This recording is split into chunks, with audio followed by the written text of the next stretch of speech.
This story opens on a rain-soaked night, right in the middle of a brutal battlefield. Corpses were piled high like a mountain beneath the storm, and standing at the very top was Qin Feng. Even though his body had been cursed with aging accelerated 100 times over, he had still forced himself through the ruins of the ancient god and cleared them completely. In front of him, a woman gripped a dagger in her hand. Looking at Qin Feng's battered state, she praised him with a cold smile, admitting that what he had accomplished was truly impressive. But that praise carried no warmth at all. Her real goal was the divine artifact Qin Feng had obtained, the legendary Eye of Judgment, and she had already decided to take it for herself. Qin Feng was covered in wounds, barely holding on to his last breath. As he looked up at his younger sister, Qin Xiaoyu, he asked with disbelief and pain in his eyes why she had chosen to betray him. Qin Xiaoyu's expression did not soften even a little. In an icy voice, she told him clearly that he had only ever been an adopted child her parents had taken in. To her, Qin Feng had never truly been her brother. Since the same blood did not flow through their veins, she had never accepted him as real family. At that moment, a blond man named Song Fei stepped into view. With a satisfied look on his face, he casually remarked that Qin Feng had turned out to be far more useful than expected. Song Fei rested one hand on Qin Xiaoyu's shoulder while holding the divine artifact in the other, smiling as if everything had gone exactly according to plan. He thanked Qin Feng, saying that without him, neither he nor Qin Xiaoyu would ever have gotten their hands on the Eye of Judgment.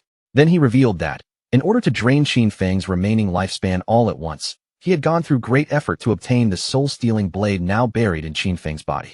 With a cruel grin, he asked whether Qin Feng liked this farewell gift. After their parents died, it was Qin Feng who had raised Qin Xiaoyu with his own hands. He supported her through school, protected her after the game descended into the world, and risked his life for her more times than he could count. But now, seeing her stand on the side of the people who had ruined him, Qin Feng finally understood that he had been completely wrong about her. Qin Xiaoyu did not show the slightest guilt. Instead, she said that after their parents passed away, Qin Feng had always interfered in her life, constantly ordering her around and trying to control her choices. Back when she and Song Fei still needed his protection, he had at least been somewhat useful. But now that the divine artifact was already in their hands, Qin Feng no longer had any value to them. Song Fei suddenly rushed forward, aiming to finish Qin Feng off once and for all. As he attacked, he even smiled and promised that from now on, he would take very good care of Qin Xiaoyu. With death closing in on him, Qin Feng clinched onto the last trace of his consciousness. Through pain and rage, he swore that he would never let the two of them get away with what they had done. But before Qin Feng could even finish speaking, Song Fei's attack struck him down, cutting off his final words along with his life. Back in 2025, the godforsaken game suddenly descended upon the world. From that day on, lifespan became the only true currency. Whenever a person died, their remaining lifespan was taken away, but whenever players killed monsters, they could gain more lifespan in return. Players could also spend that lifespan to transfer the powers they gained inside the game into the real world, turning their in-game strength into actual abilities they could use with their own bodies. Those who became powerful enough could crush tanks with their bare hands, slice airplanes apart with a single sword strike, and even endure the force of nuclear explosion. From the moment the game arrived, the entire world was thrown into chaos.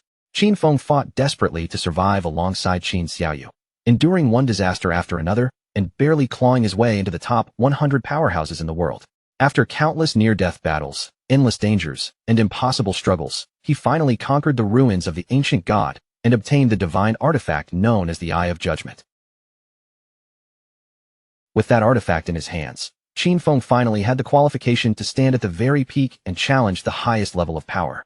But who could have imagined that the reward waiting for him at the end of all that suffering would be betrayal from the only family he believed he still had? Everything he had poured his life into had become nothing but interference in Qin Xiaoyu's eyes, and every battle he fought had only cleared the road for someone else to steal the victory. If Qin Feng ever had the chance to live again, he swore deep in his heart that he would no longer sacrifice himself for anyone else. This time, he would fight only for himself. Then, as if fate had suddenly twisted, Qin Feng opened his eyes again. Instead of the bloody battlefield, he found himself lying inside his own room. He shot upright almost instantly, his body tense and his mind racing. Looking around at the familiar walls and furniture, he realized that this was not the game world. Confusion flooded through him because he clearly remembered dying. But when he grabbed his phone and turned on the screen, the date displayed there made his pupils shrink. It was the year 2025. Qin Feng moved to the window and looked outside at the bright, peaceful city below. Only then did it truly sink in. He had been reborn 9 years into the past, on the very day the godforsaken game descended upon Earth. The next day, Qin Xiaoyu suddenly kicked the door open and stormed inside. When she saw Qin Feng calmly sitting at home and drinking coffee, her anger immediately exploded, and she demanded to know why he had ignored all her calls. She kicked the trash can in frustration, sending it rattling across the floor. Watching her lose her temper, Qin Feng remembered this day clearly. On the day the Forsaken game descended, he and Qin Xiaoyu had gotten into a huge argument because of Song Fei. Posters of Song Fei were plastered all over the wall. Before the game appeared, Song Fei had been a somewhat famous underground idol, and Qin Xiaoyu was one of his most obsessive fans. On the surface, he looked dazzling and charming, but in reality, he was nothing more than a rotten scoundrel who had tricked many fans out of their money and taken advantage of their bodies. To keep Qin Xiaoyu from being deceived by him, Qin Feng had always forbidden her from getting close to that man. Yet in the end, Qin Xiaoyu accused him of controlling her life. Qin Xiaoyu pointed straight at Qin Feng's face and snapped at him, asking if he had gone deaf. She blamed him for causing Song Fei to lose first place that month, then threatened that if Qin Feng did not hand over money to help Song Fei rise in the rankings again, she would be furious. Before she could continue throwing her tantrum, Qin Feng's expression turned ice cold. Without warning, he raised his hand and slapped her hard across the face, sending her crashing down to the floor. Qin Xiaoyu's cheeks swelled almost instantly, and blood began dripping from her nose. Tears filled her eyes as she stared up at him in disbelief, unable to accept that Qin Feng had actually hit her. Qin Feng looked down at her with a sharp, chilling gaze. He told her plainly that he had neither the interest nor the time to argue with her anymore, and if she kept barking at him, he would break her mouth next. Then he threw a credit card over her head and said that the money inside was what their parents had left behind. No matter how difficult life had been all these years, he had never touched even a single cent of it. For the sake of their late parents, Qin Feng decided he would, but there was one thing he made absolutely clear. From that day forward, he no longer had a sister like her. Qin Xiaoyu burst into tears on the spot, but the more she cried, the angrier she became, as if she was the one who had suffered some great injustice. In his previous life, Qin Feng had given up far too much in order to protect Qin Xiaoyu. Opportunities slipped through his fingers, secret treasures were abandoned, and dangerous dungeons that might have changed his fate were all left behind because he had to consider her safety first. Without hesitation, Qin Feng took out some sleeping pills. He placed them in his mouth, lifted a glass of water, and swallowed them down. A faint sense of anticipation. From now on, Qin Xiaoyu would have to survive on her own. And as for Song Fei, Qin Feng had already made his decision. He would personally take that man's head. After the medicine took effect, Qin Feng slowly fell asleep. When his consciousness returned, he found himself standing inside the familiar choice hall. He had never forgotten this place. The first time he came here, he had been so nervous and uncertain that it took him several hours just to choose his profession and leave. But this time was different. He had to move faster than anyone else. In his previous life, Qin Feng had chosen the warrior class because he needed to protect Qin Xiaoyu. The warrior profession was by no means weak, but it was no longer the best path for him. Without Qin Xiaoyu dragging him down, he could clear everything alone at a much faster pace. For a solo path, mobility and reaction speed mattered more than anything else. So Qin Feng did not hesitate for even a second and directly chose the assassin class. But right after he made his choice, something completely unexpected happened. The system suddenly announced that the divine artifact, the Eye of Judgment, had been successfully bound to him. In the next moment, the Eye of Judgment activated on its own, as if it had awakened together with him. Its passive authority immediately took effect. Upon entering the Forsaken game, Qin Feng would automatically receive the highest-ranking profession and the highest-ranking talent available. Qin Feng stood there in shock as he realized that the Eye of Judgment had followed him even after his rebirth. Only now did he finally understand how the artifact truly worked. As long as it recognized someone as its master, even if another person stole it, it would be completely useless in their hands. Perhaps this was the very reason he had been reborn in the first place. Just then, dark shadows began surging toward him, flowing into his body from every direction like living smoke. Soon after, Qin Feng's body began to transform. His hair gradually turned white, and his entire presence shifted, as if he himself was becoming one with the shadows.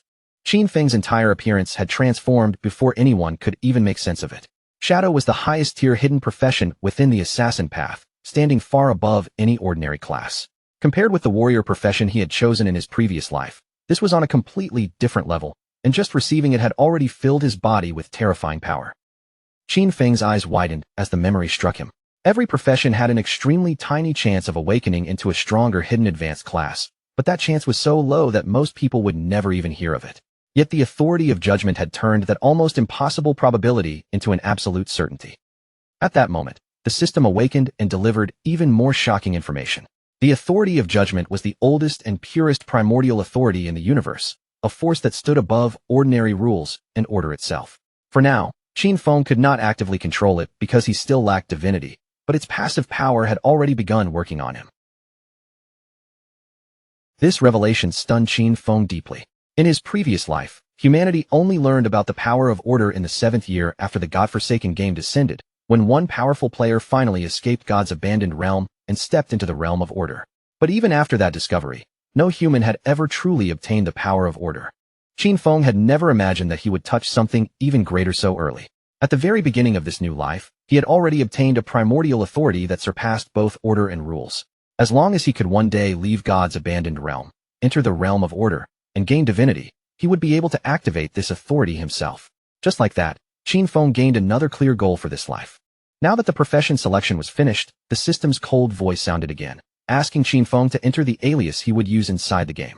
Qin Feng paused for a brief moment, then made his decision. Since this new profession had been born from Shadow itself, he chose the name Shadow. The next second, Qin Feng's body was wrapped in light, and he was directly teleported into God's abandoned realm.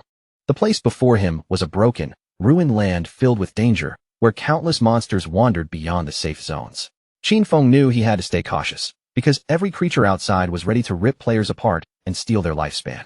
Players could leave town to hunt monsters and earn tradable lifespan, but if they died in the game, they would lose half of their total lifespan, including both tradable and non-tradable years.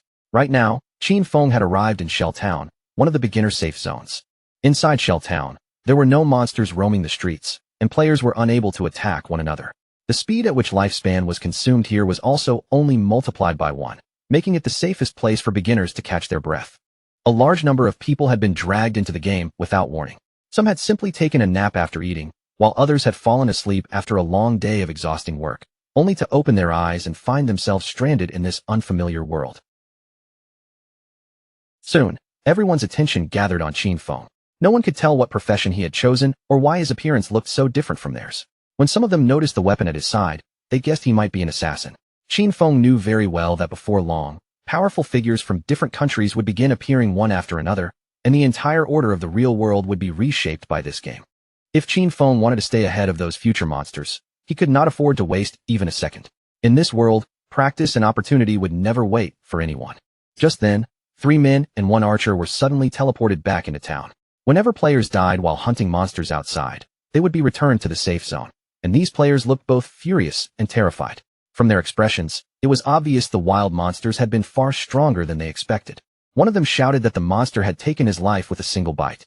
They had only been fighting a weak level 1 crawler, yet even with all of them attacking together, they had managed to reduce only 1/3 of its health. Now that they had died once, their lifespan had already been cut in half. The group turned toward the archer, Zhang Lizzie, asking what they were supposed to do next. Qin Feng's gaze quietly shifted toward her, and after noticing her weapon, he remembered that ordinary archers started with short bows. That meant Zhang Lizzie was not a normal player either. She had also awakened a hidden class. At almost the same time, Zhang Lizzie seemed to sense something unusual about Qin Feng as well. From the way she looked at him, she had clearly realized that he was also someone with a hidden class. Zhang Lizzie stepped forward with a gentle smile and asked Qin Feng if he wanted to team up with them. She admitted that the monsters outside were far too strong, and they could not handle them alone. Her team had already been wiped out once, so at least they now had some experience. But Qin Feng did not even slow down. He refused her offer and continued walking forward. When Zhang Lizzie's companions saw him acting so confidently, they immediately began mocking him. In their eyes, Qin Feng was just pretending to be some expert. All 5 of them together had failed to defeat that monster, so there was no way he could possibly handle it alone. To them, walking out by himself was no different from looking for death. Zhang Lizzie opened the system interface and checked Qin Feng's information. When his alias appeared, she saw that his name in the game was Shadow. As Qin Feng continued heading toward the town's exit, Zhang Lizzie made a quiet decision. She wanted to follow him and observe from a distance, hoping to figure out what kind of skills he possessed. A faint smile appeared on her face. Even if Qin Feng failed, they might still collect useful information about the monsters outside, and at the very least, they could watch how he died.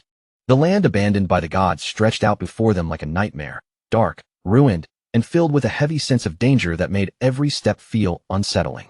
Zhang Lizzie and the others quietly trailed behind Qin Feng, keeping their distance as they followed him out. She still had no idea why she had been brought to this place, but thanks to her years of experience with online games, she had quickly adapted and formed a team. However, Their confidence had been shattered almost immediately. The very first monster they encountered outside town had completely wiped them out. Because of that, Zhang Lizzie understood better than anyone that this was not an enemy an ordinary level 1 player could defeat. Zhang Lizzie's companions were still frustrated, especially after noticing that Qin Feng's starting weapon was different from the assassin in their group. Their assassin had only received a dagger, while Qin Feng carried a short blade. What made him even more jealous was that Qin Feng seemed faster than him, even though agility should have been an assassin's greatest advantage. On top of that, Qin Feng's clothing was clearly different from his own. Everything about Qin Feng felt unusual, and that only made Zhang Lizzie more determined to follow him. If he really was different from ordinary players, then watching him might lead them to extremely important information. At that moment, Qin Feng suddenly turned his gaze toward their hiding place.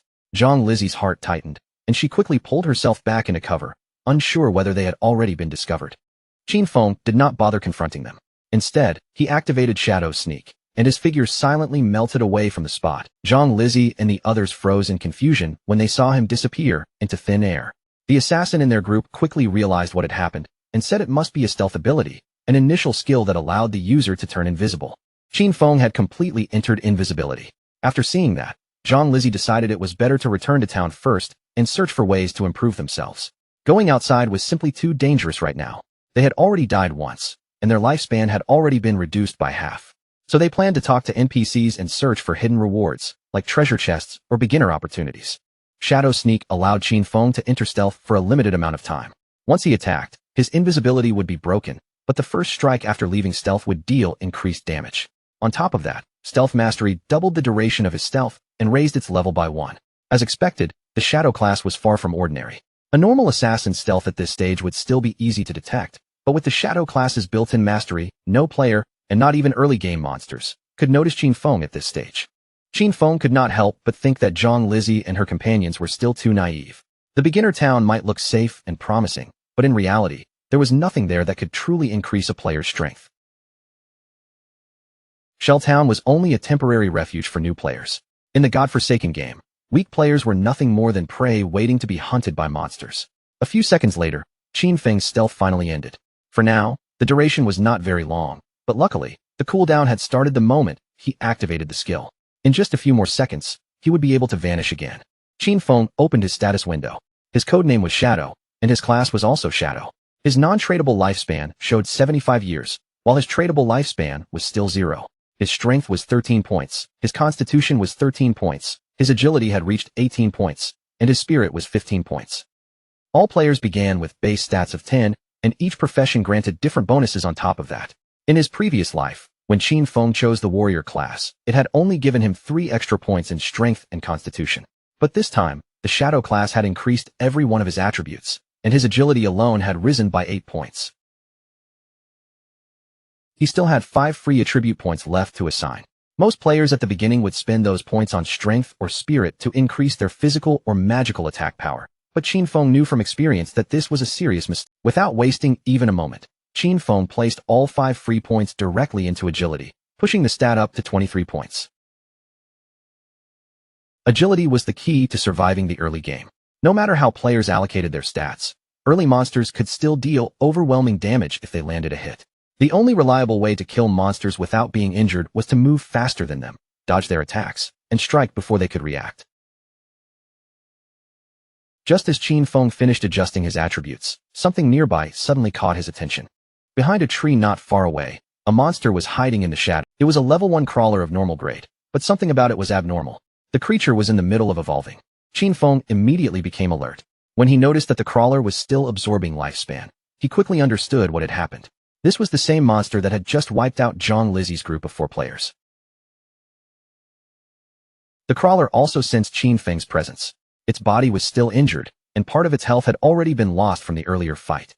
The monster suddenly lunged forward, but Qin Feng reacted instantly and jumped aside, cleanly dodging the attack. He knew that when monsters killed players, they could obtain that player's lifespan, and once they absorbed enough of it, they would begin to evolve. Qin Feng activated Shadow Sneak and drew his short blade in one smooth motion. Just as the crawler was about to close the distance, his figure vanished from the air again.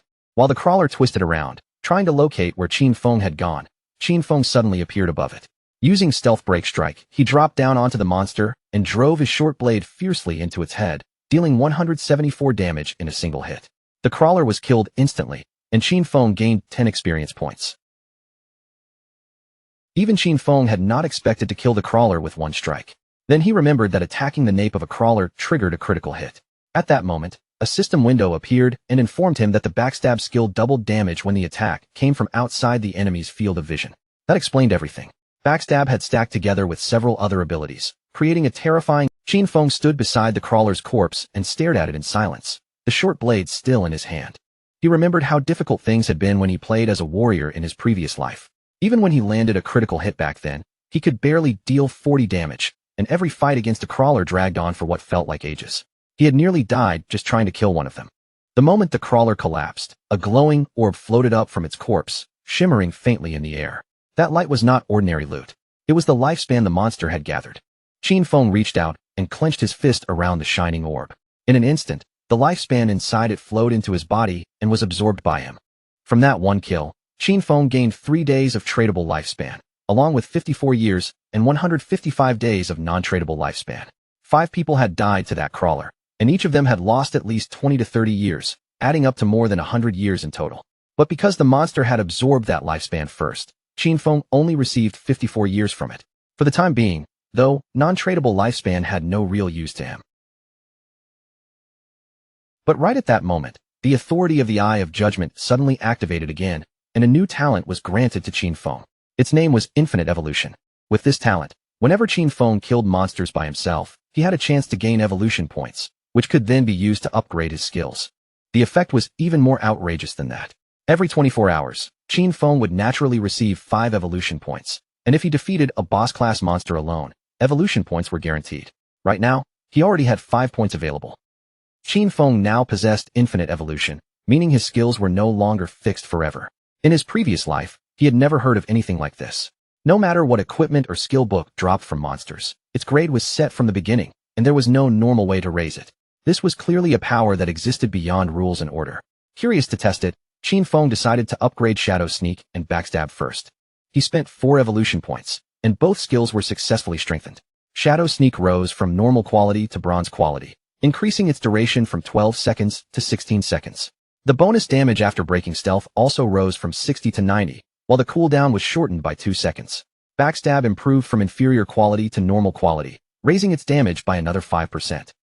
Now Shadow Sneak could last 16 seconds, and with Stealth Mastery doubling the duration, that became a full 32 seconds. With stealth lasting this long, Qin Feng could almost remain invisible without interruption. If his skills had been upgraded before the earlier fight, even a crawler at full health would have been killed by a single strike. Just then, a young man walking with a woman noticed what had happened and immediately became overconfident. He laughed and said this game must not be that hard if even a skinny guy like Qin Feng could take down a monster alone. The woman beside him praised him too, saying that with his physique, he could probably fight 10 people at once. Hearing that, the young man smiled proudly and promised that he would protect her. Qin Feng's gaze shifted past them and landed on a tree nearby. Hidden among the branches was another monster. Meanwhile, the young man, still wearing that confident smile, asked Qin Feng if he wanted to team up with them. Qin Feng instantly sensed the danger closing in. Without wasting a single word, he activated Shadow Sneak, and his figure disappeared from the spot. When the young man saw Qin Feng vanish, he completely misunderstood the situation. He thought Qin Feng had been scared away by his muscles and intimidating presence. But in the next second, a huge spider dropped down from above and landed heavily on the ground, instantly sending both of them into panic. It was a level 1 bronze-grade monster called the Nurturer. The moment it appeared, it attacked without hesitation, ending their lives almost instantly. Qin Feng remembered this monster clearly. The Nurturer was a beginner boss with 1600 HP, and it was absolutely not something an ordinary rookie could handle. Worse, after killing the 2 players, the Nurturer began feeding. Qin Feng saw his chance and decided to use this moment to test just how powerful his upgraded abilities had become.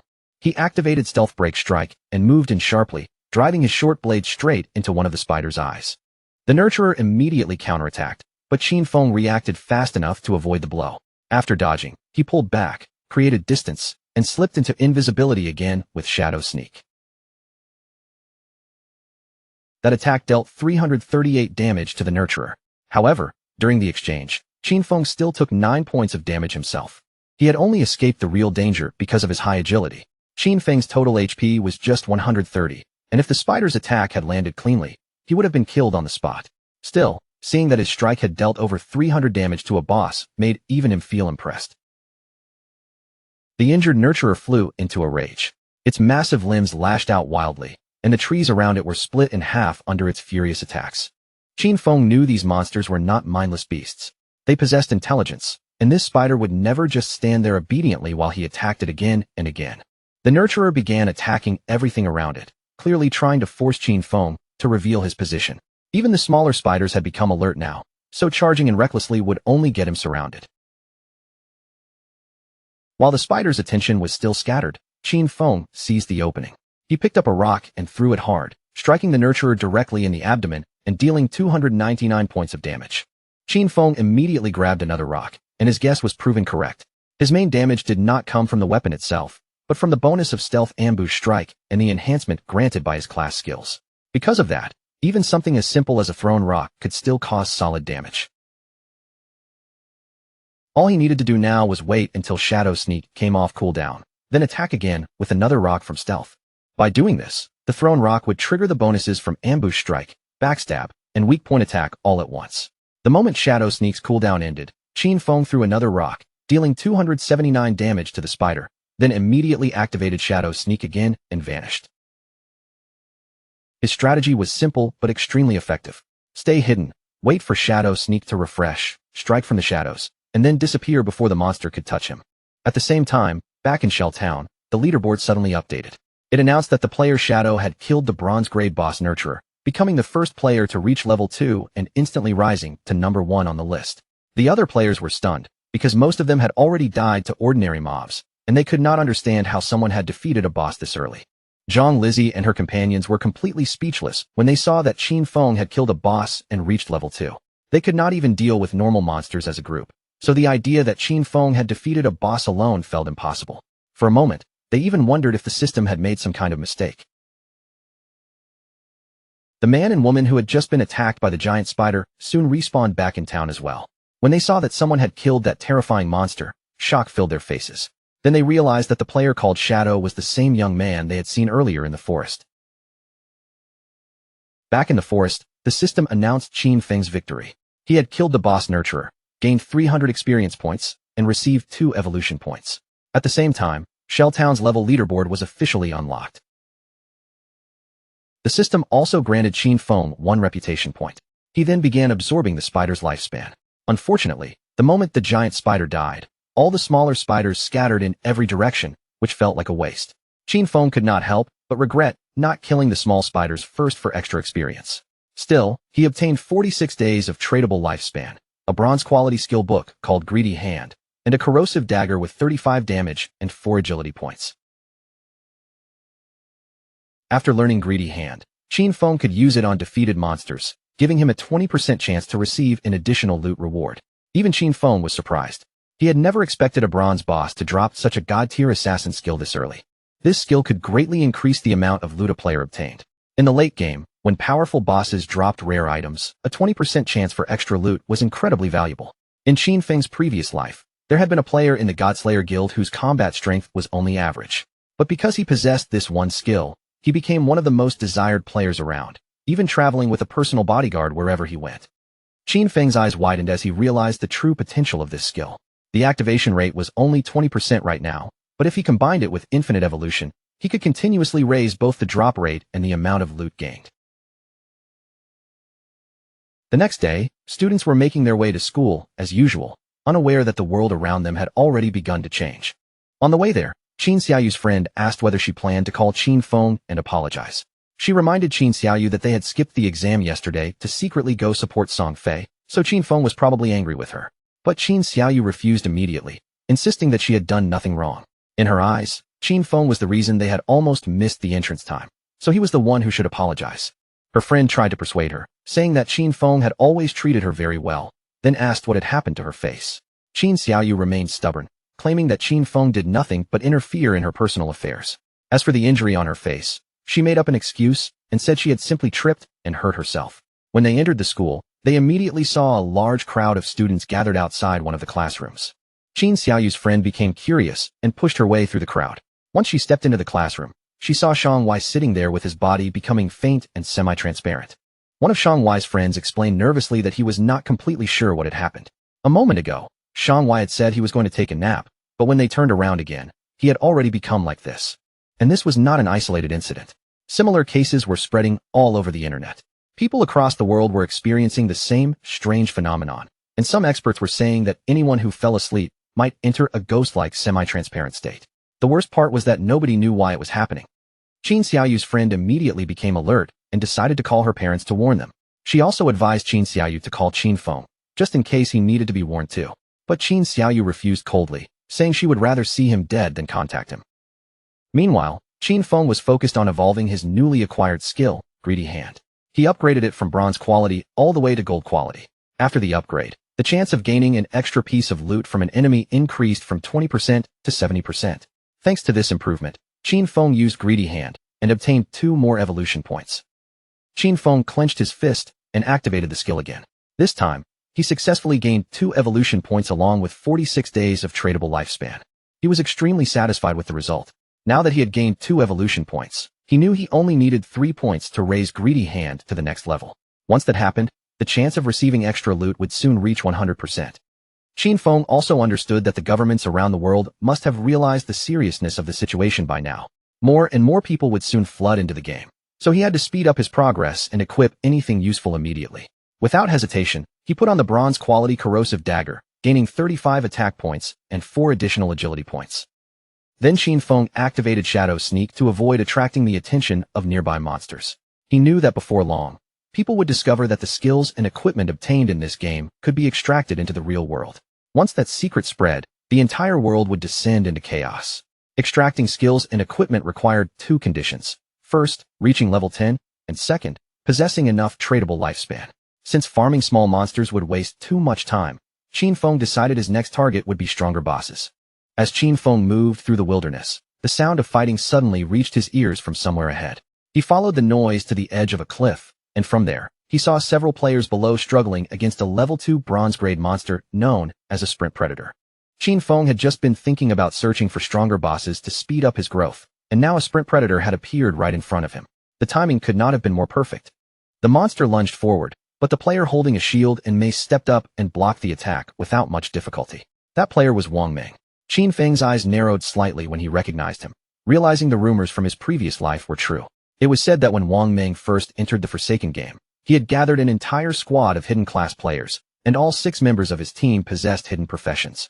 Wang Ming raised his shield and summoned Holy Barrier. In an instant, a golden wall of light appeared in front of him, pushing back the monster and forcing it away. His hidden profession was Holy Shield Warrior, a class with twice the basic stats of an ordinary warrior. And as if that advantage was not already ridiculous enough, he also possessed an innate invincibility skill. While the monster's attention was held by Wang Ming, the mage in the team seized the opening. She lifted her staff, formed a blazing fireball, and launched it straight into the creature's arm. Her hidden profession was Prophet, an advanced mage class that allowed her to deal double the magical damage of an ordinary mage. It also came with a built-in prophetic fireball skill, giving her powerful early-game damage. The team's archer also had a hidden profession from the archer path, called Sharp-Eyed Shooter, which granted double the stats of a normal archer and came with the rapid shot skill. Even their priest was not ordinary. She had the Oracle Priest class, giving her twice the healing ability of a normal priest, along with a group healing skill. The archer and the mage attacked together, sending their strikes toward the sprint predator from a distance. But the monster dodged their attacks with frightening ease, then turned and charged at Wang Ming, forcing him to step back under the pressure. Seeing their ranged attacks miss again and again, the archer's face turned pale with panic. She realized this boss was simply too fast for them to lock onto properly. The priest quickly cast healing magic on Wang Ming, restoring his condition. Wang Ming then made his decision, believing their best chance was to keep attacking the boss little by little while the healers focused on keeping everyone alive. From his hidden position, Qin Feng immediately understood what Wang Ming was trying to do. He planned to slowly wear down the monster's health, but in Qin Feng's eyes, that idea was far too optimistic, because Wang Ming had forgotten the most dangerous part of fighting in the wild. This was the wilderness, not a safe arena. The longer a battle dragged on, the more likely it was to attract other monsters. And just as Qin Feng expected, 2 more monsters suddenly appeared behind Wang Ming's team. Qin Feng recognized them at once. They were corruptors, regular level 2 monsters covered in dark brown mud, known for using ranged attacks to weaken and restrict their targets. The swordsman in Wang Meng's team reacted first. He rushed toward the two corruptors, raised his weapon, and slashed at one of them. Qin Feng watched the swordsman closely and realized that his profession was also a hidden class, though it was one Qin Feng had never personally seen before. The swordsman's strike landed, but it only dealt 33 points of damage. In that instant, he understood that these monsters had extremely high defense and could not be cut down easily. Before he could adjust his stance, the corruptor opened its mouth and spat a thick mass of mud directly onto him. That attack was ground-bind. The mud clung to his body like a heavy restraint, and his movement speed was instantly reduced. At the same time, the other corruptor turned toward the mage and began chasing her down. The mage's eyes filled with tears as she stumbled backward, forced to flee in panic. But just as the corruptor was about to close in, Qin Feng suddenly leapt into action. In the blink of an eye, his figure flashed past, and the monster's head was severed cleanly from its body. The attack dealt 441 damage, saving the mage on the spot and leaving everyone frozen in shock. Qin Feng's strike was so powerful that the corruptor died instantly. The mage stared at the fallen monster in complete confusion, unable to understand who had saved her or whether someone nearby was secretly helping their team. Using his sword for support, the swordsman forced himself back to his feet. He was stunned when he saw that someone had killed a level 2 corruptor with a single blow. After all, when their own team fought even a level 1 corruptor, they needed to work together for 10 full seconds just to bring it down. The remaining corruptor tried to launch another attack. But once again, Qin Feng moved like a flash of lightning, appearing and cutting off the monster's head before it could do anything. The swordsman began trembling with fear and quickly asked Li Zai if she had seen who made the attack. Li Zai panicked and said she had not seen anything at all.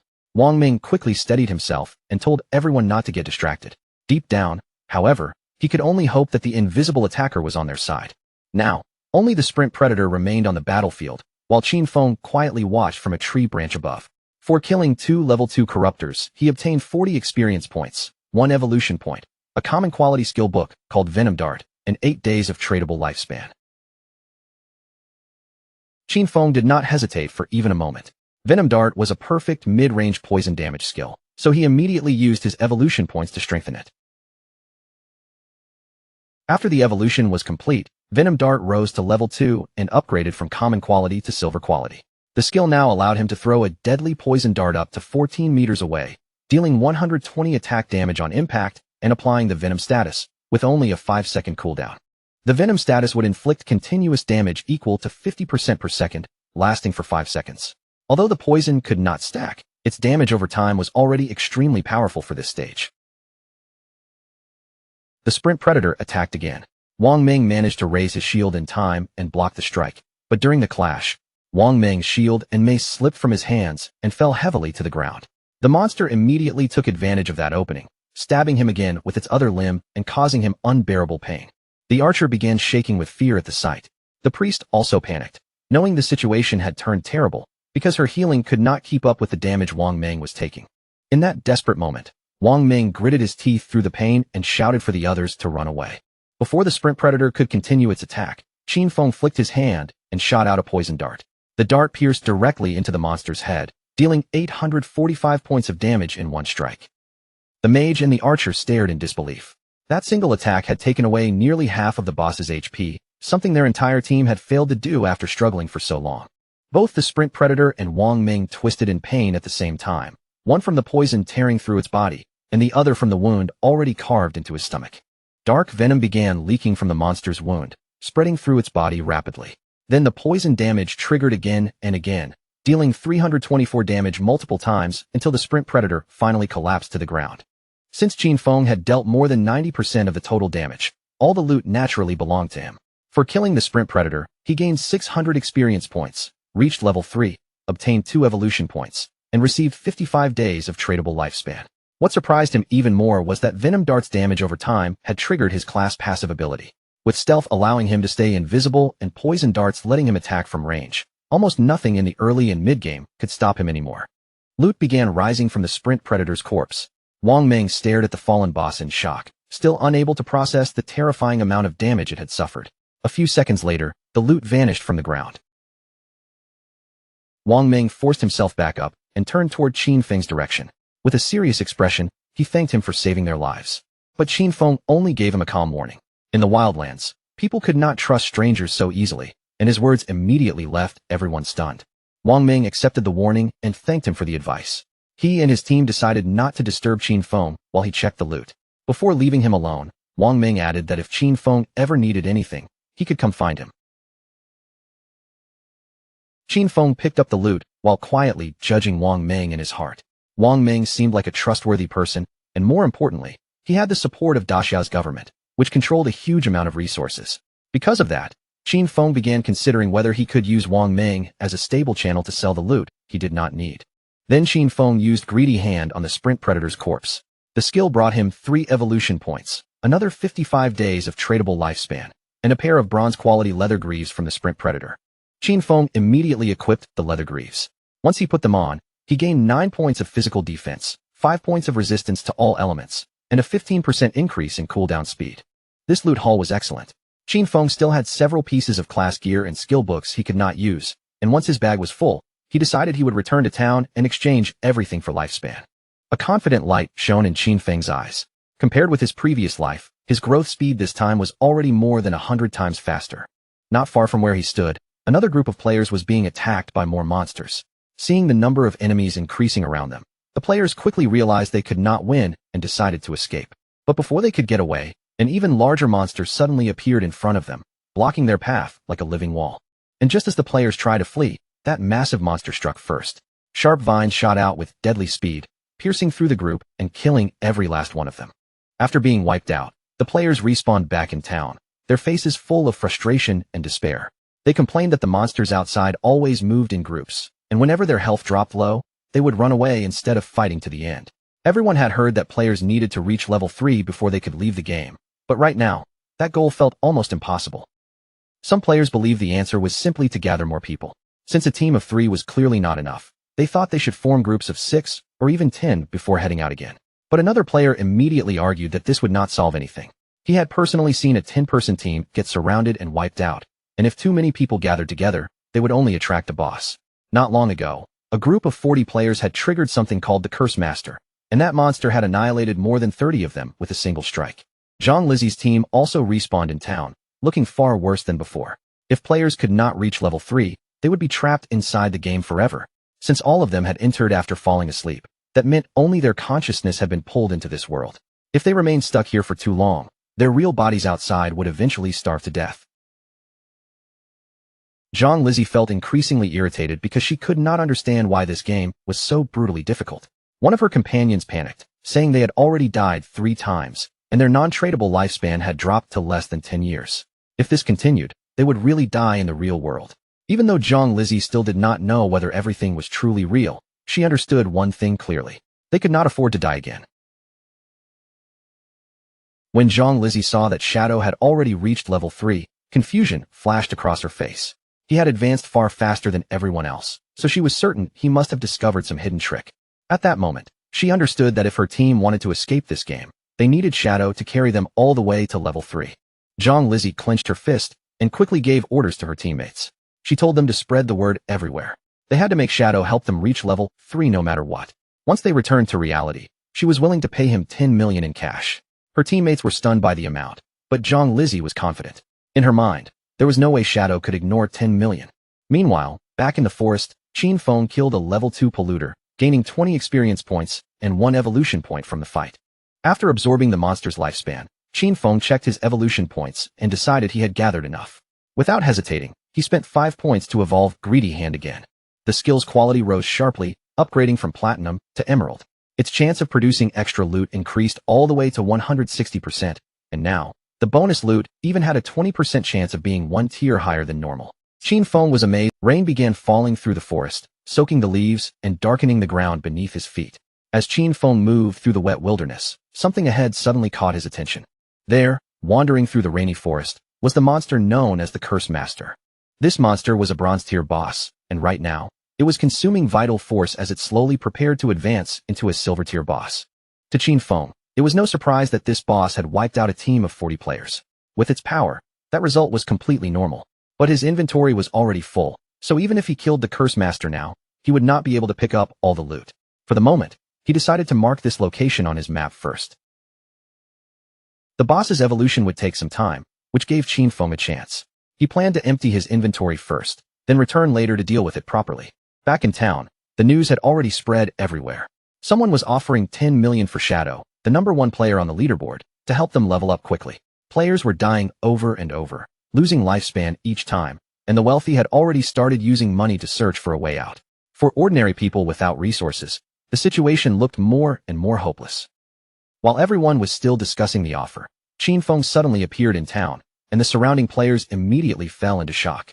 Qin Feng opened the system interface and activated the market stall function. A system announcement immediately rang out, declaring that he was selling equipment and skills, and that the stall would only remain open for 10 minutes. The nearby players were stunned when they saw he was already wearing 2 pieces of bronze tier gear, and even more shocked when they realized he was selling 2 additional pieces. Many players still could not believe that he had truly killed a bronze tier boss. One of them stared at Qin Feng and asked why they could not see his face clearly. Another player quickly explained that Shadow had enabled the face concealment function. Since the game appearance matched the player's real appearance, hiding his face meant he clearly wanted to keep his identity mysterious. A mage walked up to Qin Feng's stall, her eyes scanning the items with interest. She pointed to the icicle spell and asked how much it cost. Qin Feng answered calmly that the price was 100 days of tradable lifespan. This mage was Grey Rose, currently ranked 11th in Shell Town. Just like Qin Feng, she had also activated face concealment, keeping her real appearance hidden from the other players.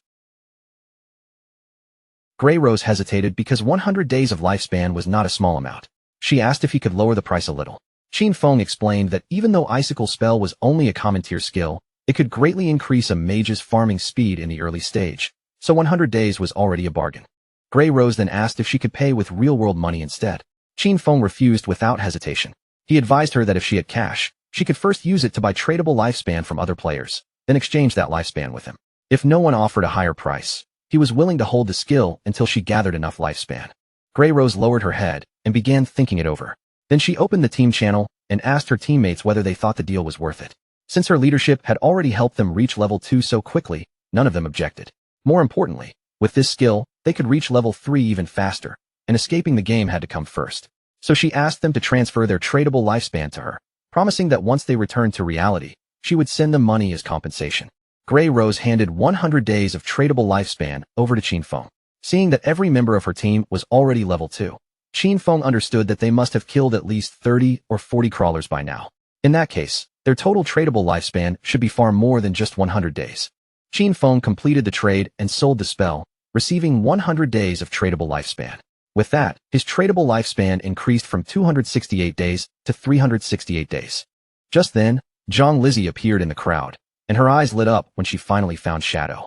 With a confident smile, Zhang Lizzie stepped forward and presented what she thought was a generous opportunity. As long as Shadow helped her reach level 3, she promised to give him 10 million in cash after they returned to the real world. The surrounding players were immediately shocked by her offer, and many of them turned to stare at Qin Feng, waiting to see how he would respond. Qin Feng recognized her. This woman was Zhang Lizzie, and according to the reports Qin Feng remembered, Zhang Lizzie had used cash to lure people into selling their lifespan. After that, she kidnapped them and forced them into labor, and anyone who resisted was murdered in reality. Knowing exactly what kind of person she was, Qin Feng rejected her offer coldly. Zhang Lizzie admitted that Shadow was powerful inside the game, but she reminded him that no one truly understood how this game worked yet. She told him it would be smarter to team up with her, and in return, she could give him a life of luxury, with cars, houses, women, and anything else he wanted. Qin Feng did not waver at all. He simply told her to stop blocking his business. He knew better than anyone that cash would soon become worthless, because before long, tradable lifespan would become the only universal currency. Zhang Lizzie's expression darkened, and her arrogance surfaced immediately. She said coldly that if this were the real world, she would have already taught him a harsh lesson. Qin Feng's gaze turned murderous. He warned her in a chilling voice that if she said one more word, he would kill her again and again until her lifespan dropped all the way to 0. Zhang Lizzie and her companions felt the terrifying pressure coming from him. Without daring to waste another second, they turned and fled from the area. A few minutes later, Qin Feng sold the final item in his stall, the Gleam Robe of Tier Bronze. After the last trade was finished, Qin Feng's total tradable lifespan had reached 546 days. Now that his inventory was emptied and everything had been sold, Qin Feng decided it was time to return to the forest and deal with the Curse Master. His body faded quietly as he activated stealth once again. No one in town understood it yet, but tradable lifespan was the key to extracting skills into reality. Once that secret became known, the godforsaken game would drag the real world into chaos.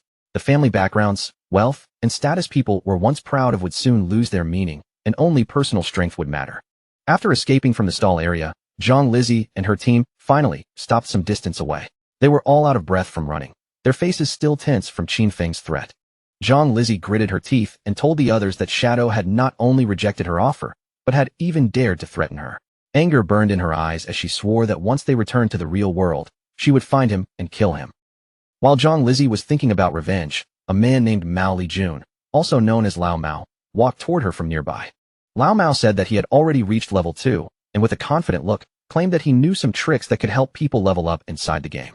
He then asked whether he could take the 10 million offer that Shadow had refused, saying he could help Zhang Lizzie and her team reach level 3 instead. Zhang Lizzie immediately became cautious and asked what kind of tricks he was talking about. Lao Mao smiled and said he usually kept these methods secret, but for her, he was willing to make an exception. He explained that under their current situation, the fastest way to level up was to put all attribute points into agility as soon as possible. Once their running speed became faster than the monsters, they could avoid being hit and find chances to win without taking damage. Zhang Lizzie froze when she heard this. She had put all her attribute points into strength, and only now did she realize she might have made the wrong choice from the very beginning. In the end, Zhang Lizzie agreed to Lao Mao's offer, but she cut the price down to 5 million because he was not as strong as Shadow. Lao Mao accepted the deal, though he could not help mentioning that while Shadow was powerful, it was strange for him to refuse such a huge amount of money. Meanwhile, Qin Feng reached the exact location he had marked on the map earlier. His body remained hidden in stealth, and from the shadows, he quietly studied the creature ahead. The monster had already broken through into the silver rank, and the thick gray fog twisting around its body made it clear that its evolution still had not finished. Without wasting any more time, Qin Feng activated his venom dart ability. He knew very well that if this creature was allowed to keep evolving until it reached the gold rank, the whole process would still but Qin Feng had no intention of standing there and waiting that long. The moment his chance appeared, he fired the poison dart straight at the monster, and because the strike came from stealth, the attack landed cleanly, dealing 659 points of damage. And that first hit was only the beginning. Once the poison seeped into the monster's body, the damage kept ticking, eating away at its health by 219 points every single second. Qin Feng immediately sprang toward the monster and activated Shadow Sneak, closing the distance in an instant. He understood that a silver boss was on a completely different level, with health that was at least 2 or 3 times higher than a bronze level 1 monster. Right then, the monster suddenly lifted its hands, and a terrifying amount of magical energy began gathering between them. As the power swelled, its already huge body seemed to expand even further, becoming more oppressive by the second. Qin Feng quickly judged the situation in his mind. As long as he could land Venom Dart 2 or 3 more times, this silver boss should be finished before its evolution could go any further. But before he could act again, the monster suddenly released a devastating attack. The blast erupted outward with brutal force, tearing through the surrounding ground and smashing the area around it into chaos.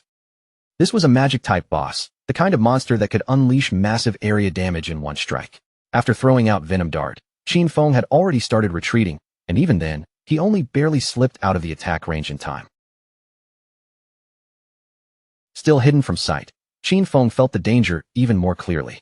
With his current health and defense, taking that attack head-on would be no different from throwing his life away. The fight dragged on, and before long, the monster began preparing another large-scale attack. Magical power once again gathered around it, making the air feel heavy and unstable. Its enormous body slowly turned in Qin Feng's direction, but he did not panic. He kept moving with careful steps across the battlefield, eyes locked on both the boss and his cooldown timer. His hidden shadow ability still was not ready, so he had to stay patient and wait for the boss to expose a weakness. His strategy was simple, but every second had to be perfect. Wait for the right opening, strike exactly where it hurt, then vanish before the monster could counterattack. A moment later, the creature staggered, its focus slipping for just an instant. That tiny opening was all Qin Feng needed. He rushed forward without the slightest hesitation, raised his hand, and released Venom Dart again before the boss could recover. The attack flew in perfectly and struck the monster dead on, bursting against its body and dealing another 659 points of damage. Almost immediately, the venom began spreading through the boss once more. Its health started falling rapidly, with 219 points being drained away every second. Sensing that its life was in danger, the monster actually tried to flee. But Qin Feng had no intention of letting his prey escape now. He chased after it closely, his gaze sharp and steady, completely locked onto the creature. By this point, the monster was already close to death. No matter how desperately it tried to run, its body was weakening too quickly, and its escape attempt had become meaningless. In one swift movement, Qin Feng disappeared from sight and reappeared directly above the creature's head. With a heavy strike, he slammed it down hard into the ground, ending the fight with brutal precision. The system immediately confirmed his victory. Qin Feng had successfully defeated the silver-ranked boss, and a stream of notifications flashed before his eyes. He gained a total of 1,800 experience points, causing his level to shoot up from level 3 straight to level 5. On top of that, he received 4 evolution points and an unexpected 124 days of tradable lifespan. Seeing that one boss kill had raised him by 2 full. As the monster's body collapsed and transformed into loot, Qin Feng immediately reached out and activated his evolved skill, Greedy Hand. The air around the loot shimmered faintly, and a system screen quickly appeared to confirm that everything had been collected. The rewards were even better than Qin Feng had expected, giving him another 4 evolution points along with an additional 124 days of tradable lifespan. With his gains doubled once again, Qin Feng's lips curled into a satisfied smirk. Getting 2 extra bonuses so easily was far better than he had imagined. After adding everything together, he realized this one silver-ranked boss had brought him a total of 12 evolution points and 372 days of tradable lifespan. Just as Qin Feng was still taking in the size of his rewards, another notification suddenly appeared before him. This time, it revealed an unexpected bonus from Greedy Hand's secondary effect. One of the items he had looted had been upgraded from silver rarity all the way to gold. Qin Feng looked at the message with clear interest. A gold-tier item was no small reward, and now he understood even more why Greedy Hand was considered a Jade-level skill. It did not just collect loot. It could actually push the quality beyond its original limit. After that, Qin Feng turned his attention back to the scattered equipment on the ground. 7 or 8 pieces of gear had dropped from the boss, but the problem was that his backpack only had 10 empty slots left. He let out a quiet sigh, already seeing the trouble ahead.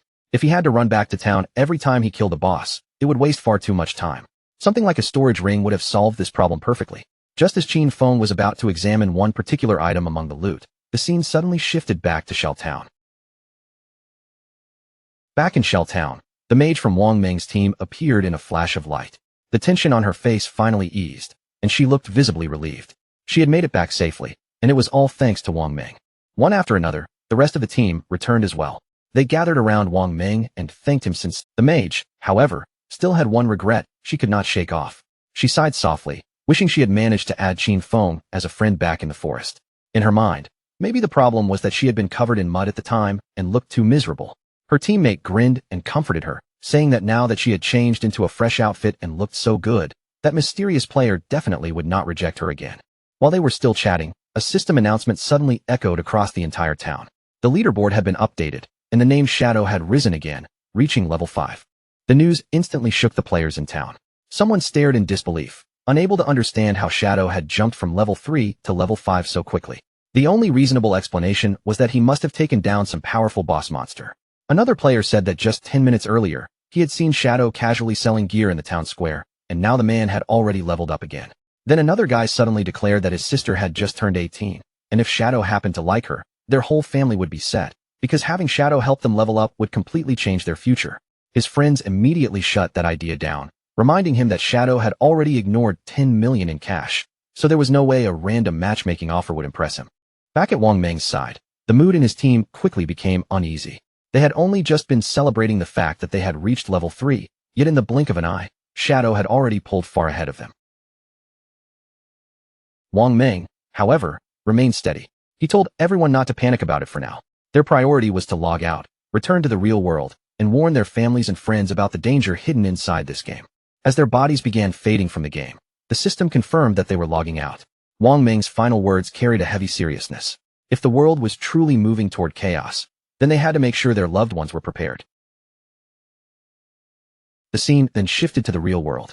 Wang Meng's eyes suddenly opened, and almost immediately, a voice nearby called out anxiously for the captain. It turned out that Wang Meng was not just an ordinary player at all. In reality, he was a police officer. His fellow officers rushed toward him, their faces filled with worry. One of them admitted that they had been terrified, because while Wang Meng was unconscious, his body had actually started turning transparent. The terrifying truth was now impossible to ignore. If a player died inside the game or lost all of their remaining life, they would not simply log out. They would vanish from the real world as well. But even with that horrifying realization hanging over, Wang Ming immediately stood up and ordered everyone to gather. His expression was grave, because something extremely serious had happened. Someone quickly asked Wang Ming for his report. Wang Ming explained that he and his team had formed a party, and every member had awakened a hidden profession, giving them a major advantage inside the game.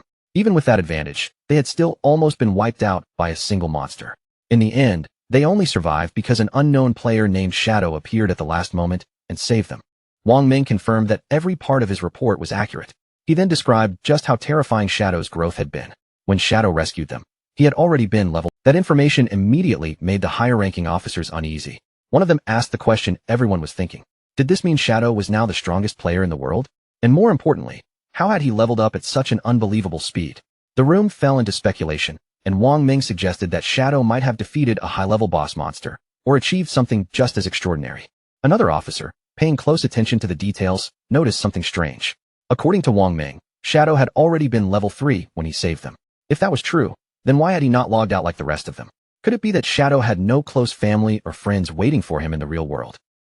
At that moment, a female officer suddenly stepped forward with a bold and unexpected theory. She wondered if Shadow might actually be a transmigrator, the kind of person who appears out of nowhere and grows stronger at an absurd speed, almost as if he were chosen by fate.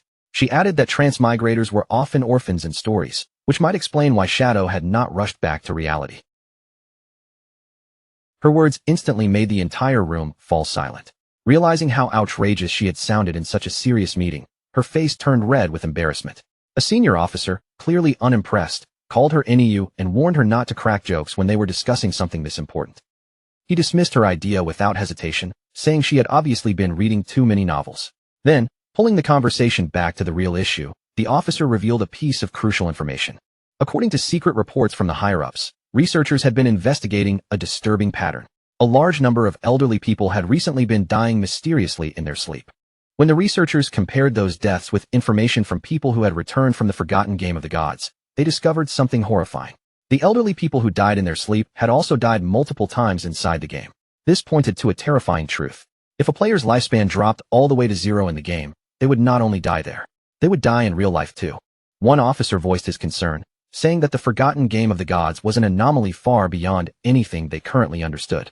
The head officer agreed, his expression heavy, and suggested that they might be facing something even worse than a game, an invasion from unknown beings belonging to higher dimensions. The entire room fell into a heavy silence as everyone absorbed that terrifying possibility. But the head officer did not allow the meeting to freeze there. He quickly moved on to the most urgent matter, explaining that the higher-ups, most likely the government itself, had already issued an emergency order. From this point forward, all officers were to form vanguard teams according to their locations, enter the forgotten game of the gods, and gather every piece of information they could find. This situation had already gone far beyond an ordinary police matter. The government was preparing a special force specifically to deal with this bizarre crisis, and the head officer made the scale of the problem clear. Every country in the world was now rushing to explore and understand this new reality, and if they fell behind, their nation would lose ground on the international stage. For the sake of national security, they had no choice but to collect information no matter the cost. The head officer then announced his decision in a firm voice. Anyu would serve as the captain of Team 1. The moment her name was called, she accepted the assignment without the slightest hesitation. Wang Ming was appointed as Anyu's vice captain, and both of them were given the authority to choose their own team members. Wang Ming gave a serious nod, fully understanding that this mission was no ordinary assignment, but something that could affect far more than just their own lives. After that, the head officer shifted the discussion toward Shadow, the mysterious player Wang Ming had encountered in the game. Judging from Wang Ming's account, Shadow did not seem to be someone with evil intentions. Because of that, the head officer ordered Anyu and Wang Ming to do everything they could to befriend him, uncover his true identity, and build a cooperative relationship with him. The head officer also explained why he was placing Anyu in charge of this task. With her deep knowledge of games, stories, and unusual fictional patterns, she was the best person to investigate someone like Shadow, whose abilities and behavior almost felt like something out of legend. If Anyu and Wang Ming could turn him into an ally, Shadow might become their representative force inside the game. If they succeeded, they could gain access to crucial information that might give them a major strategic advantage. Meanwhile, the rest of the police force would be responsible for maintaining public order and preventing widespread panic from breaking out. With those orders given, the tense meeting finally came to an end. As the sun slowly sank below the city skyline, Warm golden light spread across the buildings. Beneath that fading glow, the officers began preparing themselves for the dangerous challenges waiting ahead. The next day, the scene shifted to a high school classroom, where the protagonist's younger sister sat at her desk with her mind clearly somewhere else. Around her, the other students were chatting excitedly about the latest news. A small group nearby brought up a surprising discovery. Xiangwei, the student whose body had once started to fade away, had now reached level 3 in the game and safely logged out. One girl said Xiangwei had revealed something extremely important. If several people from the same district fell asleep at the same time, they would all be sent to the same starter village inside the game. The news immediately stirred both excitement and unease among the students. Another girl became alarmed and insisted that this plan would not work for her, because she had to bring her parents into the game. They had no gaming experience at all, and she was afraid something terrible might happen to them if they entered unprepared. But another student disagreed, saying they should not rush to drag their parents in yet.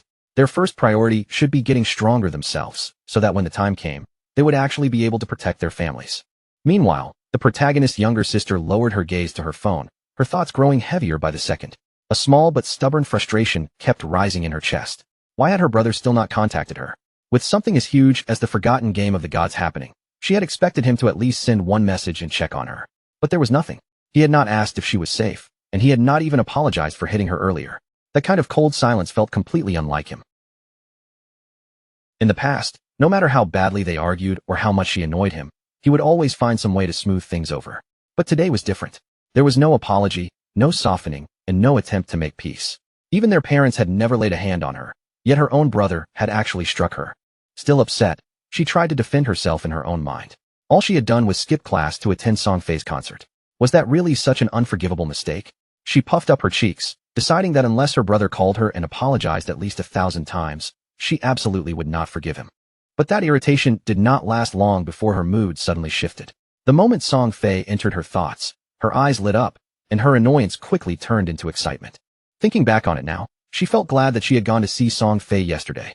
Once the forgotten game of the gods truly took over everyone's lives, she might not get many more chances to attend his concerts. A dreamy smile spread across her face as she remembered the previous night, especially the feeling of being so close to him while he performed on stage. In her mind, Song Fei appeared again beneath the bright stage lights, looking dazzling as the crowd cheered around him. Just remembering it made her unable to hold back her admiration for how amazing he had been. Then a sudden thought struck her. If everyone entered the game world while they were sleeping, then Song Fei would eventually be pulled into that world too. The moment she imagined meeting Song Fei inside the game, her cheeks flushed red, and her heart seemed to jump a little faster. Could this actually be her chance? Was fate finally creating a way for the two of them to meet? The more she thought about it, the faster her heart beat, and the whole idea filled her with nervous excitement. As she prepared to go to sleep, another thought suddenly came to her. Xiangwei had managed to reach level 3 extremely quickly, which meant he was probably already considered an expert among the current players. If she wanted to perform well after entering the game, getting advice from him first would be a smart move. So without wasting any time, she picked up her phone and sent Xiangwei a message, asking whether he had any useful tips before she entered the game world. At that same time, Xiangwei was with his classmates when her message suddenly appeared on his screen. Xiangwei looked down at his phone and immediately smiled. He could hardly believe what was happening. Someone like the protagonist's younger sister was actually coming to him for advice. In his eyes, this was a rare opening, a perfect chance to get closer to her. Xiangwei quickly replied, telling her that she had definitely asked the right person. He then shared what he considered an important game secret. At the very beginning, she should put all of her attribute points into agility. Otherwise, she would not be fast enough to escape from monsters and would end up dying again and again. She hesitated and asked if that still applied, even if she chose a mage class. Xiangwei confidently assured her that it did. Agility was useful for mages too, he explained, because it improved casting speed, and in the early stages, being able to cast faster could make all the difference. Still not fully confident, she asked what she should do if she improved her agility and still could not win. Xiangwei told her not to worry so much. As long as someone in their village reached level 5, the village's teleportation formation would activate and connect all the starter villages together. Once that happened, she could simply join a random party to help her level up, and when the teleportation circle opened, he would personally come find her. Hearing that, she instantly felt much happier. Lying on her bed, she smiled to herself, thinking that people like Xiangwei really were useful at times. Just like that, she had already found someone willing to help her. As sleepiness slowly came over her, another pleased thought crossed her mind. This was perfect. She would enter the game before her brother, level up quickly, and become strong first. Then, when her brother finally joined, she would make sure he had a miserable time. No help, no support. He would have to figure everything out by himself. Feeling satisfied with that little plan, she drifted into sleep, full of excitement for the adventure waiting ahead. The scene then shifted back to the game, where the protagonist stood among the loot left behind by the defeated boss monster. Amid the scattered treasures, one glowing orb immediately caught his attention. The moment he picked it up, a system notification appeared, announcing that he had obtained the curse ring, a gold-tier item. The system quickly displayed its attributes. The ring could be equipped by anyone, and it increased every attribute by 8 points. It also granted 26 points of dark elemental resistance and made weak point attacks 1.5 times stronger. However, there was one condition. The user had to be at least level 4 before wearing it. Looking over the effects, the protagonist immediately understood how valuable the item was. A boost of 8 points to every attribute meant a total increase of 32 points, which was almost the same as gaining 3 full levels. On top of that, the dark elemental resistance would be useful against many enemies, and the weak point damage boost was a very welcome bonus. Because of all that, he instantly recognized the curse ring as a valuable piece of equipment, something that could support him greatly on the journey ahead. Before he could spend too much time thinking about the new ring, another system notification appeared in front of him. This time, it informed him that he had learned a new skill called Instant Shadow Slash, a silver-tier assassin-type ability. The system then explained the skill's effects in detail. When activated, Instant Shadow Slash would release multiple slashes in a single direction, reaching as far as 15 meters. It also granted 5 seconds of temporary invincibility, striking every enemy within a 2.1 meter wide path 3 times. Each hit dealt 100 damage and counted as a backstab, though it could not trigger weak point damage. The cooldown was 12 seconds. After seeing the effects, the protagonist immediately understood how practical the ability was. It was a strong area attack, and the temporary invincibility made it even more valuable in dangerous fights. He learned the skill right away. Then, seeing that he still had evolution points left, he decided to strengthen one of his most important abilities, Greedy Hand. The system immediately consumed 8 evolution points, and Greedy Hand was upgraded from Jade rank all the way to Diamond rank. With that upgrade, the effects of Greedy Hand improved dramatically. The chance of gaining extra loot from defeated monsters rose from 160% to 220%, while the chance of upgrading that loot by 1 level increased from 20% to 40%. Thinking through the new effect, the protagonist realized that from now on, every enemy he killed would give him 2 extra pieces of loot, making each victory 3 times more rewarding than before. Not wanting his remaining evolution points to sit unused, he then upgraded Instant Shadow Slash 3 times in a row. The system took 3 more evolution points, leaving him with only 1 point remaining. Instant Shadow Slash rapidly evolved, rising from silver rank to gold rank before finally reaching platinum rank. Its attack range expanded from 15 meters to 21 meters, giving him much greater reach in battle. The invisibility effect now lasted 7 seconds, giving him more time to stay protected after using the skill. The number of slashes increased from 3 to 5, and the attack now struck all enemies within a wider 3.1 meter path. Its cooldown was also slightly reduced, dropping from 12 seconds to 10.43 seconds, making it more efficient while still requiring careful timing. Even better, each strike now dealt 200 damage, doubling its original power. Every single slash still counted as a backstab, which meant it could trigger the backstab skill effect, even though it could not hit weak points. After looking over the upgraded details, the protagonist understood that while the cooldown had not been reduced by much, the longer invisibility alone could become a huge advantage in real combat. He then looked through the rest of the loot scattered around him.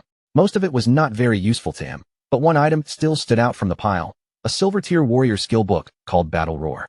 He knew that selling Battle Roar would bring him more tradable lifespan. But just as he finished sorting through the loot, he suddenly noticed movement nearby. He turned around and saw 3 massive creatures crawling toward him, their huge bodies closing in with an ugly, threatening presence. Without needing a second look, he recognized them as level 4 limb crawlers, grotesque and dangerous monsters. But instead of feeling afraid, his eyes sharpened with interest. These creatures had arrived at the perfect time for him to test his newly upgraded skill. Without any hesitation, he activated Instant Shadow Slash. In the next instant, his body blurred forward like a streak of darkness. A rapid series of slashes tore through the air, cutting into the limb crawlers with terrifying speed and precision. The limb crawlers were ripped apart before they even had a chance to react. As the dust and broken remains settled, a system notification appeared, confirming that the monsters had been defeated. The system recorded his victory and rewarded him with 80 experience points, along with an additional 5 days of tradable lifespan. Standing in the aftermath of the attack, The protagonist was surrounded by a dark and intimidating aura. He remained calm as he looked over the results, quietly realizing that his ability to kill enemies had improved by a large margin. He quickly began thinking through his battle strategy. If he combined Poison Dart with Instant Shadow Slash, he might be able to end many fights before his enemies even had a real chance to respond. Then he checked his tradable lifespan and saw that he currently had 618 days. However, to bring his game skills and equipment into the real world, he needed at least 900 days, which was about 2.5 years. With that goal in mind, he planned his next move. First, he would sell all the valuable items in his inventory. If things went smoothly, he might reach the required lifespan much sooner. And once he reached level 10, he would finally be able to connect the virtual world with reality. The scene then shifted to the protagonist heading back toward the starter town. Thanks to his latent image skill, his figure stayed hidden as he moved along quietly. While moving in silence, he suddenly heard voices nearby. A man was congratulating a woman for reaching level 3, while also reminding her of a promise they had made. Watching from the shadows, he quickly recognized the two people as Zhang Lizzie and Lao Mao. From their conversation, it became clear that they had struck a deal before. Lao Mao had agreed to help Zhang Lizzie reach level 3, so Lao Mao wore a smug expression as he mocked Qin Feng for being foolish enough to reject Zhang Lizzie's offer. In his eyes, turning down that kind of money was simply stupid, and he casually said they could discuss the deal further once they met in the real world. What neither of them realized was that Qin Feng was already moving silently between them, completely hidden in plain sight.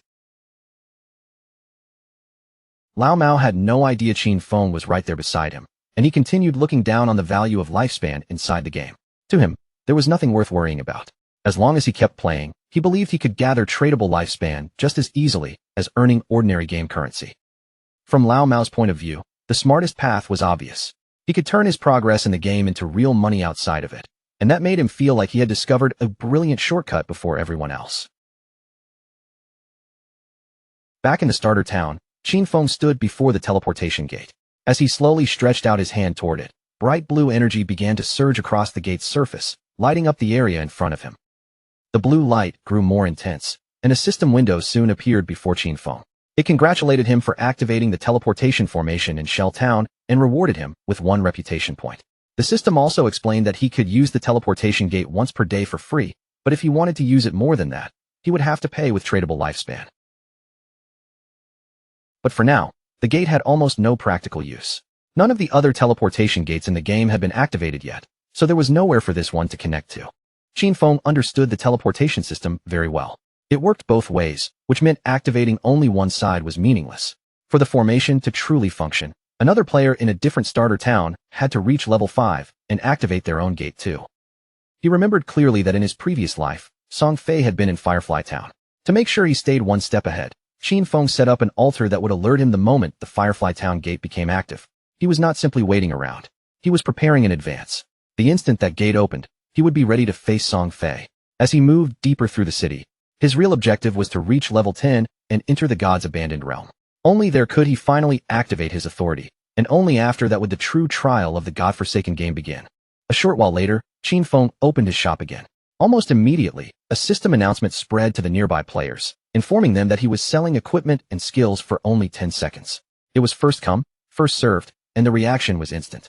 Players rushed toward him in excitement, shouting that the expert had finally appeared again. Some players shouted that they had been waiting specifically for this moment, saving up tradable lifespan just so they could buy from him.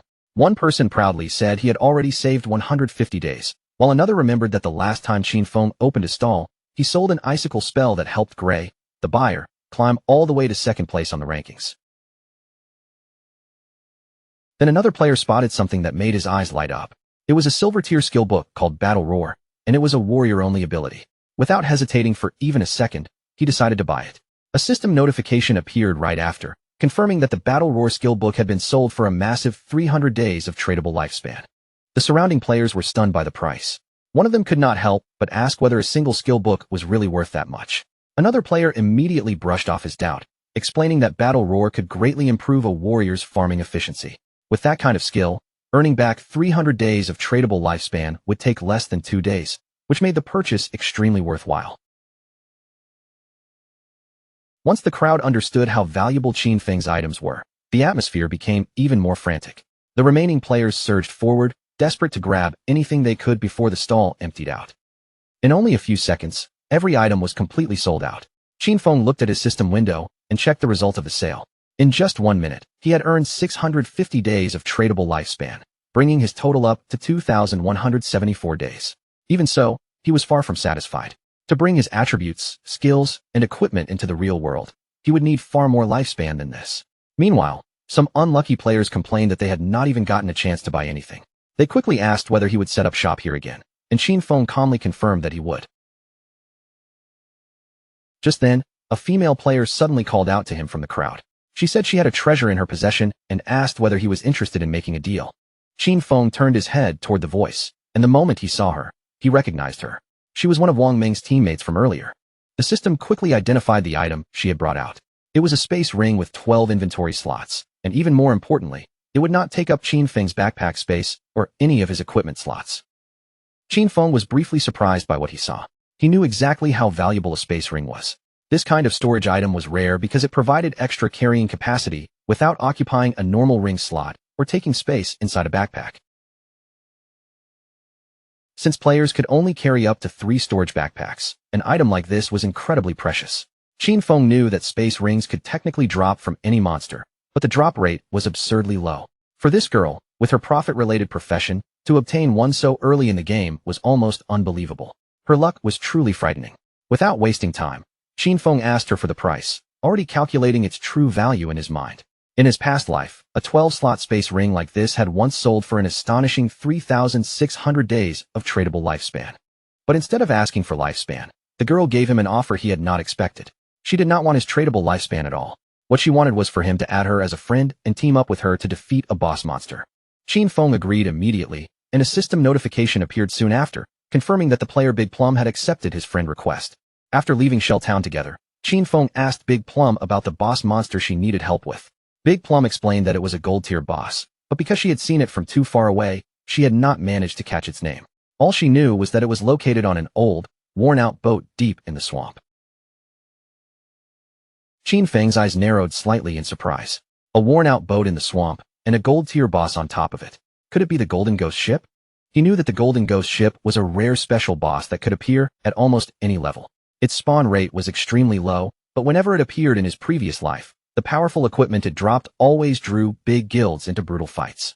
Just discovering the existence of this monster was enough to spark a large-scale battle. But judging from Big Plum's description, Qin Feng guessed that this Golden Ghost ship should only be around level 5, which would make it the easiest version to defeat. Even so, he could not help wondering how Big Plum had managed to find such a rare boss so close to the starter town. His thoughts quickly began connecting the clues. The space ring, her connection to Wang Ming's team, and now a gold-tier boss appearing almost as if luck had dragged it in front of her. Suddenly, a possibility flashed through Qin Feng's mind. Could she be the rumored koi fish from his previous life? He remembered the whispers he had heard back then. People had once said that someone on Wang Ming's team possessed terrifying luck, the kind of luck that allowed them to stumble upon rare bosses, treasure chests, hidden palaces, and ancient temples just by wandering around. At the time, Qin Feng had assumed those rumors were just a cover story meant to hide the team's real intelligence sources. But now, looking at Big Plum right in front of him, he realized those rumors had most likely been true all along.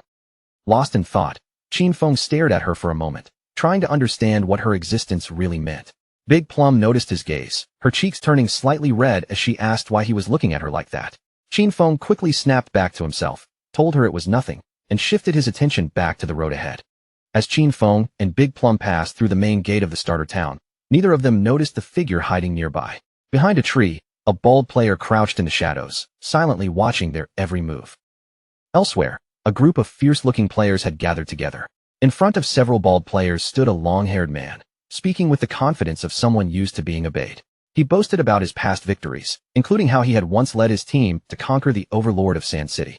With a proud expression, he told the bald players that as long as they followed him, he would guarantee their success in this game.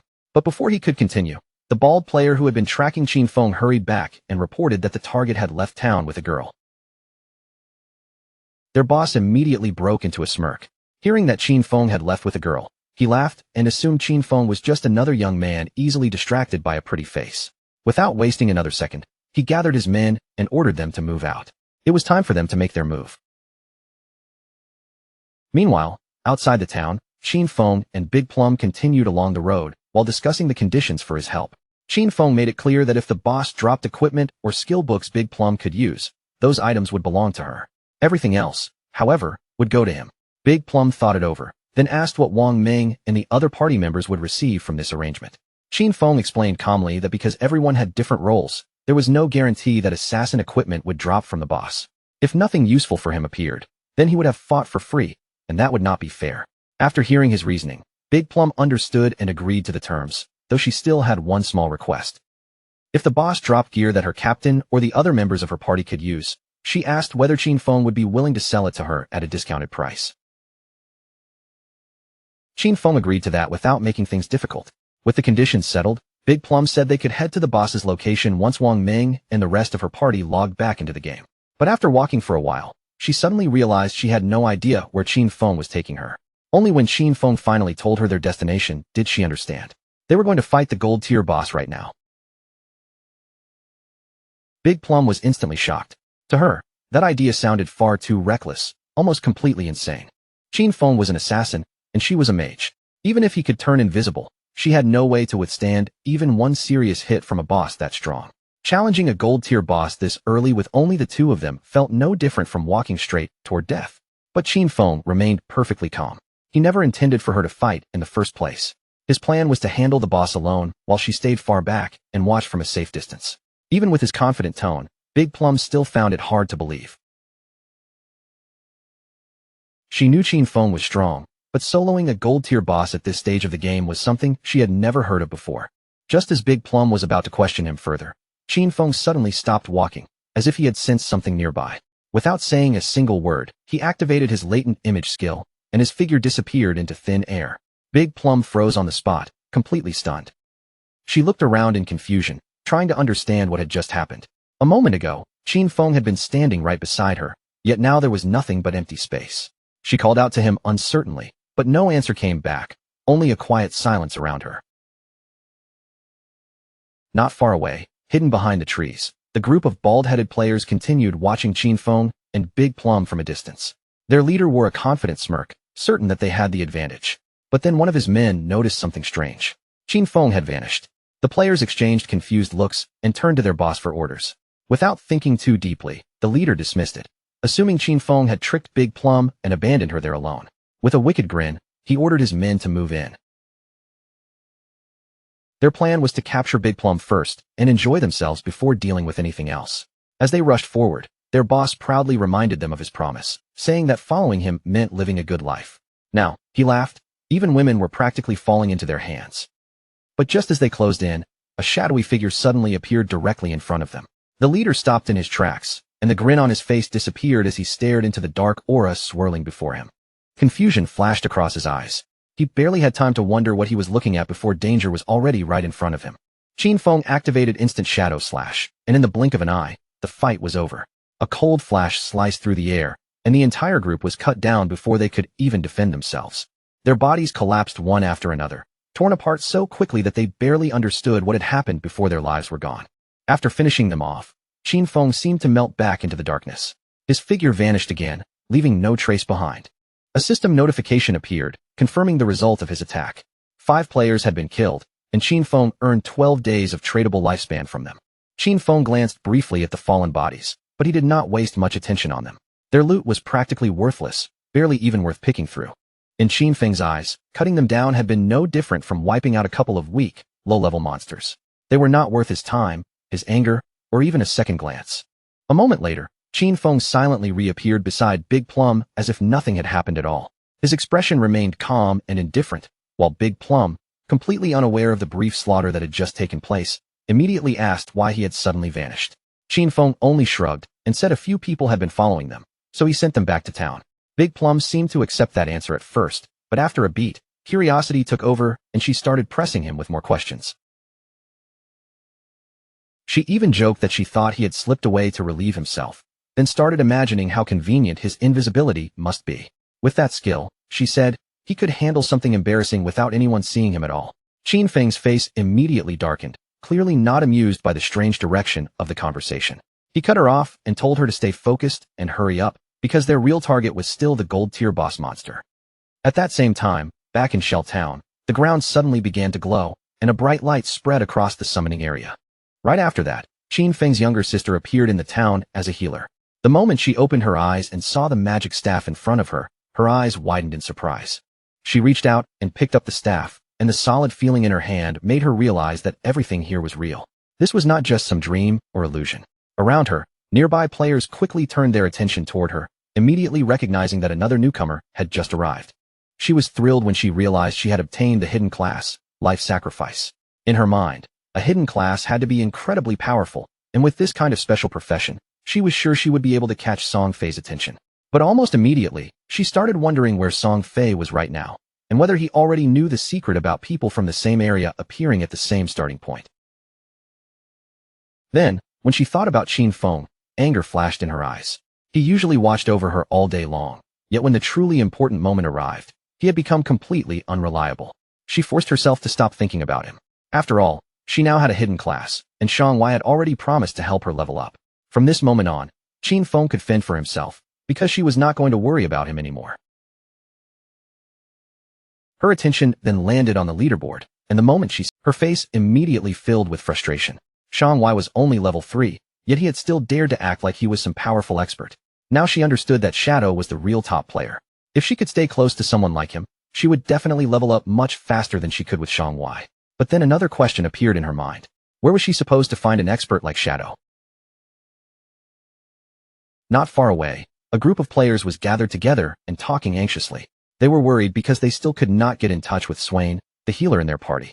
It was Wang Ming's team. Wang Ming knew they could not afford to stand around waiting forever, so he asked if anyone had a solution.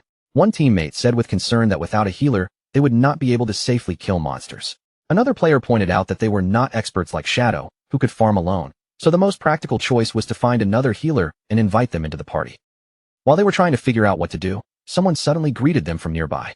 When the group turned around, they saw Qin Feng's younger sister standing there. To her, this was a perfect opportunity.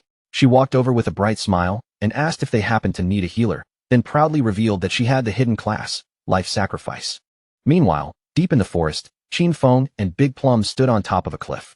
Below them stretched a dark, murky swamp, and in the middle of that gloomy water, the golden ghost ship lurked silently like a monster waiting for prey. Qin Feng activated Shadow Sneak and disappeared into the air. Before leaving, he told Big Plum to hide herself properly and watch out for possible ambushes while he went down to deal with the boss. Big Plum looked a little confused, but she still nodded and reminded him to be careful. Qin Feng descended into the swamp, and the moment he entered the area, a system window appeared in front of him. It warned that under the influence of the ghost ship, this place had become a violent domain, where lifespan was consumed at 100 times the normal rate. Qin Feng quickly calculated the loss in his head. At 100 times the normal speed, staying here for 15 minutes would be equal to spending one full day of lifespan. For most players, that would be terrifying, but to him, this kind of violent time-draining domain did not have much impact. The system then detected the Golden Ghost ship as a level 5 boss. But right after that, something unexpected appeared. A countdown timer started ticking, showing 45 minutes and 25 seconds remaining. Qin Feng was slightly surprised to see that a special boss like this actually had a time limit. Still, he quickly relaxed, because there were still more than 45 minutes left. For Qin Feng, that amount of time was more than enough to kill it. He immediately activated Instant Shadow Slash. His figure moved like a bolt of thunder across the swamp, and several powerful slashes tore into the boss, dealing a total of 1,500 damage. While the boss was still trying to understand what had just struck it, Qin Feng canceled Shadow Sneak and launched a venom dart without hesitation. The dart flew straight toward the ship's bell and struck it directly, triggering both critical hit and stealth break strike at the same time. As the poison began dealing continuous damage, Qin Feng quickly pulled back and widened the distance between himself and the boss.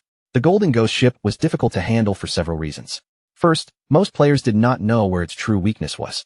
They usually assumed the weak point had to be its skeletal body or the ship itself. But in reality, the real weak point was the ghost fire bell hanging at the tip of the ship. The moment that weakness was attacked, the boss became enraged.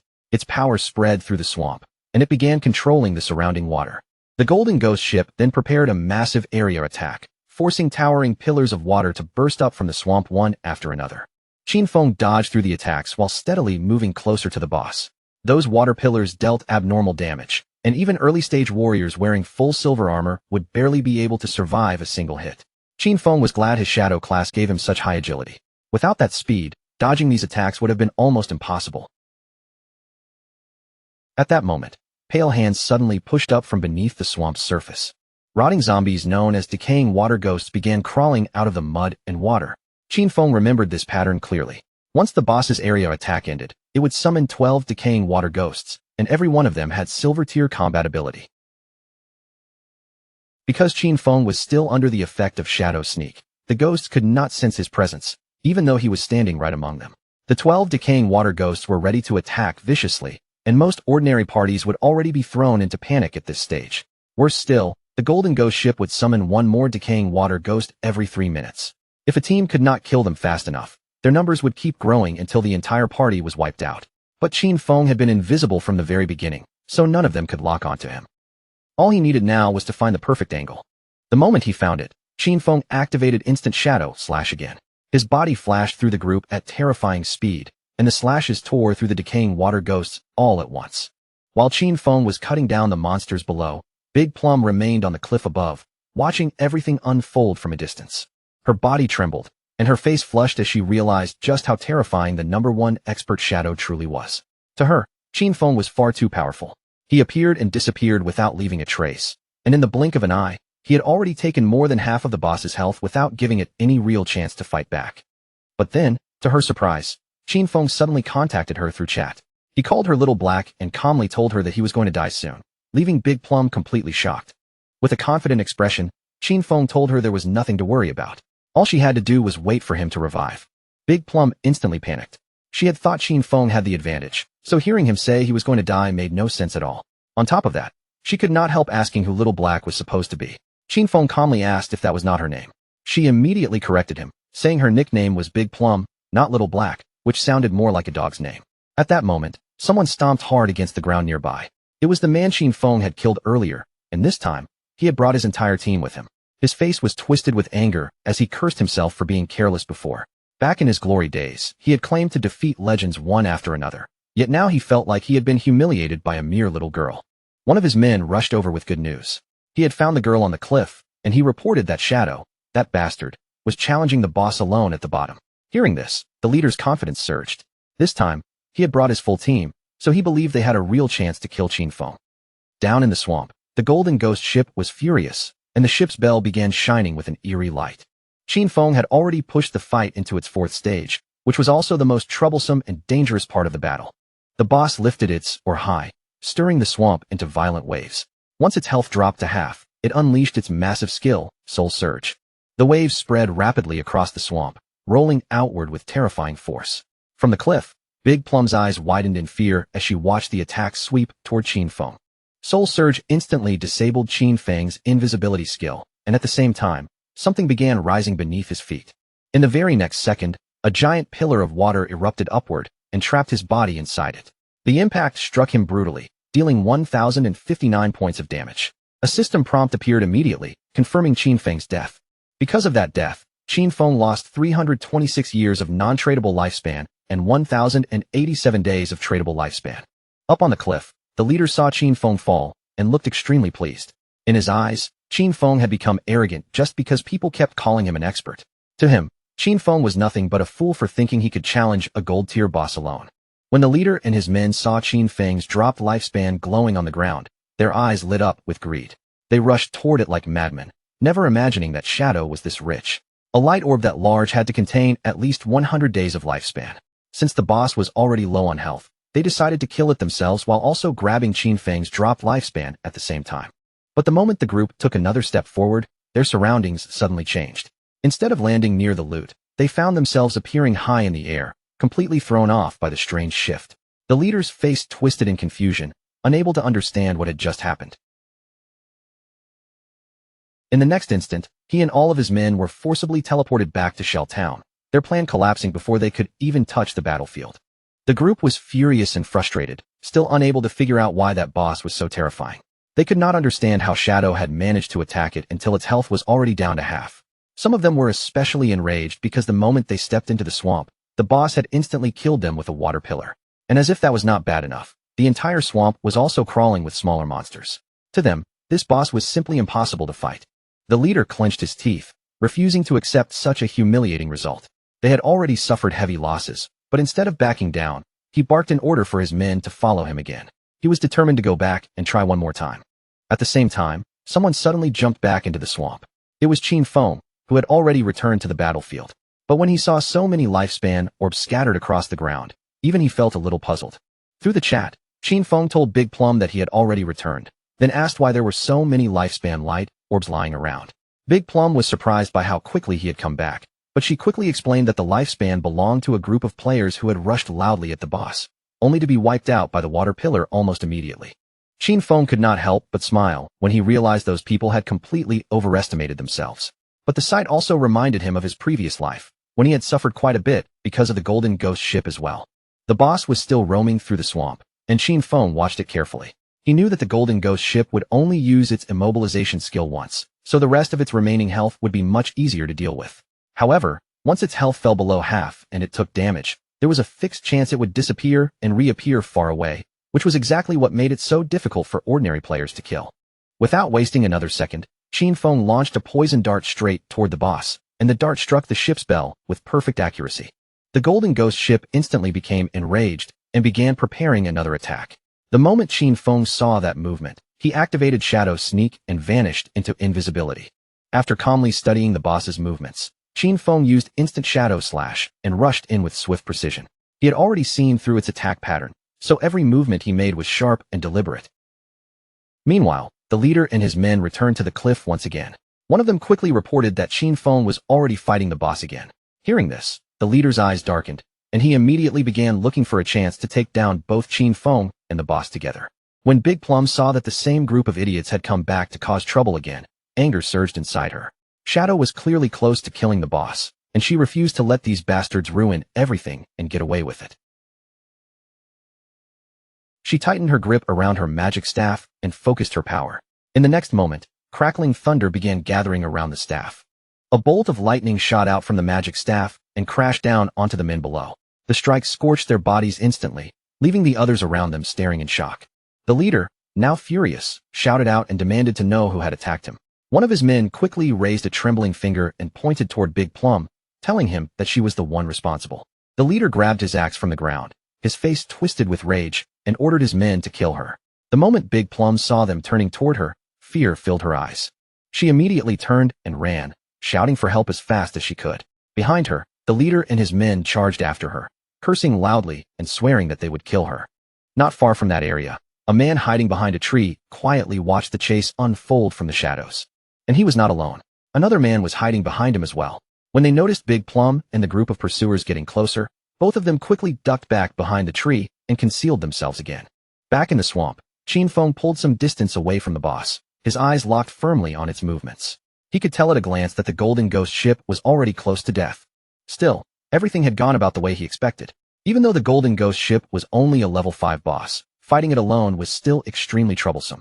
His damage was not high enough to end the battle quickly, so the fight had dragged on longer than he wanted, which naturally attracted more people to watch.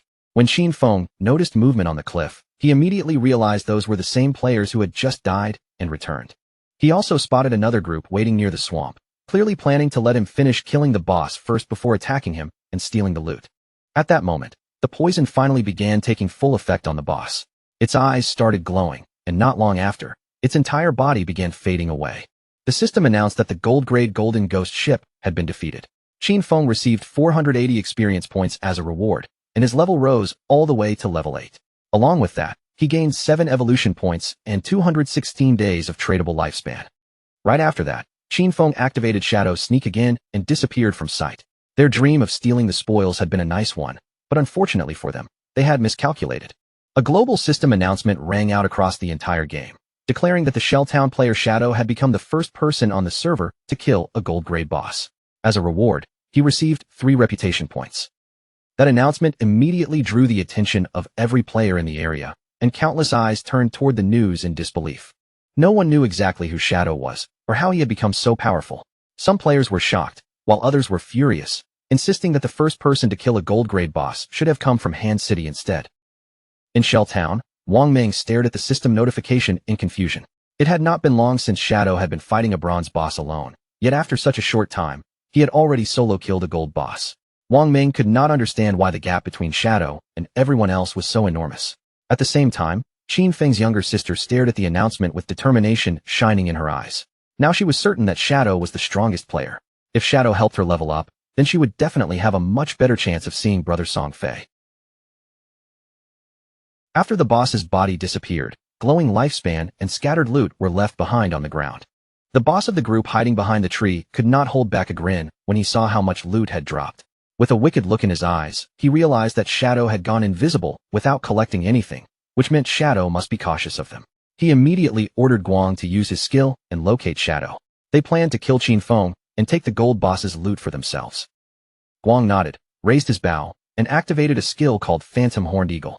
He released an arrow toward the swamp, and as it flew through the air, it transformed into the ghostly shape of an eagle. The spectral eagle soared over the swamp before suddenly exploding. Countless ghostly feathers scattered down from above, drifting across the entire area. Qin Feng observed them carefully from the shadows. He had not expected this hunter to learn an anti-invisibility skill so early. No wonder these people were so confident about killing him and stealing the loot.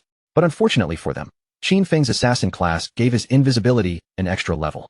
Guang's skill was only level 1, so it was not strong enough to break through his shadow sneak. Guang, feeling completely confident, turned back to his boss and reported that Shadow must have run away after seeing how many of them there were. The boss and his men began moving toward the loot. He decided their first priority was to guard it, so he warned everyone not to be careless and to stay ready for battle at any moment. The ownership protection on the boss's loot would last for 5 minutes. Once that time ended, the loot would become theirs. Proud smiles spread across their faces as before they could even react, Qin Feng moved like thunder. His attacks flashed through the group in an instant, cutting them all down before they had any chance to fight back. Once the area finally became quiet again, Qin Feng turned his attention toward the loot. But then a thought suddenly crossed his mind. Where had Big Plum gone? He decided to put that question aside for the moment and look for her afterward. Right now, he had enough evolution points to upgrade Greedy Hand again. So before collecting the loot, Qin Feng chose to upgrade the skill first, making sure he would squeeze the greatest possible value out of the boss rewards. Greedy Hand rose from diamond quality to epic quality. It could still be used on monster corpses, but now its chance of obtaining extra loot increased from 220% to 300%. Even better, any extra loot gained through the skill now had a 100% chance of being upgraded by 1 tier. Qin Feng then began collecting the loot, determined to make full use of that guaranteed upgrade effect. He gathered the glowing drops together, making sure not to waste even the smallest bit of value. As Greedy Hand activated and began absorbing the loot, a satisfied smile slowly appeared on Qin Feng's face. A bright light rose from the forest, and after Greedy Hand finished working, Qin Feng obtained 21 evolution points, 648 days of tradable lifespan, and 2 special items known as Ghost Fire Bells. Qin Feng's eyes widened slightly in surprise when he saw that he had actually obtained 2 Ghost Fire Bells at once. The Ghost Fire Bell was a special item. After equipping it, Qin Feng would not lose lifespan when he died, though the effect had a cooldown of 1,560 seconds. It also came with 2 skills, 1 passive and 1 active. The passive skill, Soul Absorption, increased the amount of lifespan dropped by monsters he killed by 20%, and owning 2 Ghost Fire Bells would double that effect. The active skill, Soul Shock, allowed him to shake the bell and immobilize every enemy within a 100-meter radius for 3 seconds, with a cooldown of 512 seconds. The Ghost Fire Bell was not considered equipment, but a special item, so it did not take up any equipment slots. Even better, 2 Ghost Fire Bells only occupied a single inventory slot, making them extremely convenient to carry. But while Qin Feng was still focused on the new items, Big Plum suddenly contacted him through chat and begged him to come save her. Qin Feng immediately became alert, his expression turning serious as he asked where she was. Qin Feng's heart tightened as he tried to figure out where Little Black had been taken. All he could hear through the voice chat was her panicked screaming, her voice shaking as she begged those people not to come any closer. Little Black was trembling with fear because the leader and his men had already forced her into a corner. They sneered at her, praising her stubborn resistance, but then coldly reminded her that she had nowhere left to run. They told her to come over quietly, promising in a disgusting tone that they would make her feel so good she would practically ascend to heaven. Her fingers curled tightly into a fist, but when she glanced behind her, her heart sank. There was nothing there except the edge of the cliff. Even so, her eyes hardened, because no matter what happened, she was not going to let these bastards be the ones to kill her. Without giving herself even a moment to hesitate, she leaned backward and threw herself straight off the cliff. The leader and the others froze in place, completely stunned as her figure vanished over the edge. Her body dropped through the air at terrifying speed, falling faster and faster until she slammed hard into the ground below. Pain tore through her instantly, and blood began spreading out beneath her, staining the earth around her body. Soon, her body started to fade away, breaking apart and transforming back into lifespan.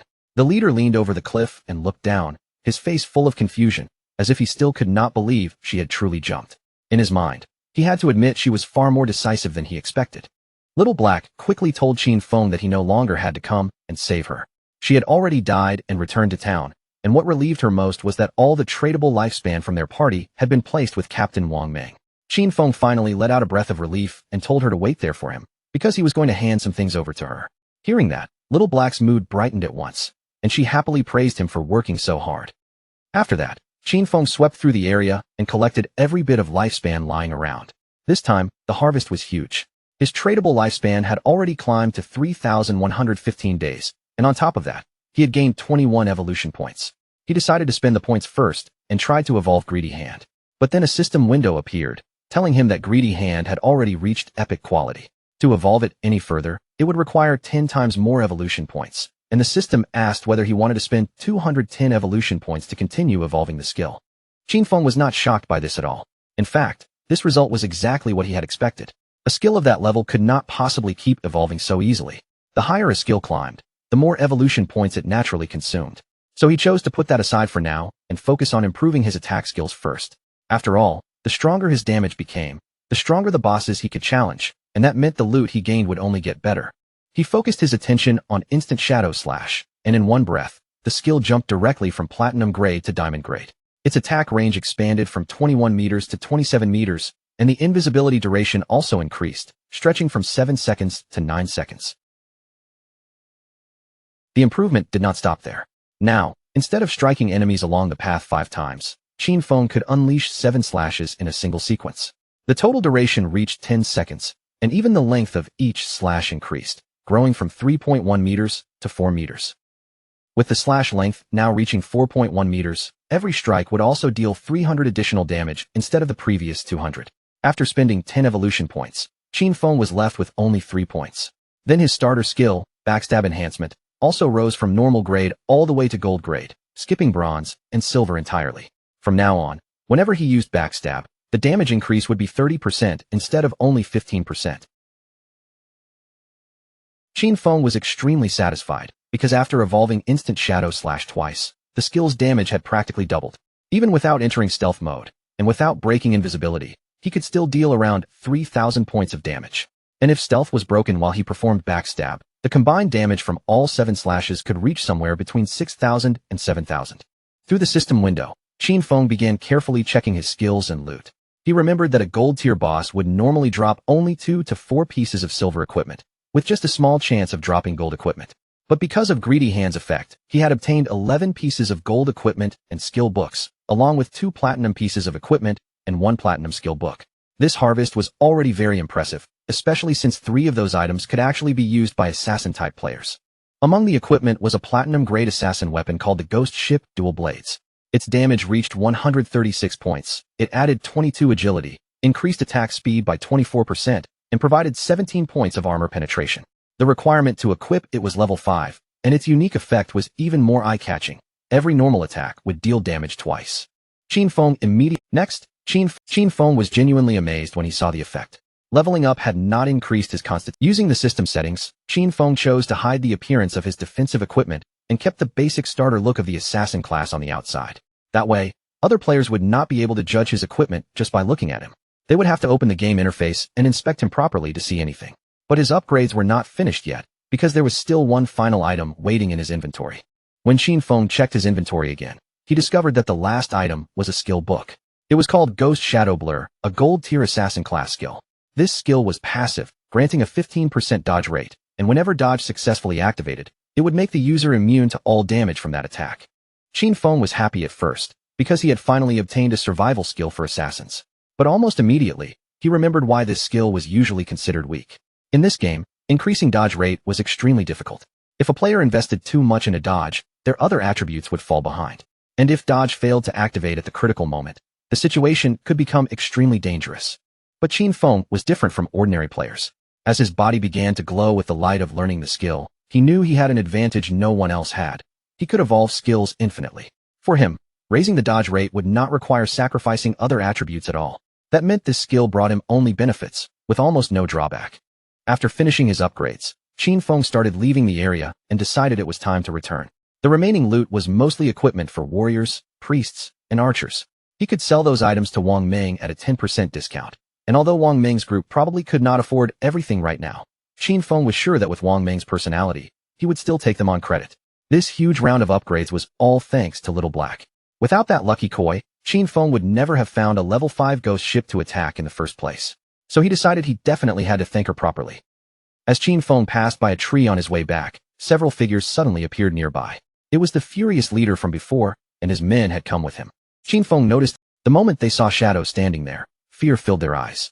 Without even daring to say another word, they turned around and began running for their lives. Of course, Qin Feng had no intention of letting them escape so easily. He activated Shadow Stealth, and as his figure began fading from sight, he let out a quiet sigh. Before those men could even take another proper step, Qin Feng moved like a flash of thunder. In the blink of an eye, he caught up and killed all of the leader's subordinates. When the leader saw his men fall one after another, panic completely took over. He turned and ran with every bit of strength he had, but Qin Feng was never going to give him that chance. Qin Feng suddenly appeared right in front of him and released his invisibility. The leader nearly crashed into him face first, and his eyes were already wet with fear. Trembling, he admitted that he had been wrong and swore he would never do it again. He begged Qin Feng to spare him, saying that he had less than 1 year of lifespan left. Qin Feng looked at him coldly and asked whether he had ever thought about his own fate before attacking other people. Qin Feng showed no mercy. He struck the leader with a poison dart, and as the man collapsed and twisted in pain behind him, Qin Feng simply turned his back and walked away. Because Qin Feng had killed too many players, he gained a layer of a status called Killer. Right now, he was only at the first layer of the Killer status, but if he died, he would lose 75% of his current lifespan. Even so, Qin Feng remained calm. He still had the Ghostfire Bell, and if he accidentally died once, that item would protect him from losing any lifespan. After leaving the area, Qin Feng finally returned to Shell Town. The moment he entered, countless eyes immediately turned toward him. The players around him began whispering among themselves. After all, Qin Feng had just killed a gold-tier boss, and that news alone was enough to leave everyone stunned. But when some people saw that he did not appear to be wearing any impressive equipment, they began suspecting that he must have exploited some kind of bug to defeat the boss. As Qin Feng continued walking through the town, a man suddenly stepped forward and politely asked him to wait. Qin Feng turned back with a curious look. The man smiled and held up a skill book, explaining that they had mistakenly bought an assassin skill book earlier. He asked Qin Feng to accept it, saying they could simply treat everything that happened between them as if it had never happened. The system quickly identified the skill book. It was a common tier skill called Impale, a single target attack. When it hit, it added 20 attack points and stunned the enemy for 2 seconds. Its cooldown was 22 seconds. Qin Feng accepted the skill book, and his eyes widened slightly in surprise. This was actually a control skill. After taking the book, Qin Feng did not say much more and simply continued on his way. The man and his group also turned and left in another direction. One of the men was furious and complained to Zian Xiao that they had been killed by Qin Feng. In his eyes, handing over a skill book like that was far too cowardly. Another man nodded along, saying that no one had ever dared to treat them this way before. Then another one suggested using all of their personal connections to gather people. If everyone contributed, even one mouthful of spit from each person would be enough to drown Qin Feng, so there was no reason for them to fear him. With a serious look, Zian Xiao pointed out that Shadow was growing far too quickly and leveling up completely on his own, which meant he must be hiding some huge secret. He wanted to find Qin Feng in real life and kidnap him. That way, they would not only uncover his secret, but might even be able to turn him into their slave and force him to collect lifespan for them. The man immediately praised Xiao Xiao, calling it an excellent plan. Xiao Xiao then decided to have the family send a woman to approach Qin Feng and try to draw information out of him. When he heard Shadow's voice earlier, it had sounded very unfamiliar, and he was certain Qin Feng was not part of their circle. To him, that meant Qin Feng had to be poor. So they planned to find a professional beauty, fully convinced that Qin Feng would fall right into their trap. Meanwhile, Qin Feng met up with Little Black and told her to accept the trade, because he wanted to give her a few things. The moment she heard that, excitement lit up in her eyes. But she still hurriedly corrected him, saying her name was not Little Black, it was Big Plum.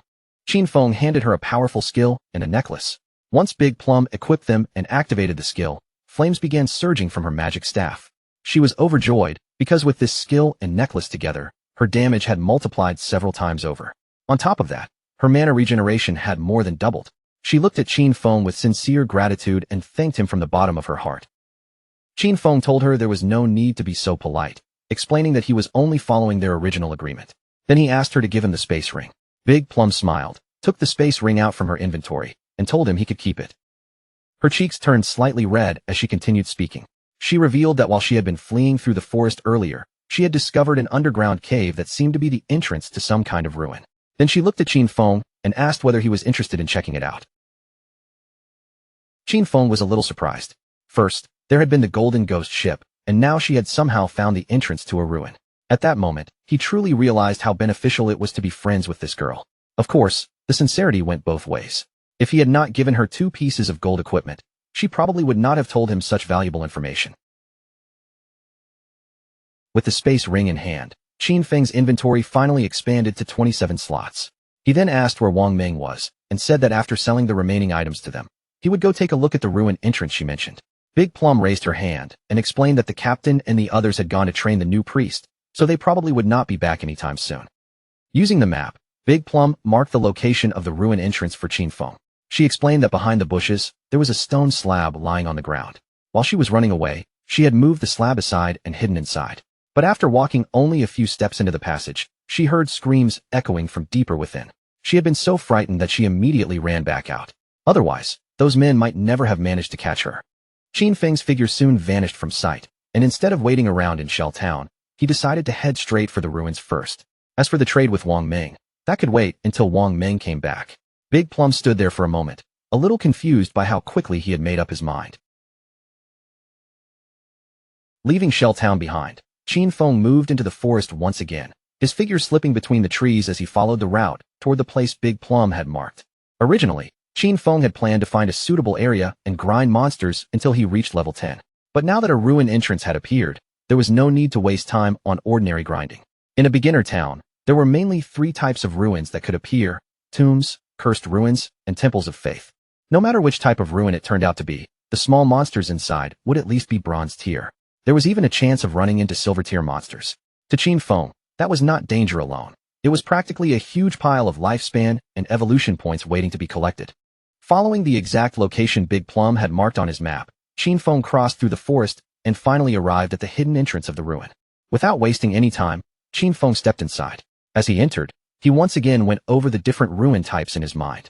In beginner towns, ruins were usually divided into tombs, cursed ruins, and temples of faith. Tombs were the simplest to understand. They were packed with large numbers of monsters, and clearing them all was extremely difficult. Most of the time, there would also be a golden boss waiting at the end. Cursed ruins were different. The monsters inside had all been cursed by ancient gods or evil gods. Some of them might once have been human, but after being corrupted, some lost their minds, while others became ghosts after death. As for temples, the monsters there were usually believers of ancient gods or evil gods, and the temple layouts were often twisted, complicated, and much harder to navigate. The deeper Qin Feng walked, the more ancient murals appeared along the surrounding walls. In places like this, if someone managed to pass through the final 2 sections, they would often receive a special item or even a skill book as a reward. As Qin Feng looked closely at the murals carved into the walls, he quickly realized what kind of place this was. This ruin was not a tomb or a cursed ruin. It was a temple of faith. He slowed his steps and began studying the murals more carefully, because the images felt strangely familiar. Right then, low roars echoed from deeper inside the passage. Qin Feng continued walking down the hall. At the same time, somewhere else in the forest, Wang Meng and his party were in the middle of fighting a monster. Wang Meng stood at the front with his shield raised, bracing himself as he blocked the monster's attacks head-on. But the monster suddenly lunged forward with frightening speed. Before Wang Meng could fully react, its sharp claw ripped toward him, striking him hard enough to send his whole body flying through the air and dealing terrifying damage in an instant. Seeing their captain badly injured, the party's archer immediately panicked. He shouted for the healer to heal him right away. But Qin Feng's sister froze in place, her body stiff with fear, completely unsure of what she was supposed to do. Tears welled up in her eyes as she clutched the magic staff tightly with both hands. Her voice trembled as she asked them how she was supposed to heal him. While everyone's attention was shaken, the monster leapt again and prepared to attack. Seeing the danger closing in, the party swordsman drew his sword at once and urgently ordered Qin Feng's sister to use her skill. But instead of following the order, she collapsed to her knees on the ground. The magic staff slipped from her hands, and she broke down crying, completely overwhelmed by fear. The monster attacked again without mercy, and Wang Ming's entire party was wiped out. In the next moment, all of them were eliminated and teleported back to Shell Town. When Wang Ming and his men reappeared in town, their faces were dark with anger, and the frustration around them was almost impossible to hide. Big Plum happened to be nearby and greeted them as soon as she saw them return. With a smile, she asked why they had come back so quickly, then explained that the expert Shadow still had not returned yet, so they could not buy the equipment for the time being. The archer, still furious, immediately pointed at Qin Xiaoyu and snapped that he had never seen anyone as stupid as her. In his eyes, she did not know how to dodge monster attacks, and she did not even know how to use her own skills. Qin Xiaoyu's eyes turned red, and she began crying, completely lost and not knowing what to do. Big Plum quickly stepped in front of Qin Xiaoyu and looked at the archer in confusion. She asked why he had to be so harsh, explaining that Qin Xiaoyu was only a beginner, and since this was her first time playing the game, dying once was perfectly normal. But the archer's eyes burned with rage as he told Big Plum to move aside, saying he was going to scold Qin Xiaoyu to death. The swordsman then explained the real problem to Big Plum. They had not died just once. In less than an hour, they had already died 3 separate times. The moment Big Plum heard that, her eyes widened in genuine surprise. Then Big Plum smiled and proudly showed off the necklace Qin Feng had given her. She decided to go with them herself, saying that she had just received 2 excellent things from the expert. Now that she had become much stronger, she believed that as long as she joined them, they should not die again. Wang Ming stepped forward and firmly ordered everyone to stop arguing. To him, Big Plum's suggestion was actually not bad. With her joining the party this time, things should go much more smoothly, and maybe once they returned, they would be able to meet Shadow as well. Although Qin Xiaoyu was furious deep down, she forced herself to look grateful on the outside. She apologized softly and promised that she would work hard. But in her heart, she could hardly believe these people had the nerve to blame her when they could not handle the fight themselves. If it were not for the fact that they had connections to Shadow, she would not have bothered dealing with them at all. The more she thought about it, the angrier she became. Meanwhile, Qin Feng had already entered a room deeper inside the temple, and something in front of him immediately caught his attention. 2 monsters were kneeling before him as if worshipping something. The system quickly identified them as devout followers of the ancient god. They were called the Judged, and both of them were level 10 silver tier monsters. A suspicious light flashed in Qin Feng's eyes as he stared at the 2 kneeling monsters, clearly sensing that something about this situation was not normal. But he did not waste another second standing there. With a determined look, Qin Feng immediately launched instant Shadow Slash and attacked the 2 monsters. His body vanished into invisibility, and after the attack passed through them, Qin Feng turned back to check the damage. To his surprise, their health had barely dropped. Even after he broke stealth and used backstab, the 2 monsters only lost a small portion of their health. Still, Qin Feng had expected something like this. After all, they were level 10 silver bosses, and the combined health of these 2 devout followers was already higher than the gold tier golden ghost ship. Just then, something strange happened in front of him, and Qin Feng's expression shifted as curiosity rose in his eyes. The 2 monsters knelt down before him again. Qin Feng was confused, because they were once more kneeling in his direction, even though he was still hidden in stealth. It was a strange sight. He was not sure whether they had sensed the eye of judgment on him, or whether that was the reason they had not attacked him directly. Qin Feng looked at them and asked whether they knew the way forward, telling them to guide him if they did. The monsters slowly raised their heads, but instead of answering, they let out rough, beast-like roars. At that moment, Qin Feng understood. These creatures had already been corrupted, their bodies decayed, and their minds completely broken. They had become nothing more than wild beasts that only knew how to steal lifespan from humans. Right then, the eyes of the 2 monsters began to glow, giving off an eerie light in the dim room. Not long after that, they suddenly turned their backs on Qin Feng, and at the doorway of the room, a group of players had just appeared. The 2 monsters sensed their presence and immediately charged toward them. The players' expressions changed the moment they realized these bosses were silver tier. They knew very clearly that they could not handle even 1 silver tier boss, let alone 2. Without hesitation, they decided to flee from this place as fast as possible. But before they could escape, the monsters launched their attack. A toxic mist spread out and wrapped around the players, melting their bodies with terrifying speed. Their bodies soon disappeared, leaving behind lifespan orbs on the ground. Qin Feng recognized them then. They were the team of the girl named Grey Rose, the one who had bought Ice Spike from him earlier. He had not expected them to find this ruin as well. Judging from the current level of player equipment, Qin Feng concluded that no one was truly prepared to explore deeper inside yet.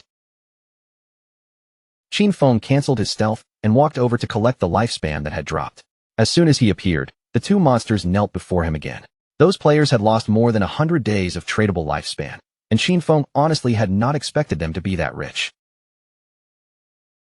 After collecting everything, Xinfeng returned to the room and began searching carefully. Several minutes passed, but after looking all around, he still found nothing. There were no traps, no hidden treasures, and no special mechanisms.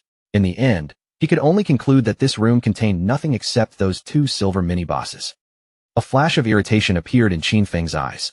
Since there was nothing else to gain here, he decided to forget about it and stop wasting time. Without the slightest hesitation, he attacked again, throwing out poison darts that shot forward and embedded themselves directly into the heads of the two monsters. After killing the two silver-tier bosses, Xinfeng received his rewards. He gained 4,000 experience points, rose to level 9, obtained 4 evolution points, and collected 188 days of tradable lifespan. Then Xinfeng activated Greedy Hand. As the skill took effect, the bodies of the two monsters began to disappear, breaking down as the rewards were drawn out. Xinfeng's mood instantly lifted, because Epic Tier Greedy Hand was simply outrageous. From those two monsters alone, he obtained 32 evolution points, 1,504 days of tradable lifespan for gold tier items and 10 silver tier items. He stretched out his hand, and a pendant appeared before him. The moment Xinfeng saw it clearly, he became pleased, because this was actually a gold tier item meant for assassins. The item was called the Pendant of the Faithful, an assassin class accessory. It granted 15 agility points and 20% cooldown reduction. Its unique effect was even more special. It could summon a silver tier devout follower to fight for the user, though the cooldown was extremely long at 6,000 seconds. Xinfeng clenched his fist, clearly satisfied with the necklace's stats. That 20% cooldown reduction was very useful. It would reduce the cooldown of his stealth skill from 22 seconds to 19 seconds. Poison darts would drop from 4.35 seconds to 3.75 seconds, and instant shadow slash would go from 10 seconds down to 8 seconds. With this, grinding would become much more efficient. Since his other equipment all required the user to be above level 8, no one else could use this pendant yet, so Xinfeng decided to keep it for now and sell it later. Just as Xinfeng was about to leave the room, the ground beneath him suddenly began to shake and shift. Xinfeng paused for a moment, his curiosity rising as he turned back toward the movement behind him. Right then, a small stone pillar slowly pushed up from the ground. The moment Xinfeng saw it, his eyes lit up with excitement. It seemed that after he had cleared out all the monsters in the room, the hidden mechanism here had finally been triggered. Xinfeng stepped closer and carefully examined the pillar from top to bottom. After looking over its shape and the strange markings on it, he quickly realized that this was indeed a hidden mechanism. Not long after Xinfeng studied it, the pillar mechanism suddenly activated on its own. With a faint rumble, a platform appeared directly beneath his feet. A door hidden in the floor slowly opened, and the platform under Xinfeng began descending little by little. Only then did he realize that this was actually a lift leading even deeper underground. After the platform had dropped several meters, the opening above him began to close again, sealing off the path back up as darkness gathered overhead. Several minutes passed before the platform finally came to a stop. Judging from the depth and the time it had taken, Xinfeng felt as though he had descended at least 300 or 400 meters underground. The place before him was pitch dark and carried a gloomy, unsettling atmosphere.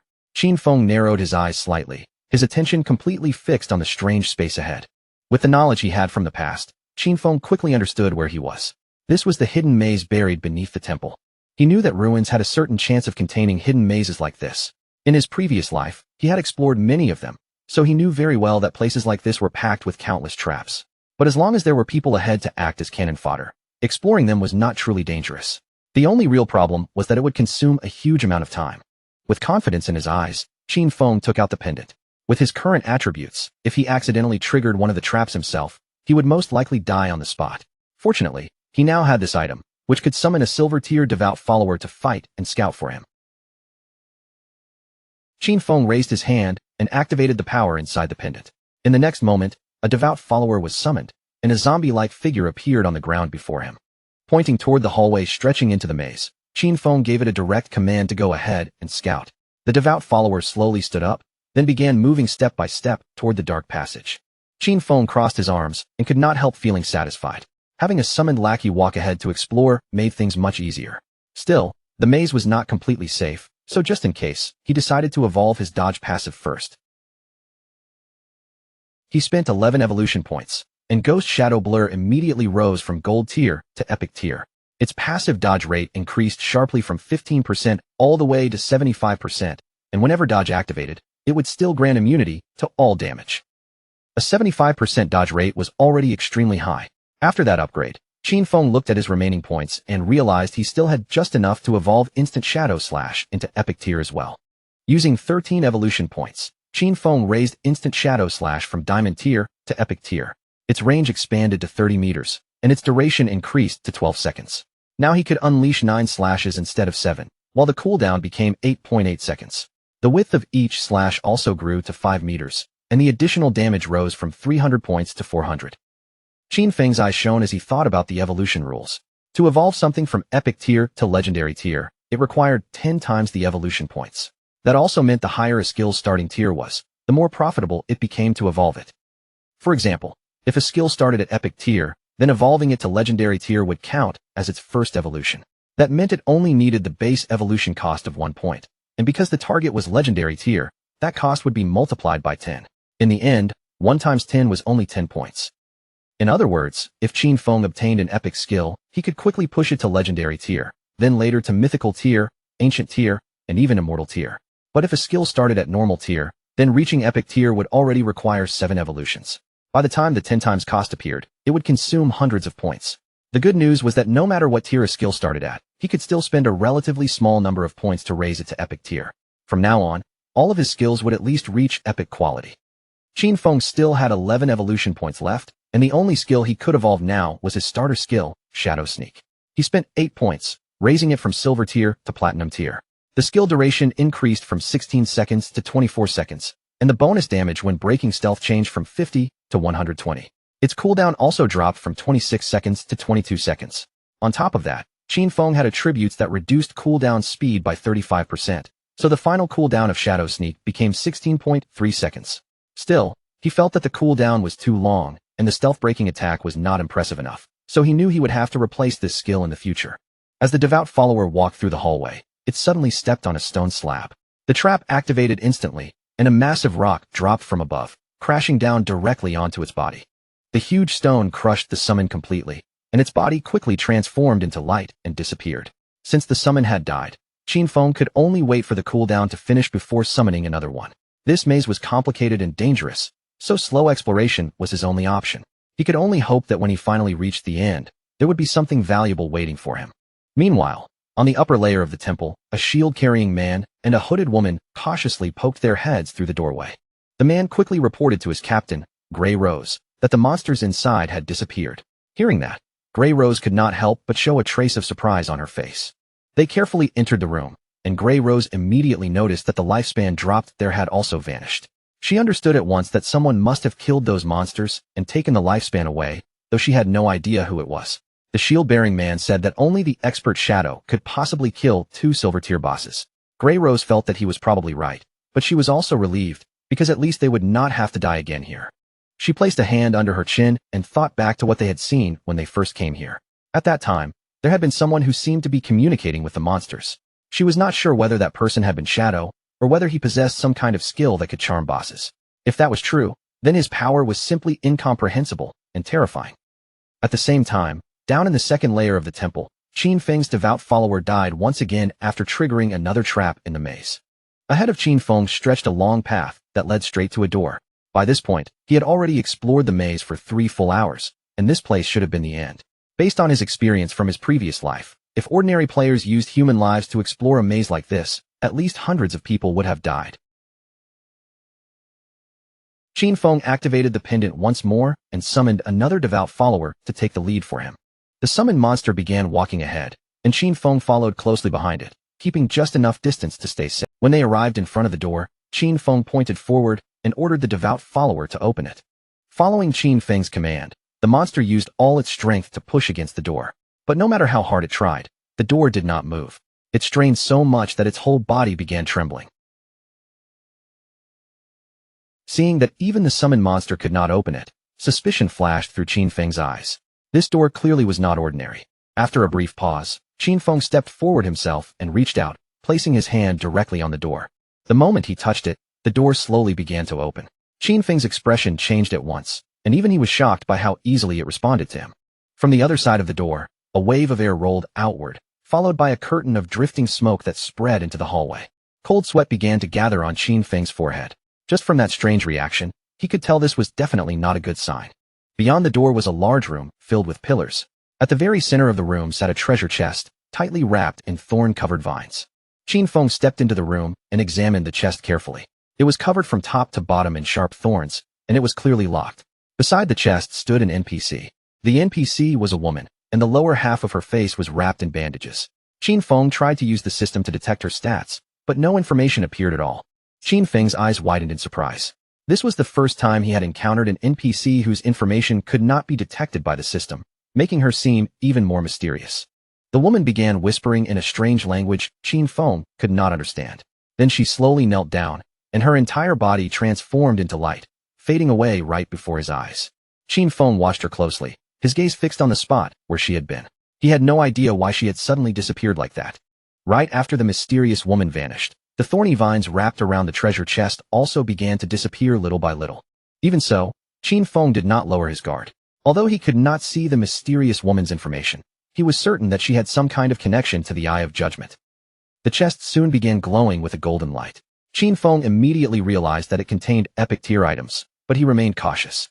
After all, there was still a chance that the chest could be a mimic or that a trap was hidden inside.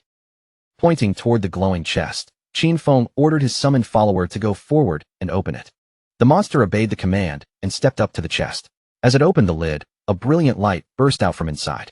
Qin Feng's eyes widened in surprise as he looked at what had appeared. It was a skill book, and not an ordinary one, but a godly assassin skill that contained both passive and active effects.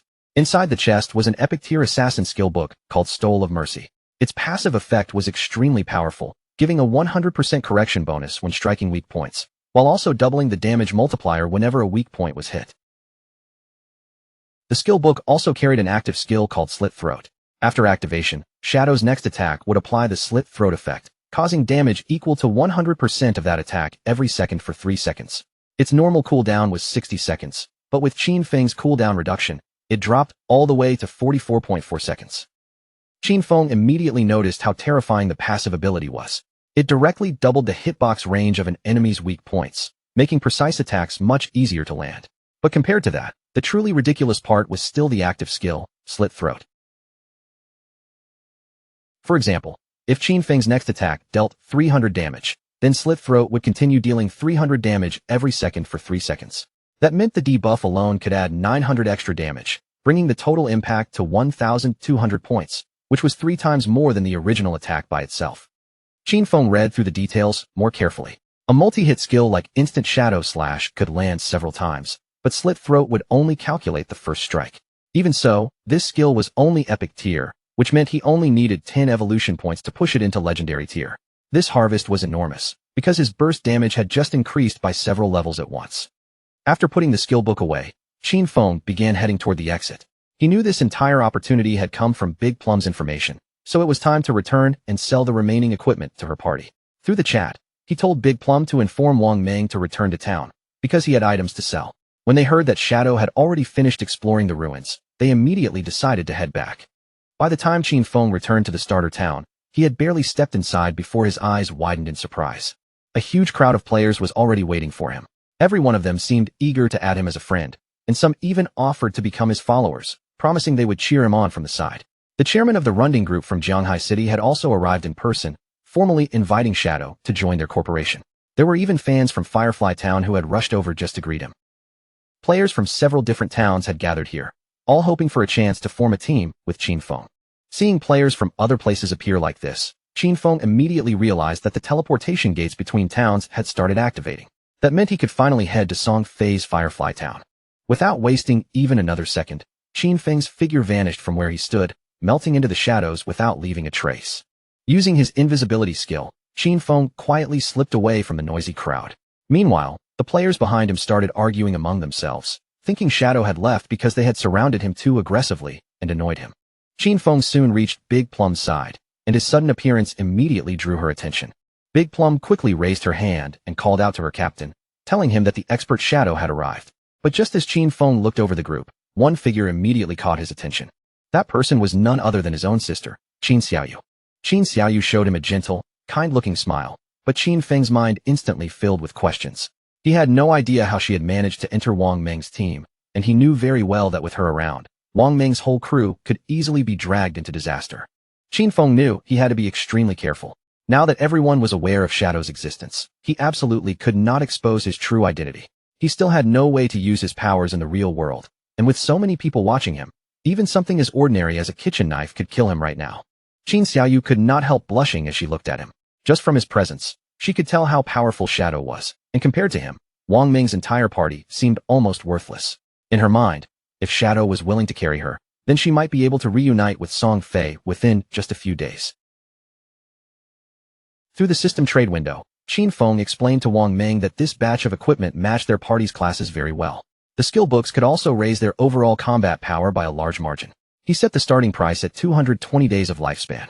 To Wang Ming, that price was extremely high, because these items were all silver and gold tier, and their group simply could not afford them yet. Qin Feng calmly said it was not a problem, they could pay him back later. Wang Ming's expression became sincere as he thanked Qin Feng.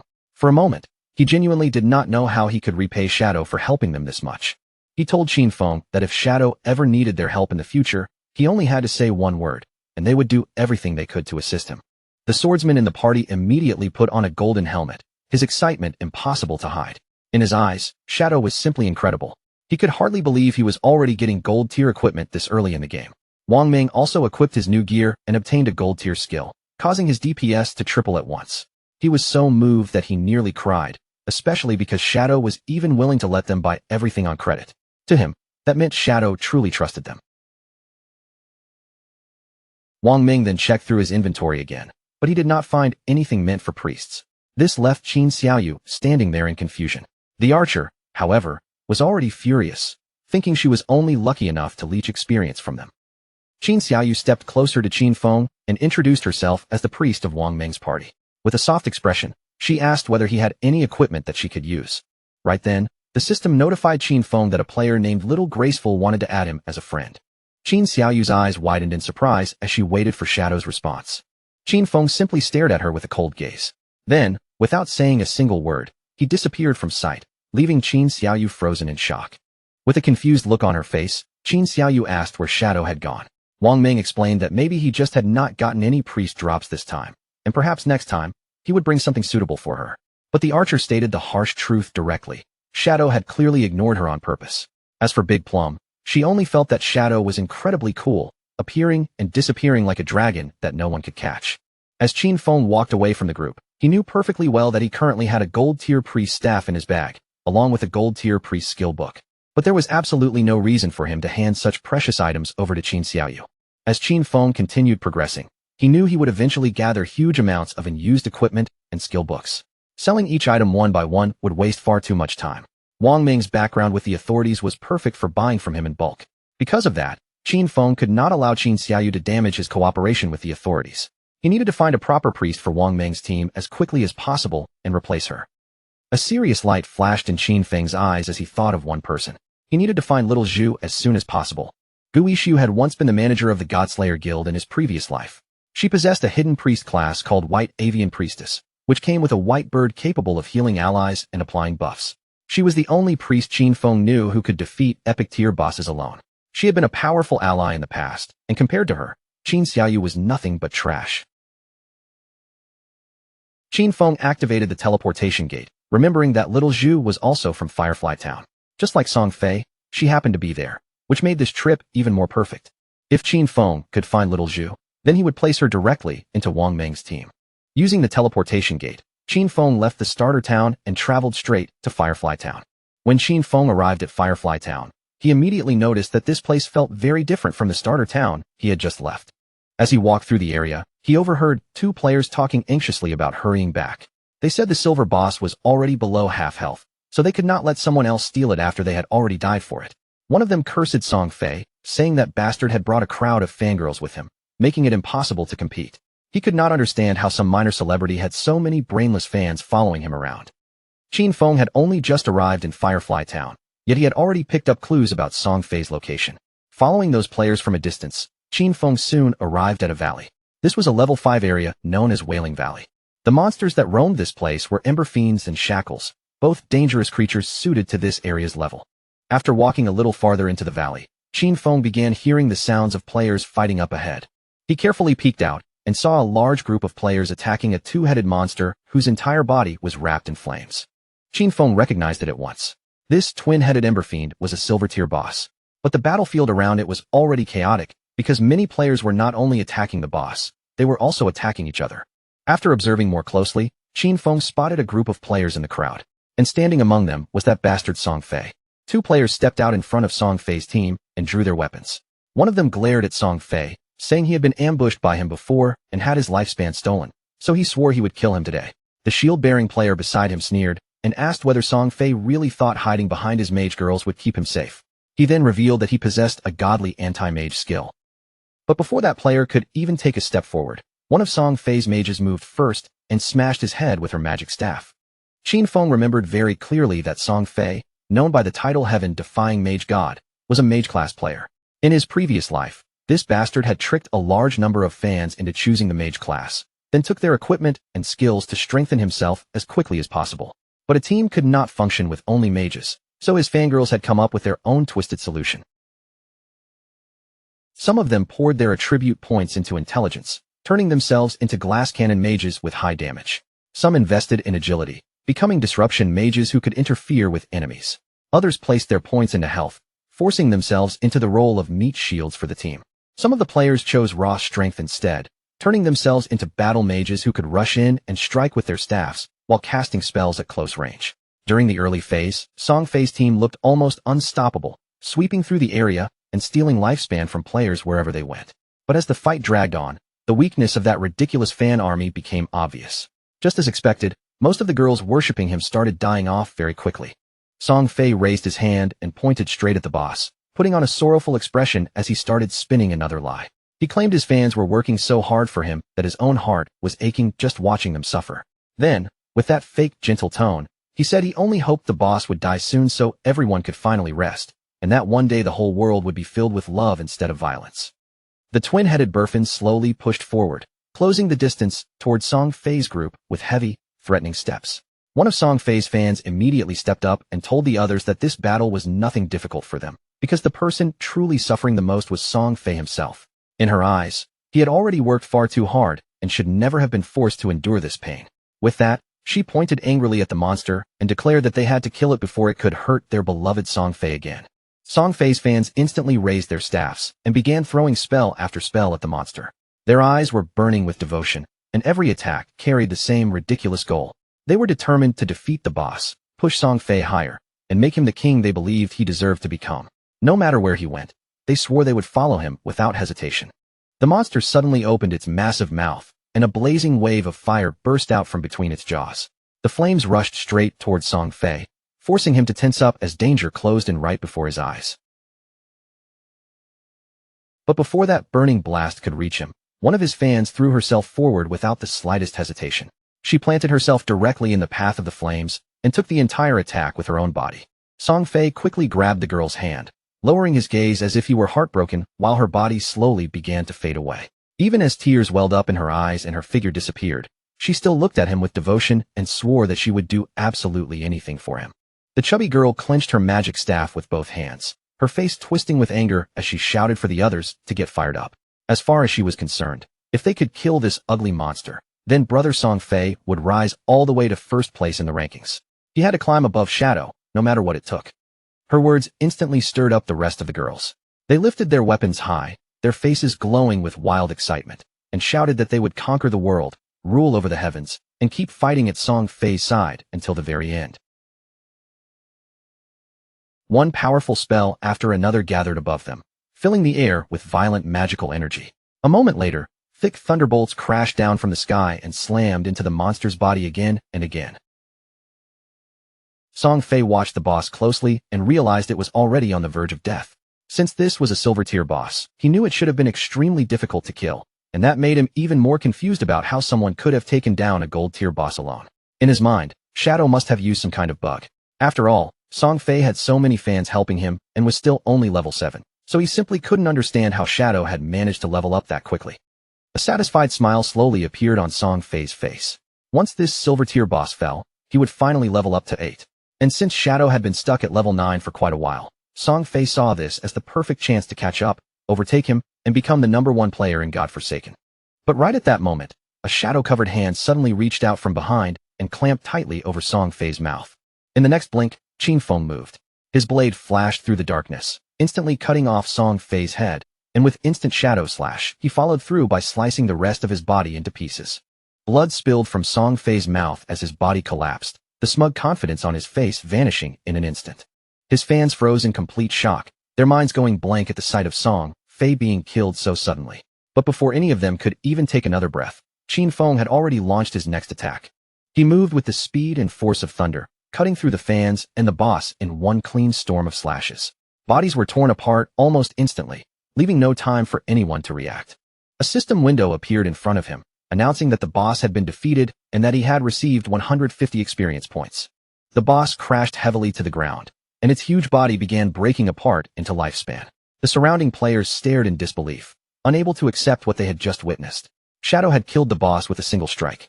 While their attacks only dealt around 100 points of damage, one blow from Shadow caused thousands. The gap was so large it felt like Shadow was at least 10 times stronger than them. As the boss's corpse dissolved into glowing orbs of lifespan, Qin Feng finally deactivated his stealth and appeared in front of everyone. The sharper players immediately realized that what he had used was an area attack. A single move had wiped out Song Fei, his entire group of fans, and the boss at the same time. When they looked more carefully and recognized Shadow, the player who had achieved the first global kill of a gold-tier boss, they quickly made up their minds. None of them dared to fight him, so they stepped back and let Shadow take the loot. The players around him even began cheering for Shadow, acting as if he had avenged them by wiping out Song Fei's gang. Qin Feng understood exactly what was happening. They were not truly grateful. They were simply afraid that if they acted hostile, he might attack them too. If this had been his past life, he would not have hesitated to kill them all on the spot. At the same time, Song Fei respawned back in Firefly Town. The system immediately informed him that he had been killed by Shadow, costing him 1,106 days of tradable lifespan and 18 years and 113 days of non-tradable lifespan. Song Fei's face turned pale with panic. Shadow had actually come to Firefly Town. Out of the hundreds of starter towns in Jianghai City, he couldn't believe Shadow had appeared in his town just to steal the kill. His fans soon respawned as well. The chubby girl looked completely confused when she saw that Song Fei had died too. Another girl was furious, unable to understand why Shadow would suddenly kill them. A third immediately assumed that Shadow must have wanted to steal the silver-tier boss. In their eyes, he was evil and shameless, taking advantage of Song Fei while he was distracted and launching a surprise attack. Just then, an archer walked nervously towards Song Fei. With a hesitant expression, she asked if she could join his team, then quickly revealed that she possessed a skill called Eagle Eye, which allowed her to detect invisible enemies. Song Fei's fans instantly told the girl to get lost, reminding her that Song Fei had clearly said he only wanted mages in his party. The chubby girl looked her over with disdain, believing her monster-killing efficiency was far too low and that she would only slow down Song Fei's climb in the rankings. But Song Fei slowly spread his arms with that gentle, saint-like expression he loved to wear. He said that even though she was an archer, she could still become part of his family, because in his heart, love was something that could fill every empty space.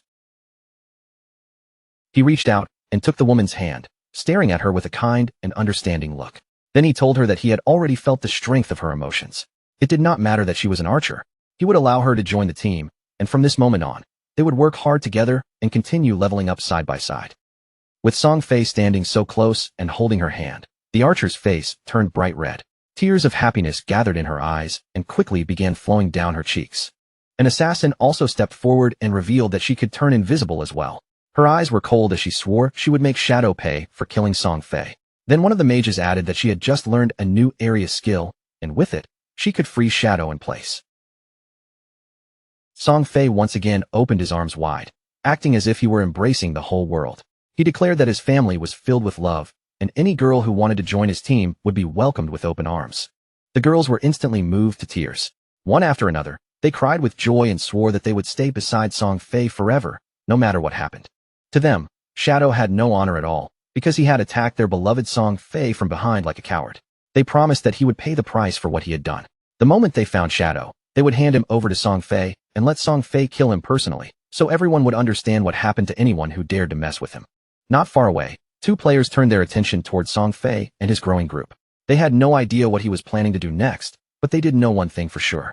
Someone had killed him out there, and honestly, that alone felt extremely satisfying. They remembered that Song Fei had always been surrounded by so many girls protecting him, so they couldn't figure out how he had still managed to get killed. But after thinking about it for a moment, the answer became obvious. It had to be Shadow. In their eyes, Shadow was truly incredible. And when they looked at all those girls crying over Song Fei, they couldn't help feeling that something was seriously wrong with their heads. A confident smile spread across Song Fei's face. With so many people watching, he believed that once he defeated Shadow, everyone would finally understand that individual strength was useless when someone fought alone. This was especially true for an assassin. In Song Fei's mind, Shadow was nothing more than a weak, soft assassin who had dared to challenge a great and noble mage like him. Meanwhile, Qin Feng calmly collected the loot with greedy hand. From the boss and the fallen players, he obtained 16 evolution points, 217 days of tradable lifespan, 6 pieces of silver tier loot, and even 1 piece of golden tier loot. Qin Feng immediately decided to evolve Graceful Liberation, spending 10 of his 19 evolution points. The skill rose from epic grade to legendary grade. Its passive effect, weak point attack correction, increased from 100% to 200%, and the weak point attack multiplier doubled as well. Its active effect also became stronger. His next attack would now trigger the throat slit effect, causing 150% attack damage per second instead of the previous 100%. The effect would last for 3 seconds, while the cooldown dropped from 30 seconds to 18.5 seconds. The increase in weak point hit correction was especially terrifying. It had risen by a full 100%, reaching 200%, which was basically equal to doubling the enemy's weak point area. If this effect continued to be amplified, then in the future, half of an enemy's body might count as a weak point. Qin Feng even suspected that under those conditions, his Shadow Slash could also trigger weak point damage. His original epic level skill had been able to evolve into legendary grade with only 10 evolution points. But once a skill reached legendary grade, evolving it again into mythical grade became far more expensive. The cost increased by 100-fold, meaning he would need 200 evolution points to push it from legendary to mythical. Following that same pattern, the epic level Greedy Hand would require 210 evolution points to evolve. And after it reached legendary grade, the next evolution would likely demand 340 points. Since Qin Feng only had 9 evolution points left, he turned his attention to Backstab Enhancement instead. He spent 8 points, raising Backstab Enhancement from Gold grade to Platinum grade, and its passive damage bonus increased from 30% to 40%. Between the Silver Tier boss and the group of players he had just wiped out, Qin Feng had gained more than 140 days of tradable lifespan in total. His mission had already been completed, so he decided there was no reason to stay any longer. It was time to return. But while Qin Feng's attention was still on his gains, a girl suddenly moved in from the side and tried to ambush him. Her intention was clear from the attack. She wanted to kill him. Shadow simply turned his gaze toward her in silence. Without showing the slightest sign of panic, he shifted his body and avoided her attack with almost no effort. The girl refused to stop and attacked again, but Qin Feng slipped away just as easily the second time. Her strike cut through empty air, failing to touch him at all. She froze in shock, staring at him in disbelief. No matter how she attacked, he seemed able to dodge everything as if he had already seen her movements before she made them. Realizing she could not hit him directly, she stopped wasting time. In the next instant, she activated stealth, and her figure vanished from sight. Just then, Song Fei's fans appeared above him at the top of the cliff, looking down from the high ground. They had surrounded him from above and shouted that they were here to avenge Song Fei. The mages raised their magic staffs, gathering spells at their tips, while the archer who had just joined the team drew her bow and aimed directly at Qin Feng. Every one of them looked furious, swearing again and again that they would make him pay for what he had done to Song Fei. Qin Feng immediately activated stealth. His body blurred, melted into the air, and vanished like a shadow slipping back into darkness. The moment she saw him disappear, the archer used her eagle eye skill. Her gaze sharpened as she locked onto his presence, making it clear that Qin Feng's invisibility would not work against her. Her arrow shot forward and transformed into a ghostly eagle in midair, its shape flickering like a spirit made of light. A few seconds later, it suddenly burst apart above the battlefield, and countless pale feathers scattered downward, drifting from the sky like a strange rain. Those falling feathers landed directly on the assassin from Song Fei's party. The moment they touched her body, her stealth effect collapsed, and her hidden figure was forced back into sight for everyone to see. The chubby girl clenched her fist in excitement, completely convinced that they had finally exposed Qin Feng. Without hesitation, she shouted for the others to stop holding back and ordered them to unleash their strongest skills all at once. Following her command, Song Fei's fans immediately raised their staffs and launched their most powerful attacks. A storm of magic poured down toward the exposed assassin, and when she saw the spells rushing straight at her, panic took over her face. She hurriedly tried to explain that she was not Qin Feng at all. But by then, it was already far too late. The spells slammed into her body head-on, and a huge explosion erupted where she stood, swallowing her in violent magical light. Instead of feeling even a trace of sadness, the chubby girl only became more furious. In her eyes, that assassin did not matter anyway, because she was not a mage, which proved she had never truly loved Song Fei from the bottom of her heart. She even called it a punishment from heaven for being false, then immediately ordered the archer to fire the eagle again and find Shadow for real this time. The archer quickly nodded, preparing to use her skill again. But right at that moment, Qin Feng took out the ghost fire bell and began shaking it in his hand. The bell's active effect, Soul Attack, was activated. This skill could immobilize every enemy within a 100-meter range for 3 seconds, though its cooldown lasted as long as 521 seconds. Just before the archer could release Eagle Eye again, a strange aura wrapped around her body and spread across her companions as well. In an instant, every one of them froze in place, unable to move, and confusion flashed across their faces. Before they could even understand what had happened, Qin Feng appeared. With instant slash, he attacked like a bolt of thunder, his blade tearing through them so quickly that their bodies were cut apart before they had any chance to react. Song Fei, who had been hiding behind a corner, quietly poked his head out and stared in confusion. He had no idea what had just happened or why his fans had suddenly died. At first, he suspected Shadow was responsible, but he quickly rejected the thought, believing that if Shadow had made a move, he should have revealed himself. Qin Feng, still hidden in stealth, silently approached from nearby. With a cold and arrogant look, he made it clear that Song Fei's death was already close. The moment Song Fei heard Shadow's voice, his eyes widened in fear and shock, and his whole body began trembling. Without wasting another second, Song Fei hurriedly activated his magic shield. A powerful barrier appeared around his body, wrapping him in a protective glow. But to his horror, Qin Feng simply threw out a poison dart. The dart pierced straight through Song Fei's magic shield with almost no resistance, shattering the barrier into pieces as if it were nothing. The poison dart struck Song Fei right in the forehead. He dropped to the ground at once, screaming in agony as the pain spread through his body. Song Fei's body quickly dissolved into glowing orbs of lifespan. Qin Feng deactivated stealth, and when he saw how much lifespan Song Fei still had left, he realized that before all this, Song Fei must have originally possessed more than 2,000 days of tradable lifespan. As Song Fei's body disappeared completely, only the scattered lifespan remained behind. Qin Feng looked over it with a trace of confusion, wondering why his fans had no tradable lifespan at all. Then he understood it. They had already handed all their lifespan over to Song Fei. Even after so much time had passed, there were still people who foolishly believed God-Forsaken was nothing more than an ordinary game. Those crazy fans were genuinely terrifying. To Qin Feng, it was a pity, because the tradable lifespan they had gathered added up to several hundred years, yet now most of it would only be absorbed by the nearby monsters. Back in Firefly Town, Song Fei and his fans respawned once again. Song Fei was furious, because out of more than 2,000 days of tradable lifespan, he now had only 500 days left. With a confused and angry stare, he turned to the archer and demanded to know why her detection skill had failed to find Qin Feng.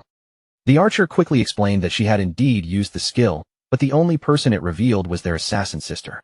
The chubby girl frowned, and said she could see there was a stealth level listed in the attribute panel. She began wondering if Shadow's stealth level was higher than they had expected. The archer then revealed that her Eagle Eye skill only had counter stealth level 1. That meant she could only detect enemies whose stealth was also level 1. If the opponent's stealth level was higher than that, she had no way to see them.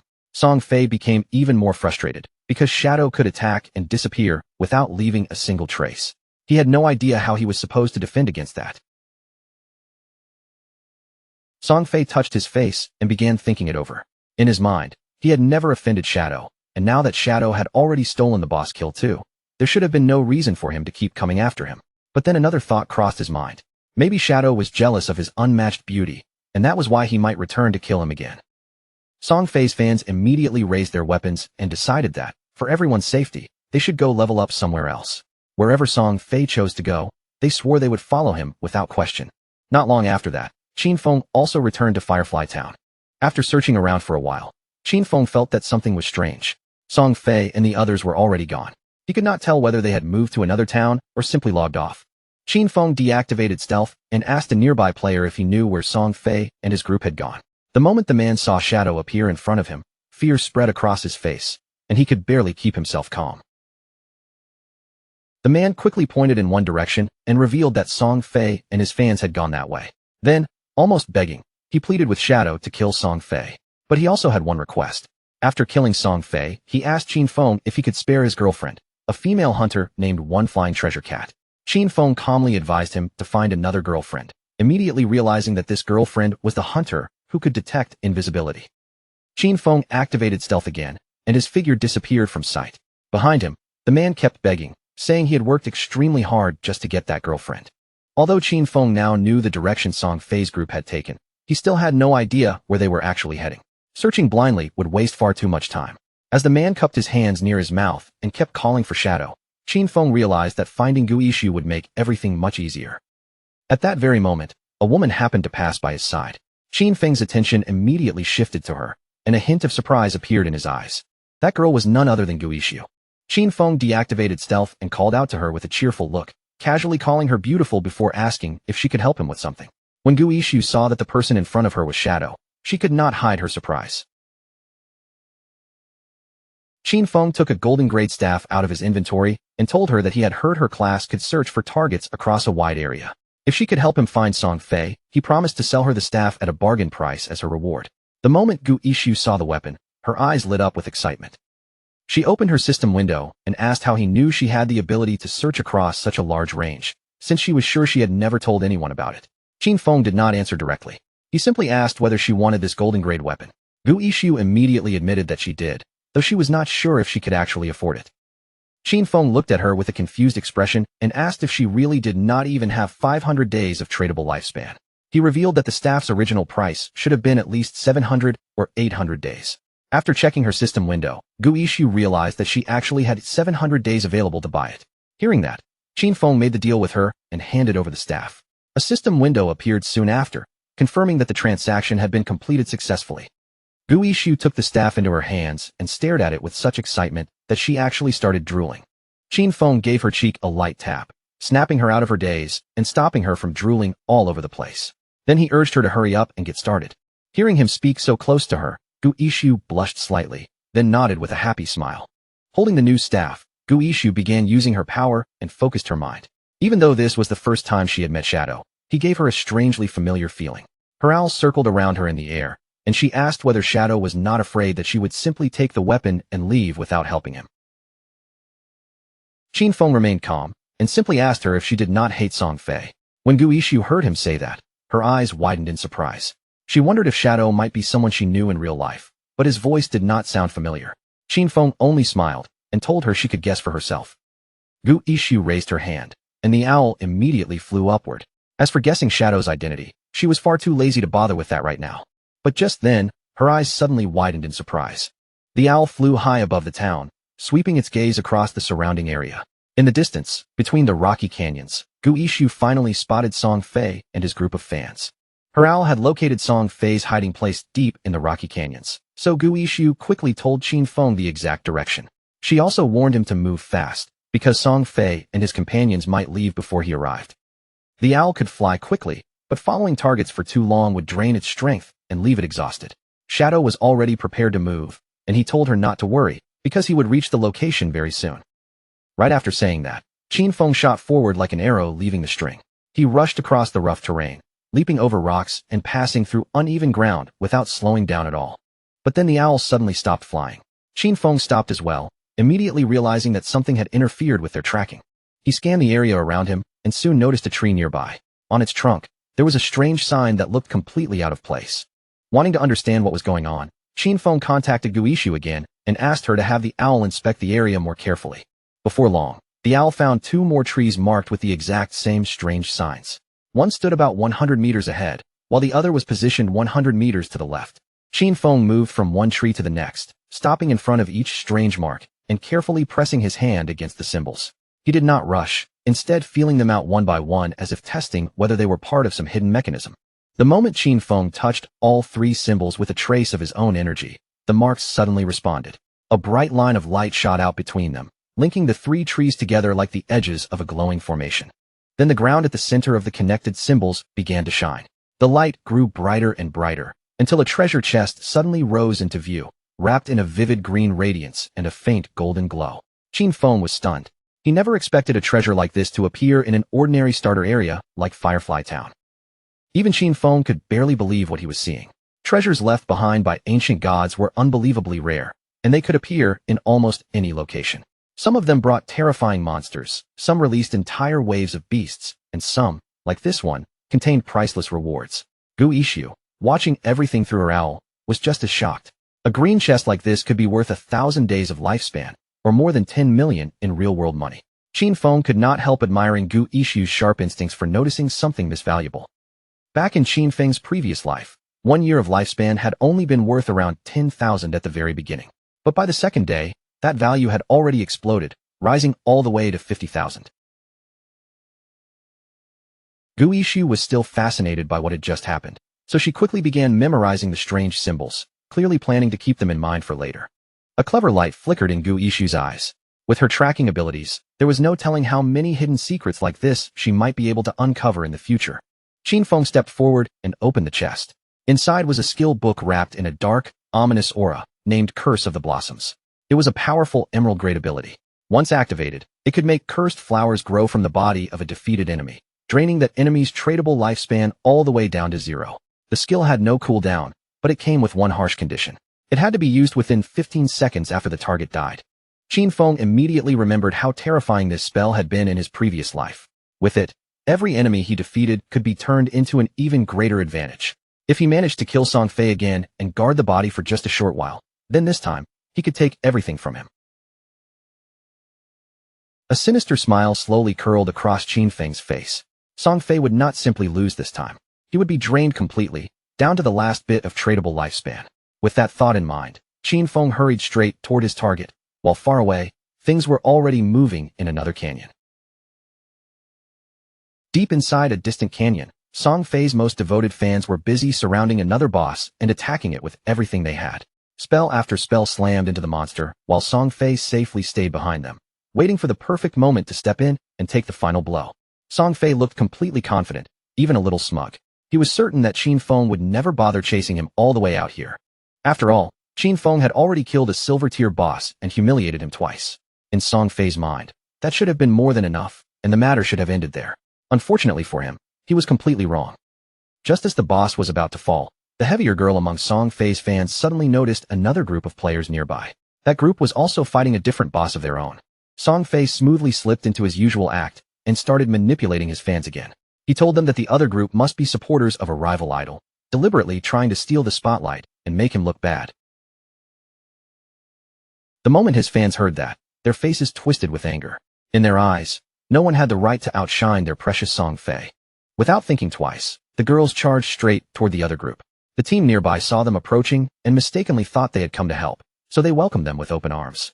But before the other side could even finish greeting them, the heavier girl lifted her staff and slammed it down with brutal force, knocking out their leader in a single hit. The rest of the team froze in shock as Song Fei's fans suddenly turned on them. The girls attacked like lunatics while shouting strange things about idols, destiny, and their absolute devotion to Song Fei. One of the opposing players tried to ask what was going on, but he never got a proper answer. Before he could finish speaking, a spell came crashing down and silenced him on the spot. Then the situation became even stranger. Song Fei's fans began reciting bizarre, dramatic lines, praising Song Fei as if he were some divine being who stood above everyone else. After wiping out the other team, the girls obediently stepped aside and cleared a path for their golden prince, Song Fei, to come forward and finish off the boss himself. Song Fei continued playing his role perfectly, putting on a grateful expression and showering the girls with meaningless thanks. He even spun another ridiculous story, claiming he had almost been caught in a dangerous ambush and calling the girls heroes for saving him. His words immediately made the girls blush and giggle. They were completely trapped in the fantasy he had created for them, happily believing every fake compliment he gave. But that moment of celebration was the end of it. At the same time, Shadow had already appeared at the edge of the canyon. Song Fei suddenly felt something was wrong. A cold chill crept down his back, and his confident expression stiffened for a brief instant. But by the time Song Fei finally turned around to look, it was already far too late. Qin Feng's sword flashed through the air like a stroke of judgment, cutting forward with terrifying speed in a single instant. Song Fei's head was severed in one clean motion, and his body collapsed heavily to the ground before he could even understand what had happened. This time, however, Shadow did not simply kill him and walk away. He crouched beside Song Fei's fallen body and activated Curse of the Blossoms. The fangirls stood frozen in place, their faces full of shock. None of them could understand the terrifying thing happening right in front of their eyes. Soon after, Song Fei reappeared at the portal in Firefly Town, both confused and irritated. He still could not understand why Shadow kept targeting him again and again, and in his twisted way of thinking, he decided the reason had to be jealousy. Maybe Shadow was jealous of all the attention Song Fei received from his fangirls. Or maybe one of those girls was secretly someone Shadow liked. Song Fei convinced himself that Shadow's constant appearances in Firefly Town must be part of some complicated revenge scheme. But while he was still lost in those wild thoughts, a system alert suddenly popped up, terrifying him with the news that his tradable lifespan was dropping fast, much faster than a normal death penalty. At first, Song Fei thought this might be some special punishment for dying too many times in a row. But before he could figure out what was really happening, his fan club began appearing at the portal one after another as well. The heavier mage girl was among the first to arrive. She was out of breath as she rushed over and told Song Fei about the creepy red flower that had grown from his body, clearly draining away something extremely important. Song Fei immediately understood. That cursed flower, along with his rapidly vanishing lifespan, had to be Shadow's doing. Shadow had obtained some frightening new ability. The realization struck Song Fei hard, and he suddenly ordered all his fans to log off. He knew that if they kept losing to Shadow like this, their tradable lifespan could be drained all the way down to zero, and that would mean real death. Even then, he still put on the act of a noble leader, calling them his family and promising that he would go into the real world to extend their lifespan. After that, he said they would return with new equipment bought using the lifespan they had saved. The girls were still completely under Song Fei's control, and instead of questioning him, they became excited as they imagined coming back stronger and finally defeating Shadow. Even as Song Fei disappeared from the game, anger and humiliation twisted across his face. He refused to see this as a real defeat. After spending 2.5 years building himself up to this point, he could not accept being crushed by some unknown player who had appeared out of nowhere. In his mind, money could solve everything. As long as he had enough resources, he could smash through any obstacle standing in his way. All he needed was a little more time. Back at the place where the battle had taken place, red flowers had bloomed everywhere. Each one grew from the body of a fallen player, silently draining the tradable lifespan from Song Fei's fans. With Shadow's relentless attacks and repeated kills, his killer rank had already risen to level 4, causing the lifespan lost upon death to reach a terrifying 96.8%. But Shadow was not bothered by that number at all. After calculating his gains, he realized this ambush had added roughly 1,000 days to his lifespan. It was all thanks to Song Fei and his misguided followers. They had done all the hard work of fighting monsters and gathering resources, only to hand the final rewards over to him. But that harvest did not last forever. Soon, the cursed flowers began to fade, and the flow of energy stopped. Shadow immediately understood that the players had logged off to prevent themselves from losing even more lifespan. High above the canyon, the white owl continued circling silently through the air. Gu Yixu had watched the entire thing through the owl's eyes, and even she was shaken by what she had seen. Witnessing the true strength of the top player up close was completely different from just hearing rumors about him. When Shadow asked Gu Yixu whether Song Fei had really logged off, she nodded and confirmed that the whole group had disappeared from the game to buy themselves some time. Shadow calmly told her to continue keeping watch and to let him know right away if Song Fei ever came back online. Gu Yixu wondered if her task was already finished, but Shadow told her to stay on it for a little longer. Then he mentioned that he had just obtained a golden tier priest skill called Sword of Divine Judgment. The moment she heard that, Gu Yixu's interest was instantly sparked. She clearly wanted that skill, and seeing the look in her eyes, Shadow made her an offer. He said he would trade the skill to her for 500 days of lifespan, but if she agreed to one condition, he could cut the price in half. Gu Yixu's eyes narrowed immediately, and she warned him that she would never trade away her dignity, which left Shadow briefly stunned. Shadow quickly explained that she had completely misunderstood him. What he wanted was simple. He needed her to join his team and become their main healer. Once Gu Yixu realized what he meant, she relaxed and laughed. She agreed almost right away, but still warned him that if his team turned out to be a complete disaster, she would definitely hold him responsible. Shadow calmly reassured Gu Yixu that his team was reliable and definitely not some messy group thrown together at random. Since she had agreed, he decided there was no reason to delay any longer and immediately prepared to contact the others. Elsewhere in the game world, Wang Ming was standing proudly over the body of a poisonous monster he had just defeated, clearly pleased with the experience points he had earned. But the poison was still eating away at him, so he quickly called out to Zhu, asking her to heal him and remove the toxin. Zhu, however, froze in place, completely unsure of what she was supposed to do. Wang Ming tried reminding her again that, as a priest, She should have a skill capable of cleansing poison. But before Zhu could properly understand what he meant, she panicked and activated the ability in the wrong direction, accidentally casting it on a nearby tree instead of the poisoned Wang Ming. The remaining time ran out before anyone could fix the mistake. Wang Ming's body finally gave in to the poison, and he collapsed onto the ground, wasting the victory he had just earned over the monster. The rest of the team stared in stunned silence, their frustration almost written across their faces. One by one, they turned toward Qin Feng's sister, unable to believe a healer could be this useless at the moment they needed her most. Later, near the teleportation stone, the team leader stood there with a heavy expression, clearly facing a decision he could no longer avoid. He understood that the team desperately needed a real healer. The problem was that almost every skilled hidden class priest had already been taken by other groups. Even so, they could not keep moving forward with someone who failed at healing at the most basic level. Zhu, on the other hand, had no idea how badly she had failed. She was still lost in her own fantasy, imagining herself as the chosen one, almost like a goddess descending into this new world. Since she had leveled up so quickly, she believed it was proof of her destined greatness, and she was already dreaming about joining her brother Song Fei in glory. But just then, news from Shadow reached Wang Ming, instantly making his eyes light up with excitement.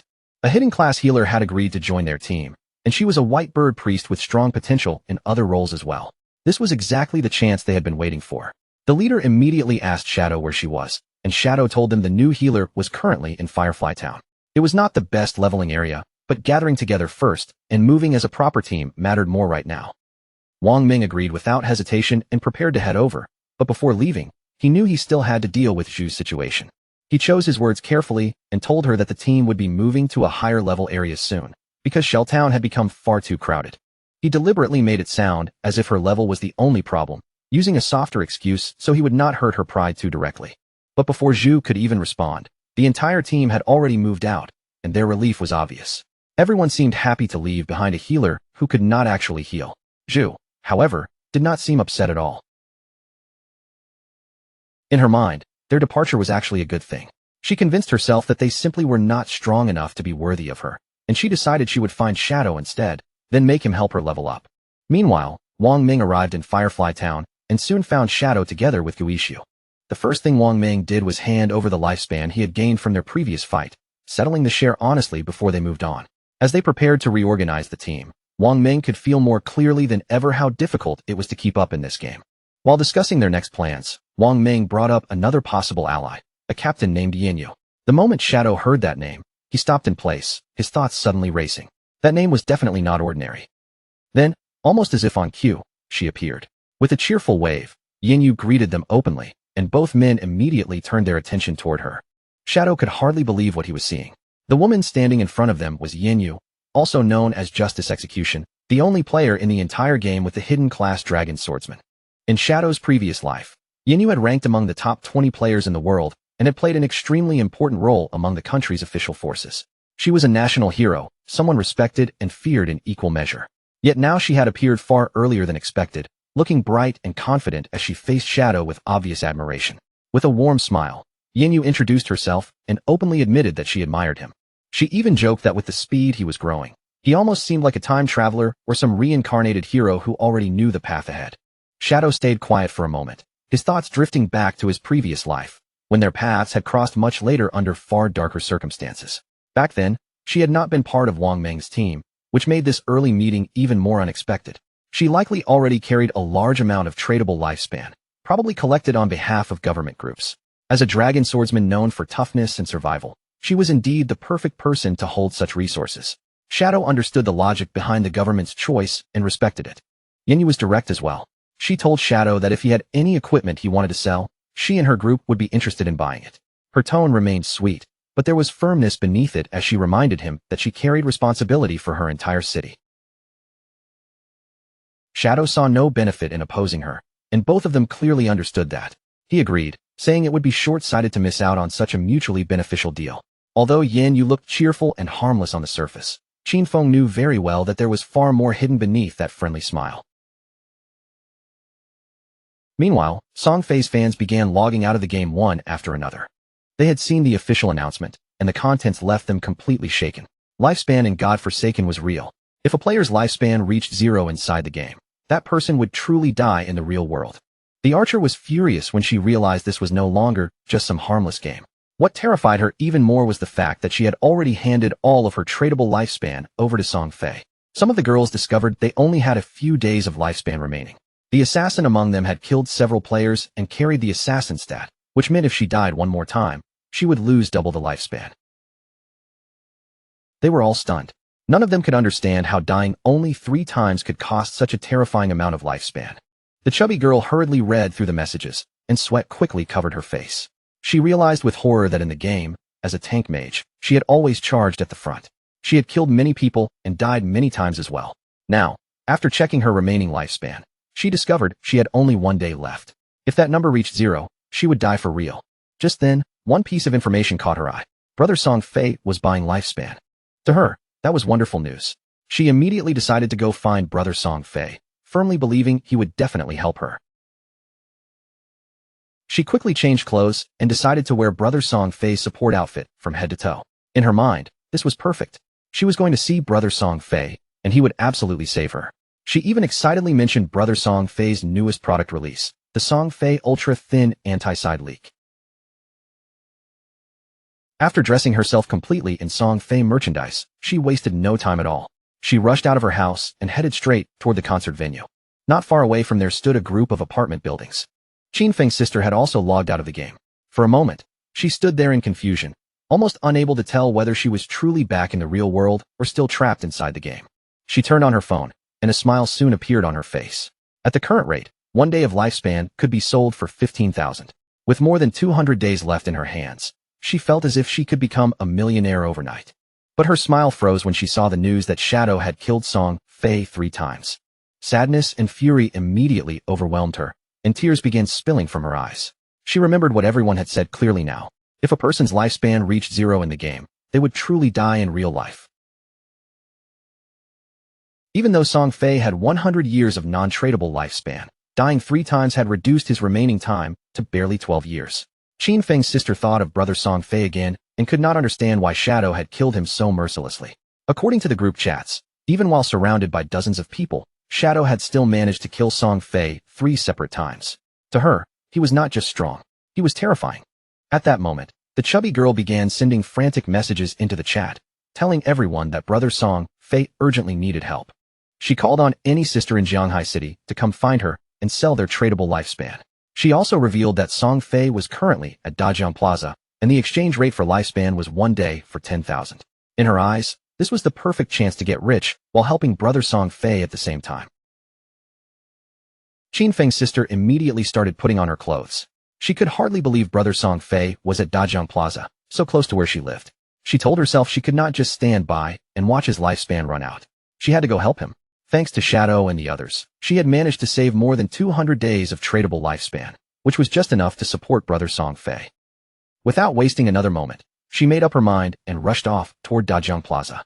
At the same time, back inside the game, Qin Feng was slaughtering monsters one after another with almost no difficulty.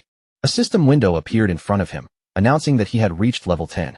His attributes increased by 2 points, and he also received 5 free attribute points to distribute. With level 10 reached, Qin Feng unlocked the class promotion function. On top of that, as the first player in the Jianghai City area to reach level 10, he earned 7 reputation points. As the first player in the Great Xia Kingdom area, he earned 14 reputation points. And as the first player in the entire world to reach level 10, he gained 21 reputation points. The system window also revealed that the teleportation. At that moment, the system announcement echoed through every town, telling all players that Shadow had officially reached level 10. The players everywhere were stunned, and excited discussions broke out immediately. Many of them said that, as expected, it was Shadow again. He had already taken the first kill of a gold-tier monster, and now he had become the first player in the world to reach level 10. To them, Shadow was simply far too powerful. Some had even heard that this big shot had recently killed a small celebrity several times, and as far as they were concerned, Song Fei had completely deserved it. Other players were venting their frustration everywhere, cursing in disbelief when they realized Shadow was actually from Great Xia. Some compared his progress to their own, complaining that their hidden class blacksmith was only level 8, while Shadow had already pulled so far ahead that it barely made sense. No one could understand what was happening with him, and some even wondered whether, among the 1.5 billion people of Great Xia, there really wasn't a single person capable of catching up to Shadow. Qin Feng was standing near the shore when he decided to use the evolution points he had just obtained. He consumed all 13 points at once, leaving himself with none. His initial skill, Backstab Enhancement, evolved from Platinum tier to Emerald tier, and its passive effect increased from 40% to 50%. But even after looking at his tradable lifespan, which was now a little over 7,000 days, Qin Feng still felt that it was nowhere near enough. He knew that if players wanted to leave the starter towns, they first needed 7 level 10 players to activate the teleportation portal leading to the continent of Forsaken Gods. But at that moment, the highest level players besides him were only around level 7, so even if he wanted to move forward immediately, he would have to wait a little longer. After thinking it over, Qin Feng decided to return to the real world first and take care of something important. His figure scattered like sand and vanished from the game. A few seconds later, Qin Feng opened his eyes back in the real world, and a system prompt appeared before him, asking whether he wanted to consume tradable lifespan to transfer his skills into reality. Without hesitating for even a second, Qin Feng accepted. When the system asked which skill he wanted to extract into the real world, he immediately stood up and chose to extract his class first. The system consumed 1,000 days of tradable lifespan, and the extraction was completed. Qin Feng successfully obtained Shadow in reality. Its passive effect activated at once, raising his attributes across the board. Strength increased by 3, Constitution by 3, Agility by 8, and Spirit by 5. After that, Qin Feng chose to extract level 2 as well. The system informed him that level 2 extraction had succeeded, consuming another 2,000 days of tradable lifespan. His real-world level instantly rose to level 3, and his stats received another boost. Strength increased by 4, Constitution by 4, Agility by 14, and Spirit by 4. The system then reported that he had consumed 900 days of tradable lifespan to extract the Platinum tier skill Shadow Step. After that, it also informed him that another 2,262 days had been consumed to extract the Silver tier skill Venomous Dagger. Qin Feng was quite satisfied with the result. He still had 1,292 days of lifespan left, though for now, he no longer had enough to extract any other skills. What pleased him most was that he had only paid the price of extracting a low-tier skill, yet he had managed to bring out the Platinum tier Shadow Step. No matter how he looked at it, this was a huge bargain. But when Qin Feng thought of Song Fei, his expression darkened, and he could not help clenching his fist in anger. Right now, his base stats were already twice that of an average person, and his agility had reached 32 points, directly surpassing the human limit. With unlimited invisibility and a poison dagger that could be thrown up to 14 meters, Qin Feng was confident that if he found the right opening, he could finish off Song Fei in the real world. Qin Feng began checking his phone and was surprised to find that Song Fei was aggressively buying up lifespan. He wondered if that bastard was planning to return to the game and come after him. Then he noticed that Song Fei was currently at Dajang Plaza. After calculating the distance, he realized it was only around 7 or 8 kilometers away, and with his current speed, he could reach it in just over 10 minutes. Just then, Qin Feng's hand paused slightly when he saw a message from Hu Cabin, the arrogant and powerful company supervisor. Hu Cabin was furious. In her eyes, after Qin Feng had grown wings, he had become so bold that he did not even answer the phone anymore. She knew the young lady had taken an interest in him, and this was supposed to be his big opportunity. She simply could not understand why he refused to cooperate.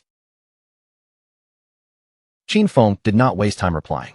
He blocked Hu Cabin directly, and as he continued walking, he tossed the phone aside and activated invisibility. In his mind, those people would soon understand what the true godforsaken game really was. A few hours later, at Dajang Plaza, Song Fei's concert was already in full swing. The venue was packed with girls, and among the crowd was Qin Feng's sister as well. On the stage, Song Fei was sitting beside a blonde woman, looking calm and confident under the lights. With a smile on her face, the blonde woman said she had heard Song Fei had been killed 3 times by Shadow inside the game. Then she comforted him, telling him not to worry, because she had already sent people to investigate Shadow's true identity. Song Fei looked at her with curiosity and asked how the investigation was going.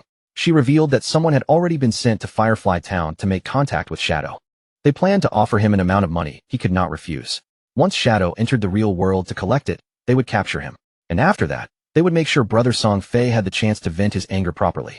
When Song Fei heard that, a satisfied smile spread across his face, and he told her to make sure she informed him when the time came. Then he asked whether he had heard correctly, that her Dajang Corporation had already used this same method to control several players and force them to work for her for free. Hu Cabin could not help laughing. In her opinion, those players were all idiots, and they were so weak that they could not accumulate much lifespan anyway. To her, standing beside Song Fei was much more valuable, because so many women willingly handed over their lifespan to him, and some were even prepared to die for his sake. Song Fei leaned back and started laughing with a malicious expression, clearly enjoying every word. But among the audience, a man suddenly raised his voice and shouted, demanding that everyone stop recklessly selling their lifespan to other people. He turned his anger directly toward Song Fei, saying that Song Fei clearly knew lifespan was tied to life and death, yet he was still brainwashing his fans and aggressively buying up their remaining time. The man accused him of endangering people's lives and declared that they were going to report him. Song Fei only smiled at that, silently thinking that there was always some fool who had to jump out and cause trouble at the worst possible time. Then he stood up and addressed everyone in public. He said he had noticed the recent arguments and discussions online. He admitted that his actions in acquiring lifespan had taken up certain public resources and caused inconvenience to many people. Because of that, he said he felt deeply regretful and offered his most sincere apology.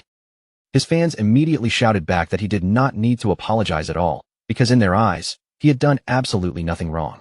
Song Fei looked out at them with a sincere smile and said he was truly grateful for all the support and affection his fans had given him. At the same time, he urged everyone with a serious expression to remember that love should always be positive and uplifting. He hoped they could follow their idols rationally. During this special moment caused by the game, while making sure they stayed safe, he said everyone should work together in a more positive way, contribute to society, and spread good energy. Tears filled his face as he explained that while the entire nation was being affected by the game, he had been actively cooperating with the authorities and working hard inside Godforsaken. That was why he had used his own wealth to acquire lifespan. He claimed he only wanted to become a quality idol within the game, someone worthy of being liked. He said he did it to repay his fans, hoping they could gain something outside the game as well, live happy, peaceful, and safe lives, and work together toward a better tomorrow. But he said he had never expected his actions to cause so much trouble for everyone. As soon as his voice softened, many of his fans could no longer hold back their tears. Song Fei apologized again, saying he was sorry for bringing trouble to everyone. His words made the crowd even more emotional, and the fans began shouting that he had not done anything wrong. Their anger quickly turned toward the man who had spoken out. They called him a savage and shouted for him to leave, insisting that they were helping brother Song Fei voluntarily and that he had no right to insult their sincere intention. At that moment, the chubby girl climbed onto the stage and loudly told everyone not to believe those ridiculous rumors spreading outside. She said she could not understand how anyone dared to question brother Song Fei. In her eyes, only fools with pig brains would believe everything they heard, and she mocked the idea that lifespan inside a game could possibly affect the real world. Then she placed a hand over her chest and declared that she was someone willing to die for brother Song Fei. She said that after logging out, the system showed she had less than 1 day of lifespan remaining, but she was still perfectly fine. And even if the rumors were true, if they did not even have the resolve to die for brother Song Fei, then they did not deserve to say they loved him. Her words instantly stirred up the other fans. Their emotions surged, and many of them decided on the spot to hand over all the lifespan they had left to Song Fei. Song Fei felt delighted as he watched the enthusiasm of his fans spread through the crowd. He reached his hand toward the chubby girl and said that being loved so deeply by someone like her made him feel truly honored. The chubby girl burst into tears, completely overwhelmed, and once again showed that she was willing to die for him without hesitation. But right at that moment, something suddenly shot through the air and pierced straight through Song Fei's head, shocking everyone present. Blood began spilling from Song Fei's mouth, and his hair scattered downward like falling leaves as life drained from his body. Song Fei's body slumped forward and collapsed onto the chubby girl's shoulder, making her eyes widen with pure fear. She dropped backward onto the ground and began screaming in terror, completely unable to understand what had just happened in front of her. Once the crowd realized that Song Fei was truly dead, all of his fans fell into complete panic. The guards immediately began escorting Hu Kabin away, while she cried and screamed in fear. She shouted that she had seen it clearly. When Song Fei died in the game, his body had been surrounded by orbs of lifespan, and now the same kind of thing had happened here. She ordered them to leave immediately, because the person who killed Song Fei had obviously done it using a skill from the game. Hu Kabin was horrified as a terrifying thought formed in her mind. Could the skills from Godforsaken really be used in the real world? How was that even possible? Killing Song Fei in an instant, turning invisible, and collecting lifespan. When she put all of it together, she realized there was only one person who could have done this. It had to be Shadow. At that exact moment, another dart shot through the air and pierced straight into her head as well. She didn't even have time to react before her body collapsed lifelessly, dying on the spot and leaving the surrounding guards frozen in complete shock. And hidden among the gathered crowd, quietly watching everything unfold, was Qin Feng. By the time evening settled in and the sky had already turned dark, the news was spreading everywhere. Superstar Song Fei had tragically died at Dajang Plaza, and the entire city was thrown into panic. The report also said that Song Fei's most fanatical supporters had sacrificed every bit of lifespan they had left. One after another, they dropped dead beside his corpse, and after the police investigated the scene, they confirmed that his death was connected to supernatural abilities.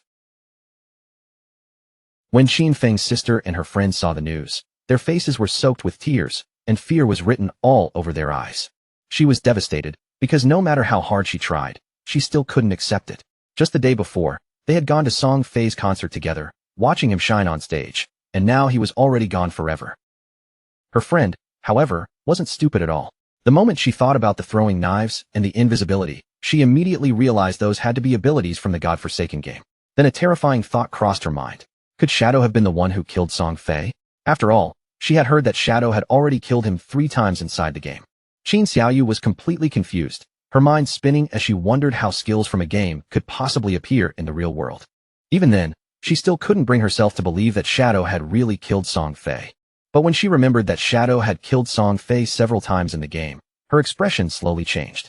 In reality, if there was anyone who would truly have a reason and the ability to kill Song Fei, it could only be Shadow. Throwing knives, invisibility, weren't those exactly the kinds of skills an assassin would use? The more she thought about it, the more certain she became. The killer had to be Shadow. Her beloved brother had been murdered by him, and from that moment on, her entire world felt like it had lost its light. If Shadow had truly found a way to bring game skills into reality, then she would get close to him. She would approach him no matter how dangerous it was. No matter what price she had to pay, she would become stronger. Starting that day, only one goal remained in her heart. The taxi pulled over at the roadside, and the two of them quickly got out. Her friend looked at her in confusion and asked if she was really okay. But Qin Xiaoyu's eyes were already burning with rage. At that moment, there was only one thought left in her mind. She wanted to kill Shadow and avenge her brother, Song Fei. At the same time, Qin Feng was sitting quietly inside a small restaurant, calmly eating a bowl of noodles as if nothing had happened. In the godforsaken game, even though players had been— Just then, his phone suddenly started ringing. Qin Feng unlocked the screen and saw a new message. Someone told him that Fat, who was furious, had already blocked his phone number and WeChat, and if Qin Feng didn't show up soon, he would be fired and lose his salary for the entire month. The message had come from Yang Xiaoya. In Qin Feng's eyes, she was a kind girl, though a little fragile and often bullied by others. In his previous life, she had also been a member of his Zhanshin guild. Qin Feng simply told her not to worry about him or the job, and instead to focus on leveling up properly in the game. Yang Xiaoya was confused and asked Qin Feng if he had also started playing. She had heard that the game was incredibly difficult, and that many people's lifespan was almost completely drained. Qin Feng explained that no matter what profession she had chosen, in the early stage, she only needed to focus on raising agility. She decided to trust him, but then added that she had heard the lifespan produced inside the game was extremely expensive right now. After that, she asked how his own progress was going and how much he had earned. Qin Feng replied casually that it wasn't much, because he had already spent almost everything. Qin Feng knew very well that Fat, who was nothing more than a lackey. The real trouble was the person standing behind him, Qian Shishir. She was the daughter of the president of Qian Group, and the company Qin Feng used to work for was under that group. That young woman spent her days doing almost nothing except chasing after men. She had once entered a hotel with 6 middle-aged foreign men, and she had even driven a sports car around with 3 African men just for fun. And now, she had somehow started showing interest in him as well. Qian Shishir was obsessed with foreign culture. After the godforsaken game arrived, she left Great Xia and went to North America, where she led the creation of one of the top 3 guilds there, Alice's Wonderland. That woman had always stood openly against Great Xia. In Qin Feng's previous life, she had caused endless trouble for Great Xia and for the Zhanshin Guild. Qin Feng knew he had to find a way to deal with her before she left the country. Otherwise, once she reached North America, handling her would become far more difficult. If Qian Shishir died, then Alice's Wonderland might never be established at all. Rumor had it that the key founders of that guild were all connected to her in some way, and once that woman disappeared, the link binding those founders together would naturally collapse. Before long, Qin Feng's phone rang again. This time, the caller was Qin Xiaoyu. Qin Xiaoyu sounded a little surprised when Qin Feng actually answered the call, because she had assumed he had already died in the game. Since he was still alive, she told him directly that she had earned enough money to buy a house, so he no longer needed to worry about her. Qin Feng decided to go along with it, and calmly asked if she had anything else to say. She told him not to bother her anymore, and said she would not come looking for him either. She even warned him not to try finding out where she lived, because from this moment on, She had completely cut ties with him.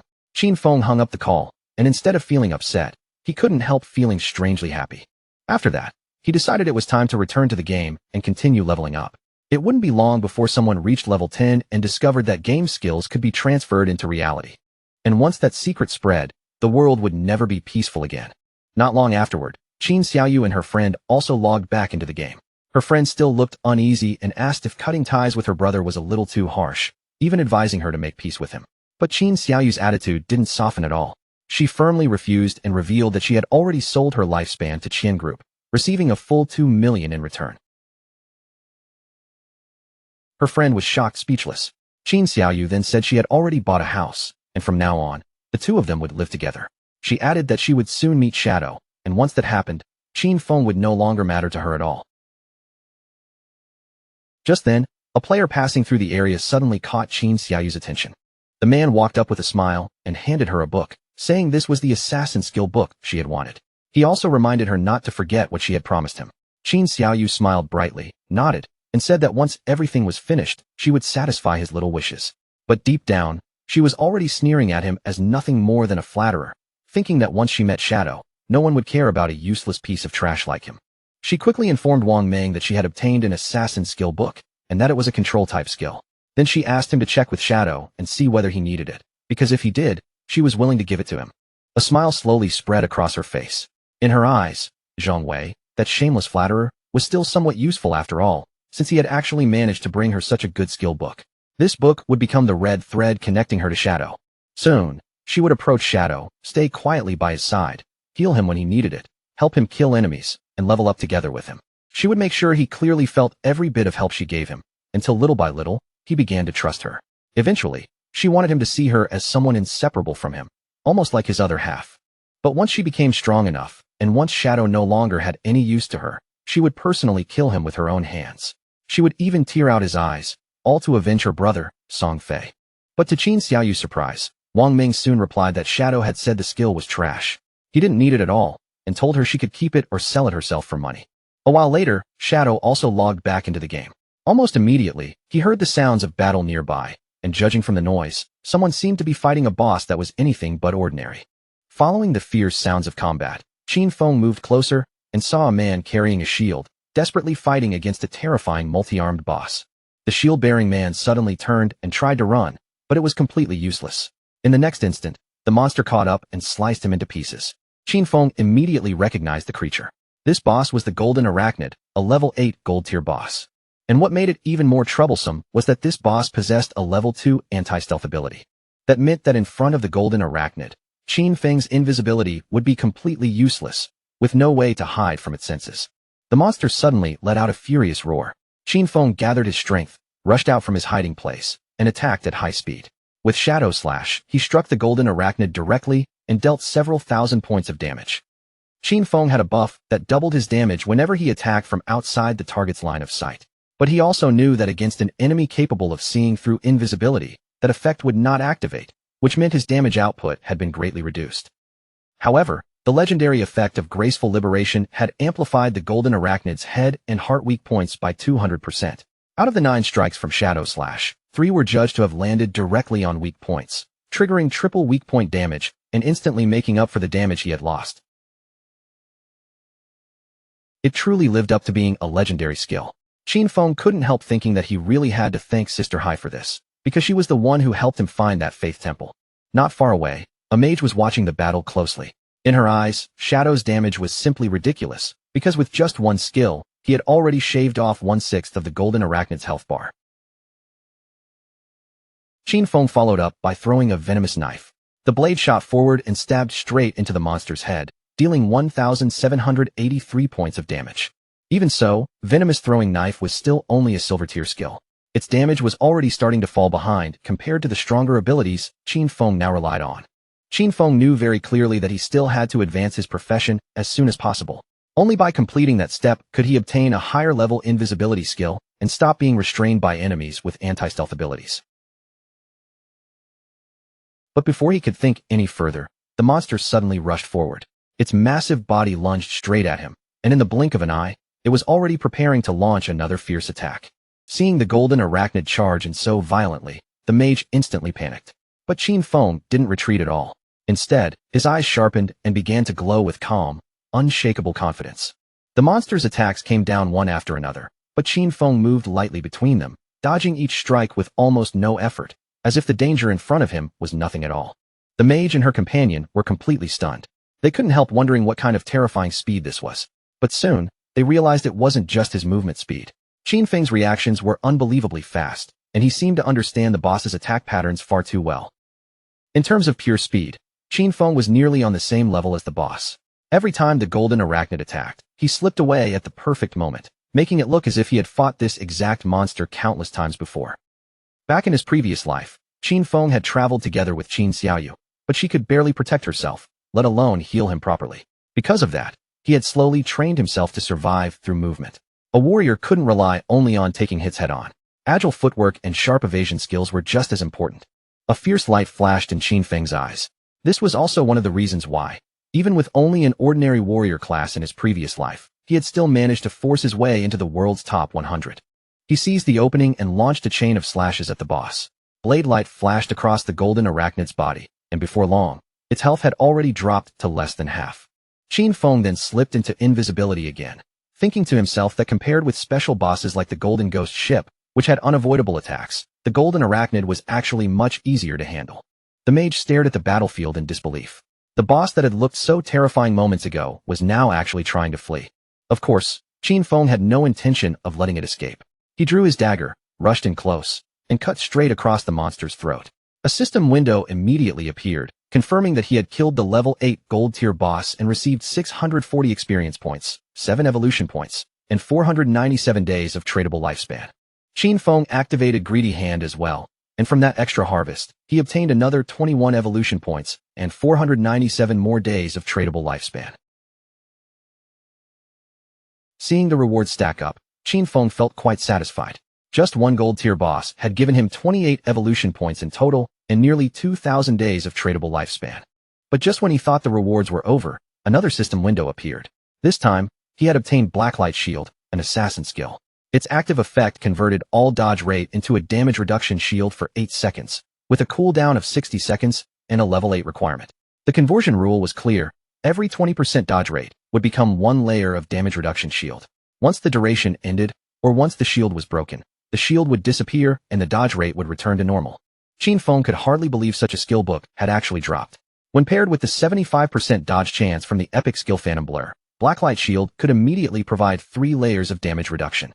With this skill in hand, he would be able to challenge many bosses without taking any real damage. Without hesitation, Qin Feng spent a total of 6 evolution points and upgraded Blacklight Shield from Platinum tier to Epic tier. Its duration increased step by step, going from 8 seconds to 10, then 12, and finally 14 seconds.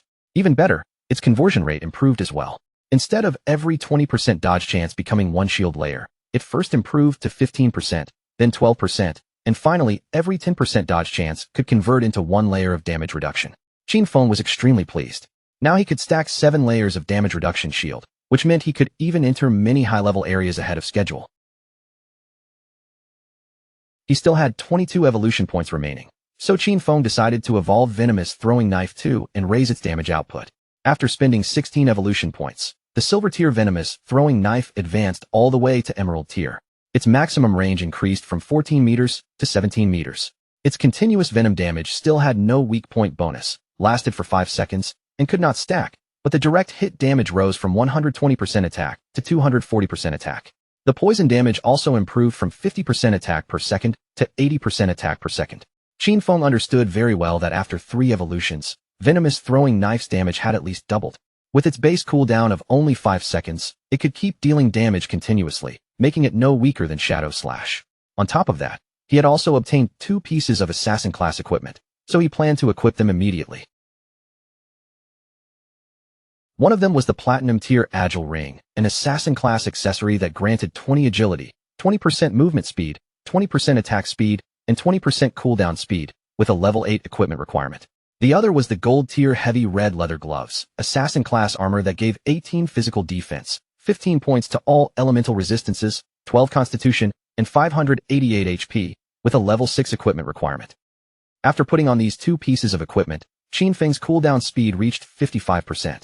Shadow Slash, which originally had a 12-second cooldown, now only needed 7.7 seconds before it could be used again. On top of that, he had gained 51 constitution, 106 physical defense, and 1,517 HP.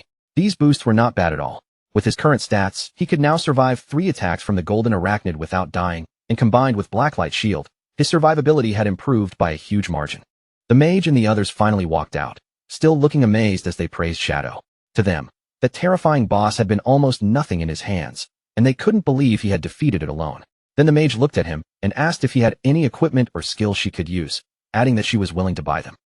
Qin Feng told her that for a mage, he did have a gold-tier skill book called Frostball Bounce.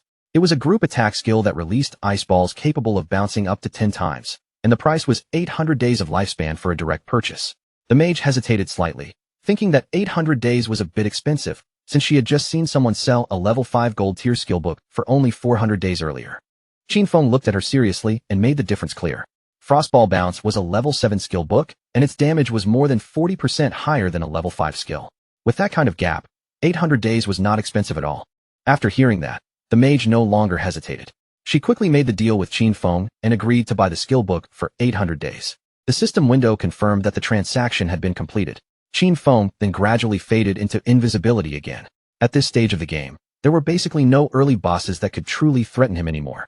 He decided to return to town and post a message to gather information on the locations of silver tier and gold tier bosses. That way, he would have a steady stream of bosses to hunt, and his leveling speed would be pushed to the maximum. At that moment, Wang Ming sent him a message, saying that Qin Xiaoyu, the priestess from his team, wanted to give him a skill book. Qin Feng found it a little interesting and wondered what kind of skill she was trying to send over. Qin Feng was somewhat surprised when he saw that Qin Xiaoyu really wanted to send him a skill book, and it was even a bronze tier one. He wondered what it could be, but still decided to take a look first. Of course, Qin Feng was not stupid.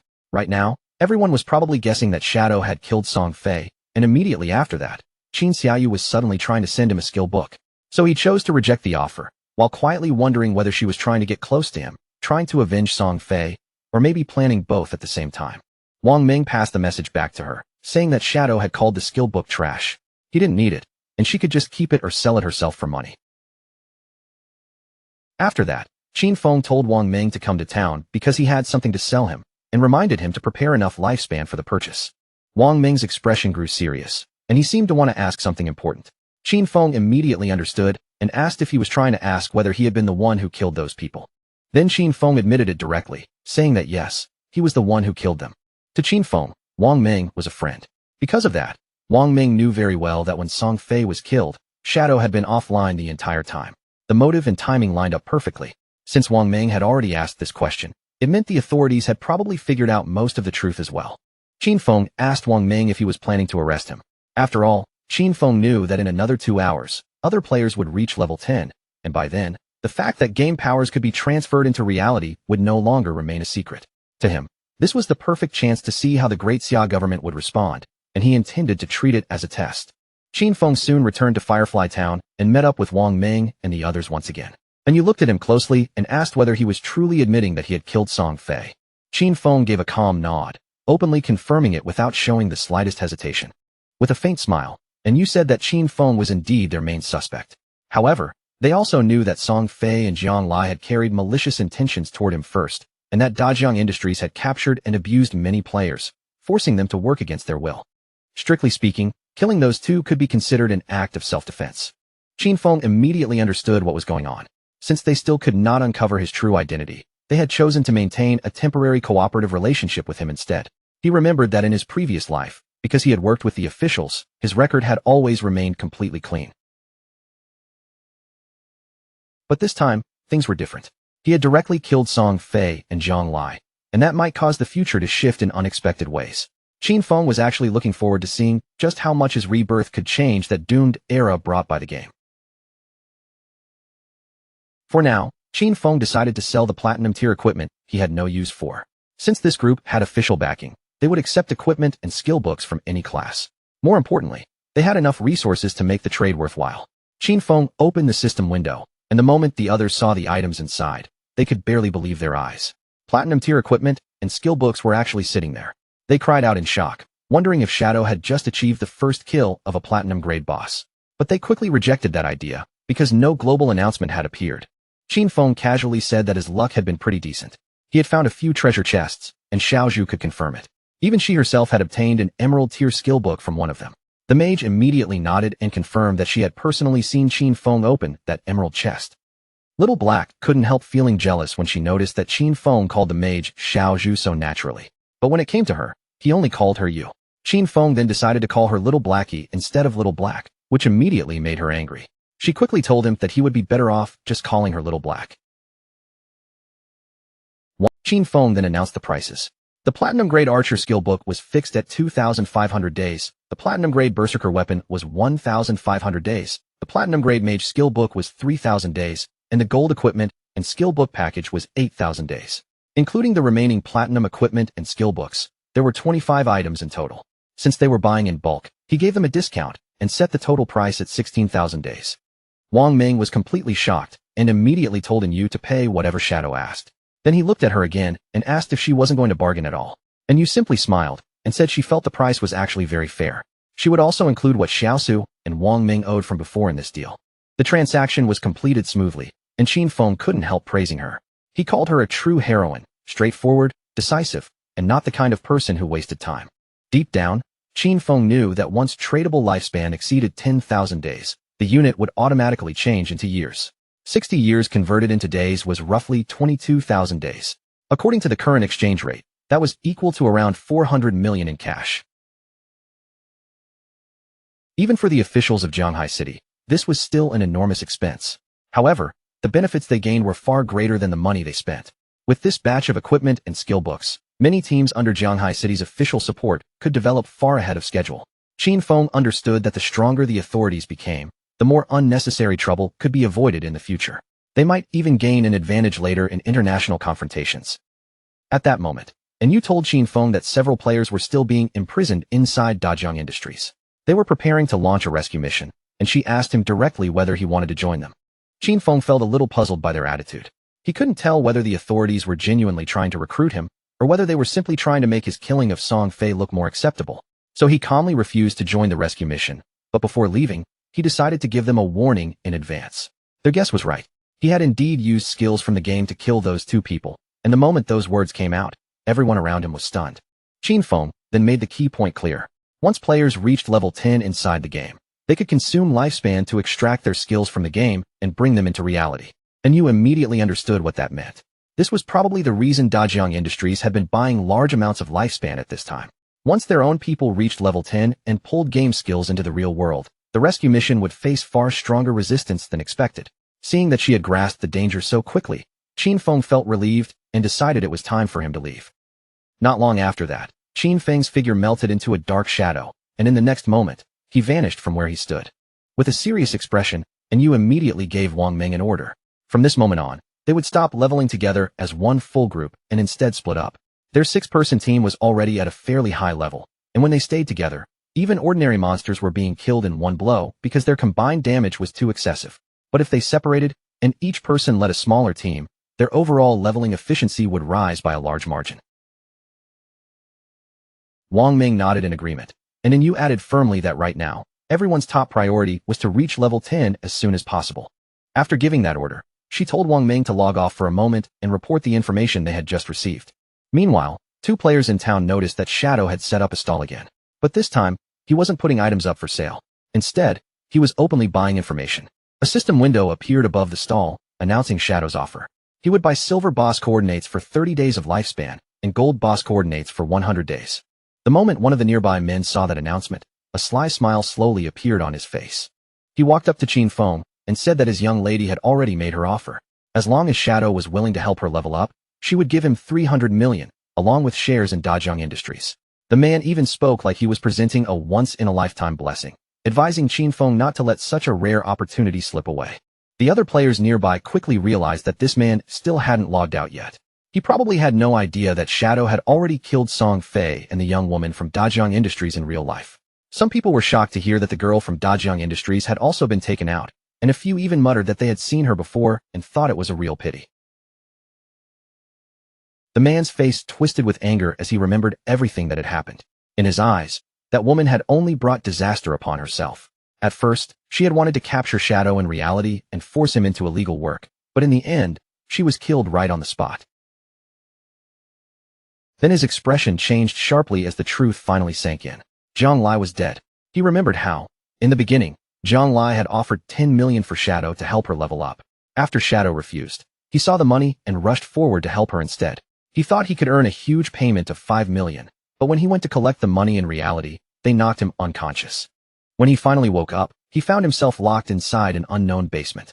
Every day after that, they whipped him, abused him, and forced him to earn lifespan for them inside the game, while also using him to lure even more players into the trap. He had never imagined that Zhang Lai, the woman who had caused all of this, had already been killed by Shadow. A bitter laugh escaped him as he thought that hateful woman had truly received the death she deserved. Back then, he had mocked Shadow for being stupid, but only now did he realize that the real fool had been himself all along. Seeing the look on the man's face, Qin Feng immediately understood that this guy had probably helped Zhang Lai trap quite a few people. The man became nervous and quickly denied it, insisting that he had been forced to, before trying to leave in a hurry. Qin Feng knew exactly what kind of trash this man was, but he decided to let the officers handle him instead. Soon after, 2 more players approached Qin Feng. They said they had the coordinates of a silver boss and were willing to sell the information for 30 days of lifespan, asking him to complete the deal. At that moment, someone entered the city, and almost every player nearby turned to look. They quickly recognized her as Ace of Spades. Rumor had it that in reality, she was Qian Shishir, the heiress of Qian Group. The players quietly warned each other to keep their distance, saying she had already killed quite a few people, and that anyone who got too close might have their lifespan stolen. Qian Shishir logged into the game together with several of her men, arriving with the same arrogant air she always carried. She couldn't help smiling to herself. In her eyes, this game wasn't anything impressive. As long as someone had enough money, they could simply buy piles of equipment and skills. Once her combat powers stayed ahead of ordinary players, then whenever she found someone carrying lifespan, all she had to do was kill them and take it for herself. Still, anger flickered across her face. This cursed game had delayed her flight and completely ruined her original plans. By this time, she should have already been in North America, enjoying herself with Big Dick and Max Fackel, throwing herself into pleasure and excitement instead of being trapped here. Her gaze soon fell on 2 players who were trembling in fear.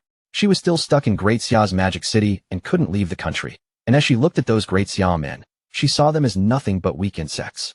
In her mind, Tony's men were far more appealing. Tony smiled and said that she had excellent taste. According to him, they were naturally much stronger than the men of Great Xia, especially in that regard. He added that once they returned to reality, she could experience it for herself. Hearing those words, Qian Shishir's face flushed red, almost like a ripe tomato. She had also heard that the useless Song Fei had died. In her mind, that was no great loss. She had fought him once before, and he had disappeared within a minute. So to her, he was nothing more than trash. What truly excited her was the rumor that the person who killed him was called Shadow. Even though Shadow was a man from Great Xia, he was still the #1 player in the world. That made her feel that perhaps he was worth getting to know. After learning that Shadow was capable of killing Song Fei in reality, she immediately concluded that killing an ordinary person would be even easier for him. To Qian Shishir, this was a perfect chance to build a connection with him. She told her men that she would log off for a moment, make a call, and send someone to contact Shadow on her behalf. She believed that even if Shadow didn't care about cash, he definitely wouldn't refuse 3,000 days of lifespan. And to obtain that much, she felt all she needed to do was kill an ordinary person with a casual flick of her finger. Deep inside, she let out a quiet laugh. She had never forgotten the look on Qin Feng's face when he rejected her, and in her mind, it wouldn't be long before Qin Feng was dead. At the same time, deep in the forest, a player had just killed a monster. Its body dissolved into lifespan, while a healer beside him was still patching him up from the wounds left by the monster's attacks.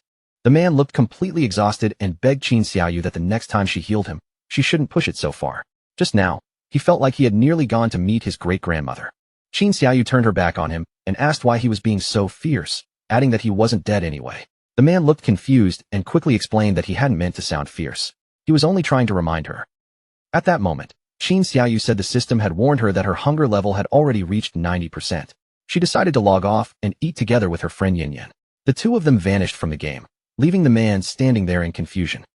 The more he thought about it, the angrier he became. He cursed silently in his heart, remembering how Qin Xiaoyu used to call him boss. But after seeing Shadow once, she had started looking at him with disgust. He swore to himself that sooner or later, he would make her pay and tear away that proud attitude of hers. At the same time, Qin Xiaoyu logged out of the game and opened her eyes inside her new house, only to feel her stomach painfully empty. When she checked her phone, she was stunned. Every delivery place was already closed, and not a single delivery worker was accepting orders. She couldn't help wondering whether everyone had gone into the godforsaken game. Then she suddenly remembered how, back at home, Qin Feng had always prepared delicious food for her. She had never needed to lift a finger or even think about what to eat. But the next second, rage flashed in her eyes. She forced herself to stop thinking about it, and told herself she needed to be more ambitious. It was only food. Compared with freedom, this kind of problem was nothing at all. Clenching her fist tightly, she encouraged herself again and again. She was the best. She had to keep going. She could do it. Without Qin Feng around, she would definitely live an even better life. Meanwhile, back inside the game, near the shoreline, there was a small cave hidden close to the water. A monster suddenly rushed out from inside, and it turned out to be a crab. But the moment the crab came out of the cave, a blade flashed across it, cutting its body cleanly in half. The one who had struck was Shadow. He let out a quiet sigh, thinking that in just over an hour, he had already killed 4 silver bosses. Overall, the efficiency was quite good. Each silver boss had given him 16 evolution points, and the crab's corpse quickly transformed into lifespan as well. On average, every silver level boss yielded around 3,500 days of tradable lifespan. Thanks to these gains, all of Qin Feng's equipment had now reached gold tier or higher. He couldn't help smiling as he checked his improved stats. His cooldown speed had risen from 55% to 75%, which meant Shadow Slash, originally on a 12-second cooldown, now only needed 6.8 seconds before he could use it again. This greatly increased his damage output. Since there were no platinum-level bosses around the outskirts of the safe town, gold-level equipment was already the best he could get for now. If Qin Feng wanted to keep improving from here, then the only real path left was to advance his profession. He knew that the platinum-level bosses he would face later would each have at least level 2 anti-stealth. Because of that, he had to advance his profession quickly and raise his stealth to level 3. The only problem was that he was still more than 20,000 experience points short. Only when his stealth reached level 3 or higher could Qin Feng truly reduce the risk of unexpected accidents while fighting platinum-level bosses. After all, in his previous life, even taking down one platinum boss had required a tightly coordinated 20-person team. With that thought in mind, Qin Feng decided to return to town first and contact the officials so he could sell off everything he didn't need. His body gradually faded into invisibility because he wanted to stay ahead of every other player and seize the first solo kill of a platinum-level boss for himself. After Qin Feng returned to town, he now had 105 years of tradable lifespan on hand. As he walked through the area, a player nearby quickly called out to him, asking that the next time he had more equipment to sell, he should give them a chance to buy it. Qin Feng had nearly 40,000 days of tradable lifespan in total, and he knew that with that amount, he would be able to extract quite a few skills from the game into reality. Just then, a man hiding behind a nearby pillar quietly peeked out. The moment he recognized Qin Feng as Shadow, a smile appeared on his face. He hurried over and offered him an assassination contract, asking whether he was willing to accept it. The job was to kill someone in reality, and the man assured him that the payment would absolutely match Shadow's value. Qin Feng didn't even bother responding. He simply ignored the man and continued walking away. Seeing him leave, the man immediately panicked and rushed forward to block Qin Feng's path. He begged him to stop, then explained that the target was only an ordinary person named Qin Feng. He said he would provide the address, and since Shadow had even killed Song Fei, this should be an easy job for him. Then he urged him not to reject money that was practically being handed to him for free.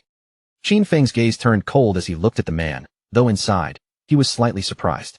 He asked whether this Qin Feng had somehow offended them, and why they wanted him dead. Then, in a calm tone, he told the man not to worry about that part. The man smiled arrogantly and made it clear that the reward would not be small. If Shadow completed the task, he would receive 3,000 days of tradable lifespan. Qin Feng felt a flicker of interest, because at the current market price, 3,000 days was worth roughly $50 million. For a contract like this, the offer was definitely not ordinary. Qin Feng quietly wondered who wanted him dead. He had never met this messenger in reality, and in his previous life, this person had not been any player he remembered. That meant the man in front of him was likely just a middleman, while the real person trying to kill Qin Feng was hiding somewhere behind the scenes. He remembered that in his previous life, many of his grudges had only surfaced during the later stages of the godforsaken game. The man couldn't help smiling, clearly thinking this offer was far too tempting to refuse. But Qin Feng understood that being targeted this early had to be connected to a grudge from before the game arrived. Only someone who already hated him would be willing to pay such a high price. At that moment, Qin Feng couldn't help wondering whether the person behind this was Qian Shishir. After all, Qin Feng knew better than anyone that Qian Shishir had both the motive and the resources to hire someone to kill him. However, with the financial power of Qian Group, if they had truly wanted Qin Feng dead, they could have arranged it long before the game ever arrived. So this contract likely had another purpose hidden inside it. Qin Feng suspected that her real goal was to get close to Shadow. As for killing Qin Feng, that was probably just an added bonus, because he had once rejected her invitation for fun. He laughed coldly in his heart. How interesting. He hadn't gone looking for her yet, but she had already taken the initiative to find him. With a faint smile, Qin Feng said that he would accept the job. However, he demanded half the payment as a deposit first, and he also made it clear that he alone would decide when to make his move. The man immediately became nervous after hearing those conditions. He quickly asked Shadow to wait for a moment, saying that he had to report this to his superiors first. After contacting the people above him, the man finally agreed to pay half the deposit in advance. Once the transfer went through, Qin Feng received 1,500 days of tradable lifespan. He was quite satisfied, thinking that he would take this deposit first as interest. Then, with a cold snort in his heart, he told Qian Shishir to wait, because he would be coming for her soon. The man then handed Qin Feng the target's address and personal information, saying that with Shadow's abilities, finding this person should be no problem at all. But when Qin Feng looked at the information, he was slightly shocked, because every detail about him was actually correct. Shadow turned to leave, and simply told the man to wait. The man's face darkened with anger when he saw that arrogant attitude, and he couldn't help thinking that Shadow was working for Miss Qian just like he was, so why was he acting so superior? Just then, another voice suddenly called out from behind, asking Qin Feng to wait. It was a woman who had heard that Shadow was collecting boss coordinates. She asked if he was interested, saying she had the coordinates of a gold-level boss. With a smile, she offered the information for 100 days of lifespan, and even said he could pay after confirming the boss was really there. Qin Feng thought the deal sounded acceptable and decided to go with her. The woman asked him to follow, then explained that the place was a bit far away, north of the city. Qin Feng asked for the boss's name, and the woman told him it was called the Plague Enveloper. When he heard that she actually knew the boss's name, he asked if she had truly seen it with her own eyes. She hesitated and said she didn't know whether he could handle it alone. Then she suggested that he bring a healer, warning him that the boss had area-wide toxic damage. Qin Feng refused without hesitation and decided to go in without a healer. He knew that the Plague Enveloper was indeed a gold-level boss. This boss possessed a poisonous aura, and anyone who stayed within its range would continuously lose health every second. Because of that, the only way to deal with it was to kill it as quickly as possible. But for Qin Feng at this moment, taking down that boss would only require a few skills. Before long, the woman brought Qin Feng to a cave and told him the boss was inside. She added that her team had already cleared out all the smaller monsters, but they had still failed to defeat the boss itself. After saying that, she prepared to guide Shadow deeper into the cave. After they entered, the woman pointed toward a tree standing in the middle of a swamp filled with poisonous mist. She told him that the boss, a system window appeared immediately, confirming that the transaction had been completed and that Qin Feng had paid 100 days of tradable lifespan. Qin Feng remembered that this kind of poison damage could actually be evaded. In that case, the 75% evasion from Phantom Blur would be extremely useful against this boss. But just then, sweat covered the woman's face, and she nervously said there was something she had to remind him about. The truth was, this place was a trap. As soon as he started fighting the boss, people would come to kill him. She remembered that they had level 2 anti-stealth items prepared as well. To Qin Feng, that threat didn't matter much. But the woman continued, revealing that those people had ordered her to pretend to stop them as part of the plan. She was supposed to use that chance to get close to Shadow, and in the end, they wanted her to find a way to uncover his real-life information. Qin Feng stared at her quietly, and after hearing their entire plan, disappointment flashed across his eyes. Their scheme was far more childish than he had expected. The woman blushed with embarrassment, her expression turning nervous as she explained that she had also been forced into this. She wanted to tell him the truth so he could deal with the person behind everything. Since they were blackmailing her in reality, she hated them just as much and wanted them dead too. When Qin Feng asked who was forcing her, she revealed that it was Dongfeng Xian. She explained that in the game, his ID was Dongfeng Xian, and he claimed that Qin Feng had killed him once before. Hearing that name, Qin Feng immediately wondered if this was the same Dongfeng Xian who had first tried to steal his Golden Ghost ship boss. It was also the same guy who later sent him a skill book to apologize. The woman grew even more anxious. She remembered that Shadow had been able to kill Song Fei, so in her eyes, he might also be capable of killing Dongfeng Xian. She was now placing all her hopes on him and begged him not to betray her. The best outcome, she stressed, would be for him to eliminate Dongfeng Xian completely. Otherwise, she would be finished. Qin Feng felt that their so-called plan was truly childish. In his previous life, he had never even heard of this Dongfeng Zion, which meant the guy had probably been eliminated very early. Qin Feng decided to kill the boss first, since to him, crushing anyone who came along afterward would be as easy as slaughtering a passing dog. Qin Feng entered invisibility and leapt down from the cliff, telling the woman to continue following their plan. She just needed to let those people get close, and he would handle everything else. The woman immediately panicked, feeling that everything was over. In her mind, they were doomed, and Shadow was definitely going to die. After all, Dongfeng Zion had once led 3 full teams, 18 people in total, against this boss, and they had been wiped out in just half a minute. As Qin Feng descended toward the boss, the woman's heart pounded with fear. She knew the boss's continuous poison damage was terrifyingly high, and last time, they hadn't even managed to reduce its health by 5%. No matter how powerful Shadow was, against poison attacks that covered everything indiscriminately, she believed there could only be one outcome: death. Because of that, she felt they had to find a way to escape while there was still time. Qin Feng first activated Blessed Release. As the boss began preparing its attack, he triggered the weakness amplification effect, followed immediately by the throat slash effect. His eyes flashed with determination as he locked onto the boss. In the next instant, Qin Feng struck with terrifying speed, and his attack tore away several thousand points of HP from the boss in one burst. Almost immediately, the Plague Enveloper's health bar plunged sharply, dropping to less than half in the blink of an eye. The woman was completely stunned. She realized that with just one skill, Qin Feng had wiped out nearly 2/3 of a gold-tier boss's HP, dealing more than 80,000 points of damage in a single exchange. For a moment, she could only stare in disbelief, wondering whether Qin Feng was even human at all. Then Qin Feng vanished from where he stood and reappeared behind her without a sound. Fortunately, the active effect of Blessed Release only had a 25-second cooldown. With Qin Feng's 75% cooldown speed boost, the final cooldown became just 14.3 seconds. He decided not to kill the boss right away. Instead, he would wait for Dongfeng Zion's men to arrive and throw themselves into death, while using that time to let his skills finish cooling down. Not long afterward, Dongfeng Zion and his men entered the cave, clearly coming with the intention of killing Shadow. Their leader's eyes were filled with anger as he warned everyone in a harsh voice that if anyone dared to block them, they would kill that person without mercy. Snowy immediately drew her sword. Qin Feng felt a little annoyed as he watched the group rush in, because out of all people, it was this same guy again, and now he was even connected to Dongfeng Zion. He wondered whether their plan, where Snowy pretended to stop this group, would actually work. More than 10 people were charging in at once, and Qin Feng wasn't completely sure whether Snowy's combat power was strong enough to hold them back. Snowy immediately activated her power, and a golden shield appeared in front of her like a solid wall of light. The moment Shadow saw that defense take shape, he instantly understood why they had chosen her to put on this act.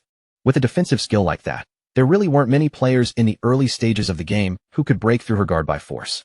The men rushed forward and began hammering the golden shield with their weapons, trying to smash their way through. Qin Feng immediately realized that Snowy must have encountered an ancient god's blessing out in the wild and obtained a gold-level treasure chest from it. His eyes turned sharp and serious.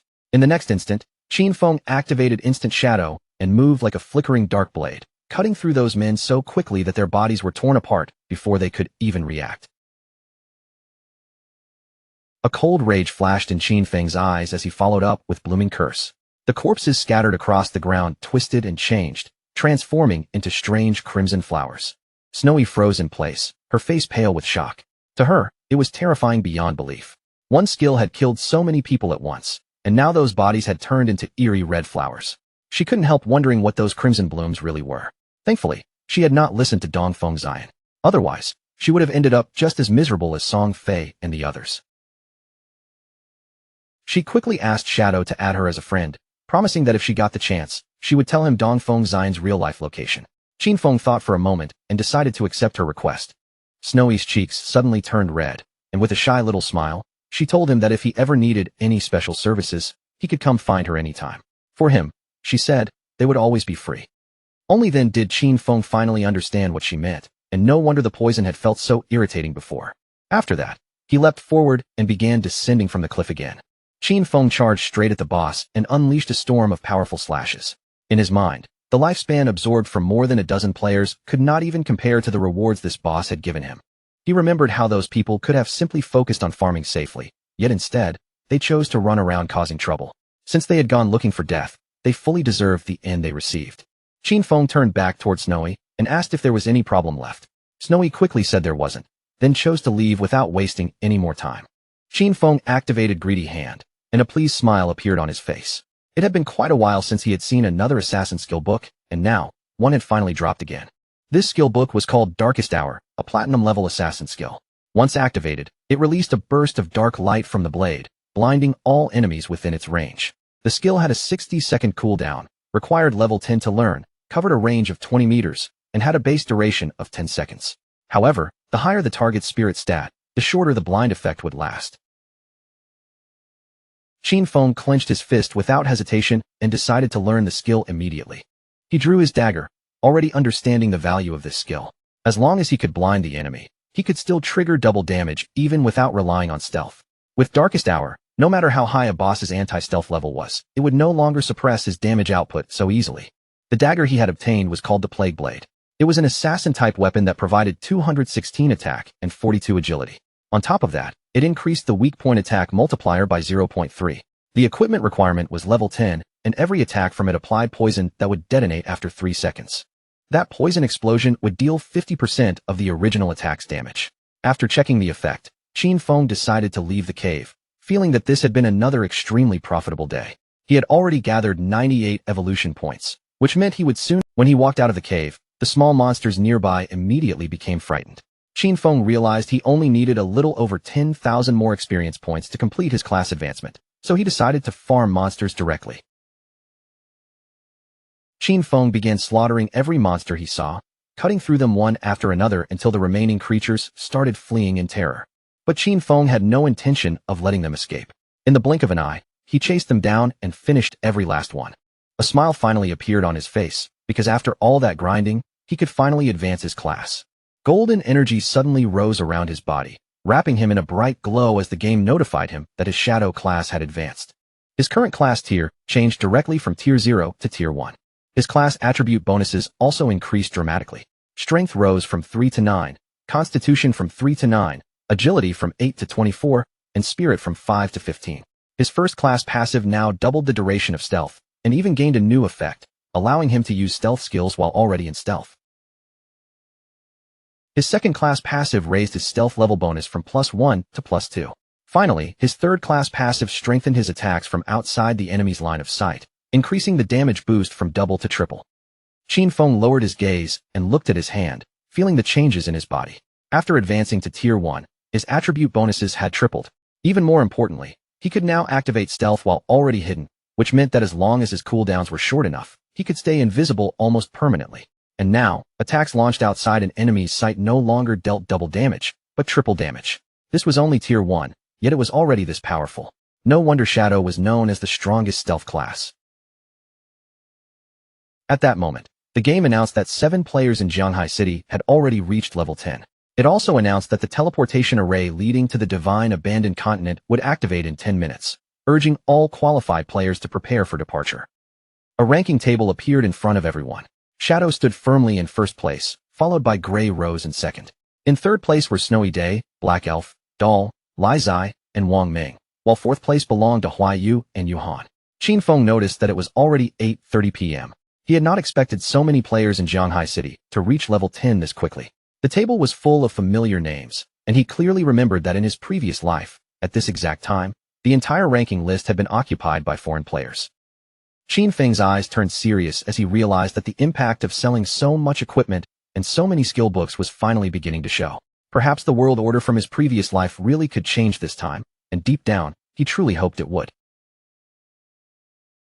Meanwhile, in the real world, night had already fallen, and the police had arrested several men connected to the case.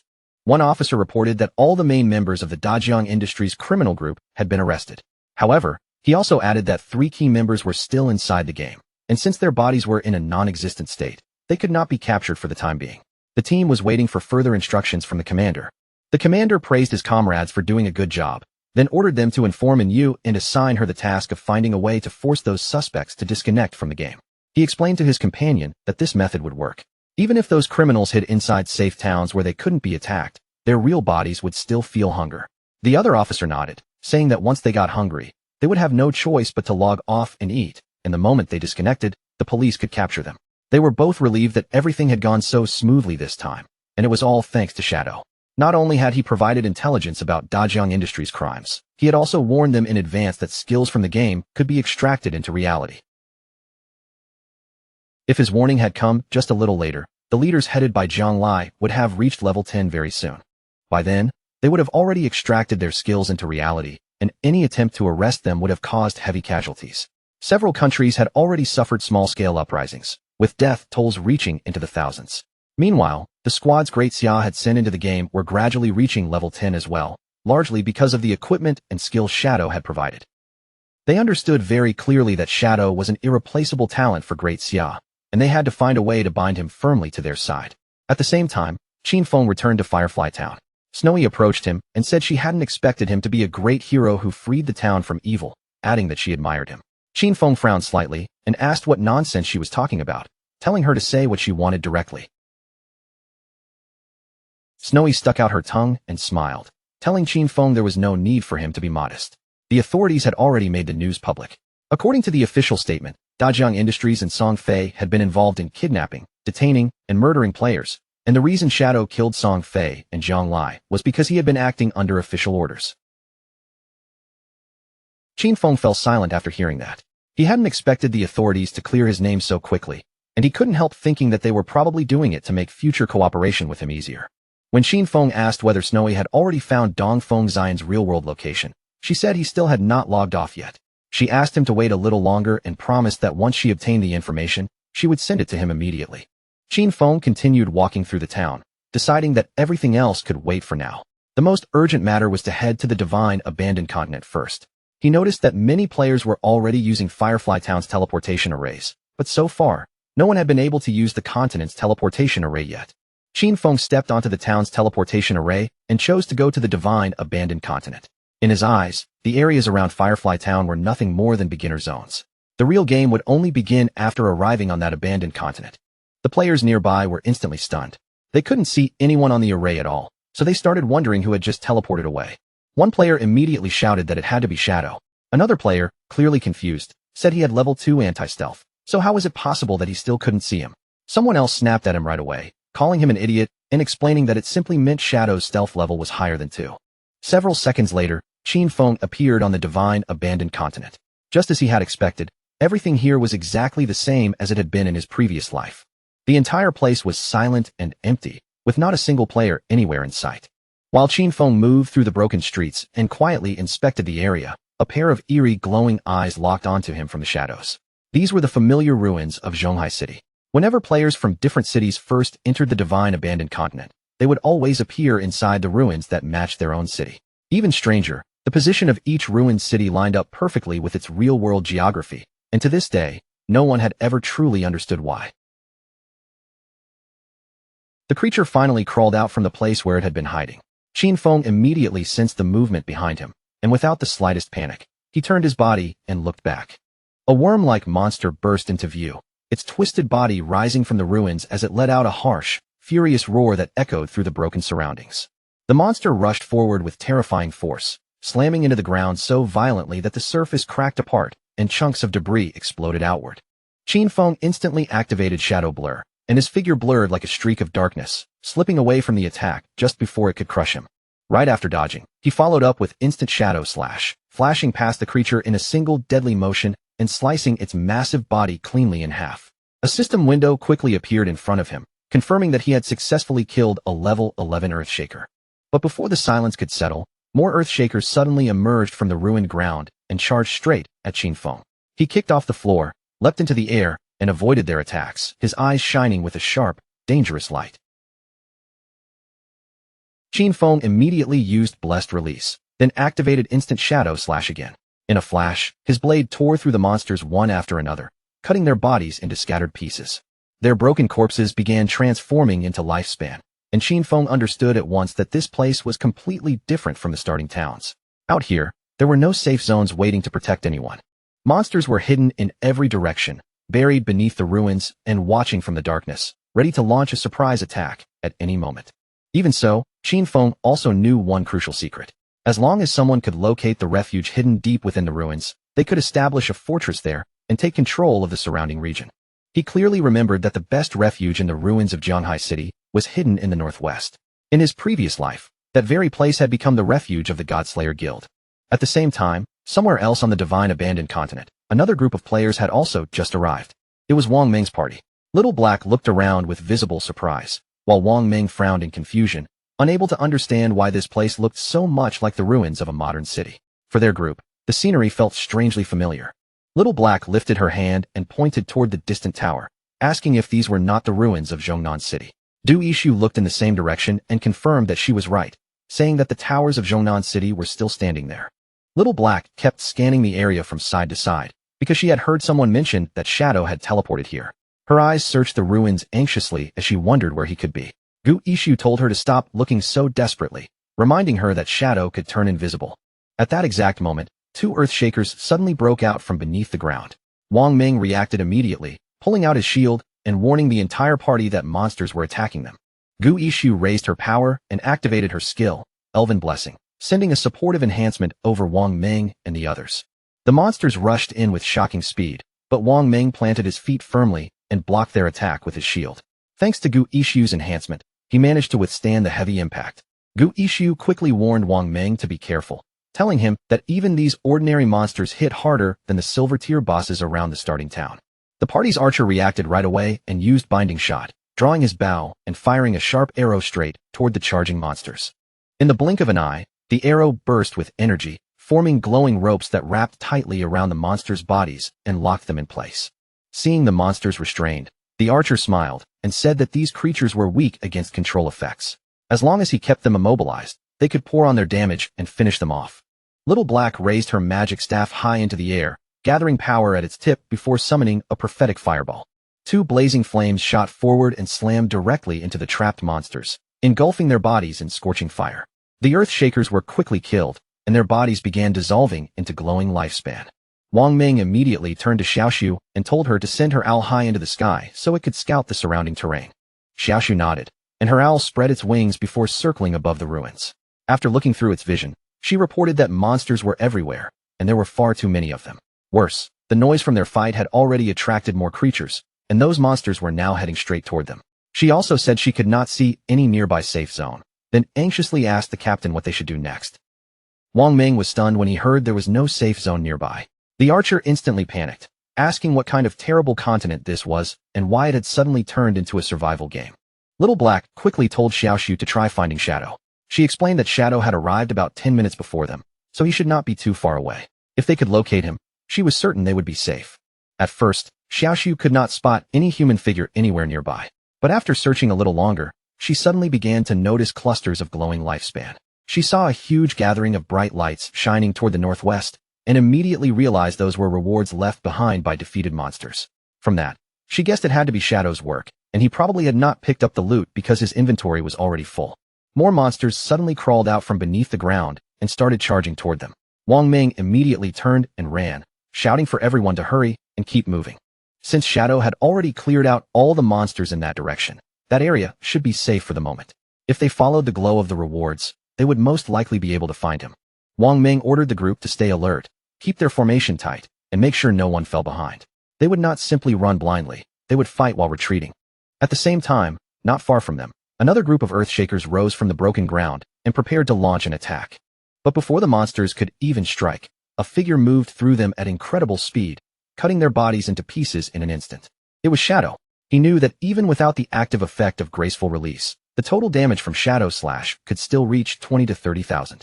Against these mobs, that was more than enough for an instant kill. To him, this place was practically a perfect farming paradise. A few minutes later, after cutting through the monsters along the way, Qin Feng finally reached the hideout. He stood there and carefully observed the area, remembering that beneath these ruins was an enormous underground palace. In his previous life, it had taken a very long time before anyone discovered it. That underground palace alone contained more than 1,000 resting rooms and dozens of large halls. It was the largest hideout in Zhanghai City, and in his previous life, it had served as the base of his guild, Godslayer. Before anyone could claim it, the hideout was no different from a dangerous dungeon. It was filled with countless traps, roaming monsters, and even a guardian boss. And the larger the hideout was, the stronger its guardian would be. Qin Feng entered the hideout, and memories from his previous life surfaced in his mind. Back then, After founding the Godslayer Guild, he had gathered 3 squads with 18 elite members in total. Every single one of them had reached level 15 and was fully equipped for battle. Even with that kind of lineup, they had only barely managed to conquer this palace. He stepped onto the stairs and began descending deeper, moving down toward the lowest part of the ruins. A system window appeared and confirmed that he had arrived at the hideout. This place was crawling with monsters, and it was known as the land of soul purification. Qin Feng's eyes shone with confidence, because he knew very well that even on his own, he had the strength to conquer this place. Another system window appeared, informing him that if he defeated the guardian of this area, he would be able to claim ownership of the entire region. The monsters inside immediately fixed their attention on Qin Feng, and without hesitation, they all lunged toward him at once. Qin Feng remained completely calm. He slowly drew his dagger, realizing that the enemy in front of him was a level 12 gold-tier mob known as an elemental spirit.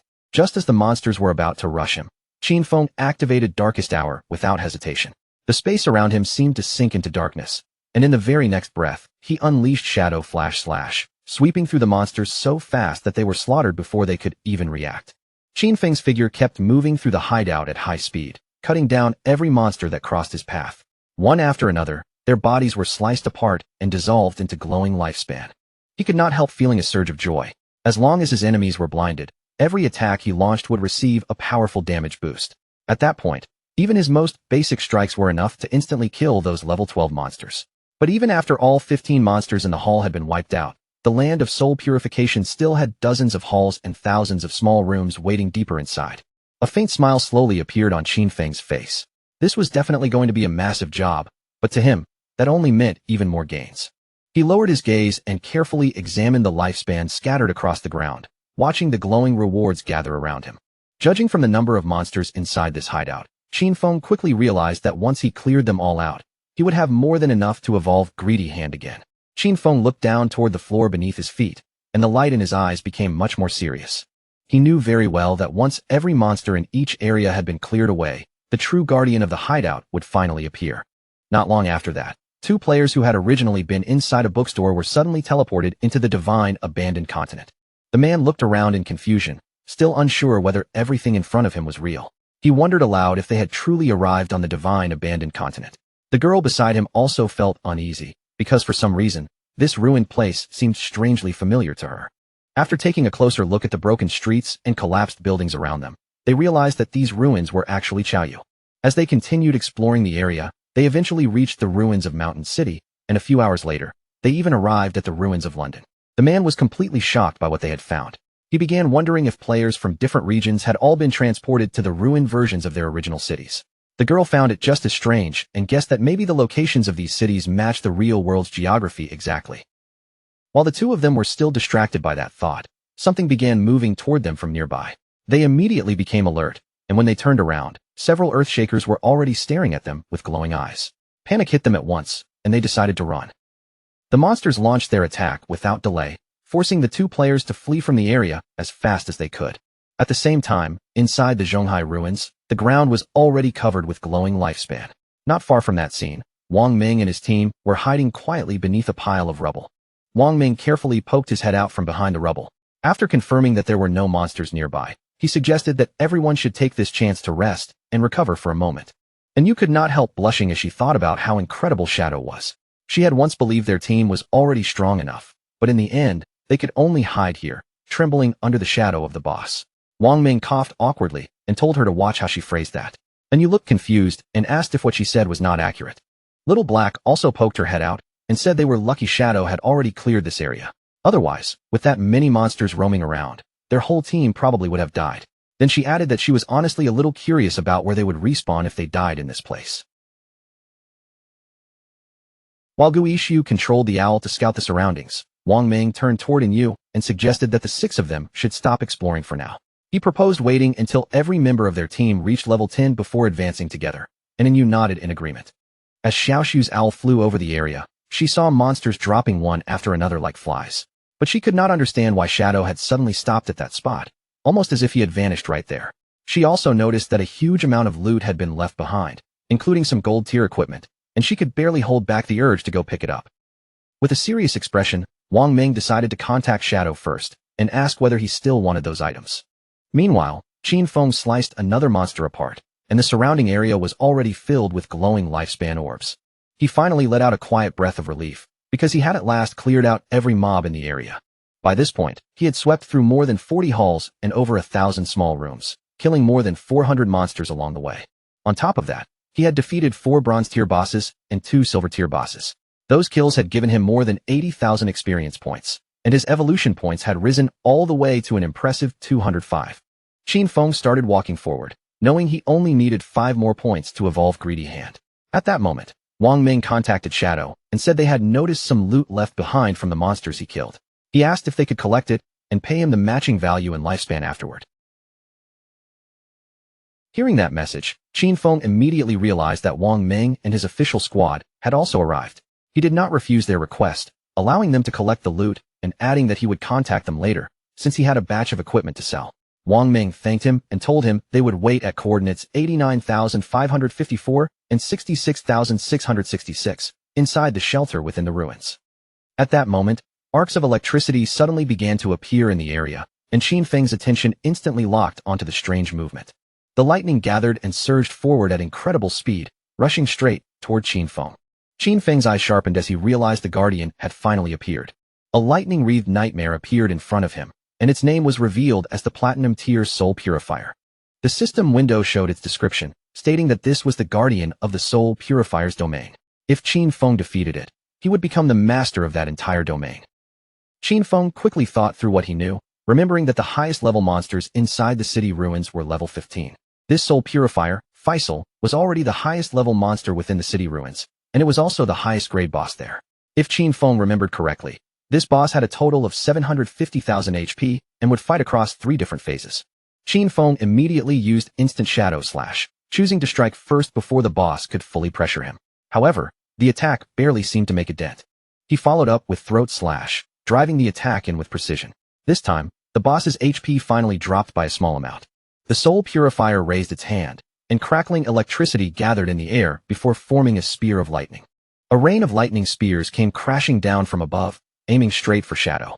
He immediately moved at high speed, weaving through the attacks and dodging each falling strike.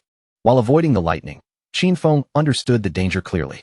With his current defense and lightning resistance, if even one of those attacks landed on him, death was almost guaranteed. He knew that any skill or attack used by a Platinum Tier boss or higher carried hit correction. With his current 75% evasion rate, ordinary monsters only had around a 25% chance of landing an attack on him, but the Soul Purifier's strikes had at least a 50% chance to hit. Even so, his agility had already reached 182 points, and at full speed, he could move faster than 40 meters per second. As long as he stayed focused, he could dodge before the lightning fully struck. Qin Feng's eyes burned with anger as memories from his previous life flashed through his mind. Back then, he had barely survived this fight with his guild, relying on the priest's shield and a lot of luck. This time, he attacked with everything he had, determined not to give the boss even the smallest chance to turn the fight around.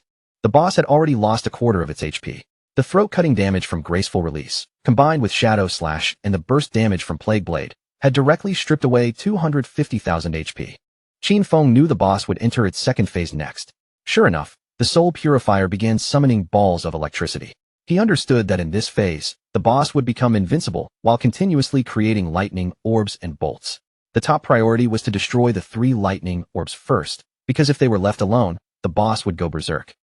Qin Feng remembered what had happened in his previous life. His team had once been completely wiped out by the boss's frantic damage during this phase. After that, Jin Xiaoyu had thrown a massive tantrum and refused to keep fighting. So when they challenged it a second time, Qin Feng simply did not bring her along, and the team cleared it in one attempt. He used venomous flying darts and launched them toward the lightning orbs. Qin Feng knew that every time one orb was destroyed, the boss would take corresponding damage, and once all 3 orbs were gone, it would be forced into its third phase. Qin Feng threw another dart, and it struck the 3rd orb cleanly. The moment it shattered, the boss's HP dropped below half. The Soul Purifier. Qin Feng stayed calm, because he already knew what came next. In the 3rd phase, the Soul Purifier would continuously unleash wide-area lightning attacks. Qin Feng still remembered how difficult this phase had been in his previous life. Back then, the entire guild had prepared full sets of lightning resistance gear for every participating member, brought 4 priests, and relied on layers of healing shields just to barely endure the boss's attacks. This time, Qin Feng kicked off the ground and leapt upward, while a protective barrier instantly wrapped around his body. Compared with the desperate preparations from his previous life, He no longer needed to go through all that trouble. He activated Graceful Release and Blacklight Shield together. Since lightning continued to surge as he watched the ground being swallowed by continuous lightning strikes, Qin Feng made his decision without hesitation. Staying below would only invite danger, so he would attack from above. Qin Feng's power surged again as he used Graceful Release and Blacklight Shield, covering himself with enough protection to force his way through the boss's final resistance. His eyes shone with unwavering determination, and his entire focus locked onto the soul purifier in front of him. Qin Feng unleashed Shadow Slash at terrifying speed, his figure cutting through the air like a dark blade. In one clean strike, he rushed past the boss and severed its head. After defeating the boss, Qin Feng descended from the air and landed steadily back on the ground. A system window appeared before him, announcing that he had successfully killed the Platinum-tier Soul Purifier Faisal. As his reward, Qin Feng rose to level 11. All 4 of his main attributes increased by 4 points, and he also gained 10 free attribute points. On top of that, he received 20 evolution points and 1,520 days of tradable lifespan. Qin Feng felt a quiet wave of satisfaction. He had achieved the world's first kill of a Platinum-tier boss, earning 10 reputation points for the feat. Even more importantly, he had now become the master of the sanctified grounds. The ground around him was covered with glowing lifespan, and Qin Feng knew very well that the hideout he had just claimed was important far beyond the game itself. A hideout did not only provide shelter and storage. Its true value was that it could eventually be extracted into the real world, and that mattered because once the game descended, real-world weapons would begin to corrode. The strongest weapons would be the first to become useless. Nuclear bombs would lose their value from the very first day, while planes and tanks might barely last another month or 2 before turning into piles of scrap metal. In other words, all future battles in reality would depend entirely on the skills and powers extracted from the game. Once a hideout was brought into the real world, it could activate a magical defensive barrier and turn into an absolutely safe refuge. Qin Feng fell into silent thought as he began walking away from the area. In his previous life, the Godslayer Guild had used this very place as their base, steadily growing stronger from within these underground walls. There had been many happy memories from that time, but he had also watched countless people come and go, each carrying their own schemes, betrayals, and hidden intentions.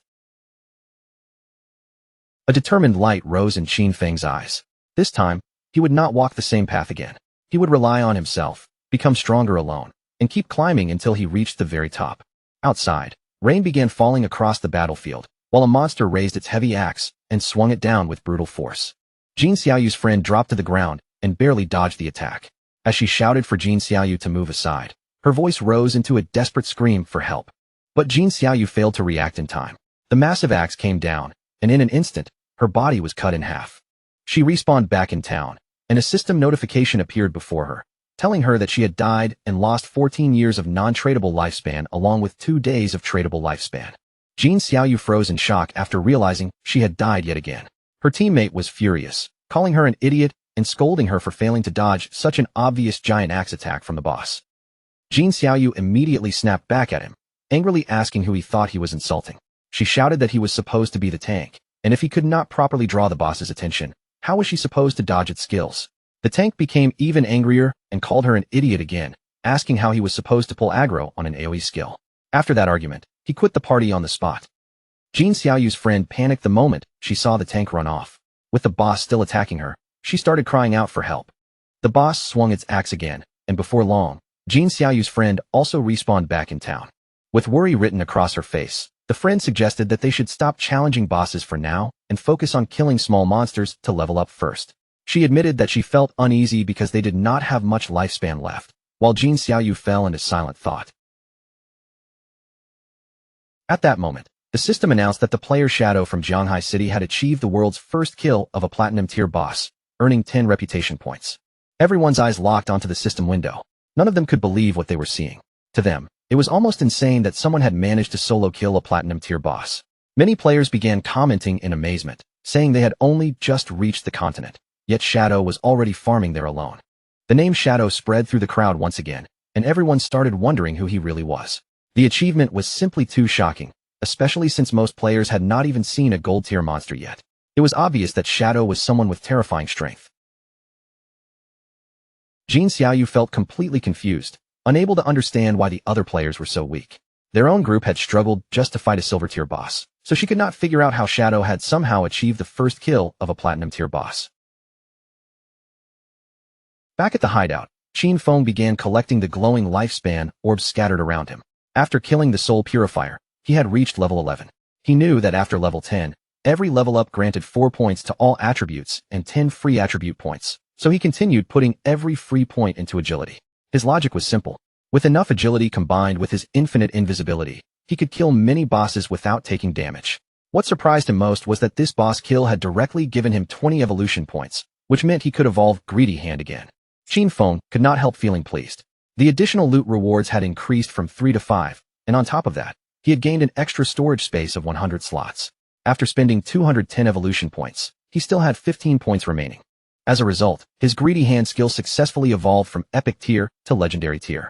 The Assassin skill now gave him a 500% chance to obtain extra loot rewards, and any extra loot had a 100% chance of increasing by 1 tier. It also gained a new passive effect, granting him 100 slots of greedy space for storing items. Qin Feng immediately decided to use his Legendary Tier Greedy Hand to collect the loot, and the skill triggered 5 extra drops at once. He also gained another 100 evolution points, bringing his remaining total to 115. While checking the system window, Qin Feng noticed that 2 pieces of assassin equipment and 1 assassin skill book had dropped. However, since his level was still too low to use them, he decided to place them in the safe house warehouse for the time being. Qin Feng summoned a devout believer and gave it a simple order: collect every piece of loot throughout the palace and pile everything together. The devout believer immediately began working. Qin Feng was in a good mood, because he knew the 115 evolution points he still had could now be used to upgrade the skills that had not yet reached Epic Tier. He first consumed 42 evolution points and evolved Shadow Stealth 3 times in a row, raising it all the way to Epic Tier. After evolving, Shadow Stealth's duration increased from 36 seconds to 60 seconds. The attack that broke stealth now dealt 300 to 500 damage, and its cooldown dropped from 22 seconds to 15 seconds. Next, Qin Feng spent 34 evolution points to evolve Backstab Enhancement twice, raising it to Epic Tier and increasing its backstab damage bonus from 50% to 75%. Then he used 6 evolution points to evolve Darkest Hour through Platinum, Emerald, and Diamond tiers until it reached Epic. The skill could now unleash a burst of dark light that blinded all enemies within an expanded 50-meter range. Its base duration also increased to 16 seconds, although that duration would be reduced against targets with higher spirit attributes. Finally, Qin Feng spent 33 evolution points to evolve Bloom Curse 3 more times, pushing it all the way to Legendary Tier. The skill could now be used on player corpses within 60 seconds after death, and it had gained brand new effects. It could simultaneously absorb 50% of the target's remaining non-tradable lifespan and also absorb scattered non-tradable lifespan light spheres. Any corpse drained by Bloom Curse would completely cease to exist. Qin Feng's eyes widened slightly when he realized that the skill could even absorb non-tradable lifespan orbs. He remembered that in many high-level areas, as well as in the rage zones of certain special bosses, lifespan would drain hundreds or even thousands of times faster than normal. And when that kind of consumption began, it would always eat away at non-tradable lifespan first.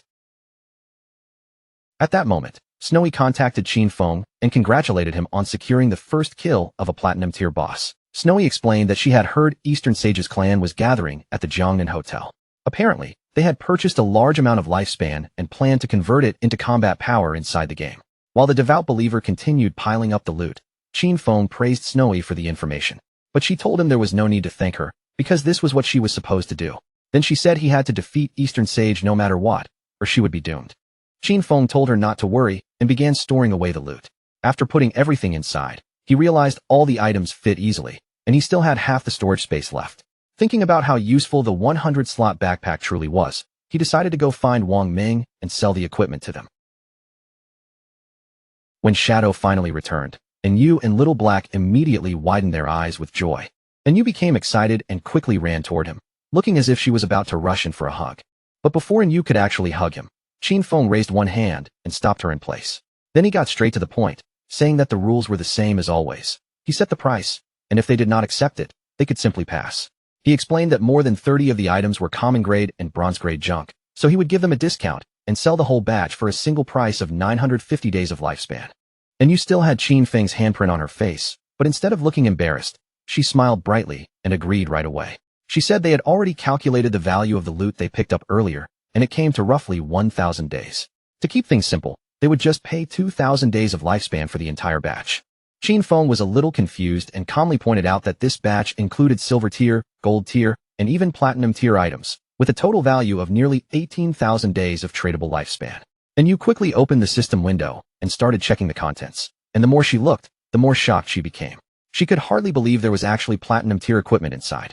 Even she only owned a single piece of gold tier gear, so in her eyes, only a true big boss would be willing to sell items of this level. Her excitement rose immediately as she realized this would greatly speed up Zhonghai City's development, and she thanked Shadow again and again. Qin Feng simply said it was fine, since they were helping each other. Little Black looked at him nervously and could not help asking how he had so many inventory slots, even wondering if he was secretly some kind of doorman. Qin Feng guessed their own bags were probably already full, so as a friendly reminder, he told her that beneath the statue in the center of the city ruins, there was a staircase leading to a teleportation portal back to the starting town. Qin Feng then began walking away from them, adding one final warning. If they wanted to return to the starting town, the first teleportation would cost 500 days of lifespan. After that, coming back again would not cost anything, but whether it was worth using or not was something they needed to decide for themselves. After saying that, Qin Feng left the area, and Yu immediately pointed in his direction with a proud smile, saying she had told them so. She was convinced Shadow had to be a reborn player, because otherwise, there was no way he could know such hidden information. Seeing how excited she was, Wang Ming felt a little uneasy, and Yu's face turned red, and she suddenly asked what they would think if she tried flirting with Shadow. After Qin Feng left them behind and moved to a quiet place, the system asked whether he wanted to consume tradable lifespan to extract a skill into the real world. Qin Feng did not hesitate for long. He chose to activate both level synchronization and class advancement synchronization. The system notified him that he had consumed 27,000 days of lifespan, and both level synchronization and class advancement synchronization had been completed. Qin Feng felt a rush of excitement, because the next step was skill extraction. He remembered that he had already extracted Shadow Meld before, but it was only level 1. This time, he not only intended to raise Shadow Meld's level in reality, but also planned to extract several more skills at once.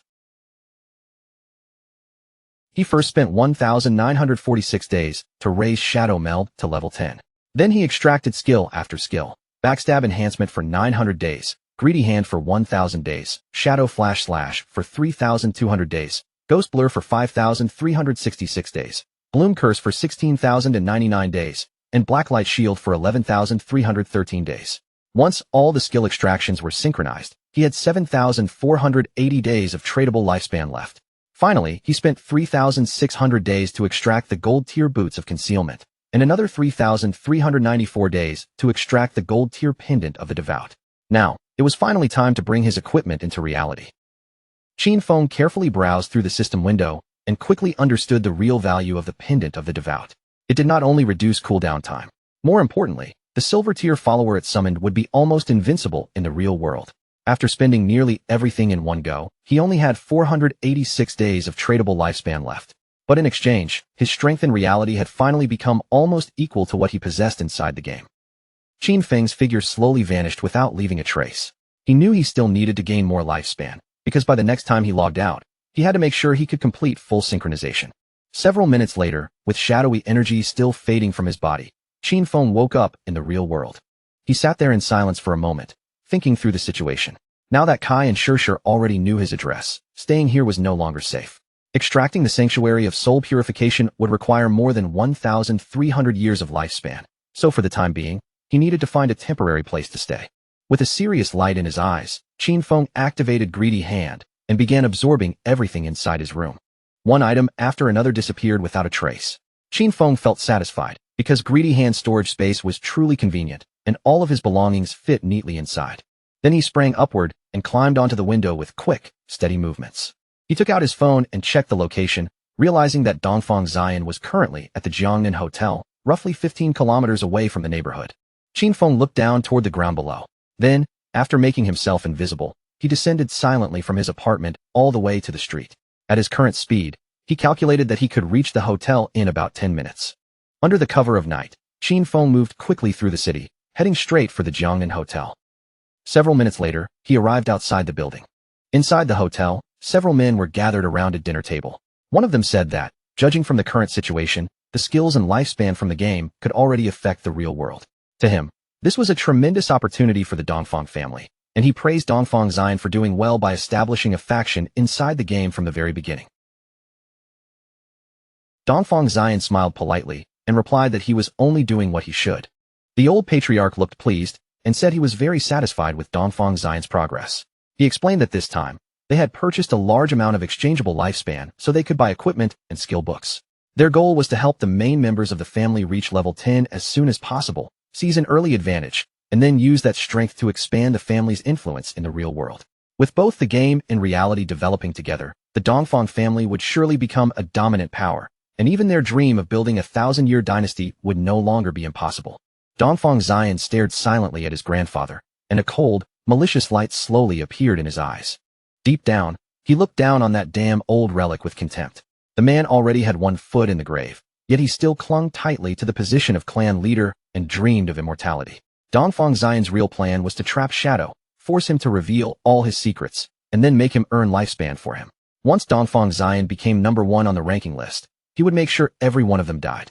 The old patriarch then asked him how the plan to deal with Shadow was progressing. Dongfang Xian smiled and told his grandfather not to worry. He assured him that he had already found a trustworthy woman to uncover Shadow's true identity, and they should receive news very soon. The patriarch reminded him that Shadow had to be captured alive and forced to work for the Dongfang family, because that was the only way to bring enormous benefits to the clan. Meanwhile, Qin Feng had already eliminated the guards watching the hotel entrance. Inside, the Dongfang family members lifted their glasses together, toasting the family's rise, before shouting in unison that the Dongfang family would live forever. Qin Feng's eyes grew serious. He had not expected these noble families to be armed. Although Ghost Blur and Blacklight Shield could protect him, they still could not guarantee a perfect 100% evasion rate. Worse, he had not extracted any armor into the real world. If a bullet struck his heart or head, there was no doubt he would die instantly. Since caution was the smarter choice, Qin Feng stretched out his hand and used the pendant of the devout to summon one of his followers. A devout believer appeared, equipped with razor-sharp claws for close combat and green flames for ranged attacks. Qin Feng gave it one cold order: go inside and leave no one alive. As a silver-tier boss, the devout believer had extremely high damage resistance, and even against firearms, it could endure for quite a while. While everyone inside was still distracted by the banquet, the devout believer pushed open the door. It let out a terrifying roar, and the moment the people inside saw it, panic exploded across the room. None of them understood where this monster had suddenly come from. With its eyes glowing fiercely, the devout believer charged straight toward them. Seeing the monster rush in, Dongfang Xian stood up with a tense expression and pointed at it immediately. The guards raised their guns and aimed at the creature, while Dongfang Xian stared in disbelief, realizing this was actually a monster from the game. He quickly ordered them to open fire. Bullets struck the devout believer directly in the head, but the attacks barely seemed to affect it. The devout believer swung its arm with brutal force, instantly killing one of the guards. Then it drove its sharp claws straight into the chest of another guard. As the devout believer began slaughtering the guests, Dongfang Xian broke into a cold sweat, fear spreading across his face. The monster then turned toward his grandfather and attacked. The old man panicked immediately, screaming for someone to save him. But Dongfang Xian did not waste even a second trying to help. Instead, he turned around and ran. He did not dare look back. All he knew was that he had to escape this place as fast as possible, because as long as he could get away and enter the game, he would be safe. His eyes were filled with fear, and one thought kept repeating in his mind. As long as he could reach level 10 in the game, extract his skills into the real world, and come back stronger, nothing would be able to threaten him anymore. But at that very moment, he saw Qin Feng standing at the entrance of the hotel. Before Dongfang Xian could even take another breath, Qin Feng moved with terrifying speed, and Dongfang Xian's head flew into the air. Blood sprayed from Dongfang Xian's severed neck as Qin Feng calmly turned his back and began walking away. Dongfang Xian's eyes were still wide with confusion. Even in his final moment, he could not understand what had just happened. Not long after, strange flowers began blooming from his body. Qin Feng stopped and observed the flowers carefully. Then the system revealed the result. He had absorbed 27,000 days of tradable lifespan and 482 years of non-tradable lifespan. His eyes lit up at once, shining with undisguised joy, because this haul was far better than he had expected. It was the kind of loot that made all the danger feel completely worth it. As Dongfang Xian'er's body dissolved into a burst of blooming flowers, Qin Feng's mood instantly lifted. This time, Blooming Curse had not just— the skill had wiped away every corpse and every trace of blood, leaving the room clean of evidence. Even better, it had squeezed out every last drop of lifespan from Dongfang Xian'er, pushing Qin Feng's non-tradable lifespan all the way up to 2,327 years. With that much lifespan stored up, Qin Feng would not have to feel nearly as much pressure the next time he entered those dangerous rage zones. At least now, he had far more room to take risks. Before long, a frightened shout rang out from outside. Someone was yelling for the police, warning everyone that gunshots and screams had just erupted from one of the private rooms. Qin Feng's expression immediately turned sharp. At almost the same moment, several police officers rushed down the hallway toward the private room, clearly remembering that this was where the Dongfang family had been holding their meeting. They were convinced a shooting had taken place, but the moment they reached the room and looked inside, they froze in disbelief. There were no bodies, no obvious victims, and nothing that matched the chaos they had expected. The whole situation felt far too strange. One officer stared around the wrecked private room, his face filled with confusion. Tables and chairs had been smashed apart, and the place clearly looked as if a brutal fight had broken out. But what he could not understand was why there was not a single person left inside. He immediately turned to the others and asked whether anyone had seen people leaving the hotel. Their answers only made the situation even more bizarre. Everyone was left wondering where the entire Dongfang family had vanished to, as though they had disappeared into thin air. In the end, they decided this was no ordinary case and that the investigation unit had to be called in. By then, Qin Feng had already slipped out of the hotel and was putting distance between himself and the scene. His next target was already clear in his mind, the Kane Corporation. However, the Kane Corporation's main headquarters had moved to North America before the game descended. Right now, the only key person still trapped in the Demon City area was the CEO's daughter, Qian Shishir, and Qin Feng had to eliminate her before she could escape the country. From Jianghai City to Demon City, the distance was close to 300 kilometers, stretching far beyond what could be crossed casually. If Qin Feng relied on traveling by foot, the journey alone would take 2 or 3 hours. For him, wasting that much time on the road was completely unacceptable. So Qin Feng prepared to rest for the moment, already thinking that he needed to find a better way to get himself over there. After that, our boy returned to the godforsaken game world. The moment he stood up, he remembered that there were still several silver tier and gold tier bosses left scattered through the ruins, so he decided to clear them out and farm whatever he could. Captain and Yu soon contacted Shadow, her voice filled with excitement as she told him she had great news. Sister Hai had accidentally discovered the entrance to a tomb, but a gold tier vengeful spirit was guarding the place, and their team had no way to defeat it. When Qin Feng heard that, he was genuinely taken aback. He immediately asked how they had managed to find the entrance to a tomb in the first place. Captain and Yu explained that while they were making their way back to the starting city, they had taken a small detour to avoid some minor monsters. But as they kept moving, they suddenly realized one person was missing from the group. After searching around for a while, they finally discovered that Sister Hai had fallen into a pit. Even worse, the place turned out to be a special tomb area where team chat could not be used. When they followed her down into the pit, they came face to face with a level 12 gold boss that immediately started chasing them. Luckily, they reacted quickly and managed to run fast enough to escape. And Yu told Qin Feng they had already returned to Shell Town, and if he wanted to enter the tomb himself, she could send him the exact coordinates. Qin Feng could only admit that a real lucky charm was truly on another level. To think someone could find a hidden tomb simply by taking one wrong step in the ruins of the city was almost ridiculous. He knew very well that tombs, just like faith temples and cursed ruins, were random wilderness events, and encountering one was extremely rare. He asked Yu to send over the coordinates, and she quickly gave him the location, revealing that the tomb was near the ruins of Shell Town. Qin Feng thanked her, then added that if he found anything inside that he could not use, he would sell it to them without hesitation. Qin Feng could not help thinking that Yu really was clever. She knew exactly how to turn this discovery into a chance for her team as well. When Qin Feng arrived, his gaze settled on a large well in front of him. He stared at it with some confusion, wondering if this was truly the entrance. The well was so wide and obvious that it was almost unbelievable someone could simply fall into it by accident while walking. Without question, that girl, Xiao Hai, really was something special. Qin Feng did not hesitate for even a second. He jumped straight into the well, and as he descended, a system window appeared before him, welcoming him to the Tomb of Resentment and warning him that long-range communication would now be blocked. Qin Feng landed firmly at the bottom of the well, then lifted his eyes and began walking forward along the dark corridor ahead. At that moment, a massive figure emerged in front of him. It was the Wailing Spirit, a level 12 gold rank monster guarding the tomb. Qin Feng quietly studied the boss from a distance. He had never encountered this Wailing Spirit in his previous life, but just from its appearance, he could tell it had terrifying attack power and a very wide attack range. It was clearly a physical damage type monster. No wonder Yu and the others had run for their lives. The equipment and skill books he had sold them could not raise their defense by much. Even Wang Ming, a Holy Shield warrior with around 5,000 HP right now, would probably lose at least half his health from just one hit. Qin Feng continued watching the boss in silence, his expression steady but cautious. He knew very clearly that if that axe landed on him even once, he would be dead on the spot.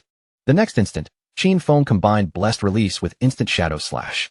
His figure flashed forward at high speed, and his blades cut cleanly through the monster's arms. He knew this boss had extremely high defense, and instant Shadow Slash could only deal 80% of its normal damage here. But that did not bother him at all, because the real killing blow would come from the follow-up throat-slitting damage triggered by Blessed Release. But just then, the monster's severed arms suddenly twitched and moved toward Qin Feng, causing a flicker of alarm to pass through him. A moment later, the arm exploded violently. Qin Feng reacted just in time, leaping out of the blast area before it could swallow him. His eyes narrowed in surprise. It was a corpse explosion. He immediately realized he had been careless by not dodging sooner. Fortunately, Ghost Blur had activated at the critical moment. Otherwise, that sudden explosion would have killed him right there. As the boss's corpse transformed into Lifespan, Qin Feng remembered something similar from his previous life. Back then, a team had killed an unknown boss, and one excited member had rushed forward to loot the body, only for it to explode and wipe him out instantly. Some teams had even been completely annihilated by boss corpse explosions, though that usually happened with platinum-level bosses or higher. He had not expected a mere gold-level boss in this tomb to self-destruct in such a dangerous way. After making sure the danger had passed, Qin Feng used Greedy Hand and calmly collected the loot from the fallen boss. A series of system notifications quickly appeared. For killing the resentful ghost, a gold-level boss, Qin Feng gained 1,010 days of tradable lifespan and 20 evolution points. He also obtained the platinum-level skill book Night Ring Blades. Because he had used Greedy Hand, he received an additional 630 days of tradable lifespan, along with a platinum tier piece of equipment called Resentment Leather Armor. Qin Feng was a little surprised. This time, the boss had actually dropped both a piece of equipment and a skill book that were useful to him. According to the system, Dark Knight Ring Blade was a platinum tier assassin skill. It allowed the user to infuse their blade with dark power, dealing dark elemental damage to every enemy within a 5-meter radius, while adding 500 points of dark elemental attack. The cooldown was 10 seconds, which was reduced to 5.7 seconds, and the skill required level 11 to use. Qin Feng was pleased, because this was exactly the elemental damage skill his assassin class needed. Since the Shadow class had higher spirit than strength, its magic attack power was stronger than its physical attack. That was precisely why elemental skills like Dark Knight Ring Blade suited him so well, and it also made him realize that he should focus more on raising his spirit stats to maximize this kind of damage. At the moment, he had 9 points in strength, 9 in constitution, 24 in agility, and 15 in spirit. Qin Feng let out a breath, then decided to evolve the skill to epic level and see how far it could grow. He immediately spent 6 evolution points, leaving himself with 36. Dark Knight Ring Blade advanced step by step, rising from platinum to emerald, then to diamond, and finally reaching epic. After the evolution, its dark elemental damage range expanded from 5 meters to 12 meters, while the additional dark elemental attack rose from 500 to 1,300 points. With the skill fully evolved, Qin Feng looked over the changes again. The range had more than doubled from 5 to 12 meters, and the bonus attack had increased from 500 all the way to 1,300 points. Even so, Qin Feng's eyes grew serious. He knew better than anyone that because this was an area attack, its bonus damage could not be considered overwhelmingly strong, and a single use still could not compare to the burst power of Shadow Slash. However, when it came to clearing groups of small enemies, this skill was practically divine. Shadow Slash could cut across a 5-meter range, but in the end, it was still a straight-line attack. Dark Knight Ring Blade, on the other hand, struck in an area around him, making it far more effective when enemies surrounded him from all sides. The system then displayed the details of the platinum-level Resentment Leather Armor. It granted 55 physical defense, 45 points of resistance to all elemental types, 42 points of damage block, and a full 777 points of health. The equipment requirement was level 11. On top of that, it came with the Resentment effect, which gave Qin Feng 30 points of base attack power after he was attacked. Qin Feng continued forward toward a massive door, already judging the equipment in his mind. The Resentment effect itself was not especially important, but the armor's base defense, elemental resistances, and damage block were all very high. It was more than enough to replace the level 5 golden Ghostfire leather armor he had been wearing. Altogether, the remaining loot added up to around 20 items, and if he sold them all, he could earn more than 10,000 days of lifespan. Now that he had entered the tomb, he hoped to find even better materials inside, and if he could obtain a mount, that would be the best outcome.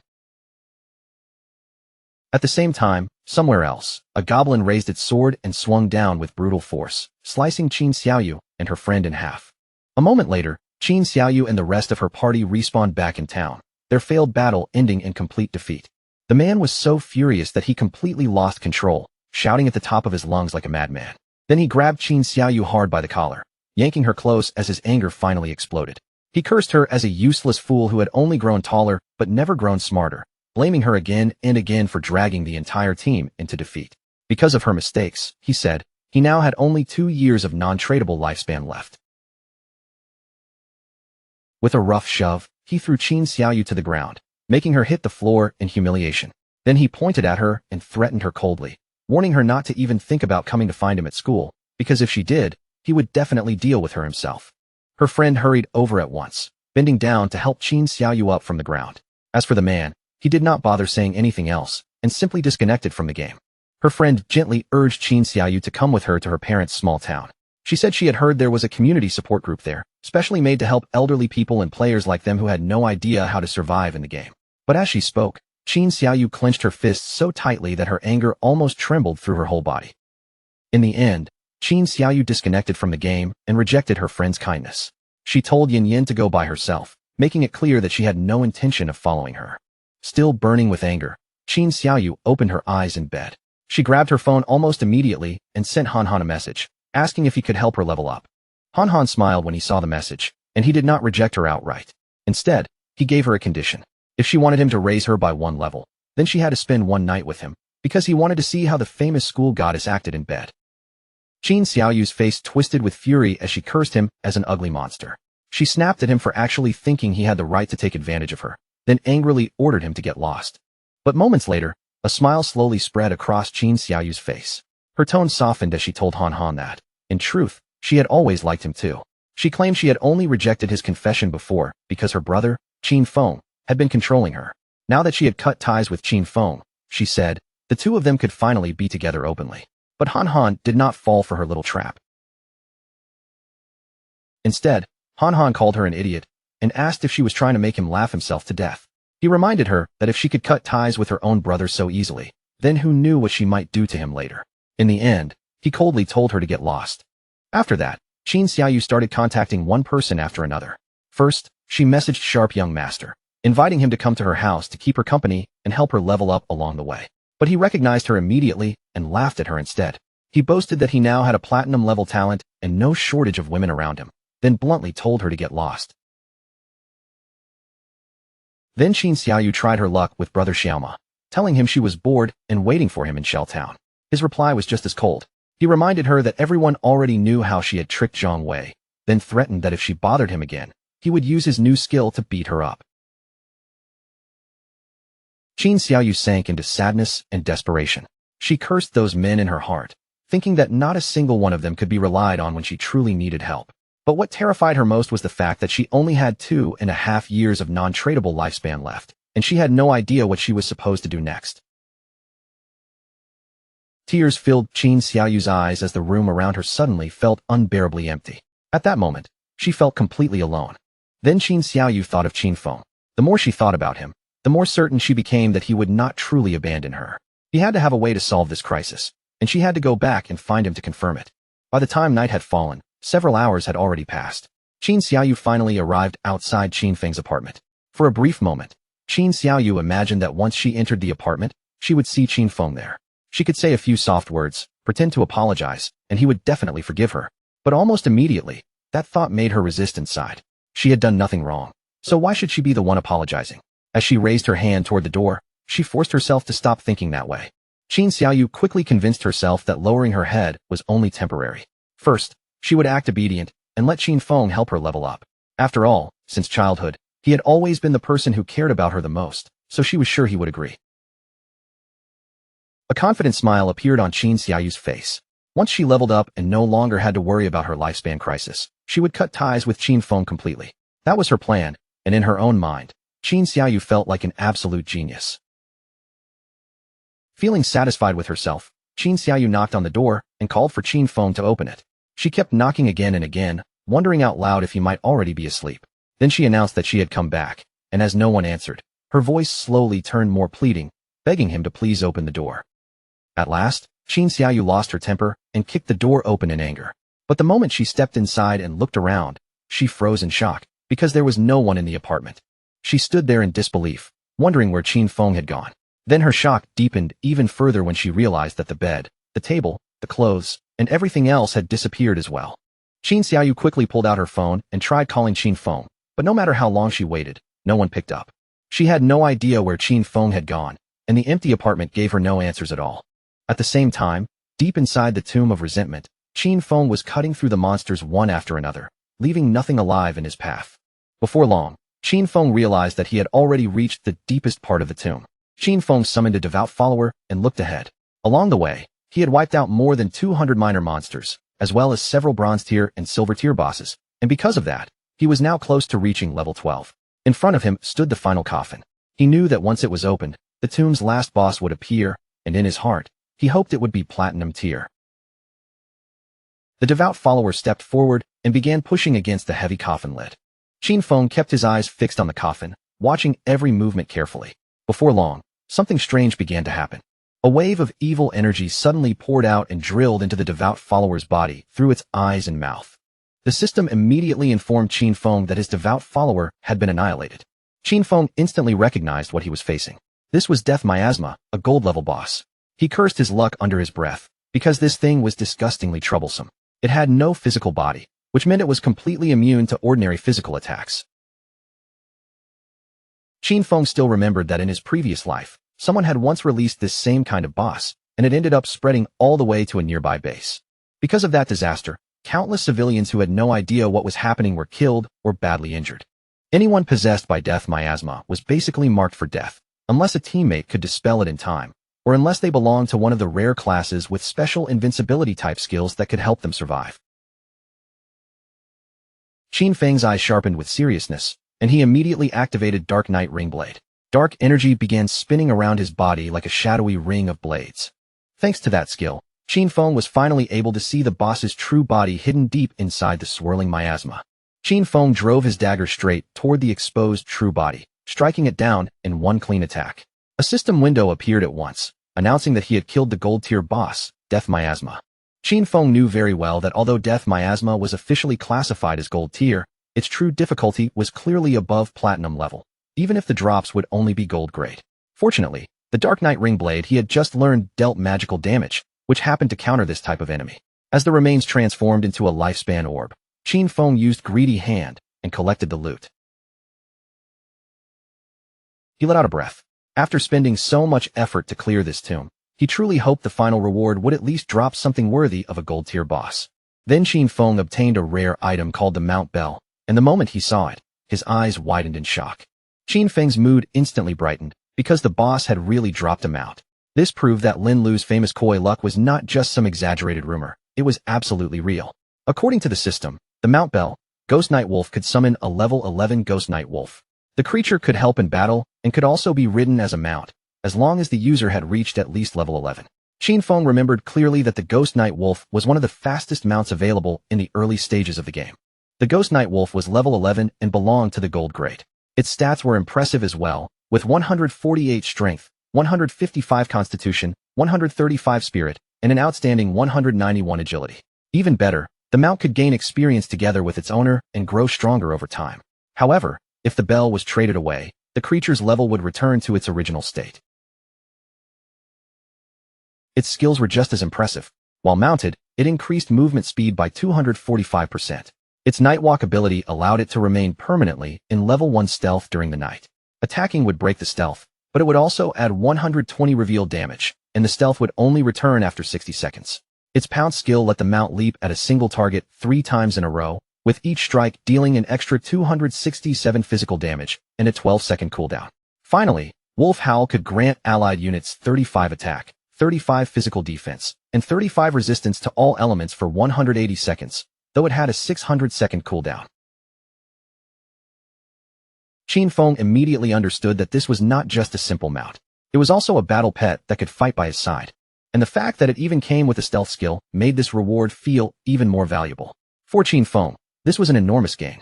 Under the cover of night, Qin Feng mounted the Ghost Night Wolf and rode out from the ruins, heading straight toward his next destination. His plan was very clear.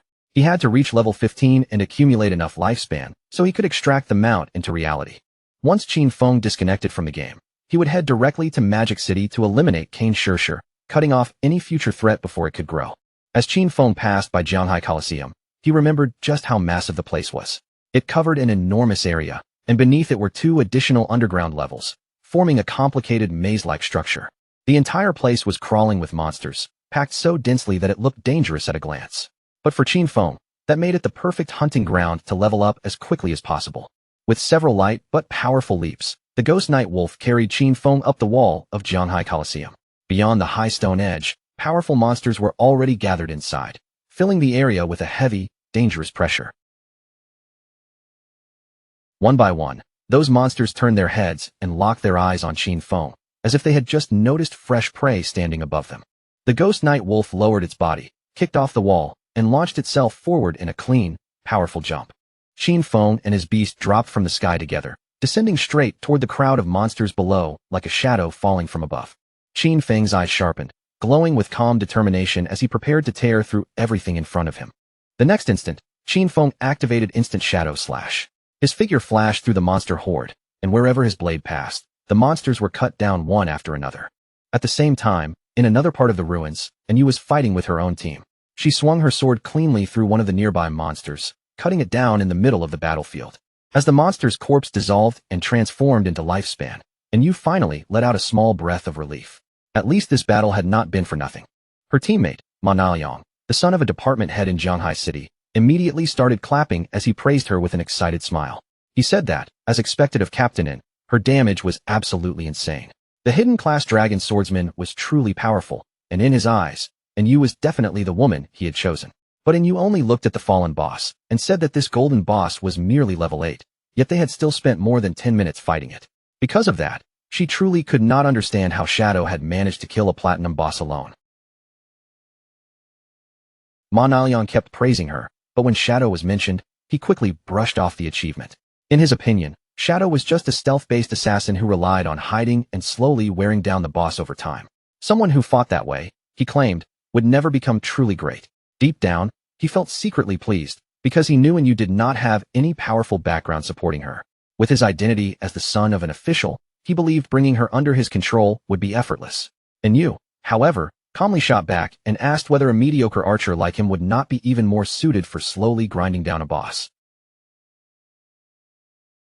Ma Naoyang was so startled by her words that he dropped straight onto his backside.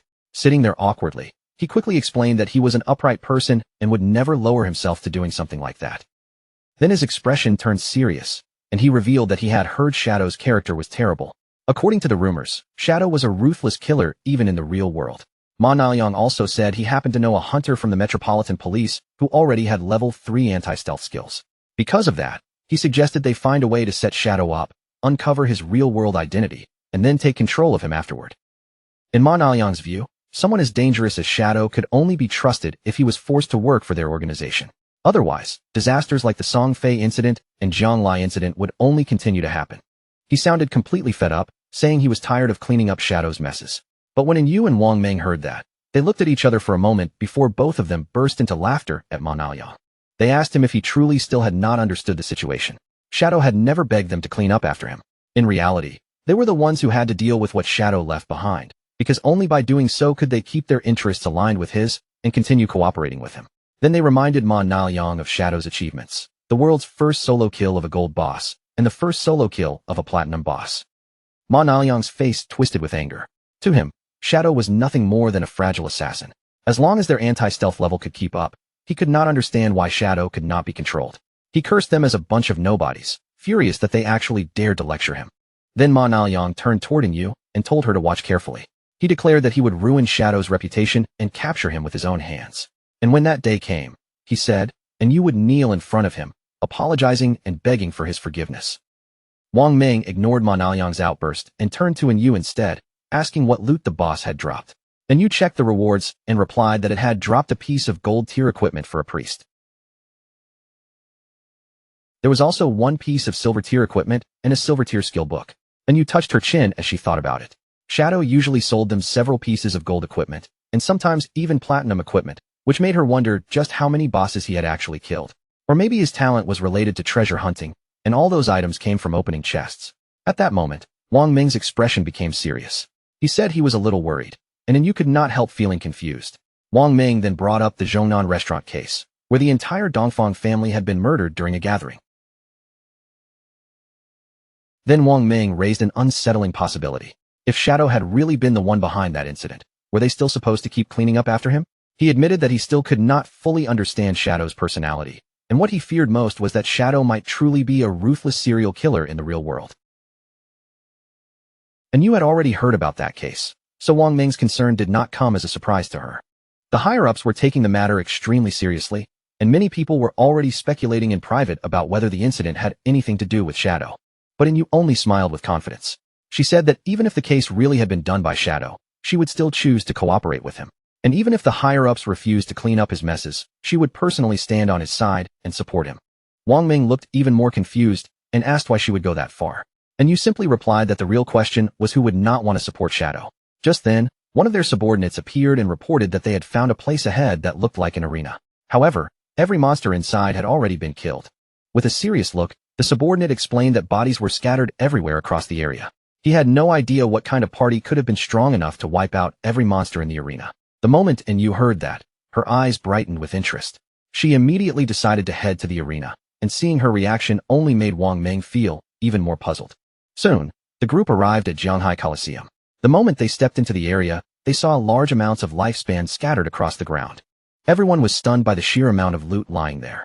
There must have been hundreds of minor monsters in the arena, and that made them wonder what kind of party could possibly clear such a place. But Captain Yu was already certain in her heart that Shadow had been here. With that in mind, she suggested they search the area, because they might be able to run into him nearby. Ma Niaoyang immediately questioned why she was so sure Shadow was the one who had done it. Captain Yu answered calmly that the reason was simple. Shadow was number 1 on the leaderboard, while their party was ranked right behind him. Since even they could not accomplish something like this, then the person responsible could only be Shadow. Ma Niaoyang was furious and insisted that he also had invisibility, so he could do the same thing too. It would only take him a little more time. That was all. And Yu ignored his anger and contacted Shadow with a smile. Since he had cleared out so many monsters, she figured he must have plenty of equipment and skill books he did not need, so she asked if he was willing to sell them to her team. At that exact moment, Ma Niaoyang's eyes suddenly widened in surprise. Qin Feng had appeared behind him, mounted on the ghost night wolf without making a sound. The sight of the wolf scared Ma Niaoyang so badly that he fell straight onto his backside again. On the other side, Captain Yu was filled with excitement and immediately asked Qin Feng where he had gotten a mount. Qin Feng calmly replied that it was thanks to the coordinates Little Black had given him that he had been able to obtain this mount. Hearing that, Little Black could not help blushing slightly. She quickly said there was no need to mention it, clearly a little embarrassed by the praise. Qin Feng then decided to make a deal with Captain Yu. He pointed to the items scattered across the ground and proposed that she take everything as one full package, with the same conditions as before. Yu nodded and said she understood. If she was not satisfied, she simply did not have to buy. After all, she already knew that Shadow's prices had always been fair. While the two of them were discussing the deal, Ma Niaoyang stood nearby with anger burning in his eyes. The more he watched, the more furious he became. He felt deeply humiliated by Shadow's sudden appearance and swore inwardly that he would make all of them pay for looking down on him. After the deal was settled, Qin Feng remained mounted on the ghost night wolf and continued moving through the ruins. According to the system rankings, Qin Feng had already reached level 13. Below him, Justice Enforcement and Wang Ming were both at level 10, and Black Goblin Big Liza had also appeared at level 10. At the same time, Qin Feng now had 245 years of tradable lifespan and 255 evolution points. He was in a good mood, because after clearing the arena ruins, he had obtained a fairly high-quality gold-grade skill book. The skill book was called Silent Concealment. It was a gold-grade skill that allowed the user to enter stealth without moving. As long as the user did not move or attack, they could remain invisible permanently. If they attacked from this state, the strike would add 300 points of detection penetration damage. The cooldown was 120 seconds, and the skill required level 13 to use. Qin Feng quickly realized that this skill did more than simply strengthen his stealth. Its true value was that if he used it in reality while combining it with the invincible state from the game, he could completely vanish in the real world. Without hesitation, he decided to evolve the skill book to epic level, spending 11 evolution points to do so. The skill advanced step by step, rising from gold to platinum, then to emerald, then diamond, and finally epic. After the evolution, the additional damage from stealth penetration attacks increased from 300 to 800 points, while the cooldown dropped from 120 seconds to 60 seconds. After seeing the result, Qin Feng decided to evolve several other skills as well. First, Qin Feng spent 34 evolution points to raise Venomous Dart to epic level. The skill advanced from Emerald to Diamond and finally to Epic, greatly improving its attributes. Its maximum range increased to 20 meters, its on-hit attack damage rose to 400, and it now applied the Venom status. That status dealt 100% damage per second for 5 seconds, had no weakness bonus, and could not stack. After that, he invested a massive 200 evolution points to raise Blessed Release to Mythic level. Once it evolved from Legendary to Mythic, its weakness attack bonus surged to 300%, and its weakness attack multiplier doubled, while its level remained at 5. Its active effect now applied Throat Slash, dealing 200% of the attack's damage every second for 3 seconds, and its cooldown was reduced to only 15 seconds, or 9.7 seconds after his bonuses. Qin Feng was delighted, because mythic-level skills were truly powerful. Now, except for certain special monsters, almost every attack he launched would count as a weak point strike. Then he took out the necklace, studied it carefully, and decided it was time to evolve that as well. The necklace was the Deceiver's Pendant, a platinum-grade assassin accessory. It granted 45 points of physical attack, 20 strength, and 20 constitution. The requirement to equip it was level 13, and it also had a unique effect that increased stealth level by 1. After adding together his skills and equipment, Qin Feng realized that his stealth level had already reached 4. At this stage, he was convinced that no one should be able to detect him. On top of that, he also had the item Shadow Veil. Thanks to it, his evasion rate had shot up directly to an astonishing 83%. This gold-tier assassin equipment granted 5 constitution, 5 spirit, and a powerful 32% evasion rate. At that moment, a small explosion suddenly rang out nearby, breaking the silence around him.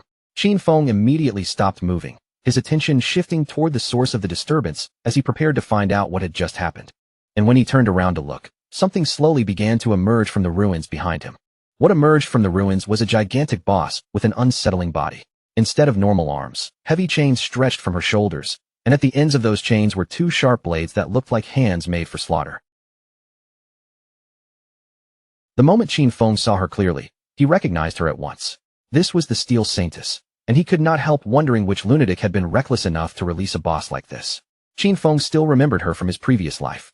Back then, the Steel Saintess had appeared in the ruins of Jianghai City, and more than 1,000 people had tried to hunt her down, only for the battle to end with over 4,000 deaths in total. In truth, she was the guardian of a refuge known as Church Sanctuary, the second largest safe haven in the Zhonghai ruins. Qin Feng's original plan had been to deal with Kane Shirsher first before coming back for this boss, but since the Steel Saintess had appeared right in front of him, he decided to handle her now. With a powerful leap, the Ghost Knight Wolf carried Qin Feng upward, landing steadily on top of a nearby building. Below them, the Steel Saintess began spinning her chained arms with terrifying force, the blade-like ends tearing through the nearby players as if they were nothing. She cut down one of the players in an instant, and when the others saw how easily he died, they finally realized just how powerful this boss truly was. But before they could even react properly, the Steel Saintess swung her blade-formed arms again with brutal speed, sweeping into the remaining players and beginning another round of slaughter. Watching from above, Qin Feng could tell those players actually wanted to challenge the Steel Saintess. In his eyes, they were clearly overestimating themselves far too much. At that moment, a player riding on a tiger charged forward and started fighting the boss. Qin Feng immediately recognized him as Chen Wuming, the owner of the Hidden Class Paladin. Chen Wuming was an old acquaintance of Qin Feng from his previous life. The two of them had fought for 9 whole years without ever deciding a true winner. This man was cunning, slippery, and full of dirty tricks, and every time he was close to losing, he always found some underhanded way to escape. Qin Feng remembered that in his previous life, the Steel Saintess had eventually been defeated by Chen Wuming's guild, the Night Sanctuary. That victory was what gave rise to the saying, West/God, East Sanctuary, because the two sides controlled the western and eastern regions of the Jianghai City ruins. When the Night Sanctuary Guild recruited its first members, it forced them to sign extremely harsh contracts. On the surface, those contracts guaranteed safety, but the price was a lifespan tax that could reach as high as 50%. Most of the members were reduced to black slaves, basically working under the control of the guild's higher-ranking players. A pleased light flashed in Qin Feng's eyes. To him, this situation was simply perfect. This time, he silently promised himself that Chen Wuming would not be allowed to escape again. While the Steel Saintess continued spinning her chained arms in wide, violent circles, Qin Feng used invisibility and quietly descended near her while everyone's attention was still on the boss. A cold, dangerous gleam appeared in Qin Feng's eyes. Without wasting even a second, he activated Dark Knight Ring Blade, and in an instant, the players standing nearby were caught in the attack and killed on the spot. Wrapped in a red aura, Qin Feng spun through the battlefield at frightening speed, cutting down every player around him. When Chen Wuming saw what was happening, his eyes widened in shock. The moment Chen Wuming realized the attacker was Shadow, he shouted in anger and confusion, asking why Shadow was killing his people when they had no grudge against him. Qin Feng appeared right behind him like a ghost. With a murderous look in his eyes, he answered coldly that it was because he did not eat beef. Hearing such an absurd response, Chen Wuming's eyes widened in fear. With a cold and arrogant expression, Qin Feng activated Instant Shadow Slash. His figure flashed past Chen Wuming, and in that single movement, he killed him outright. Then Qin Feng calmly raised his hand and activated Blooming Curse over the fallen players. Not long after that, the players who had been killed respawned back in their town. Chen Wuming was furious, unable to understand what Shadow not eating beef had to do with any of them. One of his subordinates panicked, saying his lifespan had already dropped to 0. Chen Wuming immediately realized this had to be the effect of one of Shadow's skills. He decided they would gather their people and prepare to counterattack, but before that, they needed to move somewhere else to level up and recover the lifespan they had lost. Among the players who respawned with them was Qin Xiaoyu. Qin Xiaoyu could not stop herself from crying. She kept wondering why Shadow had targeted her directly, and her fear grew even stronger because her lifespan was now on the verge of running out completely. The system informed Qin Feng that Blooming Curse had absorbed 4 days of tradable lifespan and 1 year of non-tradable lifespan from Qin Xiaoyu. When Qin Feng realized she had also been in Chen Wuming's party, he could not help feeling pleased. His eyes brightened with excitement. The fact that Blooming Curse had only absorbed such a small amount of lifespan from her clearly showed that she was already desperate. That desperation must have driven her to join the Night Sanctuary Guild as a black slave, and in Qin Feng's view, this was exactly what she deserved. At that moment, the Steel Saintess suddenly turned her attention toward Shadow and launched an attack, kicking up a thick cloud of smoke across the battlefield. When the smoke finally cleared, Qin Feng was still unharmed. He had dodged the attack with Ghost Blur, and he knew very well that during the first phase, this boss was not too difficult to handle. The Steel Saintess seemed momentarily confused, as if she could not understand how her attack had missed. Then the chains forming her arms began to tighten, each link pulling taut as her killing intent rose again. A moment later, her chain blade arms started spinning once more, whipping through the air with a sharp, dangerous sound. The boss herself seemed unable to fully grasp what was happening, but her body continued moving according to its brutal battle instincts. Qin Feng's eyes sharpened with seriousness. He knew that in this phase, the Steel Saintess mainly relied on repeatedly swinging her chained swords, using either targeted physical strikes or wide-area attacks. Qin Feng appeared above her and immediately chose to combine Blessed Release with Plague Blade.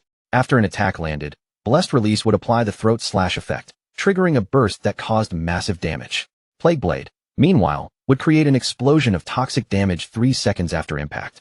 Qin Feng struck with terrifying speed, and several thousand points of damage burst out across the Steel Saintess's body. Then Throat Slash took effect, carving a deep, vicious wound across her throat. In the blink of an eye, the Steel Saintess's HP bar plunged down to less than half. Her eyes suddenly blazed with rage, and the pressure around her became far more terrifying than before. Qin Feng remained calm, because he knew exactly why the Steel Saintess had become the guardian of Church Sanctuary. Her true terror was hidden in her second phase. Once she lost half of her health, the demon sealed inside her body would awaken. From that point on, all damage she received would be reflected equally back at the attacker. There was even a legend claiming that a portal existed inside the demon's stomach. According to that rumor, anyone swallowed by the demon would be transported to some unknown place, said to be the bottom of a volcano. However, in Qin Feng's previous life, no one had ever proven that part true. He suspected that a few fools had simply mixed it up with mechanics from some other game. A group of players nearby was watching the battle from a distance. In their eyes, Shadow was absolutely ruthless. The Platinum tier boss had clearly been summoned by the Night Sanctuary Guild, yet Shadow had suddenly appeared and wiped them all out. And right after killing those players, Shadow used just one skill to slash away half of the boss's health in an instant, forcing the Steel Saintess directly into her second phase.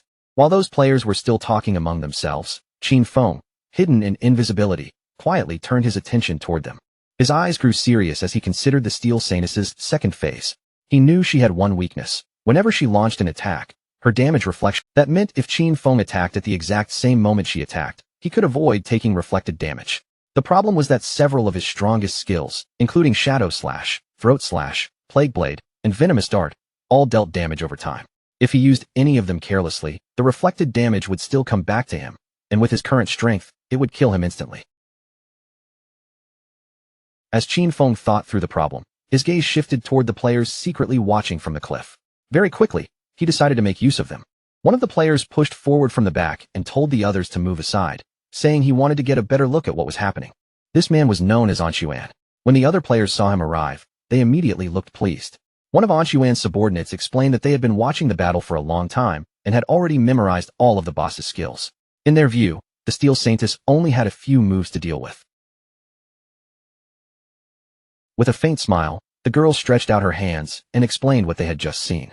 After the boss's health fell below half, she suddenly stopped moving, and her body changed slightly, as if new skills were awakening inside her. And right when the boss entered her second phase, Shadow vanished as well. Hearing this, Anshuan could hardly believe that Shadow had actually been fighting such a boss all by himself. Anshuan's eyes immediately burned with anger. He turned to his subordinate Xiao Tu and ordered her to activate Red Eye at once, telling her to check whether Shadow was still hiding nearby. Xiao Tu nodded without hesitation, then focused her gaze and began activating her ability. A small rabbit-like figure quickly manifested beside her, then darted toward the boss with light footsteps, moving close without drawing the Steel Saintess's attention. A moment later, Xiao Tu reported that she could not find Shadow's location anywhere, so he had probably already left. When Anshuan heard that even her level 3 anti-stealth ability had failed to detect him, he felt certain Shadow was gone, because he refused to believe Shadow could possibly have level 4 invisibility. Anshuan suddenly jumped down from the building, causing Xiao Tu to stare after him in confusion. Before heading in, Anshuan told her to keep watch carefully and warn him immediately if Shadow came back. Xiao Tu nodded again. Anshuan landed on the ground below, straightened his posture, and drew both of his swords. A confident smile spread across Anshuan's face, and his eyes gleamed with excitement. The surrounding players thought he was simply rushing to his death by challenging a platinum-tier boss alone. But one of them suddenly recognized him, saying he had once seen Anshuan defeat a gold-tier boss in the starting town without taking a single scratch. His class was Soul Warrior, a class that gave him 100% dodge while rolling, and he was the famous player known as Safety First. There were even rumors that he had once been a top global streamer for Souls-type games, with terrifyingly fast reflexes. The Steel Saintess immediately turned her attention toward Anshuan, locking onto him as her next target. Without warning, she swung her sharp blade-like arms toward him, the attack cutting through the air with terrifying force. Luckily, Anshuan reacted at the perfect moment. He slid low across the ground, narrowly slipping past the deadly strike by the smallest margin. The Steel Saintess then formed arms made of pure energy and tried to crush him where he stood, but Anshuan rolled again, dodging the attack just before it could land. When the boss reached out again, trying to grab him directly, Anshuan performed another smooth roll and pulled himself out of her range. His subordinates immediately started praising him from a distance, stunned by how skillfully and calmly he dodged every attack. What impressed them most was his discipline. He never got greedy for one extra hit, and every movement looked clean, controlled, and brilliant. One of them smiled in amazement, saying Anshuan was truly incredible for perfectly avoiding every strike from the boss. It looked almost unbelievable. He even saw several slash effects flash across the Steel Saintess's body, making him wonder if the Soul Warrior class was really that powerful. The black-haired woman beside him explained with a curious look that when Anshuan rolled, he triggered the Soul Warrior's special passive counterattack mechanic. Every perfect dodge or roll created a counterattack that damaged the boss, so each time he avoided an attack, he was also striking back and draining her health at the same time. Xiao Tu smiled and added that perfect dodging was only the foundation of Anshuan's strength. What truly made him frightening was his offense. Every attack he launched was precise and fierce, turning defense into a constant storm of counterattacks. His timing and skill combinations made him not only hard to touch, but deadly as well. His defense kept him alive, but his offense was what ended battles quickly. The Steel Saintess kept trying to catch Anshuan, her attacks growing more frantic as he slipped away again and again. Xiao Tu's eyes shone with confidence as she revealed another detail.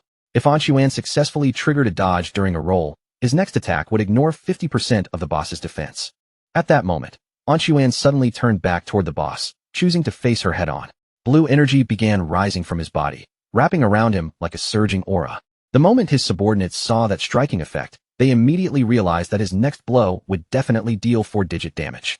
Anshuan's eyes lit up with excitement as he prepared to unleash the attack he had been building toward. Before the Steel Saintess could respond, Anshuan released the powerful strike he had prepared.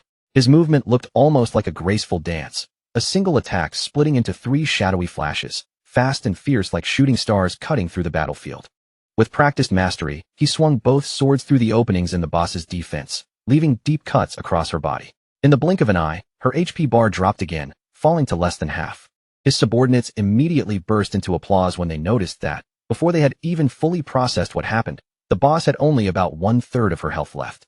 Anshuan turned his back on the Steel Saintess, wearing a confident smile, as if the fight was— But at that exact moment, a series of powerful slashes suddenly struck him, dealing more than 34,000 points of damage and killing him instantly.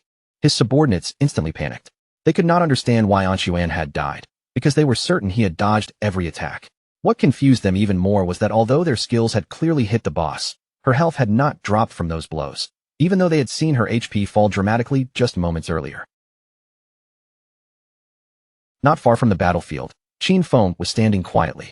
He silently looked at the lifespan orbs left behind by Anshuan, then thanked him in his heart, without the slightest trace of sympathy.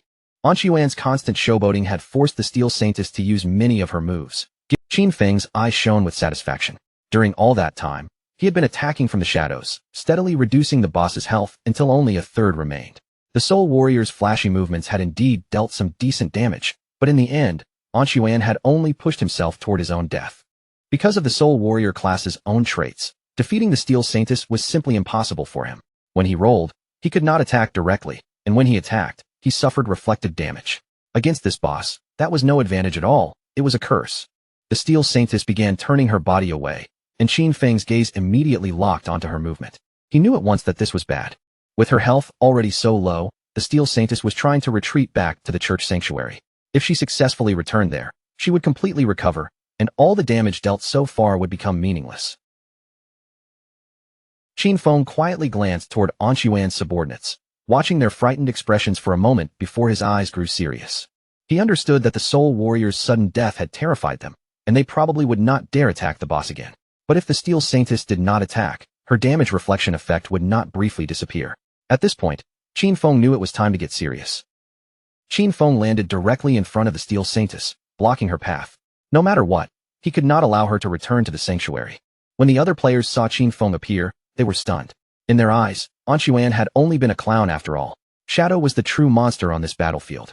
Thinking back, it was terrifying to realize that all those cuts on the boss's body just moments ago had actually come from him.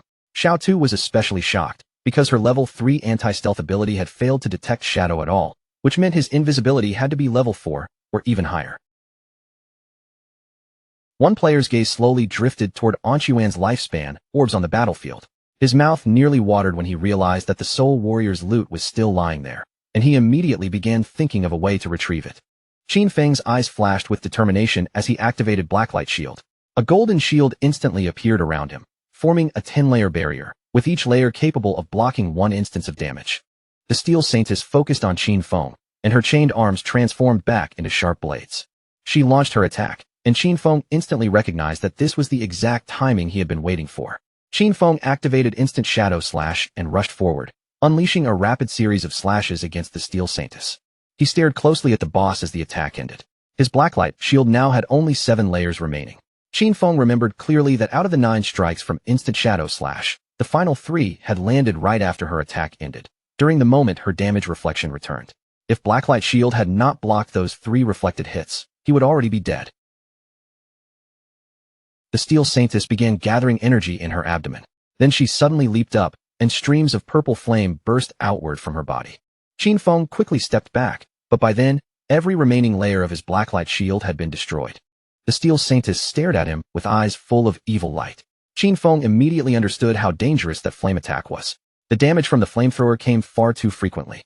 Even with his evasion rate above 80%, it had instantly shattered all 7 layers of the shield. If he had been even half a second slower, he would have been killed on the spot. While Qin Feng's attention was still on the boss, one of the players tried to sneak over and snatch Anshuan's loot. But Qin Feng noticed him instantly and flicked out a venomous dart, sending it straight into the man's forehead. That player was wiped out on the spot, leaving no room for a comeback. Qin Feng made his attitude perfectly clear. Since the loot had already fallen into his hands, there was no way he would let anyone else reach in and snatch it away. Right after that, the system notified Qin Feng of his gains.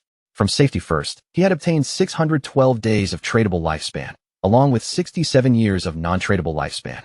At the same time, Blossom Curse had absorbed 355 days of tradable lifespan and 20 years of non-tradable lifespan from clean hands and feet. Qin Feng was a little surprised by the numbers. Safety First actually carried an unusually massive amount of lifespan, which most likely meant he had never died before. That immediately caught Qin Feng's interest, so after thinking it over, he chose not to use Blossom Curse on him.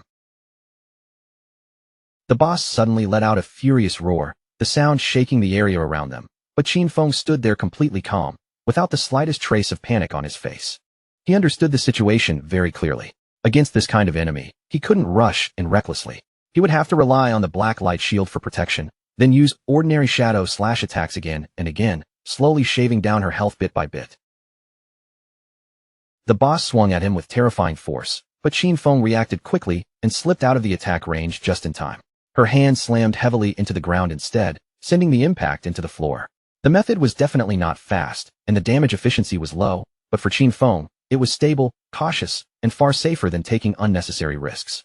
While Qin Feng continued clashing with the boss, Xiao Tu stood to the side, watching the battle unfold with wide eyes. She had never expected Shadow to fight with such savage intensity. In her heart, she couldn't help wondering what kind of skills he actually had hidden away. Before this, she still couldn't fully understand how he had managed to secure those first kills, but now that she was seeing him fight in person, all her doubts were completely crushed. At that moment, Qin Feng's eyes sharpened, a bright determination flashing through them. He had already judged the timing, and now he was ready to deliver the final blow. Qin Feng's figure moved in an instant. His blade flashed through the air again and again, slicing across the boss's body so cleanly that it looked almost effortless, as if the massive enemy in front of him was nothing more than paper being cut apart. The system soon confirmed the kill. Qin Feng had successfully slain the Steel Maiden, and his reward arrived immediately. 48,000 experience points, 120 evolution points, and the Church Sanctuary key. The surrounding players were completely stunned. One by one, they stared at the scene in disbelief, unable to accept that Shadow had actually taken down the boss all by himself. But after witnessing it with their own eyes, they finally understood why he stood at the very top of the leaderboard. Qin Feng then used Greedy Hand to collect the loot. Among the drops, he obtained an emerald-level assassin-type leather armor piece called Black Flame's Gift, piercing leather armor. The armor's attributes were impressive. It provided 95 points of physical defense, 120 points to all elemental resistances, 77 points of damage reduction, and 77 points of constitution. Its special effect, Black Flame's Gift, could apply 1 stack of Black Flame status whenever the wearer attacked or was attacked, stacking up to 5 times. Each stack reduced the target's defense and elemental resistance by 7%, though there was also a reminder that this weakening effect would be reduced against emerald-level bosses or anything stronger. Qin Feng was in a very good mood when he saw it. Just this single piece of emerald-tier equipment already offered better defensive value than a full armor set used by most other players. On top of that, the Black Flame's Gift effect could weaken both defense and elemental resistance, making it far more practical than the item dropped earlier by the Soul Purifier. He also obtained an emerald-tier skill called Assassin's Instinct. This skill allowed him to partially sense the outline of invisible units and increased his anti-invisibility level by 2 points. After looking over the effect, Qin Feng didn't hesitate for long and immediately decided to upgrade it. The upgrade process consumed a total of 33 evolution points, leaving Qin Feng with 97 points remaining. Under the upgrade effect, Assassin's Instinct advanced step by step, rising from Emerald to Diamond, then to Epic, before finally reaching Legendary tier. As the skill evolved, its anti-invisibility bonus also increased from 2 points all the way to 5. Even better, its legendary effect gave him a sharper sense for detecting enemy weak points, adding a 50% modifier to critical hit damage. An anti-invisibility skill raised to legendary tier, level 5 anti-invisibility, and a 50% boost to critical damage. When combined with the passive effect of Graceful Deliverance, his total critical hit damage bonus reached 350%. At this point, even if Qin Feng closed his eyes, he could still strike straight at an enemy's weak spot. Qin Feng still had 97 evolution points left, so he chose to evolve Ghostly Blur to Legendary tier next. This single upgrade consumed 80 points, leaving him with only 17. But the result was worth it. Ghostly Blur advanced from Epic to Legendary, raising its passive evasion rate from 75% to 85%. Even more importantly, every time the evasion effect triggered, he would become completely immune to that instance of damage. Just then, Captain Anyu and the others arrived at the scene. She greeted Qin Feng and casually asked whether any good loot had dropped. Qin Feng looked at her with some confusion, not quite understanding why Anyu was acting this way all of a sudden. Captain Anyu smiled and said she hadn't checked the leaderboard earlier, so she truly hadn't expected him to reach level 13 in just one night. In her eyes, that kind of speed was simply outrageous. Wang Ming also spoke up, saying that their team had been grinding through the entire night, yet they still hadn't even reached halfway through level 11. Compared to them, Shadow's leveling speed was completely unreal. Captain Anyu immediately smacked Wang Ming on the head, scolding him for talking nonsense. In her mind, it was obvious that Min leveled up faster. Qin Feng was still somewhat baffled by her reaction, but he went along with the conversation and told her that he had indeed obtained some loot. He had already appraised the items, and the total value came to 45,000 days of lifespan as one complete package. Captain Anyu accepted the price and chose to hand over the lifespan, and soon after, the system confirmed that the transaction had been successfully completed. Then Qin Feng's expression became more serious. He told her that he still had another valuable item he might sell, and before naming it directly, he asked whether she knew anything about hideouts. Captain Anyu's eyes shifted slightly, and a smile gradually appeared on her face. She said they had already heard some information about hideouts. In the ruins of Zhonghai City, there were no true safe zones, but player groups could occupy hideouts and use them as bases. Inside those places, they could store supplies, and during dangerous moments, they could activate magical defensive barriers to block outside water invasions. Qin Feng understood that what she had probably heard about was the small hideout dropped by the Golden Boss. Captain Anyu nodded and explained that Zhonghai City's officials still hadn't found a hideout of their own. However, over in Modu, the officials had already taken control of a medium-sized hideout, and that was how they first learned that such places existed. Qin Feng then reached into his inventory and took out a golden key. Since Captain Anyu already understood the importance of hideouts, he revealed its identity without hiding anything. This was the Sanctuary Hideout Key, the item dropped by the boss he had just killed. He told them that this hideout covered more than 800 meters of land. Then he calmly suggested that they go back first and discuss what kind of price they were willing to offer. After hearing their proposal, he would decide whether or not he wanted to sell it. Captain Anyu and Wang Ming were both shocked when they heard the size. They knew very well that the larger a hideout was, the stronger its defensive power would be and the more complete its internal facilities would become. A hideout covering 800 meters was already large enough for every member of Zhonghai City's official forces to have a private room inside. Captain Anyu stretched out her hand, her eyes filled with curiosity, and asked Qin Feng how much he planned to charge for such a massive hideout. Qin Feng didn't give a direct number right away. He decided that they should discuss it after returning and first see what price the officials were willing to offer. In his previous life, this hideout had been worth around 2,000 years of lifespan. If he could successfully sell it to the government this time, then combined with the lifespan he already had, it would be enough for him to bring all of his equipment, skills, and levels into the real world. Captain Anyu's expression turned a little tense, but she still accepted his suggestion. She promised Qin Feng that she would report the matter to her superiors immediately. After that, Captain Anyu brought up another matter and asked for his help. They had just received urgent news that 7 gold-tier bosses had appeared together in Darkmoon Town, and many people had already died there. Because of this, the officials were willing to offer Shadow 10 years of lifespan as payment if he stepped in and eliminated them. When Qin Feng heard this, he didn't think 7 gold-tier bosses sounded especially terrifying on its own. Even if those bosses moved together, the official forces should still be able to wipe them out given enough time. So if Captain Anyu had personally come to ask for his help, then there had to be something unusually troublesome about those bosses. Captain Anyu raised her thumb toward him, clearly impressed by how quickly he had seen through the real problem. She confirmed that his guess was correct. Their team had managed to isolate one of the 7 bosses and kill it first, but the boss actually revived. And the moment it came back to life, the stats of all 7 bosses suddenly surged upward, exploding to a terrifying level and wiping out her entire team in an instant. Qin Feng's eyes widened slightly when he heard that. A memory from his past life surfaced in his mind. There were indeed special group-type bosses that had the ability to resurrect. Because of that, Qin Feng immediately suspected that these bosses might be puppets created by the Cursed Slate, one of the ancient god slates. If an ancient god slate was truly involved, then this was an opportunity he absolutely could not afford to miss. Qin Feng decided to head over immediately and asked Captain Anyu to send him the coordinates. She wished him good luck. In his opinion, Anyu was actually quite sincere. The loot from 7 gold-tier bosses alone could likely be sold for 40 or 50 years of lifespan, and on top of that, she was offering him another 10 years as a reward. Honestly, that was already a very generous offer. Riding on the ghost night wolf, Qin Feng moved swiftly through the ruins. As he passed by a statue, his gaze suddenly froze, and his eyes widened in surprise. Not far away, a group of players had surrounded a young girl and were hitting her. The girl being beaten was none other than Qin Xiaoyu, Qin Feng's own sister. One of the women stepped forward with a cruel smile on her face. Qin Xiaoyu's face was covered in bruises, and tears kept streaming down her cheeks. The woman glared at her coldly and made it clear that this was only a warning. If Qin Xiaoyu dared to get close to the guild leader again, she would ruin that pretty face of hers completely.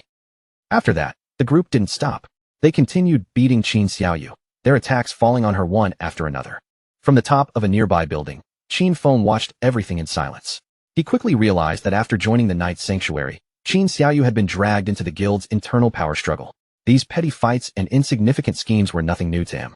In his previous life, whenever something like this happened, he had always been the one to step in and clean it up for her.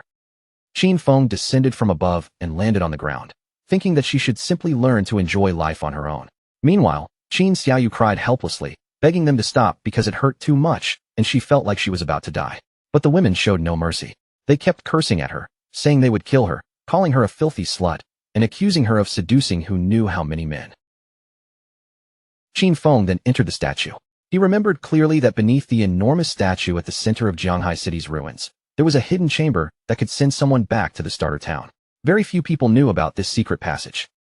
A magic circle soon appeared in front of Qin Feng. He knew very well that teleportation through this place was not free. The first teleport cost 500 days of lifespan, the second cost 1,000 days, and the third cost 2,000 days, with the price doubling every time it was used. As time passed, the starter town would eventually develop into a higher-level area. The weak monsters there would gradually transform into bosses, and hidden treasures would begin appearing as well. This time, the ancient god slate was one of those treasures, and Qin Feng had no intention of letting it slip through his fingers. The system asked whether he wanted to teleport back to the abandoned land of the gods, Darkmoon Town. Qin Feng remembered that Darkmoon Town was supposed to appear only in the later stages, and in his previous life, he had never even heard of this place. Still, he didn't hesitate and directly chose to teleport. The system immediately consumed 500 days of lifespan. In the next moment, Qin Feng's figure vanished from the magic circle and was transported straight to Darkmoon Town. When Qin Feng arrived, he found the town surprisingly lively. Elders were gathered everywhere, chatting with one another as if this place were completely ordinary. Qin Feng was a little surprised by the scene. He hadn't expected Darkmoon Town to be so full of life, and what puzzled him even more was why most of the people here seemed to be elderly. Not far away, several players stood together, and one of them helped an elderly woman get back on her feet. The old woman looked relieved, clearly glad that she had finally returned to the safe zone. The players reminded her that, just as they had promised, they had already helped her level up to level 3. During that process, she had gained 72 days of lifespan, and now she only needed to hand over the tradable lifespan to them. The old woman's face immediately twisted with anger. She refused to hand anything over and snapped back at them, asking why they were demanding money from her when they claimed to be a charity organization helping her level up. One of the players kept a gentle smile on his face and patiently explained that they were not asking her for money at all. Earlier, when they formed a party, a portion of the lifespan dropped by the monsters they killed had automatically been shared with her. Another player added that she only needed to return that exact portion to them, just like they had agreed before everything started. But the old woman only grew more furious. She glared at them and shouted that she had no idea what so-called agreement they were talking about. To her, these young people were simply shameless, actually having the nerve to ask an old lady like her for money. The players quickly tried to calm her down, explaining again that she had misunderstood the situation. They were helping her level up for free, and all they wanted in return was the lifespan dropped by the monsters. They also clarified that if she had not joined their party, that lifespan would never have been shared with her, and she would not have gained the same amount of experience either. But the old woman suddenly yelled at them not to touch her, then started screaming for help, accusing the people from the Mengxiao River Guild of harassing her. Right at that moment, someone suddenly appeared behind the old woman, grabbed her, and hurled her straight to the ground. The old woman was stunned, and even the nearby players froze in confusion, not understanding what had just happened. The one who stepped in was Qin Feng. He seized the old woman by the neck, his eyes cold and filled with killing intent, then drew his dagger. Without the slightest pause or hesitation, he ended her life on the spot. When the two players saw this sudden turn of events, their minds went completely blank. They stood there in shock, clearly unable to process why this stranger had killed her so decisively. Lifespan orbs quickly scattered across the ground. Qin Feng glanced at them and calmly told the players that her lifespan had already dropped, so they could just pick it up themselves now. The two players immediately became excited, celebrating in disbelief and wondering which expert had suddenly stepped in to help them. Qin Feng only replied that it was nothing more than a small favor. After saying that, Qin Feng turned his back on them and walked away. Behind him, the players quickly collected the lifespan orbs, delighted to find that they had obtained 72 days in total. They thanked Qin Feng again and again, while Qin Feng himself only felt that it was troublesome that fighting was forbidden inside the town. As Qin Feng continued forward, his thoughts shifted to the Mengxiao River Guild. Only now did he realize that this guild had actually originated from Darkmoon Town. He remembered that Mengxiao River had been founded as a charity-focused guild, one that helped elderly people survive for free in the abandoned land of the gods. Later on, it even received official recognition and strong support. If judged only by member count, Mengxiao River could be considered the largest guild in all of Huaxia. A faint light flashed through Qin Feng's eyes. In his view, during a chaotic apocalypse like this, people like them were exactly the kind of people the world needed more of. Night had already fallen. Deep somewhere in the forest, a group was locked in battle against a strange monster made entirely of mud. Among them were two mages. One of the girls quickly called out to her mother, telling her to use lightning strike. Her mother immediately listened, gripping her magic staff and beginning to gather power into it. A moment later, a bolt of thunder surged up and struck the mud monster hard. Seeing the opening, the swordsmen in the party immediately rushed forward, blades flashing as they cut the monster cleanly in half. As the monster's corpse collapsed, it gradually transformed into glowing lifespan orbs. The boy finally let out a breath of relief after defeating it. The girl happily praised everyone, saying they were the best. Her mother then said that as long as they carefully listened to other people's tutorials, even small monsters like this could be defeated. The group continued walking through the forest. As they moved, the boy asked Chu Yan whether her good friend Qin Xiaoyu had really joined Knight's Sanctuary, since he had heard that the guild charged extremely high membership fees. Chu Yan nodded and said that she had actually invited Qin Xiaoyu to join Mengxiao River with them. With an earnest look in her eyes, Chu Yan explained that she had told Qin Xiaoyu about Mengxiao River. It was a charity guild where many people like them, people who were not very good at games, could support one another. There were even experienced players willing to guide them. But even after hearing all that, Qin Xiaoyu still refused to join. Another player remembered that Qin Xiaoyu was already level 10 because the people from Knight's Sanctuary had helped raise her level. She also added that she had heard Knight's Sanctuary's membership contract bound its members for 3 full years. Once someone signed it, they were basically treated like slaves for that entire period. The boy understood the situation clearly. Even if Knight's Sanctuary had raised Qin Xiaoyu to level 10, they were most likely treating her as nothing more than a useful tool.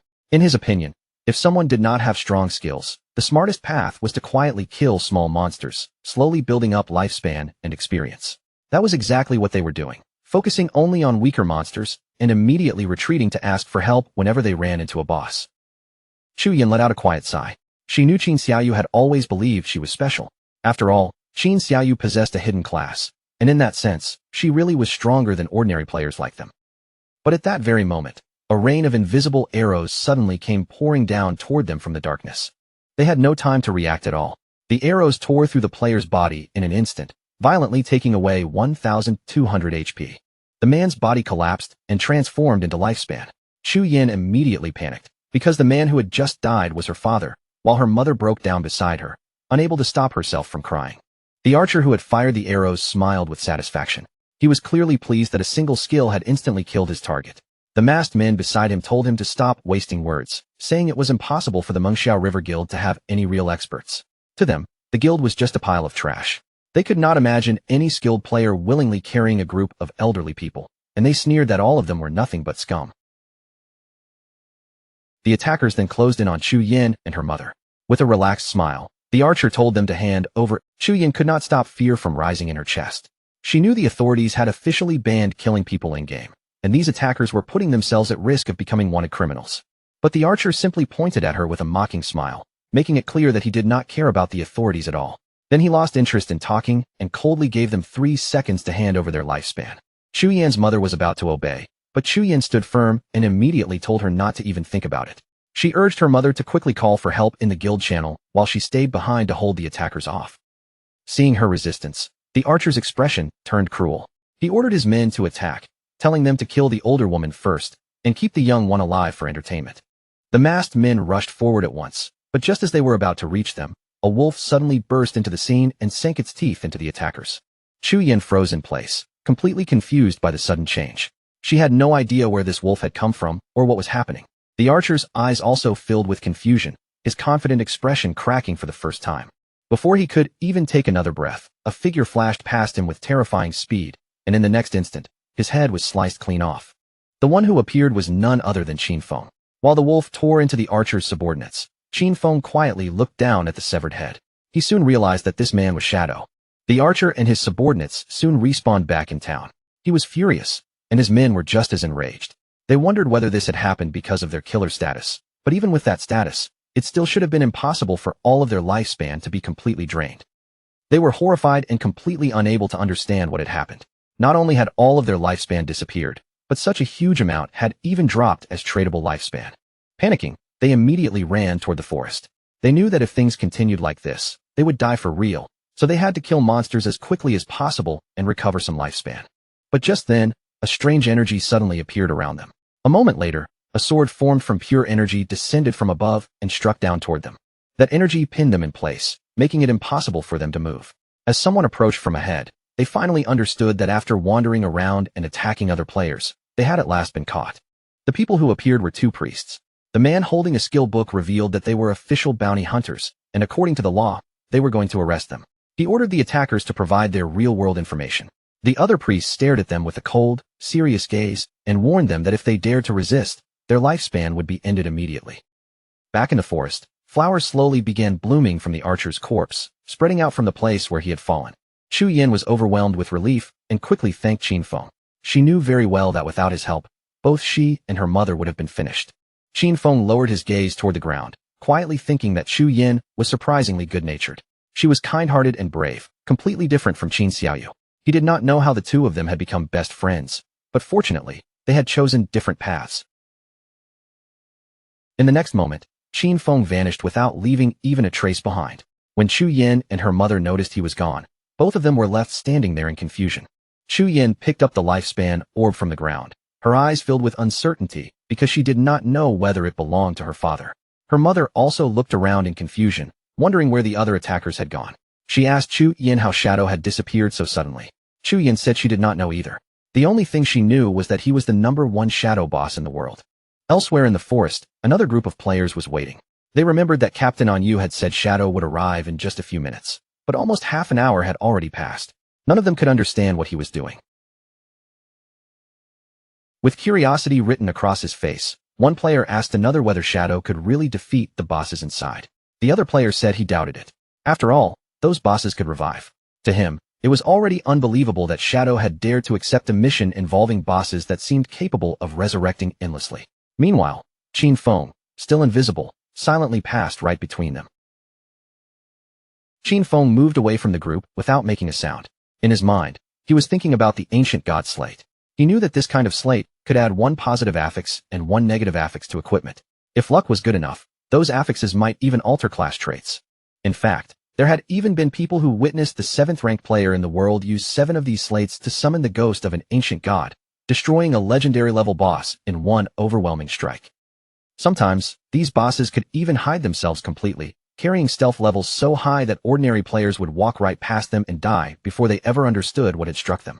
The group-type bosses born from the ancient god slate were not ordinary enemies at all. Each one carried its own special combat rules, and every boss had a different set of skills that made them troublesome in its own way. Qin Feng looked ahead and saw several monsters standing there, their eyes glowing with clear malice. Some bosses created by ancient god slates could become invisible, their stealth levels so absurdly high that players nearby would be killed before they even realized danger had arrived. In other cases, the real boss might be a summoner-type sorcerer hiding somewhere nearby, while the monsters players fought on the surface would simply keep respawning endlessly. According to the information currently available, once these bosses were killed, they would revive. Even worse, every resurrection would give all of them another stack of a berserk attribute. Official reports said that killing just one boss was enough to trigger both the resurrection and the berserk state. But Qin Feng immediately thought of another possibility. If all of them were killed at the exact same time, would they still be able to revive? That was something worth testing. Qin Feng first decided to equip the follower's pendant and use a devout follower as a probe. With that thought settled, he summoned one directly in front of him. The devout follower immediately rushed toward the bosses without fear, charging straight into their range and launching an attack that dealt more than 1,400 points of HP damage. In the next instant, the eyes of one boss suddenly lit up with rage, its gaze locking onto the devout follower. The boss turned around, and only a moment later, the devout follower's body exploded apart on the spot. Yet the bosses barely reacted afterward. They did not even bother paying any real attention to the poor devout follower they had just destroyed. Qin Feng's eyes sharpened with seriousness. From that brief test, he realized that all of these bosses were only level 10. They had no damage reflection, and their overall stats were merely about twice as strong as those of normal gold tier bosses. Without wasting time, Qin Feng activated Shadow Ringblade. A strange red energy instantly spread outward, covering the surrounding area like a dangerous field. Right after that, Qin Feng launched his poison darts. The darts cut through the air and buried themselves directly into the throats of the bosses. The bosses' corpses soon began to fade and disappear. But Qin Feng frowned slightly when he noticed that nothing had dropped, leaving him a little confused by the result. At that moment, the vanished bosses suddenly began fusing together, their forms merging into one much stronger monster. The creature that emerged was enormous. Its huge body towered over the area, and the moment it fully formed, it charged straight toward Qin Feng. Qin Feng immediately became alert. He understood that killing them at the same time had been the correct choice, and now the fight had clearly moved into its next phase. Then his gaze caught the strange symbols covering the giant boss's body. The boss launched an attack, but Qin Feng calmly dodged out of the way. As he moved, he recognized the markings on its body as ancient god characters. By reading the separate words and rearranging them in the proper order, he finally translated the boss's true name, Euthos, the Calamity Ancient God. As the massive boss crept closer step by step, Qin Feng felt uncertain for a moment, unsure how to proceed. Then a thought flashed through his mind.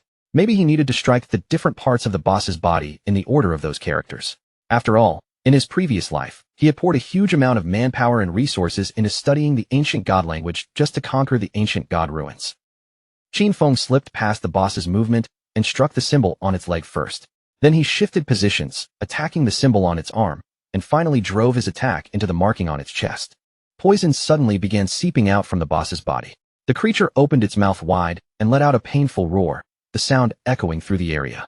Its body started breaking apart piece by piece before collapsing into the water below. Qin Feng's expression tightened, and he immediately raised his guard, not yet understanding what was about to happen. Then, one coffin after another rose up from beneath the water. At the same time, the boss's body floated back up and began changing shape again. Its body continued mutating, twisting into a more grotesque form. Before long, several monsters burst out from within it, each one roaring fiercely as they emerged. Qin Feng quickly noticed that the raised inscriptions on the coffins matched the monsters one by one. From the look of it, during this stage, he needed to kill each monster near its corresponding coffin. He could already see the ancient god slate waiting ahead. This looked like the final phase of the battle. At that same moment, the monsters rushed toward Qin Feng all at once. Qin Feng stood his ground without retreating. His eyes shone with determination as he prepared to face the final wave head-on. Above the battlefield, crows began circling through the air, flying over the area where Qin Feng was fighting against the power of the ancient god slate. The strange movement immediately drew the attention of all the nearby players. They looked toward the valley with confusion and curiosity, unsure whether the tremors they felt were an earthquake or a sign that the boss inside had entered a berserk state. Because of that, they decided to go over and see what was happening. The mage in the team looked around curiously and asked where Shadow had gone. Her friend said there was no way Shadow could defeat that boss, so he probably would not come at all. But just then, the swordsman's eyes widened in surprise, and he quickly called for the others to come and look. When they arrived, the place was completely empty. There was no sign of Qin Feng, and even the boss had vanished, leaving all the players frozen in shock. They walked around the area, staring at the cracked ground beneath their feet. Some of them wondered if the earthquake had somehow killed the boss, or if something else had happened while they were away. Then Captain Anu contacted them and ordered them to retreat, telling them that Shadow had already dealt with the boss. The players' eyes filled with surprise and confusion. They could hardly believe that Shadow had actually defeated the boss by himself. The coffins were empty, and the chains around them had already been broken. Only moments earlier, these players had still been doubting whether Shadow could handle 7 bosses on his own. Yet barely 10 minutes had passed, and all of those bosses had disappeared before they even noticed Qin Feng arriving. They could not understand how he had done it, especially when the bosses were supposed to revive. Only then did they finally begin to understand why their leader trusted Shadow so much. Meanwhile, beneath the moonlight, Qin Feng walked calmly with the slate in his hand. To him, the gains from this trip were not bad at all. His eyes brightened with satisfaction. He had successfully reached level 14, and thanks to those 7 bosses plus the effect of Greedy Hand, he had gained a total of 294 evolution points. But the most important gain was still the ancient god slate in his hand. With its complicated mechanics, even the official forces would need at least a month to decipher it, and the losses during that time would be disastrous. Qin Feng then spent 210 evolution points in one go, leaving himself with 115 points remaining. His skill, Shadow Flash Slash, evolved from epic tier to legendary tier. The improvements were huge. Its blink range increased to 40 meters, its stealth duration rose to 15 seconds, and its cooldown was reduced to 8 seconds. The skill could now unleash 9 slashes within a wider 6-meter area, and every hit came with an additional 700 attack power. But compared with those upgrades, the most powerful change was an entirely new effect. From now on, every slash would grant Qin Feng a shield equal to 100% of his maximum HP. These shields could stack up to 9 times, and would last for a full 60 seconds. Qin Feng felt confident, and a cheerful mood rose in his chest. From this point forward, as long as all 9 slashes of Shadow Flash landed, his effective HP would become 10 times higher than normal. His room for error had suddenly increased by an absurd amount. He entered invisibility again and began walking through the area. Based on his current leveling speed, he knew he would be able to reach level 15 in about another 5 hours. Once that happened, it would be time to head toward Modu. Several hours later, Qin Feng returned to the ruins. To his surprise, the women from earlier were still there, still beating Qin Xiaoyu. They clearly looked ready to beat her to death. Qin Feng was a little surprised to see that the fighting still had not ended. These women were far more ruthless than ordinary troublemakers. The white-haired woman stretched her arms, finally taking a short break. She looked exhausted and complained that both her back and waist were aching. Her friend was just as irritated, staring at her swollen hand and grumbling that after hitting Qin Xiaoyu for so long, her hands were practically smoking. After that, they spat on Qin Xiaoyu and decided that this was enough for today. In their eyes, this beating should be more than enough to teach her a lesson. Qin Xiaoyu's body was covered in bruises and wounds. Only after the women stopped did she slowly begin to push herself up from the ground. She could not hold back her tears. In her mind, all of this was Qin Feng's fault. She had told him to cut ties with her, and he had actually ignored her afterward. She could not understand why he failed to realize that when girls said things like that, they often meant the complete opposite. Using her magic staff for support, Qin Xiaoyu struggled to stand. Fortunately, she had already signed a contract with Knight's Sanctuary, so at least she would not need to worry about surviving for the next 3 years. Even though she had to hand over 50% of her lifespan, she would still keep the rest for herself, which meant her growth speed would still be faster than Chu Yin and the others. Then Qin Xiaoyu activated Holy Healing, a skill capable of restoring all of a target's health. As the healing effect took hold, she became certain of one thing. Once she grew stronger, she would make sure that everyone who had looked down on her paid the price. Qin Feng would not escape, and neither would those crazy women. To everyone's surprise, the healing spell did not land on Qin Xiaoyu at all. Instead, the soft glow drifted through the air and began restoring Qin Feng, who was still hidden in invisibility. Poor Qin Xiaoyu dropped to her knees, staring blankly at her own hands. She thought she had failed the spell again, and with tears still on her face, she couldn't understand where the healing effect had gone. At the same time, over in the ruins of Modu, a group of players was locked in battle against a massive boss made entirely of stone and rock. The rock boss swung down with heavy force, but the party's tank stepped forward at once, raising his shield and blocking the attack head-on. Not far from the battlefield, 3 players were hiding in the shadows, quietly watching the fight unfold. Among them was Qian Shishir. Qian Shishir looked at the players with clear contempt and said that Daxia's men were truly weak. In her eyes, sending 18 people to deal with one boss, while still being too scared to fight properly, was simply pathetic. Her companion winked at her and told her not to say it like that, because those people were working hard for their benefit, so they should at least feel grateful. Qian Shishir blew him a kiss, then laughed, and said he was very polite. But to her, those Daxiao pigs dealt such pitiful damage that even killing a miserable gold-tier boss took them forever. The players kept attacking with everything they had, and after a long struggle, the boss's HP bar had finally dropped below half. The team's mage smiled with excitement and shouted for everyone to push harder. The boss only had a little health left, so they had to keep up the pressure and fight for the final blow. But at that exact moment, a spear suddenly pierced straight through his chest. The mage died instantly, and his body collapsed into lifespan before he could even react. The one who had killed him was one of Qian Shishir's subordinates. With a relaxed smile, the subordinate thanked the mage for all his hard work, as if the dead player had merely prepared an offering for them. To him, these weaklings had delivered everything right into their hands. When the remaining players realized what was happening, panic spread through them instantly. They recognized the attackers as the Spade Gang, a band of thieves made up of mysterious women from Daxia and foreign players. They could not understand how such monsters could exist, people who would actually guide outsiders to massacre their own countrymen. The players gritted their teeth and charged forward. Their leader shouted for everyone not to be afraid and ordered them to attack together, because the enemy only had a few people. Seeing them try to resist, Qian Shishir's expression became even more vicious. She promised to massacre all the pigs of Daxiao, and coldly warned them to get ready to die. Her subordinate pulled out a pair of heavy hammers and activated thunderous tremor. The ground shook violently beneath everyone's feet, and the players were trapped in place as the earth locked around them. Qian Shishir then drew her daggers and moved like a flash of thunder. In the blink of an eye, she swept through the trapped players and killed them one after another. After cutting them down, she could not help mocking them. In her eyes, Daxia's men really were nothing but a bunch of useless fools. Her eyes glinted with malice as she realized that Daxia's authorities had already reported their information. But to her, that meant nothing.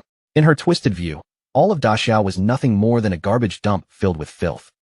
Her companions said these were only ordinary players, so of course they had no chance of competing against people like them, especially when Qian Shishir's side had powerful capital backing them from behind. As the corpses on the ground slowly transformed into lifespan orbs, Qian Shishir explained that although their real identities had not been exposed yet, they should still leave Daxia as soon as possible for safety and head to North America. She looked down at the ground and decided that once they got there, they would create a guild dedicated to hunting down Daxia pigs. The black man beside her thought it sounded like a good idea, while the other man asked what they should name the guild. Qian Shishir lifted her dagger with a faint smile and decided that their new guild would be called Alice. Then she dropped down to the ground, already imagining herself surrounded by black men as she laughed to herself. In her mind, they had done enough for today. It was time to disconnect and celebrate the founding of Guild Alice with a huge party. Elsewhere, Captain Anyu smiled and waved at Qin Feng, telling him that they could finally discuss the hideout's price. She also let him know that they had already arrived. Qin Feng went straight to the point and asked how much they were offering. Captain Anyu gave the number as 1,500 years of lifespan, but Qin Feng immediately felt that the price was far too low. Captain Anyu admitted that she also knew 1,500 was not enough. Because of that, she had argued fiercely with her superiors and finally managed to make the big boss raise the offer to 2,000 years. Qin Feng agreed to complete the deal at the statue in the center of the ruins. He knew Captain Anyu was smart, but even so, she had still tried to start with a low price. A while later, Qin Feng arrived at the statue and saw Captain Anyu waiting there, accompanied by several knights. Captain Anyu blushed slightly and smiled as she explained that she was carrying too much lifespan on her. The High Command did not feel safe letting her come alone, so they had arranged a military escort for her. Qin Feng's eyes grew serious for a moment. To him, this escort was nothing impressive. The authorities still had no idea how strong he really was, and those knights only knew one or two decent moves at most. Qin Feng handed over the key, and almost immediately, the system notified him that the transaction had been completed successfully. He lost the church sanctuary hideout key, but in exchange, he obtained 2,000 years of tradable lifespan. After finishing the deal, Qin Feng turned to leave, and Captain Anyu said goodbye to him. The knights around her were still confused, unable to understand why she would spend 2,000 years of lifespan just for this. Captain Anyu calmly told them that they simply did not understand its value. This was a hideout capable of sheltering hundreds, possibly even thousands of people, and other than Shadow, no one would be generous enough to give up something like that. As for Qin Feng, Captain Anyu's timely payment came at the perfect moment. With this lifespan, he could fully prepare himself before heading to Modu. Qin Feng immediately began investing the tradable lifespan he had just received. He first consumed 71.2 years to raise himself to level 15. After that, he purchased several new skills, including the mythic level Blessed Liberation for 161.7 years and the legendary Assassin's Instinct for 71.12 years. He then bought 3 epic level skills, Shadow Ring Blade, Silent Concealment, and Darkest Hour, costing 36.35 years, 23.71 years, and 30. At that moment, the system alerted him that his hunger level had already reached 90%. Qin Feng realized he had gone far too long without eating, so he decided to disconnect first and deal with his hunger before continuing. Qin Feng logged out of the game, and when he opened his eyes in the real world, he found himself waking up inside a cage at the Huoluan Hotel. The men nearby immediately noticed that Qin Feng had regained consciousness. They drew their weapons and demanded that he hand over all the lifespan he was carrying, warning that otherwise, he would end up like the other people in the motel. One of them even laughed mockingly, saying the apocalypse was wonderful because now he could kill whoever he wanted. Qin Feng stared at them with a sharp, penetrating gaze. Seeing that look, one of the men grew furious and shouted at him to hurry up and hand over his lifespan. Another man eagerly asked their boss to let him tear Qin Feng apart. The man holding the bat looked at Qin Feng and assumed he was so terrified that he had frozen in place. Since Qin Feng was not responding, he decided it would be easier to just kill him directly. But before any of them could take another breath, a strange energy quietly began spreading through the air around them. Qin Feng activated Shadow Ring Blade, and soon after, the entire hotel began collapsing apart, breaking down piece by piece under the force of his attack. Afterward, Qin Feng picked up a pack of instant noodles. He realized that the more power he synchronized into the real world, the more energy his physical body would need. At his current strength, ordinary food was no longer enough to properly satisfy him. Qin Feng began eating the instant noodles while thinking ahead. Once he dealt with Qian Shishir and her newly founded guild Alice, he would need to find a way to obtain the divine gifted book. Mounted on his wolf, Qin Feng set off once again. He knew Qian Shishir was extremely cunning, far harder to track than Song Fei. However, he still had one useful method. The mission called Kill Qin Feng that he had accepted earlier could be used as bait to lure her out. Still hungry, Qin Feng headed toward Modu, planning to find something to eat along the way. At the same time in Modu, Qian Shishir was throwing a huge party. In front of her men, she smiled proudly and praised them, saying they had all done an amazing job. Qian Shishir wrapped her arms around the two black men beside her, laughing as she said that after such an intense and exciting battle, falling asleep and entering the game again felt absolutely incredible. The men immediately praised her, saying her skills were completely unmatched, and amid their laughter, they jokingly called her one wildly attractive madwoman. Just then, one of her subordinates stepped forward and informed her that Shadow had sent a message. According to him, Qin Feng was already dead. He wanted to meet her in Modu in the real world, where he would bring Qin Feng's head and collect the final payment. Qian Shishir instantly understood that meeting Shadow offline was too dangerous, so she said there was no need to meet in person and told him to simply send a photo instead. But her subordinate explained that Shadow did not use a phone because he was afraid the authorities would track him. When Qian Shishir heard that, a smile slowly appeared on her face. If Shadow was also wary of the authorities, then that meant he was likely hostile toward them too. Recently, the pressure from official pursuit had grown stronger and stronger, and if she could seize this chance to pull Shadow into Alice, then those Daxia pigs would no longer be much of a threat. Because of that, she decided to put on a small performance and test which side Shadow was really standing on. Qian Shishir decided that before meeting Shadow in the real world, she would meet him inside the game first, so she sent over the coordinates. Then she went to the ruins and contacted Tian Xinjian, calling out to him in an affectionate tone, asking if he was there and saying she missed him. After that, she sweetly asked him for a favor, telling him she needed his help dealing with someone still alive. At that time, Qin Feng was sitting still in meditation. He was using silent concealment, a skill that allowed him to remain in permanent stealth as long as he did not move at all. When he noticed that Qian Shishir wanted to meet in the game first, Qin Feng immediately felt that this woman was indeed clever. The coordinates she gave were at Spectre Academy, and that place happened to be not far from him. Qin Feng logged into the game without hesitation, deciding to personally go over and see what kind of tricks Qian Shishir was planning this time. A few hours later, Qin Feng arrived at Spectre Academy in the Modu ruins. Still wrapped in invisibility, he quietly got off his mount without revealing himself. At that very moment, several government agents appeared in front of Qian Shishir.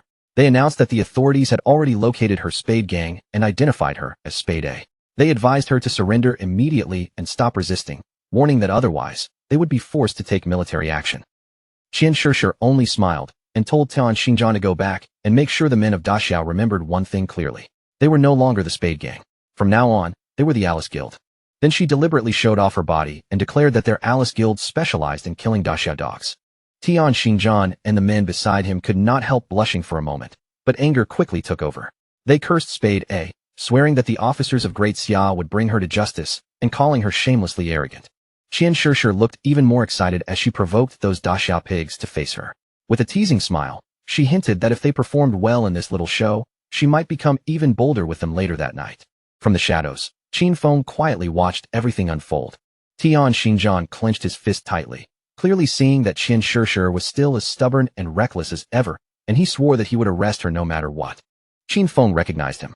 This man was Tian Xinjian, a well-known informant from his previous life who had provided intelligence to the Alice Guild and had only fallen in the 7th year after the game began. Qin Feng found it interesting that Qian Shishir and Qi Haonan were already conspiring this early. He quickly understood that they had arranged all of this to test him.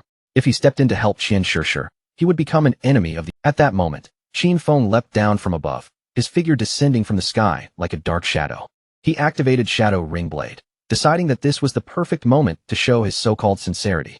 The system soon confirmed that Qin Feng had slain Tian Xinjian and the men with him. Qian Shishir and the others froze for a moment, clearly confused by the sudden change. Once the corpses on the ground transformed into lifespan, Qin Feng finally appeared in front of them, and calmly introduced himself as Shadow. Qin Feng stepped closer to Qian Shishir and greeted her directly, once again giving his identity as Shadow. Qian Shishir's eyes widened, almost glowing with admiration. Excitement rose across her face, and she could not stop herself from blushing. To her, this man was simply too cool, and she absolutely adored powerful men like him. Then she suddenly looked like she was about to cry, saying it was such a shame that Shadow was a pig from Daxia. She could not understand why a man this powerful had to come from Daxia, and she cursed the nation, believing it did not deserve someone like him. Her subordinates were also stunned when they noticed that Qin Feng had dealt more than 40,000 damage. They immediately acknowledged that this was the strength of the world's #1 player and hurriedly greeted him with respect. But in the next instant, Qin Feng moved like a flash of thunder. Before the two men could react, he killed them both, and their corpses quickly turned into glowing lifespan orbs. With a cold expression, Qin Feng casually made up an excuse. He said he had no idea what they were saying, but he assumed they had definitely been insulting him. Qian Shishir stared at him in shock, and quickly explained that they had not been insulting him at all. They had only been greeting him. Qin Feng continued pretending not to understand and offered a calm apology. Then he suggested that, to avoid this kind of misunderstanding in the future, it would be better for everyone to speak the Daxia language while they were in this place. After that, Qin Feng said it was time to begin the exchange. But before they got down to business, he coldly ordered Qian Shishir to put some clothes on. Qian Shishir smiled and covered her chest, then asked about Qin Feng's head. Deep down, she thought Shadow was a strange man, but that only made her like him even more. Shadow told her that Qin Feng's head was indeed with him. However, he explained that he could not bring it into the game, and if she wanted to see it, he could show it to her in the real world. Qian Shishir opened the system window, her expression full of confidence, and decided to believe him. After witnessing Shadow's terrifying strength with her own eyes, she felt that a man like him had no reason to lie to her. Shadow then received 1,500 days of tradable lifespan as payment. Qin Feng was ready to leave after getting the reward, but Qian Shishir suddenly called out and asked him to wait. With a charming smile, she proposed a long-term partnership. She said he had the skills, while she had the money. Then she told him that she already had a new assassination target, and if he was interested, he could come to her place that very night. Qian Shishir stuck out her tongue, blushing so hard her face turned red, and promised that whatever Shadow needed, she would satisfy him completely. Qin Feng became slightly curious and asked who the assassination target was, as well as what kind of payment she was offering. As Qian Shishir began logging out of the game, she suggested that they meet in person to discuss the details. She promised that the payment would be several times more generous than this deal, and told him she would wait for him that night at Modu's port. Qin Feng's expression turned serious. If she was waiting at the port, then there was a good chance her so-called place was actually her yacht. At the same time, not far from the statue, Tian Xingjian and his men respawned. Tian Xingjian was furious and cursed Shadow under his breath, already certain that Shadow would betray the authorities. But to him, this outcome was still a success. Qian Shishir had managed to form an alliance with Shadow. He also believed that the idiots in Jianghai City should be held responsible for constantly clashing with Shadow and pushing things this far. He then ordered Lin Xingyao to lead everyone and collect their lifespan first, since there might be further action soon. The white-haired woman nodded in response. Her in-game nickname was Late Night Drizzle. She silently considered the possibility that Shadow had truly allied himself with Spade A.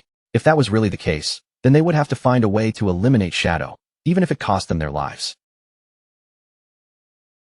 Lin Xingyao lowered her gaze to her hand and sank into thought. She understood very clearly that the gap between herself and Shadow was enormous. During that earlier exchange, she had not even managed to catch a glimpse of his silhouette before everything was already over. A few hours later, deep into the night, a hooded man arrived at Qian Shishir's yacht.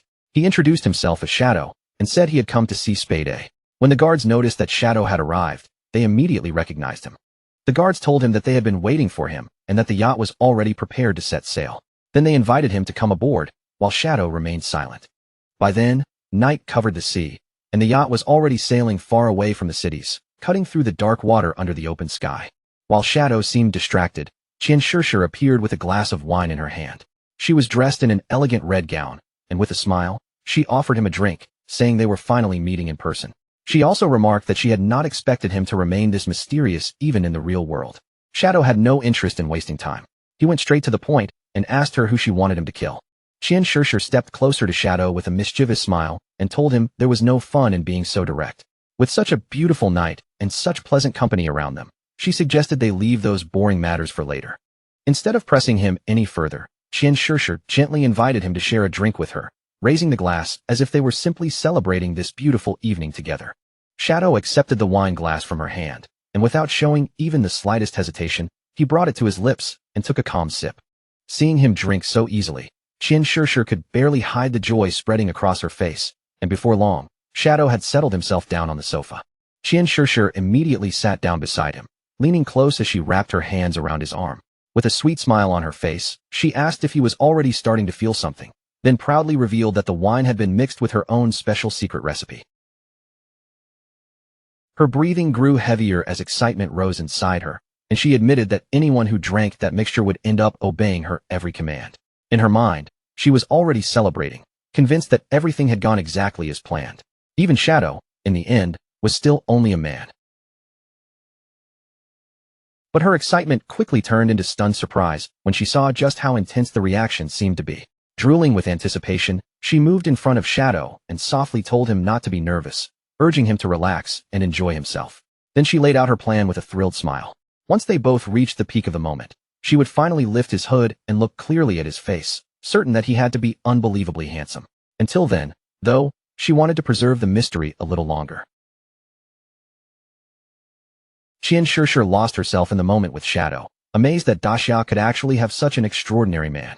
Only now did she feel she understood why he was called Shadow. A fierce heat spread through her body, overwhelming her senses as she marveled at the experience. Feeling that scorching warmth swallow her completely, she urged him to keep going, crying out that she was ready and telling him to release himself, until the moment finally reached its peak. But right at that instant, something strange suddenly erupted from Shadow's body. Green flames burst outward and rushed straight onto Qian Shishir, burning across her body. Qian Shishir froze in horror, feeling a searing heat tear through her as panic flashed across her face. In disbelief, she wondered if this was actually fire. Someone appeared beside her in an instant and snatched the protective crystal pendant hanging around her neck. He had not expected her to possess such a valuable item, one that had actually saved her life. It was a gold-tier universal accessory, a protective crystal pendant with a unique effect that granted its wearer a layer of damage immunity once every 300 seconds. The person standing there was none other than Qin Feng. His body gave off a suffocating pressure, and his sharp gaze locked firmly onto Qian Shishir. She was completely shaken, unable to understand why he was still alive, because she clearly remembered seeing Shadow kill him before. Qin Feng decided there was no longer any need to hide the truth from her. There was only one reason he could be standing there. He was Shadow. Qian Shishir instantly backed away from the so-called Shadow still sitting on the couch, her eyes stretching wide as fear finally crashed over her. The hooded man on the sofa was actually a devout follower Qin Feng had summoned to impersonate him, and judging by its delighted reaction, it had clearly enjoyed its time with Qian Shishir far more than expected. The once proud and arrogant Qian Shishir was now kneeling in front of Qin Feng, slamming her forehead against the floor again and again in desperate panic. She begged him to spare her life, sobbing that she knew she had been wrong. She even offered up every bit of her lifespan and swore she would become his slave, telling him that from that moment on, he could do absolutely anything he wanted with her. Qin Feng looked down at her coldly and asked about the 5 foreigners who had been with her. With tears filling her eyes, Qian Shishir suddenly began barking like a little dog, shamelessly calling him daddy and asking if he would let her live in exchange for the information. Before she could even finish speaking, Qin Feng snapped her neck. As her body twisted in pain, he picked up her phone and quickly realized that the 5 men were not on the yacht. From Qian Shishir's death, Qin Feng obtained 659 years of tradable lifespan. He had originally wanted to catch all of them in one clean move, so this outcome was a little disappointing. Still, he quickly decided his next step. He would use Qian Shishir's phone to contact the authorities, while remaining not far from her luxurious yacht. Soon, police boats began racing across the water toward the yacht. A major murder case had been reported on board, and one of the victims was the heiress of the Qian Group president. According to the informant, the killer's methods were extremely similar to Shadow's skills in the game, making the suspect's identity almost obvious. An investigation team was immediately sent to the scene. Qiu Haonan was also on one of the police boats. In his eyes, Shadow had no respect for the law at all. This kind of senseless killing was a direct provocation against the laws of the country. Once they boarded the yacht, he planned to use search skills on the corpses, and the moment Shadow's location was confirmed, they would unleash full firepower to eliminate him. No matter what, he would avenge his Shishir. Within seconds, the police boats closed in from every side and completely surrounded the yacht. The officers began examining Qian Shishir's corpse. The preliminary autopsy showed that her cause of death was a fractured cervical spine. They also found unidentified DNA samples in her mouth, along with clear burn marks on her body. Qiu Haonan cursed Shadow under his breath, furious that he had not only killed her, but had also humiliated her after death. Xiao Haonan placed his hand on her corpse and activated a skill called Last Words of the Deceased. By touching the body, this skill allowed him to learn the killer's location for 5 minutes. Gritting his teeth, Xiao Haonan swore that he would personally make sure the culprit was brought to justice. But the next second, his eyes suddenly widened in complete shock. He instantly went on alert, drawing his pistol as he warned his men to stay careful. Shadow was right there with them. Without wasting another moment, he ordered everyone to launch a full attack toward the 6 o'clock direction. Before he could even turn around, a powerful venom dart shot through the air and pierced straight into his head, leaving the surrounding officers frozen in shock. Xiao Haonan's body collapsed beside Qian Shishir's corpse, but Lin Xingyu kept her composure and did not panic.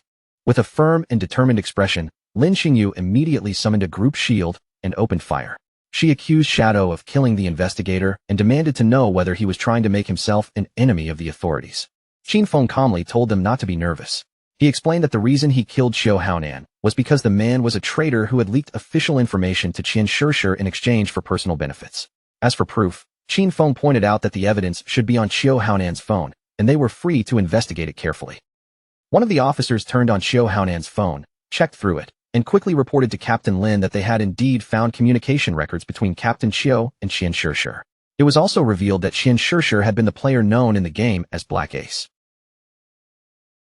Captain Lin Xingyu still found it hard to believe, so she decided to look through the evidence herself. She reached out and took the phone, but the officer suddenly panicked and told her to wait a moment. Lin Xingyu frowned in confusion, wondering what exactly was on the phone that she was supposedly not allowed to see. Then her eyes widened in surprise as a photo appeared on the screen, showing Xiao Haonan and Qian Shishir kissing each other. When Lin Xingyu opened the photo gallery and saw all the private photos of Xiao Haonan and Qian Shishir, her face instantly flushed bright red. The officer beside her grew nervous and awkwardly said that he had already tried to warn her. At that moment, Lin Xingyu finally realized that everything Shadow had said was true. She understood the full picture at last. The last time Shadow killed them in the game, it had only been a performance meant for Qian Shishir to see. Shadow had used that to gain her trust, then tracked her down in the real world and dealt with her directly. Afterward, he informed the authorities, drawing Xiao Haonan into the open and killing him as well. With a single move, he had helped the officers solve 2 major problems. One of the officers noticed her staring at the photos for too long and asked why she kept looking so intently. But Lin Xingyu's mind was elsewhere. She finally understood just how terrifying Shadow truly was. If someone like him ever became openly hostile toward the authorities, the consequences would be impossible to imagine. Then she remembered that only moments earlier, she had fired at him. Shadow probably would not care about something so small, and he might not even hold a grudge, but she still worried that this could create a rift between him and the authorities. With sincere gratitude on her face, Lin Xingyu thanked him for helping them and apologized for shooting at him earlier. Then, without hesitating for even a second, she aimed her gun at her own leg and pulled the trigger, instantly throwing the surrounding officers into panic. But Lin Xingyu quickly told them not to worry about her.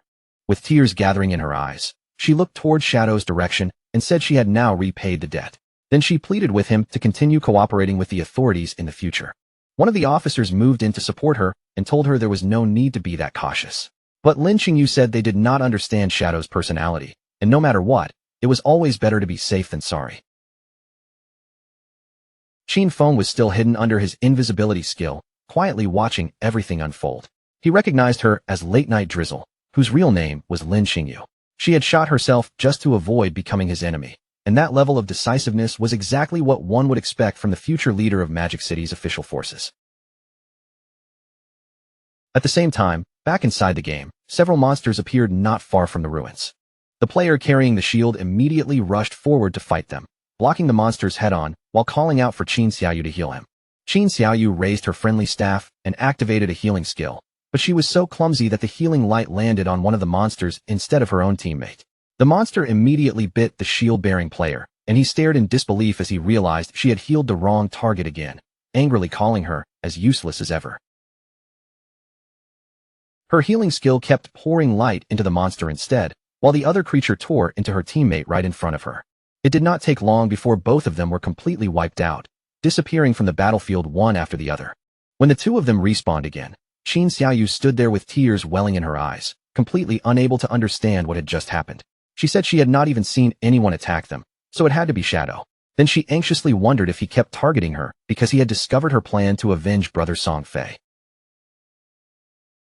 The man immediately gave her a heavy smack on the head, calling her an idiot and asking why Shadow would ever waste his time attacking someone like her. He angrily explained that they had been wiped out by the Platinum Boss, headless assassin Shaluo, then asked if she had not even bothered to look at the system notifications. Qin Xiaoyu now had a swollen bump on her head. The man glared at her furiously and revealed that the boss had only been provoked because her healing skill had landed on the wrong target. Then he swore that if the guild leader ever assigned her to his team again, he would rather kill himself right there on the spot. At that exact moment, the boss suddenly descended near them, and the man's face instantly changed as panic took over. As a strange aura began leaking from the boss's body, the man immediately turned his back on Qin Xiaoyu and ran for his life, realizing in horror that the boss had actually followed them all the way there. Qin Xiaoyu's eyes widened with fear, and in that instant, she knew the situation had become very, very bad. That night, somewhere deep within the city, a grand mansion stood under the darkness. Inside the mansion, someone suddenly hurled a plate of fruit onto the floor, sending everything scattering across the room. It was a red-haired woman on the phone, and her anger was burning out of control. She snapped at the officers on the other end, calling them completely useless. This had been a perfect chance to kill Shadow, yet they were simply choosing to give up, and she had no patience for any of their excuses. Shadow had slaughtered her entire Dongfang clan, and in her eyes, that blood could never be allowed to go unpaid. After spending years infiltrating the government, those people had still proven worthless at the most important moment. She demanded that, no matter what price had to be paid, Shadow must suffer for what he had done. Behind her stood a boy holding a whip in his hand. The woman reminded him coldly that Shadow had killed his father-in-law, then questioned why he was still hesitating. Behind the boy was a wounded woman, her eyes glowing with both malice and confidence. At that moment, the boy looked toward his mother and revealed that he already had a plan to kill Shadow. His mother immediately became curious and asked her son, Nantian, what kind of plan he had come up with. After all, that godforsaken game was only open to adults over 18, and he still had no way to enter it himself. Nanshan's eyes shone with confidence as he explained that even if he could not enter the game, he could still use his brain. Since Shadow enjoyed killing people so much, his idea was to send some people to provoke him and draw him straight into his father's fireworks factory. They would set everything up ahead of time, and the moment Shadow appeared to kill those people, they would detonate the entire factory. Tens of thousands of fireworks would become his funeral pyre, and the whole world would witness Shadow's death in a blaze of fire. Even if the plan failed, there would be no way for Shadow to trace it back to them. A satisfied smile slowly spread across his mother's face, as if she had just realized they had not done such a bad job raising him. Then she turned sharply toward Chu and snapped that even her son was more useful than him. Chu did not argue back. He only reminded her that this matter had to stay secret. The official attitude toward Shadow was still focused on winning him over, and besides that, his eldest and second brothers would never support them taking action like this. After hearing that, the woman ended the call at once and decided she would handle the matter personally. She walked toward her son, glanced at the tied-up woman in front of him, and asked why he still refused to hand over his lifespan. Nantian apologized softly, raising a hand to touch his own cheek as a blush appeared on his face. He admitted that he had lost control for a moment and had accidentally killed her. At the same time, inside the godforsaken game, within the ruins of Magic City, the boss that had chased Qin Xiaoyu and her companion attacked with terrifying speed. Just as the two of them tried to flee, it moved like a bolt of thunder and sliced them apart, killing them instantly. Qin Xiaoyu was completely stunned, unable to believe how fast this boss truly was. Soon after, their bodies turned into lifespan orbs. The nearby players reacted at once, pointing at the sudden deaths in shock. Since the attacker had been invisible and killed them in a single instant, they immediately concluded that it had to be Shadow. But before they could even catch their breath, the boss struck again, cutting them down as well and turning their bodies into more glowing orbs of lifespan. When the remaining players saw this, they immediately scattered in terror, convinced that Shadow had gone completely insane and was now slaughtering innocent players everywhere. Meanwhile, Qin Feng was standing above the sea, casually whistling as he enjoyed the open view around him. Since this place was far away from the city, he felt it was the perfect location to extract the hideout. The system then asked Qin Feng whether he wished to consume 1,315.2 years of lifespan. That lifespan would be used to extract the soul, cleansing land into reality. Since the hideout was an underground structure, Qin Feng also had to mark its exact location on the map. Before the process began, the system gave one final warning. Any material overlapping with the hideout would be completely obliterated, and it asked Qin Feng to confirm the action. Qin Feng lowered his gaze toward the bottom of the sea and calmly confirmed it. Not long afterward, a magic circle began to appear across the water. The sea suddenly split apart, opening a path through the water, and the soul-cleansing land was successfully extracted into the real world. With a calm and steady expression, Qin Feng decided that it was now time to go and search for the divine book. After Qin Feng logged into the game, Wang Ming quickly informed him that someone had reported him for killing players indiscriminately. However, Wang Ming knew it could not have been him, because Qin Feng had not even been online. After looking into the situation, Wang Ming discovered that the real culprit was a platinum-tier boss named Headless Assassin Xiaoluo. Her stealth level was terrifyingly high, and no one could see her at all. Because of that, Wang Ming asked Qin Feng if he could step in and deal with the problem. In the ruins of Magic City, the boss was still massacring every player in the area, leaving nothing behind but lifespan orbs scattered across the ground. Anshuan hid behind a pile of rubble, unable to stop the fear rising in his chest. He wondered what kind of monstrous boss this was, since even his level 3 anti-stealth ability could not detect her. The last time, the Iron Saintess had been overshadowed by shadow, and he had been extremely unhappy about it. With a confident smile, Anshuan claimed that the only real problem was that he could not see the boss. Otherwise, he said he could have contained her all by himself. He even declared that if Shadow appeared, he would be just as helpless against this headless assassin, Xiaoluo. Yin Yin immediately panicked and urged Anshuan to lower his voice before he attracted the boss's attention. Then Yin Yin suggested that they move to higher ground first, since the view from above would give them a much better chance of seeing what was happening. Anshuan began sneaking forward carefully, but in the middle of moving, his foot landed on a banana peel lying on the ground. Poor Anshuan slipped instantly and crashed down, confused about who could have thrown a banana peel there. But before he could even finish his complaint, the boss moved like lightning, slicing Yin Yin and the subordinate clean in half.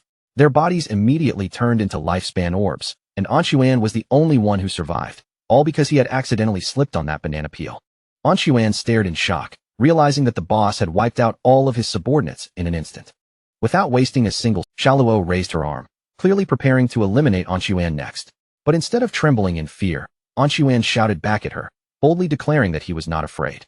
As the boss prepared to attack, Anshuan quickly rolled away, only to immediately panic when he realized he had rolled far too early. With no time to think of anything else, Anshuan simply kept rolling again and again without stopping.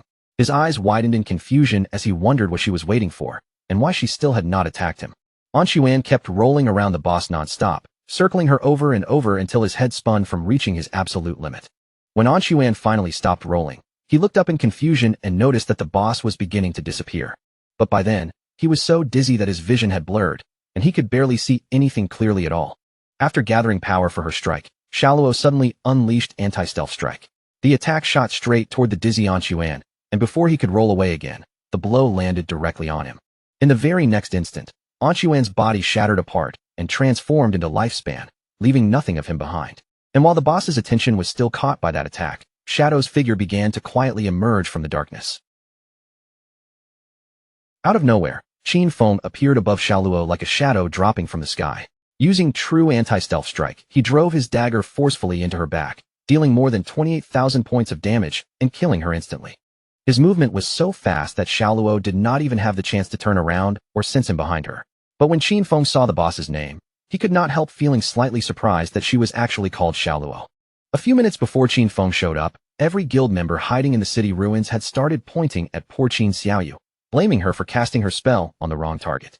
They said her mistake had awakened the headless boss, causing the monster to notice her and chase her. Qin Xiaoyu's eyes filled with tears, her face full of sadness and helplessness as she quickly explained that she had never meant for any of that to happen.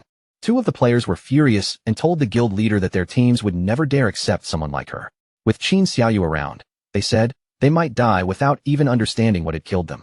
The guild leader quickly told his men to keep their voices down, asking if they were not afraid of drawing the boss over again.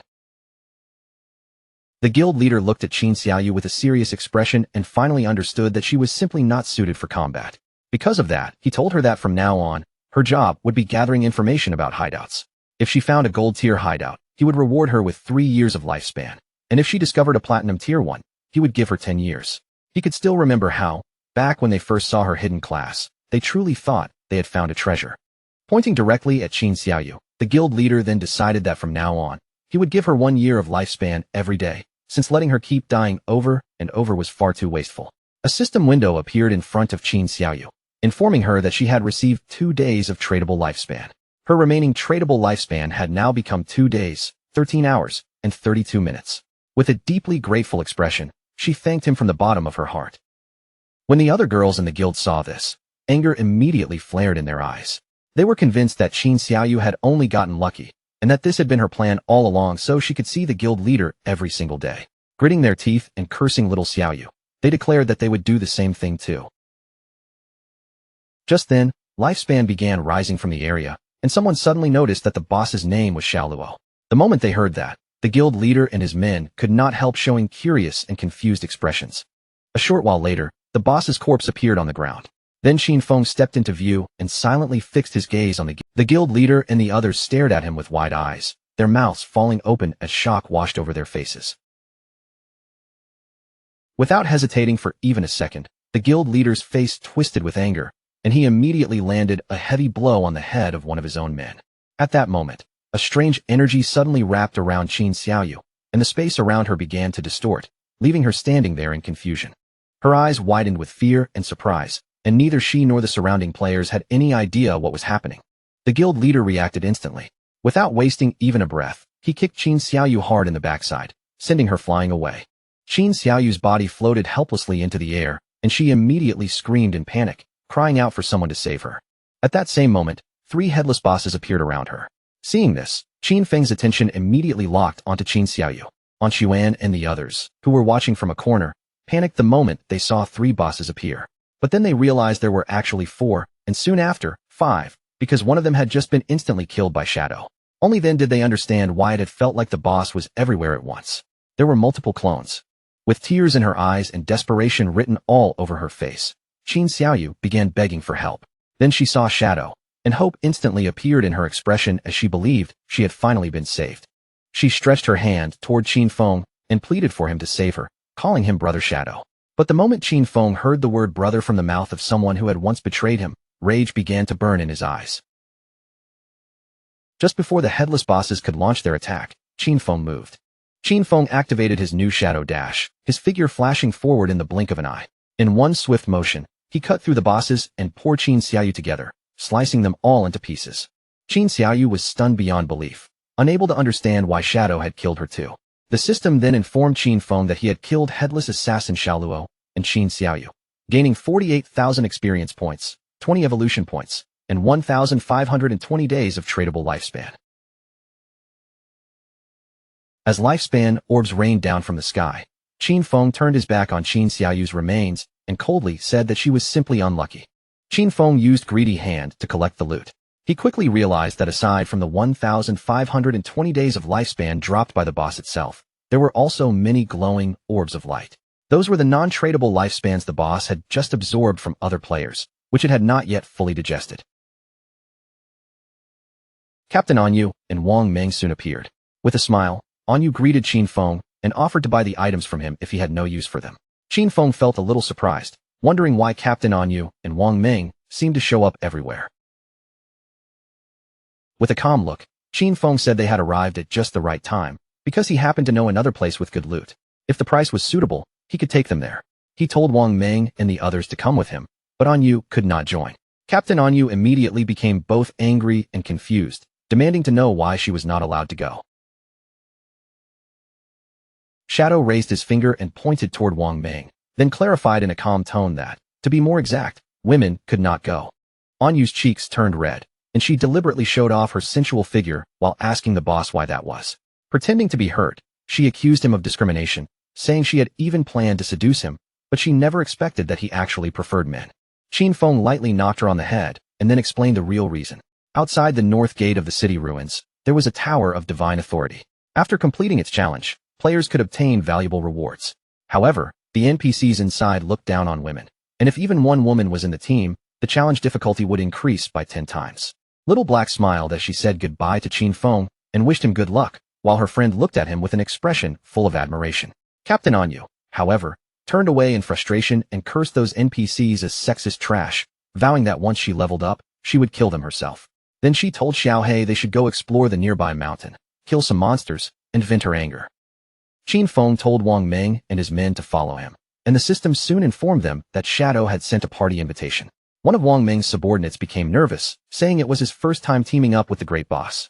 Wang Meng immediately scolded him for being so tense, reminding him that this was a rare chance to learn from the great boss's movements. In the next instant, Qin Feng had already pulled far ahead of them. When Wang Meng and the others noticed, They panicked, completely unable to understand what was happening. Shadow looked like he was walking slowly, yet his speed was still faster than theirs while running. They could only wonder how they were supposed to learn anything like this, finally concluding that his agility was simply too high. As Qin Feng checked his system inventory, he noticed that more than 20 items had dropped, and 2 of them were items assassins could use. The first item was the Emerald Tier Forest Bone Blade, an assassin weapon. It provided 388.125 attack power with armor penetration, while also increasing strength by 39 and agility by 48. It required level 15 to equip, and its unique effect, Qin Feng drew the new Forest Bone Blade, and joy flashed in his eyes when he saw its attack power. Compared to the Plague Blade's 216 points, this weapon was almost 80% stronger. On top of that, it added armor penetration, strength, and agility. This blade was definitely not bad, and it was absolutely worth equipping. The second item was the Platinum Tier skill, Shadow Blade.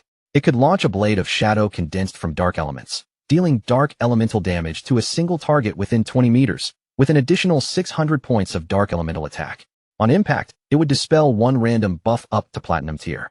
Its cooldown was 12 seconds, which became 6.49 seconds after reduction, and it required level 14 to use. Qin Feng decided to evolve this skill all the way up to Legendary Tier. Although its single-target dark elemental damage was not especially high, he felt the buff dispelling effect was extremely useful. The evolution consumed 56 evolution points, leaving Qin Feng with 219 points remaining. Shadow Blade advanced through Platinum, Emerald, Diamond, and Epic tiers before finally reaching Legendary Tier. Its added dark elemental attack rose to 1,500 points, and it could now dispel a random buff up to Legendary level. Its cooldown dropped to 7 seconds, with an effective cooldown of 3.78 seconds. Finally, the skill gained a brand new legendary effect. Whenever Shadow Blade struck a weak point, it would refund 3 seconds of its cooldown. Holding the newly upgraded skill in his mind, Qin Feng felt a clear surge of excitement. He realized that as long as he hit a weak point, Shadow Blade would immediately return 3 seconds of cooldown, which meant that for him, the true effective cooldown would be only 0.78 seconds. Qin Feng finally came back from his thoughts, but when he turned around, Wang Ming and his subordinate had already vanished from the area without a trace. At the same time, nearly 2 kilometers behind Qin Feng, Wang Ming's subordinates were gasping for breath, completely exhausted. They complained that Shadow was moving far too fast, and that no one could possibly keep up with him, until one of them finally told their captain that he simply could not continue. Wang Ming grabbed one of the exhausted men by the feet and began dragging him along the ground, telling him to stop talking nonsense and keep moving. Qin Feng and the others eventually arrived at the Tower of Divine Authority, which stood deep in the middle of a forest. The tower rose so high into the sky that from the ground, its top could not even be seen. Qin Feng looked toward Wang Ming and his men, then calmly told them this was the place. Once they stepped inside the tower, an NPC would appear and personally give them a challenge. He warned them ahead of time that this NPC was extremely nasty, because the better they performed during the trial, the higher the prices of his items would become afterward. With a calm expression, Qin Feng advised them to hold back and use only 1% of their true strength. Then he told them to try their best, because in the end, all they needed to do was defeat a gold tier boss. But when Qin Feng turned around, he saw Wang Ming and his men sprawled across the ground, their bodies trembling from exhaustion. Clearly, not a single one of them had been able to keep up with his pace. Wang Ming's face was drenched in sweat, and he was gasping so hard he could barely speak. Even so, he forced himself to raise a thumbs up and told Qin Feng not to worry, confidently guaranteeing that the mission would succeed. As Qin Feng walked toward the entrance of the Tower of Divine Authority, he reminded them to communicate through team. Qin Feng and the others pushed open the massive door of the tower and stepped inside together. Wang Ming and his men were immediately surprised when a hooded NPC appeared before them, floating quietly in the air. The figure greeted them warmly as friends from Blue Star and assumed that the arrival of the Forsaken Gods had already made them feel uneasy. The hooded NPC revealed that this place was the Tower of Divine Authority. If they successfully completed the challenge inside, they would earn the right to trade with him. Then he calmly told them to inform him once they were ready to begin. Wang Ming's men were both surprised and confused when they realized the game actually had NPCs. One of them quickly asked Shadow what kind of boss they would have to face in the challenge. Qin Feng simply told them to follow his lead during the fight and assured them it would be easy. But the swordsman in the party grew even more confused and asked him to explain it more clearly. The swordsman wanted every single detail. He asked how long the battle would last, how many phases the boss had, what skills it used, and whether the fight depended more on mechanics or raw stats. He kept going, asking whether the boss had movement skills, instant kill attacks, targeted abilities, where its weak points were, and exactly how long they should expect the battle to continue. Wang Ming told Qin Feng not to mind him. He explained that this guy was nicknamed Steady as an old dog, and ever since an accident during one mission caused 2 party members to die, he had become extremely cautious no matter what he was doing. Qin Feng did not waste any more time and directly told the NPC that they were ready to start. The swordsman instantly panicked, hurriedly saying that he was not ready yet. The NPC slowly lowered his head toward them and announced that it was time for them to start enjoying the trial. A moment later, a portal opened in front of them, and from within it stepped a powerful boss, the level 20 gold tier obsidian skull-splitting puppet. The swordsman's eyes widened with fear when he saw the boss's level. This monster was level 20, while the highest level player among their group was only level 11. Qin Feng remained completely calm and said there was no problem, then signaled for Wang Ming to go first. Following Shadow's order, Wang Ming pulled out his shield and drew his sword from his inventory. With shield charge activated, he rushed headfirst at the boss and slammed his shield hard into its teeth. The boss was instantly enraged and swung back at Wang Ming. Luckily, Wang Ming reacted quickly and managed to block part of the blow with his shield, but the impact still sent his entire body flying backward. Qin Feng moved like thunder and caught Wang Ming before he could crash into the wall. Seeing this, the swordsman and the archer were stunned for a moment, and both of them started to worry for Qin Feng. Qin Feng fixed his eyes on the boss and told the archer not to worry about anything. He ordered him to use Starshine Shot, then turned to the swordsman and commanded him to unleash Triple Ground Slash. Both of them nodded immediately. The archer raised his bow and fired a dense rain of arrows at the boss, making the monster roar in pain as the attack struck its body. Taking advantage of the boss's lowered guard, the swordsman moved in like a gust of wind and launched a series of precise, yet powerful slashes. The boss opened its mouth as blood began to spill out, and its rage grew even stronger. Then it slammed the ground with terrifying force. A powerful aura erupted around the boss's body, and a strange black energy began forming near the swordsman. The moment Qin Feng saw it, he realized that the boss had entered berserk mode. Qin Feng immediately warned them that he would handle it himself, then ordered everyone to stay far away from the black oil spreading across the ground. The swordsman quickly crawled away from the strange energy, while on the other side, the archer barely managed to dodge one of the boss's attacks. Qin Feng leaped into the air, raised his hand, and hurled his shadow blade straight toward the monster. The attack was so fast that the boss had no chance to react. The blade struck directly into its face, instantly dealing more than 4,500 points of damage. But instead of calming down, the boss only roared even louder. Qin Feng immediately used his skill to dispel the berserk state from its body. Wang Ming could not help smiling as he commented that the damage Qin Feng dealt did not match his true strength at all. It was almost as if the boss had removed all of his gear. The swordsman's face lit up with joy as he said Shadow was truly amazing at pretending, since he had stayed in the corner the whole time.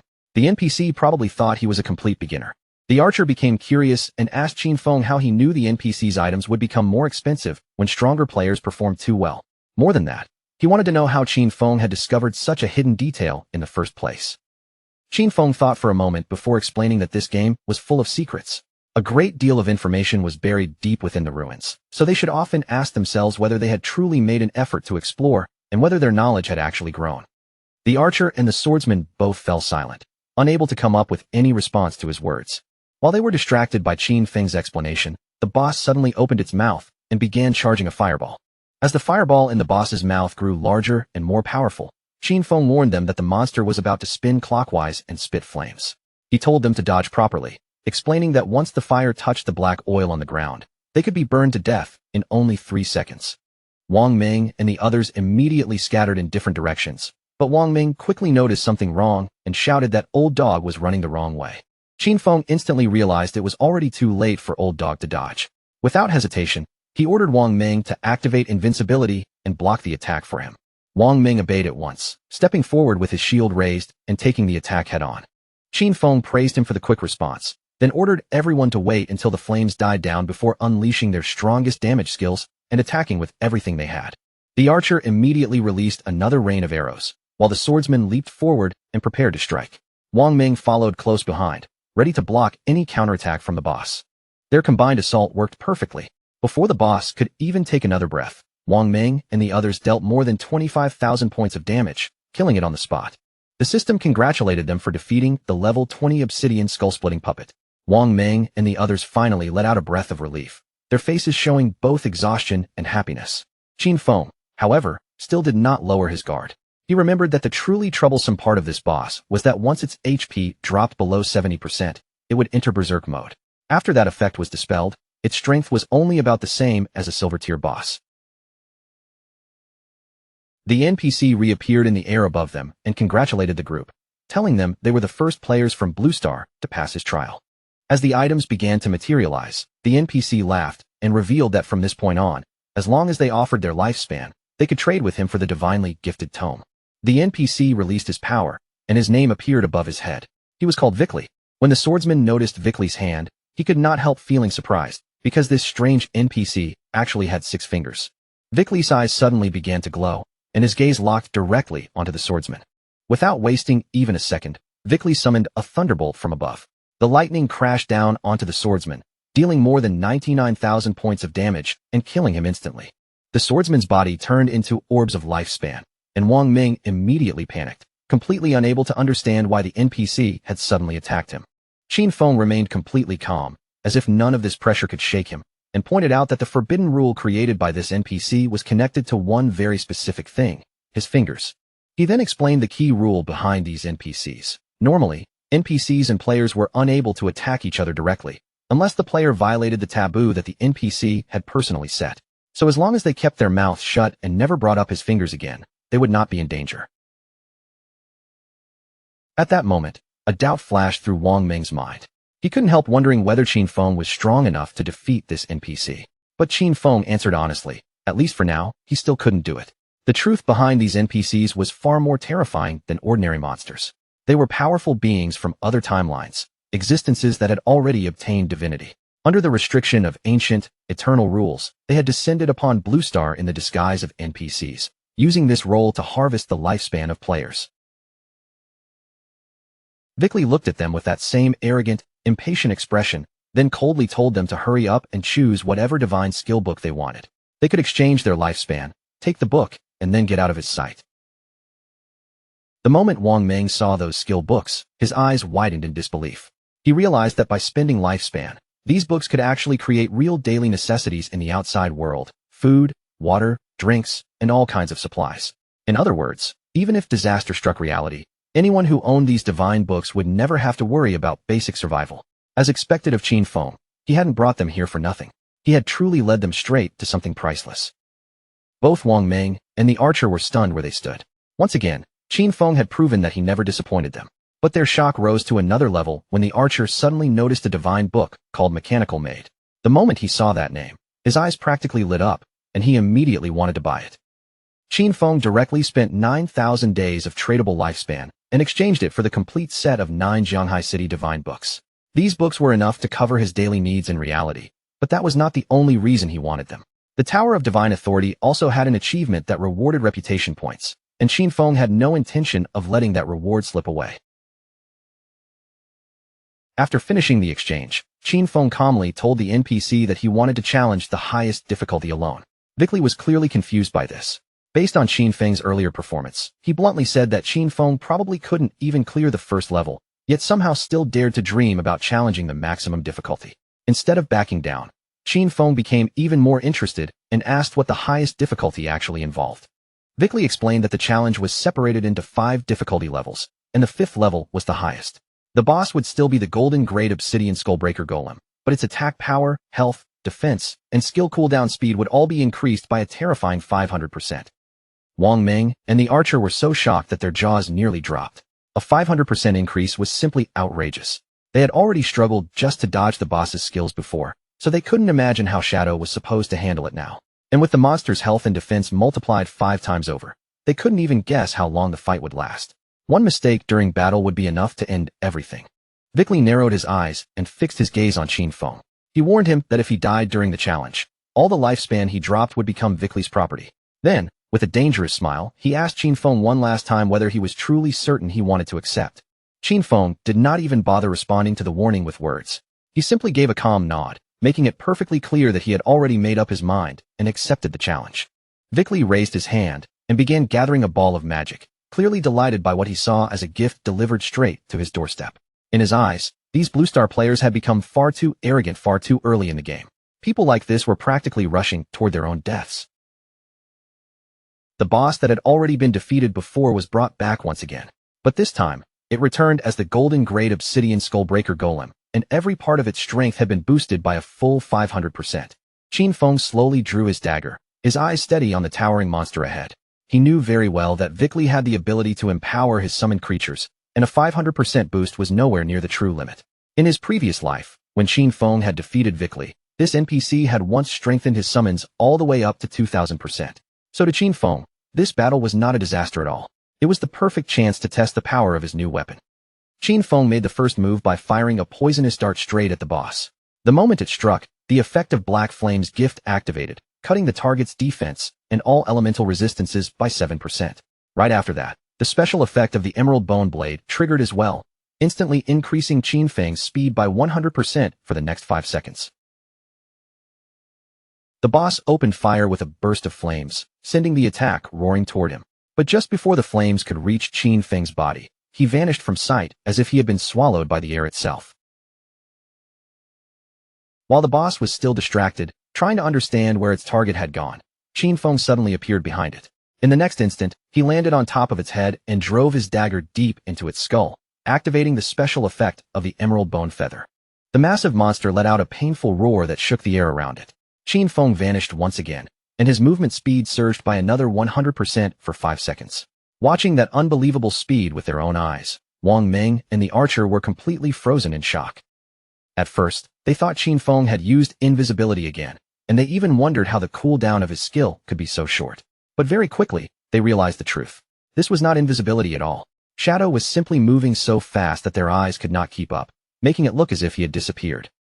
Qin Feng then activated Blessed Liberation, preparing his next strike so that it would carry the throat slash effect and unleash an even deadlier follow-up.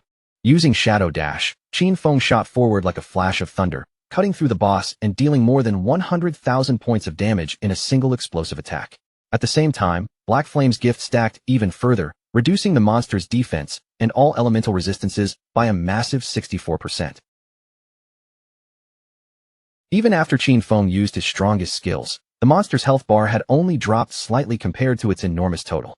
But Qin Feng was actually pleased with the result, because he knew this was thanks to the buff from the ancient Godstone tablet. Without that item increasing the stacking limit of Black Flame's gift, every hit from Shadow Dash would have dealt only around 18,000 damage at most. Wang Ming stared at the boss's health bar in disbelief. One single strike had carved away nearly a third of its health, and he couldn't figure out what kind of skill Qin Feng had just used. The archer, meanwhile, had finally seen Qin Feng's attack, clearly for the first time. It looked like an instant shadow slash, but the shadow slash he knew should have only had 3 hits. At the same time, Vickley stood silently at the side, watching the entire battle unfold. His expression gradually turned serious as he wondered how someone from Blue Star could already possess this kind of strength when the game had only just begun. What level of talent was this player hiding? Qin Feng's eyes gleamed with satisfaction. The time had come to activate Throat Slash, a skill that would inflict 200% of the damage from his previous attack every single second.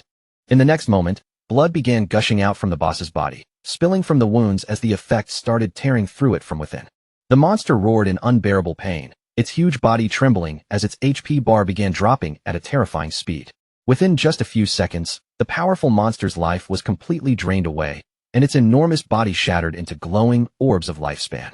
A game notification immediately congratulated Qin Feng for completing the 5th level achievement challenge of the Tower of Divine Authority, granting him a total of 15 reputation points for surpassing every difficulty level.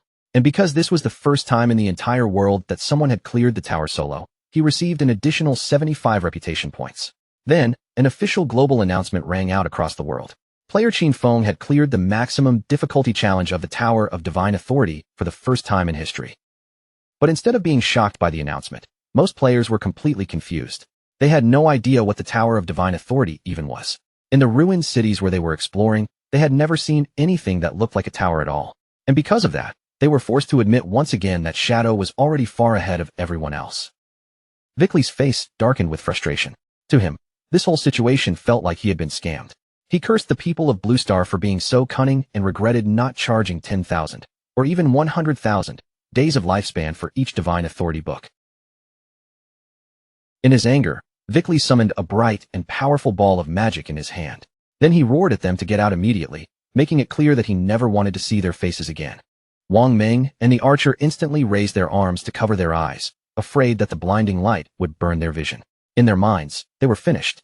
They thought the NPC had finally snapped and was about to release a devastating attack on them. Vickley's magic came crashing down toward them. Wang Ming and the archer both ducked and covered their heads, bracing themselves for the worst, while Qin Feng stood in place without moving, as calm as ever. But in the next instant, Qin Feng and the others were not destroyed. Instead, they were suddenly teleported outside the tower. Wang Ming and the archer looked around in confusion, still not understanding what had just happened. For a brief moment, both of them panicked, thinking they might have died without realizing it.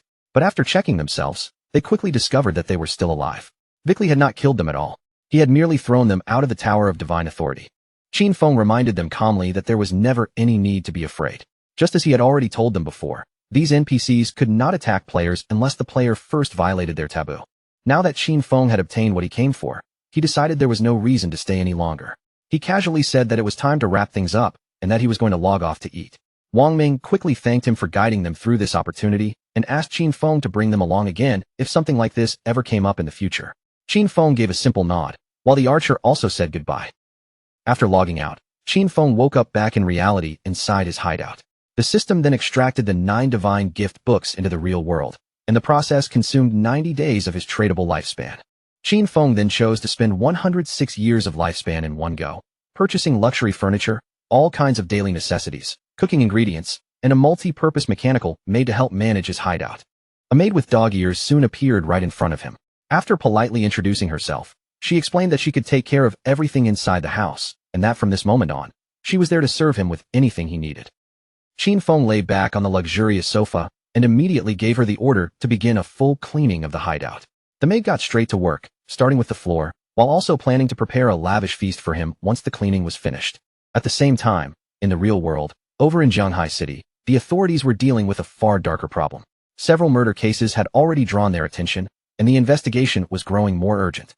The officer in charge of the case reported to his superior with a grim expression. This was already the 3rd female corpse discovered that week.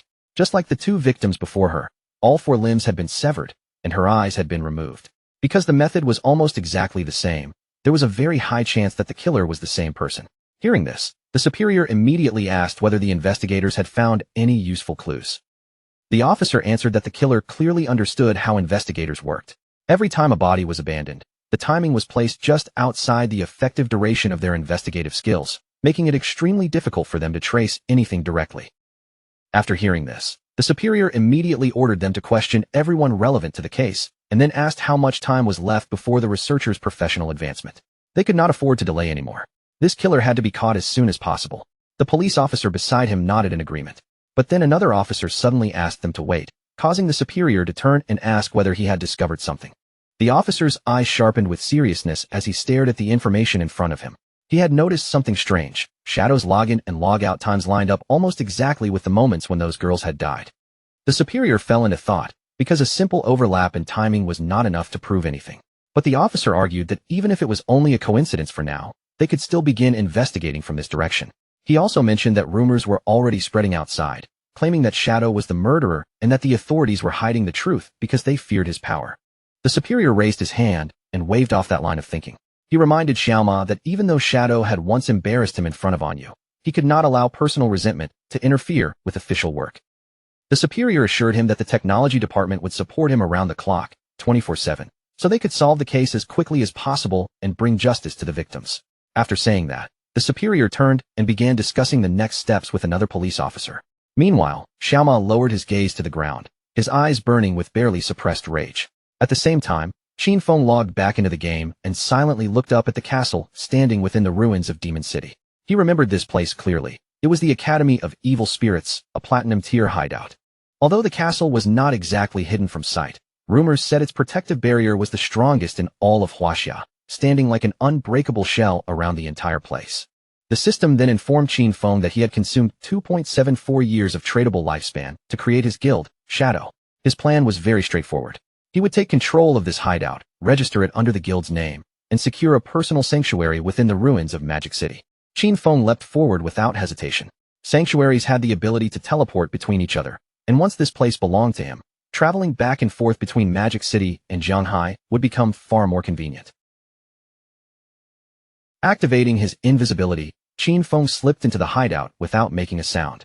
His figure blended into the darkness as he moved through the place silently, step by step. Several minutes later, Qin Feng had already reached the third underground floor, which was also the deepest level of the hideout. Yet strangely, he had not encountered even a single monster along the way. That alone told him something was off. Someone, or perhaps an entire group of fairly powerful people, had already cleared this place before him.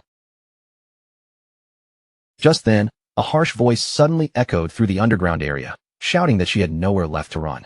Qin Feng's eyes shifted with interest. He quietly moved closer and peeked around the corner, only to see several men surrounding a woman up ahead. The woman's face was pale with fear, and her eyes trembled as she backed away. In a shaken voice, she begged them not to come any closer. They were standing on a narrow bridge, and the woman had already been forced into a corner with a river of lava burning behind her. One of the men smiled and told her not to worry, saying they would not kill her, at least, not for now. He explained that Dongfang Yu wanted them to bring her back so her son could show her some love. Then he demanded that she reveal her real-world location. If she refused, they would keep killing her again and again until her lifespan was completely drained. And even suicide would not save her, because members of their guild, Shura Hall, were already waiting at the respawn point. The orange-haired man kept smiling as if he were making a friendly offer, then suggested they strike a deal. He reminded her that she had killed Dongfang Yu twice in the game, and because of that, he guessed she must have taken at least 30 years from Dongfang Yu's lifespan. The woman said nothing, her expression tense as her thoughts raced. The orange-haired man leaned in and told her to hand over those 30 years of lifespan first. After that, she only had to play with the three of them for a while, and in exchange, they would supposedly let her leave. Tears gathered in the woman's frightened eyes. Her voice shook as she looked at them and asked what exactly they were planning to do to her. The men immediately began grinning in a disgusting way. Then one of them reached for his pants and started pulling them down, sending the poor woman into instant panic. The orange-haired man looked at her with a filthy, teasing smile and said that this was exactly how they liked to play. The woman lowered her head and seemed to think in silence for a moment. Then she turned her gaze away, her face flushing as she quietly asked them to promise that they would let her go after it was over. The orange-haired man smiled brightly, acting as if he had already won, and promised her without hesitation. He even told her to start with him first. The bald man beside him laughed and said he would take the next turn. With her body trembling, the woman slowly began walking toward them. But in the next moment, the fear in her eyes faded, replaced by a sharp, determined glow. Her hand moved quietly, and she drew out a poisonous dart, hiding her killing intent until the very last second. She suddenly lunged toward the man, but before her attack could land, the blindfolded man reacted first. He unleashed the skill Golden Cauldron Earthquake and dropped down heavily onto her, smashing her body hard against the ground. Looking down at her pinned body, he coldly remarked that the little one was not behaving herself. At that point, all the woman could do was squeeze her eyes shut in despair as the orange-haired man stepped closer, his expression twisted and his tongue slipping out in a disgusting display. He warned her that this was her final chance, then ordered her in a low, threatening voice to open her mouth. But right then, a confident smile suddenly appeared. In an instant, both the bald man and the orange-haired man were cut cleanly in half. The blindfolded man froze in place, completely confused by the sudden reversal. His eyes widened behind the blindfolded expression, and for a brief moment, he could not process what he had just witnessed. He had no idea what was happening, or how the woman who had just been crushed under him had suddenly turned the situation around. Before he could even take another breath, the strip of paper summoned by the woman wrapped tightly around his neck. Her strength was terrifying, and in the next instant, the man's head burst apart with brutal force. Qin Feng, who had been watching quietly from around the corner the entire time, immediately recognized the girl's profession. It was the chainblade. After killing those bastards, the woman walked over with cold hatred in her eyes and crushed the orange-haired man's groin without the slightest mercy. Their bodies soon dissolved into glowing orbs of lifespan. Looking at what remained of them, the woman's face was filled with hatred as she mocked them coldly. Only then did Qin Feng realize something even more important. This woman possessed the blade of the underworld. Her gaze hardened with fierce determination, and she swore through gritted teeth that she would definitely kill Dongfang Ming. This girl's class was Blade of the Underworld, and her nickname was Ghost Spirit. Qin Feng stepped out from his hiding place and began walking toward her. Her class, just like Shadow, was one of the only hidden classes in the assassin branch. He clearly remembered that in his previous life, Ghost Spirit had ranked among the 10 strongest powers in the world. But after she became enemies with the Chu family of Magic City, her real identity was exposed, and countless forces joined together to surround and hunt her down. Even then, Ghost Spirit had slaughtered thousands of enemies before finally dying from complete exhaustion. Qin Feng still remembered how deeply her guild members grieved when the news of her death spread. He never expected to meet her here like this. But there was one thing he could not understand. Who exactly was this Dongfang Ming she had mentioned? In his memory, he himself had already wiped out the entire Dongfang family. Qin Feng canceled his invisibility and revealed himself, instantly drawing Ghost Spirit's attention. But the moment she noticed him, her reaction was anything but friendly. Ghost Spirit immediately prepared to attack, clearly assuming that Qin Feng was connected to the bastards she had just killed. Qin Feng calmly denied it, making it clear that he did not know those men at all. But Ghost Spirit had no patience left to listen. With anger still burning in her eyes, she charged straight at him and told him to prepare to die. Qin Feng, however, remained as calm as ever. With a furious expression, Ghost Spirit activated her skill, Underworld Chainblade, and the killing intent around her instantly sharpened. In the blink of an eye, strips of paper shot toward Qin Feng and began wrapping around his body, tightening as if they were about to bind him completely. But at that exact moment, Qin Feng's body melted into shadow and vanished without a trace. Ghost Spirit froze for a second, clearly caught off guard by his sudden disappearance. Qin Feng reappeared silently behind her and decided to play along with the situation. The moment Ghost Spirit heard him so close behind her, her eyes widened with both shock and fear. Realizing she was in serious danger, Ghost Spirit immediately sprang backward, putting distance between herself and Qin Feng. She then activated Shadow Stealth. Her body darkened like a fading shadow, and in the next instant, she disappeared completely from sight. Qin Feng was slightly surprised when he realized that she had also entered invisibility, vanishing so cleanly that an ordinary player would have lost track of her immediately. Since she had chosen to hide, Qin Feng calmly used Shadow Stealth as well, and his own figure disappeared from the area just as silently. Several quiet minutes passed, yet nothing happened. The underground space remained still, with neither side making the first move. Ghost Spirit began to feel confused. She could not see him at all. Her class, Blade of the Underworld, came with a built-in level 4 anti-stealth ability, yet even with that advantage, she still could not detect his presence. This made a chilling possibility rise in her mind. Could this man actually be Shadow? Not long after, Qin Feng canceled his Shadow Stealth and appeared silently behind her once again, deliberately revealing himself just enough to catch her attention. The moment Ghost Spirit heard Shadow's voice behind her, panic flashed across her face. She immediately realized something terrifying. Despite her level 4 stealth, he could still see exactly where she was. Ghost Spirit's expression sharpened, and she finally decided there was no point holding back anymore. With her killing intent rising, she unleashed her strongest technique, a skill known as Evil Ghost Soul Chase. The strip of paper in her hand immediately began to glow with a strange light. At the same time, a small pink flame appeared above Qin Feng's head, and he quickly activated Shadow Stealth once again. Qin Feng did not let his guard down for even a moment. He instantly pulled back to create distance, but to his surprise, the blade did not lose him. Instead, it kept chasing after him, making him narrow his eyes in confusion. After watching its movement carefully, Qin Feng quickly understood what was happening. This locking blade was not just attacking blindly, it could actually pinpoint his exact location. Ghost Spirit's eyes burned with determination. Even if her own eyes could not see through him, her weapon could still find him. Anyone marked by Evil Ghost Soul Chase would be hunted down, and there was no easy way to escape once it locked on. Qin Feng tried to shake it off, but no matter how he moved, the blade continued following close behind. At that moment, he realized that this class could ignore stealth levels entirely. Ghost Spirit truly was not an ordinary opponent. But Qin Feng was far too cunning to be trapped so easily. Instead of fleeing in a straight line, he began circling around Ghost Spirit, pulling the chasing blade along with him. By the time she realized what he was planning, it was already too late. Ghost Spirit refused to give up, and tried to catch Qin Feng before his plan could succeed.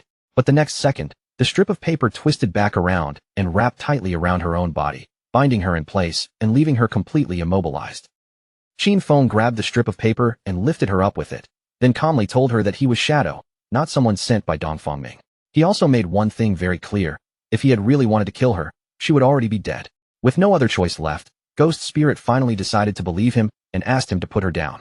Qin Feng did not waste time with small talk. He went straight to the point and asked whether the Dongfang Yu she had mentioned was from the Dongfang family of Zhanghai City. Even while hanging upside down, Ghost Spirit nodded. She explained that Dongfang Yu was indeed from that family, but after marrying into the Chu family, her connection with the Dongfang family was no longer as close as before. Qin Feng immediately understood the situation. A fish had slipped through the net. Apparently, Dongfang Yu had not been present when he wiped out the Dongfang family. Ghost Spirit's eyes widened in shock when she realized what he meant. The person standing in front of her was actually the one who had annihilated the Dongfang family. Her shock quickly turned into excitement and joy. If Shadow had destroyed the Dongfang family, that meant he and Dongfang Yu were enemies as well. She immediately told him to put her down, saying that the enemy of her enemy was her friend, and that the two of them could work together. Qin Feng loosened his grip on the strip of paper without warning, and Ghost Spirit dropped straight down, landing heavily on the ground. He looked down at her and said that cooperation could wait. Before anything else, he wanted to know why she was so determined to kill Dongfang Yu. Ghost Spirit clenched her teeth so hard that her jaw tightened, and the hatred in her eyes became impossible to hide. She said she wanted revenge for her murdered family, then began telling the dark and painful story behind it. Before the arrival of that godforsaken game, Dongfang Yu had killed Ghost Spirit's mother in a drunk driving accident. But because the Chu family stepped in and found someone else to take the blame, Dongfang Yu escaped punishment completely. Her father could not accept that injustice.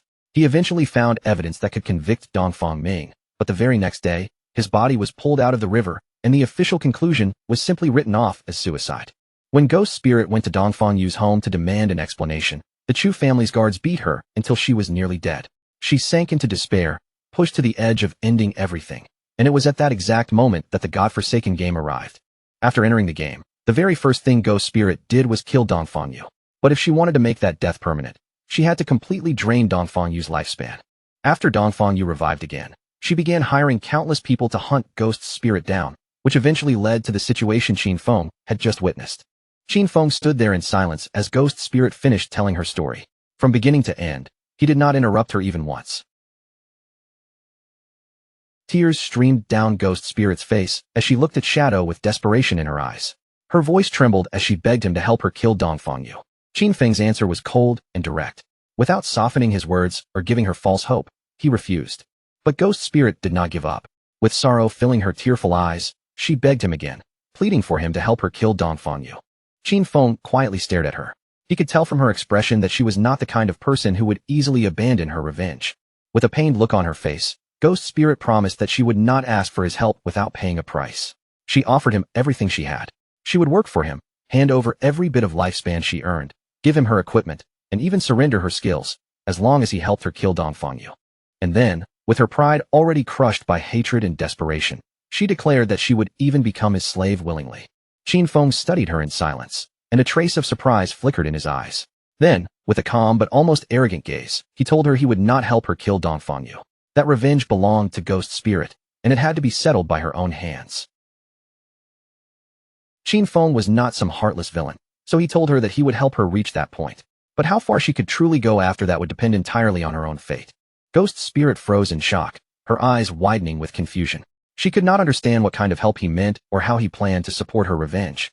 Qin Feng spoke honestly, his gaze calm and steady. He told her to join his guild, become one of his people, and in return, he would help her complete her revenge. A system window appeared in front of Ghost Spirit, informing her that Shadow had invited her to join his guild, which was also named Shadow. Ghost Spirit fell silent and thought it over. Then her eyes slowly lit up with joy when she realized that Shadow's guild currently consisted of only him. If all she had to do was join, then there was nothing to hesitate about. Without wasting another second, she accepted the invitation, and a system window confirmed that she had officially joined Qin Feng's guild. Qin Feng accepted Ghost Spirit's friend request as well. Seeing that she had chosen to join, he felt satisfied and told her that there was only one thing she needed to focus on now: class advancement. Qin Feng turned his back to her and said she would have to figure out for herself what class advancement was and how to complete it.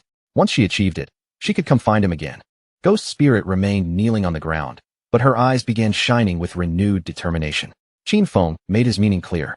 If she could not even accomplish this much, then she might as well give up on revenge altogether. Using shadow stealth, Qin Feng disappeared from the area. He knew that the potential of the blade of the underworld class was practically limitless, and with just a little guidance, Ghost Spirit could definitely go much further in the future.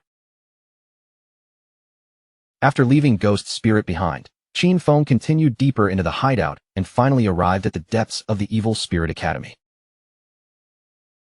Standing before him was a level 15 boss, a strange woman surrounded by several spiritual heads. She was the Platinum Grade Aberrant Witch Stana. After observing her closely, Qin Feng quickly realized that she was the guardian of the Evil Spirit Academy. In the blink of an eye, Qin Feng leapt forward and activated Dark Knight Ring Blade against the boss. The attack struck hard, dealing 26,000 points of damage while also triggering weak point strike. As he landed back on the ground, Qin Feng remembered the key detail of this fight. During the first phase, only one of the boss's 4 heads would activate, and she would be immune to physical damage. Because of that, he could only rely on elemental skills for now, even though they dealt slightly less damage. Qin Feng summoned his Shadow Blade, his eyes glowing with confidence. He had the pale white bone blade to increase his movement speed, and his Shadow Blade skill could reset its cooldown whenever it hit a target. Qin Feng began summoning Shadow Blades one after another until hundreds of them filled the air around him. Then he launched them toward the boss, piercing one of her spiritual heads and dealing more than 200,000 points of damage. In that moment, he was like a mobile Gatling gun, unleashing a storm of fire attacks without pause. Before long, the golden head exploded into pieces. Shadow remained completely composed, because he knew the fight was only moving into its second phase, where 3 heads would activate at the same time. Stana's eyes flared with rage, and her furious gaze locked tightly onto Qin Feng as if she wanted to tear him apart. Moments later, her heads began firing bursts of energy from their eyes. At the same time, her body moved in a strange dance, releasing wild, indiscriminate attacks all around her. But for Qin Feng, this kind of attack pattern was not complicated at all. Without much effort, he slipped through the incoming attacks and avoided every dangerous strike. Then he drove his Shadow Blades into the boss's head once again, dealing another burst of more than 200,000 points of damage. As Stana twisted in pain, Qin Feng landed lightly back on the ground. Without even looking back at her struggling body, he turned away as if the battle had already lost his interest, calmly bringing the performance to an end. He released his final Shadow Blade, and the moment it struck, the boss's body burst apart in a violent explosion. The system immediately announced that Qin Feng had killed the aberrant witch Stana, gaining 50,000 EXP and obtaining the Platinum Tier hideout key of the Evil Spirit Academy. Qin Feng's eyes widened slightly when the system revealed that he now met the requirements for class advancement. Without hesitation, he chose to advance his class. A dark shadow quickly wrapped around his entire body, and his shadow class rose from Tier 1 to Tier 2. With that advancement, his attribute bonuses surged dramatically. Strength increased from 9 to 27, Constitution from 9 to 27, Agility from 24 to 72, and Spirit from 15 to 45. This class advancement directly tripled all of his attribute bonuses, causing a huge rise in his strength, constitution, agility, and spirit. Because of that, his overall combat stats, including attack power, defense, and resistances, all improved by a noticeable margin. His non-tradable lifespan had already passed 4,510 years, while his tradable lifespan exceeded 566 years. On top of that, he gained his 4th class passive, which allowed him to attack while staying in stealth and still enjoy the bonus damage from a stealth-breaking strike. Qin Feng's attention soon fell onto the golden key in his hand, and his eyes lit up with satisfaction. His class attribute bonus had tripled, and now, attacking would no longer break his stealth. The Tier 2 Shadow class had changed far more than just his numbers. It had completely rewritten the rules of how he could fight. Several minutes later, outside the Evil Spirit Academy, a group of people returned. The moment Ghost Spirit noticed them coming back, her face changed, because she could not believe they actually dared to show up again. They were the same men she had killed earlier, but this time, they were no longer alone. Instead of just 3 people, they had brought every member of their guild with them. The bald man grinned and said that last time, he had only been careless because he had not known she carried a chain blade. The orange-haired man looked even more confident, proudly saying that this time, he had called everyone from Shura Hall, and now he wanted to see where she could possibly run. The bald man charged at her first, raising his weapon with clear killing intent. He made it obvious that this time, he would not be as gentle as before, and Ghost Spirit immediately realized that the situation had turned extremely bad. Using Earth Slash, the bald man came crashing down toward the ground and swung his axe straight at her. Fortunately, Ghost Spirit reacted just in time, twisting her body away and narrowly dodging the heavy strike. With a sharp and confident look in her eyes, Ghost Spirit immediately tried to activate Shadow Stealth. But at that exact moment, someone threw a flash grenade toward her. It exploded right in front of her face, releasing a blinding burst of light that forced her to cancel the skill and raise her hands to cover her eyes. Taking advantage of that opening, the bald man rushed in and kicked her hard, sending her body crashing down. He stepped on her head with an arrogant smile, pressing her into the ground as he said he was going to teach her a real lesson this time. Even so, Ghost Spirit's eyes still refused to surrender. She struggled to move and quietly pulled out a small green vial. But before she could use it, the orange-haired man stomped down on her hand and snatched the vial away. After examining it closely, he realized it was suicide poison. Its effect was to sacrifice half of the user's lifespan and return them to the respawn point. Instead of being angry, the man seemed amused, laughing at how fierce and stubborn her personality was. He stuck out his tongue with a twisted expression, unable to hide his excitement. The more she resisted, the more he seemed to enjoy it, as if her defiant personality only made him more interested. Ghost Spirit's eyes widened with fear, and for the first time, a trace of helplessness flickered across her face. Then he leaned closer and began licking her cheek. But in the very next moment, his eyes suddenly widened in shock as a system window appeared in front of him. It announced that the Great Platinum Sanctuary, the Evil Spirit Academy, now belonged to the Guild Shadow. The barrier had been activated, and every person who did not belong to this guild would be treated as an intruder. The sanctuary's defense system immediately began eliminating the intruders. A powerful thunderbolt tore down from above, striking the men before they even had time to react.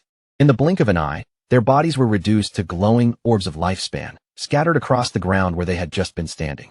Ghost Spirit stared in stunned silence as she realized what had happened. The Evil Spirit Academy was actually a sanctuary, and now it belonged to her guild. That meant that within just a few minutes, Shadow had killed the Guardian and obtained the key. Qin Feng also obtained the Jade Tier Aberrant Witch's Ring. This ring could be used by all classes starting from level 14, and it increased every attribute by 22 while also raising cooldown speed by 30%. Its unique effect increased the range of area skills by 25% and boosted area damage by 10%. As if that were not already impressive enough, he also received the Platinum Grade Virulent Poison Trap. This Platinum Grade skill was designed for Assassin and Hunter classes. It allowed Qin Feng to place a trap with level 5 stealth.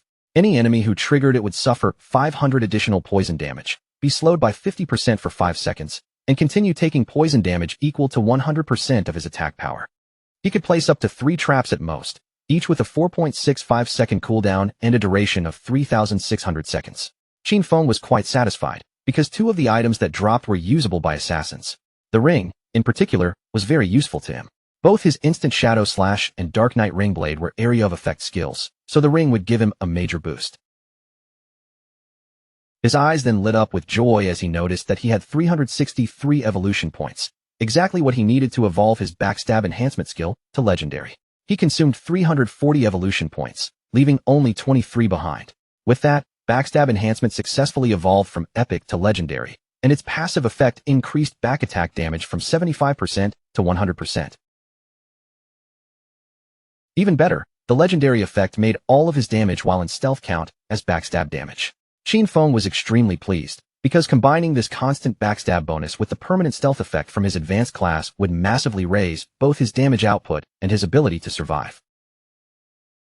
Just then, Little Black contacted Qin Feng and told him she had discovered another set of ruins, asking if he wanted to come take a look.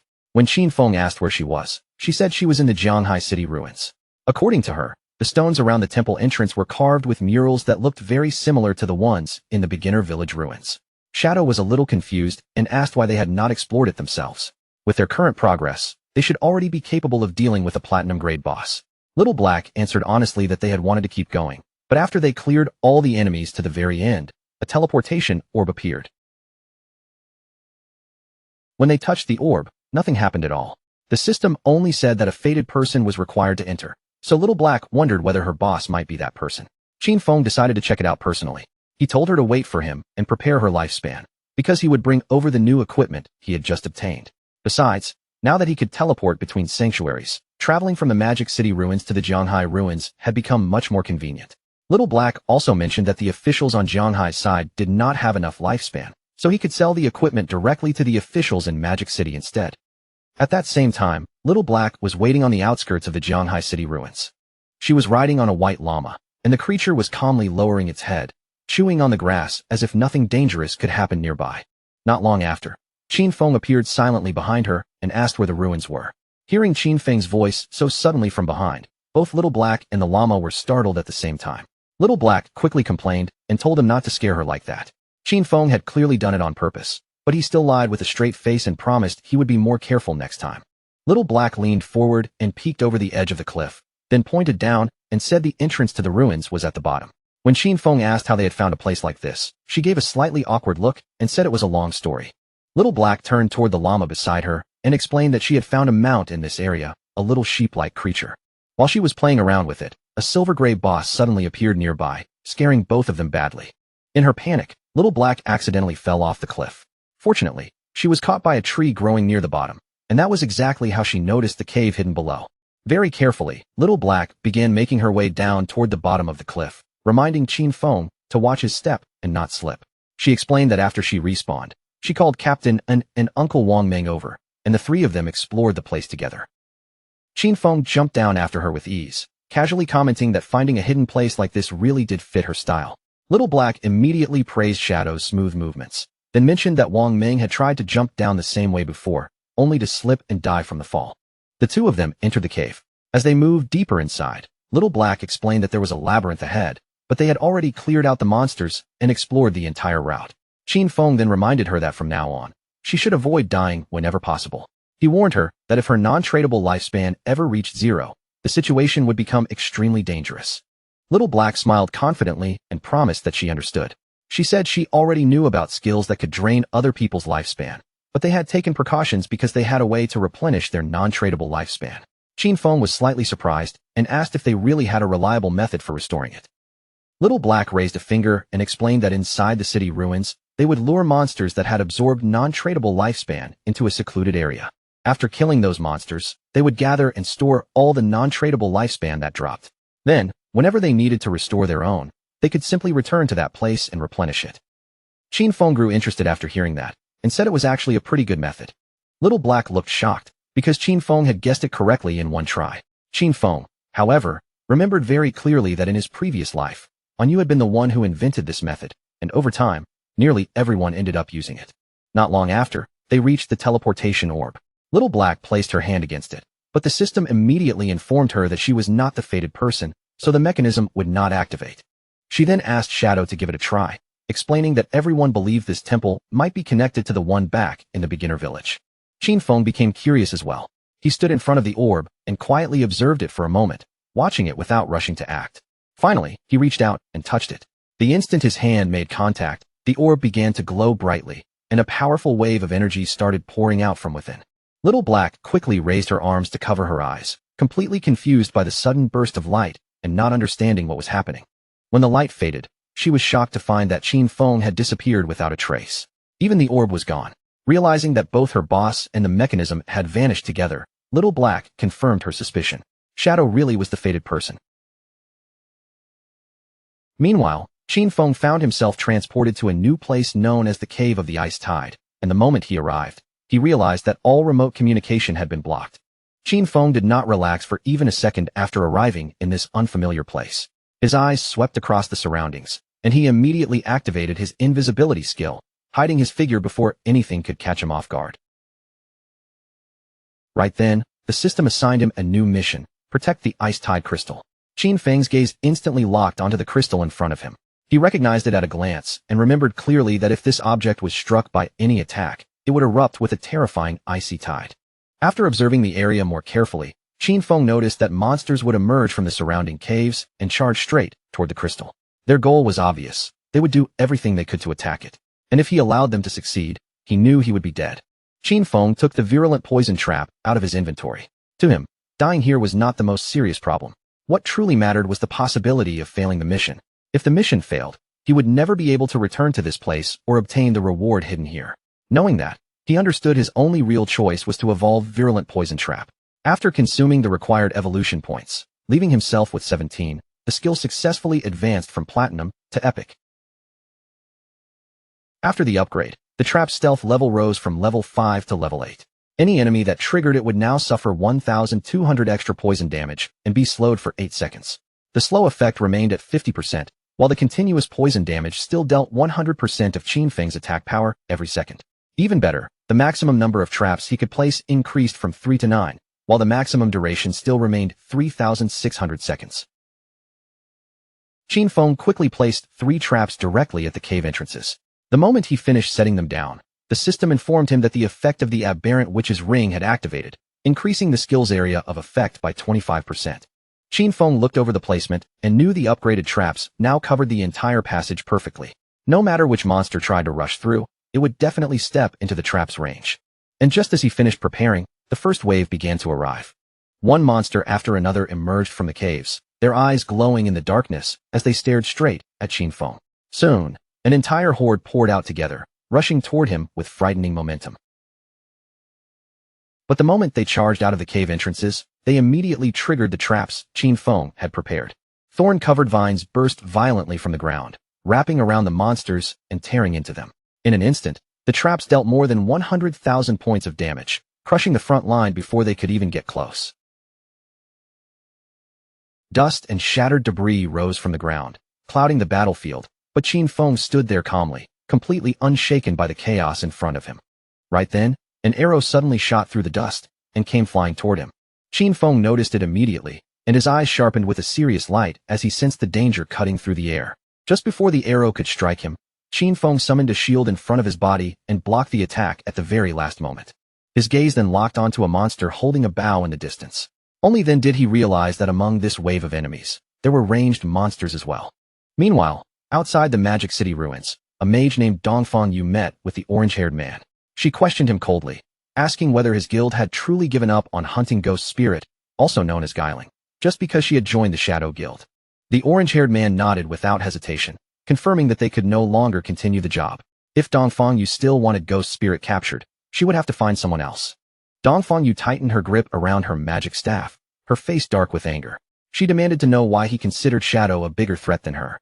Then, calling him a peasant, she reminded him not to forget that she had all of his personal information, and that killing him in the real world would be as easy as lifting a finger. The orange-haired man's eyes widened instantly, and rage surged across his face. Before Dongfang Yu could say another word, the man completely lost patience. He swung his fist and slammed a heavy punch into her cheek, sending her body flying backward. After Dongfang Yu crashed to the ground, the man pulled out his dagger and began attacking her viciously. He shouted that he had long since had enough of her arrogance. Even if he could not defeat Shadow, he could still kill her. With every furious strike, he cursed her for calling him a peasant again and again, yelling for her to die as his blows continued to fall. In the blink of an eye, Dongfang Yu was killed, and her body quickly dissolved into glowing orbs of lifespan. A moment later, she woke up in the real world inside the Chu family residence, her gold-encased phone still in her hand. Her face twisted with fury, and she clenched her fist tightly, unable to believe that those peasants from Shura Hall had actually dared to kill her. She immediately demanded that her husband send people to capture every single one of them. Her husband looked somewhat confused and asked whether she was talking about Shura Hall, the very group she had hired to capture Ghost Spirit. With a furious expression, Dongfang Yu explained that Ghost Spirit had now joined Shadow, and those people no longer dared to continue because they were afraid of his retaliation. Her husband calmly replied that they would deal with those peasants later, after Shadow had been eliminated. He then told her that he had already arranged for people from Magic City's Black Dragon Hall to go after Shadow. The plan was already in motion, and soon, she would have a chance to avenge the Dongfang family. Dongfang Yu's eyes widened with rage, and that hatred was directed not only at Shadow, but also at the peasants who had dared to betray and humiliate her. Her mind quickly filled with excitement, and a confident, vicious look appeared on her face. She swore that she would avenge the Dongfang family and slaughter every single one of them. Back inside the cave of the Ice Tide, Qin Feng hurled his short blade through the air. The blade stabbed directly into the eye of the bow-wielding monster, killing it instantly. To Qin Feng, the fact that they were ranged monsters made no real difference.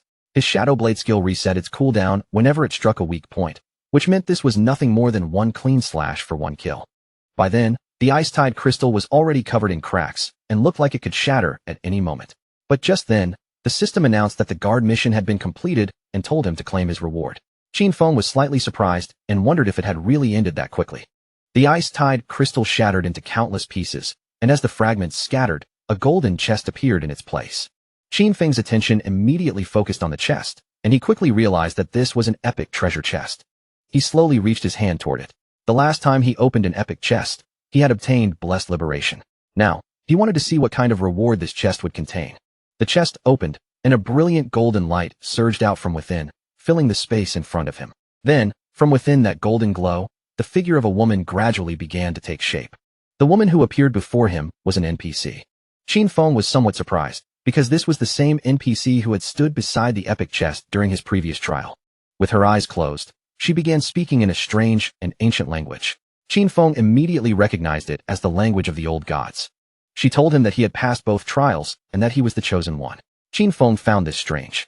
He clearly could not understand the language itself, yet somehow, the meaning entered his mind perfectly. He could not help wondering whether this was because of his eye of this was the same NPC who had stood beside the epic chest judgment. As her body continued to transform, she revealed a heavy truth to him. The old gods had already perished, and Qin Feng was the one who had inherited the mantle of judgment. The NPC's body began changing before his eyes, and Shadow could only stand there in silent amazement as the transformation unfolded. Little by little, the woman's form shifted further, as if some ancient power sealed inside her was finally awakening. The third eye on her forehead slowly opened, and a powerful aura erupted from her body. She then told Qin Feng that her name was Asatiz, and that from this moment on, she would follow him and witness his rise as the true god of judgment. After saying that, Asatiz asked him to accept the gift she had prepared especially for him. The gift was Asatiz's summoning bell. It was a bell created by Asatiz, the herald of judgment, using the power of order itself. With it, Qin Feng would be able to summon her once at level 25, again at level 35, and one final time at level 50. Each summoning would give him the chance to challenge a special ruin. If he successfully completed all 3 challenges, Asatiz would be able to live in his hideout and provide him with a skill upgrade function. Qin Feng took the summoning bell, and his eyes lit up with joy. He understood that the previous temple had been level 5, while this one was level 15. What surprised him even more was that Little Black had somehow stumbled upon both of them. Her luck was truly beyond common sense. Asatiz then asked Qin Feng to choose a skill, telling him that he had one free chance to upgrade it directly to his current level. His expression slowly turned serious, and a focused light settled in his eyes as he began thinking it through. Qin Feng understood very clearly that the strength of a skill was never judged by just one thing. In this world, every skill was mainly measured by 2 standards: its quality and the level requirement needed to use it. The quality of a skill was normally fixed from the moment it appeared, and under ordinary circumstances, there was no way to raise it. But Qin Feng was different. With infinite evolution in his hands, he could forcefully push a skill's quality higher. Even something as ordinary as Shadow Lurk could be dragged all the way up into mythic grade if he was willing to spend the cost. As for the level requirement, that part was even more important than it looked. It didn't only decide when someone could activate a skill, it also affected how strong the skill would be overall. Just from the numbers alone, a level 5 Shadow Lurk and a level 51 Shadow Lurk were practically 2 completely different things. For most players, getting a skill that was both high quality and high level was almost impossible, but for Qin Feng's future, this kind of problem would no longer be a real obstacle. All he needed to do was burn through lifespan and raise any skill's level by force. With that thought in mind, confidence flashed across Qin Feng's face, and without hesitating for long, he chose to upgrade the highest grade skill he currently had, Graceful Release. Asatiz leaned in and gently kissed Qin Feng's hand, granting the wish he had chosen. The moment the effect took hold, his mythic skill Graceful Release surged upward, rising directly from level 10 all the way to level 16. The weak point attack correction also climbed sharply, increasing from plus 300% to plus 410%, while the attack multiplier against those weak points doubled as well. On top of that, when the skill was actively used, it now applied a throat slit effect, dealing 310% of the initial attack's damage every second for 3 full seconds. Even the cooldown had changed, settling at 6.97 seconds. After everything was completed, Asathis's figure began to fade little by little. Before disappearing completely, she left Qin Feng with a soft farewell, saying that she was looking forward to the next time they would meet. Right after that, a blue portal slowly opened in front of Qin Feng. The glowing entrance shimmered quietly in the air, and it was clearly the path leading out of this place. But before stepping through, Qin Feng suddenly paused. He turned back toward the treasure chest, stretched out his hand, and noticed that there was still one more thing left inside. What he obtained was the Epic Tier Baffich's equivalent exchange agreement. It was a pair of epic-grade leg armor made for the assassin class and required level 15 to equip. The armor granted 198 physical defense, all elemental resistance, and damage block, while also providing 19.8% damage reduction and plus 19.8 whispering resistance. Its unique ability, Art of Equivalent Exchange, was even more interesting. It allowed Qin Feng to sacrifice one piece of equipment or one skill book up to epic grade, then randomly receive another item of the same level and same grade that matched his class. The only restriction was its 1-hour cooldown. Qin Feng picked up the skill book, and his eyes immediately brightened with excitement. He quickly realized how useful this ability could become. His inventory still held a pile of jade-grade equipment and skill books, and with this exchange effect, all of those useless items could now be turned into things meant for an assassin. After checking everything over, Qin Feng decided it was finally time to leave. The harvest this time had been far beyond what he expected, and thinking about it carefully, he really did owe Little Black a proper thanks for bringing him here. Outside the cave entrance, Little Black was still waiting there beside her little llama. When Qin Feng finally walked out, he was slightly surprised. She had spent the last hour standing guard instead of using that time to go level up. The moment Little Black saw Qin Feng return safely, relief and happiness showed on her face. It turned out she had been waiting at the exit the entire time, worried that someone might try to ambush him when he came out. As a reward for her thoughtfulness, Qin Feng took out one of the skill books he had obtained from the ruins and handed it to her. Little Black froze in shock the second she saw what it was. This was the level 13 Platinum Magic Shield skill. Her eyes widened, and she hurriedly thanked her boss, fully aware that once she learned this skill, her chances of surviving dangerous fights would rise by a huge amount. After accepting the gift, Little Black climbed back onto her small llama. Sitting on its back, she cheerfully said goodbye to Qin Feng, then slowly rode away from the cave entrance. Qin Feng's own body then began to fade as well. Since everything here had been dealt with, he decided it was about time to log off and fill his empty stomach. Meanwhile, over in the ruins of Jianghai City, the newly claimed silver-grade guild sanctuary of the Knights Templar stood firmly in place. A broad smile appeared on the guild leader's face as he looked over the gathered members. With obvious pride in his voice, he announced that this was a truly important day, because the Knights Templar Guild finally had a home that belonged to them. The members immediately became excited, their voices rising with energy. The leader continued, admitting that although this new home was not especially large, it was still a wonderful beginning for the guild. From now on, they would no longer have to constantly worry about being slaughtered by a boss that suddenly appeared out of nowhere. When they grew tired from leveling, they would finally have a safe place to return to and rest. And for all of this, there was one person they needed to thank most, Qin Xiaoyu. After all, Qin Xiaoyu had been the first one to discover this place. The guild leader raised his voice and asked everyone to welcome her onto the stage with the warmest applause they could give. The crowd immediately began praising Qin Xiaoyu, and wave after wave of applause and compliments washed over her. Standing there under everyone's attention, she couldn't help feeling happy and proud. Qin Xiaoyu stepped onto the platform and began by thanking her master, who had patiently and tirelessly taught her along the way. Then she thanked her friends, because they had extended their hands to help her whenever she was in trouble. After that, she even thanked the people who hated her, because their mockery and contempt had pushed her to become stronger than before. When the women in the guild heard those words, they couldn't help feeling proud of Qin Xiaoyu. Seeing her stand there so confidently made them feel as if she had truly grown. Finally, tears began to gather in Qin Xiaoyu's eyes as she thanked her father and mother. Her voice trembled slightly as she said she wished they were still alive, because then they would be able to see what an excellent person she had become. She believed that one day, she would definitely make them proud. Before Qin Xiaoyu could continue getting more emotional, the guild leader quickly cut her speech short. He asked her to tell everyone directly what kinds of difficulties and obstacles she had overcome in order to find this hidden sanctuary. Qin Xiaoyu did not try to exaggerate anything. Instead, she answered honestly and said that some time ago, she had actually had a dream. In that dream, an incredibly powerful warrior had guided her forward, and together, they had captured this hideout. The memory of the dream was still a little blurry, but the feeling had been strangely real. Because of that, she came here with the attitude of simply giving it a try, never imagining that she would actually find the place. The moment the others heard this, laughter broke out around her. To them, the idea that she had found the sanctuary because of a dream sounded completely ridiculous, and they could hardly believe she was being serious. The guild leader also had to hold back his laughter.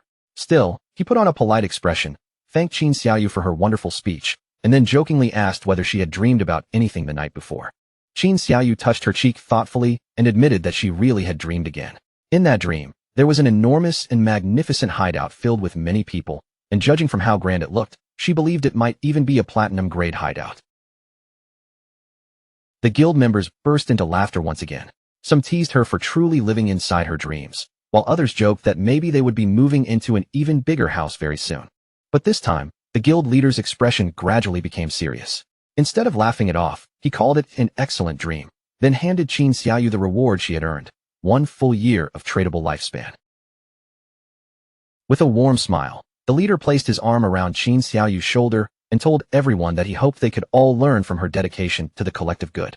He declared that as long as the entire guild worked together with one heart, they would definitely be able to stand firm in this chaotic world and grow better day by day. After that, he dismissed the crowd, telling those who needed to level up to go level up, and those who needed to explore to start moving. Before letting Qin Xiaoyu leave, he specifically entrusted her with continuing the search for more hideouts, encouraging her to keep up the good work because he was counting on her.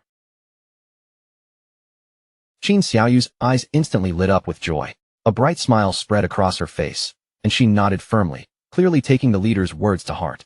Several hours later, Qin Xiaoyu appeared once again inside the ruins of Zhonghai City. She held her magic staff carefully in her hand as she moved through the broken surroundings. Worry shone in her eyes as she followed the vague feeling left behind by her dream. But no matter how she searched around the area, she still couldn't find the place that was supposed to be there. At the same time, several members of the guild were secretly following behind her. After the meeting ended, they had seen Qin Xiaoyu head straight for this area, and they couldn't help wondering if she was really trying to find that platinum-grade hideout from her dream. When they saw Qin Xiaoyu enter a nearby building, the women exchanged glances and quickly made up their minds. Without revealing themselves, they quietly followed her inside. Qin Xiaoyu stepped into the building and soon found herself moving through a narrow tunnel. The atmosphere inside made her uneasy. It looked somewhat like the place in her dream, but at the same time, many details felt completely different. Even worse, she had the uncomfortable feeling that someone was following her from behind. She stopped for a moment, closed her eyes, and let out a long breath. Then she forced herself to calm down, silently reminding herself that she was a life priest with a hidden class. With that kind of identity, there was no way anything here could easily hurt her. But the instant Qin Xiaoyu opened her eyes again, her courage shattered. Standing right in front of her was a horrifying monster, and from inside its mouth, several eerie eyes were staring straight back at her. The terrifying sight completely overwhelmed poor Qin Xiaoyu. Her face turned pale, her body stiffened, and all she could do was let out a sharp scream filled with fear. However, instead of attacking Qin Xiaoyu directly, the monster suddenly knocked her to the ground and rushed past her. Its twisted body charged straight toward the spot where the guild women who had been following her were hiding. The women immediately panicked when they saw it rushing toward them. Shock and disgust filled their voices as they shouted, asking what kind of monster this thing was, and then yelled that they needed to catch it and kill it right away. But before they could even come up with a proper plan, the monster struck first. Its tentacles lashed out and wrapped tightly around one of the women. Then the disgusting tendrils extending from its mouth forced their way into her mouth. In just the blink of an eye, the woman's body rapidly weakened. The monster had drained away all of her lifespan, leaving her helpless almost instantly. When her companions realized that this monster could absorb them until they died, fear completely took over. They screamed in terror and, without hesitating for even a second, turned around and began fleeing from the place. But the monster clearly had no intention of letting them escape that easily. Poor Qin Xiaoyu finally woke up from the chaos around her, pulled back into awareness by the women's screams. With fear written all over her face, she turned her head, only to see the horrifying monster draining the women's lifespan right before her eyes. Qin Xiaoyu reacted fast. Without daring to make even the smallest sound, she quickly pushed herself up and fled into the darkness, trying to escape before the monster noticed her again. Before long, she stumbled upon a spiral staircase hidden ahead of her. The moment she saw it, she rushed down the steps without turning back, her footsteps echoing wildly behind her. But in her panic, Qin Xiaoyu missed her footing. Her body pitched forward, and she fell headfirst onto the hard ground with a painful crash. Tears immediately welled up in her eyes from the sharp pain. Gritting her teeth, she slowly lifted her head and looked around the unfamiliar space, trying to figure out where she had ended up. Then, right in front of her, a door appeared in the dim light, standing there silently, as if it had been waiting for her all along. Qin Xiaoyu's eyes suddenly widened, and shock froze her in place. She recognized it at once. This was the entrance she had seen in her dream. After all that fear and confusion, she had actually found it. This had to be the platinum-grade hideout, and she needed to inform the guildmaster immediately. Qin Xiaoyu quickly contacted the guildmaster and told him she had discovered the platinum-grade hideout. The leader sounded a little surprised, but he immediately ordered her not to move, saying he was already bringing people over. He also told her to join his party so they could see her exact location. Qin Xiaoyu joined right away and replied that she would stay there and wait for them. But at that very moment, Qin Xiaoyu's eyes widened with terror. Strange sounds began creeping toward her from behind, and when she slowly turned around, she saw that sinister monster staring at her with a chilling smile. Even though fear was gripping her heart, Qin Xiaoyu clenched her teeth and forced courage into herself. She kept telling herself not to panic. She could handle this. She could definitely defeat this monster if she stayed calm. The sinister monster continued watching her like prey, but Qin Xiaoyu struggled back onto her feet and tightened her grip around her magic staff. She reminded herself that she was no longer the weak girl she used to be, and this time, she had the power to fight back. A powerful aura suddenly surged out from Qin Xiaoyu's body. Confidence returned to her face little by little, and with a faint smile, she reminded herself of who she was now, the noble hidden class, the life priest. Qin Xiaoyu raised her magic staff and immediately activated her strongest skill, venomous vines. Thick vines burst out from the staff and twisted around the monster's body, tightening around it while draining away more than 500 hit points. Seeing the attack actually land, Qin Xiaoyu became so excited she almost cheered out loud. Now that the poison had taken effect, it would continue eating away at the monster while she prepared her next move. She quickly pointed her magic staff at the monster again and cast corrupting poison mist. A cloud of poisonous fog spread out from the spell, beginning to damage the boss and continuously drain its life. This was no ordinary poison. It was a corrupting toxin, far more vicious and dangerous than the usual kind, and its effect was clearly much more brutal. The poisonous mist did not stay in one small area. It continued spreading outward, rolling through the space until it began filling the entire place around her. The moment Qin Xiaoyu noticed what was happening, panic flashed across her face. Her eyes filled with fear as she realized this was an enclosed space, and the poisonous mist had nowhere to escape. If it filled the whole area, she would be trapped inside her own attack. She hurriedly waved both hands in front of her face, desperately trying to fan the smoke away. But the mist kept drifting around her, and she could no longer hold her breath much longer. Qin Xiaoyu's chest tightened as she reached her limit, but at that critical moment, she suddenly remembered something important. As a life priest, she had an antidote spell. She raised her magic staff at once and used the antidote skill. Under the spell's effect, the poisonous mist slowly began to fade away, but at the same time, it also stopped affecting the monster. With the mist clearing, the monster's attention locked firmly onto Qin Xiaoyu. Its twisted face curled into a smile, making the danger feel even closer than before. Tears gathered in Qin Xiaoyu's eyes as fear overwhelmed her. In the confusion, she accidentally inhaled a little of the remaining poisonous mist before it fully disappeared. The effect was immediate. Qin Xiaoyu's body could not withstand the poison at all, and she died on the spot, her figure breaking apart and turning into lifespan. A system message appeared, announcing that the player Qin Xiaoyu had committed suicide. In the next moment, she respawned inside her guild's hideout. Just then, the guild master contacted her through chat and asked why she had suddenly returned. Qin Xiaoyu quickly told him that a monster inside the place had killed her.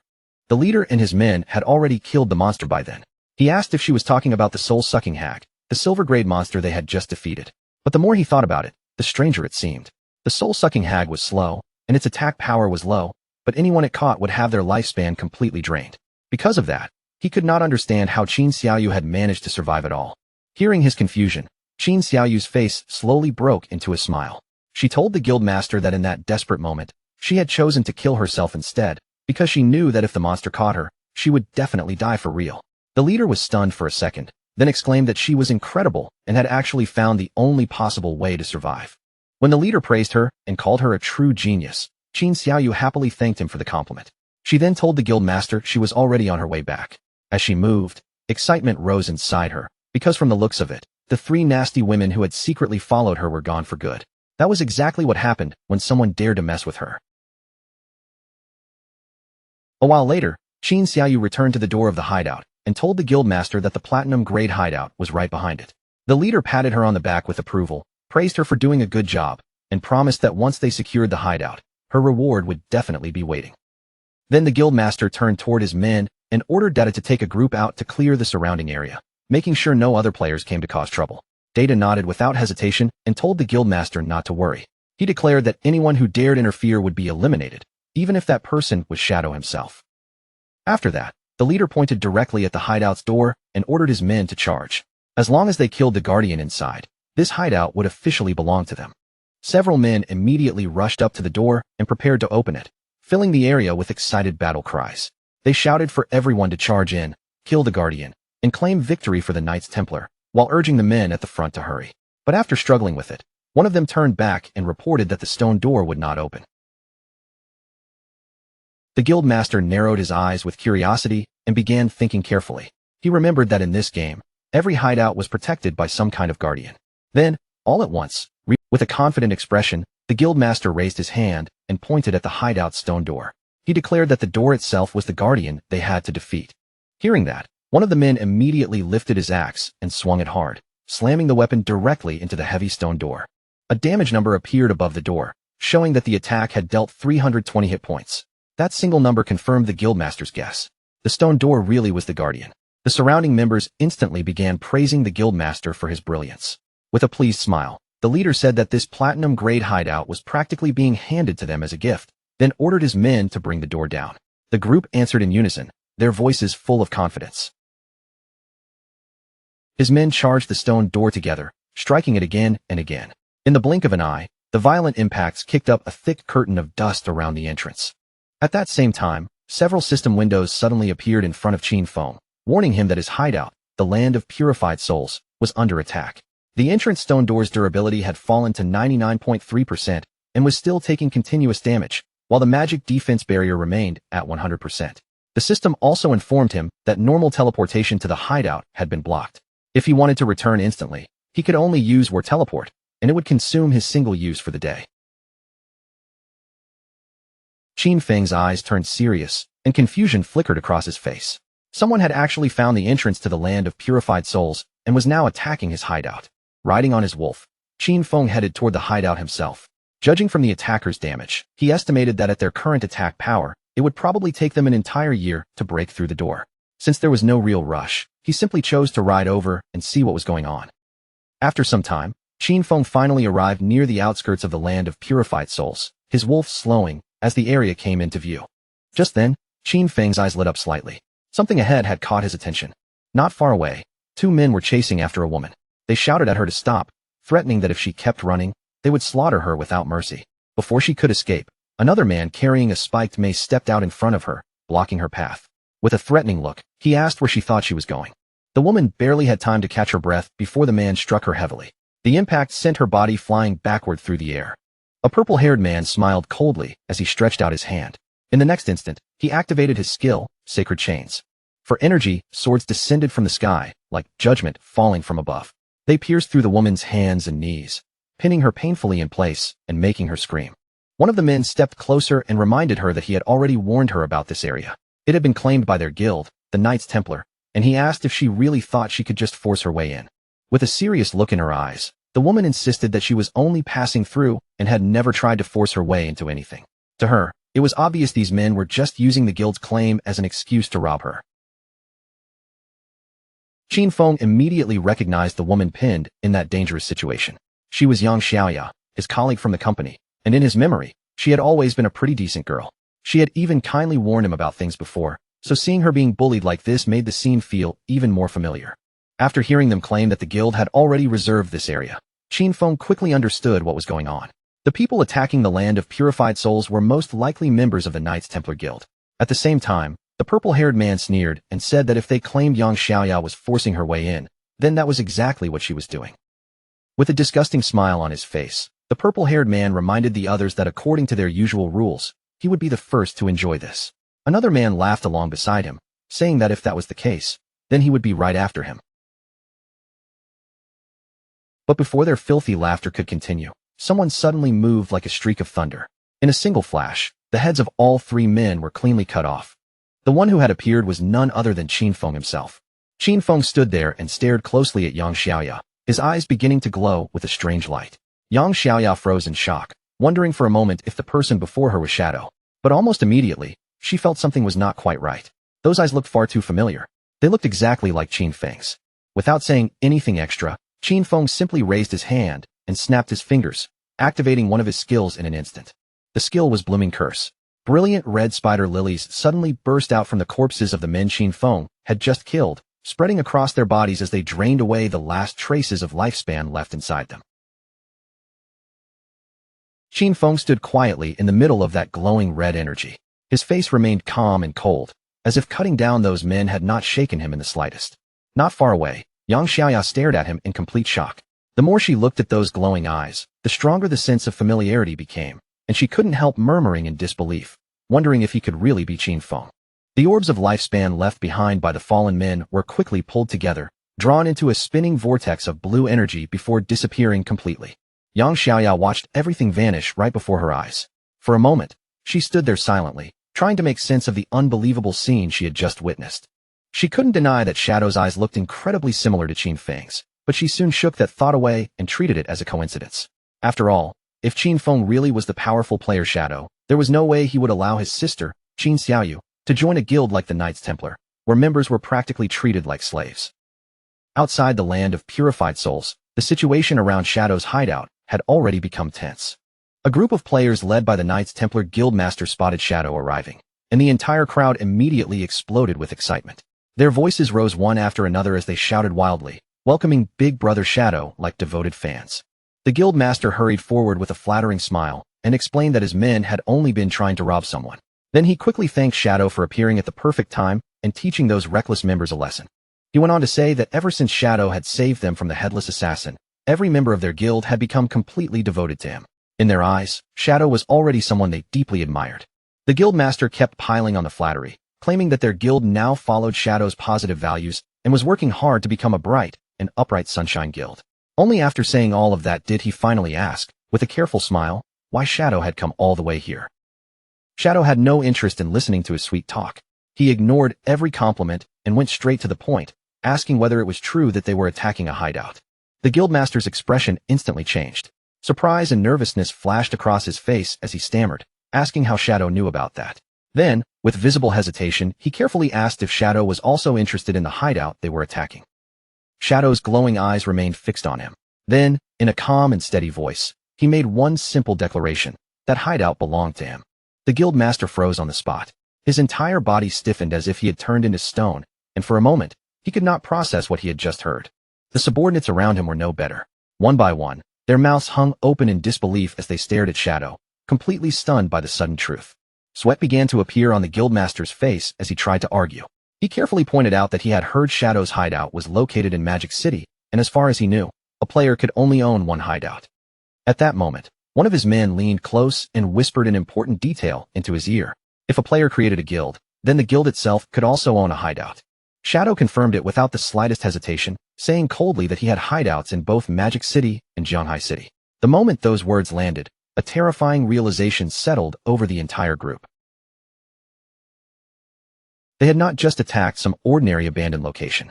They had been trying to invade the personal territory of Shadow, the most powerful player in the world. Fear swept over them like a cold wave, and as they looked up at him, it felt as if the sky itself was collapsing above their heads. Meanwhile, Qin Xiaoyu stood there in complete disbelief, tears already filling her eyes. She simply could not understand how this hideout could belong to Shadow, because in the dream that had guided her here, Shadow had never appeared at all. Now that the true owner of the hideout was standing before him, the Knights Templar Guildmaster immediately lowered himself and began begging. He bowed deeply in front of Qin Feng, frantically explaining that they had no idea the place belonged to him and begging to know how they could make it right. Shadow glanced at a holographic panel showing the hideout status, then coolly pointed out that they had been attacking his gate for quite some time, and repairing that damage would not be cheap. With a cold look in his eyes, Shadow stated the compensation amount directly: 500 years of lifespan. The Guildmaster screamed in horror the moment he heard that number. The amount was so outrageous that the pressure hit him all at once, and he dramatically fainted on the spot, while his subordinates cried out around him. One of the men quickly caught the unconscious Guildmaster and held him in his arms.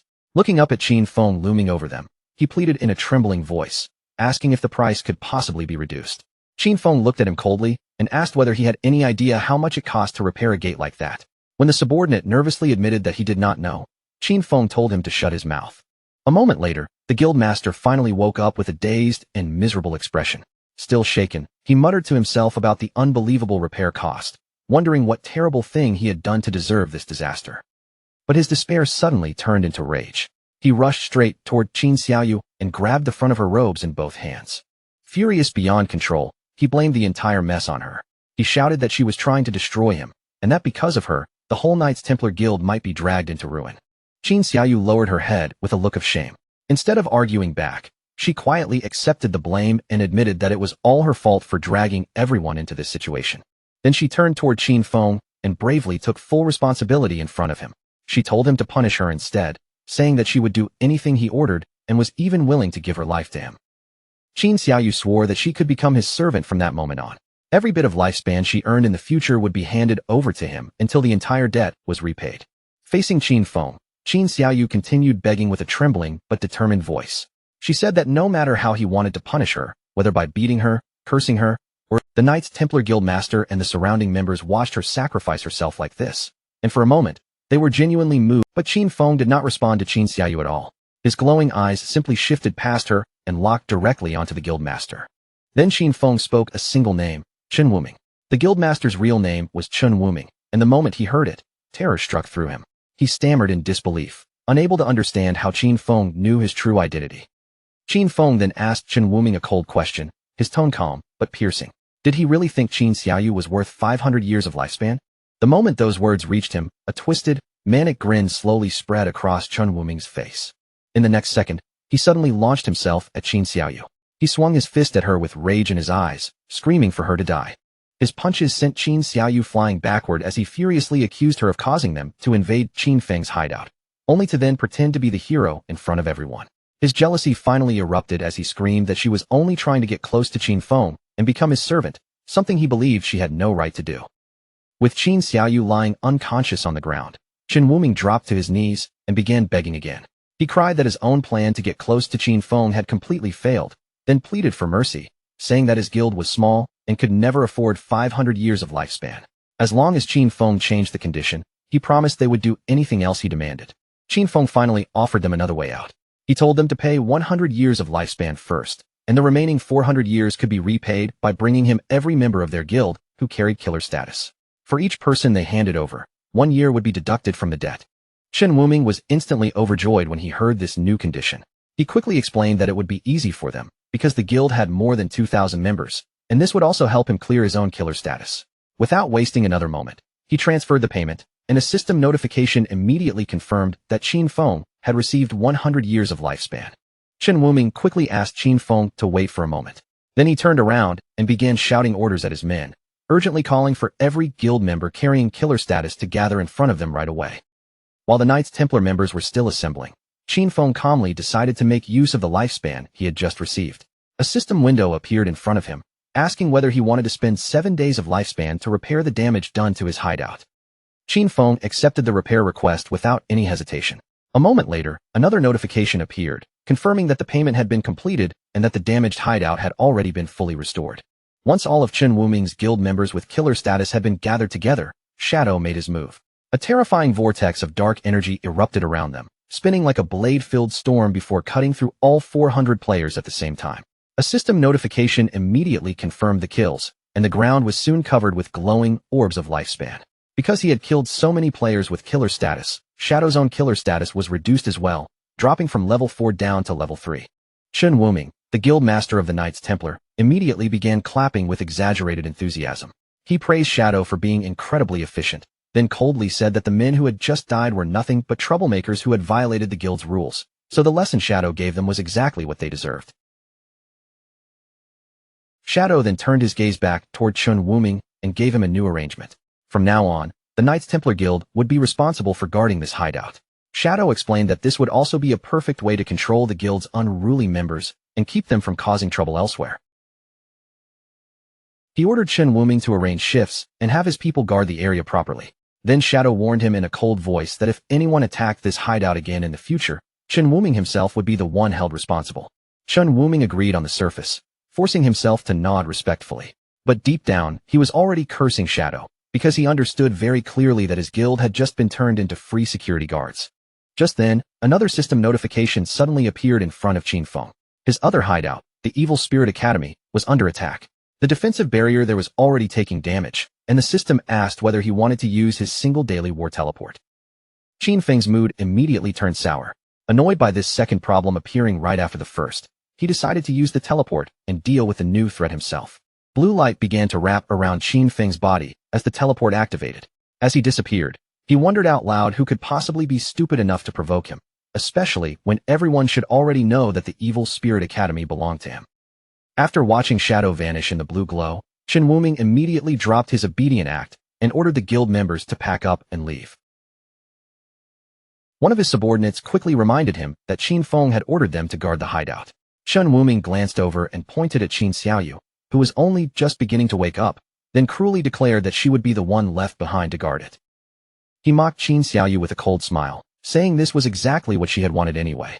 Then he ordered her to stay right there and report immediately if anything happened, warning that if she failed, he would drain her lifespan as punishment. Over in the ruins of Magic City, the Evil Spirit Academy stood like a massive Gothic cathedral, dark and imposing, its towering structure looming over the ruined surroundings. Outside the academy, A group of men from the Magic City Black Dragon Hall were attacking the main doors without stopping. Blow after blow crashed into the entrance as they tried to break through the magical barrier protecting it. In the next moment, Qin Feng arrived through the teleport and appeared directly inside the battlefield, landing within the Evil Spirit Academy. Standing high above them on the academy walls, Qin Feng looked down at the attackers with a puzzled expression. He could not remember ever dealing with the Magic City Black Dragon Hall before, so he wondered why they had suddenly decided to become his enemies.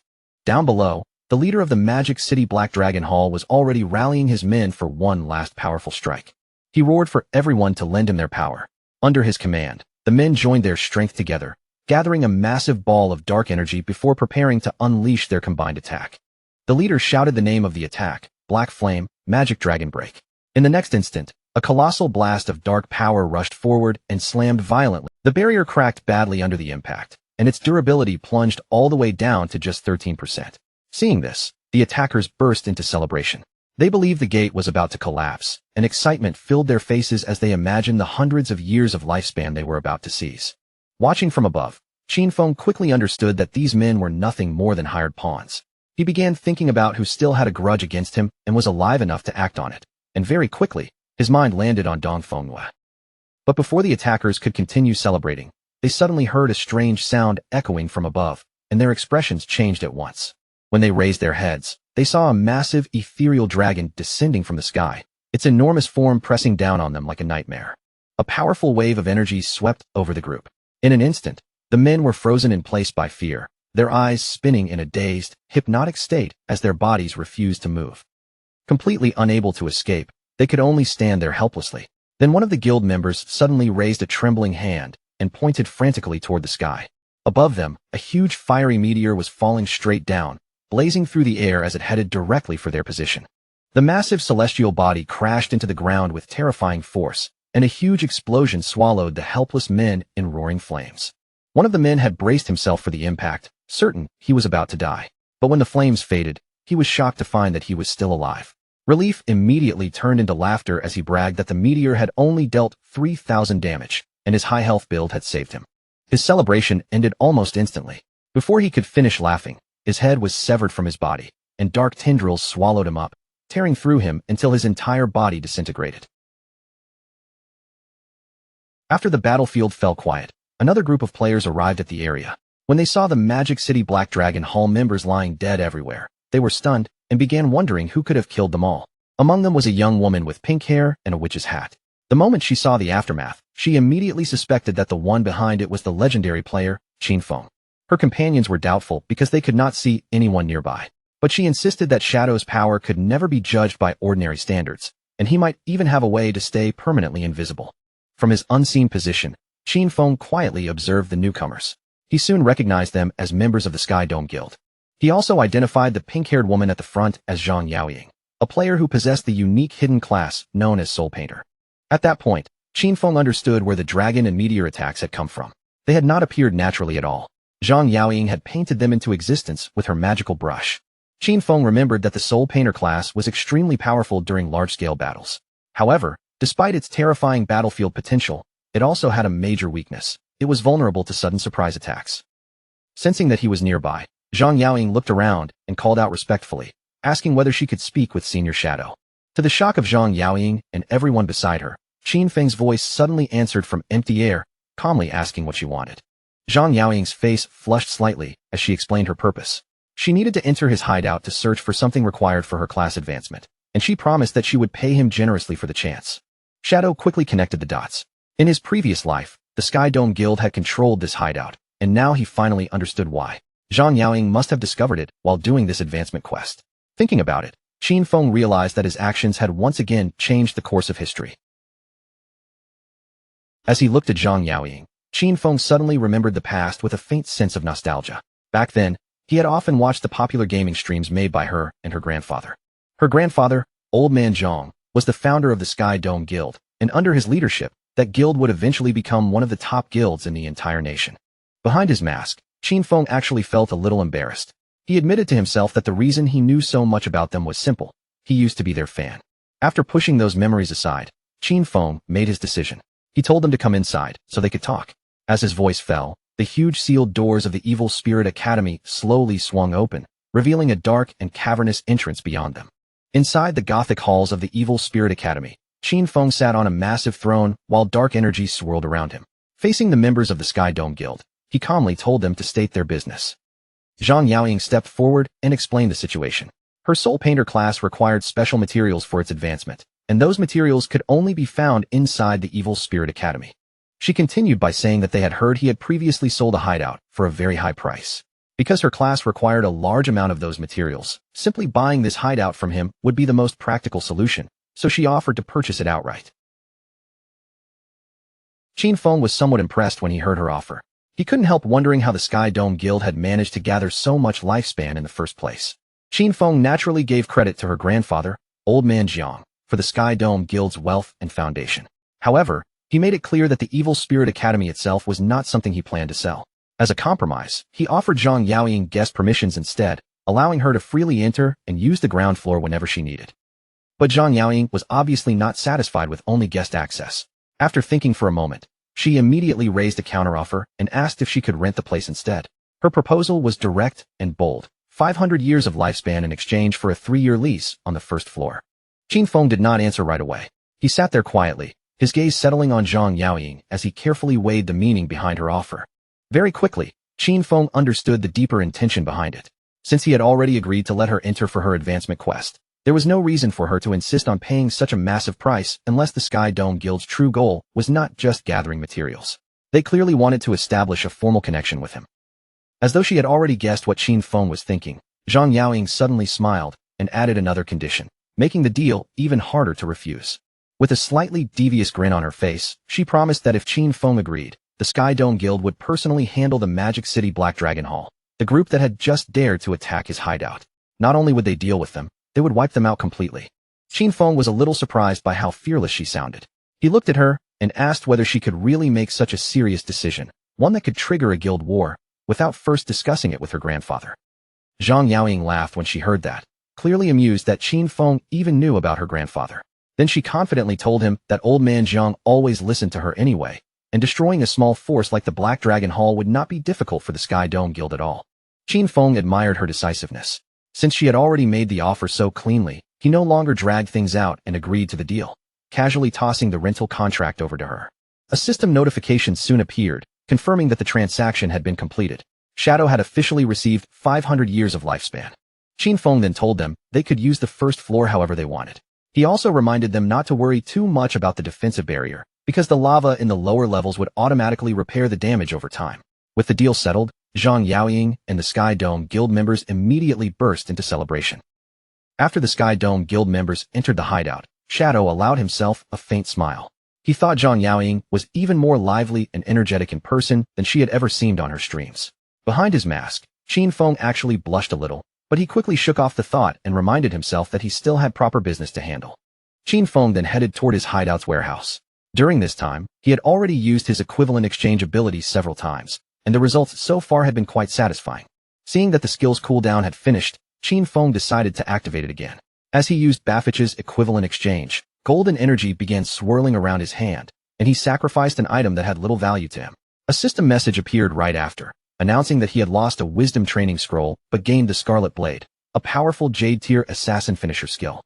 Scarlet Blade was a high-damage melee attack, and its effect was not limited to just dealing damage. Whenever it struck the enemy, it could also heal Qin Feng for a large portion of the damage he inflicted. Qin Feng was pleasantly surprised when he saw the skill details. Getting a limit break finisher skill at this point was a major upgrade to his combat power. After all, ultimate abilities like this were famous for their explosive strength. In a critical fight, a well-timed finisher could completely reverse the situation. What made Qin Feng even more interested was the base damage. This new Jade-tier skill already had more than twice the damage of his strongest legendary skill. After seeing how much potential Scarlet Blade had, Qin Feng immediately spent evolution points to raise it to legendary tier. Its damage and healing both increased sharply, and after calculating his buffs, he realized that a single strike from this skill could now deal more than 100,000 points of damage. Since he still had plenty of evolution points left, Qin Feng decided to strengthen another core skill. He invested 500 points into his passive stealth ability, pushing it all the way up to Mythic. This evolution not only raised his stealth level, but also gave him a new passive effect. Whenever he remained in stealth, the rate at which his lifespan drained in dangerous areas would be reduced by 90%. Qin Feng's eyes glowed with clear satisfaction. With this new effect, exploring high-level rage zones would become much safer and far less costly for him. Now that Shadow had reached level 17, he could finally equip the new Jade tier gear he had obtained earlier. He equipped several pieces at once, including a new veil, gloves, boots, and a ring. Each item brought him a noticeable increase in stats, strengthening his overall build even further. With the new equipment on, almost his entire set had been upgraded to Jade tier. But when Qin Feng looked at his current appearance, the mismatched gear made his expression twist with disgust.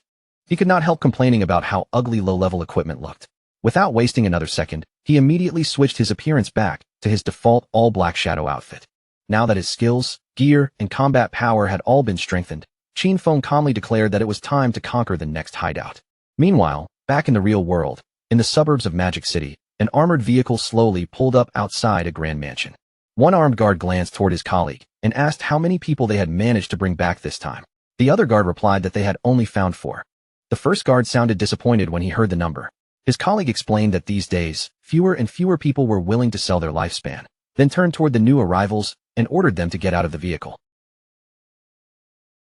4 people climbed out one after another: a large muscular man, a man wearing a long coat, another man dressed in a suit, and a young woman hiding beneath a hood. The man in the long coat looked up at the impressive mansion and remarked that the buyers must be extremely rich. A guard told them to wait outside while he went in to inform Dongfangyu. The muscular man frowned and complained that they were not even being invited inside. Beside him, the hooded woman sounded impatient as she urged the guards to hurry up. Watching their reactions, the guards secretly scoffed in contempt. In his mind, this group of idiots had no idea what was waiting for them. Inside the mansion's hall, Dongfangyu soon appeared with her young son, Nantian. Her expression was cold as she confirmed that these 4 were the ones selling lifespan, then ordered them to convert it into light orbs and throw everything onto the floor. The muscular man immediately smirked, as if he had heard a joke. He asked whether she was serious, then pointed out that they had not even seen any money yet. Dongfangyu's expression darkened at once. One of her eyes began glowing with a menacing light as she repeated the command, warning them that if they did not want to die, they should hand over the lifespan immediately. At that moment, more armed guards suddenly appeared from around the hall. In only a few seconds, the 4 sellers were completely surrounded by guns. The man in the suit slowly raised both hands, but there was no real fear on his face. With a mocking tone, he asked what exactly Dongfangyu meant by this. Then a sinister grin spread across his face. He looked at Dongfangyu and asked if she was planning to rob them, just like they had robbed others before. Before he could even finish speaking, one of the mansion's guards suddenly rushed forward. But in that instant, Dongfangyu realized the situation was not going the way she had expected, and shock flashed across her face. The man in the long coat revealed his class as an insect manipulator. With a smug expression, he summoned a swarm of glowing insects into the air and laughed that they had finally found a fat sheep worth robbing. At the same time, the hooded woman's eyes began to glow. She ordered her companions to wash this beauty clean, clearly preparing to rob Dongfangyu and everyone under her. The battle exploded instantly as Dongfangyu's guards opened fire. The muscular man from the sellers group stepped forward and summoned a massive golden shield, a platinum tier ability called Golden Round Wall. The shield completely blocked the hail of bullets, leaving the guards frustrated as their shots failed to break through his defense. Then the muscular man suddenly leapt into the air. He brought the huge golden shield down with tremendous force, smashing it into the ground and releasing a powerful shockwave. At the same time, the man in the suit showed terrifying agility. His body moved smoothly through the chaos, dodging the flying bullets as if they could barely touch him. He slid gracefully across the ground, then raised his hand and pointed his finger like the barrel of a gun. In the next second, a powerful beam of energy shot out and struck one of the guards, killing him in a fiery explosion. This man possessed a hidden class known as the one-handed gunman, which allowed him to fire different kinds of ammunition directly from his fingers. As the fighting grew more intense, the battle quickly pushed deeper into the mansion. The hooded woman moved with incredible speed, leaping through the air as blue energy swirled around her. With one fierce attack, she cut down several guards at once, while one of the remaining men shouted desperately for backup. A manic grin spread across the hooded woman's face as she shot straight toward Dongfangyu. Her killing intent was obvious as she screamed for Dongfangyu to die. But just as her attack was about to land, a sudden kick came out of nowhere and struck her hard, blasting her out of the air before she could reach Dongfangyu. Before Dongfangyu could press forward, a new figure suddenly stepped in front of her. It was a towering, heavily muscled bodyguard, his face wrapped in bandages, and with one motion, he stirred up a violent energy vortex to shield his mistress from danger. His voice turned grim as he warned Dongfangyu not to act carelessly, Because the enemy in front of them was not ordinary at all, one of them carried a hidden class. But Dongfang Yu was already furious. She coldly ordered him to take them alive, planning to enslave every one of them and force them to farm lifespan for her son. The bodyguard looked at the enemies ahead, his expression heavy, and admitted that they were extremely strong. Even for him, the odds of pulling this off were only about 50%. The burly man holding the golden shield narrowed his eyes as he watched the other side carefully. From the pressure coming off their opponents, he quickly realized this was not a normal group either. They also had players with rare special classes standing among them. The insect manipulator's mechanical bug circled through the air with a sharp metallic buzz, while Dongfang Yu's powerful bodyguard stood calmly in the center of a thick, swirling purple miasma. Around his feet lay the broken remains of guards who had already fallen. Without showing the slightest panic, he studied the four sellers in front of him and pieced together what kind of people they were. In his eyes, they were clearly a hunting team that specialized in targeting the rich, relying on instant kill skills and bulletproof equipment to ambush their prey. Instead of looking afraid, the bodyguard actually seemed a little pleased, as though he had finally found something interesting. He remarked that these people must have pulled off this same trick many times before. Facing him, the long-coated insect manipulator curled his lips into a confident smile. He hoped they had already squeezed enough levels and gear out of the game, because otherwise, this fight would be far too boring. Wrapped in that ominous purple aura, the bodyguard planted his feet firmly where he stood. The strange haze rolled around him like a poisonous storm, yet his expression never wavered, as if everything happening in front of him was still completely under control. He let out a cold scoff, looking at the sellers as though they were nothing more than reckless children who had mistaken a little strength for real power. The insect manipulator's smile sharpened as he declared that the battle had officially begun. With a loud command, he sent his mechanical insect tearing forward and shouted for the bodyguard to die. In the next instant, the bug fired a dazzling beam of yellow energy straight through the air. But before the attack could land, the bodyguard's body blurred with unbelievable speed, slipping away from the beam as if it had never threatened him at all. Then, in a move so fast it barely looked real, the bodyguard raised one hand and reached into the air. The mechanical insect, which had been darting around at terrifying speed, was suddenly caught right in his grip, snatched out of flight as easily as plucking a leaf from the wind. The sellers froze on the spot, their faces filling with shock. The insect manipulator's confident expression collapsed instantly as he shouted in disbelief. His insect could fly at 200 kilometers per hour, yet this man had caught it barehanded. He could not understand how such a thing was even possible. With a rough grunt, the bodyguard suddenly released a strange burst of purple gas from behind him. The foul pressure spread through the air, and before the stunned sellers could even react, his powerful fingers tightened around the mechanical insect. Metal cracked and twisted in his palm until the bug was crushed into useless fragments. He barely even looked at the broken pieces before casually dropping them onto the ground. Then he lifted one heavy foot and stomped down, grinding the remains into the floor as if he were crushing an annoying insect for real. Only after that did he speak again, his tone calm and almost casual. He revealed that the area had already been sealed off, and a barrier had been placed around them before the sellers even realized it. The purple aura around the bodyguard surged even more violently, wrapping his massive frame in a sinister glow. He finally revealed the nature of his unique hidden class, Fartmaster, the very source of plague itself. With chilling confidence, he declared that his purpose was to spread pestilence in a way that surpassed ordinary humanity. Then, with the air growing heavier around him, he simply announced that it was his turn to come forward. A dangerous light flashed in Dongfang Yu's bodyguard's eyes.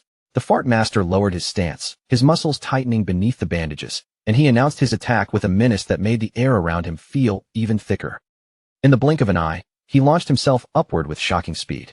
His huge body cut through the air faster than anyone expected, leaving the muscular man from the opposing group visibly startled as he tried to track the movement. The bodyguard twisted midair and drove a powerful high kick straight toward him. But the muscular man did not back away. Instead, he braced his stance and taunted him loudly, daring him to test the strength of his iron wall defense head-on. Just as the muscular man steadied himself behind his golden shield, the bodyguard's real attack came from an absurd angle. A devastating air cannon erupted from his buttocks with explosive force, slamming into the shield before the defender could adjust. The golden barrier shattered under the impact, and the man was blasted backward, crashing hard into the ground. The insect manipulator's face twisted in panic the moment he saw his companion go down. He immediately shouted toward the one-handed gunman, ordering him to fire before the bodyguard could close the distance again. The gunman raised his weapon and unleashed a rapid volley of energy blasts, each shot cutting through the air in quick succession. But the bodyguard moved with almost insulting ease, shifting his body just enough each time to dodge every single attack without taking a scratch. Seeing him still airborne, the gunman sneered and tried to regain his confidence. He shouted that jumping into the air against a gunman was practically suicide, because once someone was suspended above the ground, there was nowhere left to escape. But the bodyguard with the bandaged arms had already recovered his rhythm. Instead of falling into the gunman's trap, he clenched his body, brought his buttocks together with terrifying force, and released a thunderous sonic boom that exploded outward like a shockwave. The blast struck the one-handed gunman before he could even finish reacting. His glasses shattered across his face, his body jerked under the impact, and in that single instant, the sonic boom killed him on the spot. The bodyguard landed near the corpse and looked down at him with complete indifference. In a flat, almost disappointed tone, he remarked that the man's cultivation level must have been pitifully low if something as simple as a sonic boom was enough to take his life. The insect manipulator saw his comrade drop dead, and all the confidence drained from his body. Terror took over. He turned at once and tried to run, but before he could get far, a hand shot out from behind him and clamped down on his head, stopping him cold. The bodyguard held the trembling man firmly in his grip, while the insect manipulator begged desperately for his life. Yet the bodyguard's voice remained strangely calm. He told him not to worry, because he had no intention of killing him. With 2 enemies dead and 2 still alive, he had already fulfilled the 50% success rate he had promised earlier. After saying that, the bodyguard casually shifted the topic as if this were nothing more than a routine check. He asked what had happened to their stealthy companion, pointing out that his earlier fart should have stunned everyone nearby. The captured man looked both confused and terrified as he hurried to explain. The hooded woman was not part of their group at all. His other 2 brothers had already been killed, and they genuinely did not know that woman. She had merely gotten out of the same vehicle as them because she had also come there to sell her lifespan. The scene then shifted far away, to the outskirts of the Magic City ruins. There stood the Magic Leaning Tower, a strange landmark that resembled the Leaning Tower of Pisa, rising at an angle against the broken skyline. Above the very top of the tower, a glowing purple magic circle floated silently, casting an eerie light over the ruins below. Within the ruined cityscape, Shadow slowly materialized. His body appeared semi-transparent and ghost-like, as if he had slipped into this place without a physical form. He made his way to the entrance of the tower, but the moment he arrived, he noticed something was wrong. The guardian monster that should have been stationed there was nowhere to be seen. Shadow immediately understood what that meant. Someone else had reached this place before him. Without wasting time, Shadow moved forward and entered through the massive doorway. The entrance was sealed in frost, its edges covered with cold, rigid ice, making the tower feel even more ancient and dangerous as he passed inside. Once inside, Shadow carefully took in the vast space around him. He knew the Magic Leaning Tower was not simply a tower, but an enormous multi-floor library built like a giant maze. Every level was filled with traps, hidden mechanisms, and countless dangerous paths. He also remembered the old legend tied to this place, the story of a terrifying monster sealed deep within the tower, a princess who had been transformed by an evil white dragon. As Shadow floated deeper through the library, he began noticing clear signs that the place had already been ransacked. Shelves had been disturbed, and traces of looting were scattered along the path. That confirmed his guess. Another party had already pushed far inside. He also remembered that the teleportation mechanism leading to the top floor should be hidden somewhere in this area. It did not take him long to find the trigger. Among the books, one volume gave off a faint glow, and its title was strangely eye-catching, Postpartum Care for Sows. Shadow recognized it at once. Pulling this ridiculous-looking book was the key to activating the tower's teleportation magic. The moment Shadow pulled the book from its place, light burst out around him. His figure was swallowed by the glow in an instant, and before the surrounding shelves could even come back into view, the teleportation magic carried him away. When the light faded, Shadow appeared on the rooftop of the tower. He was floating silently behind 2 players, and both of them were startled the moment they sensed his sudden arrival, their bodies stiffening as they turned toward him in shock. From the rooftop, Shadow looked out across the battlefield. A large group of players had gathered in the open arena, locked in a fierce battle against the tower's guardian. Their opponent was a massive tentacled monster known as the Desperate Princess, its huge body looming over the players as chaos erupted around it. Shadow quietly assessed the battle from a distance. The players were clearly not well equipped for a fight of this level, and their gear looked far from ideal. Worse still, their losses were piling up fast, with casualties appearing at a dangerous rate. Even so, Shadow could not help feeling a trace of admiration. With such obvious disadvantages and such heavy losses, the fact that they had managed to reach this point at all proved that they were far more capable than they looked at first glance. His gaze then settled on the person leading them. At the front of the group stood a woman with long gray hair, shouting commands and trying to hold the team together. She urged her troops not to be afraid, telling them that even if they died, they only needed to run back again. Shadow recognized them almost immediately. This was the Faker Heavy Industry Guild, and the woman commanding them was Huang Huifan. In his past life, Faker Heavy Industry had not been some small organization, but a major corporation with considerable influence. After the game descended into reality, Huang Huifan had reacted faster than most people. She converted company funds into lifespan and quickly formed a guild using her own employees as the core members. Shadow also remembered her class clearly. She was an illusionist, a powerful support-type class, and her signature skill, Teleportation Gate, allowed her to move forces across the battlefield with remarkable efficiency. Watching from the edge of the rooftop battlefield, Shadow silently broke down the way they were fighting. Their movements were not random at all. The entire group was relying on a very specific strategy to keep throwing manpower at the boss. Shadow knew exactly how powerful Teleportation Gate could be when used properly. The skill allowed its user to set both an entrance and an exit, forming a stable portal that anyone could pass through as long as the gate remained active. By placing the entrance near their respawn point and the exit close to the boss, the guild could create an endless return route. Any player who died could rush straight back into the fight almost immediately, then retrieve the lifespan they had dropped before the battle moved on. In Shadow's past life, this exact tactic had been one of the main reasons Faker Heavy Industry rose so quickly. With that portal strategy supporting their forces, the guild eventually became one of the top 20 guilds in the entire nation. But Shadow also knew the cruel truth. Against this particular guardian, their proud strategy was completely useless. The enemy before them was the Desperate Princess, a level 18 Platinum tier boss, and she was not the kind of monster that could be worn down through repeated deaths. This boss possessed a terrifying ability that made ordinary attrition tactics incredibly dangerous. Whenever the Desperate Princess killed a player, she absorbed that player's lifespan at a speed 100 times faster than normal monsters. In other words, every fallen player was not just a casualty. They were fuel being poured directly into the boss. Shadow could already see where this was heading. If Faker Heavy Industry kept fighting this war of attrition, the Desperate Princess would soon evolve into a Jade-tier boss and restore her health. At that point, the entire party would be wiped out, and the lifespan cost would be enough to cripple the guild completely. Shadow understood the danger clearly, and after watching the situation unfold, he decided he could no longer remain on the sidelines. He had to step in. Shadow dropped from above and landed directly in front of the guild leader, Huang Huifan, cutting into the battlefield without the slightest hesitation. Huang Huifan stiffened in surprise as he calmly laid out his terms. Pay him 1,000 years of lifespan, and he would take care of the boss for them. As for anything that dropped for an assassin, that would belong to him. Huang Huifan's eyes widened the moment she got a clear look at him. Her words caught in her throat, and she stammered in disbelief as realization hit her. The person standing in front of her was none other than the legendary Shadow. Shadow confirmed his identity without any dramatic reaction, his voice steady and cold. Then he gave Huang Huifan and her guild a direct warning. They had no chance of winning this battle as they were now.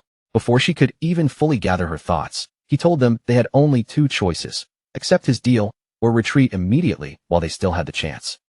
But before Huang Huifan could answer, an arrogant young man stepped forward with anger written all over his face.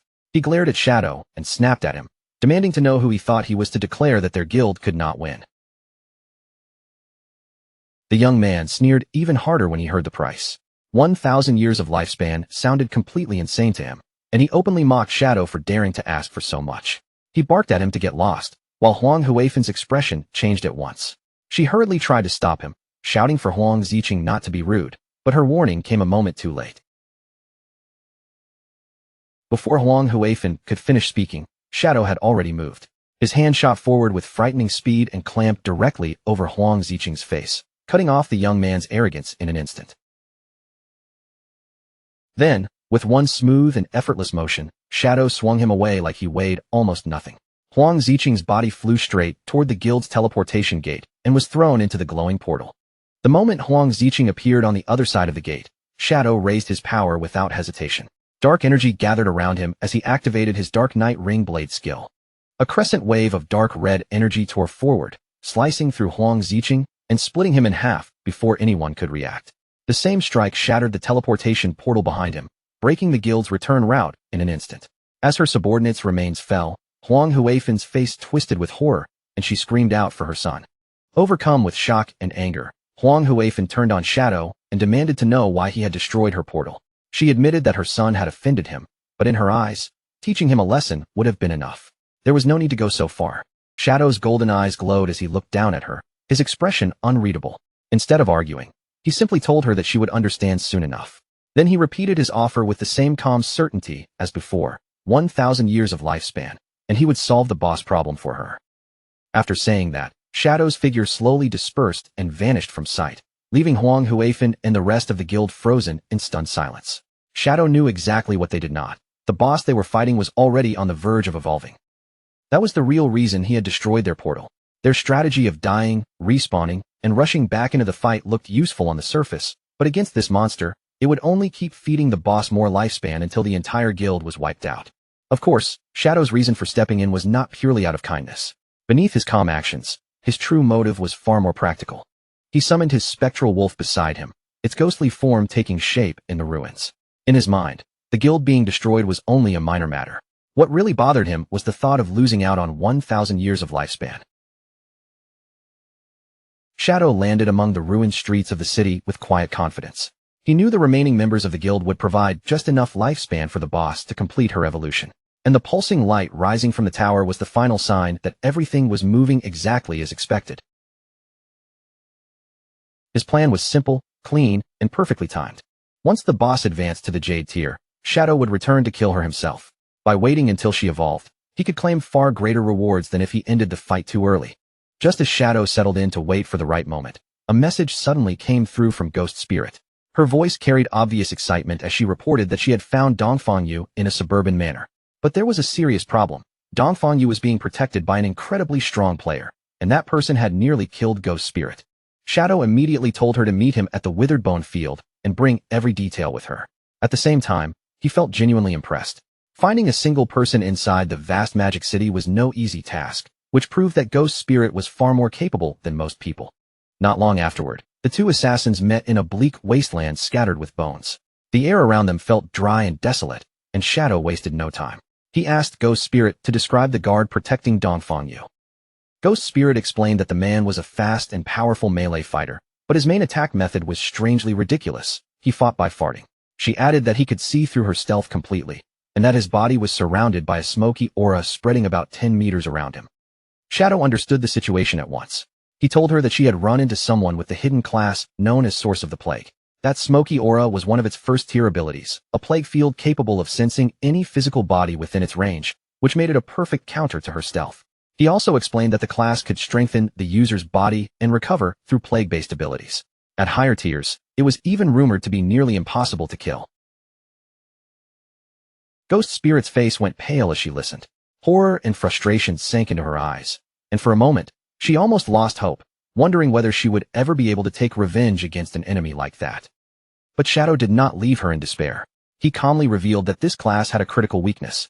While the plague power strengthened the user's body, it also ate away at the user's mind.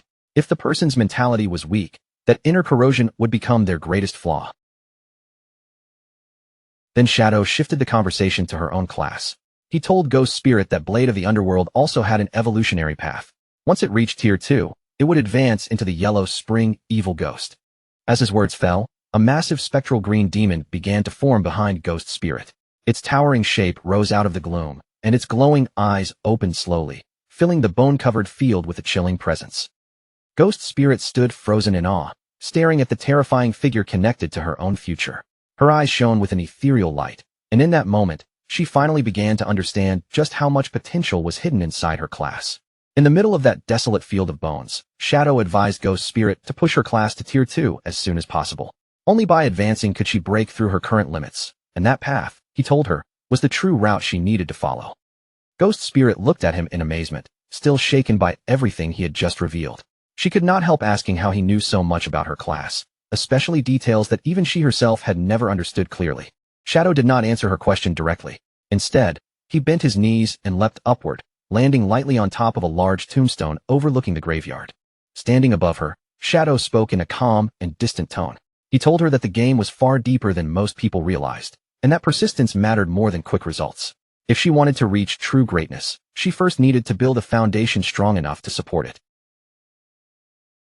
Ghost Spirit listened quietly, and his words lit a fire inside her. She suddenly felt filled with determination, believing that Shadow's overwhelming strength had not come from luck alone, but from constant effort and relentless training. Shadow then pointed out that this graveyard was the perfect place for her to level up.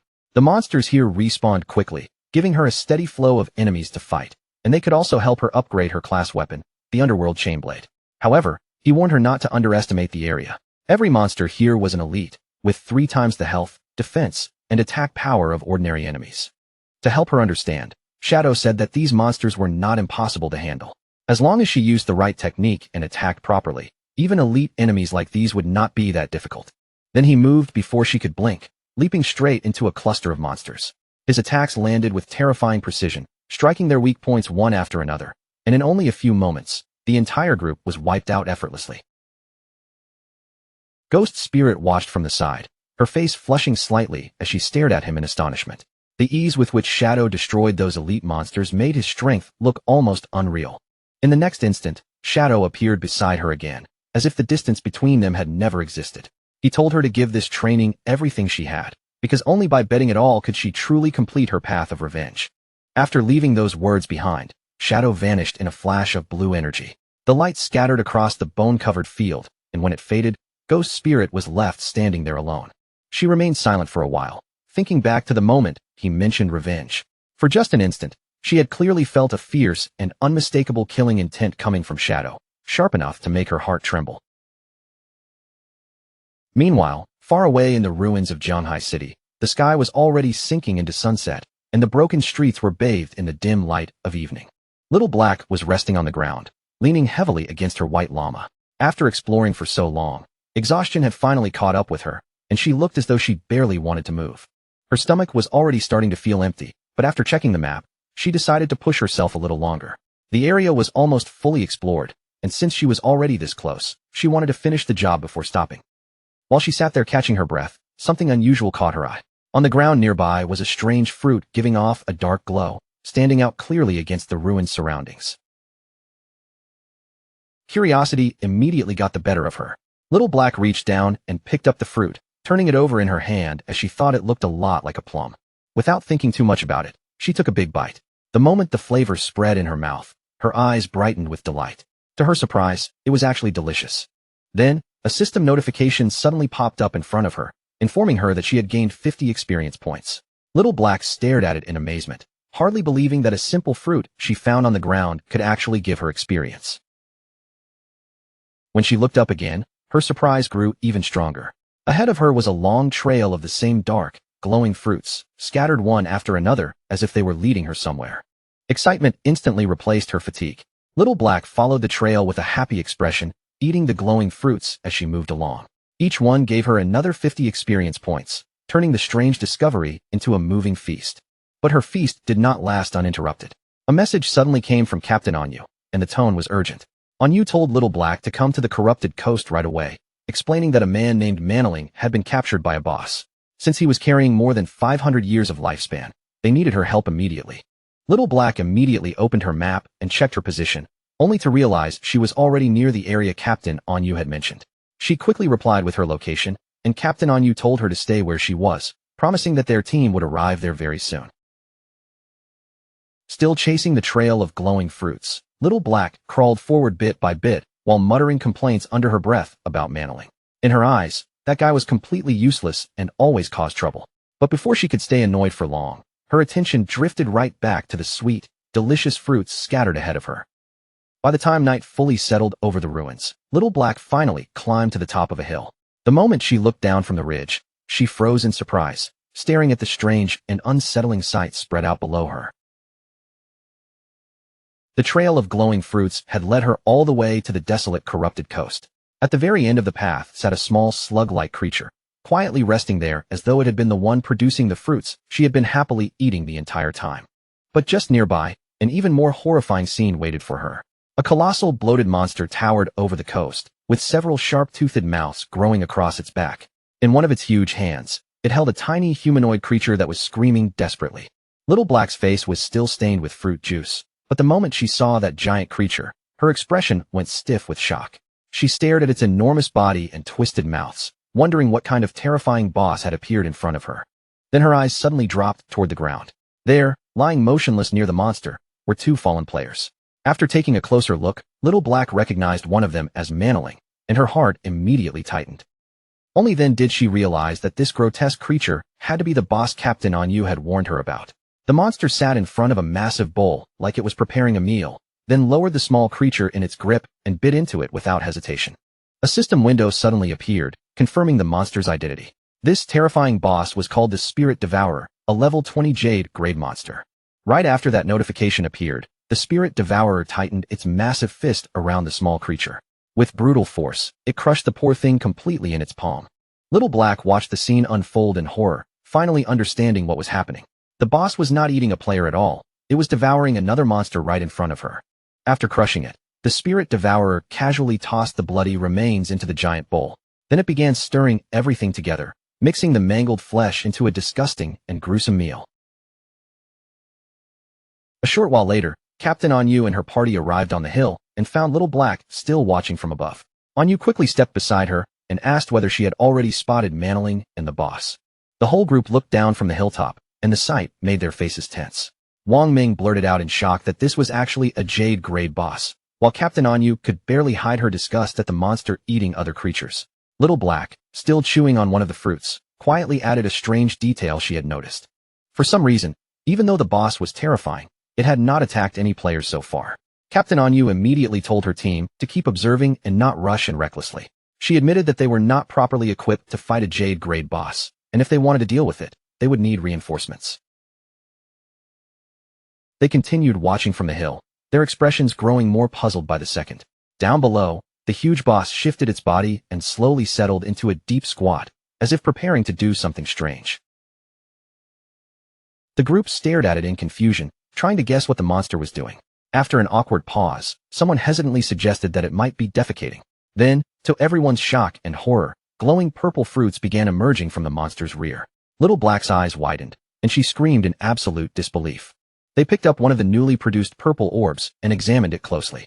Its smooth surface, dark glow, and round shape all looked strangely familiar, and someone finally realized it looked exactly like a plum.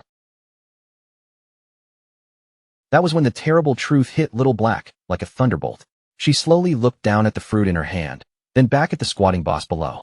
The delicious plums she had been eating this whole time were actually the monster's feces. Her face drained of color, while Captain Anyu and Wang Ming stared at her in stunned silence. Little Black let out a silent scream of pure horror, her hand trembling as the fruit slipped from her fingers and dropped to the ground. Her mind nearly broke as she frantically questioned what she had just put into her mouth, while Captain Anyu and Wang Ming rushed to quiet her down before she attracted attention. But her reaction had already been too loud. Below them, the massive Spirit Devourer slowly turned its head, and its terrible gaze locked directly onto the hill where they were hiding. The colossal boss rose over them like a nightmare, its bloated body casting a heavy shadow across the coast. Then one of the gaping mouths on its back opened wide, releasing a terrifying roar that seemed to carry the whispers of some ancient gluttonous god. The party stood frozen in place, knowing they had just fallen into grave danger. After the Spirit Devourer's roar swept over them, the air around Captain Anyu and Wang Ming seemed to twist and distort. A strange power washed through their bodies, and their eyes suddenly glowed red as they screamed in agony. They grabbed their heads with both hands, staggering as if something had invaded their minds. A ravenous hunger swallowed their thoughts completely, driving out all reason and leaving only the desperate urge to eat. Little Black stared in confusion as Captain Anyu and the rest of the party rushed past her with wild, crazed desperation. They no longer seemed to notice her, the boss, or the danger surrounding them. Instead of running from the monster, they charged straight toward the massive bowl filled with the bloody remains of the creature the boss had been preparing. Their eyes stayed fixed on the gruesome mixture as if it were the most tempting meal in the world. With frenzied expressions, they plunged their hands into the disgusting pile of gore and began shoving it into their mouths. As they ate, they muttered over and over about how hungry they were, completely lost to the monster's strange power. The more they ate, the more their bodies began to change. Their frames swelled unnaturally, their stomachs and faces puffing up until they looked round, bloated, and horribly distorted. From her hiding spot, Little Black watched everything with growing horror. She shouted that her friends had completely lost their minds and were eating themselves into obesity. Then another question struck her. Why was she the only one who had not been affected by that strange hunger? The answer came in the most horrifying way possible.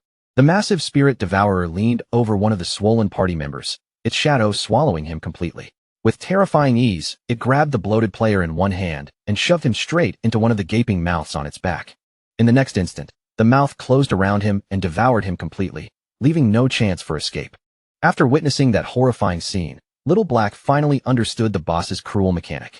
She cried out in terror that the spirit devourer was targeting whoever had become the fattest, then eating them once they were swollen enough.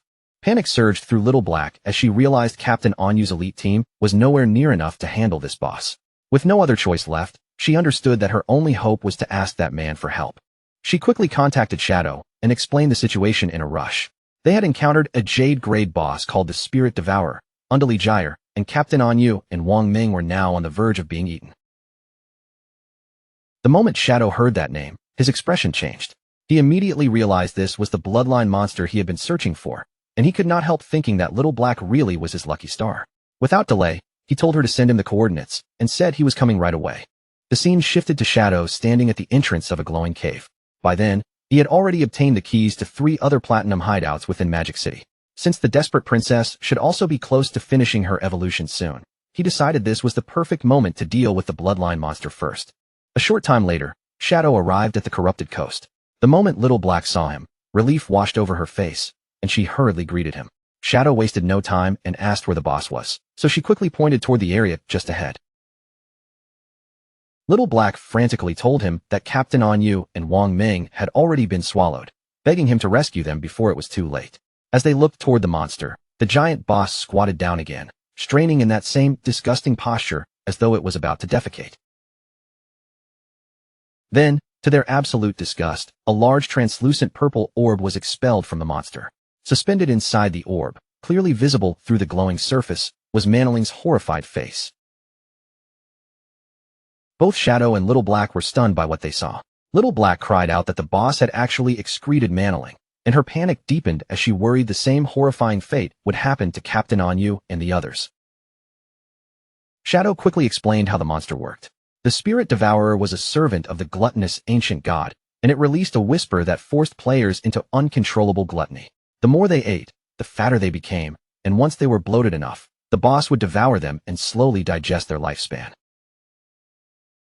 He went on to reveal that there was only one known way to resist that effect, eating the boss's excrement. Although it was incredibly disgusting, he had heard that it actually tasted good. Then his eyes shifted toward Little Black, and as he began to ask whether that meant she had already, Little Black, mortified and on the verge of tears, cut him off immediately and begged him not to say another word. Still kneeling on the ground in horror, Little Black tearfully begged Shadow to hurry and save her friends. Shadow said nothing in response. He simply moved, launching himself forward at high speed toward the pulsing purple orb that contained Manoling. Shadow snatched the orb out of the air in one clean motion. But instead of breaking it open to free Manoling, he turned and hurled the entire thing straight toward the massive Spirit Devourer. The translucent orb, with Manoling's terrified face still trapped inside it, smashed directly into the monster's soft belly. The impact landed squarely and sent a violent shock through the boss's bloated body. The Spirit Devourer let out a pained roar, its huge body convulsing from the blow. At the same time, thick white viscous liquid erupted from the mouths on its back in a disgusting spray. The force of the impact made the creature violently spit out everyone it had swallowed. Captain Anyu, Wang Ming, and the other party members were expelled from the monster's gullet one after another, crashing down in a messy heap. They were covered in slime, but they were still alive. With his allies finally out of the monster's body, Shadow's eyes began glowing with a brilliant yellow light. A powerful red aura wrapped around him, rising like flames as his killing intent locked onto the Spirit Devourer. Shadow activated his mythic skill, Graceful Release, and immediately followed it with his legendary instant skill, Shadow Slash. In the next moment, a storm of bright blue energy slashes rained down on the Spirit Devourer, cutting into its massive body again and again. Each strike dealt devastating damage, with every hit reaching tens of thousands. Shadow glanced at his finisher skill gauge and saw that it had finally filled to the limit. Since the Spirit Devourer was right in front of him, this was the perfect chance to test just how much destructive power his finishing move could unleash. Without holding back, Shadow released his ultimate attack, Scarlet Blade. In an instant, a colossal blade made entirely of crimson energy took shape above the battlefield, then came crashing down in a vertical slash. The red blade tore straight through the Spirit Devourer's massive body, and one terrifying damage number appeared, 1,032,015 points from a single strike. A system-wide announcement immediately rang out across the world, declaring that the player Shadow from Great Xia had achieved the world's first kill of a Jade-grade boss. On the sidelines, Little Black stood completely frozen, her mouth hanging open as she stared at the unbelievable damage number. Then she finally screamed in shock, unable to understand how Shadow had dealt more than 1,000,000 damage in one blow. The global announcement of Shadow's victory spread like thunder, leaving players around the world in chaos. Some groaned that Great Xia was about to rise even higher because of him, while others immediately tried to claim some connection to Shadow. One furious player even shouted that Shadow's ancestors had to be from their country, refusing to let Great Xia take all the glory. Meanwhile, Shadow stood at the center of the battlefield as golden light poured over him, and system notifications flooded his vision one after another. He received an enormous amount of experience, evolution points, equipment, and new skills. But the most important reward was the Spirit Devourer bloodline, and the system immediately asked whether he wanted to activate it. Shadow knew exactly what a bloodline meant. It was a special system where certain powerful monsters, after being defeated, could pass their bloodline power on to the player who killed them. If the bloodline was compatible with the player, the boost would not be small. It could reshape their combat ability and raise their overall strength by an enormous margin. With his eyes glowing sharply, Shadow made his decision without hesitation. He chose to activate the Spirit Devourer bloodline. The moment he activated it, a powerful purple aura exploded outward from his body, wrapping around him like a living storm. The bloodline began altering the very foundation of his attributes. Every point of strength now converted into 3 points of physical attack. Every point of constitution became 50 hit points and 5 points of physical defense. His agility effectiveness increased by 32%, and every point of spirit gave him 3 points of elemental attack and 5 points of elemental resistance. Along with the attribute changes, Shadow also gained 2 new bloodline skills. The first was Spirit Devour, a skill that allowed him to consume any skill from his own class in exchange for an attribute correction bonus. The drawback was equally strange. Using it would increase his appetite by 200%. The second bloodline skill was Big Mouth.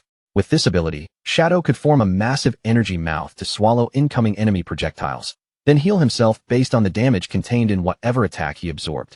Shadow quietly considered the value of this new power. Spirit Devour especially caught his attention, because if he could consume skills to gain additional attribute corrections, then the long-term potential of this bloodline was far greater than it first appeared. He understood attribute correction very clearly. It represented how efficiently his stats converted into real combat power. For example, under normal conditions, 1 point of strength would grant 3 points of physical attack. Conveniently, the boss had dropped a bronze tier skill called Poison Blade. On its own, Shadow considered it almost useless, but for testing the Spirit Devour effect, it was the perfect sacrifice. Shadow activated Spirit Devour and crushed the Poison Blade skill icon in front of him. The system immediately confirmed the action, then notified him that his strength conversion had increased from 3 points to 3.3 points of physical attack per point of strength. At first, Shadow felt a little disappointed. A bronze tier skill had only raised the correction by 0.3, which did not seem like much. But then an important realization struck him. The devoured skill had now become a passive ability, and that meant it could still be evolved. Without wasting a second, Shadow spent 242 evolution points and upgraded the devoured Poison Blade skill all the way from bronze tier to legendary. The result far exceeded his expectations. The system informed him that his strength conversion had now risen from 3 points to 5 points of physical attack. Shadow's eyes lit up with excitement as the full possibility opened before him. If he kept devouring skills and then upgrading them, his attribute corrections could eventually become hundreds of times stronger than ordinary players. A confident smile spread across his face, and he silently declared that once again, he was invincible. After the battle ended, Captain Anyu, Wang Meng, and the rest of the party were finally safe, though their condition was embarrassing beyond words. They were still slimy and bloated from the Spirit Devourer's gluttony effect. Wang Meng, nearly in tears, thanked Shadow for saving them, clearly relieved that they had not all been excreted by the boss like Manling. While everyone was still recovering, Little Black hurried over to the still bloated Captain Anyu and threw her arms around her. With genuine concern, she reassured Anyu that no matter how big she looked right now, she was still beautiful in her eyes. Once the group finally returned to normal, Captain Anyu stepped forward to speak with Shadow about his payment. She explained that the Zhanghai officials were currently short on lifespan, but Shadow did not seem bothered at all. He simply told her not to worry about it, and suggested that they could repay him by finding assassin skill books instead. Captain Anyu agreed to the arrangement without hesitation. With the deal settled, Shadow's figure vanished in a swirl of dark energy. Now that the mission was over, Anu turned back to her team and told everyone it was time for them to return as well. As the group prepared to leave, Manling was still trapped inside his rolling purple prison, looking utterly miserable. With tears in his eyes, he made everyone promise that they would never speak of what had happened here. The exhausted team could only agree reluctantly. The focus then returned to the magic leaning tower, back to the moment shortly after Shadow had jumped down from its peak. At the very top of the tower, the battle against the desperate princess was still raging fiercely. The tentacled boss had already been worn down to the final third of her health bar, and the guild seemed to be closing in on victory. Huang Huifan, the guild leader, pushed her team forward with urgent commands.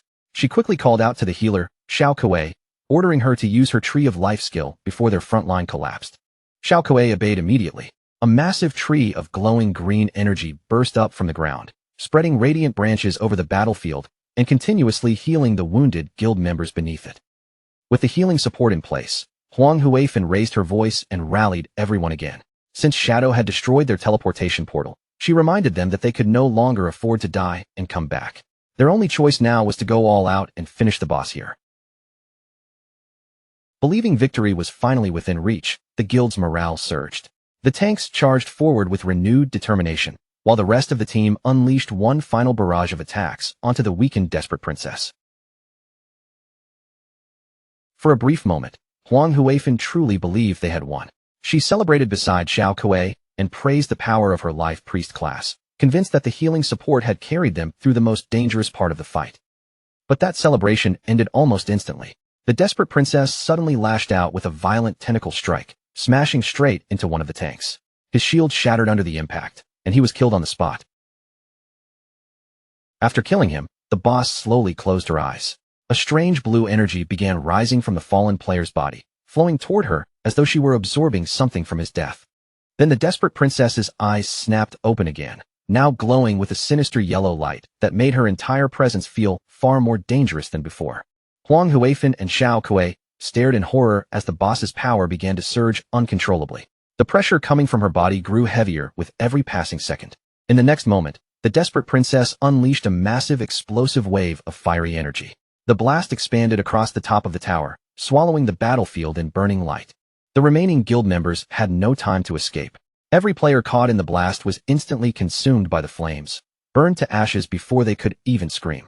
When the dust and fire finally cleared, the rooftop had gone silent. Only inside the enormous... Meanwhile, at the Faker Heavy Industry Guild hideout, the defeated members began respawning one after another, returning from the failed battle in shock and confusion. Huang Ziqing, Huang Huifan's son, rushed toward his mother in a panic as soon as he saw her. He anxiously asked what had happened at the tower and whether they had managed to defeat the boss. Huang Huifan explained with a heavy expression that they had nearly succeeded.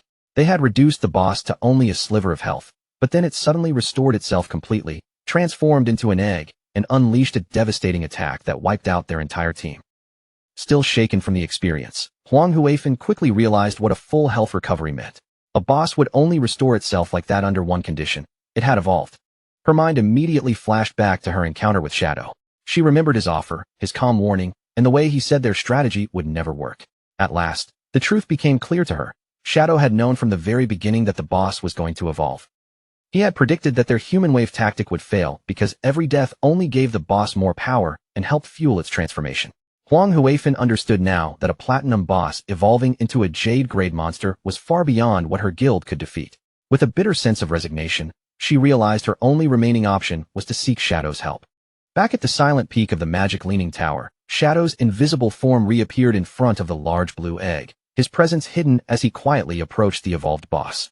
Shadow observed the desperate egg closely and confirmed that it was indeed a jade-grade boss. Still, something about its transformation felt strange to him. A simple evolution should not have caused such an extreme change in form. He noticed that the egg itself did not seem to have any offensive ability. That made him wonder whether this was only a transitional stage, a temporary shell before something even more powerful eventually hatched from within. After a brief moment of thought, Shadow decided to test it directly. He leapt into the air, gathered dark energy around a dagger, and hurled the weapon straight at the glowing blue egg. The dagger struck the egg with a sharp burst of dark power, and a damage number of over 28,000 appeared above it. However, compared to the boss's enormous 10 million point health bar, that attack barely made a visible dent. The desperate egg remained standing there, glowing silently as if the strike had done almost nothing at all. While remaining hidden in his spectral form, Shadow studied the egg and quickly realized just how absurd its durability was. 10 million health points put it on the level of an epic-grade boss, yet the more he observed it, the stranger it felt. Whatever was sleeping inside could not be allowed to keep incubating. But even with that massive health bar, the answer was surprisingly simple. The egg had no way to detect invisibility, which meant to Shadow, it was nothing more than a blind target waiting to be carved apart. So Shadow settled on the most direct plan possible. He would keep circling in the dark, striking it again and again with his skills, using every hit to build up the charge for his ultimate finisher. And the moment that finishing move was ready, Shadow did not hesitate. He raised his weapon and unleashed the Scarlet Blade once more. A huge surge of crimson power tore through the air and smashed straight into the egg. The impact dealt more than 100,000 damage in a single blow, and deep cracks immediately spread across its shell like shattered glass. Shadow stood calmly among the broken pieces of the egg, his confidence completely unshaken. Against an enemy that could not move and could not even see him, victory was no longer a question of if, but only a matter of time. But just as Shadow was preparing to continue, something unexpected suddenly pulled his attention away. When the desperate egg finally broke apart, Shadow expected another monster to emerge from inside. Instead, lying unconscious on the floor was not a beast at all, but a young woman with long, pale blue hair spread around her body. A system window appeared beside her and identified her as the desperate princess, yet her status was shockingly weak. She was only level 1, with just 10 health points to her name. Shadow materialized beside the girl and looked down at her with a puzzled expression. This had to be the princess's true form, which meant the old legend he had once heard was real, the story of a princess cursed by a white dragon. But when his eyes landed on her tiny health bar, he could not help wondering whether the boss fight would only end if he killed this defenseless girl. He summoned his dagger, ready to finish the battle then and there. But with the blade hovering near her, Shadow hesitated, unable to ignore how strange and wrong the situation felt. That brief moment of hesitation changed everything. Above him, the sky suddenly twisted open as a dark vortex began to spin, with violent blue lightning flashing through the center. Shadow looked up in shock as an enormous skeletal dragon slowly forced its way out of the portal, its massive frame casting a terrifying shadow over the battlefield. A system window immediately confirmed the identity of the new enemy. This was the cursed white dragon, Ates, a level 100 mythical grade monster, far more dangerous than anything Shadow had expected to face here. Right after the desperate egg shattered, the gigantic skeletal dragon, the cursed white dragon Ates, descended from the portal in the sky. Without giving Shadow any time to breathe, it launched a devastating attack straight toward him. Shadow's eyes widened as the attack came crashing down.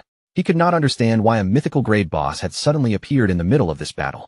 As the dragon's roar shook the air, Shadow finally pieced it together. This was a hidden boss, and the legend about the princess cursed by the white dragon had never been just a story.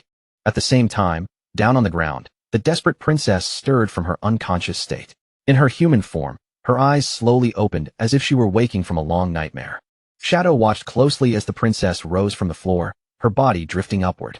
Instead of running away, she floated straight toward the enormous skull of the skeletal dragon. She flew directly up to the monster, but there was no attack in her movement. Instead, she reached out and gently wrapped her arms around the dragon's snout.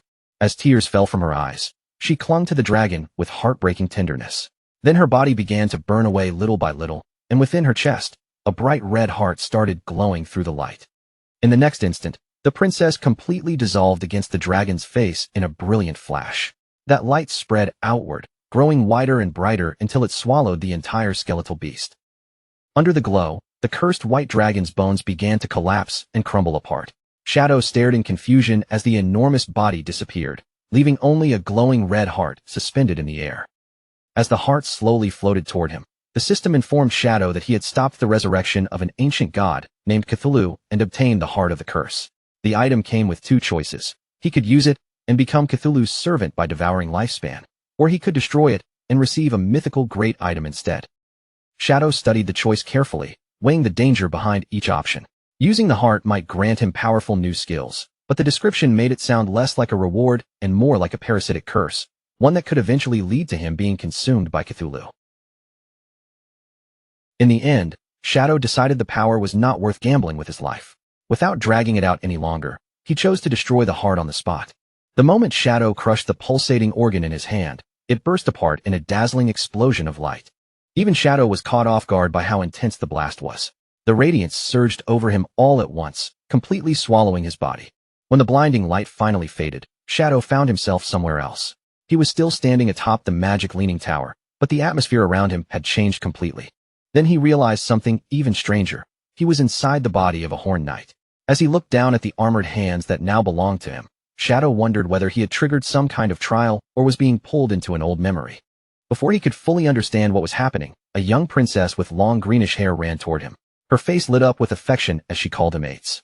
Shadow saw a young man with white hair and horns sitting on the wall, and he understood that this was the person the princess was speaking to. Looking up at him, she asked Ates whether he was planning to leave again.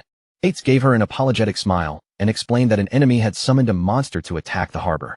As one of the kingdom's guardians, he had no choice but to head there and provide support. The young princess immediately grew furious.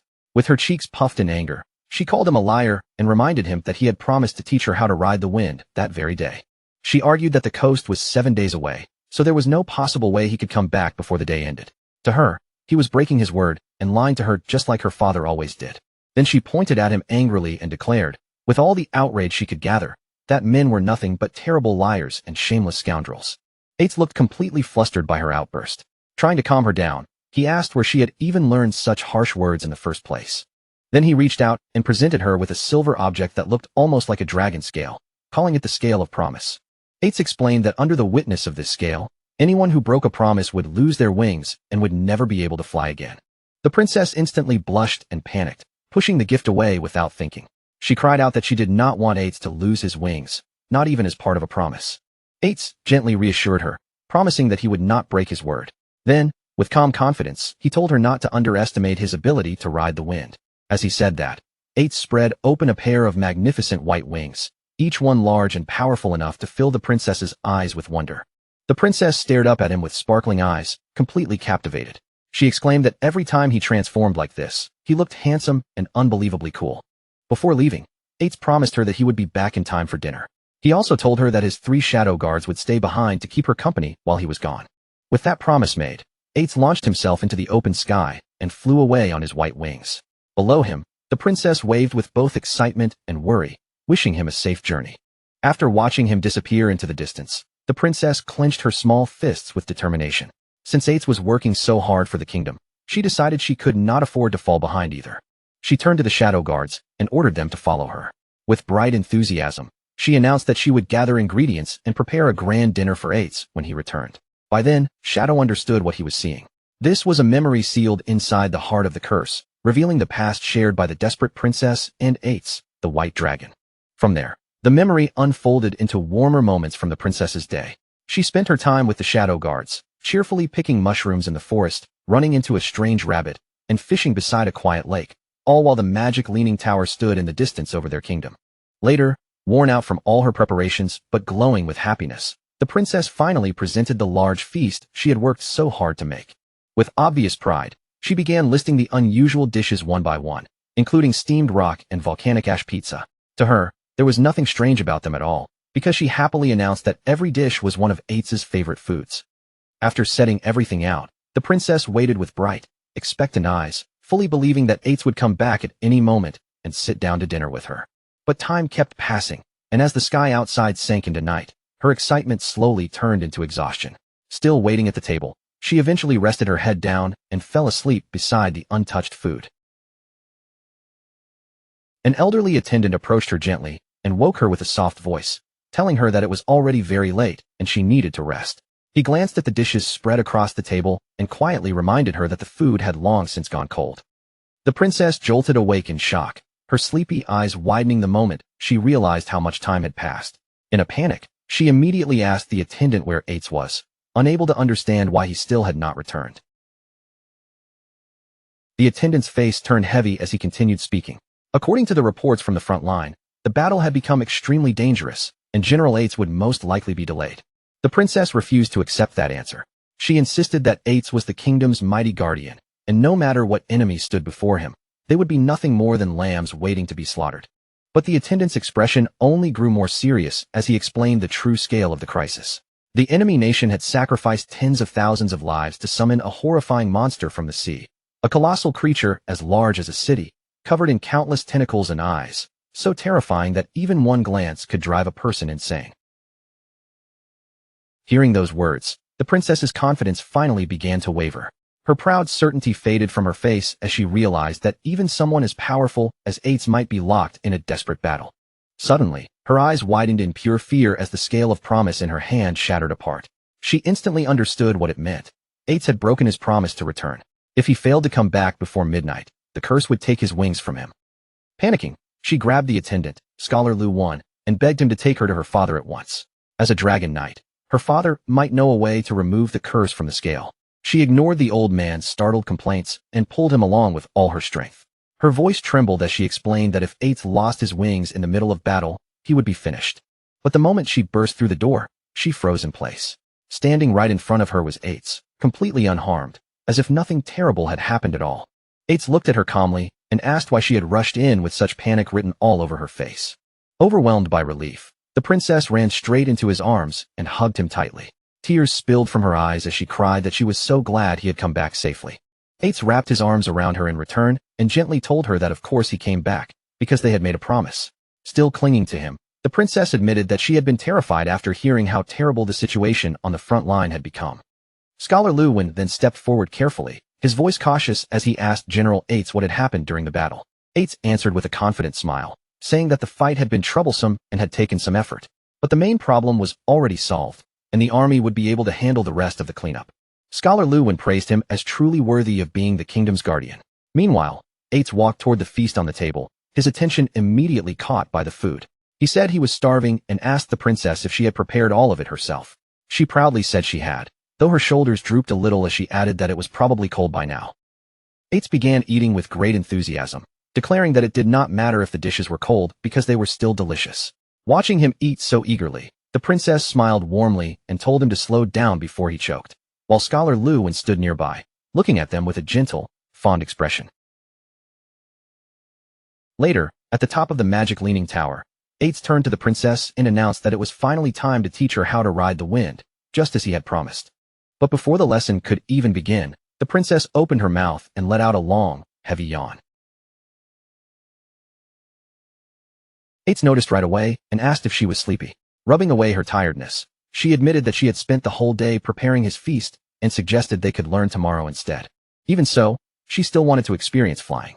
She sat down on the ground, hugged Eights' leg, and pleaded for him to transform into his true form and take her for a ride. Eights hesitated, reminding her that the king had strictly forbidden him from letting her do anything so dangerous. The princess instantly grew upset again. She grabbed at his armor and blamed him for coming home so late, reminding him how much work she had put into his dinner. Then, with a frustrated sigh, she called him a faithless scoundrel once more. Eights finally gave in, but only on one condition. She had to promise not to tell the king, or else he would be scolded badly. The princess's anger vanished in an instant, replaced by a bright, satisfied smile. Eights closed his eyes, and blue energy began swirling around his body. The glow wrapped around him like wind and light, signaling the start of his transformation. In a brilliant flash, Eights transformed into a magnificent white dragon. The princess stood there in awe, staring up at his enormous, shining dragon form with wonder in her eyes. She stepped closer to the massive white dragon and gently placed her hand against his snout. In a soft, loving voice, she told him to stay safe. Then a stream of green energy lifted the excited princess from the ground. She floated upward with delight before settling carefully onto Eights' head. With one powerful beat of his wings, Eights launched into the night sky. Carrying the princess with him, he soared high above the land beneath the moonlit darkness. The memory then shifted to a quieter moment, where Eights gently tucked the sleeping princess into bed with a teddy bear beside her. Nearby, the king watched with a grave expression that made the peaceful room feel heavy. The king revealed that he believed the enemy empire was carrying out a dark ritual. He could sense a terrifying wave preparing to sweep across the entire continent, and he warned Eights that they had to be ready. Even Eights, as a member of the dragon race, would not be spared from the danger that was coming. Under the dark sky, Eights stood firm and resolute. He pledged his loyalty without hesitation and agreed to follow whatever arrangements the king had prepared. Time moved forward again, and the magic leaning tower appeared beneath a wide, star-filled night sky, standing silently over the kingdom. But that peaceful feeling vanished almost immediately. The next sight was grim and bloody. Broken pieces of Eights' armor scattered across the floor, with dark splashes of blood marking the aftermath of a terrible battle. The kingdom had been dragged into a brutal war, suffering relentless attacks from a horrifying army that gave its people no chance to breathe. Soldiers and civilians screamed in terror, crying out that an enemy nation had invaded with an army of monstrous, inhuman creatures. People ran through the streets in panic, begging for help as the invaders crushed everything in their path, without mercy. The city was soon overrun by feral red monsters with skinless bodies, their savage forms tearing through the streets as chaos spread everywhere. From a high balcony, the king looked down over the burning chaos below, watching as the monsters flooded through his city like a living nightmare. With a grim expression, the king took in the overwhelming number of creatures and said the Moraga Empire had truly gone mad. As their dark banner rose over the battlefield, he realized the enemy was not just trying to win a war, they were trying to drag the entire world into destruction with them. Amid the collapsing city and the screams echoing from every direction, the desperate princess ran desperately through the chaos. She screamed Eights' name again and again, shouting that the enemy had already broken through the city walls. Then she found him sitting silently on a high wall, with two of his shadow guards standing beside him. Looking down at the massacre below, the princess rushed toward him and begged him to move. She told him the enemy army was filled with inhuman monsters their soldiers could not possibly fight, and she could not understand why he still had not stepped in when the kingdom needed him most. Eights turned toward the desperate princess with a strangely calm expression and told her that he had actually been on his way to find her. He ordered her to stay inside the magic leaning tower, telling her that it was safe there and that she must not go anywhere else. The princess agreed, but immediately urged him to hurry out and destroy the enemy army. But Eights refused. He said he would stay right there to protect her. Confused and furious, the princess demanded to know what he was talking about. She reminded him that he was the guardian of the kingdom, and his duty was to protect the entire nation, not only her. She threw her hand toward the city below, where the soldiers were being overwhelmed and slaughtered. With desperation in her voice, she shouted that the capital was about to fall, and that his role was to transform into a dragon and burn their enemies to ashes. The princess insisted that she did not need Eights himself to guard her. Just like before, his shadow guards were enough to keep her safe. Eights said nothing. He only lowered his head in silence, avoiding her desperate gaze as the war continued raging below. After lowering his head in silence, Eights finally began to speak, his voice heavy as he revealed the history behind the terrifying power their enemy was using. He explained that 5 years earlier, they had discovered the Moraga Empire was carrying out a mysterious ritual called Forsaken by the Gods. And despite the frightening name, the basic method behind it was horrifyingly simple. By sacrificing their own lifespan, someone could summon inhuman creatures into the world. The more years of life they offered up, the more monstrous and terrifying the creature they brought forth would become. Eights said this ritual was ancient, but under normal circumstances, no sane person would ever trade away their own life just to call forth a monster. For the Moraga Empire, however, this desperate ritual had become the only hope they had left. As he explained, he showed her a map of the region. The Moraga Empire was an inland archipelago, blessed with a rare magical plant known as the blood flower. This plant grew only in their homeland, and the powerful magic it released had extended the lives of their people to an average of 700 years. But thousands of years ago, conflict began spreading outward from Moraga, slowly dragging the rest of the continent into war. To bring those endless wars under control, the Moraga Empire sent powerful envoys like Eights into other nations. Bound by contracts, these envoys served the kingdoms they were assigned to, lending their strength to the weaker side whenever conflict broke out, so no single power could dominate the continent and peace could be maintained. But after that, suffering descended upon Moraga like a slow-moving disaster. Curses, plagues, and internal division tore through the empire, leaving its people weakened and desperate.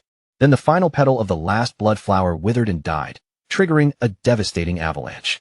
In that darkness, as the people of Moraga faced extinction, they reached for one last desperate hope. That final hope was the ritual known as Forsaken by the Gods. With sorrow in his eyes, Eights revealed that he could no longer transform into a dragon, and as smoke and rubble surrounded him, he continued speaking the painful truth he had kept hidden. Leaning heavily on his sword, Eights seemed to sink into the weight of the years. Time had passed far too quickly, and everything around him had changed before he could stop it. That change had created a deep rift between them, because Eights could never fully understand the difficult choices the king had been forced to make after taking the throne. The king could only conclude with sadness that Eights would never truly understand humans, just as humans could never truly understand someone like Eights. Even so, through their shared affection for the child, the king had found a fragile new hope, something gentle enough to soften the distance between them. Then the king faced forward with a calm expression, accepting the fate that was now coming for him. In the next moment, the monstrous creature unleashed a devastating blast of energy directly toward him. As the blinding light swallowed his body, the king vanished within it. His final thoughts were filled with bitter regret, realizing too late that he had been wrong about everything. A massive explosion tore through the castle, shaking the entire area and marking the king's defeat with a burst of destructive light. From the magic leaning tower, the desperate princess saw the distant blast erupt across the capital. Her eyes widened in horror, and she cried out in shock. Beside her, Eights remained strangely calm as he stated that the capital had fallen. Then he quietly predicted that the monsters would be coming for them soon. As if answering his words, a swarm of dark-winged creatures suddenly descended from the sky. One of the shadow guards shouted a warning, announcing that monsters were approaching. The creatures slammed hard against the tower, only to crash into a powerful blue barrier that flared to life around it. Eights reassured the princess that the magic leaning tower was protected by a strong barrier. With that shield in place, he told her it would be nearly impossible for ordinary monsters to break through. Then, without warning, an injured Scholar Lu appeared on the tower wall. The princess turned toward him in surprise, calling out his name the moment she saw him. Leaning weakly on his staff, Scholar Lu told Eights that he had come under the king's orders to escort the princess away from the tower. The princess immediately noticed how badly he was wounded and cried out in alarm. Eights accepted the plan without hesitation, saying he would use his wind magic to send them to the designated location.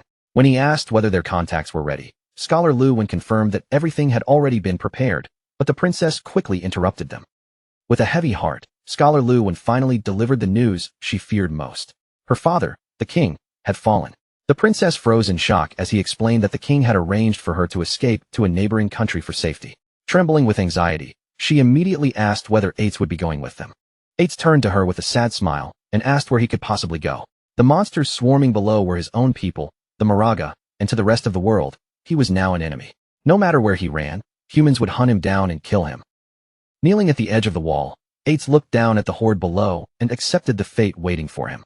He declared that where a knight fell would become a dragon's tomb, and this place was where he belonged. Until the last of his lifespan drained away, he would remain here and protect it. After hearing that solemn promise, the princess's grief slowly hardened into determination, and the look in her eyes changed completely. Without warning, she used her wind magic to break away from Scholar Lu and leaped straight back toward Eights. She landed in front of him and declared that if he was staying, then she would become his dragon knight. This was her home too, and she would protect it by his side. With proud confidence, she added that her wind riding skills were already perfect. Eights looked up at her in stunned silence, completely shaken by the unwavering loyalty shining in her eyes. Moved by her resolve, Eights reached out and took the princess's hand in his armored one. With a gentle but sorrowful smile, he finally agreed to her request. Then he presented the silver scale of promise to her, explaining that it would serve as their contract, just like it had in the old days. The princess smiled brightly, relieved that the contract was so simple. Happily, she began sealing their pact, starting to promise that the two of them would remain together forever. But Eights cut her off before she could finish. With a heart-wrenching twist, he completed the promise himself, saying that their vow was to never see each other again. The princess's smile vanished instantly. Her eyes widened in shock and disbelief, as if she could not understand the words she had just heard. Before she could respond, Eights released a powerful gust of wind that swept her and Scholar Lu away from the tower. As the wind carried them through the air, Eights entrusted the princess's safety to Scholar Lu, leaving her protection in his hands. The princess screamed Eights' name, her voice filled with confusion, fear, and betrayal as she was forced farther and farther away from him. Left alone on the wall, surrounded by swirling wind magic, Eights told her to go. Her place, he insisted, was not beside a dragon's tomb. Then everything turned horrifying. Scholar Lu's eyes suddenly glowed with a red light, and without warning, he drove his hand straight into the princess's chest, ripping out her still-beating heart. In a chilling voice, he told her that she did have a place where she belonged, a place meant for humans. From the tower, Eights watched the betrayal unfold in utter shock, while the princess stared in horror, unable to stop her own life from being torn away. As Scholar Lu died, he gasped out one final warning to Eights. With his remaining strength, he told him to be careful, revealing that the Moraga were not the only ones who had been cursed. Then Scholar Lu's face was swallowed by a monstrous red growth. From his body, a massive tentacled monster burst forth, seizing and devouring the princess's heart. The creature laughed cruelly, mocking Eights as it savored the flesh and lifespan it had consumed. Then it taunted him, asking whether killing the person Eights loved was fitting revenge for being burned by his dragon flames in the past. Eights stood frozen in stunned silence, unable to move, while the tentacled monster laughed louder and louder in deranged triumph. The monster lifted the princess's lifeless body along with her bloody heart, waving them before the white dragon like a trophy. It sneered at Ates, asking whether destroying his beloved was enough to repay the agony of his dragon flames. Then, in one final gruesome act, the monster clenched its fist around the princess's heart and crushed it completely. Rage finally exploded through Ates. Beside him, his two loyal shadow guards faced the monstrous creature in silence, their eyes burning with a cold, vengeful light. One of the guards, the Shadow of Sorrow, turned into a swirling vortex of dark energy and rushed forward to catch the princess's falling body. At the same time, the other guard charged straight at the monster, slashing furiously and cutting its writhing tentacles into pieces. But the monster only sneered, treating the attack as if it meant nothing. Nearby, the Shadow of Sorrow knelt on the ground, holding the princess's body carefully in its arms while a soft blue aura wrapped around her like a final shield. From beneath the guard's helmet, a single tear slipped free and fell in silence. In the last fragile moments of her life, the princess weakly whispered Ates' name. Then her voice faded, and she passed away in the Shadow Guard's arms. Even though its host body had been torn apart, the monstrous entity kept mocking Ates. It explained with cruel amusement that the small amount of lifespan sacrificed by the white dragon's kin had only been enough to summon a tiny fragment of its true form. Then it revealed something even more horrifying. Its seeds had already been scattered everywhere, hiding inside hosts, feeding in silence, and waiting for the perfect moment to mature and burst out, just like what had happened to the old scholar. The creature, Cthulhu, continued tormenting Ates with every word. It reminded him that the monsters born from his own people were now spreading across the world, trampling everything in their path. It also pointed out that Ates himself was deeply cursed and could transform at any moment. Worse than that, it claimed he had always known the princess he loved was destined to meet a tragic end. Cthulhu twisted the knife even deeper, telling Ates how powerless he truly was. It suggested that he might have become the monster who killed the princess himself, then delighted in the storm inside his heart, the hatred, grief, rage, and despair, calling those emotions beautifully intense. Then Cthulhu offered him temptation. It told Ates that everything could still be changed. Introducing itself as an ancient and all-powerful god, it claimed it could hear Ates' heart beating violently with pain. Then came the promise. It could help him destroy the monsters, protect the kingdom, and even resurrect the princess so the two of them could remain together forever. According to Cthulhu, all of that could be achieved through one simple transaction. The price was not gold, land, or loyalty. It only wanted Ates to give up his heart. Ates knelt alone on the high wall, surrounded by the cries of winged monsters in the sky, forced to face a choice that no one should ever have to make. On one side, he could let the princess die in the tower and watch the monsters devour everything. On the other, he could accept Cthulhu's deal, let her become his dragon knight, and protect the kingdom with her for eternity. From within its dying host, Cthulhu urged him to choose quickly. Its current body was fading, and the time left for Ates to make his decision was running out. At last, Ates made his choice, and with it, he committed the ultimate sacrifice. Blood splashed violently through the air, and his shadow guard looked on in horror, realizing what Ates had just done. Driven by desperation and love, Ates tore his own still-beating heart from his chest. Cthulhu praised him coldly, declaring that he had made the correct choice. Cthulhu announced that it would place a blessing upon Ates' heart. The glowing organ rose into the sky, surrounded by a brilliant explosion of energy, destined to keep beating for all eternity. Then the entity explained the terms of their pact. The princess would receive Ates' heart and awaken again with its immense power.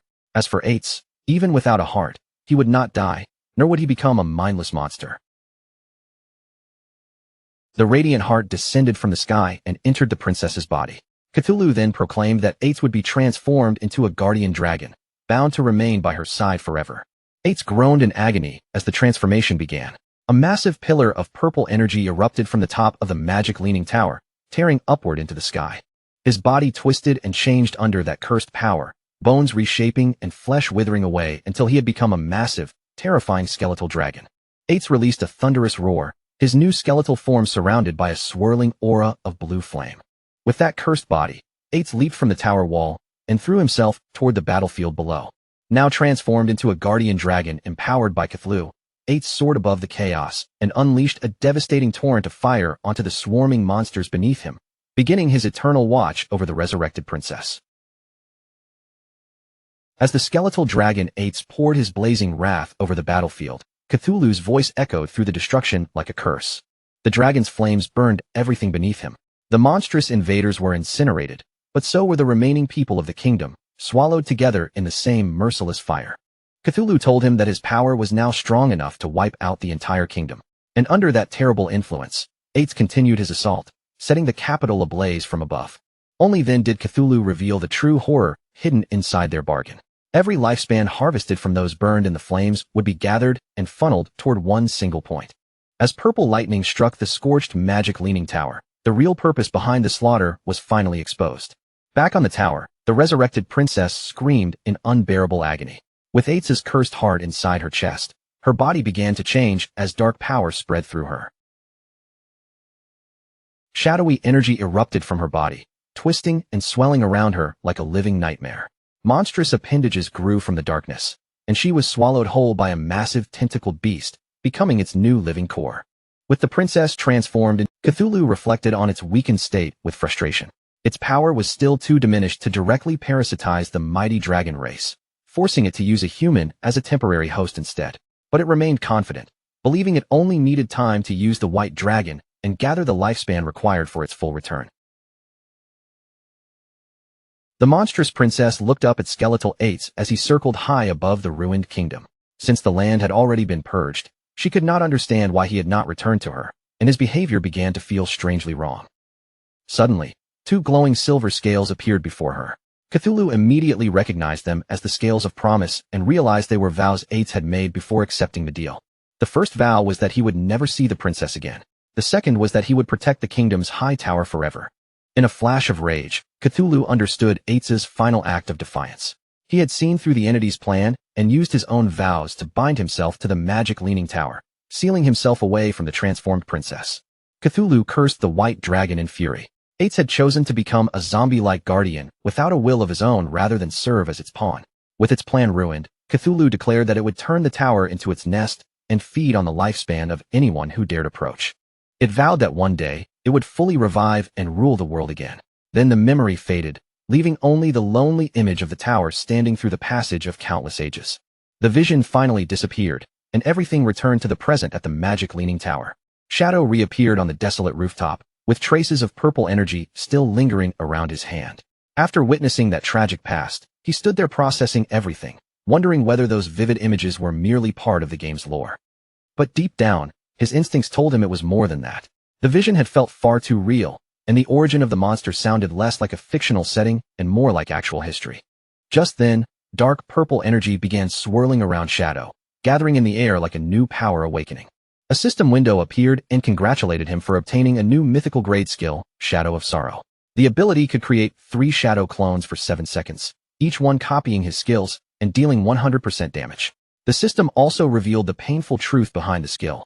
These shadows had been created by the White Dragon Ates, who used immense mental strength to maintain them for 15 years so they would never fade, while protecting what mattered most. Shadow looked down at his hand, now wrapped in purple energy, and recognized the power from the memory he had just witnessed. He was stunned by its potential, realizing that for a short burst of time, this single ability could multiply his damage output by 4. Only then did he truly understand how terrifying a mythical grade skill could be. More system notifications followed, rewarding him for clearing the trial. Shadow obtained the key to the magic leaning tower's hidden area, reached level 19, and received a large number of evolution points, along with equipment and skill books. Among those rewards were a gate key and a map leading to a level 20 area called the Withered Bone Ruins. Shadow's curiosity was immediately stirred, because he had never heard of that place before. He unrolled the old map and found Withered Bone City marked on an island in an inland sea. Looking at its location, Shadow quickly made the connection. It had likely once been part of the Moraga Empire from Ates's tragic story. Convinced that this new area had to be connected to the White Dragon's homeland, Shadow felt his curiosity flare up at once. A place tied to Ates's past was almost certain to hide deeper secrets and rarer treasures. Since the map marked it as a level 20 area, and he had already reached level 19, Shadow quietly decided that he would head there before long. But before chasing after that new mystery, Shadow lifted the ornate golden key to the magic leaning tower's hideout and made another decision. This kind of valuable item was better turned into profit first. The view then shifted to the hideout of the Faka Heavy Industry Guild. Inside the guild base, Huang Huifan and her members were still regrouping after their crushing defeat. One guild member asked what they should do next, openly admitting that they had no way to beat the new Jade Grade boss. In his eyes, their only real option was to contact Shadow and ask for his help. Huang Huifan let out a tired sigh and reluctantly agreed. She planned to reach out through her contacts in Zhanghai City, hoping those who had a good relationship with Shadow could act as intermediaries for the guild. But just as she was considering that approach, Shadow suddenly materialized directly behind her. Before anyone could react, he calmly told her there was no need to go through all that trouble, because they could simply trade face to face. The guild members froze in shock, and Huang Ziqing was especially startled by Shadow's silent arrival. Several people cried out Shadow's name in alarm, while Huang Ziqing angrily accused him of sneaking around and demanded to know what he had come for. Shadow simply walked a few steps away, calm as ever, and reminded them that if he had come with hostile intentions, they would already be dead. Then he casually pointed out that the barrier around their hideout could be opened, which was exactly how he had entered. Still shaken, Huang Huifan forced herself to stay composed and asked what kind of trade he meant. Shadow turned back toward her and raised the ornate golden key in his hand. He offered to sell them the key to the magic Leaning Tower's hideout, then asked if Huang Huifan was interested in buying it. The guild members were completely stunned. They recognized the key almost immediately, and that meant Shadow had somehow defeated the Jade Grade boss they had failed against, something they could hardly believe. Huang Huifan's eyes lit up, and she accepted the offer without hesitation, asking Shadow to name his price. Shadow answered just as calmly as before, saying the price remained the same, 1,000 years of lifespan. While Huang Huifan was ready to agree, Huang Ziqing exploded in anger. He shouted at Shadow, calling him shameless and accusing him of setting this whole situation up from the very beginning. Pointing straight at Shadow, Huang Ziqing laid out his accusation with growing fury. In his mind, Shadow had attacked him first, used that chance to destroy their portal, cut off their reinforcements, and caused their whole team to be wiped out. Now Shadow was pretending to be their savior while selling them the key at a ridiculous price. Huang Ziqing declared he had never seen anyone so vile. Huang Huifan sternly ordered her son to stop, but Huang Ziqing refused to back down. He kept trying to convince his mother that they were being tricked, arguing that the key should have belonged to their guild in the first place, and that they could not let Shadow profit from their losses. Shadow remained completely unfazed by his outburst. Instead of getting angry, he calmly looked at Huang Ziqing and asked what he wanted to do about it. A greedy grin spread across Huang Ziqing's face as he made an outrageous demand. According to him, Shadow should return the key to them, and even compensate the guild with 800 to 1,000 years of lifespan. Shadow glanced toward Huang Huifan and sarcastically remarked that she truly had a remarkable son. Then, to Huang Ziqing's surprise, Shadow actually said he would follow that suggestion. But his eyes turned cold as he gave the new price.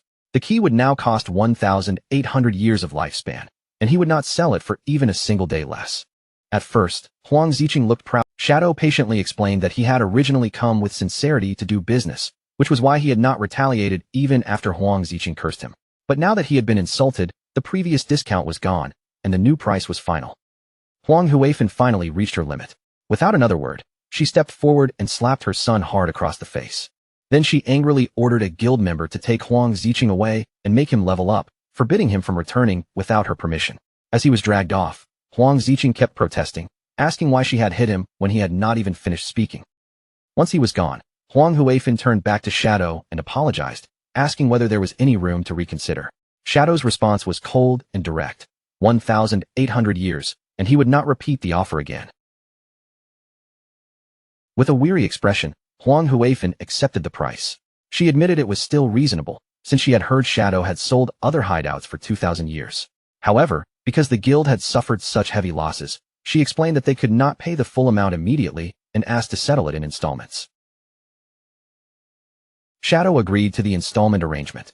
His condition was simple. They had to pay 1,000 years up front, and 10 days later, he would return to collect the remaining 800. Huang Huifan was visibly relieved and thanked him sincerely before completing the transaction. A system window appeared, confirming that she had received the key and that Shadow had gained 1,000 years of lifespan. As Shadow's figure began to fade, he said his goodbyes without lingering. In his mind, the Faka Heavy Industry Guild still had potential, and giving them a strong hideout could help them become a useful force for the Great Xia server. With their new base finally secured, Huang Huifan turned to address the entire guild. She announced that the platinum-grade hideout now belonged to them, but to repay their debt to Shadow, every member would be charged a 50% lifespan tax. She acknowledged that the rate was harsh, yet framed it as a necessary investment for their future, urging everyone to work harder. Her guild members responded with renewed determination.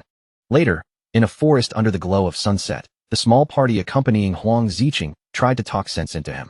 One girl told him not to blame his aunt, and said he had clearly been in the wrong, but Huang Ziqing angrily brushed her off. Lowering his voice, He muttered to himself that sooner or later, he would make Shadow pay. Their conversation was suddenly interrupted when one of the party members spotted a silver grade boss nearby, the human-faced Spider Emperor. The team immediately prepared for battle, rushing forward to engage the boss. Huang Ziqing, however, stayed farther back. His teammates warned him that the boss used poison and told him to be ready with a detox spell, which he answered with a careless confirmation. But instead of supporting them, Huang Ziqing quietly turned around and fled into the woods, abandoning his team without the slightest hesitation. As he ran, he cursed them all as idiots, thinking they could deal with the boss on their own. He was especially disgusted by the girl who had tried to lecture him, wondering what his mother had been thinking when she tried to set him up with someone like her. After finding a secluded spot, Huang Ziqing crouched down, his face twisted with resentment. He believed the entire guild was full of cowardly rats who only knew how to grow slowly and safely. To him, the real path to power was seizing every opportunity before anyone else could. That had to be how Shadow became so powerful. A sinister smile spread across Huang Ziqing's face as he revealed that he was not as foolish as his guildmates thought. He scoffed at the idea of confronting Shadow without a proper plan, then summoned a dark, ornate vase with a single glowing red eye, calling it a treasure he had obtained from a jade-grade chest. A system window identified the item as the Abyssal Vase. By reaching inside, the user could randomly draw out a powerful skill, though it came with a long 48-hour cooldown. Huang Ziqing pushed his hand into the vase and soon pulled out a small, grotesque piece of flesh. The system informed him that he had acquired an epic-grade skill called the Abyssal Puppet Curse. This magic allowed him to turn any corpse into a puppet under his complete control while keeping all of the deceased person's original abilities. Huang Ziqing burst into manic laughter, thrilled by the power in his hands. A dark plan formed instantly. If he could kill Shadow, then he could enslave Shadow's corpse and become truly invincible. As Huang Ziqing celebrated, the Abyssal Vase glowed with a dangerous purple aura. One final ominous warning appeared. The abyss held extraordinary power, but when a person gazed into the abyss would also gaze back at them, hinting at the dark future now closing in around him. Meanwhile, in the Withered Bone Field, a desolate graveyard within the Magic City ruins, night had already fallen over the broken land. In the middle of battle, Ghost Spirit sent her energy-infused paper ribbon flying forward, wrapping around a skeletal monster before piercing straight into its eye. With one precise strike, she beheaded the enemy and dealt more than 5,600 damage. System notifications appeared right after, informing her that her weapon had upgraded to gold and that she had gained enough experience for a class advancement. Standing among the glowing energy orbs left behind by defeated enemies, Ghost Spirit finally let out a breath of relief. She confirmed that she had gathered enough experience to begin her advancement. With determination in her eyes, Ghost Spirit accepted the class advancement without hesitation. A bright magic circle immediately formed beneath her feet, and a column of purple energy surged upward, wrapping around her entire body as the transformation began. When the light finally settled, the system began listing the new abilities she had gained. Her weapon had evolved into the Yellow Spring Chainblade, a weapon capable of changing its shape. Her class had also advanced into Yellow Spring Evil Ghost, granting her a passive stealth bonus and unlocking 2 new skills, Eye of the Yellow Spring and Touch of the Yellow Spring. The system explained that Eye of the Yellow Spring was a mental attack capable of trapping enemies inside an illusion, while Touch of the Yellow Spring allowed her to track opponents through their aura. Now wrapped in a blue aura, Ghost Spirit held her transformed weapon in the shape of a fearsome scythe. Another system notification appeared, stating that she would deal double damage to opponents below her level, with a 50% chance of inflicting a burn effect. With her eyes glowing gold, Ghost Spirit felt stronger than she ever had before. Her damage, speed, and newly awakened mental attack all gave her greater confidence, and in her heart, she knew these powers would help her avenge her parents and defeat Dongfangyu, along with the source behind the Plague Wielder. After completing her advancement, Ghost Spirit sent a message to Shadow, her teacher, telling him that she had reached Tier 2 and would repay him for his guidance. From a rooftop, Shadow saw that she had already logged off, and he understood at once that her thirst for revenge had driven her straight toward Dongfangyu. He thought back to the memories of his previous life, remembering how Ghost Spirit had finally taken revenge back then. But because she had spared a single dog, that tiny loose end gave a Beastmaster the chance to follow her trail. That one mistake exposed Ghost Spirit's true identity, and once the powerful families learned who she really was, they launched a terrifying large-scale hunt against her. The conflict dragged official forces into a brutal war, costing them heavy casualties, and in the end, Ghost Spirit collapsed from complete exhaustion and died, leaving the entire Magic City region swallowed by chaos. Shadow quietly weighed Ghost Spirit's talent in his mind. Her potential was terrifying, but because she was still too young, and her emotions were far from stable, He feared she might act too recklessly when pushed too far. To stop her from walking into the same fatal mistake again, Shadow made his decision. He would log off immediately and check on Ghost Spirit in the real world before things slipped out of control. Soon, the scene moved to Dongfang Manor, standing on the outskirts of Magic City. The entire estate was wrapped in a thick poisonous fog, making the buildings look hazy and dangerous beneath the night air. 2 guards were making their rounds through the misty manor grounds, but neither of them looked focused. As they walked, they grumbled about how unlucky they were to be stuck with patrol duty. Their complaints quickly turned into idle talk about women. One guard brought up Mrs. Dongfang, saying that even now, she was still incredibly attractive, and his companion immediately agreed with a knowing grin. The two of them began fantasizing about defeating her bodyguard and doing whatever they wanted with Dongfang Yu. But just as their dirty thoughts were getting worse, one of the guards suddenly narrowed his eyes and noticed something moving inside the fog. A figure slowly took shape in the mist before them. It looked exactly like Dongfang Yu, appearing like an alluring illusion right in front of the 2 stunned guards. She was dressed in a seductive black dress, kneeling in a provocative pose as the fog curled around her body. The guards froze completely, their eyes wide and their voices shaking as they stammered, asking why she was there and why she was dressed so revealingly. The illusion leaned closer, her voice dropping into a soft whisper. She claimed she could no longer stand her weak husband and needed other men to satisfy her desires, then teasingly asked whether the 2 of them were capable enough for her. The guards were instantly bewitched. Drool almost slipped from their mouths as they stared at her in disbelief, unable to believe such a perfect chance had fallen into their laps, and they eagerly asked if she was truly serious. The 2 guards immediately started arguing over who should go first, both too blinded by lust to think clearly. Still kneeling before them, the illusion of Dongfang Yu gave a sly little smile and suggested they did not have to fight, because they could enjoy her together. Before either guard could react, a sharp streak of purple energy flashed through the mist. In a single instant, both of their heads were sliced clean from their bodies. Their headless bodies dropped heavily to the ground as the illusion vanished like smoke. Dark energy burst from the severed necks, while a magical ribbon spun around them with a cold, deadly rhythm. Ghost Spirit stepped out from the shadows, her figure calm and silent. With one smooth motion, she caught her weapon as if the kill had taken no effort at all. Without wasting even a second, Ghost Spirit kicked off the ground and leapt high into the air, swiftly escaping from the manor grounds before anyone else could notice her. At the same time, Dongfang Yu's powerful bodyguard, the Fart Master, was lying back in a hammock, looking completely relaxed as if nothing in the manor could disturb him. But then his senses suddenly sharpened. His eyes shifted slightly, and he muttered to himself that a little mouse had managed to sneak inside. Ghost Spirit landed silently on the rooftop of the manor, her feet touching down so lightly that the tiles barely made a sound beneath her. She stopped for a brief moment, her gaze sweeping over the area as she calmly judged the situation and considered her next move. But in the next instant, her expression changed.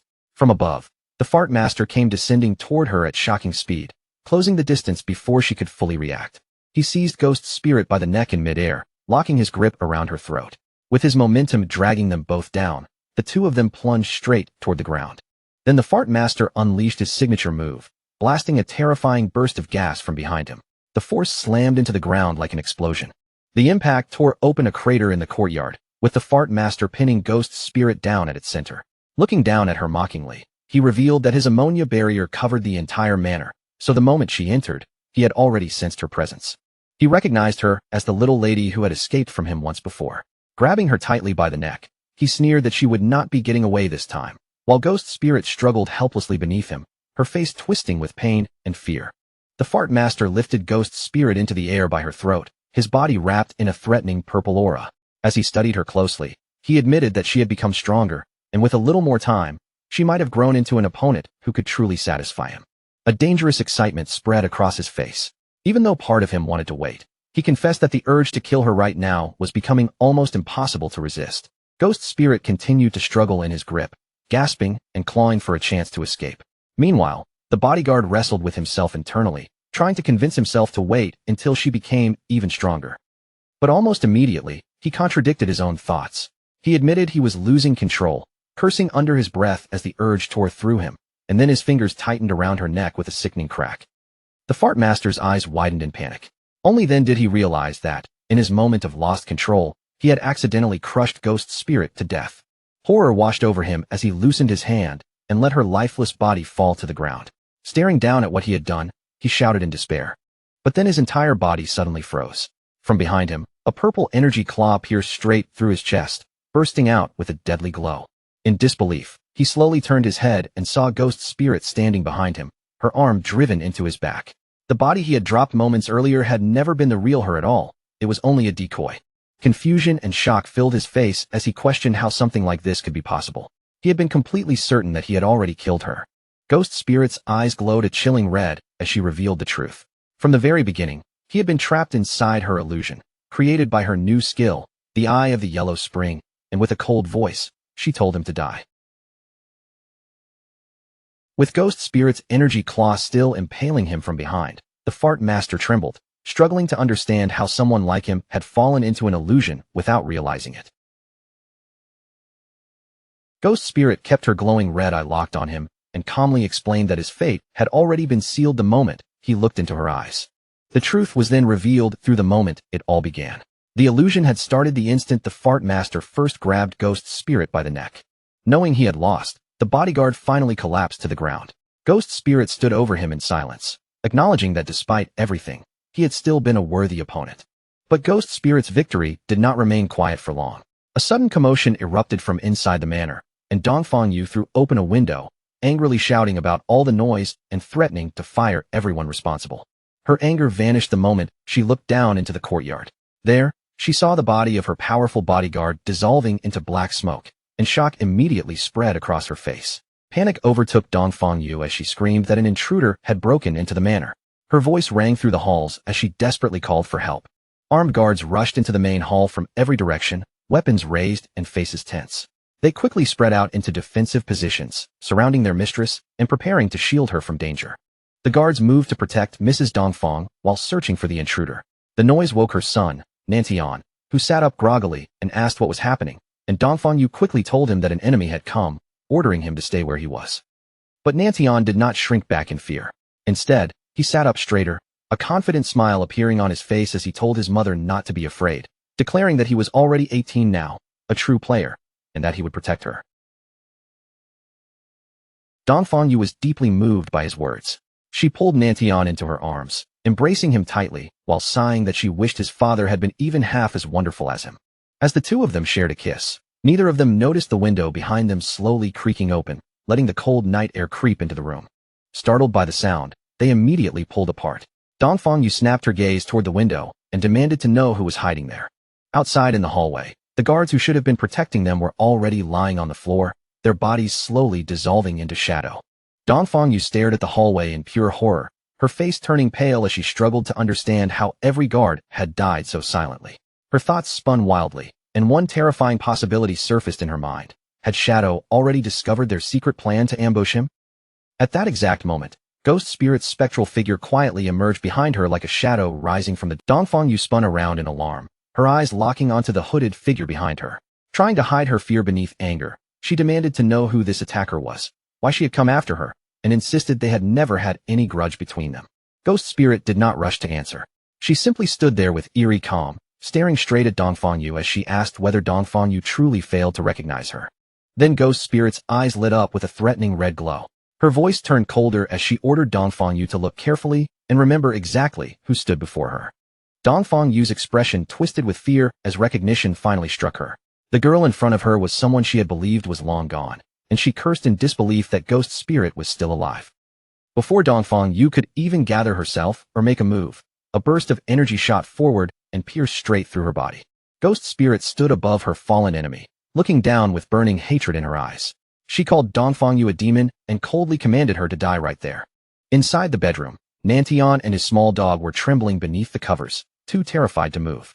Ghost Spirit made her reason clear. Dongfang Yu had murdered her parents, so now she would repay that blood debt by killing Dongfang Yu in front of her own son. Broken and crying, Dongfang Yu knew she had already lost. She accepted that she could not escape death, but with tears running down her face, she begged Ghost Spirit for one thing: do not hurt her son. Ghost Spirit let out a mocking laugh as her energy ribbons wrapped around Dongfang Yu and lifted her helplessly into the air. Nantian cried out for his mother from the bed, but Ghost Spirit only sneered, asking what right Dongfang Yu had to make demands now. Dongfang Yu kept pleading through her tears, desperately insisting that the hatred was only between the two of them. Her voice shook as she begged Ghost Spirit to spare Nantian, saying her son was innocent. Ghost Spirit's anger exploded. She screamed at Dongfangyu, asking whether she had ever imagined this day would come when she murdered Ghost Spirit's parents all those years ago. With one final furious cry, Ghost Spirit released a devastating wave of dark energy. The attack swallowed Dongfangyu completely, tearing her body apart in a violent burst of power. From the bed, Nantian and his dog watched the scene unfold in absolute horror, their eyes fixed on what remained of Dongfangyu. Ghost Spirit stood there breathing heavily, her chest rising and falling as the weight of revenge finally settled over her. Then she slowly turned her red, intense gaze toward the bed. Under that terrifying stare, Nantian froze completely, too frightened to even make a sound. With her revenge finally carried out, Ghost Spirit no longer lingered in the room and began to step away from the bloody scene. She walked out of the bedroom in silence, leaving Dongfangyu's body behind on the floor while Nantian and his little dog continued watching from the bed in fear.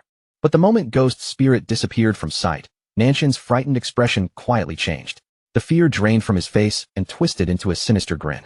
Nantian revealed that he had already grown tired of living under his mother's control, and instead of mourning her, he felt grateful that Ghost Spirit had killed her. Beside him, the small dog's eyes also glowed red, as if eagerly waiting to feast on the young girl's flesh. Ghost Spirit had not gotten far before she suddenly sensed something wrong. She stopped in place, her body tightening as she realized she was no longer alone. She turned around cautiously, her nerves on edge, and saw several shadowy figures floating in the air around her, silently blocking every escape route. Back inside the bedroom, Nantian pointed from beneath his blanket, a malicious smile spreading across his face. Revealing his true power as the corpse necromancer, he ordered his undead minions to capture Ghost Spirit alive. The shadowy figures surrounding her were reanimated corpses, strengthened by Nanshan's power and still carrying the abilities they had in life. One by one, they moved in on the trapped Ghost Spirit.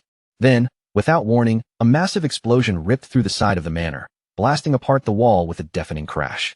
Ghost Spirit was thrown violently out of the building by the impact, her body flying through the broken debris as she screamed in pain. Outside the manor, Ghost Spirit crashed down helplessly while the reanimated corpses descended on her from above. The one-handed gunman stepped in close, raising his weapon to fire a deadly energy blast at point-blank range. But just as the shot was released, black spikes suddenly erupted into its path, intercepting the attack and saving Ghost Spirit at the last second. The force of the counterattack swept outward and slammed into the undead minions, knocking them down before they could finish her off. Ghost Spirit lifted her head from the ground, confused and breathless, unable to understand who had suddenly turned the situation around. Inside the bedroom, Nantian was no longer hiding safely beneath his blanket. He had been lifted by the head and was screaming in terror. A figure stood over him, holding his severed head while crushing his demonic dog beneath one foot. It was Qinfeng. Through the shattered wall, he looked directly toward Ghost Spirit and delivered a cold final lesson. Showing mercy to your enemies is the same as being cruel to yourself. Ghost Spirit lay on the ground outside, staring up at Qinfeng through the broken window. Still shaken and unsure who had saved her, she forced out a question, asking who he was. From within the shadows, Qinfeng told her that enemies should never be spared. Then he activated his blooming curse on Nanshan's decapitated body, and red spider lilies began sprouting from his head in a haunting bloom. Only then did Ghost Spirit realize that this man had saved her and had also allowed her to finish her revenge. Her face flushed slightly as she lowered her guard and thanked him, calling him master. Surrounded by a field of crimson flowers, each one like a reminder of the vengeance she had finally claimed, Ghost Spirit could no longer hold back the storm inside her heart. Tears poured down her face as relief and sorrow overwhelmed her at the same time. In a trembling voice, she said aloud that she had finally avenged her parents. As the red flowers absorbed the remaining life force, a notification appeared showing that 788 years of tradable lifespan had been gathered. Qinfeng walked toward Ghost Spirit and asked what she planned to do now that her revenge was complete. But without that single purpose left to cling to, she admitted she did not know and even began thinking about dying so she could reunite with her parents. Qinfeng's voice turned stern as he told her that revenge would only leave emptiness behind, and she should have prepared herself for that from the start. He warned that if she truly wanted to sink into despair, then he had nothing more to say, but there was one thing she needed to understand first. He then showed her a vision of the game world, letting its vast and mysterious scenery unfold before her eyes. Qinfeng explained that this godforsaken game hid endless secrets, and somewhere among those secrets, there might even be a way to resurrect the dead. He told her that as long as a person continued moving forward, countless possibilities would eventually appear before them. But if she had decided that revenge was the final end of her life, then everything he said would be meaningless. Qinfeng turned his back to her, and left the decision in her hands. If she still wanted to move forward, then she had to follow him, but whether she chose to stand up again was entirely up to her. After a quiet moment of reflection, a new determination slowly appeared in Ghost Spirit's eyes. She pushed herself back on her feet and ran after Qin Feng across the moonlit field.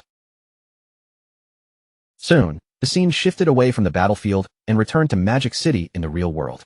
At Qin Feng's hideout, known as the Soul Cleansing Land, they arrived inside a vast ethereal space that shimmered like endless water, calm and unreal in every direction.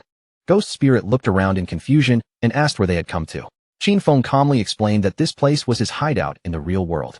He led her forward until they reached the doors of an unbelievably luxurious mansion. The sight of the grand entrance alone left Ghost Spirit staring in stunned silence. When they stepped inside, Qin Feng's maid immediately greeted him and welcomed her master home. Ghost Spirit was caught off guard, clearly surprised that Qin Feng even had a maid waiting for him. Qin Feng casually ordered the maid to prepare dinner for two. Seeing Ghost Spirit's confusion, he explained that the maid had been created by the Divine Authority book. Qin Feng went on to explain that the Divine Authority book could create all kinds of necessary items whenever they were needed. He then promised that he would take Ghost Spirit to challenge the Tower of Divine Authority in Magic City, so she could obtain a book of her own. Hearing this, Ghost Spirit lowered her head gratefully and thanked her master once again. Sometime after Qin Feng and Ghost Spirit had already left, the scene shifted back to Magic City, where the Chu family manor stood under a tense and uneasy atmosphere. A man came rushing into the manor in a panic, shouting at the people around him to move faster with the rescue. His voice was filled with urgency as he declared that absolutely nothing could happen to his wife. This man was Chu Kunshan, Dongfang Yu's husband and a military staff officer. He looked completely confused and unsettled, remembering the desperate call for help his wife had made, and wondering who would dare attack them so late at night. The first person who came to Chu Kunshan's mind was Shadow. As he hurried deeper into the manor, he worried that their secret plan involving the fireworks factory might have been exposed, though he quickly tried to push that thought aside. Inside the manor, his personnel were already combing through the scene. Some examined the huge crater left behind in the courtyard, while others searched the empty bedroom for any trace of what had happened. One officer stepped forward and reported to the stunned Chu Kunshan that the signs of battle were obvious everywhere. But despite all the destruction, they had not found a single person inside. Chu Kunshan's panic grew even worse as he demanded to know where his wife, his son, the guards, and the servants had gone. The officer could only give him the grim truth. No one was there, and rage surged through Chu Kunshan as he realized this was exactly like what had happened to the Dongfang family. Everyone had disappeared without leaving behind even the slightest trace. The terrifying thought that his wife and son were both gone hit him like a heavy blow. Chu Kunshan staggered backward, his face filled with denial as if he could not accept what was right in front of him. His grief quickly twisted into tearful fury. Chu Kunshan screamed that Shadow had killed his family, then roared for an immediate arrest warrant to be issued against him. Lin Qingyu, who had been quietly watching the situation unfold, finally stepped forward and asked how he could be so certain Shadow was responsible. Chu Kunshan snapped back furiously, saying it was obvious because his wife's family, the Dongfangs, had also been wiped out by Shadow. Lin Qingyu remained completely calm. She pointed out that there had never been solid evidence in the Dongfang family case, so using that incident to connect Shadow to his wife's disappearance was far from convincing. Her gaze sharpened as she pressed him further, asking whether he knew something others did not. She suggested that maybe his family had some hidden grudge with Shadow, and if so, this could simply be revenge coming back to them. Those words hit Chu Kunshan's sore spot instantly. His expression darkened with anger as he warned Lin Qingyu to watch what she said, then demanded to know if she thought she could interrogate a military staff officer. Lin Qingyu did not show even the slightest fear. In a calm, steady voice, she told Chu Kunshan that threats like that would not work on her. She then revealed that not long ago, the Sky Dome Guild had captured members of Magic City's Black Dragon Hall and handed them over to the authorities. During interrogation, those men confessed that Chu Kunshan had personally ordered the attack on Shadow's hideout. They also admitted there had been a plan to lure Shadow to a fireworks factory and kill him there with a massive explosion. Lin Qingyu explained that the authorities had originally planned to arrest everyone involved at the factory itself. But now that Dongfang Yu had disappeared, she was officially suspected of fleeing justice. Then Lin Qingyu turned her accusation directly on Chu Kunshan, stating that he had abused his authority and conspired to commit a terrorist act, so he needed to come with them for investigation. Two officers immediately stepped forward and grabbed Chu Kunshan from both sides. Shocked and furious, he struggled hard, shouting at them and demanding to know what they thought they were doing. He turned his anger on Lin Qingyu, yelling that she had some nerve colluding with a trashy guild and using that as an excuse to arrest an official like him. Even as he fought against the officers restraining him, Lin Xingyu's expression remained cold and unmoved. She told him that his official status meant nothing to her, because she only stood on the side of justice, while Chu Kunshin continued screaming for them to let him go. Lin Xingyu simply advised him to cooperate. If the investigation proved he was innocent, she said, then he would be free to settle the score with her afterward. Then Lin Xingyu gave him one final piece of chilling information. He would be taken to Magic City Prison for interrogation, a place where lifespan drained 100 times faster than normal, and she told him ominously to prepare himself. As Chu Kunshin was forced into an armored truck, he screamed and thrashed in protest. He shouted that they had no right to do this to him and threatened that he would report every one of them. Without anyone noticing, two figures watched the arrest from a nearby tree. One of them confirmed that the noisy man being dragged away was indeed their target, Chu Kunshin, the military staff officer. The two figures smirked at each other and bumped fists. Purple energy began surging around them, showing that they were already prepared to make their move. Later that night, a convoy of armored trucks drove along a dark forest road, their headlights cutting through the trees as they transported the prisoner away. Inside the lead vehicle, Chu Kunshin still refused to accept his arrest and kept protesting to Lin Xingyu. One guard calmly told him that the order had come from above, leaving Chu Kunshin stunned into silence. Then, out of nowhere, a brilliant blast of energy tore through the night and came hurtling straight toward their vehicle. The blast struck the armored truck with terrifying force. The entire vehicle was thrown off course, careening violently off the road before crashing in a mangled wreck. Inside the overturned truck, Lin Xingyu braced herself against the wreckage, gritting her teeth as she cursed under her breath. When she turned her head, her eyes widened in shock.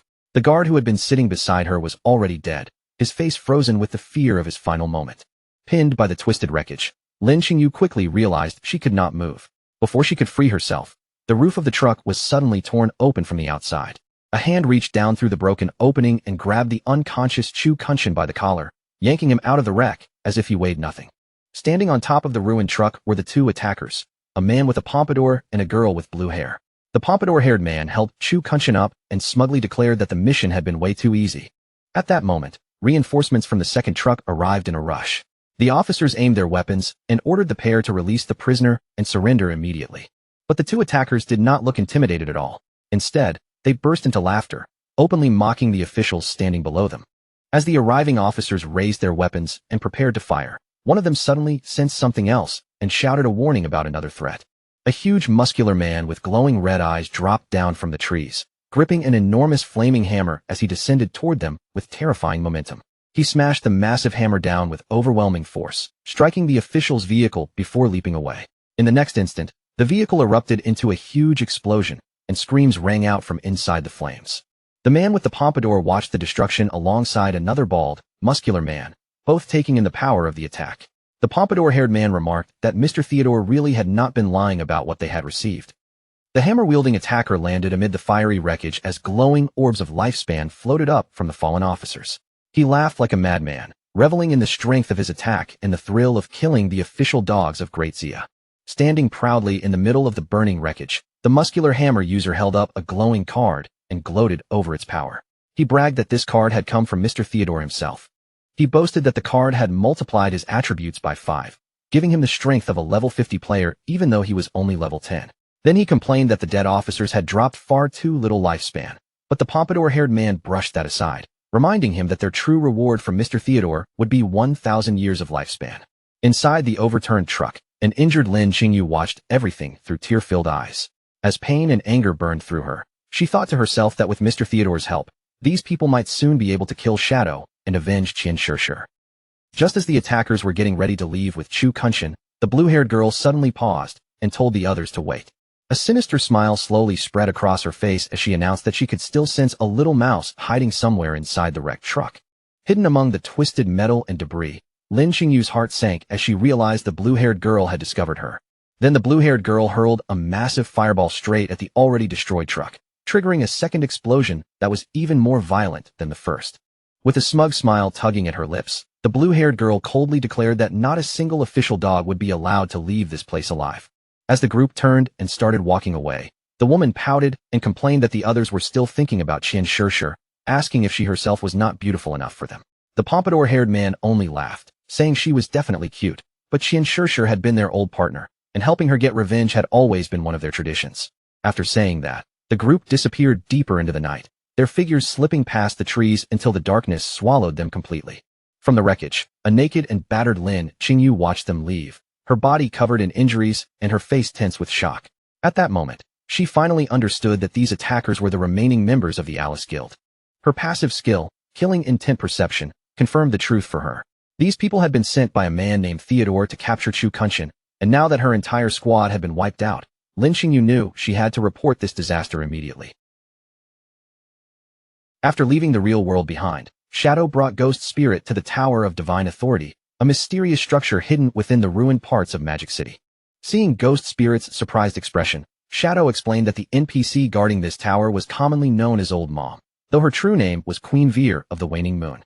Shadow then told her about Vier's tragic past.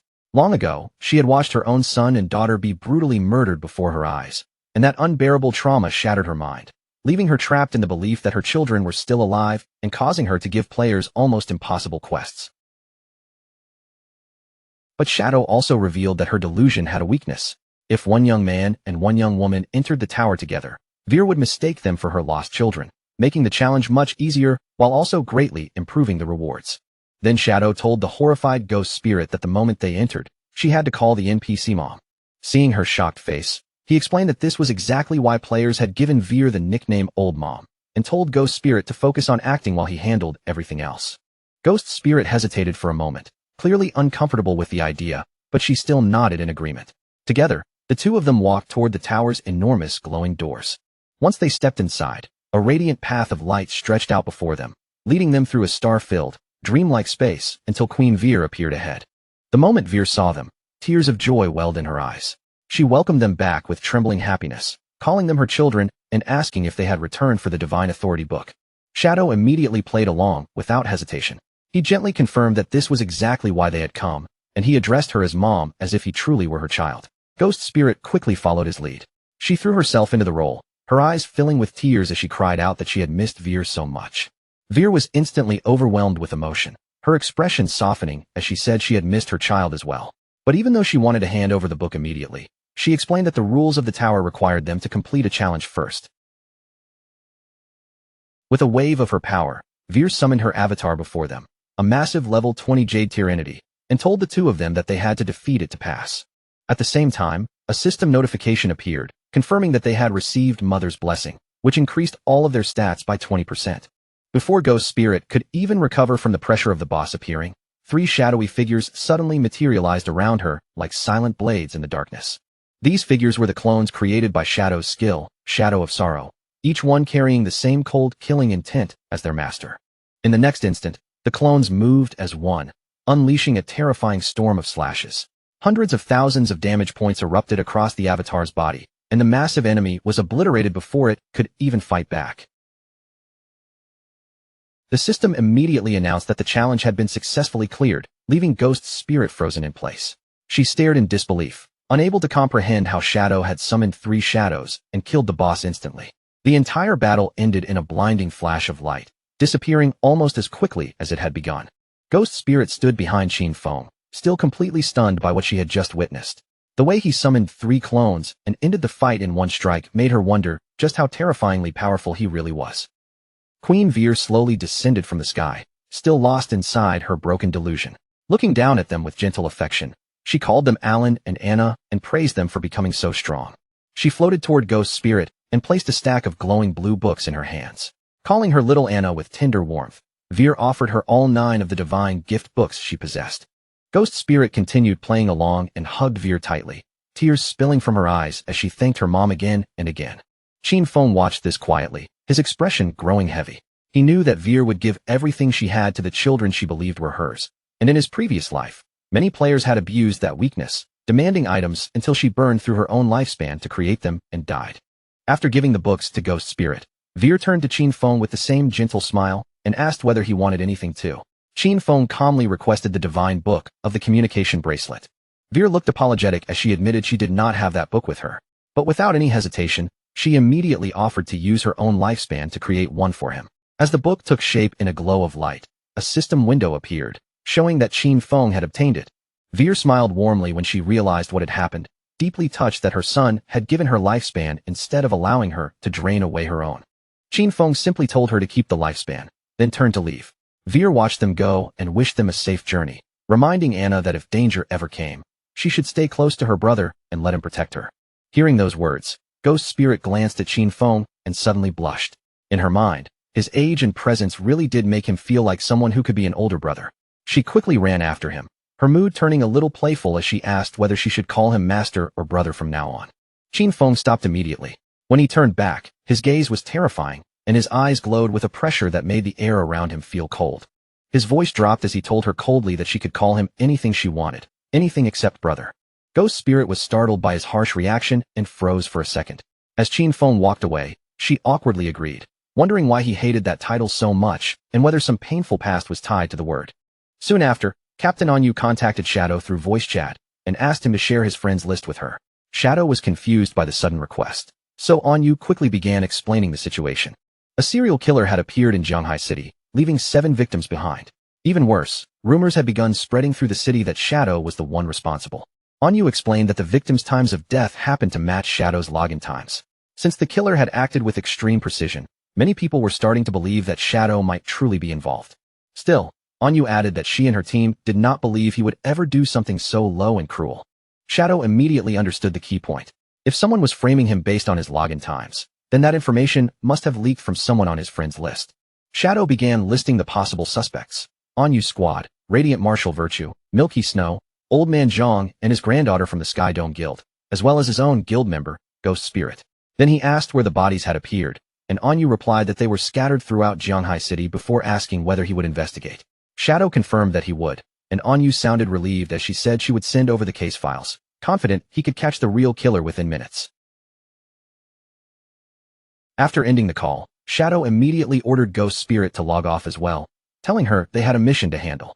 Back at his mansion hideout in the real world, Qin Feng handed Ghost Spirit the Divine Book, communication bracelet, so they could contact each other between the game and reality. He also gave her the Ghost Knight Wolf mount to help track down the killer, leaving Ghost Spirit shocked by the value of the items, though she honestly admitted she had no idea how to investigate a crime. Qin Feng explained his reasoning calmly. He had already checked his friends' list and did not believe any of them were the culprit, but since Wang Meng and the others had reported to the officials, he suspected there might be a mole inside the police leaking his login times. He told Ghost Spirit that she was the best person for this job because her skill, Touch of the Yellow Spring, allowed her to track targets through aura or scent. After sending her the case files, he reminded her to use her abilities flexibly. Ghost Spirit's eyes filled with determination as she accepted the mission. No matter what it took, she vowed to find the true culprit behind the murders. Meanwhile, inside a hotel in Magic City, Tony and the blue-haired girl dragged the bound Chu Kunshin in and threw him roughly onto the floor. Tony stepped forward and announced to the man waiting in the shadows that he had brought the target. From the darkness, an older bald man slowly turned around, a cigar held between his fingers as smoke curled around his face. The bald man praised Tony for completing the job so cleanly. The moment Chu Kunshin saw him, fear rushed across his face as he recognized him as Mr. Theodore from the embassy.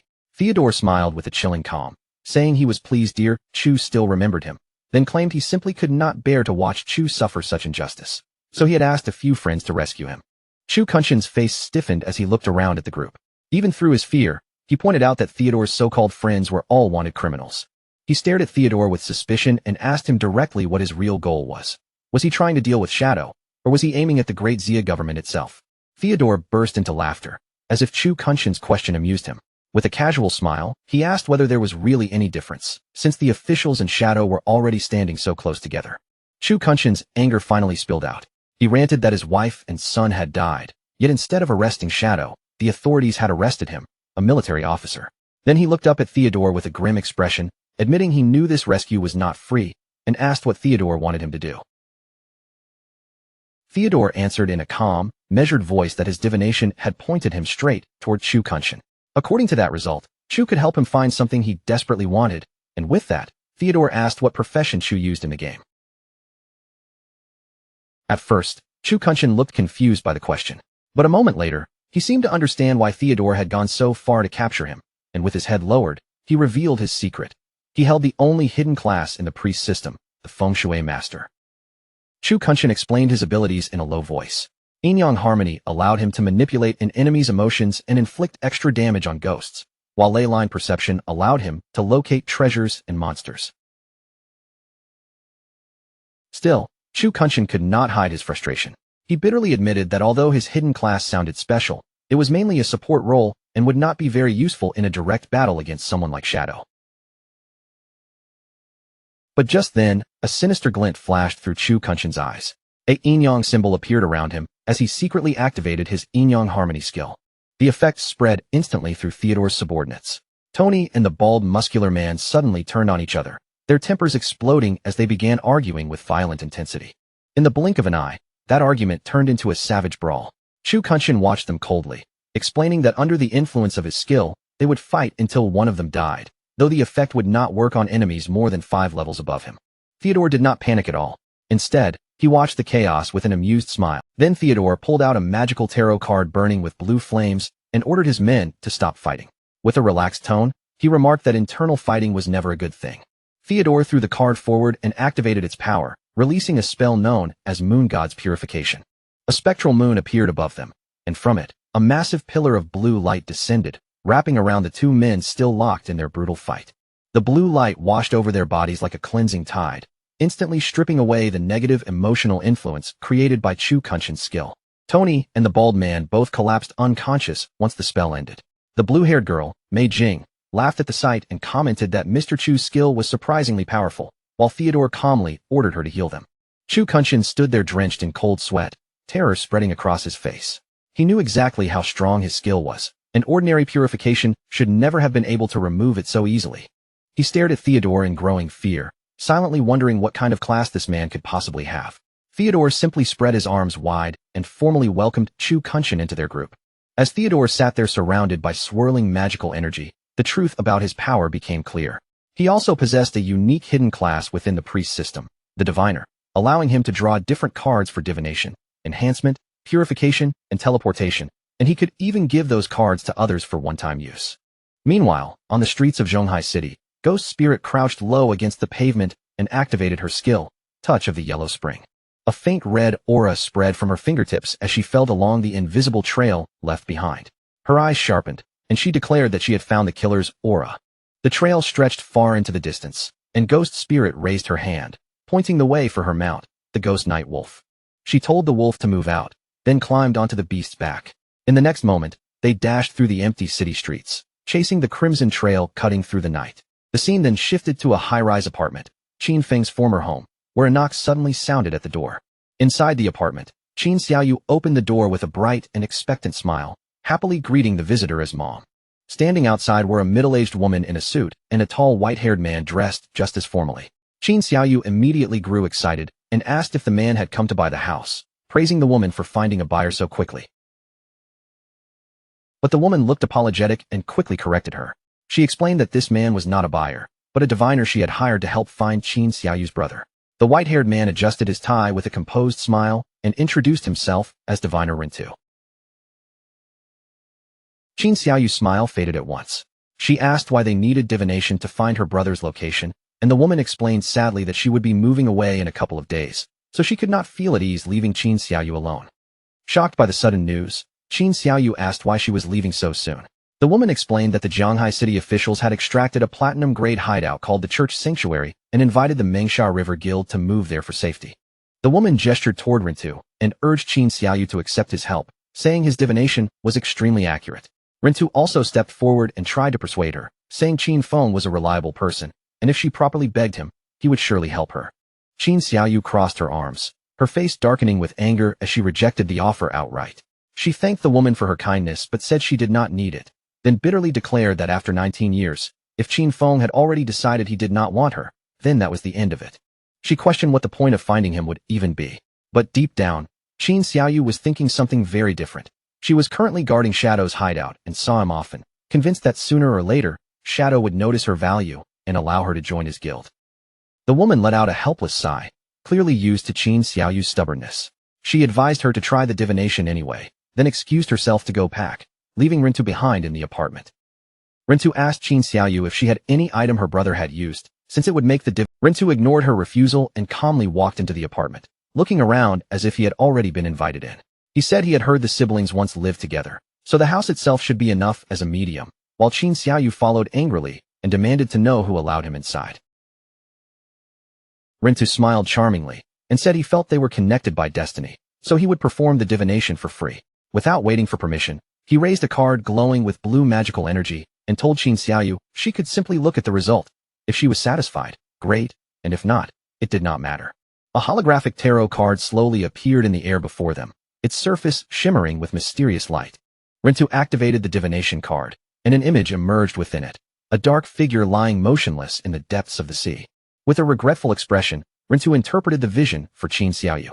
He told her that her brother had already been burned to death, and that his corpse had sunk into the ocean, leaving Qin Xiaoyu frozen in total shock. Ironically, while the real Qin Feng was comfortably relaxing on a sofa inside his hideout, Qin Xiaoyu's emotions suddenly erupted into rage. In her mind, she cursed Qin Feng as useless trash for dying so easily. To her, he should have stayed alive long enough for her to become powerful and trample him herself. Outwardly, Rintu simply lowered his voice and offered his condolences, pretending to be sympathetic. Then Rintu changed the subject and mentioned that he had heard she interacted with Shadow. He claimed his divination had already found Shadow's location, then held up a golden card and asked if she wanted to go with him, explaining that he could teleport her there immediately.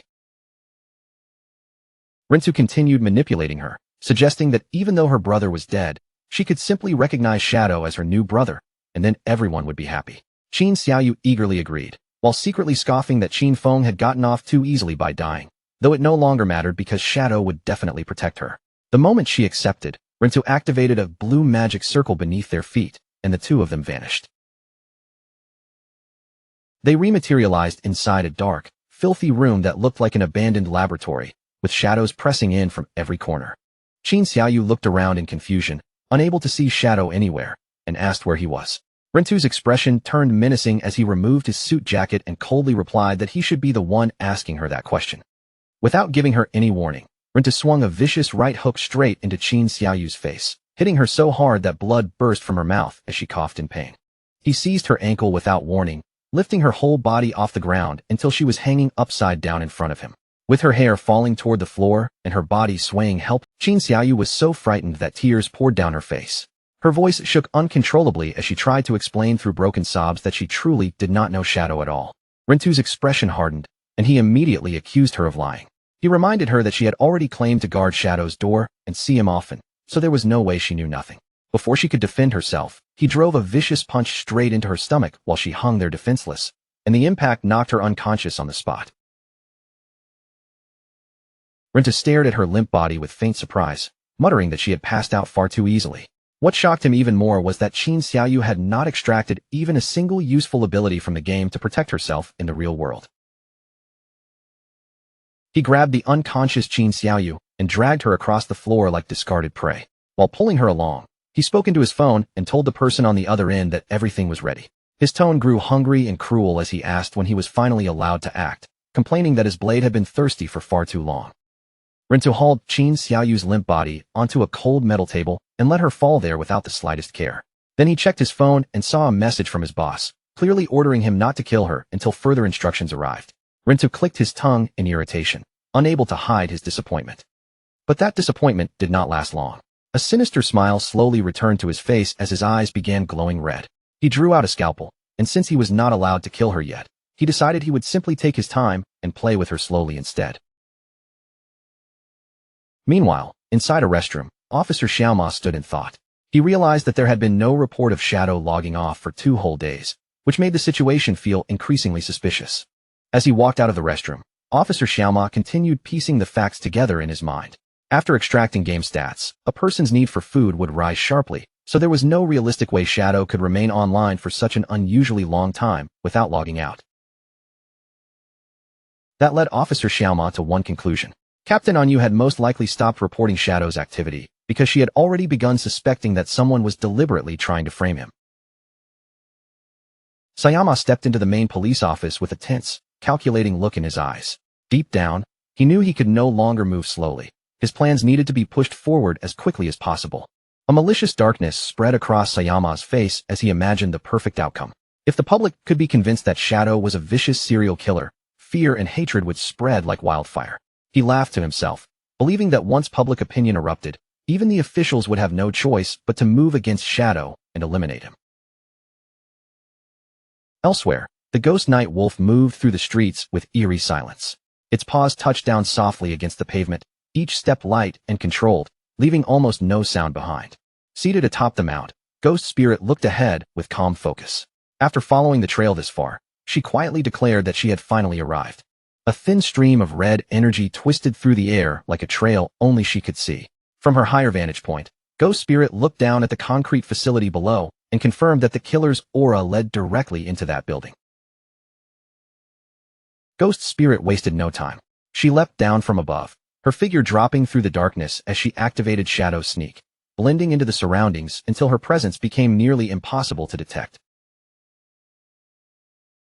She landed lightly on a narrow window ledge, her feet touching down without a sound. Her body stayed low and steady, perfectly hidden outside the room. Ghost Spirit leaned close to the glass and peered inside. At first, a small smile appeared on her face, relieved that she had finally tracked down the culprit. But the moment her eyes took in what was happening beyond the window, that smile vanished completely. Her expression froze, then twisted into pure shock and horror. Inside the room, Qin Xiaoyu was suspended from the ceiling by her wrists, her body hanging weakly in the air. Her legs had been severed at the knees, and dark blood continued dripping steadily onto the floor beneath her. Below her, Rintu knelt with his head tilted back, his face twisted in sick enjoyment as he declared that it had been a long time since he had enjoyed himself this much. At that moment, the system coldly informed Qin Xiaoyu that her logout request had failed. Because she was still considered to be in combat, there was no way for her to escape by leaving the game. Tears streamed down Qin Xiaoyu's face as that cruel reality sank in. She finally understood that even logging out was impossible, and there was nowhere left for her to run. Her wrists remained bound above her head, forcing her broken body to hang from the ceiling. Every slight movement pulled at her arms and made her tremble helplessly. Both of her legs had already been severed, and the wounds were wrapped in crude, rough bandages. The sight made her body look even more fragile, like she had been kept alive only for Rintu's amusement. Qin Xiaoyu screamed in unbearable pain, while Rintu's wild laughter echoed from below. Her mind could not make sense of any of it, and through the agony, she could only wonder why something so horrible was happening to her. All she had ever wanted was to sell a house. Yet somehow, from that simple goal, she had been dragged into this nightmare and trapped inside a living hell. She could feel death creeping closer with every passing moment. Completely swallowed by despair, Qin Xiaoyu cried out with all the strength she had left, begging for anyone at all, to come save her. In the deepest point of her fear, Qin Feng's face suddenly appeared in her mind. She thought of her brother and clung to the painful belief that if Qin Feng were still here, he would definitely save her. But that thought only made her grief even sharper. Qin Xiaoyu cursed her brother in her heart, wondering why he had to die and leave her behind to face this horror alone. Then, without warning, a bright green light spread over her broken body. The glow wrapped around her wounds, bathing her in a strange and gentle radiance. Qin Xiaoyu stared in confusion as magical energy began stitching her flesh back together. She realized someone was using a healing art on her, and for one brief moment, hope returned to her tear-filled eyes. She thought someone had finally come to rescue her. But that fragile hope shattered when Rinta looked up at her with a twisted grin. He introduced himself once again and revealed the truth. His game ID was Human Butcher, and his profession was actually a priest. Rinta stepped closer beneath the green glow of his own healing spell, looking almost delighted by her confusion. In a calm, cruel voice, he told her not to worry, promising that he would not allow her to die so quickly. He covered his face and burst into uncontrollable laughter, openly revealing his sick way of thinking. To him, pushing prey to the limit and killing them slowly was the only way to create a truly wonderful experience. That was exactly why he had chosen to become a priest. The torture was far from finished, and as he looked at Qin Xiaoyu's terrified face, he announced that next, he would rip open her chest. The terror finally overwhelmed Qin Xiaoyu completely. Her eyes rolled back, foam gathered at her mouth, and her body lost all strength as she fainted from the unbearable fear. Rinta looked at her with clear disappointment, as if her collapse had spoiled his fun. He mocked her under his breath, sneering that she really was nothing more than a weak little girl. Suddenly, Rintu's instincts screamed danger. His expression changed in an instant, and he twisted his body aside just in time to dodge something flying toward him at terrifying speed. A cloaked figure descended into the room, her purple eyes glowing from beneath the shadow of her hood. It was Ghost Spirit, and her arrival instantly changed the atmosphere. Ghost Spirit unleashed Blade of the Underworld, sending a glowing ribbon of energy shooting through the air. The attack pierced Rintu and lifted him off the ground, leaving him suspended helplessly as she stared at him with a cold, merciless gaze. Her voice was icy as she demanded the truth from him. She wanted to know why he had used his crimes to frame Shadow. Rintu immediately activated his healing art, still wearing that arrogant look on his face. Even after being caught, he seemed convinced that he could recover and regain control of the situation. But his confidence disappeared almost as quickly as it appeared. The glowing ribbon tightened around his body, binding him so firmly that he could no longer move. Ghost Spirit dropped down with terrifying speed and closed the distance in an instant. She grabbed Rintu by the throat and slammed him down with brutal force. She pinned Rintu hard against the cracked wall, her grip crushing the arrogance out of him. With a chilling threat, she warned that if he refused to confess everything, she would saw off his legs. Terrified and completely defeated, Rintu stammered that he would talk and tell her everything. The view then shifted away from that horrifying room and returned to the desolate ruins of Zhonghai City, where the ruined streets stood silent under a heavy atmosphere. Among the ruins, Captain Anyu, Wang Ming, and Little Black were locked in a serious discussion. Captain Anyu pointed out that ever since they stopped reporting Shadow's login times, no new murders had happened. To her, that was clear proof that someone had been using those reports to frame him. Little Black immediately defended Shadow with visible anger. In her eyes, an expert as powerful as him would never be some twisted serial killer. If Shadow truly wanted someone dead, she argued, he would erase them completely and turn them to ashes, not leave bodies behind for people to discover. Captain Anyu remained calm, but serious. She explained that even though they understood Shadow was innocent, the ordinary public did not know the truth at all. That was what worried her most. If rumors kept spreading, panic would erupt across the city, and that chaos was probably the killer's real objective. Once public fear reached a breaking point, the officials might be forced to kill Shadow just to calm everyone down, even if they knew he had been framed. Little Black frowned and asked whether the officials could truly defeat Shadow in the first place. Captain Anyu gave a grim smile, and after a brief pause, admitted the truth, they could not. Captain Anyu explained that if a direct conflict with Shadow truly broke out, the government would suffer devastating losses.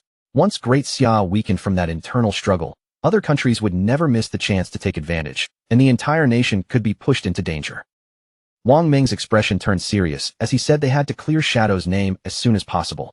After thinking through the timing and the information leaks, he concluded that the person framing Shadow had to be hiding among the officials of Zhonghai City. Captain Anyu fell into deep thought, her brows tightening as she followed that clue. Among the Zhonghai officials, if she had to name someone who also held a personal grudge against Shadow, only one suspicious figure came to mind. Inside his office, Officer Xiaoma stood frozen in place, cold sweat gathering on his forehead. His eyes stayed locked on his phone, and the more he stared at the screen, the more anxious he became. 2 full days had already passed, yet there was still no news about Shadow logging off. Officer Xiaoma grew increasingly irritated, afraid that Rintu might have lost control and accidentally killed the prey before the plan was finished. Alone in the dim office, his thoughts twisted back to Captain Anyu again and again. Her face filled his mind, and his obsession only grew stronger as he convinced himself that as long as Shadow remained alive, Anyu would never belong to him. In desperation, Officer Xiaoma gripped a glowing card tightly in his hand. For Anyu's sake, he was willing to cross every line, even if it meant standing against all of Great Xia itself. Just then, the silence was broken by a sudden vibration from his phone. Officer Xiaoma quickly checked the screen and saw a message that appeared to be from Rintu. It claimed that the prey had escaped and demanded 3 years of lifespan to extract a tracking skill, even attaching an address where Xiaoma was supposed to deliver the payment. Rage flashed across Officer Xiaoma's face as he clenched the phone in his hand. He could not believe his subordinate had failed such a simple task, but he also knew that if this scheme was exposed, everything would be over for him. So he had no choice but to go there personally and clean up the mess. Under a gloomy, heavy sky, Officer Xiaoma drove all the way to an abandoned industrial facility. The place stood silent and deserted, giving off a cold, ominous feeling before he even stepped inside. He pushed into the dark warehouse and called out for Human Butcher in an angry voice. His tone was full of blame as he demanded to know why Rintu had allowed the prey to escape. But the moment he looked deeper into the warehouse, his words died in his throat. He stopped completely, and his expression shifted into pure shock.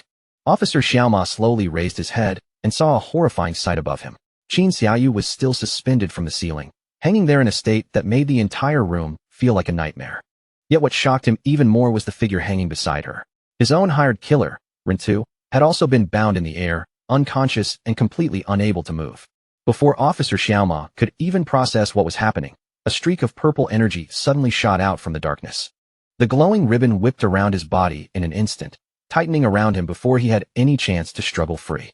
His body was yanked off the ground and hoisted into the air, leaving him hanging upside down beside the other 2 captives. Panic finally burst through his voice as he shouted at the approaching figure to release him, angrily demanding whether they had any idea who he was.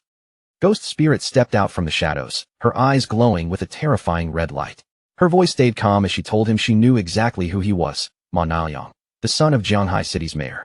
Rintu had already confessed everything, including how Ma Naoyang ordered him to kill people and dump the bodies during Shadow's offline hours to frame him.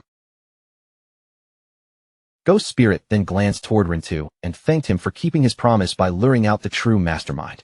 She cut him loose from the bindings, looked down at him coldly, and said that as a reward for cooperating, she would give him one last chance to enjoy himself. Rintu rose to his feet, wrapped in a surge of eerie purple energy, his face twisted into a completely deranged smile. Ghost Spirit ordered him to kill Ma Naoyang in whatever way pleased him most, and Rintu giggled madly as he thanked the young miss for giving him such a wonderful opportunity. Still under Ghost Spirit's control, Rintu turned his crazed eyes toward Ma Naoyang. She commanded him to use his favorite method, and Rintu answered with a maniacal laugh, telling Ma Naoyang to stop struggling because there was no escape now. Ma Naoyang screamed in terror, but Rintu was already lunging forward with a scalpel in hand. Ma Naoyang looked up in absolute horror as the cold blade flashed toward him, aiming straight for his throat. But Ma Naoyang had not come completely unprepared. At the last second, just before the scalpel could cut into him, he activated a golden card. A powerful shockwave exploded outward, blasting Rintu back and giving Ma Naoyang just enough time to roll away to safety. The next instant, a huge burst of fire and violent energy swallowed Rintu's body. The explosion lit up the entire warehouse, while Ghost Spirit stood nearby and watched the blast. When the smoke finally thinned, Rintu was lying dead on the ground. His body began breaking apart and transforming into glowing lifespan orbs, leaving behind only the proof of his end. Ma Naoyang staggered to his feet, panting heavily as he glared at Ghost Spirit. From her methods and abilities, he finally realized that she had to be Shadow's disciple. Furious and cornered, Ma Naoyang slapped a glowing golden card directly onto his forehead. The card carried the power of the Sun God, giving him a massive boost in agility for 2 minutes. A golden crossbow appeared in his hand, and with hatred burning in his eyes, he declared that he would kill both Shadow and Shadow's disciple. Ma Naoyang's speed surged to an unbelievable level as he leapt through the air. While moving, he fired one glowing energy arrow after another at Ghost Spirit, filling the warehouse with deadly flashes of light. Ghost Spirit remained calm as the barrage rained down around her. She slipped through the explosions with precise movements, dodging each attack as if she had already seen them coming. Ma Naoyang tried desperately to keep up the pressure, but Ghost Spirit suddenly vanished by using her stealth ability. Floating in midair, Ma Naoyang's confidence cracked as he realized she possessed the same assassin-style abilities as Shadow, and now he had completely lost track of her. Then, from the surrounding darkness, purple energy ribbons shot out without warning. Before Ma Naoyang could defend himself, they pierced through his arms and coiled around his body, locking him firmly in place. He screamed in pain as the ribbons lifted him into the air, leaving him hanging with the other captives. Ghost Spirit appeared beneath him once again, looking up with a cold expression as she asked whether he was the one who dared to harm her master. Ghost Spirit's purple eyes glowed as she stared him down. She could tell that Ma Naoyang was far too weak to possess such powerful card skills on his own, so she demanded to know who was supporting him from behind the scenes. In tears and unbearable pain, Ma Naoyang finally broke down and confessed everything. He admitted that the foreigners connected to Qian Shishir had been the ones who found him. Those foreigners had handed him the cards and asked him to help them kill Shadow. They even promised that a powerful big shot was standing behind them, making him believe the plan would succeed. Sobbing uncontrollably, Ma Naoyang insisted that this was all he knew. His voice cracked as he claimed he had no deeper information about the people behind the plot. He begged desperately for his life, trying to bargain with her through tears. He promised that his father, the mayor, could give her anything she wanted as long as she spared him. Ghost Spirit did not even bother to answer his plea. She simply turned her back on him and muttered coldly that he was far too noisy. Behind her, the purple ribbons suddenly constricted with brutal force. Ma Naoyang's screams were cut off as his body burst apart in a violent spray of blood, killing him on the spot. With her eyes still glowing a cold red, Ghost Spirit walked away without looking shaken. In her mind, she recalled her master's words clearly: never allow a single enemy to escape. As she prepared to leave, Ghost Spirit glanced back at Qin Xiaoyu. The girl was still hanging from the ceiling, unconscious, badly wounded, and missing both legs. For a moment, Ghost Spirit felt pity for her. But instead of staying, she left Qin Xiaoyu for the authorities to rescue, silently deciding that whether the girl survived or not would depend on her own fate. Not long after Ghost Spirit disappeared, the police arrived at the abandoned facility after receiving an anonymous tip. The officers rushed into the warehouse, only to freeze in shock at the gruesome scene before them. When they spotted the injured girl hanging there, someone immediately shouted for a healer. They quickly identified one of the bodies as Ma Naoyang, while the other dead man was confirmed to be the unidentified killer, Rin-tu. As for Qin Xiaoyu, she was still in a coma, but thankfully, her life was no longer in immediate danger. Then a captain suddenly raised his voice, calling everyone's attention to a message left behind at the scene. Embedded directly into the concrete wall were two phones, and above them was a written statement. It declared that the serial killings had been committed by these two men in order to frame Shadow.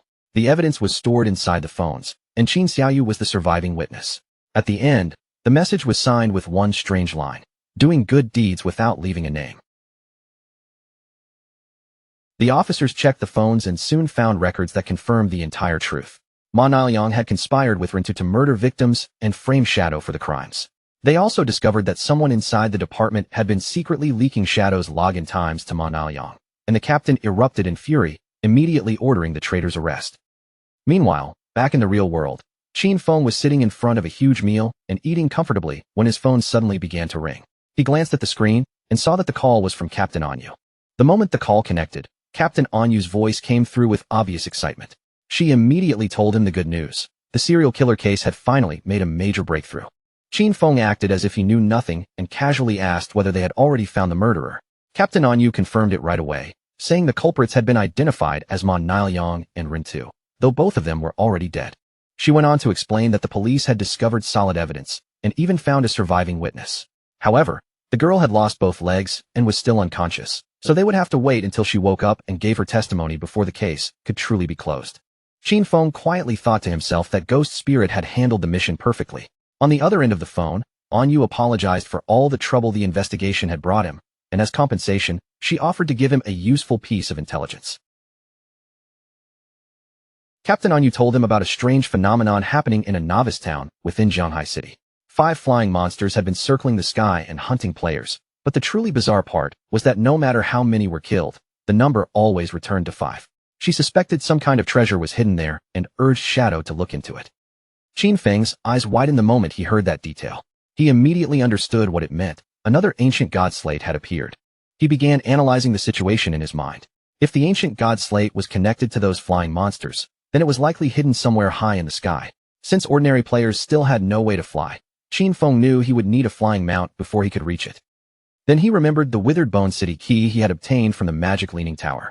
Withered Bone City belonged to the Moraga Empire, the homeland of dragons, so Qin Feng quickly concluded that this might be the perfect place to find a flying dragon mount.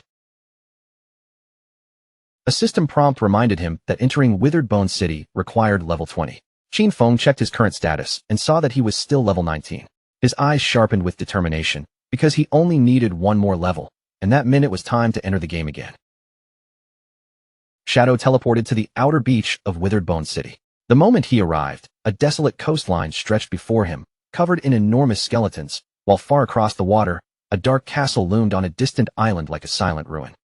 As Shadow stood on the shore, he noticed glowing lifespan orbs scattered across the ground.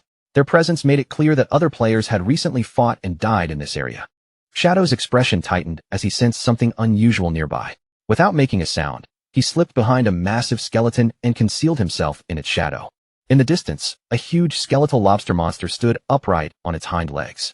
Its body towered over the battlefield as it spat streams of green acid toward a group of struggling players. Among those players were Lin Xingyu, Late Night Drizzle, and a large bald man.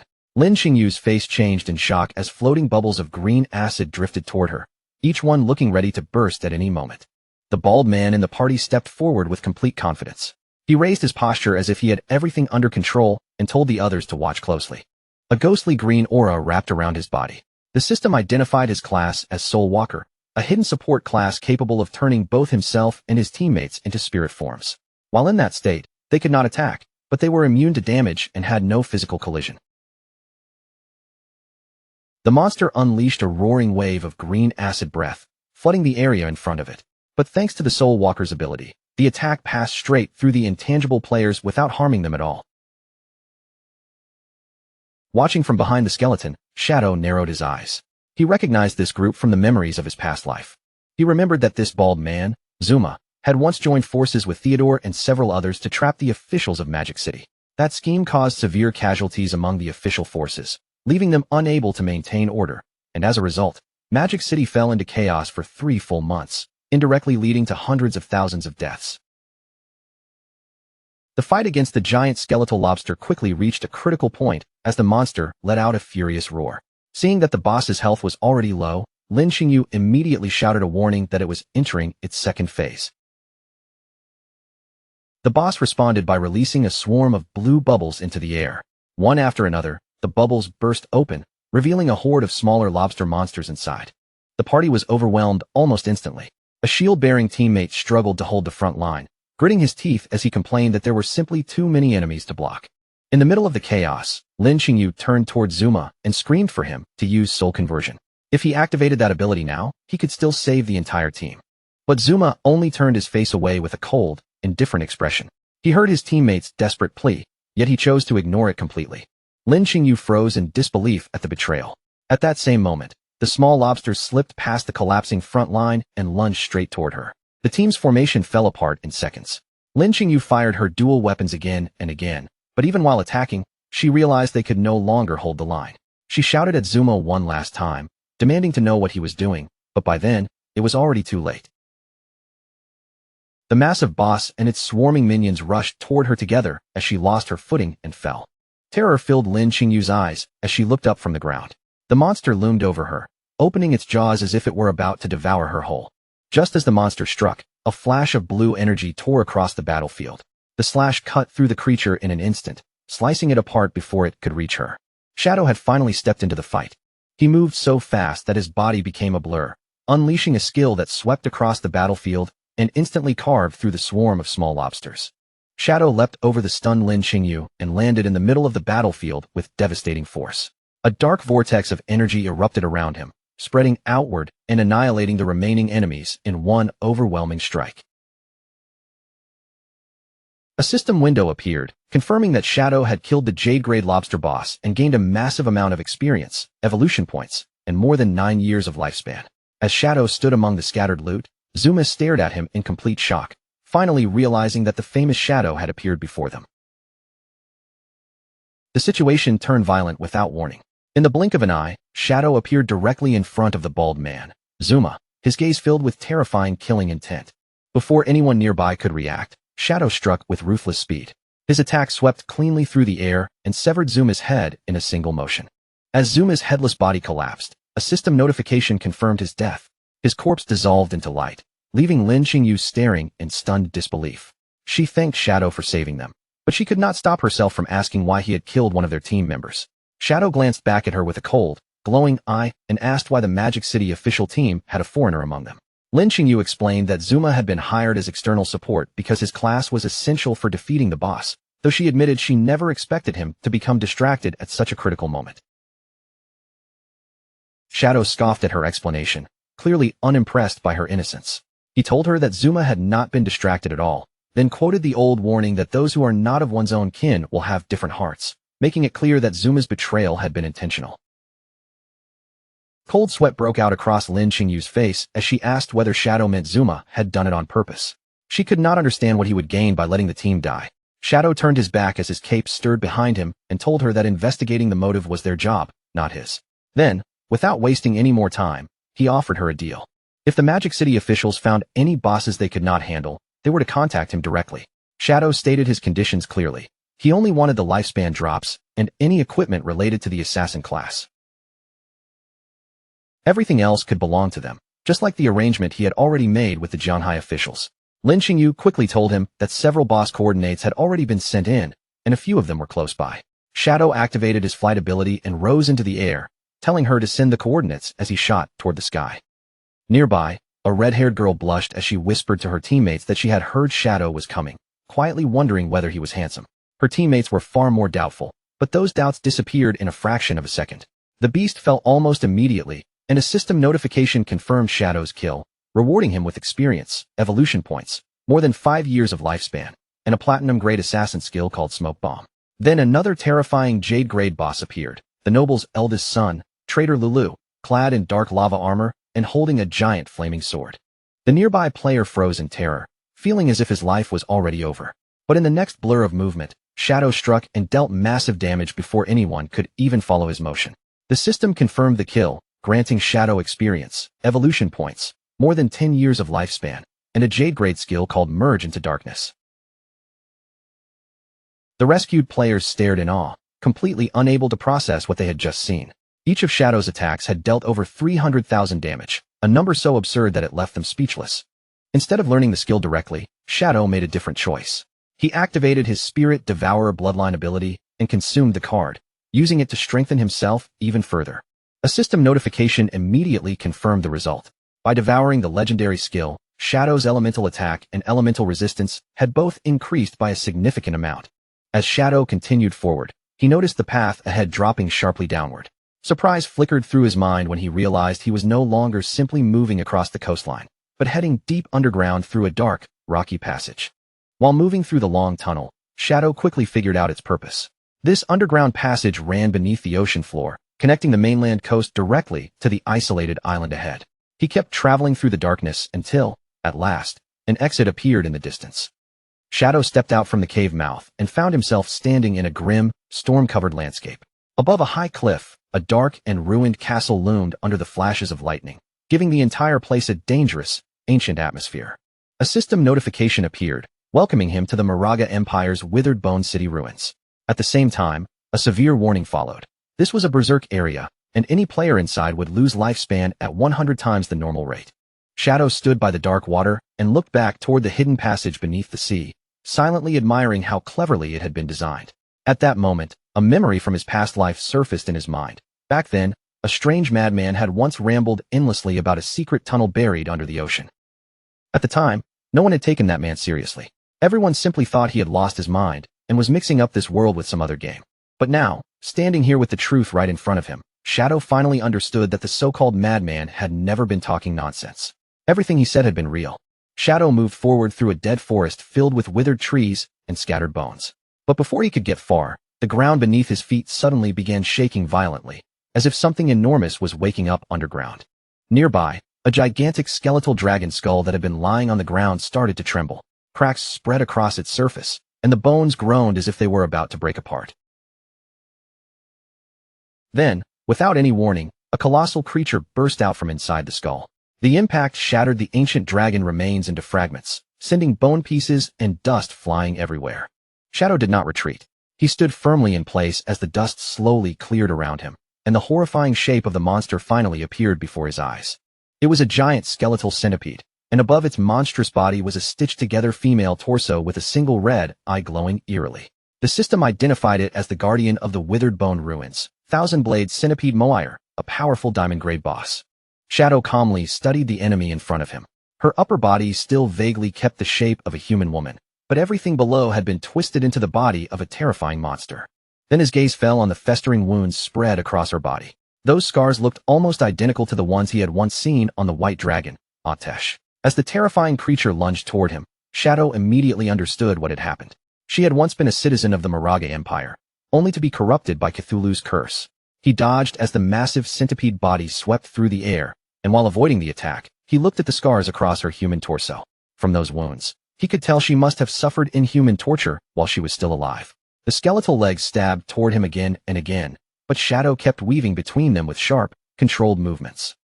When the monster brought down a crushing strike, Shadow kicked off the ground and leapt high into the air, narrowly avoiding the blow as it smashed the earth beneath him into broken pieces. Then Shadow launched his counterattack. He activated his skills in quick succession, summoning his Shadow clones while using Blessing of Release to stack a massive amount of additional damage onto his strikes. In a flash of purple energy, Shadow and his clones moved at the same time. Their synchronized Shadow Flash slash struck the boss 4 times in an instant, cutting through the air with terrifying precision. One of the blades swept cleanly across the monster's neck, leaving a sharp line of damage across her twisted body. Shadow's eyes glowed as the system showed that his skill cooldowns had instantly reset. Without hesitation, he steadied his stance and prepared to unleash another round of attacks. He activated Blessing of Release once again, and a chaotic red aura surged around Mowire's body, wrapping her in the energy of his next devastating strike. The 4 shadows moved together, forming a final coordinated attack from different angles and sealing off every possible path of escape. Beams of purple light sliced through the boss from all sides. Mowire's monstrous body was cut apart piece by piece before exploding in a burst of magical fire, while Shadow landed safely on the ground without a trace of panic. A system notification appeared, confirming that Shadow had killed the Diamond Grade Guardian, Mowire. He received a huge amount of experience, evolution points, more than 10 years of tradable lifespan, and several dropped items. Shadow looked down at her fading body with a solemn expression and quietly told her to rest in peace. As the monster disappeared, the spirit of the beautiful woman she had once been briefly appeared. She gave a peaceful smile, finally released from the curse, before dissolving into glowing lifespan orbs. After defeating the Diamond Grade Guardian, Shadow continued deeper into the desolate ruins. He raised his head toward the cliffs, where the ominous castle stood beneath flashing lightning like a dark shadow pressing over the land. Without slowing his pace, Shadow lifted his hand and unleashed a long-range attack, sending a wave of dark energy tearing forward through the ruins. The attack struck a spider-like monster hiding in the shadows. It had the upper body of a human woman fused to a spider's lower half, and it let out a piercing scream as the dark energy impaled it. A system notification appeared right after, confirming that Shadow had killed the cursed spider, Molly. He gained a large amount of experience, evolution points, and another 10 years of tradable lifespan. Standing among the floating loot, Shadow took in the grim reality of the place around him. Every monster he had encountered here shared the same horrifying pattern, a human upper body fused with a twisted, monstrous lower half, and even more unsettling, they still carried their original human names. His eyes then shifted to a huge dragon skull lying on the ground nearby. Even the bones themselves had clearly been changed by something unnatural.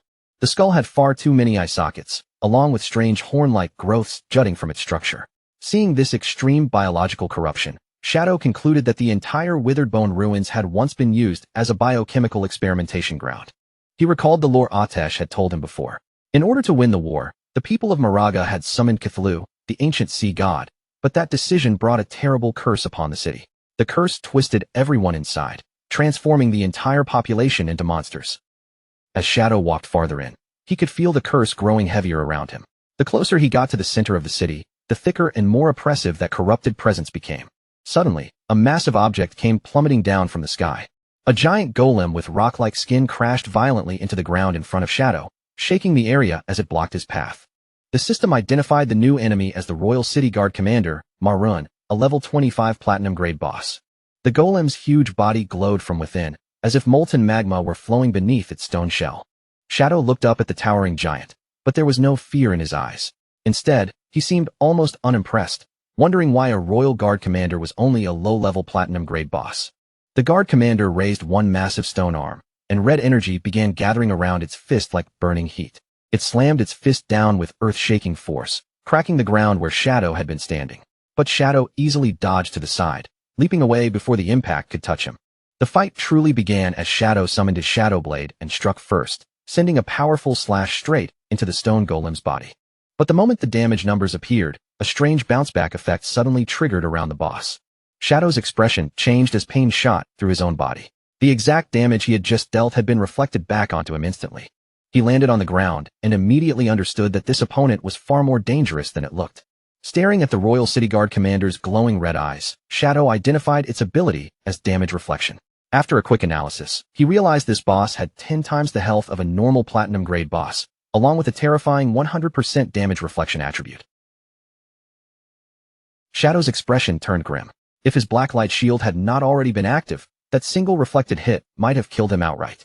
This land was clearly far more dangerous than he had expected, and he could not afford to be careless. Shadow kicked off the ground and leapt high into the night sky, his figure briefly silhouetted against the moon above the ruined city. To counter the reflection effect, he fully activated his defenses and summoned 10 layers of blacklight shield around himself. From high in the air, Shadow rained down a barrage of 10 shadow blades, each slash falling toward the golem like dark streaks cutting through the night. His strategy was clear.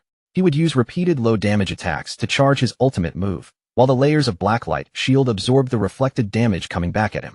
Once his energy was fully charged, Shadow descended from above with his ultimate attack. Blessing of Release combined with Crimson Blade, forming a massive vertical beam of red energy that sliced straight through the golem and dealt a staggering 450,000 damage. In the next instant, Shadow braced himself, because that enormous damage value was reflected right back toward him with the same terrifying force.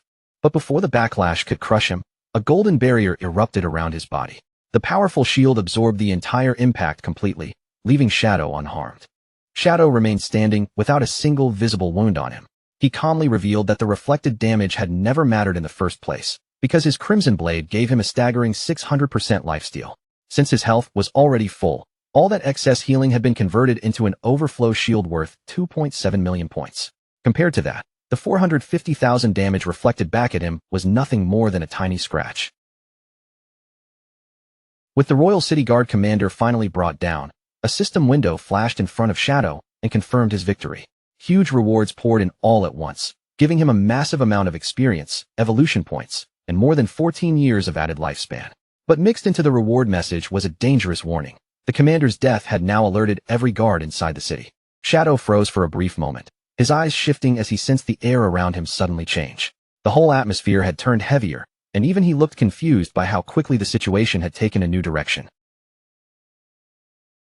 High above the ruins, on the edge of a steep cliff, a monstrous sentry raised a huge horn to its mouth and blew with all its strength.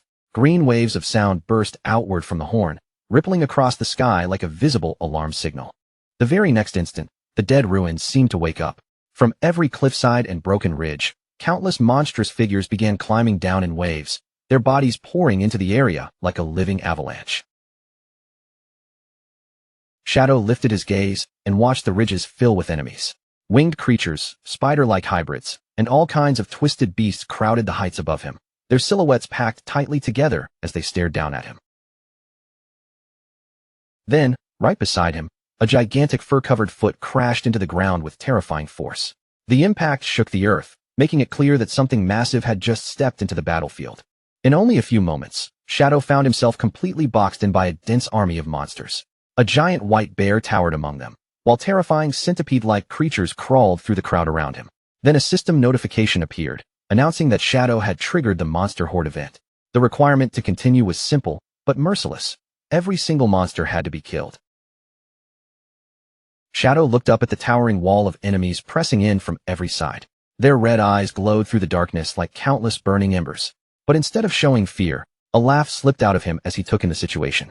To Shadow, being surrounded by this many enemies felt strangely refreshing, almost exactly like the kind of chaos he had been hoping for. The monsters noticed their supposed prey laughing in the middle of the encirclement. For a moment, they turned their heads toward one another in confusion, unable to understand why this human was not shaking in fear. Then Shadow moved like a storm breaking loose. His Dark Knight ring blade flashed through the air, tearing into the first wave before the monsters could react. With just one sweeping strike, a system notification appeared and confirmed that 32 monsters had already been killed. Shadow gave the horde no chance to recover. Before the enemies could even regroup, he activated Shadow of Slaughter, and dark clones began rising out of the ground around him, ready to fight at his side. Together with those Shadow clones, Shadow launched a perfectly synchronized Shadow Flash/X4. Purple energy erupted across the battlefield, ripping through the monster ranks in a single devastating burst, and instantly pushing his kill count up to 165. Chaotic beams of energy carved through everything in their path. Lion men, shark hybrids, and other mutated creatures were sliced apart one after another as Shadow kept pressing forward. Without slowing down, he descended again with another Dark Knight Ring Blade X4 attack. Dark magic swept across the battlefield like a tidal wave, and every swing sent the kill count climbing higher until it reached 518. What should have been a desperate battle quickly became a one-sided massacre. System notifications flooded Shadow's vision as the death toll exploded, jumping from 600 to more than 2,000 in mere seconds. As the slaughter continued, the kill count shot past 8,000. The entire battlefield began glowing with thousands of floating lifespan orbs left behind by the fallen army, lighting the ruins with an eerie, otherworldly shine. At last, silence settled over the battlefield again. Shadow stood alone with purple light glowing in his eyes, having wiped out a total of 10,086 monsters. A system window appeared and confirmed that every monster had been killed, unlocking the road to the Withered Bone City ruins core. After annihilating an army of more than 10,000 monsters, Shadow remained standing in the middle of a vast sea of glowing particles. Another notification confirmed that the path to the Withered Bone ruins core had opened, while countless lifespan orbs drifted around him in the air. But when Shadow looked at the rewards surrounding him, disappointment crossed his face. He wondered why there was so little after such a massive battle. Then he realized the truth. The curse had been draining the citizens' life force non-stop, even after they had already turned into monsters. Suddenly, the floating orbs began to move. They swirled around Shadow in a bright magical current, gathering together in midair as their light started forming the shape of a new structure. The gathered light stretched across the enormous chasm, shooting forward like a path being forged in the air. In moments, it became a radiant bridge leading directly toward the ominous castle waiting in the distance. Shadow stepped onto the bridge formed from the light of the dead, but as soon as his foot touched it, a golden aura suddenly wrapped around his body, causing him to pause in surprise. A system window appeared and informed him that he had received the blessing of the Withered Bone citizens. The cursed souls, grateful that he had finally released them, granted him a buff that gave him a chance to obtain dragon power while fighting inside the city. Shadow looked down at his glowing hand and remarked that this power was interesting. From that blessing, Shadow quickly pieced together what was happening. The source of the curse had to be somewhere inside the city, and the souls of the victims were guiding him forward, hoping he would destroy it once and for all. Shadow continued walking across the Bridge of Light until he reached a massive dark pit ahead of him. The opening looked less like a normal hole and more like a terrifying maw made of flesh and darkness. Without showing the slightest hesitation, Shadow pushed off the edge and leaped straight into the abyss below. As he dropped through the fleshy tunnel, a notification suddenly warned him that he had entered the Withered Bone Curse Great Hollow. In this place, lifespan was drained at 1,000 times the normal rate. Shadow crashed down into a pool of red liquid with a heavy splash. He slowly rose to his feet, surrounded by pulsing organic walls on every side, his body ready for whatever waited at the heart of the corruption. Deep inside the hollow, embedded within the fleshy walls, a man with long red hair and a thick beard hung suspended in place. His body was pierced through by heavy spikes, leaving him trapped like a tortured prisoner. Then a notification flashed, and the man's eyes snapped open as if he had sensed an intruder. Shadow stood firm in the darkness, a purple flame igniting over his chest as an overwhelming killing intent filled the hollow. Still trapped against the wall, the man began muttering under his breath. Strange syllables rolled out of his mouth, low and broken, like words from a forgotten age. Shadow narrowed his eyes as he listened, recognizing the language as the ancient tongue of the gods. After translating the sounds, he realized the man was repeating one name again and again, Moire. Consumed by madness and grief, the man suddenly roared Moire's name with all the rage left in his body. Then he tore himself free from the wall, ripping away from the spikes that had held him in place. The moment he broke free, his body began to twist violently. Flesh tore apart, bones shifted, and his entire form started changing into something far more terrifying. He transformed into a gigantic armored skeletal beast, towering over the hollow with a monstrous presence. The system identified him as Arkitos, the last guardian of Withered Bone City, a level 20 emerald grade boss. Shadow reacted immediately and activated Merge into Darkness. His body dissolved into the surrounding shadows, fading from sight as he slipped into invisibility. But to Shadow's shock, Arkitos moved without hesitation. The massive beast swung one enormous claw directly toward him, cutting straight through his stealth as if it meant nothing. Shadow barely dodged the crushing blow in time. The claw smashed into the ground where he had just been standing, shattering the floor with terrifying force. He leaped back to open up distance, and after landing safely, he frowned in confusion, wondering how Arkitos could see through his level 21 stealth. Arkitos charged at him again, still screaming the name of the woman he had loved. As that grief-filled roar echoed through the hollow, Shadow finally began to understand the reason.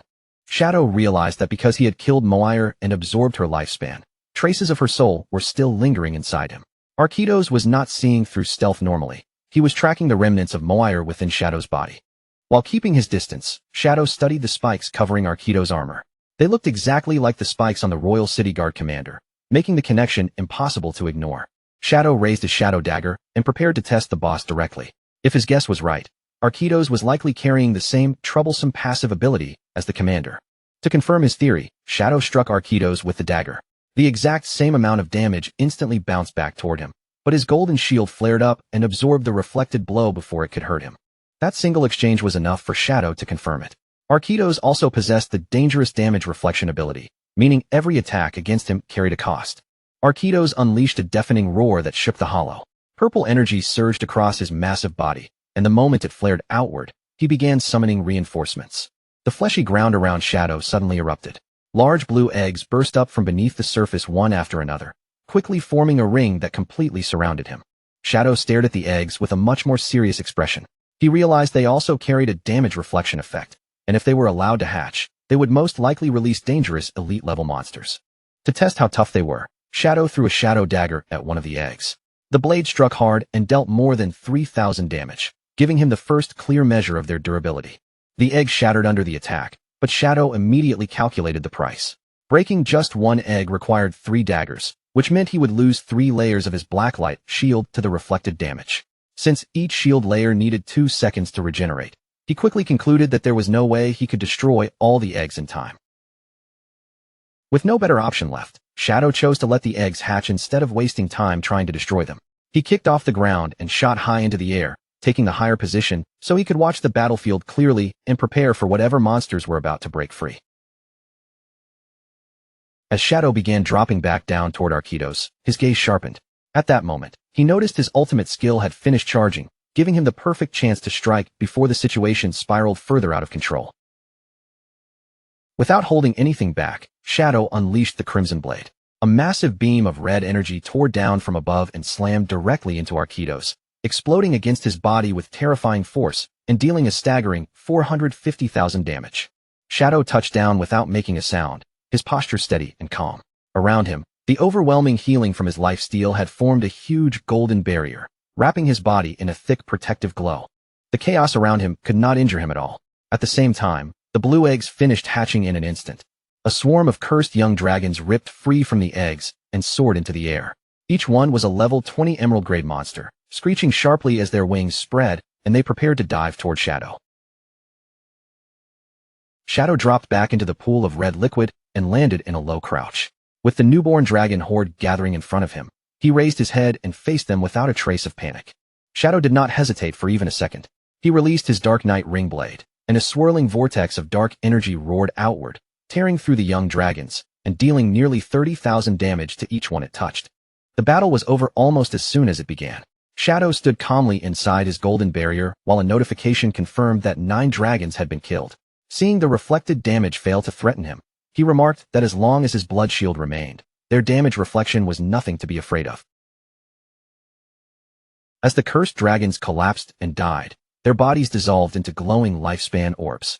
The light drifted upward from the red pool, spreading through the air like sparks rising from a battlefield. But this time, the lifespan orbs did not flow into Shadow. Instead, they gathered above him and began spinning violently, forming a dense mass of light.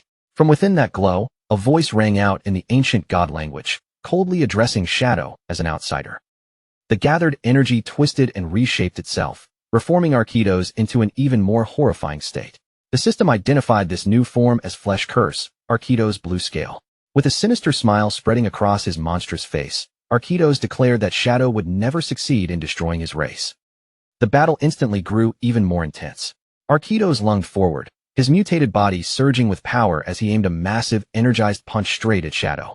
Shadow's eyes flashed neon blue, and he answered with an instant shadow slash, moving so fast he became a blur. In a single split second, he struck Arquitos from every direction, but then his eyes widened.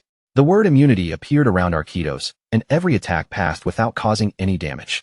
Shadow was stunned, unable to understand why none of his strikes worked. Arquitos did not waste that opening. The moment Shadow's attack failed, the Guardian drove his fist forward and smashed into him with devastating force. Shadow was blasted backward like a cannonball, taking nearly 30,000 damage from the direct hit.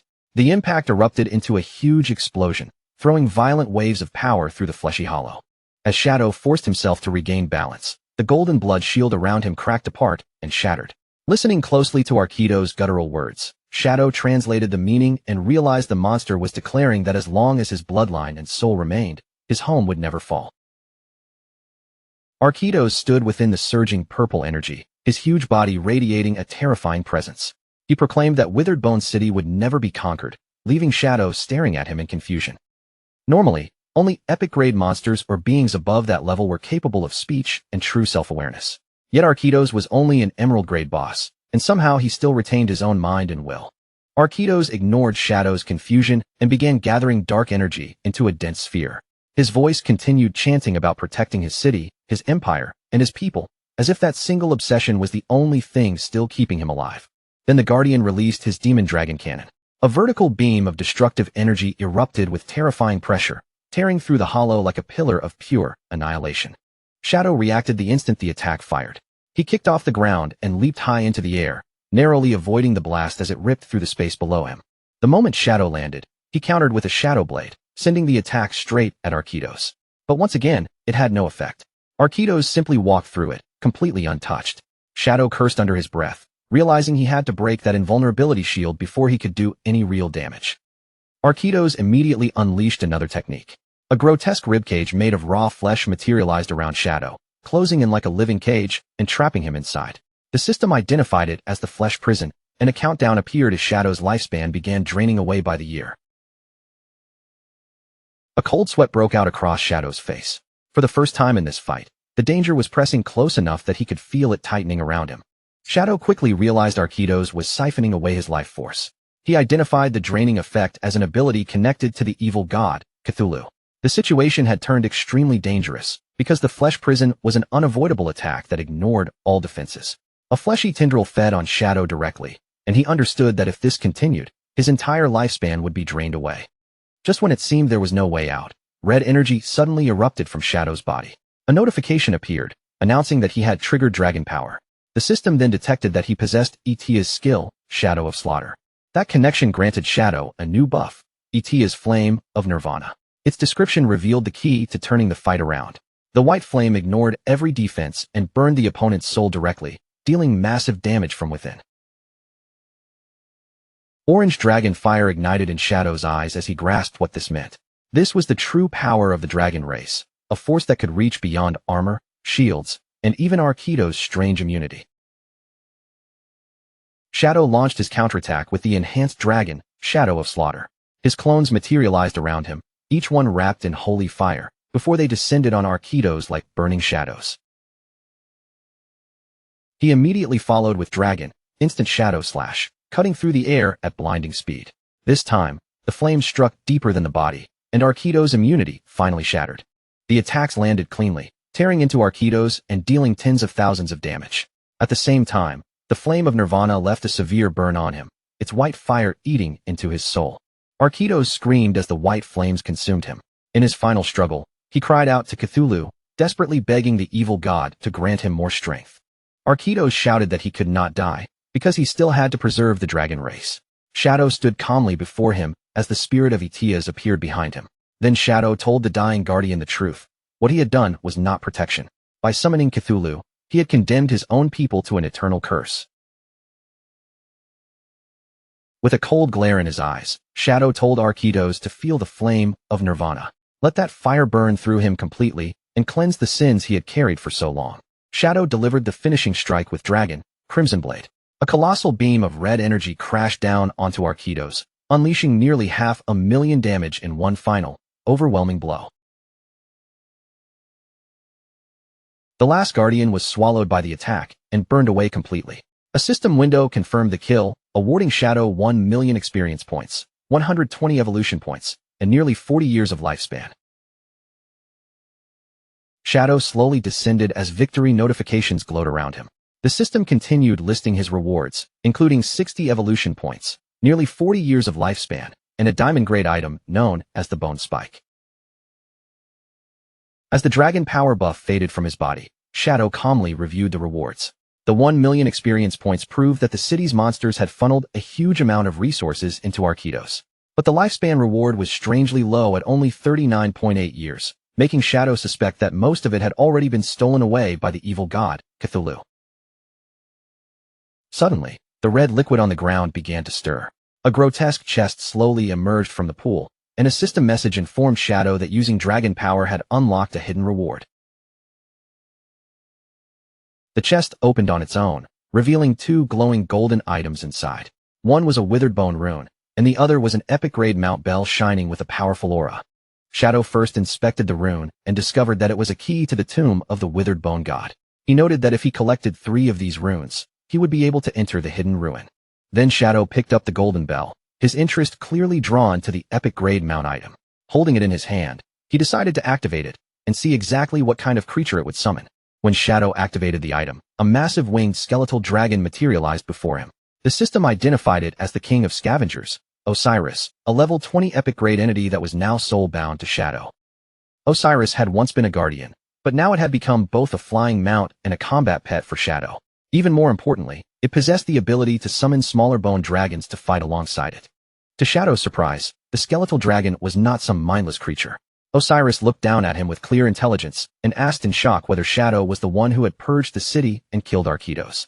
Shadow answered calmly, confirming that he was the one who had done it.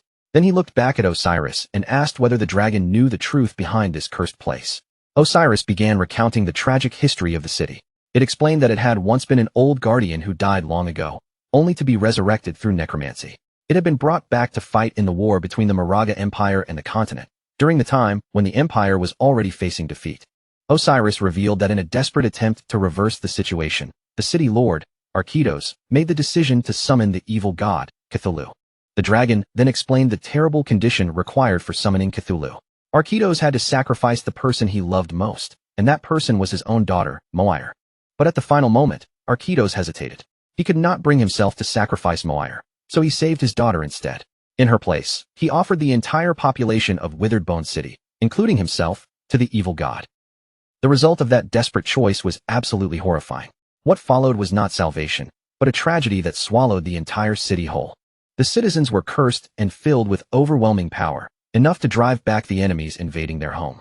But the price was unbearable. Their bodies twisted into monsters, their minds collapsed, and the humanity they once had was stripped away forever. Osiris then revealed that Moire, the only human who had been left behind, suffered the cruelest fate of all. The monstrous citizens despised her for surviving when they had lost everything, so they tortured her relentlessly until even she was swallowed by the curse and transformed into a monster. After finishing the painful story, Osiris lowered its voice with deep gratitude. It thanked Shadow for finally freeing those miserable souls from their endless suffering and bringing an end to the tragedy that had trapped the city for so long. Then, sensing the powerful aura surrounding Shadow, the skeletal dragon bowed its head before him. With a solemn tone, it pledged to follow him forever and respectfully asked for the name of its new master. With his eyes glowing faintly in the darkness, the protagonist looked up at the massive dragon before him. Then, without any hesitation or unnecessary words, he simply answered that his name was Shadow. The enormous skeletal dragon, Osiris, folded its wings and lowered its head even further in submission. From that moment on, it swore its loyalty to Shadow and formally declared him its master. However, while inspecting his new prize, Shadow quickly noticed something strange about the dragon's attributes. For an epic grade mount, Osiris' stats felt unusually low. He pointed out that a level 20 epic boss should normally have at least 10 million health points, yet the interface showed that Osiris had only a little over 100,000. Shadow soon deduced the likely reason behind that weakness. Osiris had died long ago, and after so much time had passed, most of its original power had already scattered. This skeletal body had only been forcibly awakened, so it could retain only a small fraction of the strength it once had. When Shadow reviewed the dragon's offensive abilities, such as summoning bone shields and firing spikes, he found them rather ordinary. But one skill immediately caught his attention. Osiris could summon 12 Jade-grade winged dragons, and Shadow realized they would be extremely useful for expanding his vision across the sky. The real value of this mount was not in brute force. Its greatest strength was revealed through its movement. Shadow noted that because the dragon's entire body was made from lightweight bone, its flight speed was shockingly high. It could reach 360% speed, roughly 450 meters per second, fast enough to break through the sound barrier.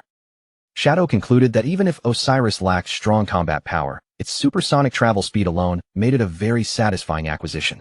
For movement and long-distance travel, this mount was already more than worth it. Just then, a system window suddenly appeared in front of Shadow, notifying him that he had met the conditions for a class advancement. He was surprised at first, then quickly realized that clearing the Withered Bone ruins had given him more than 1 million experience points, enough to trigger the upgrade immediately. With a firm, determined look in his eyes, Shadow chose not to delay. He directly activated the advancement. A vortex of dark energy began spinning around him, wrapping his body in a growing storm of power. Magical runes appeared in the air one after another as the energy around him became stronger and more violent. Shadow stood at the center of the swirling chaos, his eyes glowing with intense power. A red ring of energy formed around him, circling his body as the advancement reached its peak. The system confirmed that the advancement had succeeded. Shadow's class rose from Tier 2 to Tier 3, and his attributes surged dramatically. His strength and constitution doubled from 27 to 54, his spirit jumped to 90, and his agility climbed sharply all the way to 144. Along with the massive stat increase, Shadow gained a new class passive skill called Shadow Arc. Its effect was incredibly powerful. While he was invisible, any damage, negative status, or stealth removal he suffered would be delayed by 1 second. During that brief window, he could act fast enough to cancel the damage or remove the status effect completely. Shadow looked down at his hand and let out a confident laugh. He immediately understood the value of this skill. As long as his reaction speed was quick enough, he could use that 1 second gap to nullify almost any attack that hit him while he was in stealth. Thinking about his new advancement, Shadow felt deeply satisfied. He was certain that in his previous life, no Shadow class player had ever managed to survive the 3rd advancement. Otherwise, a skill as powerful as Shadow Arc would have become famous for greatly reducing the class's death rate. He also reasoned that while 1 second might sound extremely short to ordinary people, it was more than enough for high-level players. With their reaction speed, that tiny opening could allow them to activate multiple skills and completely reverse the outcome of a battle. After that, Shadow turned his attention to the rest of his rewards. A glowing red energy gathered in his hand, and within that light, a diamond-grade weapon he had obtained began to take shape. The system identified the weapon as the Spike of the Skeleton, a powerful dagger that greatly increased both physical and elemental attacks. Even more importantly, it had a unique effect that could break through an enemy's defense and resistance. Shadow equipped the dagger without hesitation. Between his successful class advancement and this new weapon, he could clearly feel that his overall strength had risen by a massive amount. With the ruins cleared and his rewards collected, Shadow prepared to leave. Osiris sprang into action, and Shadow moved smoothly with it, landing gracefully on top of the skeletal dragon's head. Before departing, Shadow decided to test how his stealth would work while riding the mount.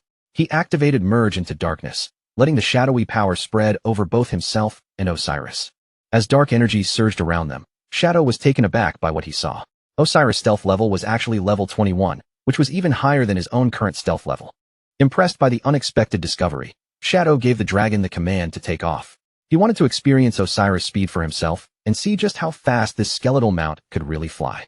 Osiris obeyed immediately. Its skeletal wings spread wide, and with explosive force, the massive dragon launched into the air. They shot upward from the depths of the underground hollow at incredible speed, cutting through the darkness like a streak of purple light. The surroundings blurred around them as they climbed higher and higher. In the next moment, the skeletal dragon burst out of the ruins completely and soared straight into the open sky. The speed was so intense that even Shadow was left briefly speechless. Wind roared past him with crushing force, and as his eye glowed against the rushing air, he had to admit that Osiris was unbelievably fast. After testing the terrifying speed of his new mount, Shadow burst out of the underground tunnel and shot high into the sky above the ocean, leaving the ruined depths far behind him.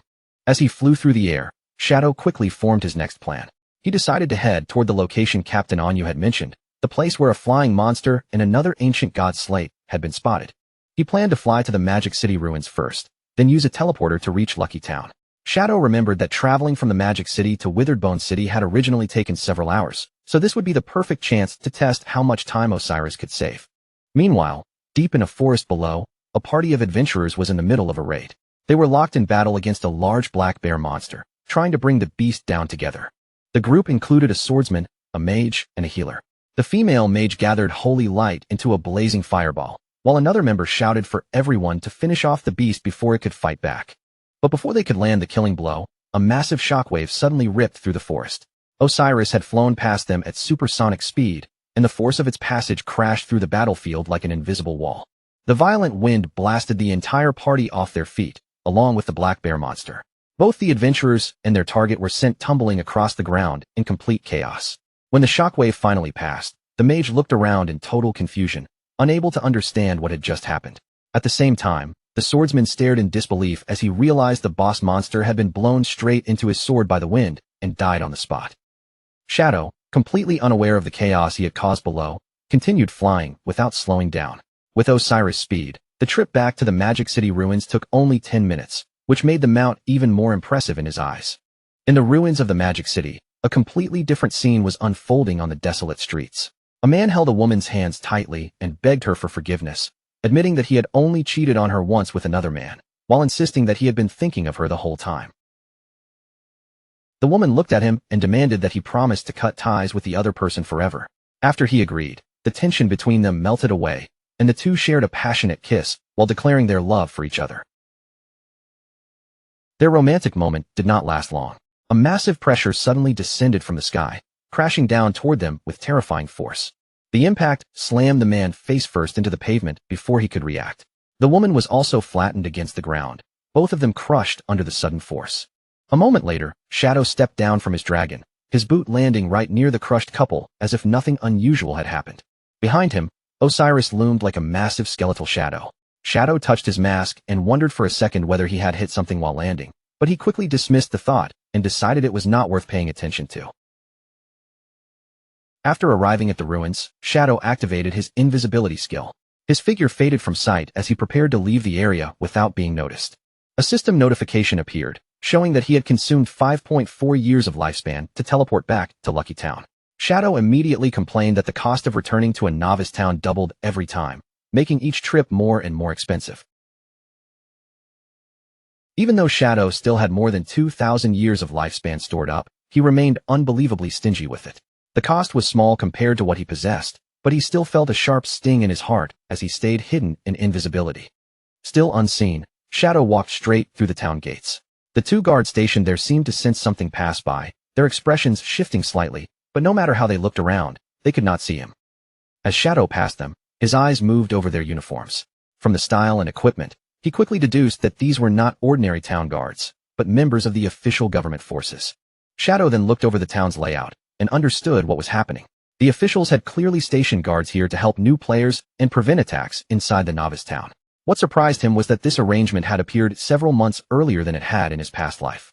Walking through the calm streets, Shadow silently reflected on the change. His cooperation with the government had likely pushed their efficiency much higher than before. Around him, even elderly players were managing to survive safely in this protected environment. As he continued forward, he passed a warm and peaceful scene. An old man and an old woman were sitting together on a bench, leaning close and acting like a pair of lovers enjoying a quiet moment. But that peaceful atmosphere shattered in an instant. A desperate cry for help suddenly rang out, sharp enough to make Shadow turn his attention toward the source. At the town gate, a huge black insect monster had seized a player in its claws. The two official guards Shadow had just passed reacted immediately, rushing into action before the monster could finish its attack. The female guard opened her magic book and quickly cast a spell. A holy shield formed around the trapped player, glowing with light as it blocked the monster's strike at the last possible moment. At the same time, the male guard charged straight toward the creature, cursing it under his breath. He leaped into the air and brought his weapon down in a powerful slash, cutting into the monster for more than 1,600 damage. The female guard followed up right away. Holy light gathered in her hand, and she fired a blazing fireball toward the giant insect without giving it a chance to recover. But the insect monster was far more agile than its size suggested. It twisted through the air and dodged the holy fireball, avoiding the attack cleanly. Using that opening, the creature quickly scurried away from the guards. The male guard clenched his teeth in frustration, furious that the monster had managed to escape them yet again. Both guards looked up as the escaped insect rejoined its pack of 5 in the air. The female guard's expression darkened with despair as she pointed out that killing one was useless, because another would immediately respawn to replace it. Shadow watched everything from invisibility and quickly understood the problem. Individually, the 5 gold-grade monsters were not that powerful, but whenever they started losing, they would simply fly away. Since the guards were stuck fighting from the ground, they had no reliable way to finish the bosses off. On the ground, the male guard hurried over to check on the elderly victim. The old man was kneeling in the dirt, trembling badly as tears ran down his face. But that fear vanished almost instantly. Instead of thanking the guards who had just saved him, the old man's expression twisted with anger, and he screamed at them for being useless. Still sitting in the dirt, the old man kept berating his rescuers without shame. He complained that these flying monsters had blocked the town for days, making it impossible for him to go out and hunt. Then he accused the guards of failing to care for the elderly, and even threatened to file a complaint against them. The female guard, already exhausted and confused, tried to calm him down by explaining that Shadow was on his way. But the male guard was losing his patience fast, and he snapped at the old man, telling him to show at least a little respect. The moment Shadow's name was mentioned, the crowd only became more agitated. The old man and the surrounding onlookers began shouting, demanding to know where Shadow was. They mocked him loudly, saying big shots were always too busy, and that he was taking far too long just to kill a few bosses.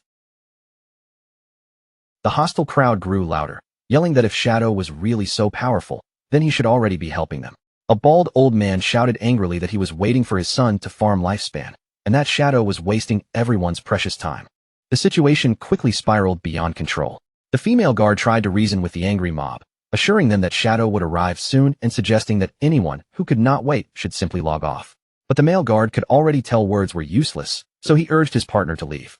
The crowd immediately blocked their path, accusing the officials of trying to run away from their responsibilities before solving the monster problem. The mob screamed that the guards were wasting taxpayer money, called them useless for failing to kill a few bugs, and demanded an explanation on the spot. Finally pushed to his limit, the male guard erupted in anger. He reminded the crowd that the officials had already spent time and effort power leveling them to level 3, then asked what more they expected from them. But the ungrateful mob immediately fired back, claiming that level 3 was still completely useless. The elderly players then began using their age as a weapon, jeering at the guard and accusing him of wanting to beat up old people. When the male guard tried to move forward, the same ungrateful old man from earlier suddenly stepped into his path. He deliberately bumped into the guard, as if he had been waiting for the perfect chance to cause trouble. The old man threw himself to the ground in an exaggerated performance, wailing that the officials were beating the elderly. He even clutched his chest and claimed his heart disease was acting up, shouting that he was about to die.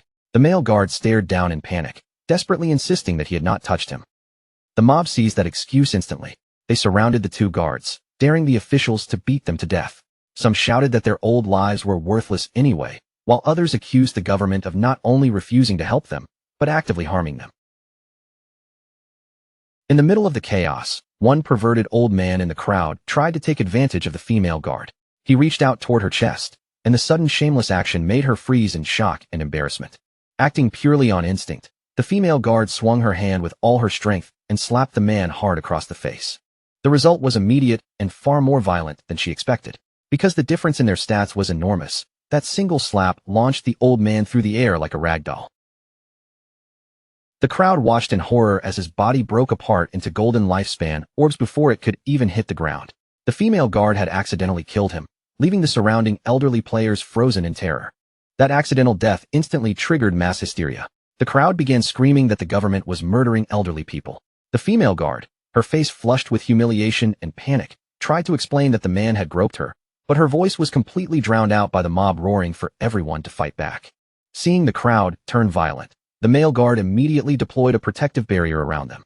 He muttered that these people had completely lost their minds, but decided to let them tire themselves out, confident their weak attacks would never break through his shield.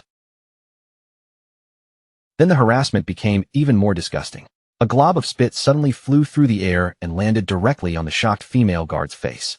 The one responsible was the same ungrateful old man from earlier. He laughed wildly after doing it, clearly enjoying the humiliation and disrespect he had caused. Emboldened by the chaos, the mob began hurling filth at the barrier.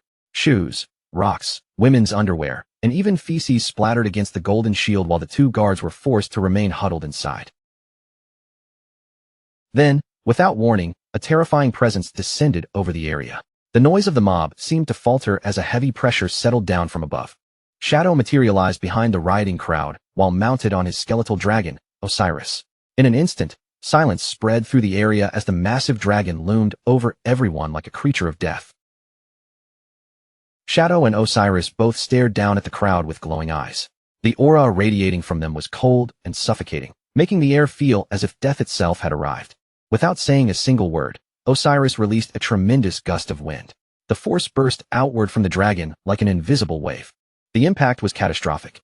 The elderly players were blasted away like dry leaves caught in a violent storm, with no strength at all to resist the force.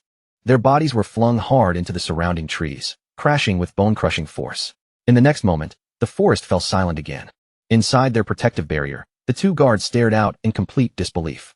Where the furious mob had been standing moments earlier, only dozens of golden lifespan orbs remained, showing that Shadow had wiped out the entire group in an instant. High above the town, Shadow and his skeletal dragon Osiris soared upward, rushing into a swirling orange vortex that twisted across the sky. From above, Shadow quickly spotted his targets. 5 winged insect monsters were flying in formation, connected by strands of magical energy to a floating stone tablet. The moment he recognized the object, Shadow ordered Osiris to chase them down. On the ground, the two official guards looked up in awe. Against the backdrop of a red, eclipse-like sun, they watched the enormous skeletal dragon pursue the flying monsters across the sky. Shadow stood firmly on Osiris' head as dark purple energy surged around him. His body remained steady even in the rushing wind, readying himself for an attack in midair. The 5 insect monsters realized they were being hunted and frantically tried to escape with the slate. But no matter how hard they beat their wings, their speed was nowhere near enough to outrun Osiris. Shadow's eyes glowed with intense purple light as he locked onto his prey. From atop the dragon's head, he focused on the fleeing monsters, preparing to strike them down before they could get away. In the blink of an eye, Osiris twisted through the air and launched a devastating slash. The strike was clean, sharp, and terrifyingly precise, cutting through all 5 gold-grade insect bosses at once and splitting their bodies in half before they could even react. Down on the ground, the 2 guards could only stare with their mouths hanging open. They had struggled with those monsters for so long, yet Shadow and Osiris had ended the fight in a single instant. Meanwhile, back on the ground, the situation with the elderly mob took an absurd turn. The old players who had just been wiped out by Shadow's gust of wind had already respawned and marched right back to the scene. Furious and shameless, they started screaming at the guards again, accusing them of attacking old people and playing the victim once more. The mob quickly surrounded the exhausted male guard, shouting over one another as they demanded compensation for the lifespan they had lost. The guard looked completely overwhelmed, realizing this harassment was not going to end on its own. Then, all of a sudden, a huge shadow fell over the entire group. The male guard slowly looked up, only to see the massive corpses of the 5 insect bosses falling from the sky, dropping straight toward the crowd below. Before the mob could even understand what was happening, the giant carcasses smashed down with brutal force.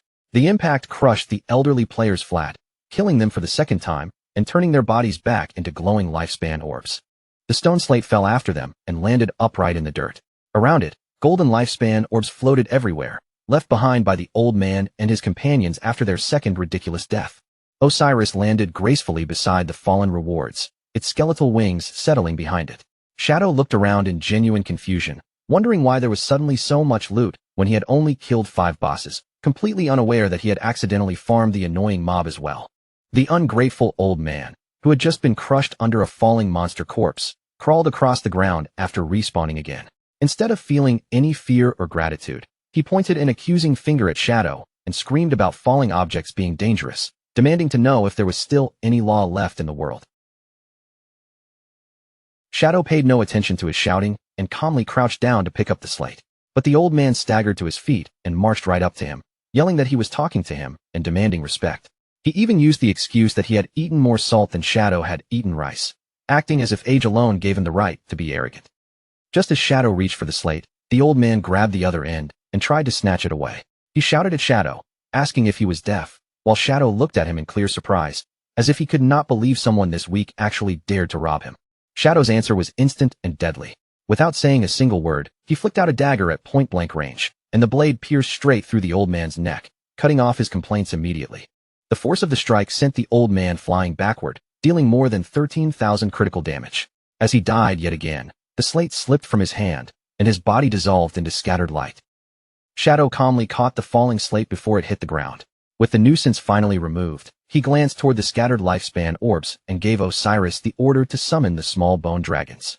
The massive skeletal dragon obeyed him immediately, lowering its head as dark energy gathered around its body. A swarm of small black skeletal dragons then descended from the sky. They swooped low over the ground, their claws reaching out as they began collecting the countless lifespan orbs dropped by the mob that had been killed twice. The female guard and her partner looked up at the sky in confusion. Seeing so many summoned creatures suddenly appear, they had no idea what Shadow was planning to do next. Meanwhile, back near the town gate, the ungrateful old man had respawned for the 3rd time. Standing in front of the mob and the guards, he pointed his finger dramatically and shouted that he had figured everything out.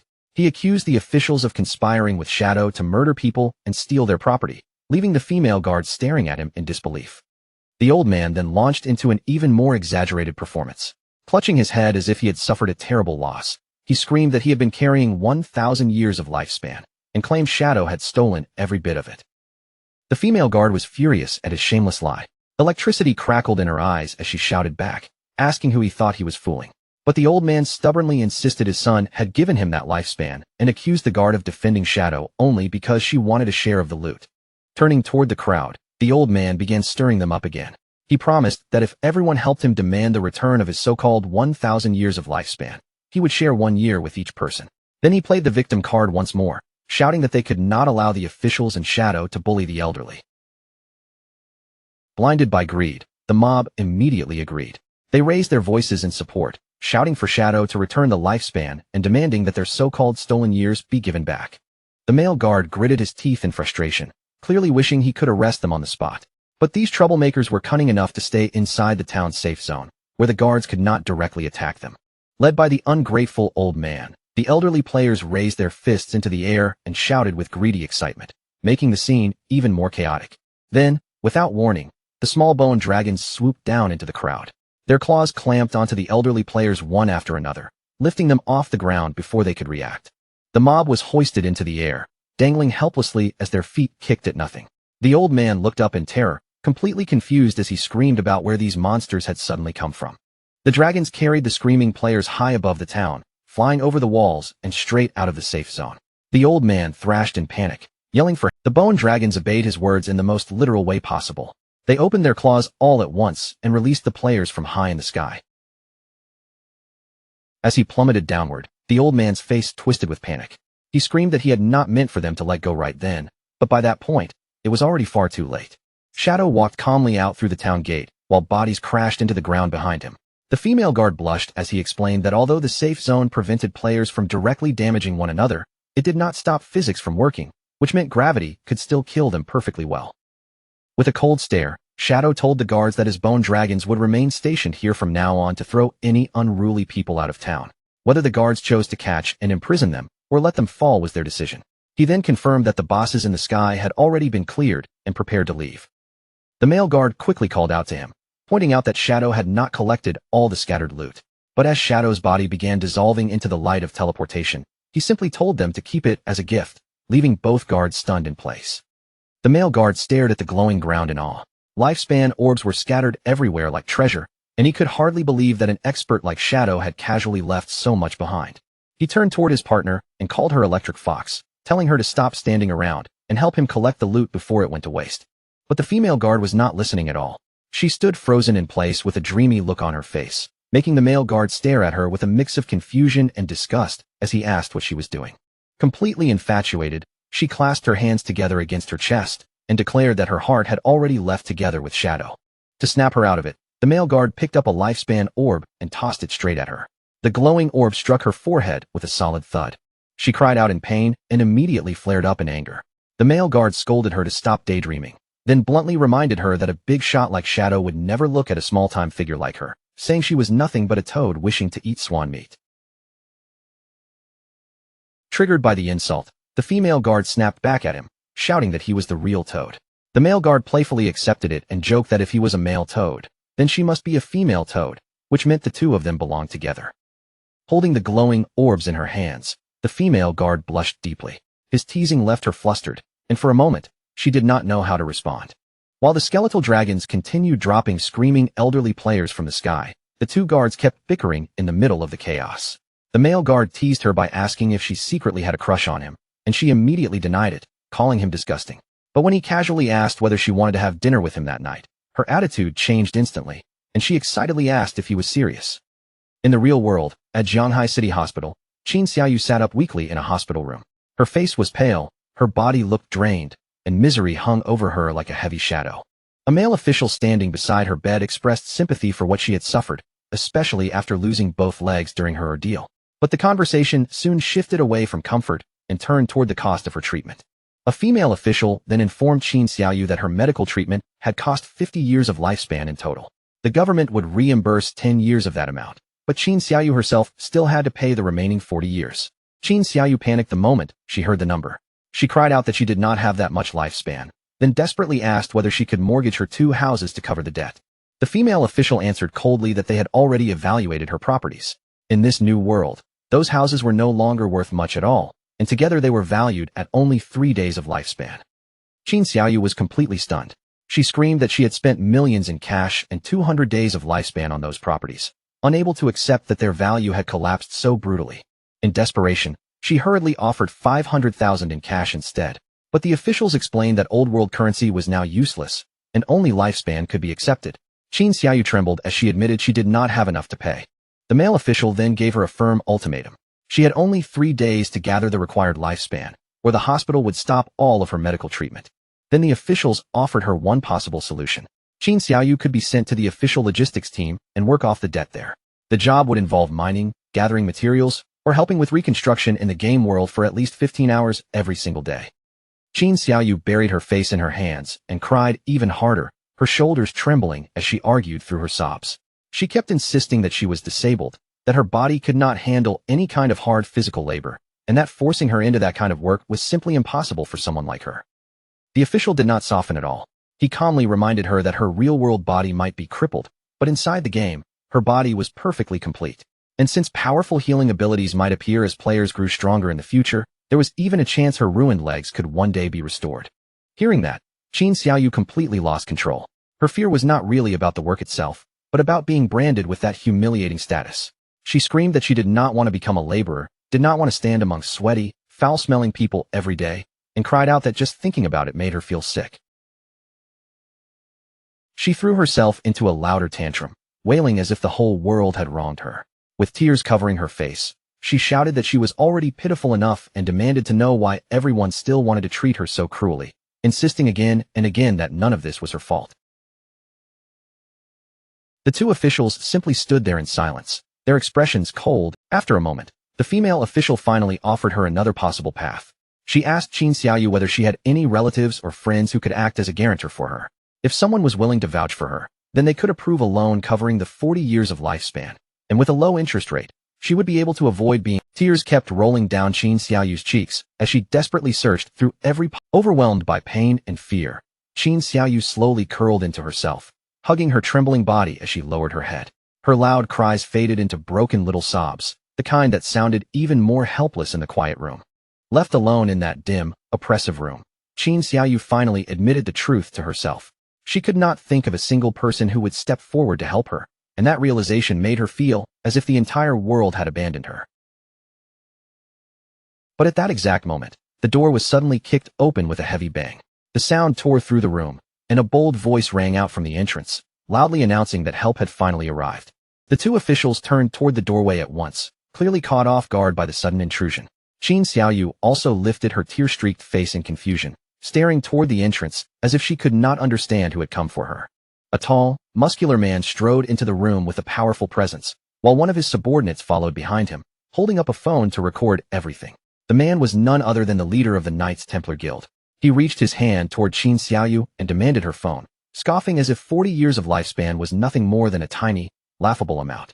Qin Xiaoyu immediately recognized him, and for a second, she stared at him in stunned disbelief. The guild leader smiled warmly at her, putting on the gentle face of a savior, and claimed that the moment he heard about her disaster, his heart had ached terribly for her. Just then, Qin Xiaoyu's phone lit up with a fresh notification. When she looked down and saw what had happened, her face flushed with shock and emotion.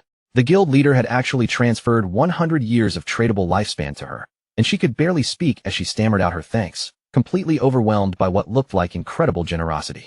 The guild leader casually sat down on the edge of her bed and slipped an arm around her shoulders, telling her there was no need to thank him at all. He even said that if she needed more help later, he could continue helping her secure loans. But as Qin Xiaoyu looked closer at the transaction details, her eyes caught one small but alarming line. The annual interest rate was 30%. The guild leader explained it with an easy, careless tone, saying that those were simply the 3 points of interest for his guarantee. Then he immediately softened his expression again, flashing her a charming smile and telling her not to think too much, but to focus on treatment and recover as soon as possible. He then declared that the Knights Templar Guild would always be her strongest backing, and that from now on, the guild was her real home. Qin Xiaoyu, moved to tears by what she believed was kindness, looked up at him with shining eyes full of admiration and thanked him again, never realizing that she had just fallen straight into a ruthless predatory contract. When the leader of the Knights Templar Guild finally prepared to leave, his subordinate was still recording every moment on the phone. The guild leader raised his hand in a friendly farewell, telling Qin Xiaoyu to rest properly, because he still had important business waiting for him elsewhere. Before stepping out, he left her with one final carefully chosen line, assuring her that no matter when it was, the Knights Templar Guild would always be waiting for her to return. The words sounded warm, but every bit of it was meant to pull her in deeper. Qin Xiaoyu was left sitting there alone, tears still sliding down her cheeks, but the despair in her eyes had now turned into a fragile kind of determination. Her face flushed with emotion, she clenched her fist tightly and vowed that she would do her best, completely fooled by the guild leader's performance. The moment he stepped outside the room, the guild leader's gentle expression vanished. His subordinates quickly showed him the recording, and after looking it over, He nodded with satisfaction, ordering them to edit the footage properly before releasing it to the public. As they walked down the hospital corridor, the guild leader began giving detailed instructions on exactly how the story should be twisted. He wanted the final video to focus on Qin Xiaoyu's miserable condition, making sure everyone saw how helpless she was, and then emphasize that when no one else was willing to help, only the Knights Templar Guild had stepped forward. A sinister grin slowly spread across his face as his true intentions surfaced. Since Qin Xiaoyu had already caused the guild to suffer losses, he planned to squeeze value out of her tragedy by turning it into an advertisement to recruit more members. To him, this was the perfect way to make use of someone who had become useless. Standing by the window and looking out over the city, the guild leader's expression sharpened. He announced that it was time to log into the game, because the moment for his meeting with Shadow had finally arrived. Soon, everything moved into the virtual world, where the Knights Templar Guild's hideout sat hidden among the broken ruins of Zhanghai City. Around the base, a glowing blue energy barrier shimmered like a protective shell, cutting it off from the ruined streets outside. Inside that filthy, gloomy hideout, the guild leader was sitting on a toilet as if it were a throne, casually checking the floating holographic interface in front of him. The place looked shabby and ridiculous, but he acted completely at ease. As he browsed through the interface, he noticed all of a sudden, a cloud of black mist gathered in the room, and Shadow's figure materialized from within it. The guild leader's arrogant attitude disappeared instantly, and he dropped to his knees without hesitation. Shadow asked coldly whether the slaughterers were ready, and the guild leader eagerly answered that they had been prepared for a long time, and that he had been waiting for Big Brother Shadow all along.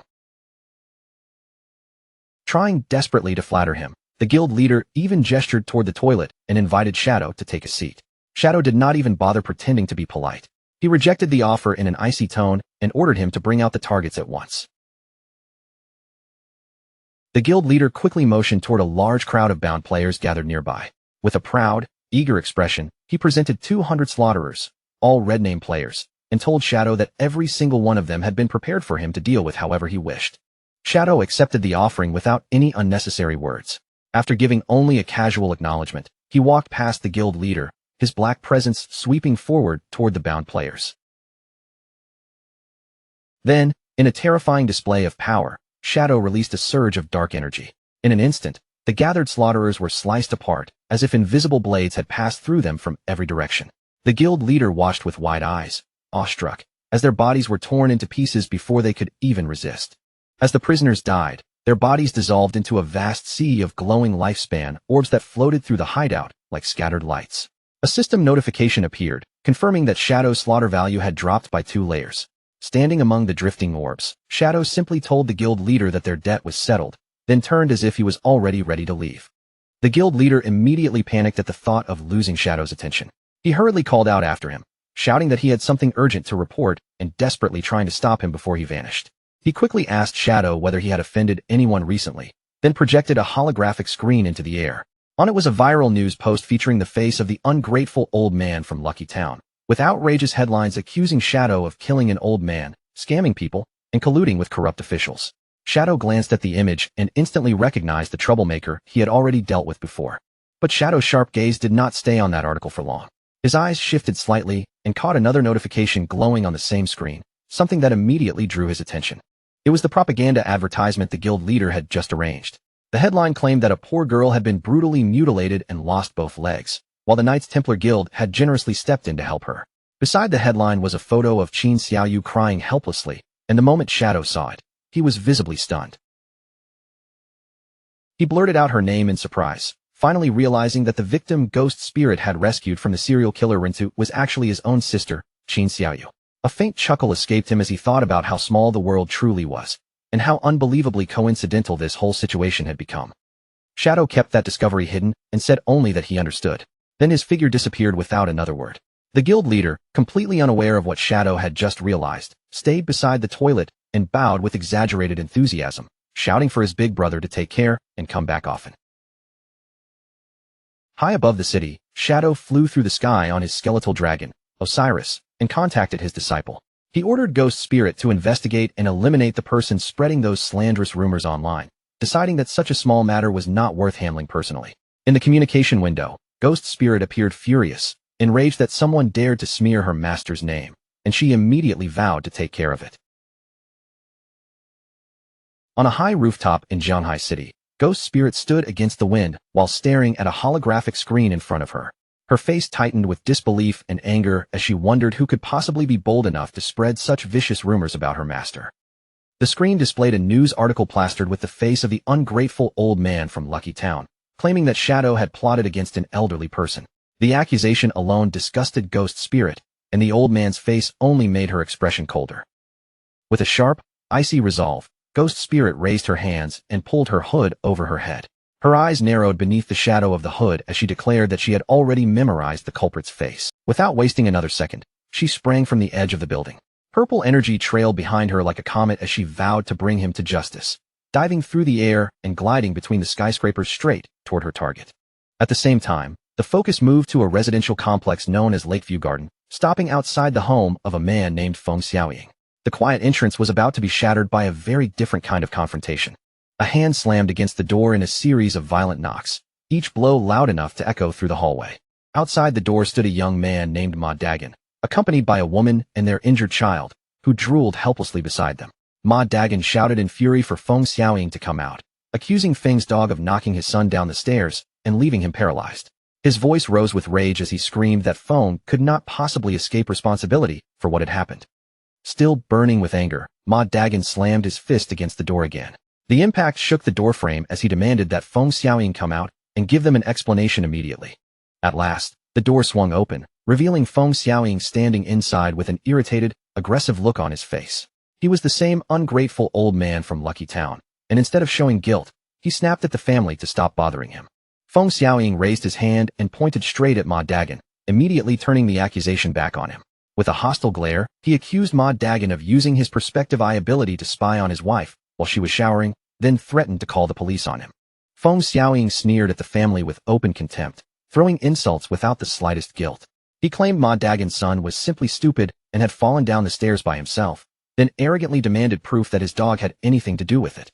Ma Dagon immediately raised his phone in front of him, his hand shaking with anger as the screen played a clear video. In the footage, a monstrous dog could be seen kicking his son down the stairs, and Ma Dagon shouted that this was ironclad evidence Feng Xiaoying could not deny.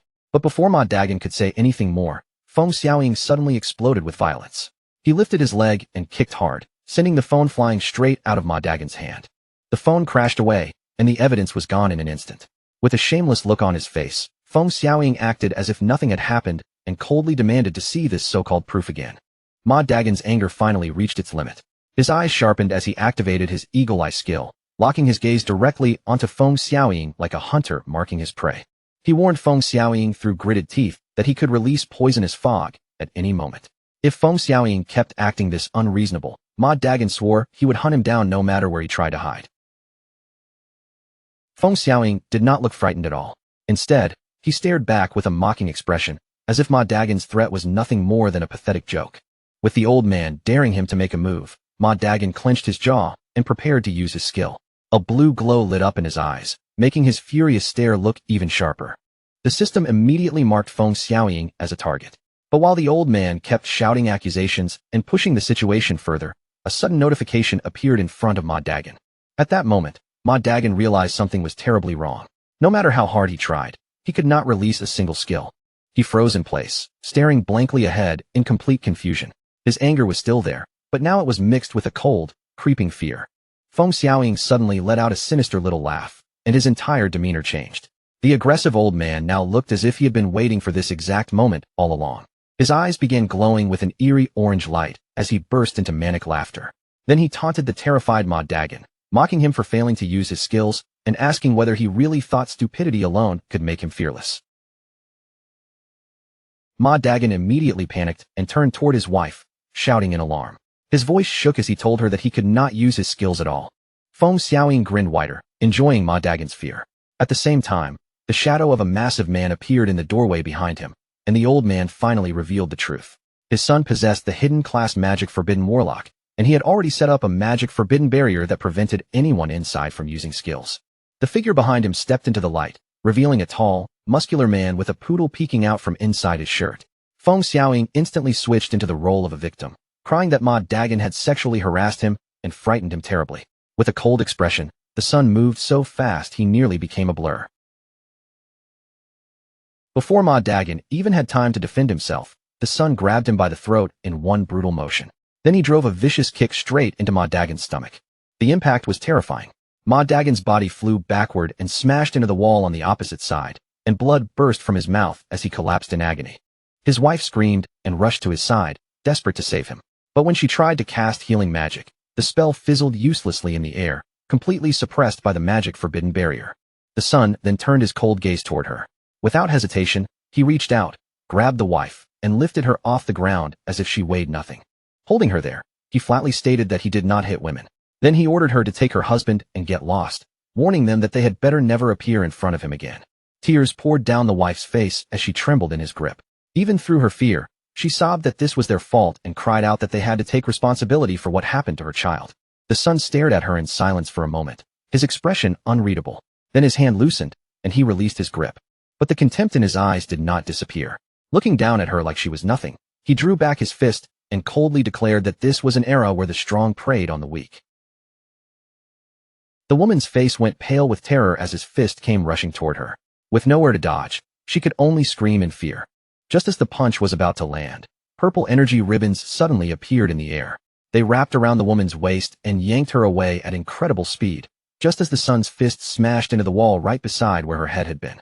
The wall cracked from the force of the blow, and the Sun slowly looked up in confusion. He clearly had not expected anyone to interfere at that exact moment. Ghost Spirit now stood in front of the wife, shielding her from danger with a cold, steady presence. When the woman nervously asked who she was, Ghost Spirit answered that they were not qualified to know her identity, but she knew exactly who they were. Her eyes glowed with a terrifying purple light as she glared at Feng Xiaoying and his son. In a voice filled with cold killing intent, she stated that she knew they were the ones spreading rumors to smear Shadow, and now they would pay for it. The Sun stared at her in shock and asked if she was Shadow. Behind him, Feng Xiaoying immediately shouted for him not to be afraid, pointing out that Shadow was a man, not some petite girl standing in front of them. Hearing that, the muscular Sun regained his confidence and gave a smug smile. He boasted that even if the real Shadow came, it would not change anything. He was already level 16, with all his points poured into strength and constitution, making him invincible inside his magic forbidden barrier, where only physical combat mattered. Ghost Spirit did not take even half a step back. Purple energy swirled around her body as she looked at him with a hint of pity, called him an idiot, and declared that she would personally teach him just how stupid he really was. The fight erupted right there in the hallway, inside the oppressive field of the magic forbidden barrier. With skills sealed away, the entire battle was forced into pure physical combat. Feng Xiaoying's son stood tall and confident, his massive body blocking the hallway like a wall. He proudly declared again that inside his magic forbidden barrier, he was completely invincible. Ghost Spirit stared at him coldly, her expression sharp with disdain. To her, his confidence was nothing more than the arrogance of a frog sitting at the bottom of a well. In the next instant, Ghost Spirit attacked with blinding speed. Her body shot forward so quickly that the large man was visibly caught off guard. She swept in with a fierce kick, forcing him to react at the last second. Surprised by her agility, he quickly realized that she must be an assassin-type fighter. As Ghost Spirit followed up with another punch, he twisted his body in midair and spun aside, narrowly avoiding the attack before it could connect. Even so, the difference in raw physical stats was obvious. His strength and durability clearly overwhelmed hers, giving him a huge advantage inside the barrier. Ghost Spirit did not slow down. She launched a rapid barrage of strikes, attacking again and again with sharp movements that cut through the air. She suddenly shifted angles and struck from a different direction, trying to catch him off guard.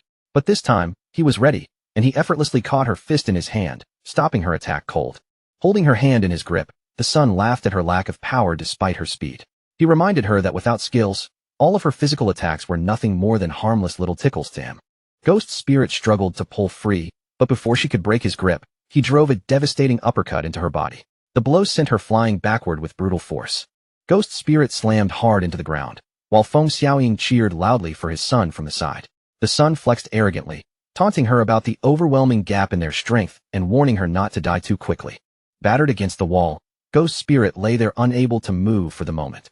The Sun looked down at her and quickly guessed that she must be working for Shadow, so he decided she still had value for interrogation.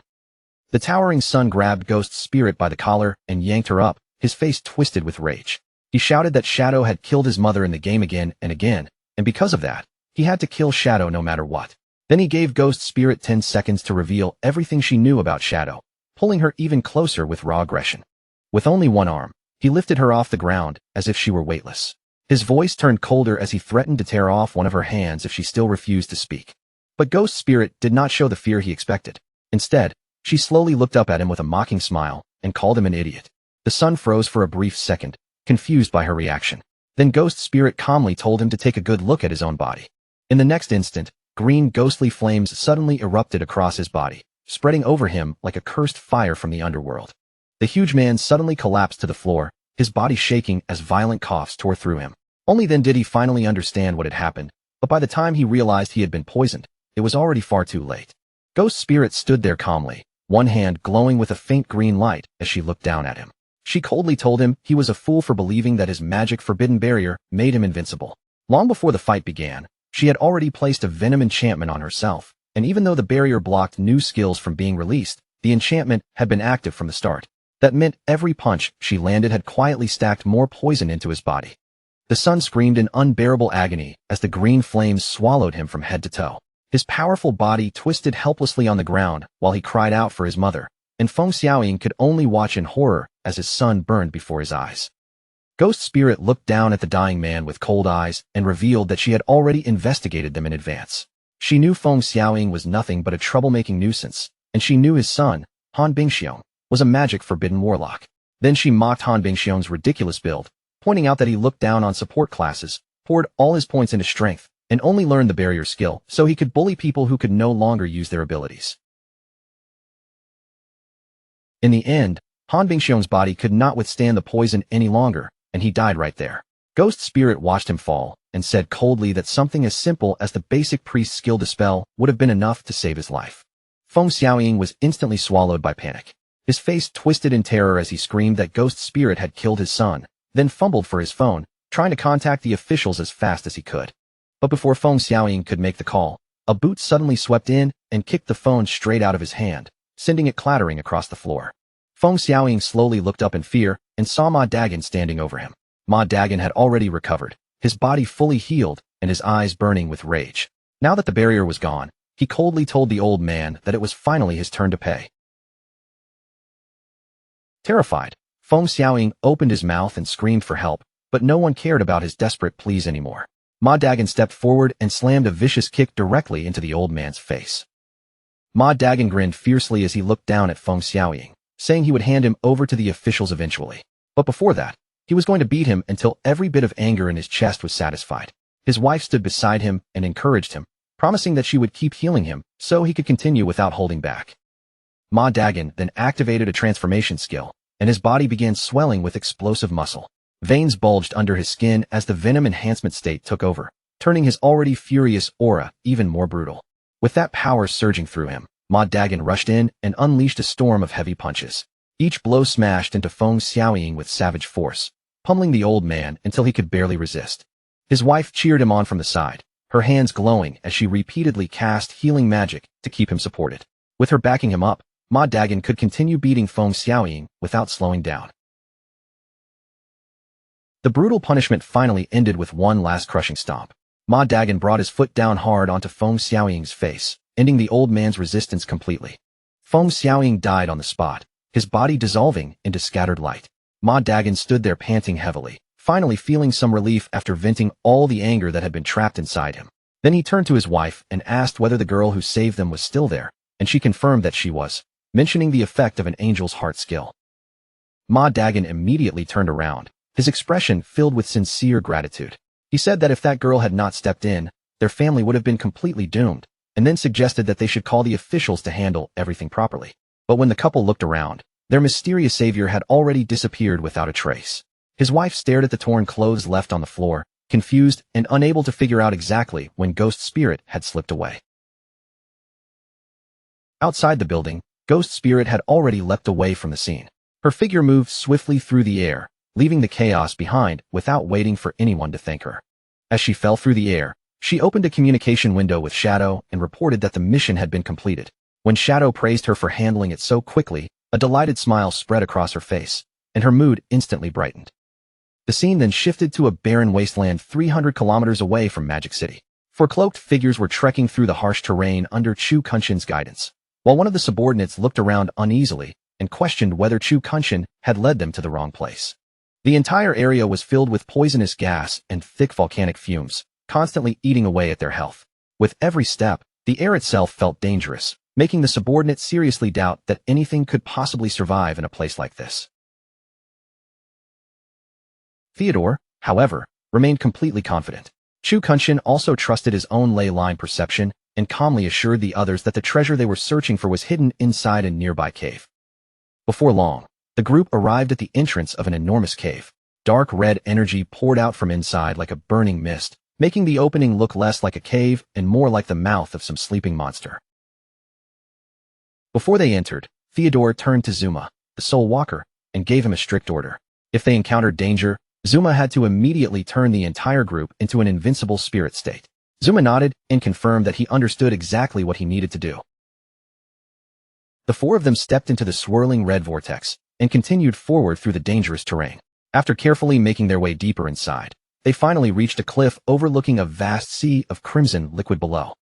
At that moment, Chu Kunshin suddenly pointed ahead, his voice rising with excitement as he shouted for everyone to look. Theodore looked in the direction Chu Kunshin was pointing and immediately burst into laughter. In the center of the crimson pool, a massive fiery plant rose upward, and he knew at once that they had finally found what they came for. Chu Kunshin identified the terrifying plant as the Hellflower of Nightmares.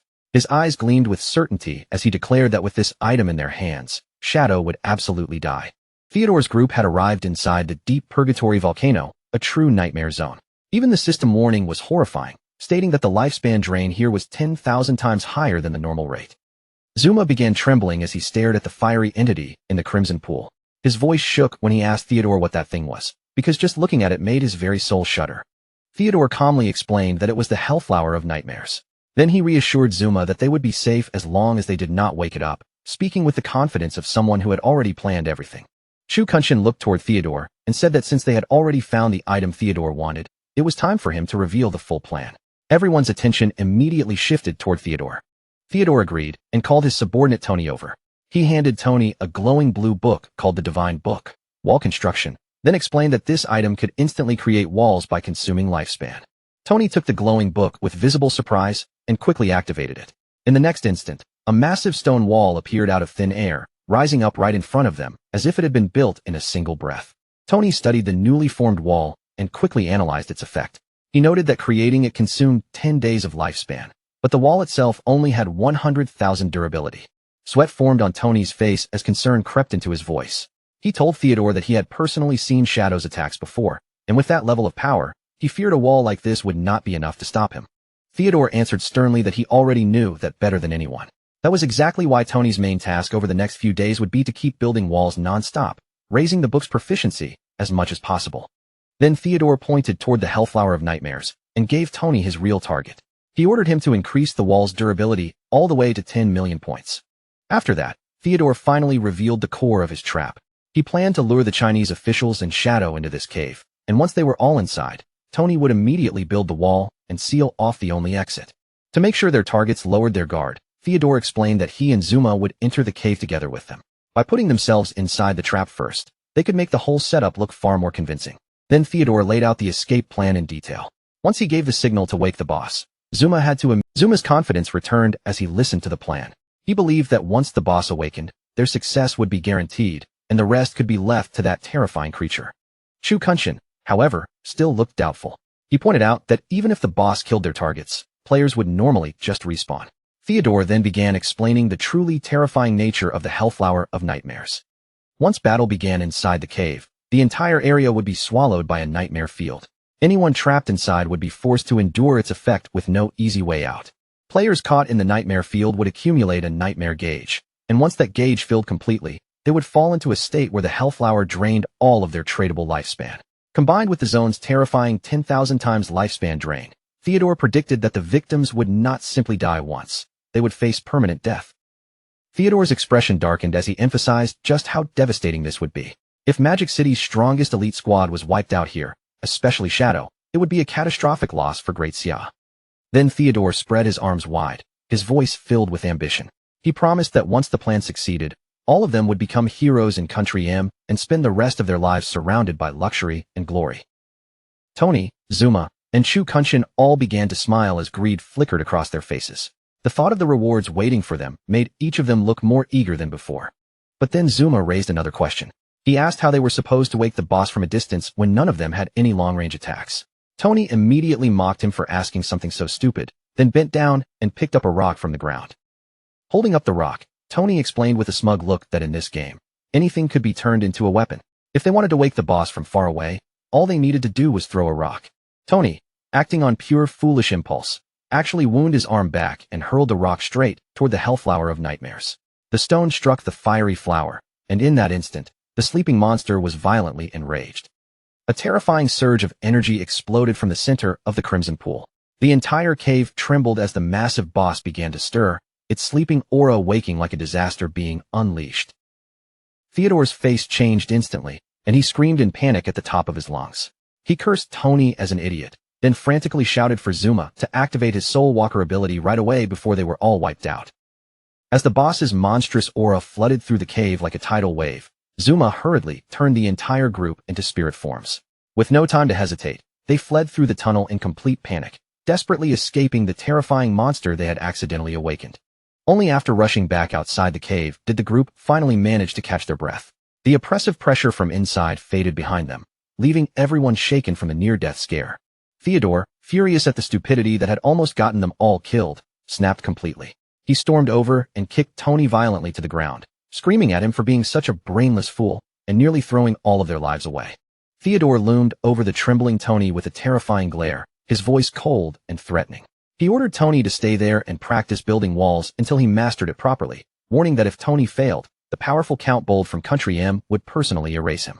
Terrified beyond words, Tony could only nod and agree.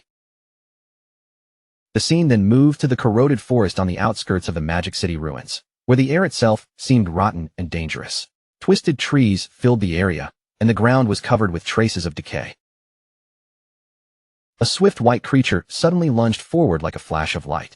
It opened its jaws and bit down hard on a tree-like monster, tearing into it with ferocious speed. Lin Xingyu stood nearby with her squad, watching as the white creature tore through the tree spirits one after another. Each defeated monster burst apart into glowing orbs of lifespan, scattering light across the corrupted forest floor. One of her teammates could not hide his amazement and praised her with wide eyes, marveling at how powerful her dragon was and asking when she had managed to get such an incredible treasure. Lin Xingyu laughed lightly and claimed she had simply gotten lucky while opening a treasure chest the day before. The teammate then pointed out that this was probably the first dragon mount in the entire game, and with a full 100% movement speed bonus, it would have been worth an unimaginable fortune in older games. But just as the team was admiring the mount, Lin Xingyu's expression suddenly changed. Her gaze sharpened as she sensed something strange moving nearby. A cloud of green poisonous gas began swirling around the party, thickening around their bodies. Lin Xingyu immediately shouted for everyone to be careful, warning that more monsters were hiding close by. The ground suddenly shook beneath their feet, and enormous wooden spikes and vines erupted from every direction, trapping the party in the middle. Massive green vines whipped violently through the air, knocking the players and the white creature backward in a chaotic burst of force. Then, from deep beneath the forest floor, a gigantic and horrifying tree monster slowly rose up. Its massive body towered over them like a living mountain of corrupted wood. The creature was revealed as the corroded ancestor, Azura, a level 25 emerald-grade boss. Just its name and rank were enough to make the situation feel hopeless. The entire squad was pinned down under the boss's pressure. One male teammate lay on the ground in despair, quickly calculating that the boss had 1 million health, while his own damage was only around 1,000 per second. His voice shook as he frantically asked what they were supposed to do now. Lin Xingyu immediately opened her interface, her face tense as she shouted the only solution she could think of. They had to invite Big Brother Shadow over and let him save them. She sent a message to Shadow at once, desperately reporting that a massive emerald-grade boss had appeared and inviting him into her party so he could track their location. Far away in the city ruins, Shadow received the message and accepted with calm certainty. Shadow glanced at the coordinates and sent a reply to the team. He told them that he was more than 10 kilometers away, but he would head over immediately. Back in the corroded forest, Lin Xingyu looked at the map, and her heart immediately sank. She shouted to her teammates that even though Shadow was on his way, based on the distance, he would probably need almost half an hour to arrive. Her teammates cried out in panic, warning that the poison damage was far too high and their healing could not keep up. Realizing they could not survive that long, Lin Xingyu cursed under her breath and ordered everyone to retreat. But the very moment she gave the command, Osiris descended from the sky above the giant tree monster, and Shadow calmly announced that he had arrived, leaving Lin Qingyu completely stunned. A tremendous gust of wind swept through the forest as Shadow landed, blasting through the poisonous mist around them. A notification immediately informed the squad that the wind had scattered the poison gas and removed their negative effects.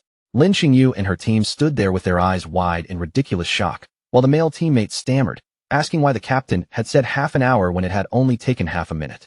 Another teammate stared upward in awe, trembling as he asked whether the creature Shadow was riding was actually a flying dragon. High above them, Shadow stood atop the skeletal dragon Osiris, looking down at Lin Qingyu's squad as they stared back in complete disbelief. His arrival alone had completely changed the atmosphere of the battlefield. Osiris's purple eyes glowed as it lowered its gaze toward Lin Qingyu's mount. After staring at the white creature for a moment, it wondered aloud whether that little thing below was a hybrid dragon. The instant Lin Qingyu's mount heard Osiris speak, its entire body began trembling violently. The creature shrank back in pure terror, completely overwhelmed by the presence above it. The squad was stunned all over again, their faces frozen in disbelief. None of them could believe that the massive dragon in the sky had actually opened its mouth and spoken. Standing calmly on his mount's head, Shadow explained that creatures of epic grade or higher were capable of speech. Osiris then asked for permission to eat the hybrid creature below, but Shadow shut it down coldly and told it to be quiet. Down on the ground, Lin Qingyu's mount had already fainted from fear.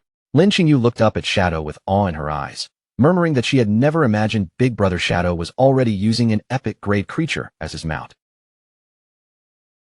Shadow ignored her admiration and turned his attention toward the giant tree monster instead. His gaze swept over the corroded ancestor, confirming that this was the boss with 1 million health points. He quickly measured the situation in his mind and realized that with his current damage output, he would need a full combo to kill the boss. To him, that felt far too inefficient, and what he wanted was a clean, decisive strike. Deciding that the timing was, Shadow considered his options for a moment, noting that several of his main damage skills already had overlapping effects. After weighing it carefully, he chose to place the blessing on instant Shadow Slash. A golden aura immediately wrapped around Shadow's body, shining over him like divine light. A notification then confirmed that his skill had been enhanced with the blessing of Alakisi. The upgraded skill appeared as Alakisi's blessing, Instant Shadow Slash. It had become a single target attack, but the number of hits was multiplied by 6. Even better, every strike would count as a weak point attack, and each hit would also charge his ultimate skill. Shadow's eyes gleamed as he realized what this meant. Instant Shadow Slash had been transformed into a terrifying single target burst skill, and after a quick calculation, he understood that one use would now deliver 54 strikes. With his clones included, that number would rise to an astonishing 216 hits, enough to charge his ultimate skill several times over. Below him, Lin Qingyu's teammates watched in confusion, unable to understand why Shadow had suddenly started glowing. Once Shadow finished calculating the effect, he decided there was no better time to test the new power. His gaze locked onto the giant tree boss. In the next instant, Shadow vanished in a swirl of dark energy. His figure disappeared so quickly that the squad could barely follow his movement. A moment later, one of the teammates suddenly spotted him high above the battlefield. Shadow had already appeared in the air, positioned directly over the massive tree monster. The teammate shouted in shock that Shadow was about to fight the boss alone. Before anyone could react, Shadow moved at incredible speed and unleashed the empowered instant Shadow Slash against the giant tree monster. The boss was immediately swallowed by a devastating storm of attacks. Dozens of damage numbers erupted at once, and every single one was over 10,000, flashing wildly across the battlefield. That single attack instantly filled Shadow's ultimate skill meter. A red glow lit up in his eye as he realized that just one basic skill use was now enough to fully charge his ultimate. Without wasting even a breath, Shadow charged straight forward. His blade burned with crimson power as he unleashed Crimson Blade. A massive red slash tore through the boss's body, cutting across it with overwhelming force and dealing a final 450,000 damage. The system confirmed that Shadow had killed the Emerald Grade boss, and his rewards appeared one after another. The watching squad was completely stunned. The male teammates screamed in disbelief that Shadow had just instantly killed an Emerald Grade boss. Lin Qingyu, however, stayed surprisingly calm and simply asked whether this was their first time seeing Big Brother Shadow fight a boss, as if something like this was already normal for him. Surrounded by the fading red aura from his attack, Shadow quietly assessed his new strength. He noted that a single use of instant Shadow Slash now dealt around 600,000 damage, making the 450,000 base damage of his Crimson Blade ultimate feel almost lacking by comparison. Shadow landed among the glowing lifespan orbs scattered across the battlefield, thinking over the way his power had changed. Compared with this new burst potential, his previous battle methods now felt clumsy and inefficient, especially in high-level fights where every move mattered. Gripping his sword, Shadow realized that the slate had created a powerful connection between his skills. It did not just raise his damage, it also improved the flow of his combat and strengthened his ability to survive dangerous battles. Even so, Shadow understood that this was only the beginning. The true potential of the Shadow class had barely started to reveal itself. Lin Xingyu hurried over with excitement written all over her face, unable to hold back as she exclaimed how incredible Shadow was. Shadow only acted casually, dropping the loot from the defeated boss in front of her team and telling them they could take it. The group was instantly overjoyed and thanked him again and again. After handing over the loot, Shadow did not waste any time celebrating. He simply asked whether there were any other bosses nearby, and Lin Xingyu immediately became excited, nodding quickly as she began listing several boss locations in the surrounding area. Before Lin Xingyu could finish naming every location, Shadow cut her off directly. He told her to get onto his dragon, because they were going to deal with those bosses one by one without dragging things out. Lin Xingyu was so thrilled that she could barely contain herself. In the next moment, Osiris shot straight into the sky, carrying Shadow and a screaming Lin Xingyu away at high speed, leaving only their fading voices behind in the distance. The two remaining male members of Lin Xingyu's squad were left standing there like abandoned statues. They looked up at the sky in stunned silence, and one of them finally asked with a defeated expression, what exactly were they supposed to do now? Meanwhile, in the real world, inside a conference room in Magic City, the atmosphere was tense and serious. On the large screen at the front of the room, Theodore's image was clearly displayed for every official present to see. One official reported that Theodore, a man connected to the Country M embassy, had offered them intelligence about the first diamond grade boss. Another official immediately frowned and questioned whether such valuable information was really being given for free. The first official quickly clarified Theodore's condition. According to the report, Theodore's only request was a flight back to Country M, nothing more. The lead official's eyes narrowed with suspicion. For information this valuable, such a tiny request felt far too abnormal, and he openly stated that it looked very much like a trap. But his subordinate offered another angle. Theodore had also volunteered to personally accompany their team to the boss's location, and if this really were a setup, then joining them would be no different from walking into suicide. The lead official then raised the real problem they could not ignore. Even if the intelligence was true, could they actually defeat a diamond-grade boss? After all, no one had successfully done it yet. The unspoken meaning hung heavily over the room. Even the legendary Shadow might not be guaranteed to succeed against a monster of that level. After a long moment of thought, the lead official proposed a different approach. Instead of trying to handle everything alone, they should cooperate with Shadow. Another man at the table immediately supported the idea with enthusiasm. He said the latest reports showed that Shadow could already solo emerald-grade bosses with ease, and if their elite forces joined hands with Shadow's power, they might truly have a chance to claim the first kill on a diamond-grade boss. The lead official still did not fully relax.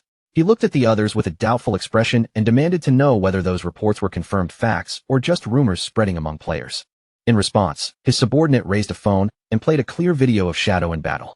He explained that the footage had been captured with a phone created by a Divine Authority book, and the lead official fell silent as he watched the proof unfold on the screen. With solid evidence in front of him, the lead official finally made his decision. He agreed to cooperate with Shadow, and the other officials voiced their approval one after another. The leader then announced that he would immediately send someone to make contact with him. Elsewhere, a heavily armored mechanical monster staggered forward, its massive metal body grinding and shaking as it tried to keep moving. Shadow raised his weapon and unleashed his signature move, Instant Shadow Slash, without the slightest hesitation. A massive beam of blue energy tore through the battlefield and split the enemy in a single strike. Shadow stood calmly in place as the attack passed through, his cape fluttering behind him while the mechanical monster was cut apart. Once the enemy was defeated, Shadow turned toward Lin Xingyu, who was peeking out from behind a nearby tree. He called for her to come out and collect the lifespan orbs, because they still had to move on to the next location. Lin Xingyu quickly approached, her face flushed with excitement from everything she had just witnessed. Then she reported that the officials had discovered a diamond-grade boss and asked Shadow whether he had any interest in going after it. Shadow's eyes narrowed slightly, and a hint of interest appeared in his gaze. He looked at Lin Xingyu and asked her to tell him the details. Lin Xingyu explained that the boss was located inside a volcano, then revealed its name, the Hellflower of Nightmares. The moment Shadow heard that name, his attention was fully caught. A memory immediately surfaced in Shadow's mind. He recalled a fiery plant rising above the ruins of the city, a monster that had once brought the first major crisis to the officials of Great Xia. In his memories from the past, a foreign force had used the Hellflower of Nightmares to wipe out more than 100 official professionals in Magic City. That tragedy plunged the entire region into chaos for half a year and led to the deaths of thousands. Shadow also remembered the mastermind who had stood behind that disaster. The man's name was Theodore. Sensing that Lin Qingyu's side probably had not discovered the boss on their own, Shadow questioned her about where the information came from. Lin Qingyu admitted that it had been found by a foreigner, and that the higher-ups had decided to gather a massive 100-person team to launch a crusade against it. Shadow immediately rejected that decision with a cold tone, saying the officials had no idea how dangerous the situation really was. He then ordered Lin Qingyu to gather 25 elite players, each of them at least level 18 and already completed with their first-class advancement. Lin Qingyu was stunned by the strict requirement. Her eyes widened as she asked whether he truly needed that many high-level elites to assist him in the raid. Shadow confirmed that she had understood correctly. He explained that although the Hellflower of Nightmares was classified as a diamond-grade boss, its real stats were already close to an epic-grade monster. There were only two ways to defeat it, and the first was overwhelming power, which he admitted he did not currently possess. Because of that, they had to use the second method. It was a proper strategic raid, and at minimum, it required a coordinated team of 25 people. Lin Qingyu could not help questioning him again. If a team was needed, then why not simply follow the official plan and send 100 people? In her mind, having more players should make the fight easier. Shadow did not explain the hidden danger behind it. He only stared at her with an intense, icy gaze and told her that she could either trust his instructions or ignore him and do whatever she wanted. Under Shadow's cold stare, Lin Qingyu immediately broke into a nervous sweat. The pressure in his gaze made it hard for her to say another word. Still, Lin Qingyu forced herself to think carefully. Shadow might be unpredictable and difficult to understand, but everything he had done so far had ultimately benefited the officials. Maybe this time, he was right again, and the higher-ups truly did not understand what they were walking into. After making up her mind, Lin Qingyu agreed to help him. However, she also admitted that his requirements were far too high, and with her connections, she could only gather 10 qualified people at most. Shadow accepted that without hesitation, saying that 10 would be enough, and he would find the rest himself. As his body began dissolving into blue energy, he told her to meet him at the Magic City ruins in 3 days. Lin Qingyu was left standing alone, staring at the empty spot where Shadow had vanished. A wave of uncertainty crossed her face as she quietly asked herself whether she could truly trust him. In a vivid dream from the past, a warrior in blue armor, King Feng, stood firmly in front of his sister. Holding up a golden shield, he blocked an incoming attack and warned her to be careful. Then Qin Feng moved with incredible speed, his figure cutting through the battlefield like a flash. He sliced down the monsters one after another, protecting her from every danger around them. When the danger finally passed, Qin Feng reached out his hand toward his sister. With a warm, reassuring smile, he told her that everything was all right now. But the dream suddenly began to twist. Qin Feng's gentle smile darkened little by little, and his familiar face slowly transformed into Shadow's cold, masked expression. In that dream, the masked figure looked toward her and called out one name, Qin Xiaoyu. Qin Xiaoyu's eyes snapped open in an instant, shock pulling her violently out of the dream. She woke up on her hospital bed, drenched in sweat and tears. Her chest rose and fell as the lingering fear and emotion from the dream still clung to her. Sitting up in the dark hospital room, Qin Xiaoyu realized she had dreamed the same thing again. Ever since she lost her legs, the figure appearing in her dreams had become clearer and clearer. She remembered how that man had taken her to level up, protected her from danger, and given her everything she needed. Through her tears, a shocking realization struck her heart, because this time, she had finally seen his face clearly. That man was her brother, Qin Feng. Her eyes began to glow as the truth crashed over her. Qin Feng was not dead. The realization thundered through Qin Xiaoyu's mind again and again. Her brother Qin Feng was actually the legendary player known as Shadow. Qin Xiaoyu knelt stiffly on the bed, her whole body shaking as the memories of those strange dreams pressed down on her. The more she thought about it, the clearer it became. Every place she had seen in her sleep, every terrifying monster that had appeared before her eyes, had later shown up inside the game.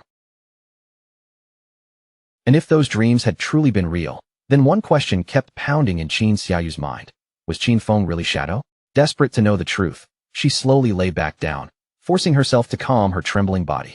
No matter what, she had to enter the game right away, find him with her own eyes, and confirm whether the bond between them was real. Qin Xiaoyu lay quietly in her hospital bed, staring into the darkness while doubt wrapped around her like a heavy fog. Tears kept slipping down Qin Xiaoyu's cheeks, as she remembered how many times Shadow had ignored her. If he really was her brother, then maybe he had chosen not to recognize her at all. That thought hurt so badly she could barely breathe, and what scared her even more was that no one might believe her if she said it out loud. Worse than that, chasing this truth might even cost her life. The horrific moment when she lost her legs flashed through her mind again, sharp and unbearable. Under the blanket, Qin Xiaoyu's body curled up and trembled, as if that pain had returned all at once. But as she lay there in the silent darkness, another thought slowly rose inside her. This might be frightening, and it might be dangerous, but it was also the last hope she had left. With that tiny spark of resolve burning brighter in her chest, Qin Xiaoyu made her decision. Even if she had to use the last bit of strength in her body, she would hold on to this chance and try to reunite with him. Inside the game, deep within the Knights Templar hideout, the guild leader hurriedly supported Qin Xiaoyu as soon as she appeared. He looked her up and down in surprise, asking why she had logged in so suddenly. Although her legs were whole again in the game world, her condition was still far from normal. Her stats had been cut in half, and the stumble debuff made every step unstable. The guild leader quickly bent down and asked if she was hurt, but Qin Xiaoyu immediately put on a pitiful expression. Her eyes filled with tears as she cried that she only wanted to repay the guild for all the kindness they had shown her. With a weak, pleading voice, she begged him to let her keep doing the one job she could still handle, standing guard at the door and watching for Big Brother Shadow. The guild leader's face softened as if her loyalty had deeply moved him. Playing along, he carefully helped Qin Xiaoyu toward the door, telling her that since she already knew the task so well, she could continue watching the entrance. But at that exact moment, a system notification suddenly flashed before him. It was a private message from Shadow, sent directly to the Knights Templar Guild leader, Chen Wuming. Shadow asked if he wanted to take the first kill on a diamond-grade boss, and the instant Chen Wuming read those words, his calm expression shattered into wild excitement. Chen Wuming shouted that this was the kind of chance he had dreamed about, and in his frenzy, he completely forgot Qin Xiaoyu was still leaning on him. He dropped her on the spot and rushed away, yelling that he had urgent business to handle. As he ran, Shadow's next message arrived, telling him not to get ahead of himself. Shadow ordered him to find 2 specific people, Safety First and Grey Rose, and then meet him at the Magic City ruins in 3 days. Chen Wuming accepted immediately, his whole body practically buzzing with excitement. In a bright, comfortable room, several pieces of magical food created by the Divine Gift Book were already arranged across the table. Among them sat an enormous fortress burger, stacked so high it looked almost impossible to finish. Little Black stared at the food with sparkling eyes, drool nearly spilling from the corner of her mouth. She praised the Divine Gift Book's creations with complete sincerity, already reaching forward and preparing to enjoy the feast. Just as she was about to dig in, Captain Enyu suddenly kicked the door open with a loud bang. She shouted for Little Black to come with her immediately, because Shadow was recruiting team members. Little Black didn't even get the chance to take a single bite. Captain Enyu grabbed her as she was pulled farther and farther from her precious burger. Little Black wailed in grief. Through her tears, she suddenly realized how serious this was. After all, this was the very first time Shadow had ever taken the initiative to ask them for help. Elsewhere, Shadow sent out another message, calling the team back to Magic City. He ordered everyone to gather at the Evil Spirit Academy, a massive Gothic cathedral standing among the ruined remains of the city. Inside the hideout, a heavy door slowly swung open, and Zhang Yaoying, the witch, rushed in with quick, eager steps. She looked toward Shadow with a bright smile on her face, her tone playful as she asked whether the big boss had been looking for her. Shadow gave a simple confirmation. He needed her strength for a boss battle that would take place in just a few days. But when Shadow looked at her more closely, something immediately fell off. His eyes narrowed slightly as he asked why she was still only level 10. Zhang Yaoying answered casually, explaining that she had poured all of her experience into advancing her class tier instead of raising her level. Shadow was stunned when he realized what she had done. At such a low level, Zhang Yaoying had already completed 3 class advancements. Even he couldn't help commenting on how daring that was, while she simply giggled as if it were nothing. Suddenly, magical energy began to twist and swirl through the room. From the shifting light, a figure stepped out, white hair, red skin, sharp horns, and a demonic aura surrounding her. It was Qin Xiaoyu. She walked straight toward Shadow with steady confidence and announced her arrival, respectfully calling him master. Shadow was shocked all over again. He stared at the demon girl in front of him and couldn't hold back his disbelief, asking why she was also only level 10. Qin Xiaoyu answered seriously, saying she remembered her master's teaching. That class advancement mattered the most, so she had completed her 3rd advancement as well. Shadow let out a helpless sigh and turned away, telling both of them to follow him. Over the next few days, he would help them raise their levels properly. The 2 girls immediately lit up with excitement.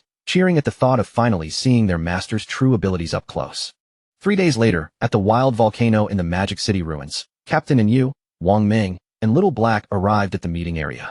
Little Black was still mourning the burger she never got to eat, her voice full of resentment. Captain and Yu ignored her complaints completely and focused her gaze toward the meeting point ahead.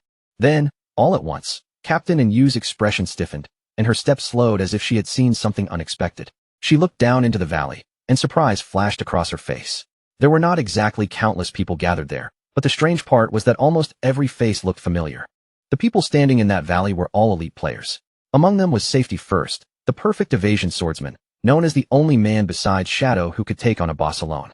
Not far away stood the arrogant leader of the Knights Templar Guild, carrying himself with the same proud attitude as always. Then there was Dongfang Yu, the #1 mage on the rankings, whose presence alone was enough to draw attention.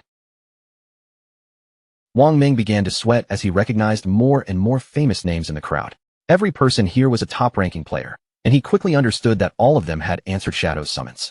Away from the main group, Theodore and Zuma stood off to the side, quietly watching everything unfold.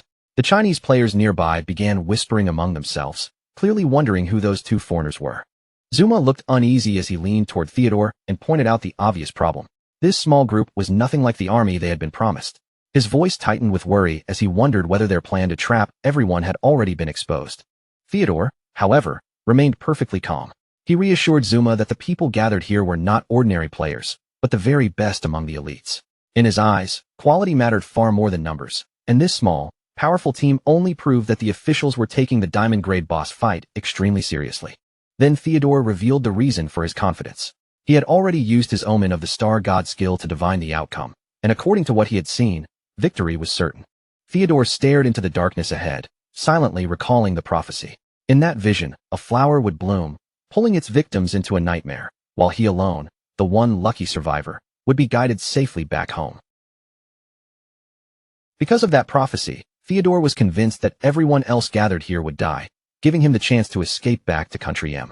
As he glanced at Zuma and the others beside him, he apologized to them in his heart, already believing they would not share his luck. Just then, a massive shockwave suddenly tore through the gathering. The force exploded outward, blasting players off their feet and sending bodies flying in every direction. One player crashed hard onto the ground and struggled to lift his head.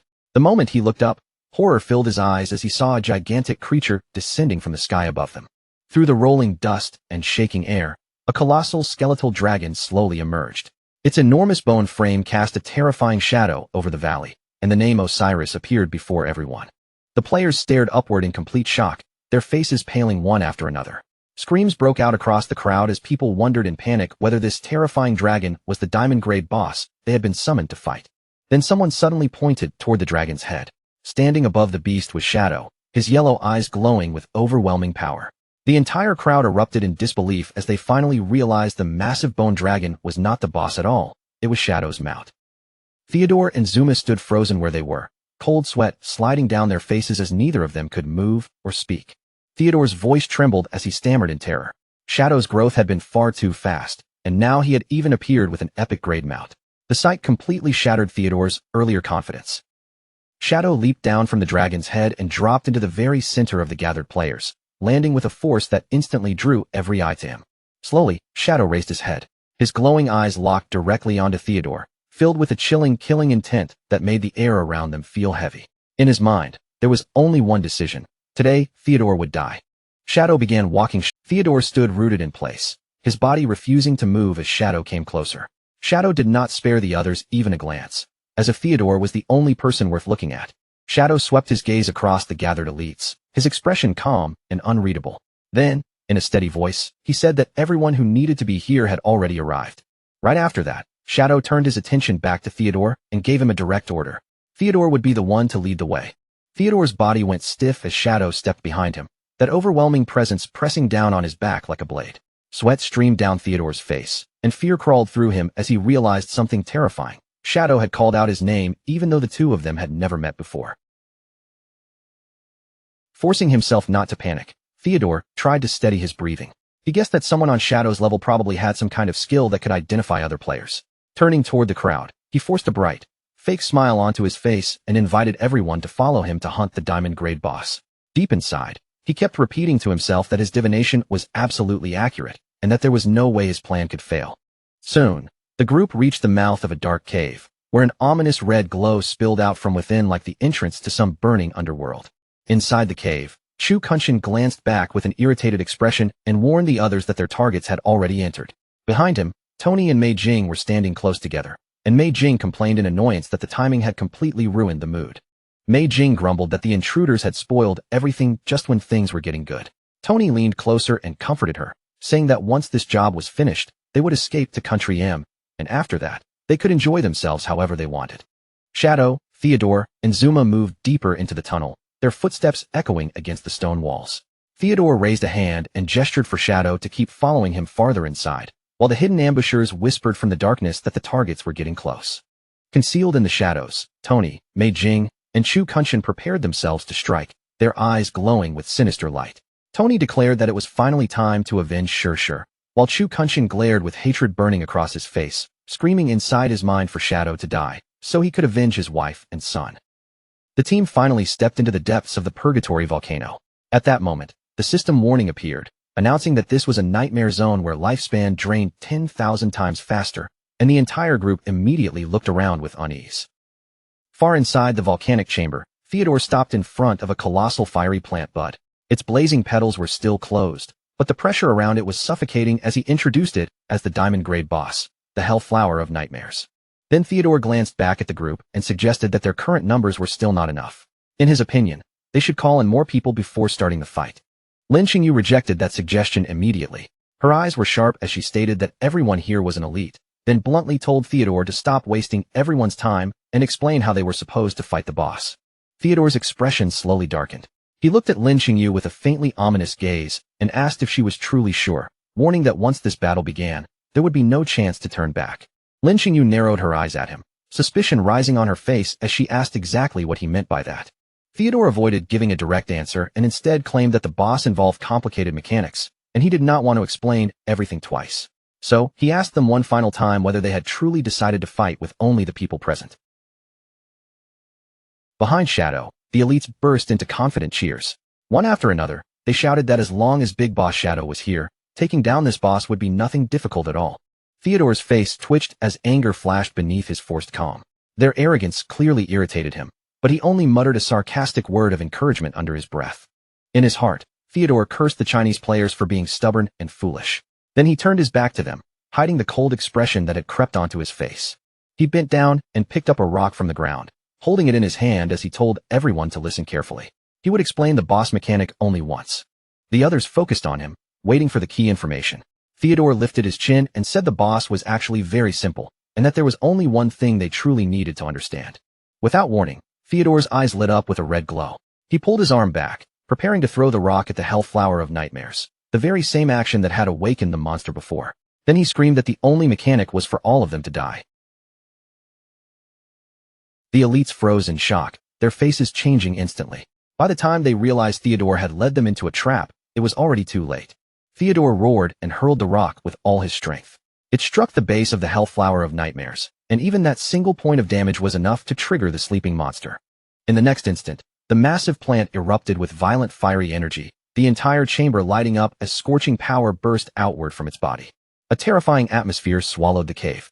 The nightmare debuff spread through the air, and shadowy figures began appearing around the group, like ghosts rising from the darkness.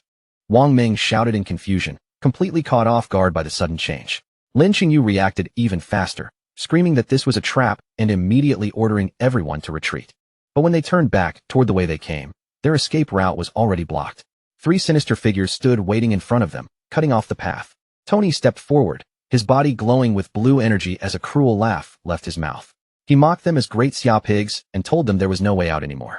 Then Tony activated his wall construction skill. A massive stone wall slammed down with a thunderous crash, sealing the cave entrance completely. Even with the entrance blocked, Theodore remained calm.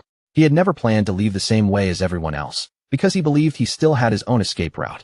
With a sinister grin, Theodore ordered his subordinate Zuma to use his Soul Walker ability.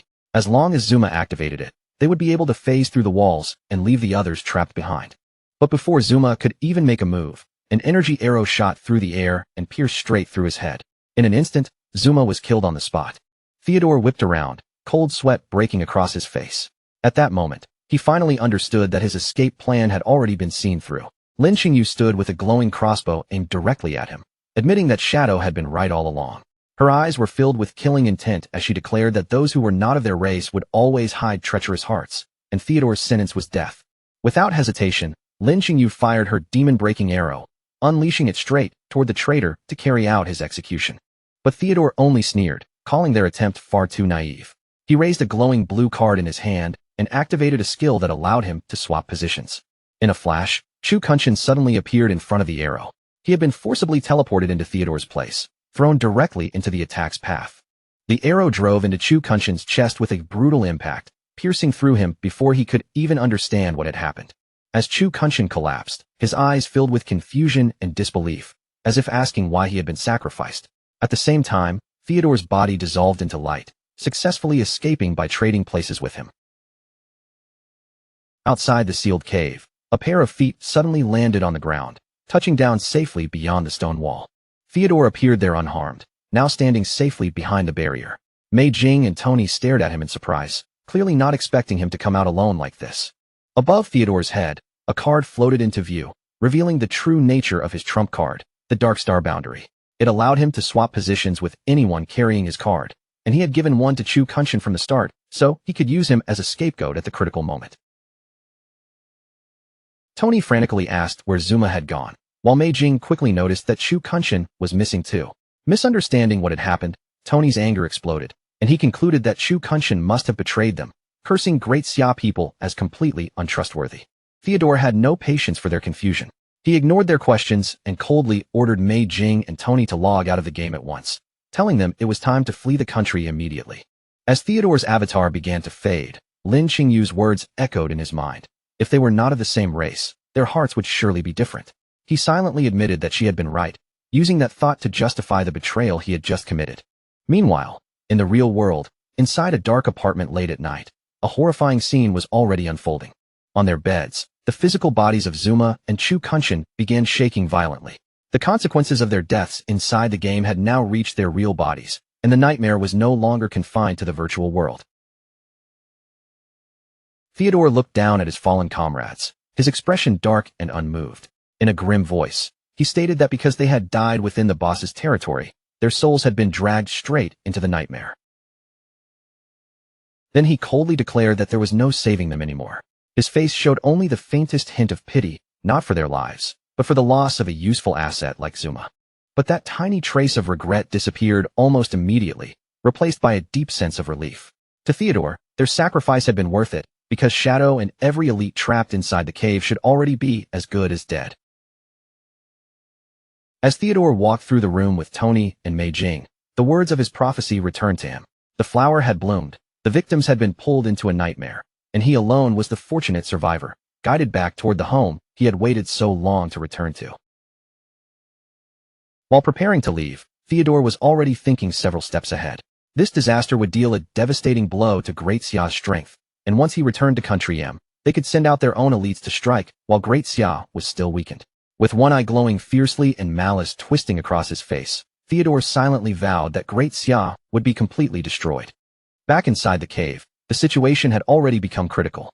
The massive hell flower of nightmares fully opened its burning petals, flooding the entire cavern with a dangerous, blood-red light. The players instantly fell into chaos as a red bar appeared above each of their heads, marking them with the nightmare status. Panic spread through the elites as they realized this was far worse than an ordinary boss fight. Wang Meng's face turned tense as he quickly explained the terrifying truth to Little Black. Once players entered the nightmare state, they could no longer revive or log out, which meant that dying here would be permanent. Those words crushed the group's morale in an instant. They were trapped with a diamond-grade boss, inside a nightmare zone where their lifespan was draining 10,000 times faster than normal. Just when despair began closing in around them, a party invitation from Shadow suddenly appeared in front of everyone, making the entire group freeze in surprise. Shadow stood ahead of them with his back turned, his cape shifting in the heated air. His voice remained calm as he told the frightened group that since he had gathered them here, he would not allow them to die in this place. Then Shadow turned his head slightly, one glowing eye cutting through the darkness.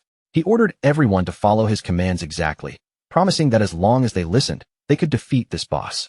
With no other, one by one, The system list began filling up as the elites accepted Shadow's invitation. Dongfang Yu, Safety First, Qin Xiaoyu, Zhang Yaoying, and the others all joined the party. Once their trust was placed in him, the terrified crowd finally found a bit of courage again. Voices rose through the cavern as they cheered for Big Brother Shadow. Shadow wasted no time and immediately began giving tactical orders. He turned toward the witch, Zhang Yaoying, and commanded her to activate Soul Link. Zhang Yaoying gave him a playful salute, then raised her giant brush with a confident smile. With broad sweeping strokes, she painted a massive magical rune directly into the air. The spell activated at once. Dark, purple chains of energy shot outward from the rune, stretching across the battlefield and linking the souls of every party member together. As the chains locked into place, Shadow explained the key behind the mechanic. Soul Link allowed everyone to share their resistances, and his plan was to use that connection to slow down the nightmare gauge. That was exactly why he had insisted on bringing players who had completed their first-class advancement. Only they possessed the hidden resistance needed to endure the nightmare. At last, the group understood how far ahead Shadow had planned. The battle erupted immediately as the Hell Flower lashed out with thorn-covered vines. Several players were caught before they could react, the twisting vines wrapping tightly around their bodies and trapping them in place. Shadow warned the team that if anyone died or slipped fully into the nightmare state, the boss would devour them and recover its own strength. He ordered everyone to focus on staying alive first, and if anyone fell, they had to revive that person immediately. Taking full command of the raid, Shadow explained that the boss had 36 million hit points divided across 3 phases. In this first phase, the Hellflower controlled 6 vines, and he had already assigned one team to hold back each vine. Then Shadow singled out Safety First and ordered him to handle one of the vines alone. Safety First was stunned for a moment, but when Shadow praised his ability, surprise quickly turned into pleased confidence. The fight exploded around them as the vines whipped through the air with terrifying speed, slicing across the battlefield like living blades. Safety First lived up to his reputation immediately. He slipped past the incoming strike with flawless timing, then counterattacked with his Moonshadow skill, sending a sharp slash straight into the vine. But Wang Ming and the Knights Templar Guild leader were both shocked when they saw the damage number appear, only -250. Their expressions changed instantly as panic set in, and they wondered why the damage was so absurdly low. Shadow calmly revealed the reason. During the first phase, the boss was protected by a shield that reduced incoming damage by 90%. The team's hope wavered again, and several players began asking how they were supposed to fight under such brutal conditions. Shadow ignored their panic and launched himself high into the air. Activating Blessing of Release together with Instant Shadow Slash, he sent a massive beam of blue energy crashing into the boss, dealing a staggering 666,666 damage even through the shield. Then, as if answering everyone's fear, he said this was how they were going to fight. Without giving the boss a moment to recover, Shadow followed with a throat-cutting strike. Another critical hit landed, blasting out more than 630,000 damage. The Knights Templar Guild leader screamed in disbelief, completely shaken by the numbers. Shadow then explained the real strategy. If the vines were left without targets, the boss would unleash a wide-area attack powerful enough to wipe out everyone. Their job was not to deal damage, but to draw the vine's attention and survive, while he alone handled the boss's health. Reassured by his overwhelming power, the elites shouted that they would obey his orders. The Hellflower released the rest of its vines, and in an instant, the cave was filled with twisting thorns spreading in every direction. The raid team tightened their formation, raising shields, weapons, and magic as they braced themselves for the incoming storm. Shadow moved first, stepping directly into the path of the attack. With overwhelming force, he struck the first vine before it could reach the others. Then he leaped into the air, his blade flashing again and again in a rapid storm of slashes. One vine after another was shredded apart, and Shadow's raw power became the shield protecting the entire team. But Little Black completely lost focus in the middle of the fight.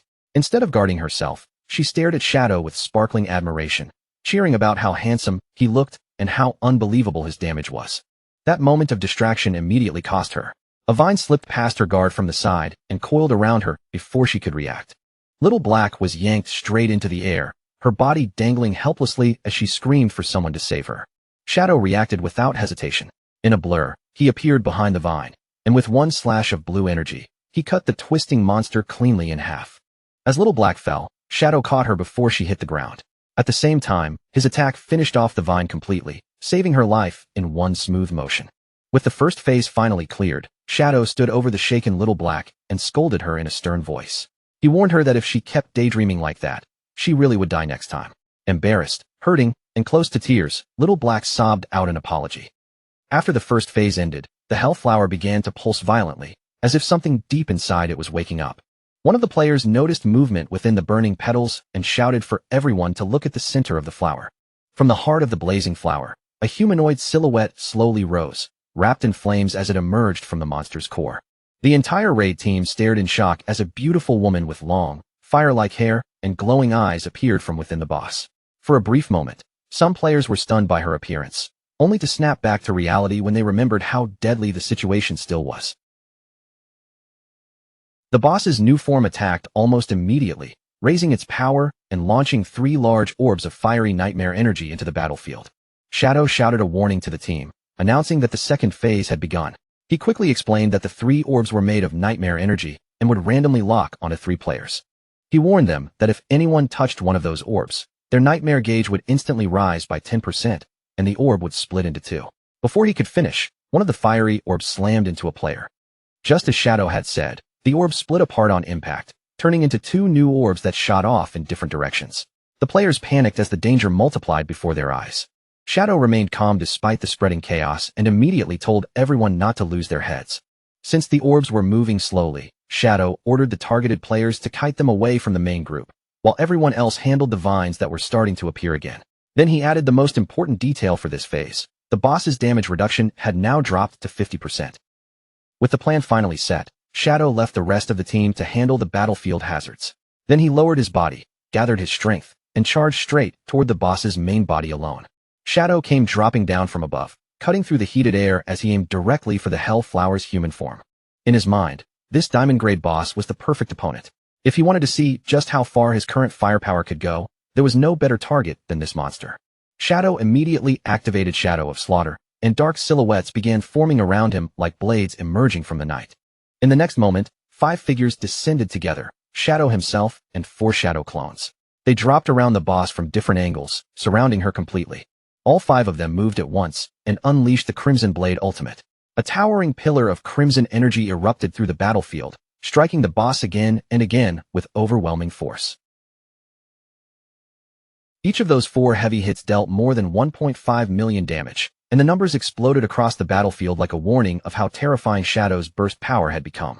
Without giving the boss time to recover, Shadow instantly followed with a throat cut, carving in another brutal attack that left a massive bleeding effect on the monster. Shadow pulled back for a brief moment to check the result.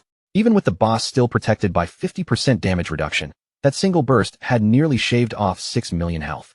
And since Crimson Blade became stronger the lower the enemy's health dropped, he quickly calculated that only a few more full rotations would be enough to finish it. But just as he was preparing his next move, Shadow suddenly froze. A terrible feeling surged from behind him, as if the battlefield itself was about to collapse. His eyes widened sharply, and he immediately turned away from the boss to look back at the rest of the team. Behind him, the entire battlefield had fallen into chaos. Nightmare orbs had multiplied out of control, filling the air with red lights. Wang Ming was shouting desperately, telling anyone locked onto by an orb to run away from the crowd before they caused even more orbs to split. Players scattered in every direction, running for their lives as the red orbs chased closely behind them. Their formation completely broke apart under the panic.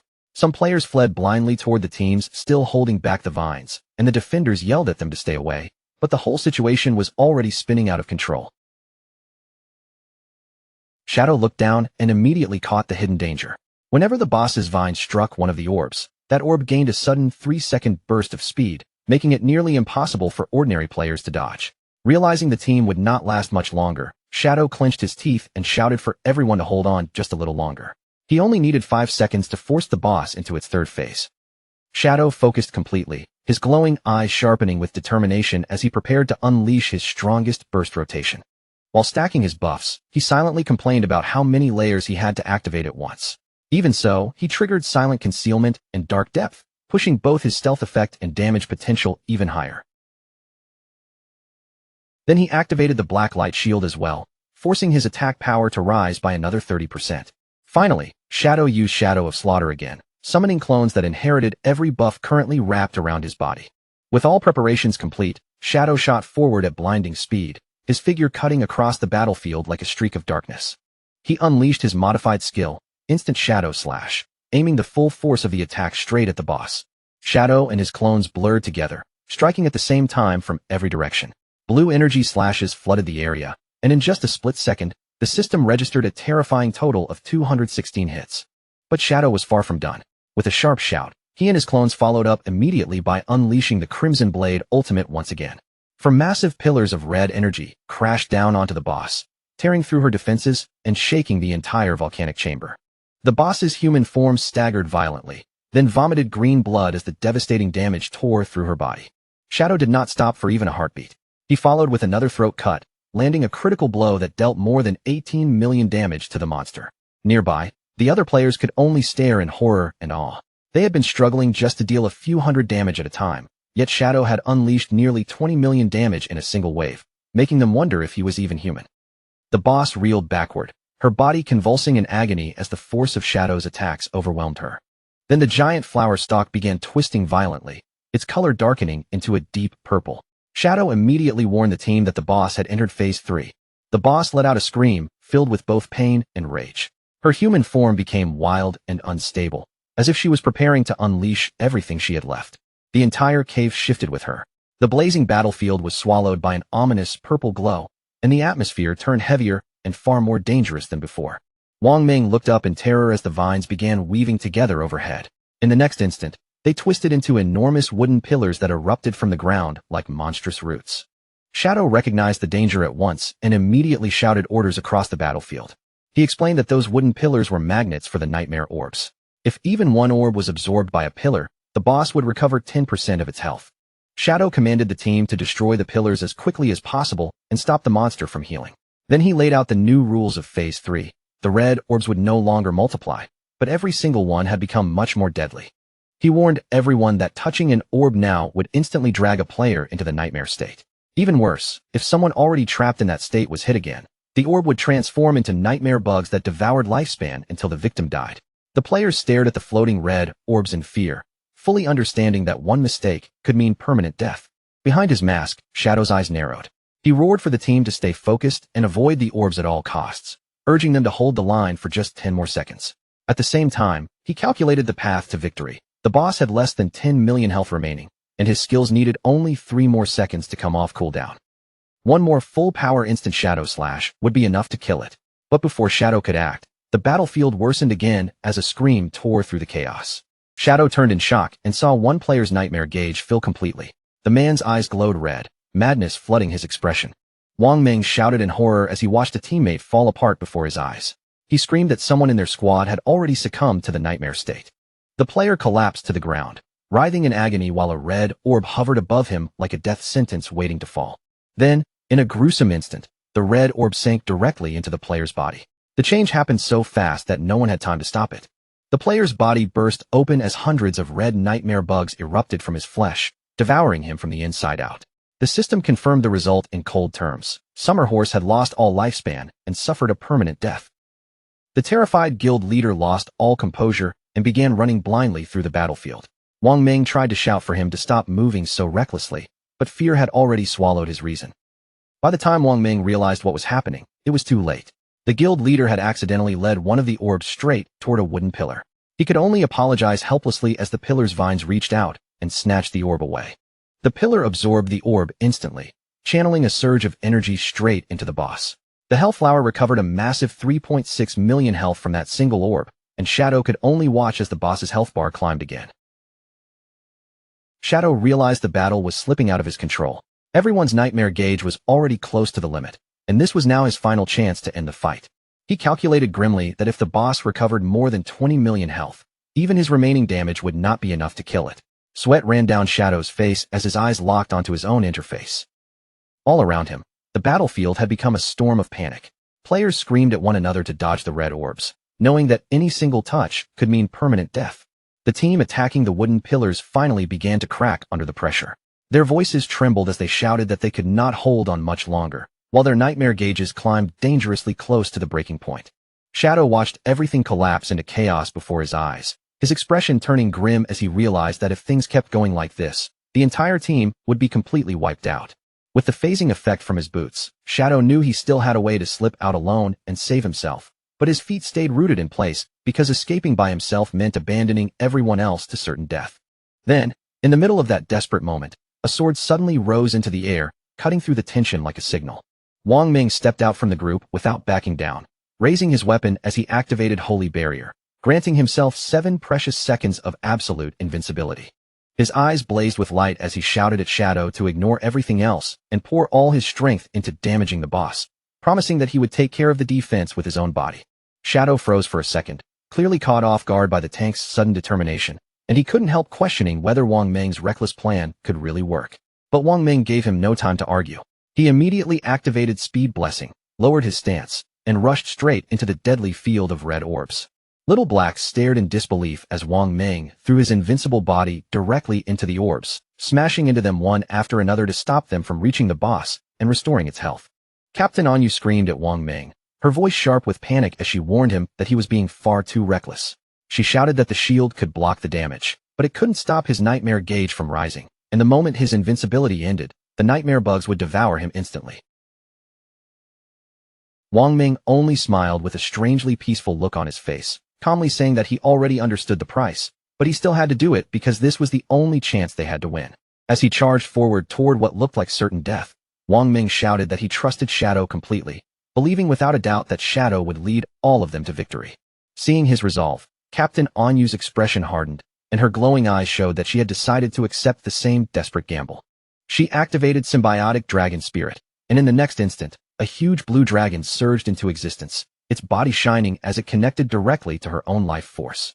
With one powerful swing of her sword, Captain Anyu commanded the blue dragon to rush forward and swallow the deadly nightmare orbs before they could reach the boss. Because her life was bound to the dragon, the corruption struck her body almost immediately. Her nightmare gauge shot to its limit, blood spilled from her mouth, and she endured the curse herself so Shadow wouldn't have to take it. Right at that critical moment, Wang Ming's invincibility finally ran out, and the protection around him vanished, leaving him exposed to the threat of permanent death. A moment later, Wang Ming dropped to one knee on the ground, his body wrapped in a faint golden glow as he struggled to keep holding on. Little Black cried out in horror as she realized Captain Anyu and Wang Ming were using their own bodies to consume the orbs and buy Shadow more time, and she immediately shouted for the rest of the team to join them. The other players rushed forward without hesitation, throwing themselves into the path of the red orbs and using their own bodies as shields, knowing they might still survive if Shadow could kill the boss fast enough. Anshuan, the swordsman, grinned even as the orbs slammed into him, confidently declaring that their only job now was to buy Shadow every last second he needed. Even Zhang Yaoying, the witch, stood together with the others, laughing boldly in the face of death as if fear itself had no hold over her anymore. One of the support players suddenly realized that since they were all falling into the nightmare state anyway, they might as well spend their final moments strengthening Shadow. He cast a blessing on him and shouted for everyone to use every skill they had on their leader. The other mages reacted instantly, raising their staffs and hands as waves of magic poured out, stacking every buff they could cast directly onto Shadow. Shadow stood in the center of that raging storm of energy, fully empowered as blue lightning crackled around his body, while his teammates screamed for him to kill the boss and drag them back out of the nightmare. Watching his teammates risk everything for him, Shadow's mouth curved with both amusement and determination as he muttered that they really were one reckless bunch. The enormous power they had poured into him surged through his body, overflowing from him in visible waves like he could barely contain it all. Without wasting a single second, Shadow activated one skill after another in rapid succession: Silent Concealment, Deepest Darkness, Shield of Black Light, Shadow of Slaughter, and Grace of Release. Now pushed to the absolute peak of his power, Shadow raised one finger toward the boss, locking onto it with cold focus as he gave the final command. His dark clones appeared around the hell flower of nightmares, surrounding the monstrous bloom from every direction like silent executioners. Together, they launched a perfectly synchronized barrage, and purple slashes spun into a violent vortex that tore through the boss's petals, instantly recording 216 hits. Shadow stood inside the surging energy with his cape whipping behind him, then sprang high into the air, positioning himself directly above the weakened monster. He came down like a falling meteor, diving straight toward the heart of the flower as his eyes burned with a deadly, focused glow. A colossal vertical slash crashed down and split the boss in two, cutting through the monstrous flower so cleanly it seemed to tear through space itself. The monster erupted into a swirling vortex of energy, and as its power collapsed, the twisted red pillars of the nightmare realm began crumbling one after another. A system window appeared before them, announcing that their party had achieved the global first kill of a diamond-grade boss. Below it, Captain Anyu and Wang Ming lay drained but still alive, surrounded by green healing flames as the nightmare finally lifted. An Xuan and Zhang Yaoying burst into cheers, their exhausted faces lighting up as they celebrated the fact that they had truly pulled it off. Captain Anyu complained weakly that the curse had drained 10 years from her lifespan, but Wang Ming comforted her by saying it was a small price to pay for surviving, and that this only proved trusting Shadow had been the right choice. As the boss's remains faded away, golden loot orbs began raining down from above. One greedy player immediately jumped toward the treasure, but the others yelled at him to stop, insisting that Shadow should be the one to distribute everything. But Little Black looked around and suddenly noticed something was wrong. Their leader was nowhere to be seen, and the team quickly started calling out, asking where Shadow had gone. Shadow's voice came through the team chat, telling them to wait for him because he still had unfinished business. The others were confused, pointing out that the boss was already dead. Then Shadow appeared far off in the distance, wrapped in deep purple energy, and coldly replied that although the monster was dead, the people who truly deserved to die were still alive. He mounted his skeletal dragon, Osiris, and the terrifying creature carried him upward into the dark sky. His target was Theodore, the traitor who had already boarded a plane and was trying to flee back to Country M. Even with all that distance between them, Shadow chased after the plane high into the atmosphere, refusing to let Theodore escape after everything he had done. Theodore's earlier prophecy echoed like a cruel mockery in the air. The flower would bloom exactly as expected. Shadow would be the only lucky one, and the invisible path across the sky would guide him back to his long-lost hometown. High above the night sky, our boy rode Osiris through the roaring winds, chasing the airplane across the clouds on the back of his skeletal dragon. To make this possible, he had consumed more than 3,500 years of tradable lifespan to synchronize his game abilities with reality, bringing over his stats, his equipment, and even his epic-grade mount into the real world. With Osiris's terrifying speed, Shadow finally closed the gap and caught up to the aircraft slicing through the sky. Then Shadow leapt from the dragon's back, diving through the violent high-altitude winds before landing firmly on top of the speeding jet. He slowly stood upright on the aircraft, his eyes glowing yellow as dark energy surged around his body, making it clear that his revenge was about to begin. Inside the plane, the mood was completely different from the battlefield. The cabin felt relaxed and triumphant as two crystal champagne glasses lightly clinked together in a clean, celebratory toast. Theodore and Mei Jing exchanged satisfied smiles across their seats, both acting as if everything had already been decided. Mei Jing warmly congratulated him on finally returning to his homeland in Country M. Theodore leaned back with a pleased look on his face, clearly enjoying the moment, and formally welcomed Mei Jing and Tony as new official members of Country M. While Mei Jing politely asked Theodore to take care of them from now on, Tony lounged nearby with his phone in hand. A vicious laugh slipped from his mouth as he opened the news, eager to see whether those so-called great Xiapigs had all died yet. Tony's fingers moved across the screen with mocking confidence, but the second he saw the latest report, the smug look on his face collapsed into pure, frozen shock. His hands began trembling so badly that he could barely hold the phone up. When he showed the others the impossible headline, it revealed that Shadow's team had not only survived, but had also claimed the first kill on the diamond-grade boss with almost no casualties. Mei Jing and Tony stared at the screen like their minds had gone blank, their mouths hanging open as the reality of Shadow's strength smashed through every bit of arrogance they had left. Theodore was shaken so badly that strength left his hand completely. His wine glass slipped from his fingers, hit the cabin floor, and shattered, spreading dark red wine across the ground like spilled blood. He stammered in disbelief, his voice breaking as he tried and failed to understand how anyone could. Sitting there in the dim cabin, Theodore frantically turned the prophecy over in his mind, and the more he thought about it, the colder his expression became as he realized he might have understood it completely wrong. The true meaning of the omen of the star god finally locked into place. The pitiful ones were never Shadow's team at all. They were Theodore's own subordinates. His eyes slowly shifted toward Tony and Mei Jing, and an icy chill crawled down his spine as the final line came back to him. If he was truly the only lucky one, then the two people beside him were already doomed. As though his fear had pulled it into reality, Theodore looked beyond them and saw something that should have been impossible. Outside the plane window, Shadow's masked face appeared in the darkness, his glowing yellow eyes staring straight at Theodore. Theodore screamed on the spot, his face twisting with terror as he pointed a shaking finger at the window and shouted that Shadow was right outside the plane. Tony, completely confused by his boss's sudden breakdown, leaned forward and pressed his face against the glass to check for himself. Then he turned back with a puzzled look, saying there was nothing outside except empty sky, never realizing death was only inches away. Theodore stared down at his phone with horror written all over his face, and in a trembling voice, he confirmed to his panicked subordinates that Shadow really had tracked them down. Tony finally pieced together the impossible situation and screamed that Shadow must have extracted the skeletal dragon into the real world. Theodore instantly understood what that meant. To extract an epic-grade mount would require a terrifying cost of more than 1,000 years of lifespan, and beside him, Mei Jing broke down crying, convinced that they were finished. But Theodore forced himself to breathe and think logically, his eyes darting around the cabin as he pointed out that this was still a civilian flight packed with ordinary passengers.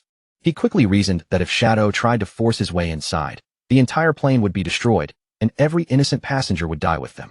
Regaining his confidence, Theodore declared that Shadow would never dare kill civilians, so they would be safe until the plane landed. Then Theodore revealed the card he had been keeping hidden. He had already contacted reinforcements and prepared a backup plan. Meanwhile, at the airport in Country M, a group of elite-powered individuals had already begun assembling. On the ground, a cybernetic soldier received the message that Shadow was on his way. The elite fighters, including a white-haired woman and a hooded figure standing among them, shifted into combat readiness, their focus sharpening as they prepared for battle.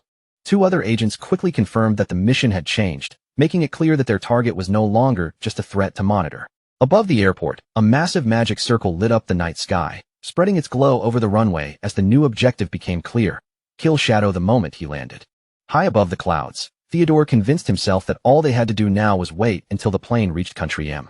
He calmly reassured Mei Jing and Tony that Country M never abandoned its citizens. Mei Jing, relieved enough to breathe again, thanked him, and Tony immediately pledged their loyalty, completely unaware that their so-called safety was nothing more than an illusion. Behind Theodore's calm expression, his true nature was far colder. He already believed Tony and Mei Jing were destined to die, and deep down, he had accepted that he alone was the lucky one who had to survive.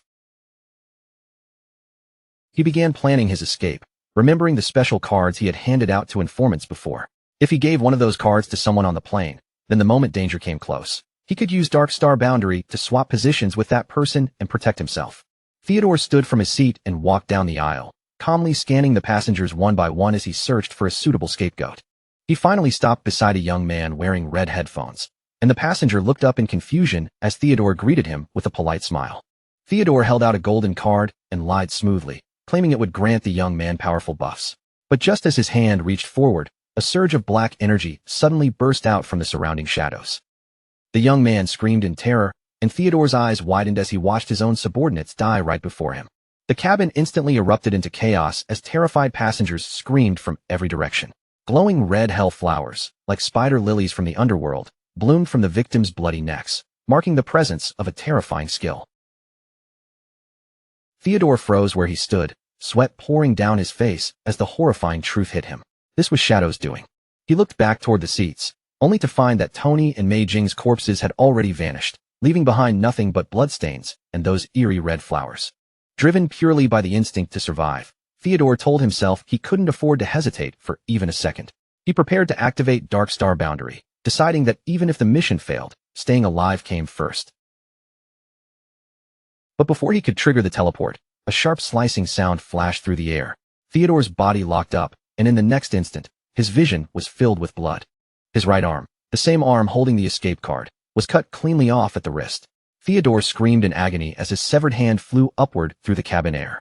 As the severed hand dropped back down, Shadow calmly reached out and caught it. He was standing directly behind the terrified traitor, holding the severed limb as if it were nothing.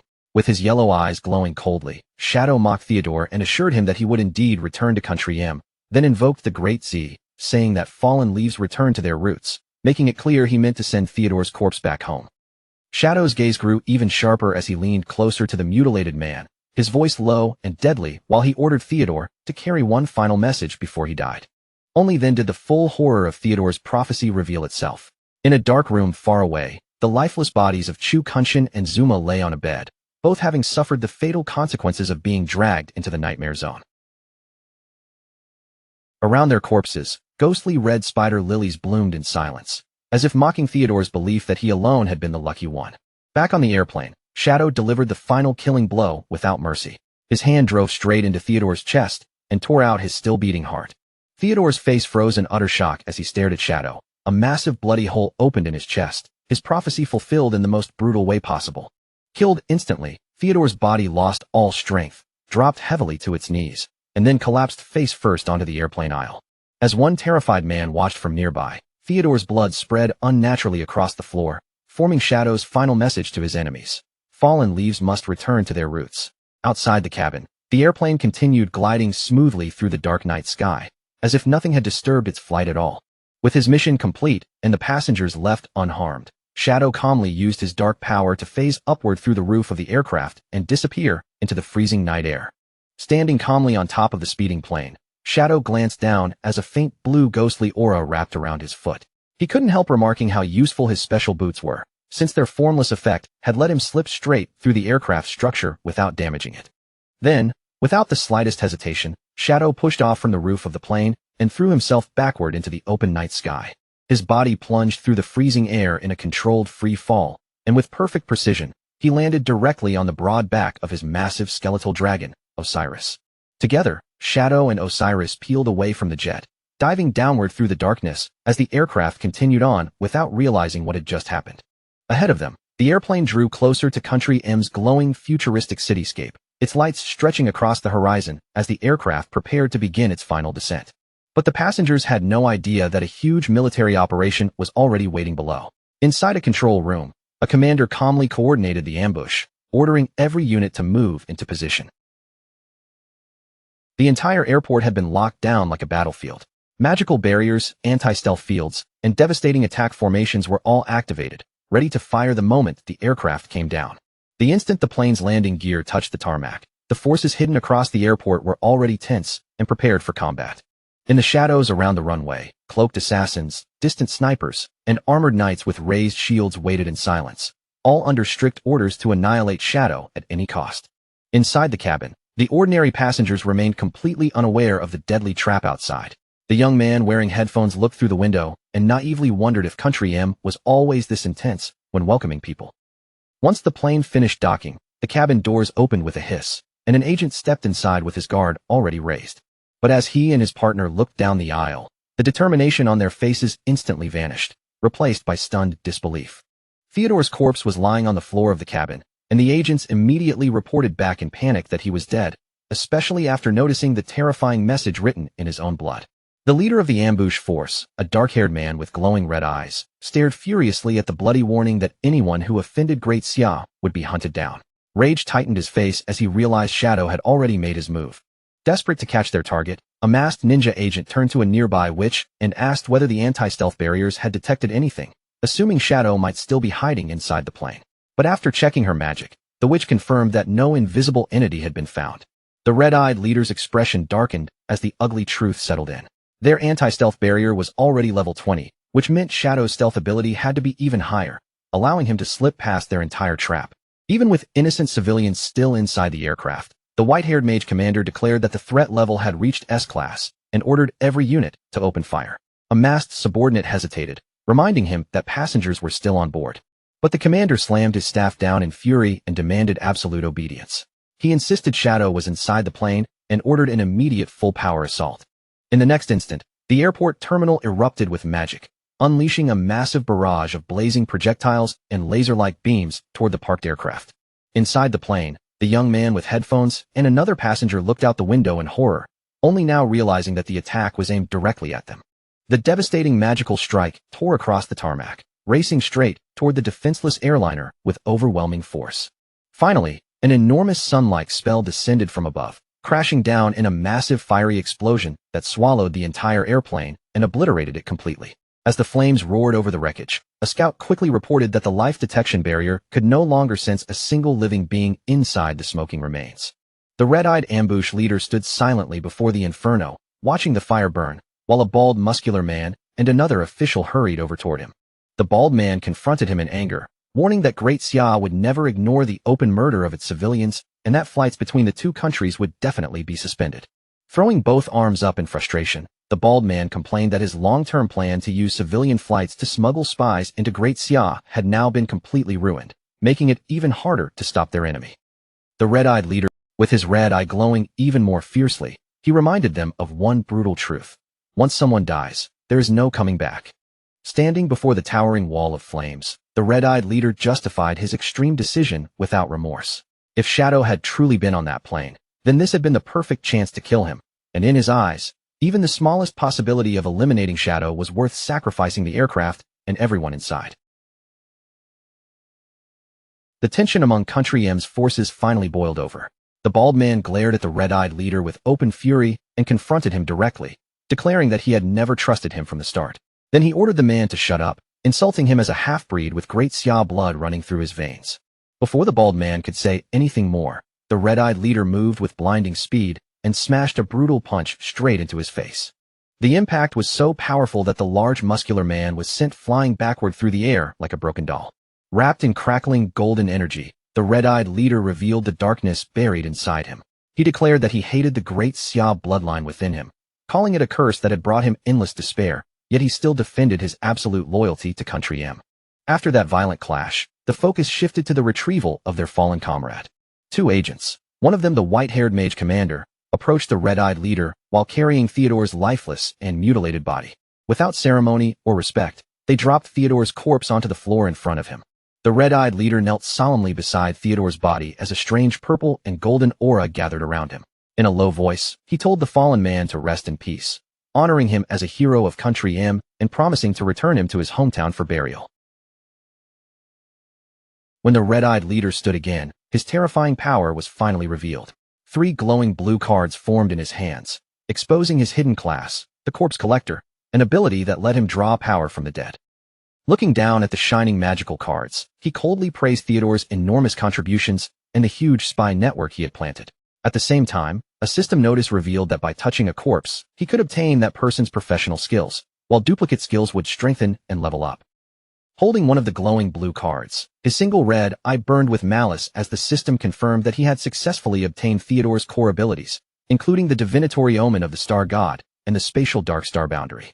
Armed with his fallen comrade's powers, the red-eyed leader made a chilling vow to personally ensure Great Xia's complete destruction. The red-eyed leader lifted his arm high, gripping the glowing blue card as bright light began radiating around his body. He used his newly gained divination skill to search for a way to defeat Shadow, and a cosmic vision appeared before him, a mother desperately reaching out to save her falling child from a starry abyss. Watching that image, the leader began considering how to use this maternal bond against his enemy. Meanwhile, 2 of his subordinates, including the white-haired mage, reviewed the intelligence Theodore had left behind. From the clues in the prophecy, they deduced that a guild in Great Xia called Fika Heavy Industries, its leader Huang Huifan, and her son Huang Ziqing all matched the key information. The red-eyed leader confirmed their deduction, explaining that one of Theodore's informants was already inside that guild and carried a special card. A holographic map appeared in front of him as he revealed his plan to use Dark Star Boundary. Then the red-eyed leader summoned another glowing blue card into his hand. He handed the magical cards to the white-haired mage and her partner, ordering both of them to protect the cards carefully and absolutely not use them. He announced that he would enter Great Xia alone first and told his subordinates to wait for his signal. Once everything was ready, he would use his power to teleport Country M's elite forces into enemy territory in one massive strike. Staring at the glowing card while the red scars across his abdomen pulsed with light, the leader vowed to prove that Country M would conquer the entire apocalyptic game. With that declaration, he activated the spatial skill, and a towering pillar of blue light erupted around him before his body vanished from the spot. In the exact spot where the red-eyed leader had vanished, another man suddenly appeared out of thin air, awkwardly crouching there with a roll of toilet paper in his hand.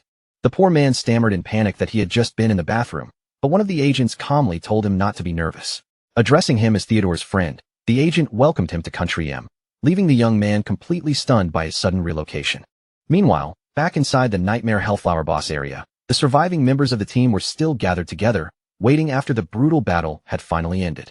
A flash of digital blue light began to form in the air, and moments later, Shadow logged back into the game. The players spotted him right away, and one of them immediately shouted with excitement that their leader had returned. The Knights Templar Guild leader smiled warmly at Shadow and told him that everyone had followed his instructions perfectly, leaving every piece of loot untouched so he could collect it personally. Shadow raised his hand as yellow energy crackled around his fingers, then thanked the team for all their hard work and told them to use the rewards to strengthen their combat power. Then he released a powerful ability, summoning a gigantic golden fist known as the Greedy Hand, which slammed into the ground with dazzling light and began gathering the scattered spoils. 2 team members watched the scene with wide eyes, amazed as they realized this ability would massively increase the total rewards they could receive. After quickly sorting through the items, Shadow handed a glowing spatial ring to Lin Qingyu. He explained that he had only taken the lifespan rewards and the assassin class equipment he needed, leaving everything else for her team to divide among themselves. Lin Qingyu blushed as she looked inside the ring, clearly overwhelmed by the sheer amount of treasure stored within it.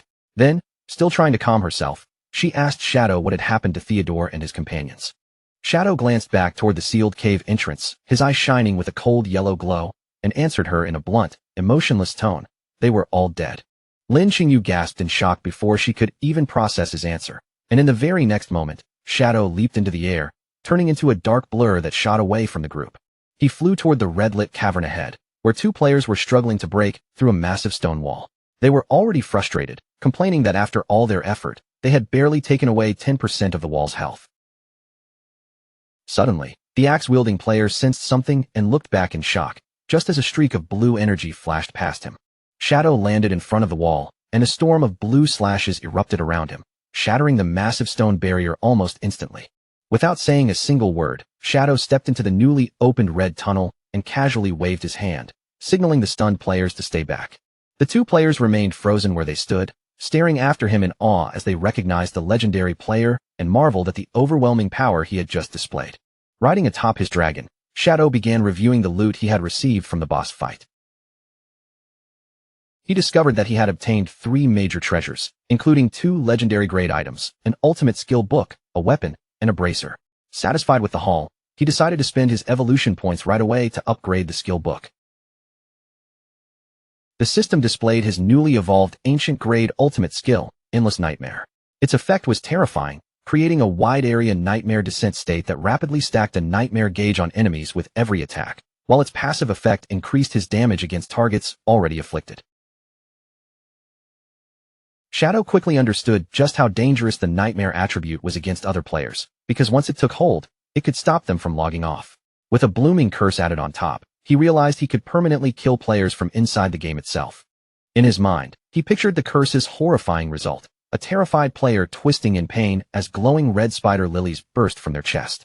Still, Shadow also noted that the nightmare status was not completely unbeatable, since purification skills or certain special items could remove it.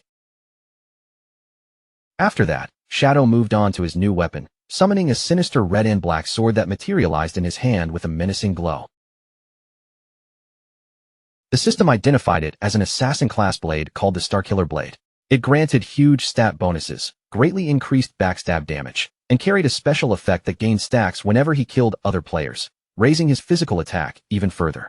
On top of that, it had a brutal shield-breaking bonus that dealt nearly 5 times the damage against enemy shields. Holding the glowing red blade, Shadow smirked and called it a true murder weapon. After calculating its full potential with maximum stacks, backstab bonuses, and shield-breaking power combined, he realized its damage would be terrifying, and he also noticed a special stripping effect that could nullify an enemy's attribute effects once its gauge filled up. Thinking back to the battle he had just survived, Shadow reflected that if he had possessed this sword earlier, he could have stripped away the monster's nightmare attributes and greatly reduced the danger it posed.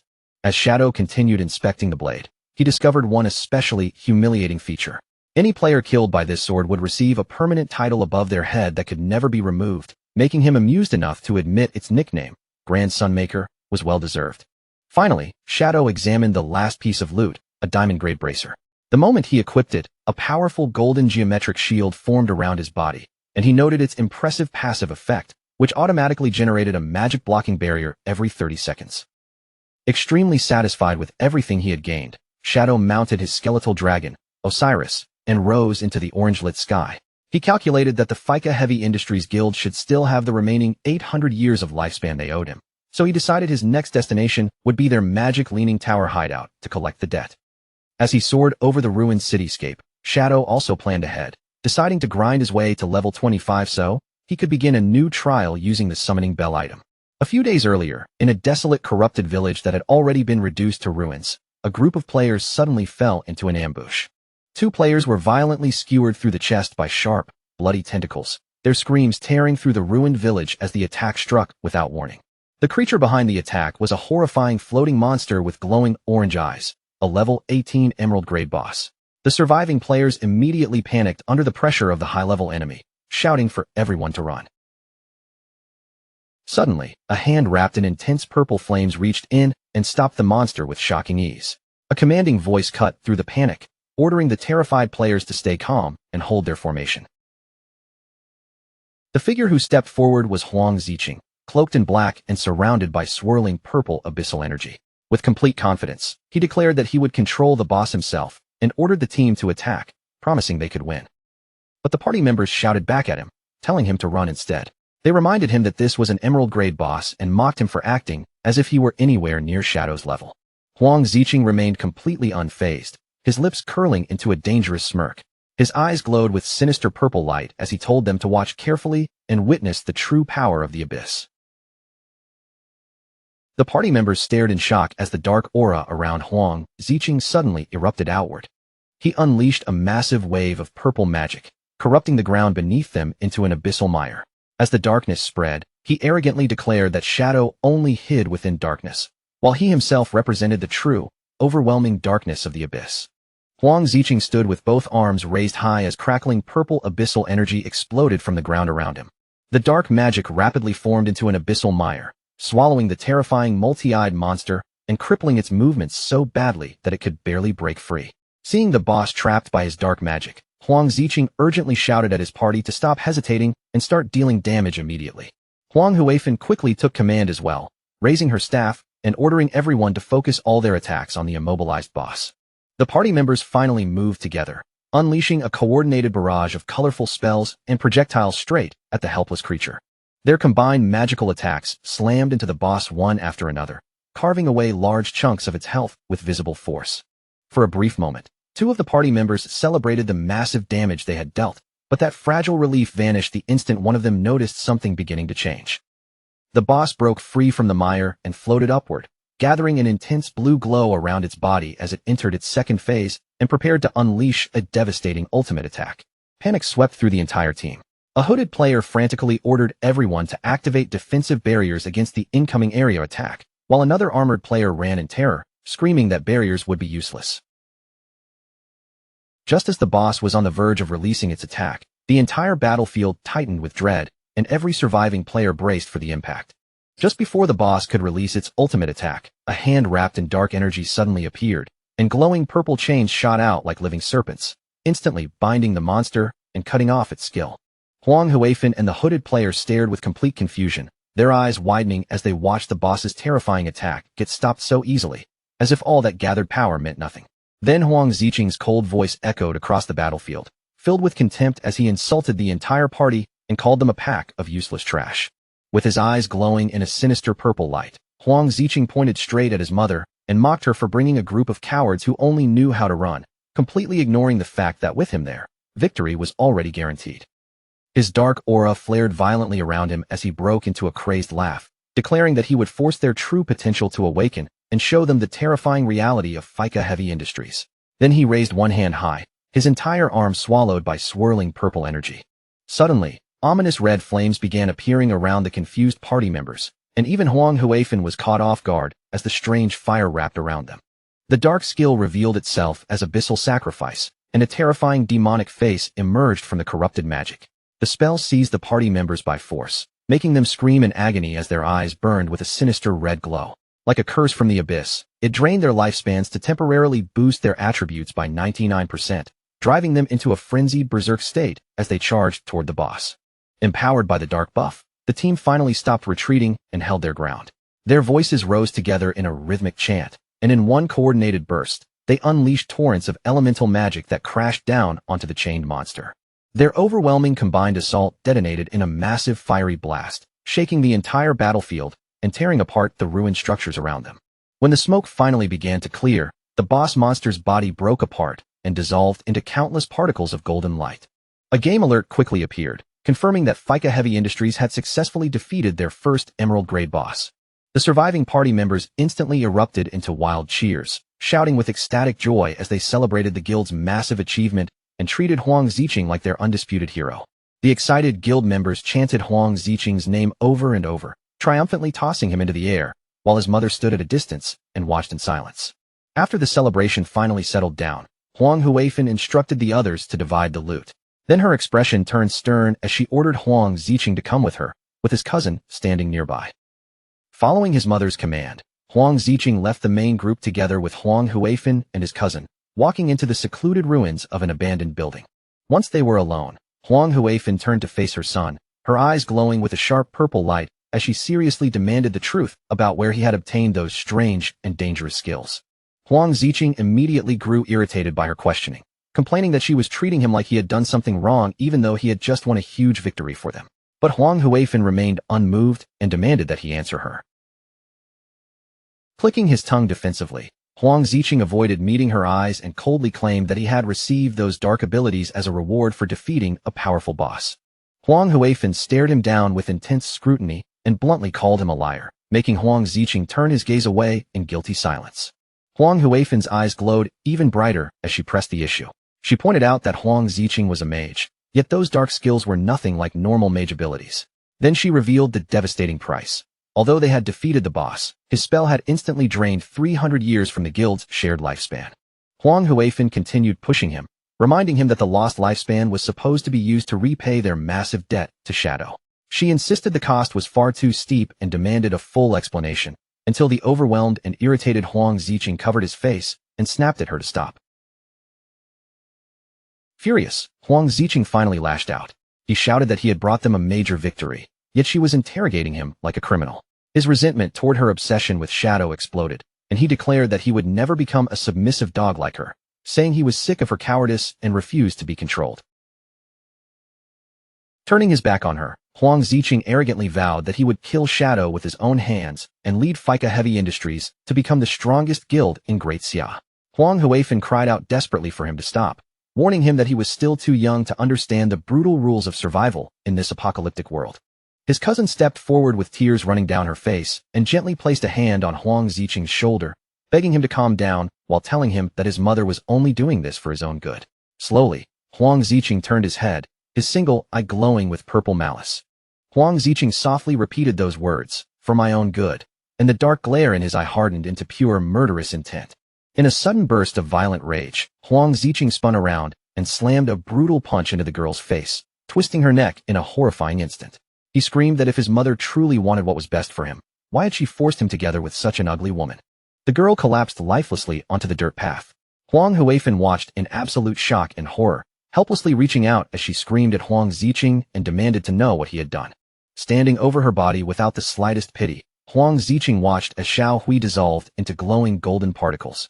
The game confirmed that he had killed her, and Huang Ziqing released a chilling sigh of satisfaction. A thin layer of sweat appeared on his face, but his resolve did not waver. With corrupt abyssal energy still glowing in his eyes, Huang Ziqing coldly justified the horrific act by muttering that they had forced his hand. Without even looking back, Huang Ziqing walked away into the desolate wasteland. As Xiao Hui's fading light particles drifted through the air, Huang Huifan reached out desperately and cried for him to stop and come back, but he ignored every word. Far away, the red-eyed leader from Country M stood over the lifeless bodies of Chu Kunshin and Zuma, his scarred hand crackling with dark red lightning as he reached toward them. Using the grim power of his class, he extracted the lingering skills from their corpses, coldly praising the abilities he had obtained while telling his fallen subordinates to rest in peace. 3 days later, at the Fika Heavy Industries base inside the Magic Leaning Tower hideout, an armored guard with a buzz cut stood on duty, casually yawning from pure boredom. Then his bored expression suddenly changed into confusion and terror as an enormous shadow fell over the entire area. The colossal skeletal dragon, Osiris, descended rapidly from the sky, wrapped in swirling purple energy, as its massive form pressed down toward the base. The guard screamed in panic, mistaking the arrival for an attack from a giant dragon boss. Chaos instantly broke out among the nearby guild members, with one person yelling for battle preparations while a cloaked member frantically shouted for everyone to drop their weapons and run. Standing calmly amid the dark aura, his yellow eyes glowing, Shadow told the panicked crowd to relax. He revealed his identity and demanded they bring out their guild leader, Huang Huifan, announcing that he had come to collect the 800 years of lifespan they owed him. Realizing that the legendary Shadow was the one riding the dragon, the terrified cloaked member immediately dropped to his knees in submission. He nervously apologized and explained that Shadow had come at a bad time because the guild leader was absent, which confused Shadow since they had made an appointment. Still kneeling and trembling, the guild member explained that 2 days earlier, Huang Huifan and her son had a serious argument. Ever since that conflict, Neither of them had logged back into the game, leaving the rest of the guild completely clueless. The frightened guild member repeated that their guild leader and her son had clashed badly a few days ago, and since then, both of them had disappeared from the game. Shadow quietly considered the situation. Since Huang Huifan was usually someone who kept her promises, he concluded that something serious and unavoidable must have happened in the real world for her to miss their appointment. At that moment, Shadow suddenly received an urgent message from one of his contacts about a high-reward bounty mission. The message explained that the remaining forces of the hunted Black Dragon Guild had fled to the southern region of Manhwa. His contact explained that players in Manhwa were usually laid back and preferred a slower pace, but the fleeing remnants had merged with their main headquarters in the region and unleashed an overwhelming amount of power. The violence had thrown the entire Manhwa region into chaos, forcing local officials to send a distress signal asking for Shadow's help against the purple dragon magic destroying their city. Shadow weighed the situation briefly and accepted the mission, noting that he had never visited Manhwa before.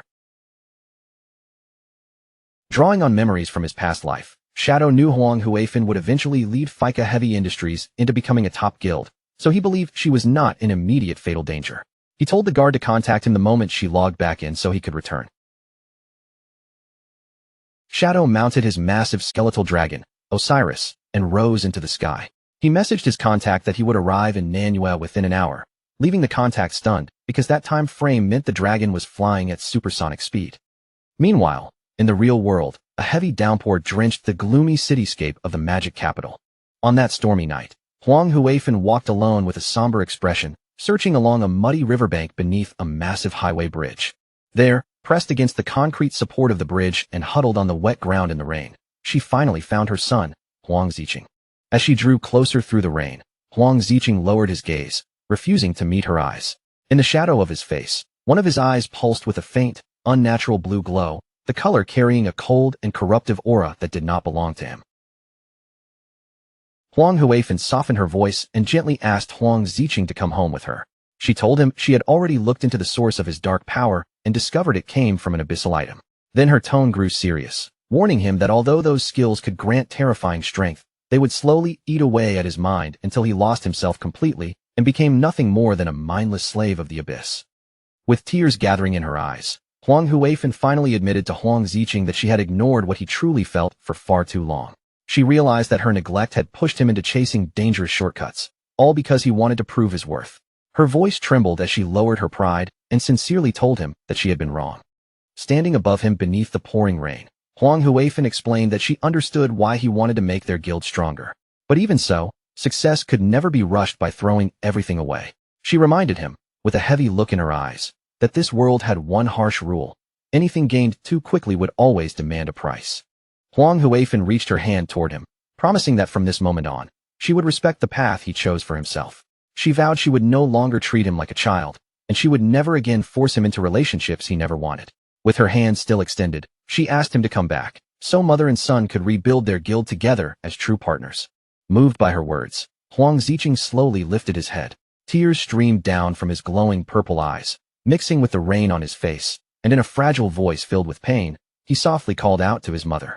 But in that fragile moment, a bright green portal suddenly tore open across the wall behind them.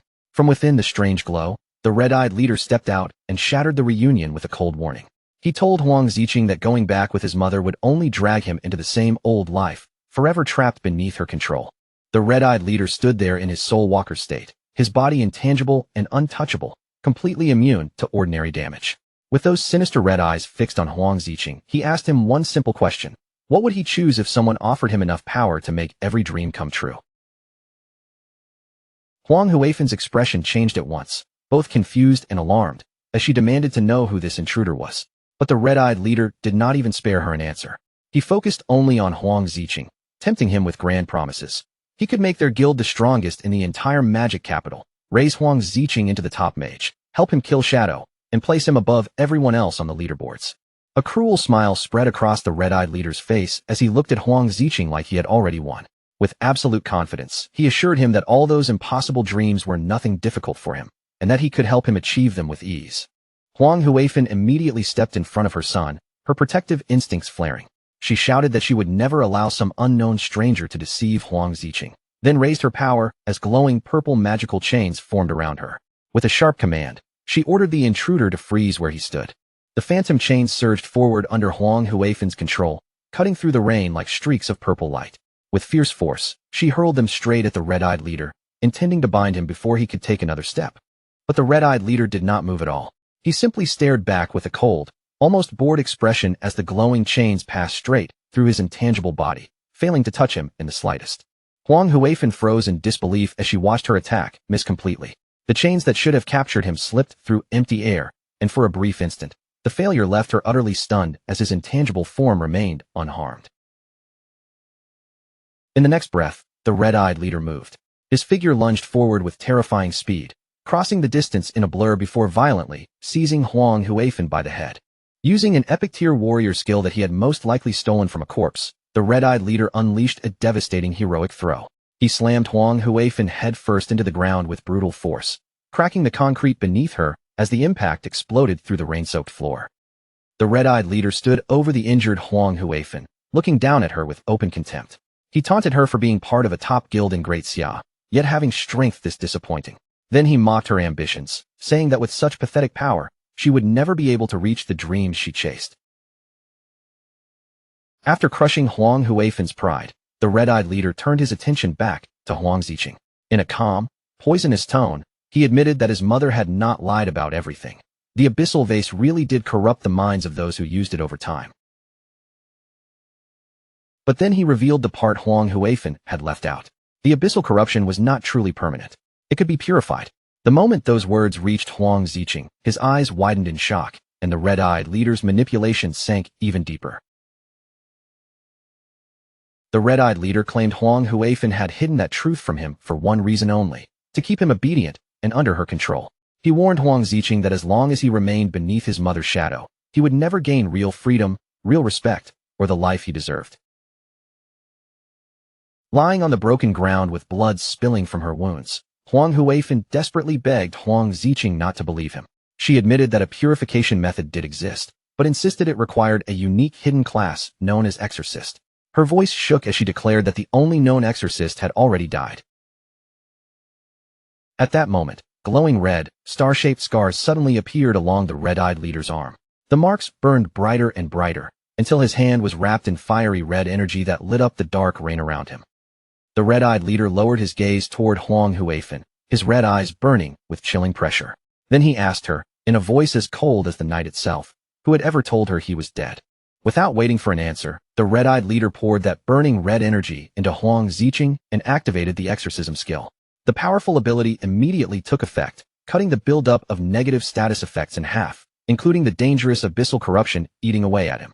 Huang Ziqing quickly checked his system interface, his eyes locking onto the abyss gauge. As he watched the corruption value drop before him, his breath caught in disbelief. The purification was real, and the proof was right there in front of him. Huang Huifen was left completely paralyzed by shock. Her face drained of color as she stammered that this should have been impossible, because she was certain the exorcist had died. Trembling with disbelief, she demanded to know who this man truly was. The red-eyed leader ignored her questions entirely. Meanwhile, Huang Ziqing clenched his fists in ecstatic excitement, realizing that if purification was possible, he could draw even more power from the abyssal item without fearing the consequences. Huang Huifen tried to warn him again, shouting that the real exorcist had been a woman, which meant this man had to be a fake. But the red-eyed leader simply told Huang Ziqing to trust his own judgment and decide for himself what was real. Then the red-eyed leader activated a skill called yin-yang harmony, quietly seizing control of Huang Ziqing's emotions. His voice dropped into a whisper as he told him that his mother's love was nothing but another chain, something used to bind him and deny his true worth. He urged Huang Ziqing to kill her, promising that once she disappeared, no one would ever control him again. Under the pull of that emotional manipulation, Huang Ziqing's expression went blank. His eyes gradually shifted into a sinister red glow, as if his own will had been buried beneath the darkness. The red-eyed leader promised that everything Huang Ziqing desired would belong to him, then casually tossed a knife onto the ground. The red-eyed leader pointed Huang Ziqing toward the weapon and commanded him to take the final step. With a calm, wicked certainty, he promised that once his mother was dead, absolute freedom would finally be his. Wrapped in a corruptive red aura, Huang Ziqing bent down and picked up the knife. From the ground, Huang Huifen looked up at him in terror and desperation, begging him to realize that he was being controlled by magic and that these thoughts were not truly his own. Huang Ziqing stood over his helpless mother, gripping the glowing blade tightly in his hand. Huang Huifan pleaded with him to wake up, to break free from the stranger's grip before it was too late. But her cries could no longer reach him. Deaf to her desperation, Huang Ziqing slowly raised the knife, choosing to sink fully into the darkness before him. As Huang Huifan weakly called his name one final time, her voice nearly swallowed by the rain, Huang Ziqing brought the weapon down without mercy. Huang Ziqing delivered a brutal slash, the blade cutting down with cruel force and ending the last trace of hesitation in his heart. With the bloody knife still in his hand, Huang Ziqing turned toward the red-eyed leader. There was no remorse on his face, only a cold hunger for what had been promised. He demanded to know whether the man would truly help him obtain everything he wanted, and the leader answered calmly that he would. Consumed by dark magic, Huang Ziqing's face twisted into a deeply unsettling, maniacal smile. Thrilled by the path he had chosen, he looked to the red-eyed leader with feverish excitement and told him to begin, asking what they needed to do next. Huang Ziqing laughed wildly as he stood over his mother's lifeless body, the bloody knife still clutched in his hand. Then, with madness burning in his eyes, he turned back to the leader and asked what their plan would be from here. The red-eyed leader raised one of his magical cards, and its surface began to glow with strange power. As the card activated, a new ability awakened under his control. Using the stolen divination skill, the red-eyed leader projected a blazing red portal high into the sky. Huang Ziqing looked up in shock as the crimson light spread overhead like an omen tearing open the night. Inside the spell, a catastrophic prophecy unfolded. A massive fiery meteor ripped across a crimson sky, burning like the end of the world. The vision warned that the abyss would devour the heavens, and that an ominous red star would descend to destroy all darkness. Huang Ziqing stared at the apocalyptic vision above him, his excitement turning into confusion. The blazing meteor and crimson sky reflected in his eyes, but he could not understand what this prophecy truly meant. The leader explained that this power would eventually cover all of Great Xia, leaving no one with a place to escape, not even Shadow. Then he added, with a chilling calmness, that the darkness destined to be destroyed might refer to Shadow, but it could just as easily refer to Huang Ziqing himself. Cold sweat broke across Huang Ziqing's face as the meaning finally struck him. If the prophecy came true, then he was not just gaining power. He might also be walking straight toward his own death in the coming cataclysm. The red-eyed leader reassured him that while the disaster itself could not be avoided, survival was still something humans could fight for. He advised Huang Ziqing to use his abyssal powers to expand and strengthen his guild, preparing it for the inevitable clash with Shadow. Then the leader manifested. With his pawn finally set in motion, the red-eyed leader turned away and walked into the misty night. Before disappearing into the darkness, he promised that when the proper time arrived, he would come find Huang Ziqing again. Left alone in the darkness, Huang Ziqing no longer resisted the corruption inside him. His eyes glowed a deep red as he accepted the mission that had been handed to him, embracing the path of abyssal power without looking back. Huang Ziqing raised his hand and channeled his dark magic over his mother's corpse. Red energy began to swirl around Huang Huifan's body, wrapping her in an eerie glow as the abyssal puppet spell slowly took shape. The dark magic forced its way into Huang Huifan's body, and a scream tore from her as her eyes ignited with a red glow. The skill dragged her back from death as an undead puppet, bound completely to Huang Ziqing's will while still retaining all the abilities she had possessed in life. Standing behind his reanimated mother, Huang Ziqing watched as Huang Huifan lowered herself and asked for her master's instructions. Lost in madness and corruption, he smiled and declared that from now on, they would build their guild together. Meanwhile, far away in the southern region of Nanyu, a completely different scene unfolded. Above the ruined city streets, a massive tower pierced the skyline, standing like a silent landmark over the broken roads and abandoned buildings below. True to the relaxed nature of the local players, work was never allowed to swallow up their leisure time. With steaming baskets of dim sum spread across the table and fresh tea poured beside them, one player calmly announced that it was time to stop working and take a proper break. By the riverbank, a group of players had already settled into their easygoing routine. Fishing rods rested in their hands, the water shimmered quietly in front of them, and they casually reminded one another to enjoy the tea first before worrying about anything else. But that peaceful afternoon was suddenly shattered. Behind them, a gigantic level 18 two-headed bull boss spawned out of nowhere, its massive body looming over the riverbank as both heads released a deafening roar. Instead of screaming in fear, one irritated fisherman snapped his head around and yelled at the monster to shut up. To him, the real problem was not the boss itself, but the fact that its thunderous roar was scaring away all the fish. The players' relaxed mood vanished the moment their precious break was ruined. Annoyed, they set down their drinks, stood from their seats, and began channeling their magical auras, shouting for everyone to charge at the monster together. The team moved into formation with practiced coordination.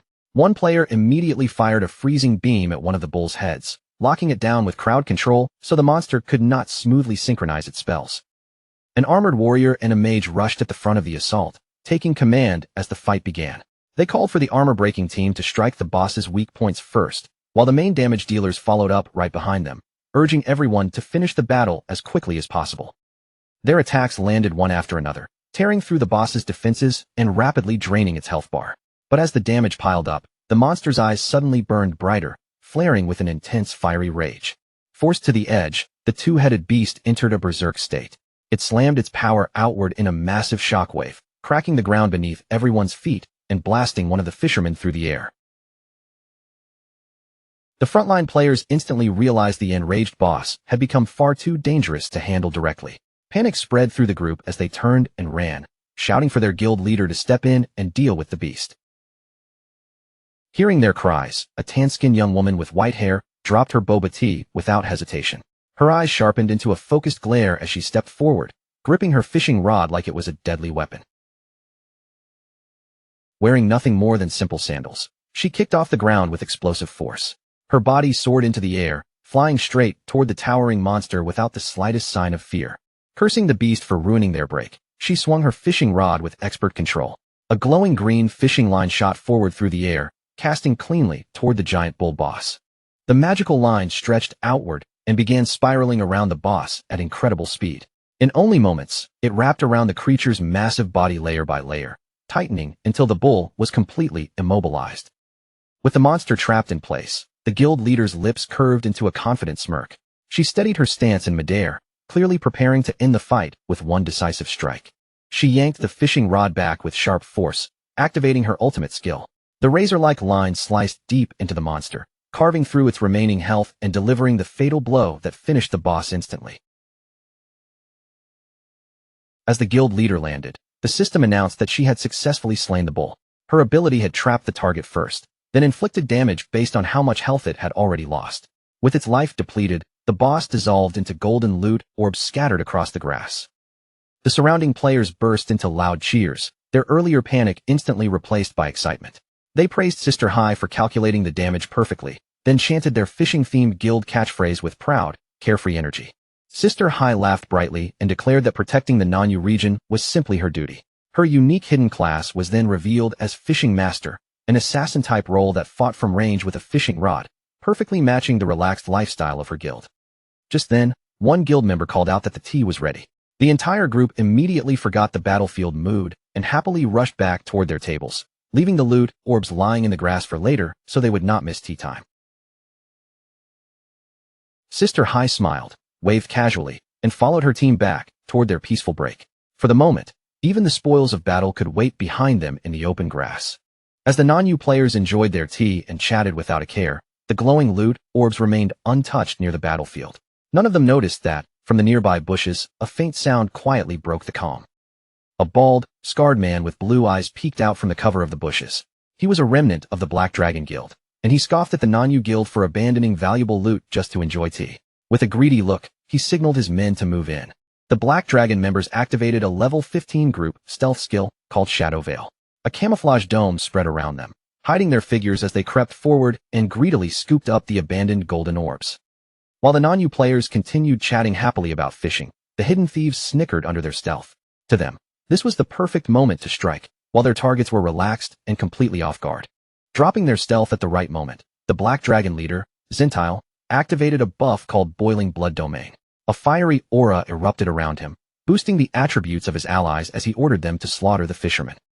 The Black Dragon members burst out from the tall grass with weapons already drawn. Their sudden ambush crashed into the relaxed Nanyu players, leaving Sister Hai and her guildmates completely caught off guard. Zentile raised his blade high, aiming it at the shocked Sister Hai and the terrified guildmate. Chaos exploded across the peaceful tea break. Attackers swung their weapons wildly, laughing and shouting for blood, while tables overturned, players screamed, and debris flew through the air where tea and snacks had been sitting only moments earlier. Standing triumphantly among the stolen loot, Zentile clenched his fists with savage satisfaction. He declared that this brutal ambush was exactly how the pigs of Great Xia deserved to be hunted. But his celebration did not last long. One of his subordinates suddenly called out in alarm, warning Xintile that something was approaching from the sky at terrifying speed. Xintile looked up, and panic flashed across his face the moment he recognized the incoming threat as Shadow. Realizing that the intelligence from the magic capital survivors had been true, he immediately ordered his men to cast Shadow Veil again and retreat. High above the battlefield, Shadow's massive skeletal dragon, Osiris, descended like a falling nightmare. Its huge body plummeted from the sky before crashing heavily into the ruined city below. Standing atop his dragon with glowing yellow eyes, Shadow scanned the empty battlefield around him. Seeing no enemies in sight, he wondered whether he had arrived a step too late. When Shadow noticed the uncollected orbs still scattered on the ground, he quickly understood that the enemy must have fled in a panic after receiving an early warning of his arrival. What puzzled him was how they had detected him at all, since his entire approach had been hidden under absolute stealth. The non-Yu players reacted with furious outrage. One member cursed the foreign war god guild for using such filthy tactics, raging that their brothers had been attacked and their hard-earned boss loot had been stolen. Sister Hai was just as enraged. She tightened her grip around her weapon and called the attackers nothing but animals, furious that they were too cowardly to face anyone head-on and only knew how to rely on sneak attacks that made retaliation nearly impossible. Then a guild member brought a spark of hope back to the group. He announced that the official forces had sent the legendary Shadow to support them, and with Shadow's strength on their side, he assured everyone they finally had a chance to catch those foreign culprits. A short while later, the same member rushed back with fresh news. Shadow and the officials had already arrived at the riverbank, the very place where their guild usually gathered to drink tea. The moment they heard this, the excited non-Yu players took off through the ruined city streets. They were eager to reach the riverbank and meet the famous player they had only ever dreamed of seeing in person. Shadow's enormous skeletal dragon, Osiris, descended before them with overwhelming pressure. Sister Hai and a female official looked up in awe, both terrified and deeply impressed by the sheer presence of his epic great mount. The long dark-haired female official, a wisp of smoke, greeted Shadow together with Sister Hai, who introduced the Kaizui alliance. A wisp of smoke then pointed out a strange detail. The attackers had fled so hastily that they had not even collected the lifespan left on the ground. Shadow confirmed her observation, his gaze lingering on the abandoned rewards. He stated that the enemies had retreated so decisively because they knew he was coming, which meant his stealthy approach had somehow been exposed. From atop his dragon, Shadow calmly analyzed the situation. If his arrival had been leaked, then either there was a mole hidden among the official forces, or the enemy possessed a hidden class capable of tracking him. He then asked the official to brief him on the current situation in non-Yu. A wisp of smoke explained the local power structure in a steady voice, saying that the official forces and Sister Hai's guild were the strongest groups in the region. She identified the attackers as the War God Guild, a small faction made up mostly of foreign players. She went on to reveal that the enemy had an assassin who possessed a high-level group stealth skill, which was exactly why the officials had struggled so much to catch them. In the past, however, the War God Guild had been weak, doing little more than petty theft. The situation only became serious after the remnants of the Magic Capital's Black Dragon Guild arrived and joined forces with them. Since forming that alliance, the War God Guild had begun a violent killing spree, and Sister Hai's group had already become their 7th target that very day. Shadow quietly considered everything she had said. He remarked that the remaining Black Dragon members were far too weak to create this level of chaos on their own, which meant there had to be a deeper reason behind the War God Guild's sudden rampage. The official agreed with his judgment and shared the results of their investigation. According to her, the attackers' motives were clearly abnormal. They slaughtered everyone they found, even low-level players, and they often abandoned valuable lifespan just to make sure they could escape safely. A wisp of smoke explained that their reckless slaughter had caused their kill value to skyrocket. That penalty did more than just mark them as criminals. It locked their ability to level up and guaranteed they would lose every bit of lifespan if they were killed. Because of how self-destructive the strategy was, she suspected it might be connected to the requirements of some hidden class, which lined up perfectly with Shadow's earlier theory. As Shadow listened, he quietly thought through the consequences the game imposed on murderers. He knew that once a player's kill value became too high, their growth would be halted, they would be forced to drop all their lifespan after death, and the system would begin issuing harsher and harsher punishments. The higher that kill level climbed, the more terrifying the restrictions would become. What concerned Shadow the most was one specific punishment.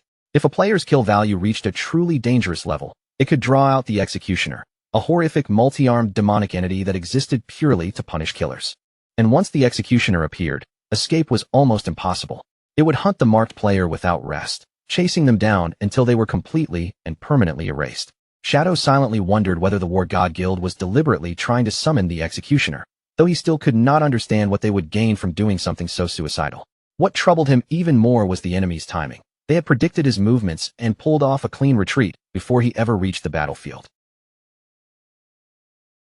Digging through his memories, Shadow realized there was only one class he knew of that could foresee the future, the diviner.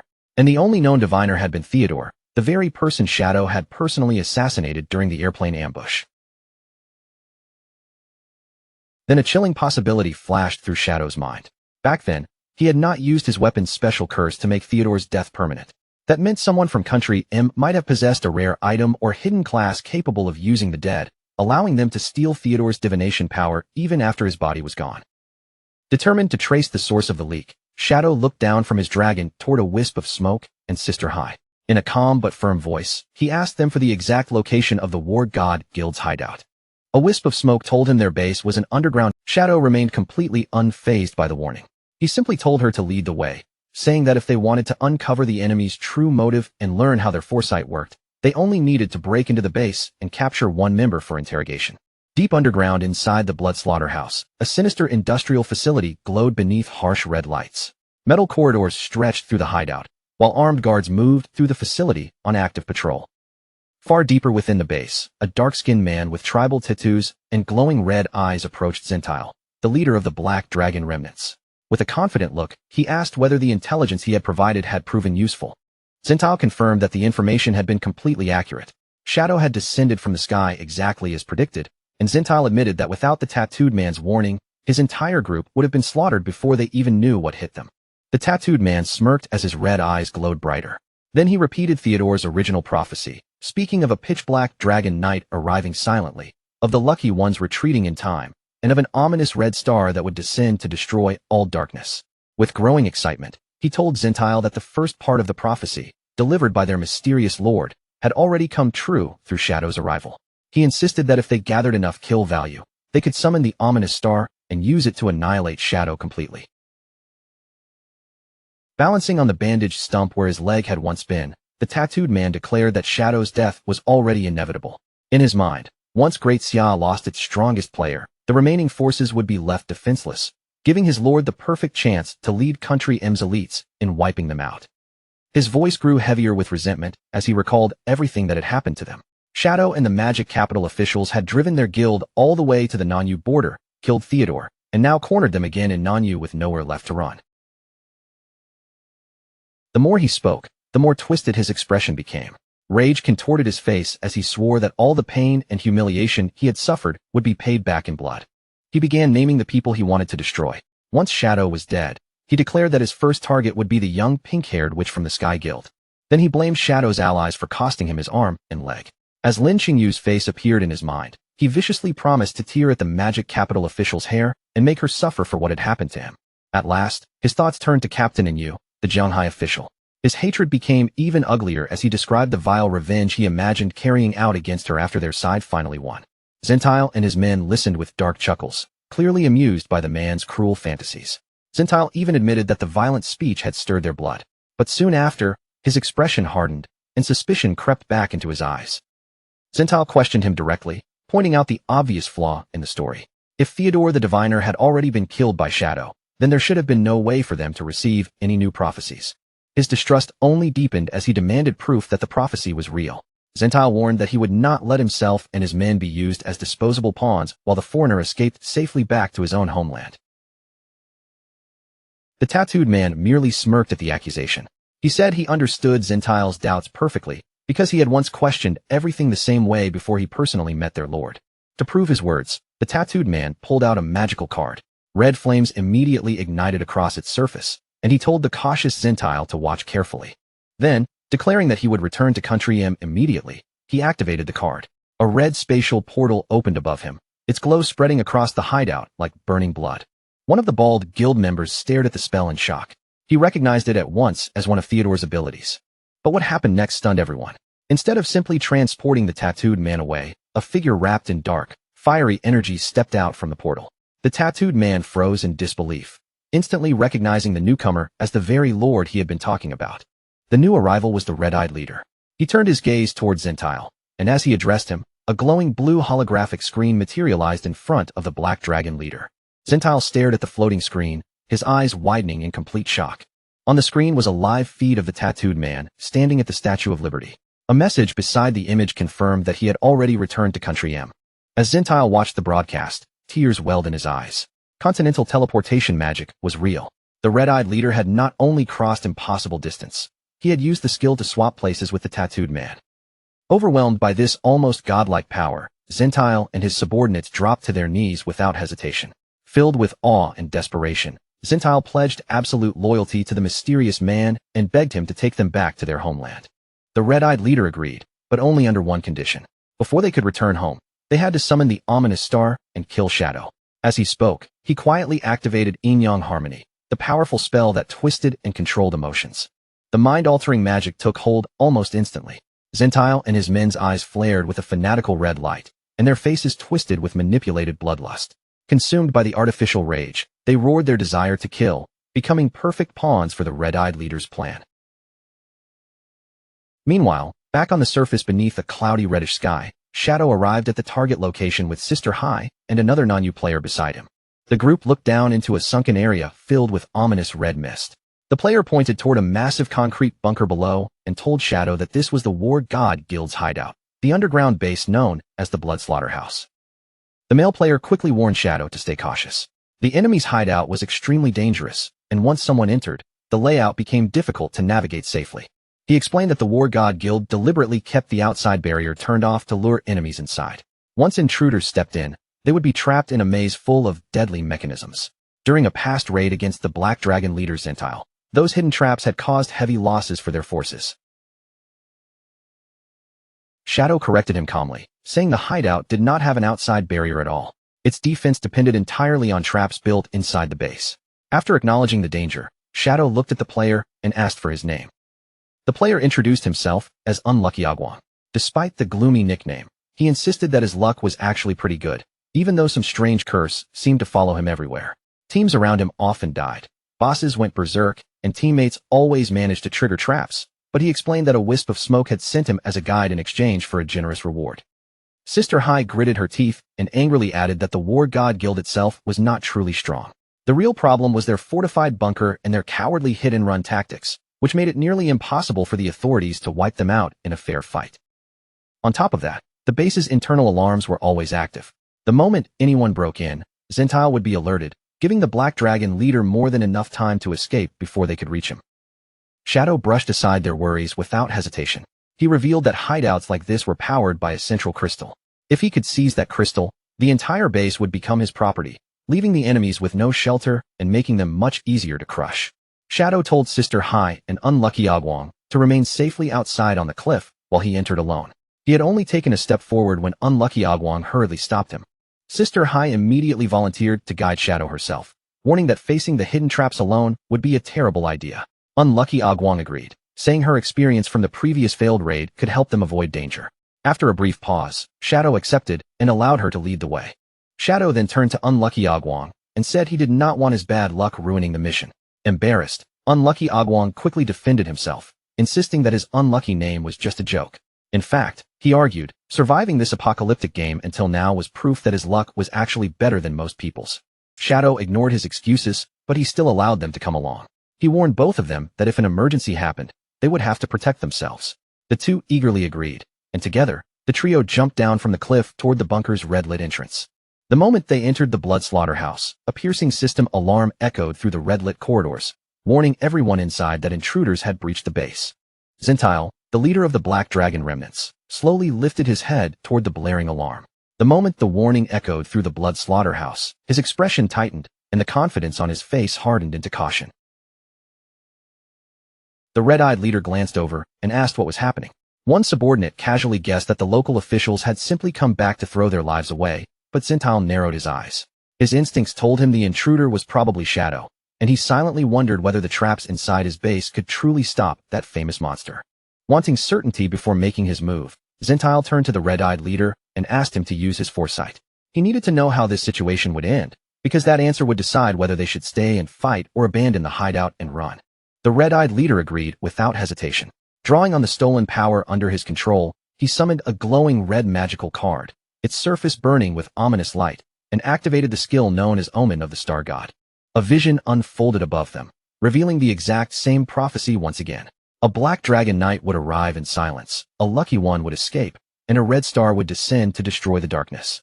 Zentile frowned in confusion, realizing this was the same prophecy the tattooed man had just repeated earlier. The red-eyed leader calmly twisted the meaning to guide Zentile's thoughts. He explained that visions only revealed major turning points, and until those turning points truly arrived, the image would not change. In his poisonous logic, seeing the same prophecy only proved that Zentile's fate was tied directly to Shadow's arrival. Zentile accepted the lie completely. A slow smile spread across his face as he became certain that the intruder who triggered the alarm could be no one else but Shadow. Wrapped in a rising red aura, Zentile's ego swelled out of control. He proudly declared that since his own power burned red, he must be the ominous red star from the prophecy. Convinced that destiny favored him, he boasted that Shadow would suffer a painful death inside his endless traps. The red-eyed leader watched his pawn confidently march toward disaster, his gaze cold and unreadable. He merely said Zentile could interpret the prophecy however he wished, then announced that he would return when the time was right, and began preparing his escape. With a spatial skill, the red-eyed leader vanished from the hideout, instantly swapping places with the tattooed man. The crippled man tumbled out of the red portal instead, while Zentile, completely unaware of the trick, happily welcomed him back. The tattooed man quickly realized the truth, and fear drained the color from his face. His dream of escaping was gone. He had only been used as a tool to send their lord away. But Zentile noticed none of his terror and excitedly asked him to help kill Shadow, fully believing he was the ominous red star destined to win. The tattooed man stared at Zentile as if he were looking at a madman. He knew Shadow's overwhelming strength better than anyone, and panic clawed through him as he realized Zentile was truly insane enough to believe they could kill that unstoppable player. At the same time, Shadow, Sister Hai, and Agwong landed inside the massive industrial hideout. Thick red mist rolled around the blood slaughterhouse, swallowing the floor and making the entire place feel like a death trap waiting to close. Sister Hai immediately raised a hand and stopped the group from advancing. Her expression turned serious as she warned Shadow that this was a deadly trap room, the same place where her forces had once suffered heavy losses. Holding a map in her hand, Sister Hai pointed toward a route made of glowing blue tiles across the floor. She told them to follow that path exactly if they wanted to cross safely, and warned them not to step anywhere outside the marked route. Shadow stepped onto the blue path with complete confidence and moved across it without the slightest hesitation. Behind him, a nervous Agwong followed closely, carefully placing each foot where Sister Hai guided him. After they made it across safely, Agwong glanced back at the strange tiled floor. Still uneasy, he asked what would happen if someone accidentally stepped on the wrong tiles. Sister Hai explained that hidden spikes would shoot out and stab anyone who misstepped. To prove her warning was not an exaggeration, she picked up a heavy rock and threw it onto one of the dark, incorrect tiles. The rock landed on the tile with a loud, solid crack that echoed through the trap room. Then came an awkward silence. All three of them stared at the rock, waiting for the deadly mechanism to activate, but nothing happened. The trap that should have gone off simply failed. Shadow looked at Sister Hai and asked if she was absolutely sure the room was trapped. Flustered and frustrated, she insisted that it was, saying she had personally been killed 6 times in this exact room before. Determined to prove she was not lying, Sister Hai stubbornly stepped onto the dark tiles herself. She stomped again and again, growing more confused by the second as the traps still refused to activate. Agwong gave Shadow an embarrassed look and apologized for Sister Hai's strange behavior. Then he suggested they should just move on, since the traps appeared to be broken and the path seemed safe for now. Believing there was no danger, Agwong stepped forward onto an ordinary-looking tile. The instant his foot touched it, a sharp click rang through the room, and the floor beneath them flashed with a bright red warning glow. Because of Agwong's bad luck curse, the trap triggered in the worst possible way. Deadly black spikes blasted up from the floor, completely missing Agwong himself, and instead piercing Sister Hai while she was still stomping nearby. Agwong froze in horror, his eyes wide as he screamed in total confusion. He could not understand why his own mistake had triggered a trap under his teammate instead of striking him. Sister Hai died instantly, her body breaking apart into golden orbs on the floor. While the guilt-ridden Agwong apologized again and again to his fallen guide, Shadow remained calm and simply said they could wait for her to respawn and return. Looking closely at the trap room, Shadow realized Sister Hai had not been lying at all. The enemy had clearly changed the trap settings, turning what used to be the safe path into a deadly route meant to catch returning raiders off guard. Since their old information was now useless in this shifting maze, Shadow immediately told Agwong to collect Sister Hai's orbs and leave the bunker right away before more traps could activate. Far above them, Zentile and his men watched everything unfold from a hidden monitoring room. Seeing Shadow on the screen confirmed that their real target had finally entered the trap. Zentile grinned with cruel amusement, mocking the idea that Shadow and Agwong could simply turn around and walk out of his hideout. Without wasting another second, Zentile raised his fist and slammed it down onto a large red button in front of him. A heavy mechanical rumble thundered through the base. Shadow and Agwong both noticed the danger at once as the floor beneath their feet suddenly began to split open. A massive trapdoor dropped away under them, leaving no ground to stand on. In an instant, both players were sent falling into the dark depths of the blood slaughterhouse. As they plunged down the pitch-black shaft, Agwong screamed in pure terror. Shadow, however, stayed completely composed, adjusting his posture midair and preparing himself for the landing. They crashed into the bottom of the shaft. Agwong hit the ground painfully on his back, while Shadow landed cleanly on his feet. Around them stretched a dark sealed room, its walls stained with blood. Agwong slowly sat up with a groan, blood running from his nose after the painful fall. Then static crackled through the room, and Shadow immediately turned his gaze toward the source of the sound. A large screen on the bloodstained wall flickered to life. From a hidden speaker, a distorted voice echoed through the chamber, pretending to be surprised as it welcomed Shadow into their home. The static on the screen slowly cleared, revealing a live video feed of Zentile. Wearing a creepy behind the mask, Zentile's voice sounded twisted and delighted as he gave Shadow a chilling welcome, savoring the moment like a host greeting prey that had already stepped into his cage. Zentile announced the rules of his game while pointing toward the large circular saws mounted along the walls. Agwong turned pale at the sight of them, and Zentile ordered both of them to stand inside the circles marked on the floor. Shadow calmly stepped into his assigned circle without showing any fear. Beside him stood a pedestal with a red button, while a spinning saw whirred dangerously nearby, waiting for the game to begin. Zentile explained that they would take turns pressing their buttons. Each press carried a 1 in 6 chance of activating the opponent's saw, and that chance would increase with every turn until, by the 6th press, one of them was guaranteed to die. The winner, Zentile said, would claim the loser's lifespan and then be allowed to leave the room safely. Agwong immediately scoffed and pointed out the flaw in the trap. Even if he died, he would simply respawn later, and whoever survived could just return the lost lifespan afterward. He then confidently added that Shadow was practically invincible, so he doubted some spinning saw could even scratch him. Shadow listened in silence, offering no comfort and no denial. Zentile called them both fools and revealed the real danger. Inside his emerald-grade hideout, the rules of the room were absolute. If the saw activated, it would guarantee a kill no matter how strong the target was. Then Zentile added one more chilling detail. As the master of the hideout, he had a small privilege within the game, giving him just enough control to make the situation even more dangerous. To raise the pressure, Zentile released a swarm of disgusting spiders into the sealed room. The creatures spilled across the floor, making Agwong recoil in shock. Agwong immediately drew a knife, ready to slash at the crawling creatures. But Shadow stopped him at once, identifying them as nightmare exploding bugs. If they were damaged, they would detonate and trigger a deadly chain reaction filled with toxic explosions. Relieved that Shadow had stopped him in time, Agwong hurriedly twisted his body away as one of the flying bugs shot past him. He pulled back fast, desperately trying to avoid even the slightest touch. But because of Agwong's cursed luck, even retreating safely became a disaster. As he yanked his arm back, the knife in his hand accidentally scraped across the bug's body. The moment the creature was injured, its body swelled with unstable energy and exploded in a burst of purple light. Agwong was caught directly in the blast before he even had time to react. That single explosion immediately triggered the exact chain reaction Shadow had warned about. One nightmare bug after another began detonating, spreading the danger across the sealed room. A massive explosion. Zentile's voice rang out again as he explained the nightmare state with malicious delight. While affected by it, players could not resurrect or log out, and if they were killed, their minds would be trapped inside a nightmare for 3 full days, leaving their helpless bodies behind for others to loot. Agwong exploded in anger and refused to take part in the twisted game. He argued that if neither of them pressed the button, then neither of them would die, so they could simply wait things out instead. From the screen, Zentile only chuckled. Through the flickering broadcast, his eye glowed red with cruel amusement, as if he had been waiting for them to say exactly that. The entire room suddenly began to rumble. Zentile taunted them from the speaker, asking whether they would rather gamble with the saws or sit there and be crushed to death by the room itself.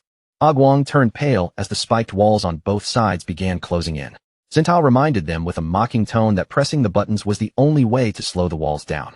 With a delighted laugh, Zintal officially started the game, clearly thrilled that he had trapped Shadow inside his own hideout. Agwang's composure shattered at once, and he cried out in panic that he had no idea what to do. Left with no choice, Agwang hovered his trembling hand over the button, but he could not bring himself to press it. He was terrified that his bad luck would somehow trigger Shadow's death, so he convinced himself that Shadow should press first because Shadow was the one who absolutely needed to survive. Then Agwang started overthinking every possible outcome.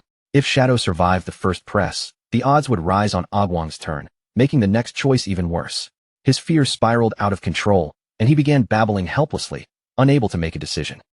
Sweat rolled down Agwang's face as the pressure nearly crushed his nerves. Just as he was about to lose himself completely, Shadow calmly called his name. Shadow's voice stayed steady and firm. He told Agwang not to move, not to touch anything, and to do absolutely nothing. Agwang stared at him in confusion, his eyes darting toward the approaching walls. He shouted that they were about to be crushed if they just stood there. But Shadow did not change his expression. As the spiked walls continued grinding closer, he repeated the same command, telling Agwang to stay still. On the screen, Zintal watched their reaction with growing amusement. Seeing Shadow remain motionless only made his mocking smile grow wider. He sneered at the so-called legendary player, questioning whether Shadow had already given up without even putting up a fight. The walls were now dangerously close, their spikes almost touching skin. Agwang pressed his hands against them in desperation, tears welling in his eyes as he begged Shadow to do something before they were crushed. Zintal laughed louder, telling them to enjoy the feeling of being flattened alive. He promised that once they were dead and trapped in the nightmare, he would happily loot their defenseless bodies. As the walls closed in with terrifying force, Agwang called out to Shadow one last time, his voice shaking with fear. Convinced this was truly the end, Agwang broke down over his miserable luck. He cried about how unfair it was to survive so much, only to die by being crushed flat in a trap room. Finally, with no way left to escape, Agwang squeezed his eyes shut and braced himself. The cold spikes touched him, and he waited for the crushing impact to come. But a moment later, Agwang slowly opened his eyes in confusion. The deadly trap had stopped moving, and the expected pain never came. The walls and spinning saws had frozen only inches away from them. Over the speaker, Zintal erupted in rage, cursing furiously and demanding to know why his traps had suddenly broken. System notifications flashed across the room, announcing that the hideout had been breached and that its core had been stolen. Zintal stared at the alerts in stunned disbelief. Before Zintal could even process what had happened, Shadow's small dragon burst into the control room and attacked him right on the live broadcast. The system immediately transferred ownership of the Blood Slaughterhouse to Shadow, stripping Zintal of control over the entire base. Pinned near the stopped wall, Agwang stared in total shock. He could hardly believe that Shadow had taken over the enemy's base without seeming to move a single step. Shadow remained completely unfazed, his eyes glowing faintly as he contacted his mount through their telepathic link. In a calm tone, he asked why the plan had taken 1 minute longer than he had calculated. Only then did Shadow's real strategy become clear. While Zintal was distracted by the deadly game, Shadow had secretly summoned 12 spectral wyverns to carry out the true operation. Those small dragons had slipped past the hideout's traps and quietly made their way into the control room. By the time Zintal realized anything was wrong, they had already ambushed his guild from behind. Outside the bunker, the giant skeletal dragon Osiris apologized through the link. He explained that the maze inside the hideout was more complicated than expected and heavily guarded, which had slowed the wyverns down. Even with the delay, Osiris reported that the operation had succeeded. Inside the base, one wyvern carried the stolen core crystal, while Zintal had been captured alive without triggering the remaining alarms. Shadow ordered the wyvern to disable every trap and open a safe path through the base. The small dragon obeyed at once, while Agwang stared at it in shock, still trying to process where it had come from. As the wyvern began guiding them forward, Agwang finally understood what had really happened. Shadow had planned this infiltration before they had even stepped into the bunker. Agwang realized the deadly game had only been a distraction. He and Shadow had acted as bait in the trap room, while the dragons silently infiltrated the hideout and seized the core. Shadow confirmed Agwang's conclusion, but added that the operation would have gone much more smoothly if Agwang's bad luck had not caused the nightmare bugs to explode. Agwang could only give an embarrassed smile, knowing he had no real defense. Shadow then turned his attention to their nightmare status, since dying now would still be extremely risky. He ordered one of the wyverns to fly Agwang out of the bunker and told Agwang to hide far away. so his terrible luck would not cause any more disasters. As the wyvern carried the protesting Agwong away, Osiris contacted Shadow again with bad news. Shadow sighed, already sensing trouble, and asked what had gone wrong this time. Osiris explained that Zentile's group had used a self-destruct skill to escape capture and respawn safely. However, their mass suicide had left hundreds of years of lifespan scattered across the floor as loot. Shadow immediately understood that his near-perfect plan had been ruined at the very last second. He could only conclude that Agwong's bad luck was not just unlucky, it was a truly terrifying force. After respawning, Sister Hai found Shadow waiting outside the bunker. She looked at him in amazement and confusion, asking how the blood slaughterhouse had somehow become his property during the short time she had been gone. Then Sister Hai started to ask about the unlucky Agwong, but Shadow quickly cut her off. With a serious look, he warned her not to say that name out loud, just in case it brought more bad luck. Shadow tossed a golden key towards Sister Hai, and her eyes lit up with excitement as she caught it. He explained that he had already reached his personal hideout limit, so he was handing this base over to her and the Nanyu officials. Overjoyed, Sister Hai immediately promised to treat him to tea. Shadow instantly crushed her excitement by clarifying that the hideout was not free. Once they finished collecting the loot, he expected a payment of 1,500 years of lifespan. Sister Hai burst into comedic tears over the outrageous price, but she still thanked him sincerely. At that moment, the female official, a wisp of smoke, hurried toward them and called out to Shadow from a distance. A wisp of smoke thanked Shadow for his help and presented him with a glowing blue skill book as a reward. It was the best assassin skill Nanyu had to offer, and she had personally brought it to him after exiling Agwong to the border, knowing Shadow wanted him as far away as possible. The system displayed the gold tier skill, Shield of Shadow Dance. Whenever the user entered stealth, the skill would grant damage immune shields equal to the user's stealth level, with a 5-minute cooldown before it could activate again. Shadow felt a quiet rush of satisfaction, because damage immunity was basically a short window of invincibility. Against ordinary monsters, it was useful, but against real bosses, it could decide everything, especially when their attacks could punch straight through even his massive lifesteal shields.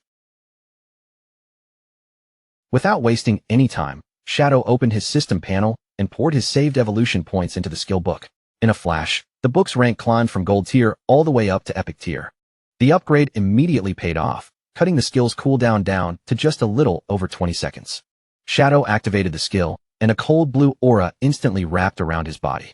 Since his stealth had already reached level 21, it gave him 21 separate layers of damage immunity, making it an ideal defense against enemies that relied on brutal, single-hit attacks. A wisp of smoke reminded him that Zentile and the War God Guild had managed to slip away.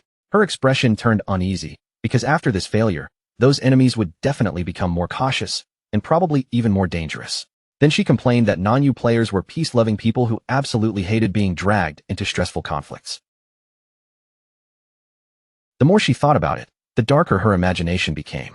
She pictured Nanyu's relaxed players being forced into a miserable future, fighting monsters 6 days a week just to stay alive, with no room left for their easygoing lifestyle.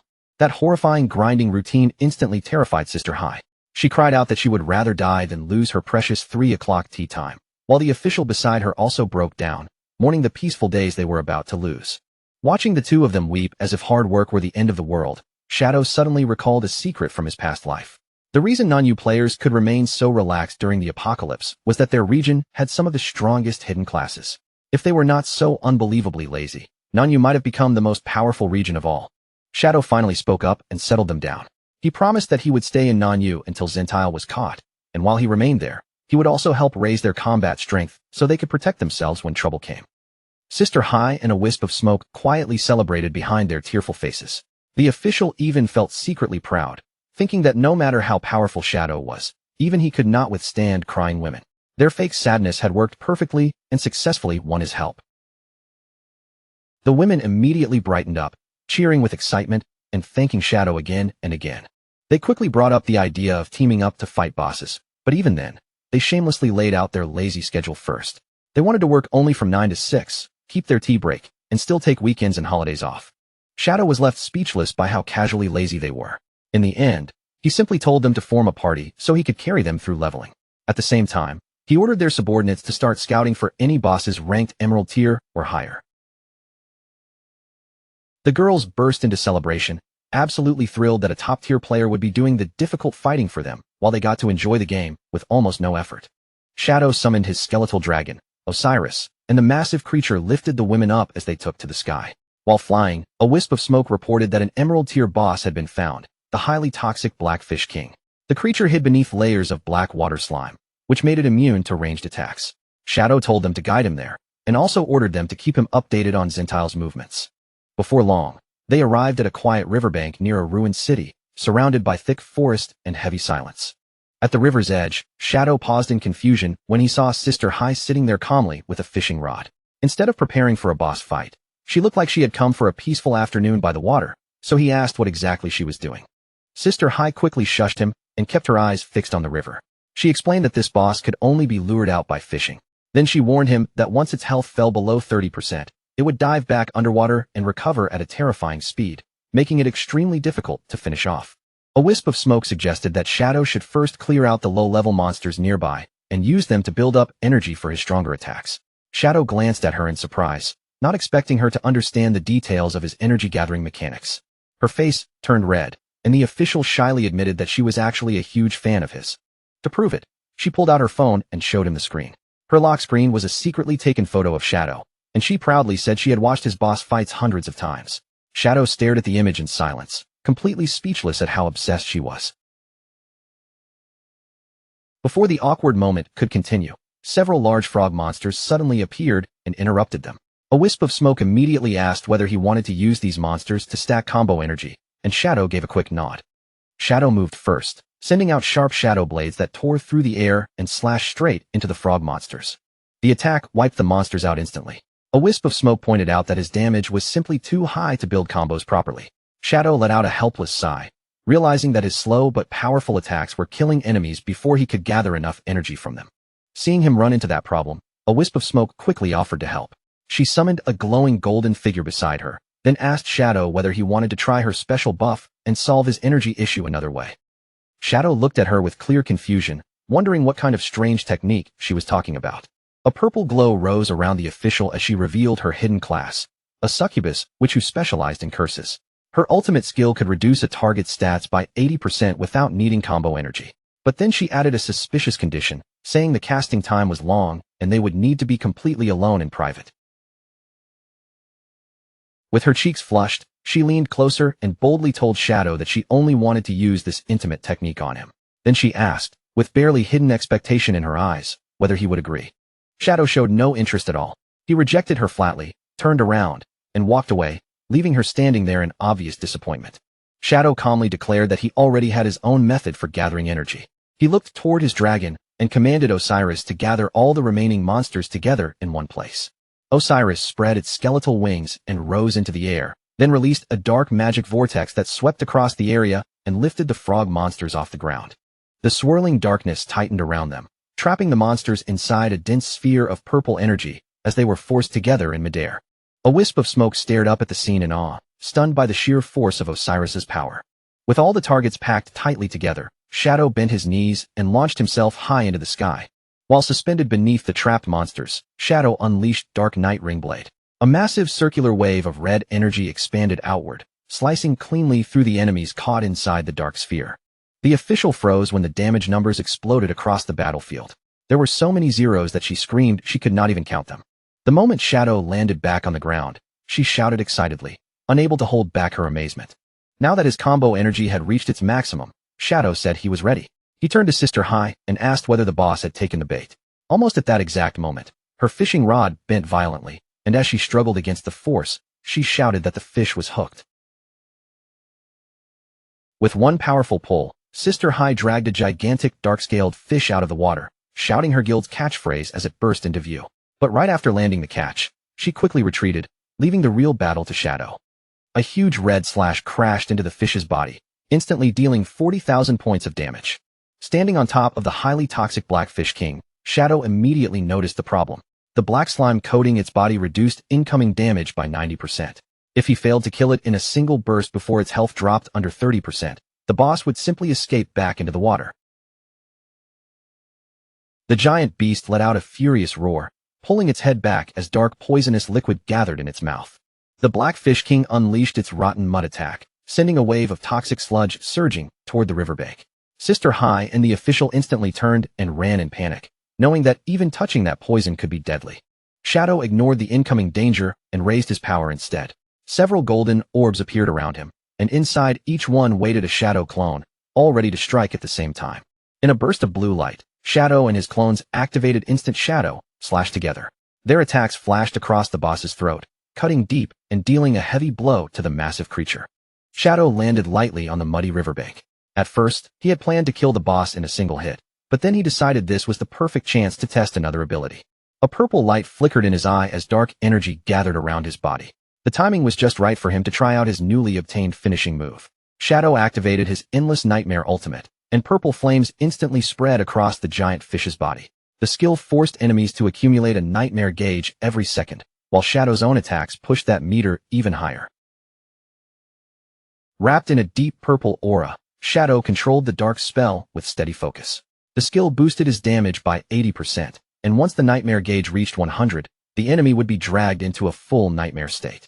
Once the nightmare state took hold, the monster would sink into a deep, helpless sleep. But the truly terrifying part came afterward. The first attack that broke it awake would trigger a devastating strike, multiplying the damage 3 times over.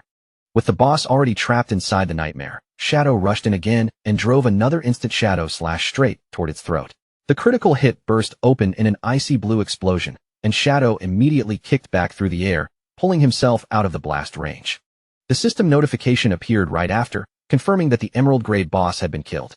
Shadow received experience, evolution points, extra lifespan, and even more nightmare resistance, while Sister High and a wisp of smoke cheered in disbelief, amazed that he had finished the boss before it could dive away and escape. As Shadow looked through the loot, he quickly noticed the usual rewards, evolution points, and several pieces of equipment. But among everything floating before him, one item immediately drew his attention, a glowing blue treasure map. The map revealed the image of a chest marked by a bright star, pointing toward the location of a legendary hidden treasure buried somewhere in the forest near Zhanghai City. Zhanghai City was far too distant for Shadow to rush over there himself right now. So instead of wasting the opportunity, he sent the map to a trusted ally back home, knowing her natural luck made her the perfect person to handle a treasure hunt. Shadow then handed the remaining loot over to his companions. Sister High happily cheered at the gift, but then reminded him that it was nearly time for them to head home. Shadow completely ignored that excuse and insisted they still had 30 minutes left, which was more than enough time to hunt down 2 more bosses. Meanwhile, Wang Ming checked the treasure map that Shadow had sent over and confirmed that they were already getting close to the marked location. Beside him, Captain and Yu warned everyone to stay alert, because none of them knew what kind of monsters might be hiding in the surrounding forest. But the crunching noises kept going, sharp and steady in the quiet woods, and both Wang Ming and Yu grew more irritated with every bite they heard. When they finally turned toward the source of the sound, they found Little Black sitting comfortably on her alpaca mount, happily munching on crackers without a care in the world. Wang Ming immediately lost his patience and scolded Little Black, warning that eating so loudly in a dangerous forest would only attract monsters. To him, she was treating this risky treasure hunt like some casual picnic trip. High above them, the sleeping demon monster stirred as the noise reached its ears. Completely unaware of the danger overhead, Little Black explained to Wang Ming that her luck had been failing lately, so she was trying to fix it in her own way. She raised the crackers for everyone to see and insisted these were not ordinary snacks. According to her, she had bought them from a mysterious merchant inside a cleared dungeon. That merchant had claimed the snacks were rare treasures from another world, special food that could bring good luck to whoever ate them. Believing every word, Little Black eagerly offered some to her friends. Captain and Yu could not help chuckling at how seriously she believed it, finding her reaction strangely cute. Wang Ming, who was already chewing on one of the crackers himself, told Yu not to laugh too quickly, because the snack was actually incredibly delicious. Little Black puffed up her cheeks in annoyance when she realized her friends still doubted her. Then, with a pouty expression, she shoved another cracker into her mouth and continued crunching even louder than before. That final loud crunch was enough to finish waking the monster. The massive creature above suddenly opened its eyes and launched itself off the branch. With a furious roar, the giant demon monster came crashing straight down from the trees, aiming directly at the group below. The beast slammed both fists into the ground with terrifying force. Thankfully, the group reacted just in time, scattering in different directions and barely dodging the impact. As the dust rolled outward, the system revealed the enemy's identity, a level 18 emerald-grade boss called the Ferocious Ape. Wang Ming stared at the monster and instantly panicked, convinced they were all going to die.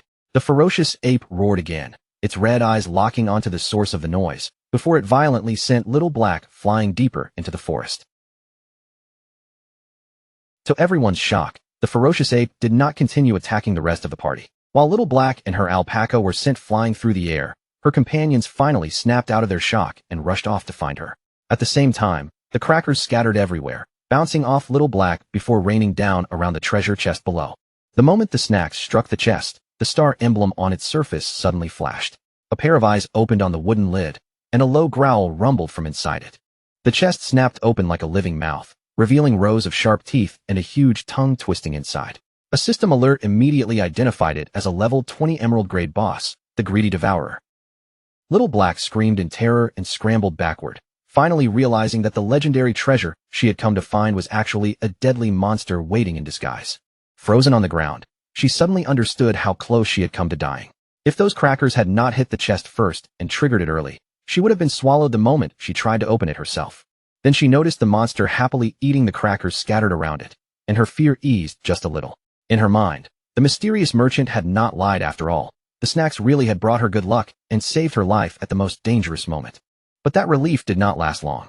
Little Black quickly realized she had no chance of defeating an emerald-grade boss by herself, so without wasting another second, she decided to summon Shadow for help. Back at the riverbank, Shadow's battle had just reached its final moment, ending with him unleashing a devastating blue slash that completely finished off the boss.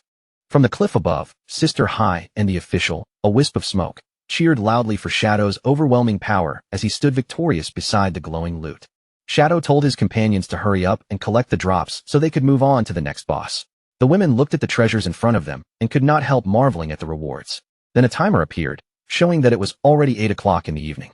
Exhausted, a wisp of smoke and Sister High immediately protested, saying it was time to clock out and firmly refusing to work overtime.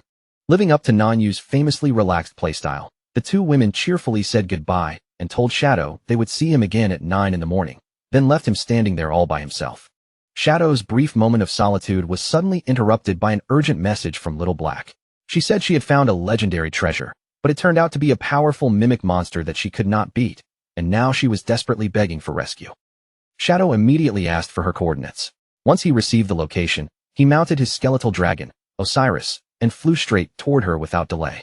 Deep inside the dark forest, a nervous Little Black sat there clutching a cracker, carefully nibbling on it, while keeping her eyes fixed on the glowing purple Greedy Devourer chest boss. Shadow arrived from above, descending with a heavy strike. His crimson blade tore through the air and slashed straight across the monster's body. The system instantly confirmed the boss's defeat, rewarding him with massive experience and tradable lifespan, and his level rose all the way to 25. As loot orbs floated around them, Little Black praised Shadow in amazement, saying he had found her so quickly and even killed the boss in one hit. Shadow ignored her praise and went straight to the important question. He asked how she had managed to discover the mimic without being caught by its trap. Little Black explained that she had accidentally fallen into the pit and almost touched the chest herself. But just before she did, one of the crackers she dropped hit it first, waking the monster in her place. When Shadow asked about the cracker, Little Black explained that she had bought the snack from a mysterious merchant, and according to her, it could turn bad luck into good fortune. Shadow held the snack between his fingers and looked at it with deep skepticism. Even with all the knowledge he had carried over from his past life, he had never heard of an item that could actually alter someone's luck like that. Little Black watched him with sparkling anticipation, secretly hoping he would finally take off his mask to eat the cracker, giving her a chance to see his real face. Shadow seemed to sense exactly what she was thinking. Before she could get her wish, he activated his stealth skill and vanished into dark blue flames, leaving Little Black staring blankly at the empty space in front of her.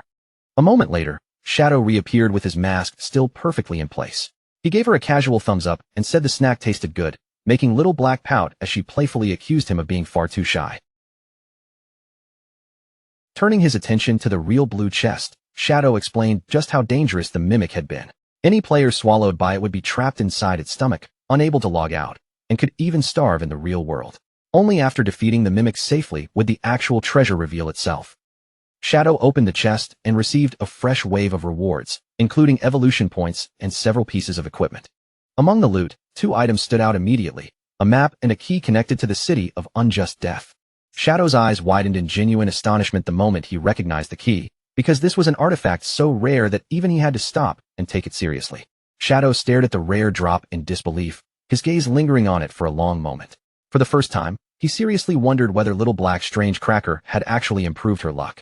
The name immediately brought back his memories of the city of unjust death, a terrifying forbidden zone where the living were never meant to set foot. In his past life, only one person had ever managed to enter that place. At the same time, Shadow's sister, Qin Xiaoyu, was also pulled into the maze. Her body appeared inside the cold blue glow of the transfer spell as the light slowly faded around her. The moment Qin Xiaoyu landed, she spotted her friend nearby and quickly called out to her. But when the woman only stared forward with empty eyes and gave no response, Qin Xiaoyu's expression tightened with worry, as if she were looking at a lifeless phantom. High above the maze, the system's voice echoed across the entire trial ground, announcing the rules of the fair judgment trial. Among the 100 targets hidden inside the maze, only one was truly guilty, and Shadow had to find that person and execute them. But the rule came with a deadly restriction. If Shadow killed even one innocent target by mistake, the trial would end in immediate failure. Shadow turned to Asatiz and asked how he was supposed to tell which target was guilty. Asatiz gave him only a cryptic answer, telling him to rely on his own eyes and use them to see the truth. A golden light slowly ignited in Shadow's eye as his confidence returned.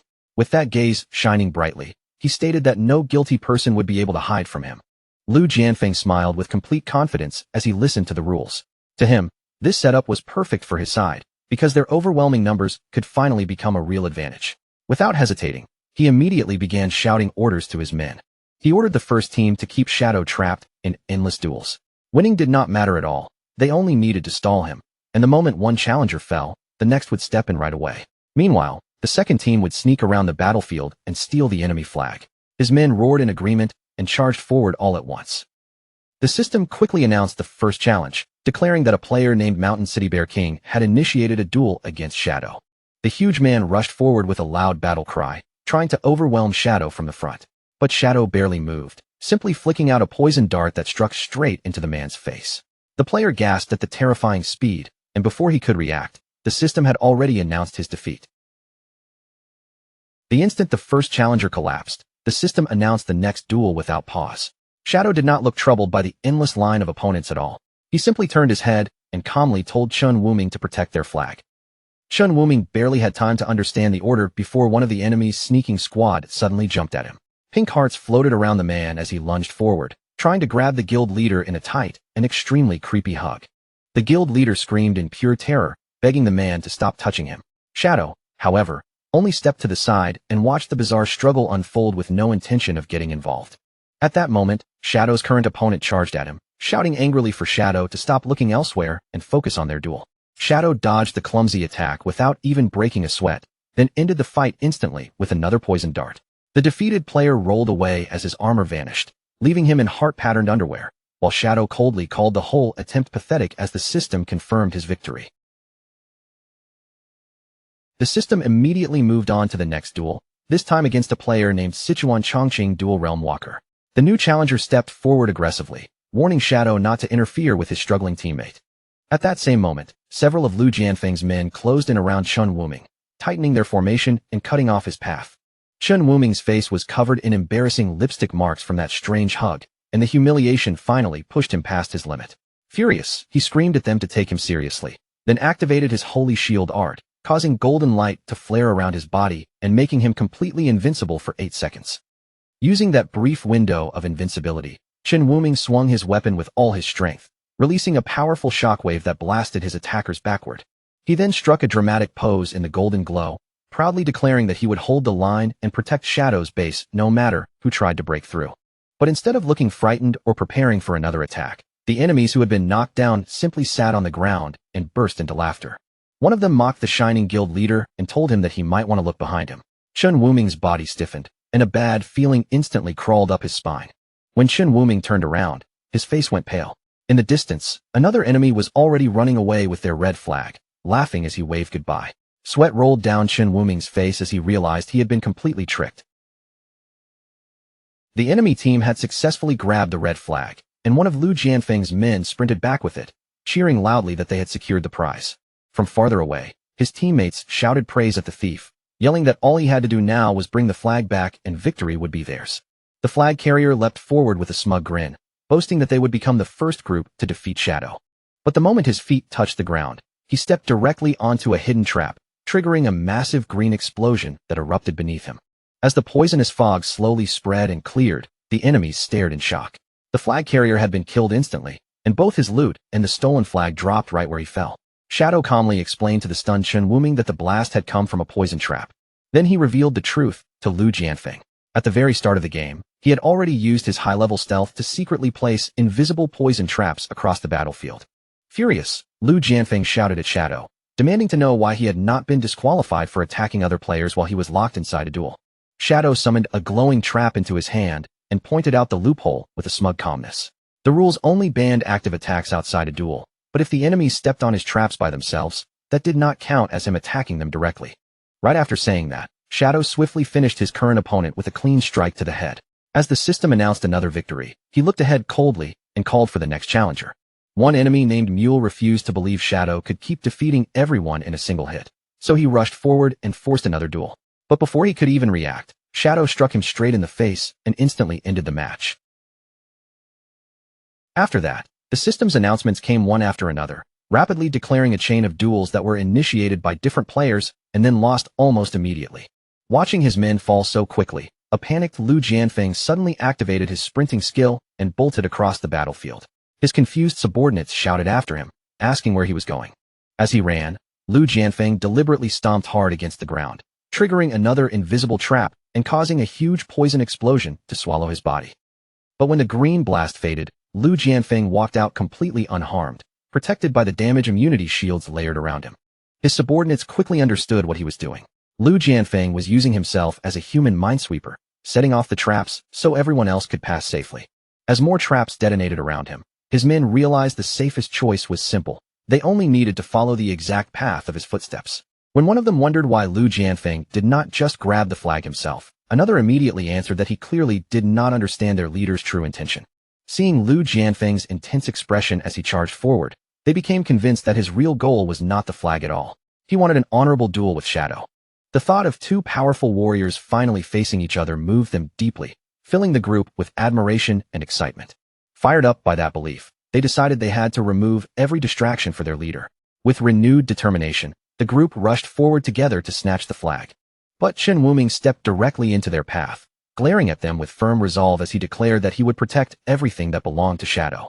The enemies sneered at him, admitting that his level and gear were impressive, but doubting that one guild leader could possibly stop their entire group alone. Chen Wuming answered with a confident smirk, asking them who had ever said he planned to fight all of them by himself. While Shadow defeated yet another challenger in the background, Chen Wuming finally put his real plan into motion. Chen Wuming moved first and directly initiated a duel against Lu Jianfeng. The fleeing leader was stopped dead in his tracks, his body suddenly wrapped in blue energy, as the forced duel locked him into a fight with Chen Wuming. Lu Jianfeng turned back with a furious glare, frustration twisting across his face as he realized he had been caught at the worst possible moment. Because Chen Wuming had entered a duel, the stolen flag was instantly teleported to a random spot nearby. Chen Wuming looked at Lu Jianfeng and taunted him, revealing that he had already seen through the plan and deliberately trapped him here to deal with those annoying damage reduction shields. Now that Lu Jianfeng was locked in battle, Shadow finally had room to move freely. A terrifying red aura burst from his body, sweeping across the battlefield and making the remaining enemies freeze in place with fear. Shadow glanced toward Chen Wuming and calmly praised him, acknowledging that he had handled the situation perfectly. Without their leader's protection, the remaining subordinates suddenly lost all confidence. They looked at one another in panic, their faces sinking into despair. Before any of them could react, Shadow vanished into a blinding streak of red energy. His slashes flashed through the group effortlessly, cutting down the remaining enemies one after another and sending them straight back to their respawn points.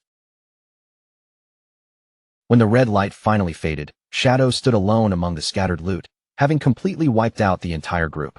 But then a shout rang out from behind him, warning that the fight was not over yet. Shadow turned and saw Chen Wuming hanging limply by his collar, bruised all over and completely unconscious. The system announced Chen Wuming's defeat, and Lu Jianfeng immediately dropped him aside before initiating a duel with Shadow himself. With a fierce expression, he declared that Shadow still had to deal with him. At the same time, a powerful slash broke through and shattered the metal bracelet, revealing that to stop the healing and remove the boss's shield, all 4 bracelets had to be destroyed at once, because they were the locks sealing away its true power. Once the gauge filled completely, the player would lose control and go berserk. But for Shadow, that deadly curse was nothing more than a massive boost to his attack power. Under the force of that overwhelming strike, the giant skeleton god exploded into loot drops, utterly destroyed by the blow. A system message appeared right after, confirming that the boss had been killed. After the boss collapsed, two swirling purple portals opened in front of Shadow. He explained that he had only taken the assassin gear and lifespan for himself, leaving everything else behind for the Knights Templar leader. Shadow reassured Chen Wuming that guarding their flag had been a crucial part of winning the team battle. Overjoyed by those words, Chen Wuming thanked him sincerely and asked whether Shadow planned to return with them. Shadow simply replied that he still had business to handle in the Bashu region. Then, without lingering any longer, he stepped into the second portal and disappeared.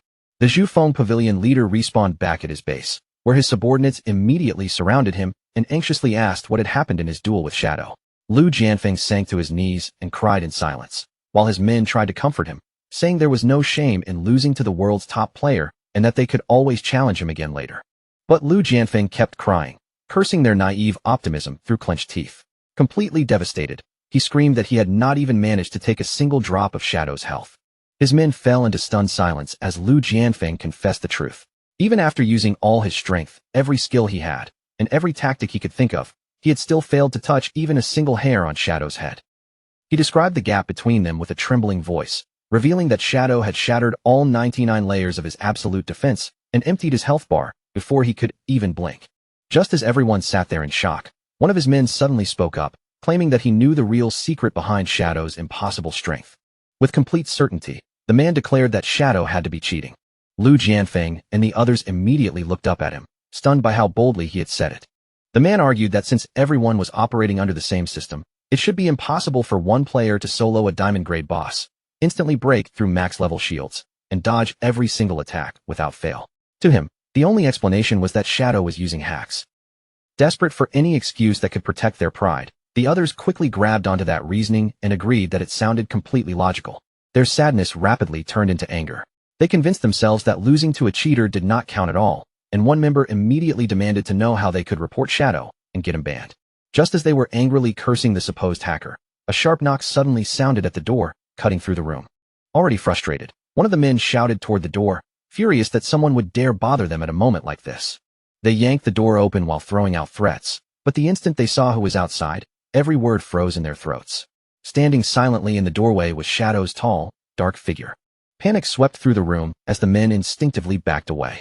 They could not understand how Shadow had found their base, and fear quickly turned into the thought that he had come to slaughter them all. Believing Shadow wanted to take over their hideout, one angry subordinate charged forward, calling him a cheating dog and swearing that their guild would never surrender. Shadow did not even flinch. He simply raised his hand and stopped the charge by tossing a massive glowing orb toward them. Then the meaning behind his action sank in, and the men realized Shadow had just admitted that he had defeated a diamond-grade boss entirely by himself. Overwhelmed by both his strength and his honesty, Lu Jianfeng and his men dropped to their knees. They immediately apologized for misjudging him and swore absolute loyalty to him on the spot. Shadow stared down at the kneeling group in confusion, clearly not expecting their attitude to change so dramatically. Blushing with strange enthusiasm, Lu Jianfeng promised that they would do anything for Shadow, even making an uncomfortably suggestive offer to prove their devotion. Shadow was instantly disgusted and rejected it without hesitation, then told them he only needed help finding the coordinates of every emerald grade or higher boss in the region. Lu Jianfeng hesitated, his expression turning troubled. Shadow noticed the change and asked whether the task was too difficult for them. Sweating nervously, Lu Jianfeng explained that the major local guilds had already wiped out all the surface-level emerald bosses. He added that the only real option left was to enter the Phantom Dungeon. But he quickly warned Shadow that the place was extremely dangerous, especially because rumors said it was haunted by real ghosts. Hearing that, Shadow's interest sharpened, and he asked Lu Jianfeng to explain more. Lu Jianfeng said that the players who managed to escape from the dungeon often came out completely stripped of both gear and clothes. Worse still, those victims could only babble nonsense afterward, and it usually took days before their minds returned to normal. Shadow immediately recognized that strange behavior from his past life. In an instant, he understood the true identity of the so-called ghost haunting the dungeon. Without the slightest hesitation, Shadow ordered Lu Jianfeng's group to lead him there. His eagerness shocked the men, who nervously wondered whether he had some strange thrill-seeking habit, but Shadow firmly told them to move. At the eerie entrance of the Phantom Dungeon, another group of players was already marching inside. Those players laughed at the local rumors as they walked, claiming the traumatized survivors were simply paranoid and that ghosts could not possibly be real. The confident trio belonged to the Shu Dao Mountain Guild, led by a bald man wearing sunglasses, with two women following beside him. They strode forward arrogantly and boasted that they would uncover the dungeon's secrets once and for all. The Shu Dao Mountain Guild pushed deeper through the pitch-black corridor, their footsteps echoing against the cold stone walls. At the front, the bald guild leader walked with total confidence, laughing off the rumors as nonsense and insisting ghosts did not exist. Behind him, the Cheongsam girl and the player in the panda onesie quickly backed him up, proudly claiming that with consciences as clean as theirs, no monster or ghost could possibly touch them. Then, without the slightest warning, the ceiling above them exploded apart. Broken stone rained down through the darkness as a gigantic purple demon with curved horns came crashing straight into their path. The monster standing before them was none other than the Jilin Jiangjin Dragon King, a terrifying level 18 platinum boss radiating pressure from its massive body. But instead of retreating, the bald guild leader's eyes lit up. He threw his head back and laughed with excitement, already imagining the rare treasure and valuable loot that would drop from such a powerful boss. He tightened his grip on his weapon, raised it toward the monster, and barked the order for his team to attack. In an instant, countless glowing blue swords formed around him, spreading out like a storm of blades ready to tear into the boss. The enormous demon lowered its head and stared back at them, its red eyes burning in the dark like twin flames. Its body tensed, claws flexing as it prepared to answer their attack with a crushing strike of its own. The guild leader suddenly noticed a gap in the monster's guard. Seizing that brief opening, he kicked off the ground and charged forward, aiming to finish the fight with one clean, decisive blow. With his summoned blades circling around him, he launched himself into the air and swung toward the beast's massive arm, putting all his confidence into that single strike. But at the worst possible moment, while he was still suspended in midair, the sword in his hand simply disappeared as if it had never existed. His confidence shattered instantly. Eyes wide with panic, he shouted in confusion, unable to understand how his weapon had vanished from his grip. Now completely defenseless in front of the boss, he had no way to block the incoming blow. The Dragon King swatted him aside like an insect, sending him flying backward while his guildmates screamed in horror. He slammed hard onto the stone floor right in front of the two girls, skidding to a painful stop. And when they looked down at him, every piece of his gear was gone, leaving their proud guild leader lying there in nothing but his underwear. The panda girl froze on the spot, her face turning red as she stared in stunned silence. Beside her, the Cheongsam girl flushed bright crimson and shouted that the guild leader's equipment had completely vanished into thin air. Before either of them could even recover from the shock, the same nightmare happened to them. Their own outfits disappeared one after another, throwing both girls into complete panic. Left exposed on the cold dungeon floor, the bald guild leader finally lost every bit of his earlier courage. He screamed at the top of his lungs that the rumors had been true all along, and this dungeon really was haunted. The two girls, already furious and humiliated, turned on their guild leader immediately. Even with danger still nearby, they shouted at him in outrage, completely scandalized by his embarrassing physical reaction to the situation.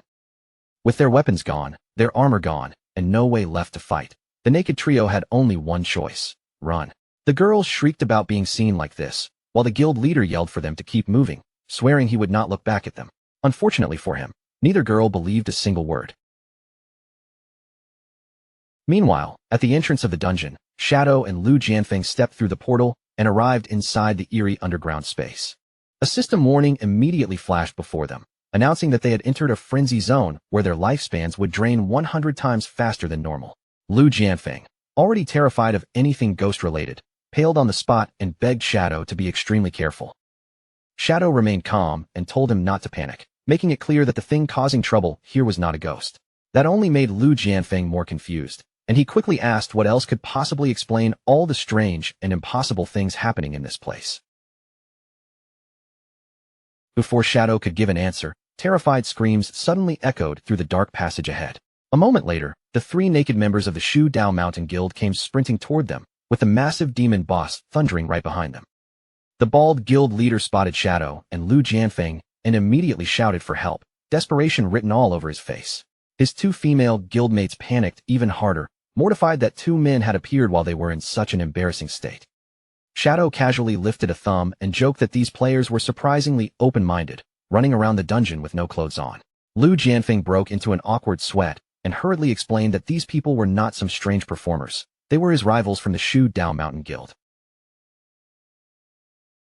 Just then, Shadow received a system alert warning him of an attempted theft.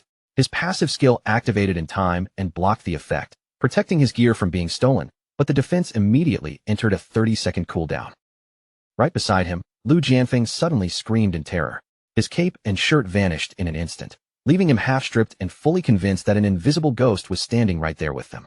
Shadow narrowed his eyes, gathered his energy, and released the power of his Dark Knight ring blade. A huge wave of red energy burst forward, cutting through the darkness as it rushed straight toward the towering monster. The red slash tore clean through the Jilin Jiangjin Dragon King without slowing down. In a single devastating hit, the platinum boss was destroyed, leaving only valuable loot scattered behind. The naked bald guild leader stared at the scene with his mouth hanging open. He could hardly believe that someone had just erased a platinum boss in one strike. He immediately wondered whether their mysterious savior could be the legendary Shadow. The panda girl, still stunned, agreed that it had to be him, especially since they could not even tell where the fighter had disappeared to after attacking. But Shadow's attack had done more than kill the boss. The same strike had also injured an invisible epic-grade NPC named William Scott, the Thief Saint. Hidden nearby, William studied Shadow closely, noticing his terrifying stealth and incredible speed, and quickly realized this man must be carrying a huge collection of rare treasures. Concealed within the shadows, William Scott cursed under his breath. He was shocked that a newcomer had not only wounded him, but also blocked his theft attempt. Still, greed quickly took over as his gaze locked on his Shadow's high-grade equipment, especially the valuable dagger that practically begged to be stolen. Lu Jianfeng quickly warned the naked players to leave while they still could, explaining that the thief hiding here was an epic-grade NPC with master-level stealth and would steal every last thing they had. As the bald man began to panic, Lu Jianfeng turned to Shadow and asked whether he could really handle an enemy like that. Shadow stayed completely composed and explained that this NPC's stats were much lower than a normal epic boss, so he intended to fight. Lu Jianfeng then complained in disgust about having to leave together with some local thug. The bald leader immediately snapped back, calling him a fat fake, and within seconds, the old rivalry between the two men flared up again.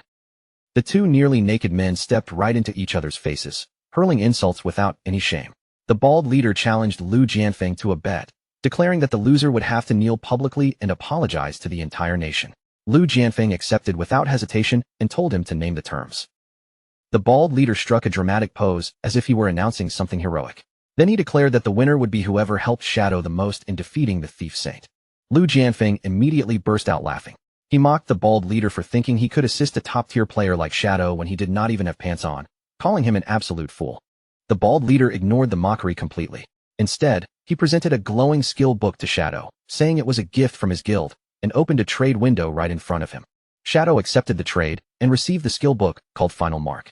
The moment he understood what it did, he realized it was exactly the tool he needed, so he immediately spent more than 200 evolution points to raise the skill all the way to Mythic tier. After the upgrade, the Mythic Assassin skill became incredibly powerful.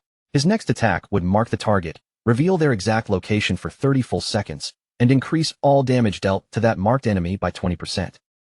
When Shadow praised the usefulness of the skill, the bald leader instantly celebrated. He excitedly explained that once the thief was hit even a single time, his stealth would become completely useless because his position would be locked down. Lu Jianfeng quickly cut in and pointed out the obvious problem. By shouting their entire plan out loud, the bald leader had just warned the enemy, which meant the thief would now know exactly what to avoid. The bald leader's triumphant expression stiffened. Sweat rolled down his face as he finally realized how badly he had messed up. High above them in the darkness, William Scott had heard every word. After weighing the risk, he decided it was better to retreat, realizing that trying to rob Shadow now had become far too dangerous. And besides, the naked players below had nothing worthwhile left to steal. Down on the ground, the bald leader panicked over the lost chance, while Lu Jianfeng wore a smug expression and blamed him for ruining everything. Then Lu Jianfeng suddenly raised his voice and shouted into the darkness above, calling the hidden thief nothing more than a cheap purse snatcher. The insult immediately startled William Scott, who had not expected to be taunted so boldly. Lu Jianfeng then proudly revealed a glowing pink object attached to his backside, bragging that he still possessed an unbelievably valuable treasure. He taunted the thief directly, daring him to resist stealing an epic-grade accessory known as the Heart of Basu. The bald guild leader's eyes nearly popped out when he saw it. He cursed in utter disbelief, unable to accept that Lu Jianfeng actually owned such a legendary item. The girl in the panda onesie quickly explained just how powerful the accessory was. It could reduce back attack damage by an astonishing 90%, making it the ultimate symbol of glory for their entire region. High in the shadows, William Scott looked down at the glowing gem and instantly became entranced. The light reflected in his eyes as if the treasure had completely captured his soul. To William Scott, possessing that artifact was proof of who truly deserved to be called the king of Bashu. It shone in his eyes like a blazing sun, so beautiful and priceless that no true collector could ever ignore it, even if he had to steal it directly from another man's body. The legendary thief Saint finally lost the battle against temptation. Without making even the faintest sound, he slipped down from the ceiling like a shadow, his gaze glued completely to the glowing treasure in front of him. Of course, he understood the situation perfectly. Everything about this setup screamed trap, and he knew they were all waiting for the exact moment he reached out and made his move. But even knowing that, the thief's greed still won. In his mind, a treasure like this was valuable enough to gamble his life on. In one lightning-fast motion, his hand shot forward, and he ripped the shining treasure straight off Lu Jianfeng's back before anyone could blink. The instant Lu Jianfeng felt that sudden pull behind him, his eyes flashed a furious red. Without wasting a second, he gave Shadow the signal to attack. Shadow reacted immediately. He surged into motion and shouted that this was the moment they had been waiting for, unleashing the full force of his Dark Knight ring blade. A huge crimson slash tore through the air and slammed directly into Lu Jianfeng's back with terrifying force. Lu Jianfeng collapsed face first onto the ground, tears streaming down his cheeks as he cried out in agony, wailing that his precious heart of Bashu had been stolen. The bald guild leader stared toward the attack in shock, wondering if Shadow's sudden strike had actually managed to catch the thief Saint. Panda Girl shouted back that she could not see clearly either, but she desperately hoped their whole plan had not just fallen apart. At the same time, the thief Saint was already sprinting away through the dungeon at full speed, completely unaware that a massive red crosshair had locked itself right onto his head. As he ran, he burst into wild laughter, clutching the glowing pink heart of Bashu tightly in his hands and celebrating the fact that he had really pulled off the ultimate theft. He quickly realized that taking Shadow's attack head-on had drained a large chunk of his health and slapped him with an irritating tracking mark. Even so, he stayed confident, because the dungeon was full of complicated paths and twisting routes that would make him almost impossible to chase. Then a system window appeared, showing that only 23 seconds remained on the tracking mark. The thief Saint pushed his speed even harder, forcing himself to move at the absolute limit. As long as he could stay out of sight for just 20 more seconds, he was sure Shadow would lose him for good. But right as the system timer dropped to exactly 20 seconds, the thief suddenly stopped cold. His instincts screamed at him as he sensed someone closing in on him at frightening speed. Without warning, a Shadow clone burst into the hallway directly in front of him. The thief's face twisted with panic, completely stunned that his pursuer had somehow caught up this quickly. The clone fixed him with a pair of glowing white eyes, then rushed straight toward him without the slightest hesitation. But after that first shock passed, the thief quickly noticed something was off. This was not the real Shadow at all. It was only one of his Shadow clones. The clone launched a fierce barrage of purple slashes, sending the attacks ripping through the corridor. The thief reacted instantly, springing high toward the ceiling and slipping past every strike with ease. With the system timer already down to 16 seconds, the thief let out a mocking scoff. He called the clone naive, sneering that such a simple attack could never possibly land on someone like him. But the moment his feet touched back down, his eyes caught another figure waiting near the next bend in the hallway. A second clone was already positioned around the corner. He cursed under his breath in surprise and threw himself aside just in time, narrowly avoiding the clone as it dashed past him. The thief kept darting through the twisting stone corridors, his body weaving from passage to passage. Even while running, he laughed loudly and shouted that these clones were nothing but useless obstacles. When the system timer dropped to 10 seconds, his confidence returned in full. A smile spread across his face as he convinced himself that surviving the final 10 seconds would be ridiculously easy. Even when another clone suddenly appeared right behind him, the thief only scoffed again. He shouted that all of this effort was pointless, as if Shadow was simply wasting his time. At last, the system timer began counting down the final moments. 3, 2, 1, and then a notification appeared, confirming that the tracking mark had completely vanished. The thief lifted his hard-earned prize into the air and laughed in triumph, certain that he was finally safe. With a treasure this valuable, he knew he could sell it for an unbelievable amount of lifespan, bringing him one step closer to finally breaking his seal. Then, all at once, his laughter died in his throat. Just ahead of him, a silent figure was standing in the corridor. It was Shadow, waiting there quietly as if he had known exactly where the thief would appear. At first, the thief tried to convince himself it was just another clone. But after looking again, his heart sank, because this time it was unmistakably the real Shadow. For a brief moment, panic flashed across the thief's face. He could not understand how Shadow had managed to get ahead of him before he even arrived. But then he noticed the floating loot orbs nearby and quickly forced himself to calm down. Maybe Shadow had only been farming monsters in this area by coincidence.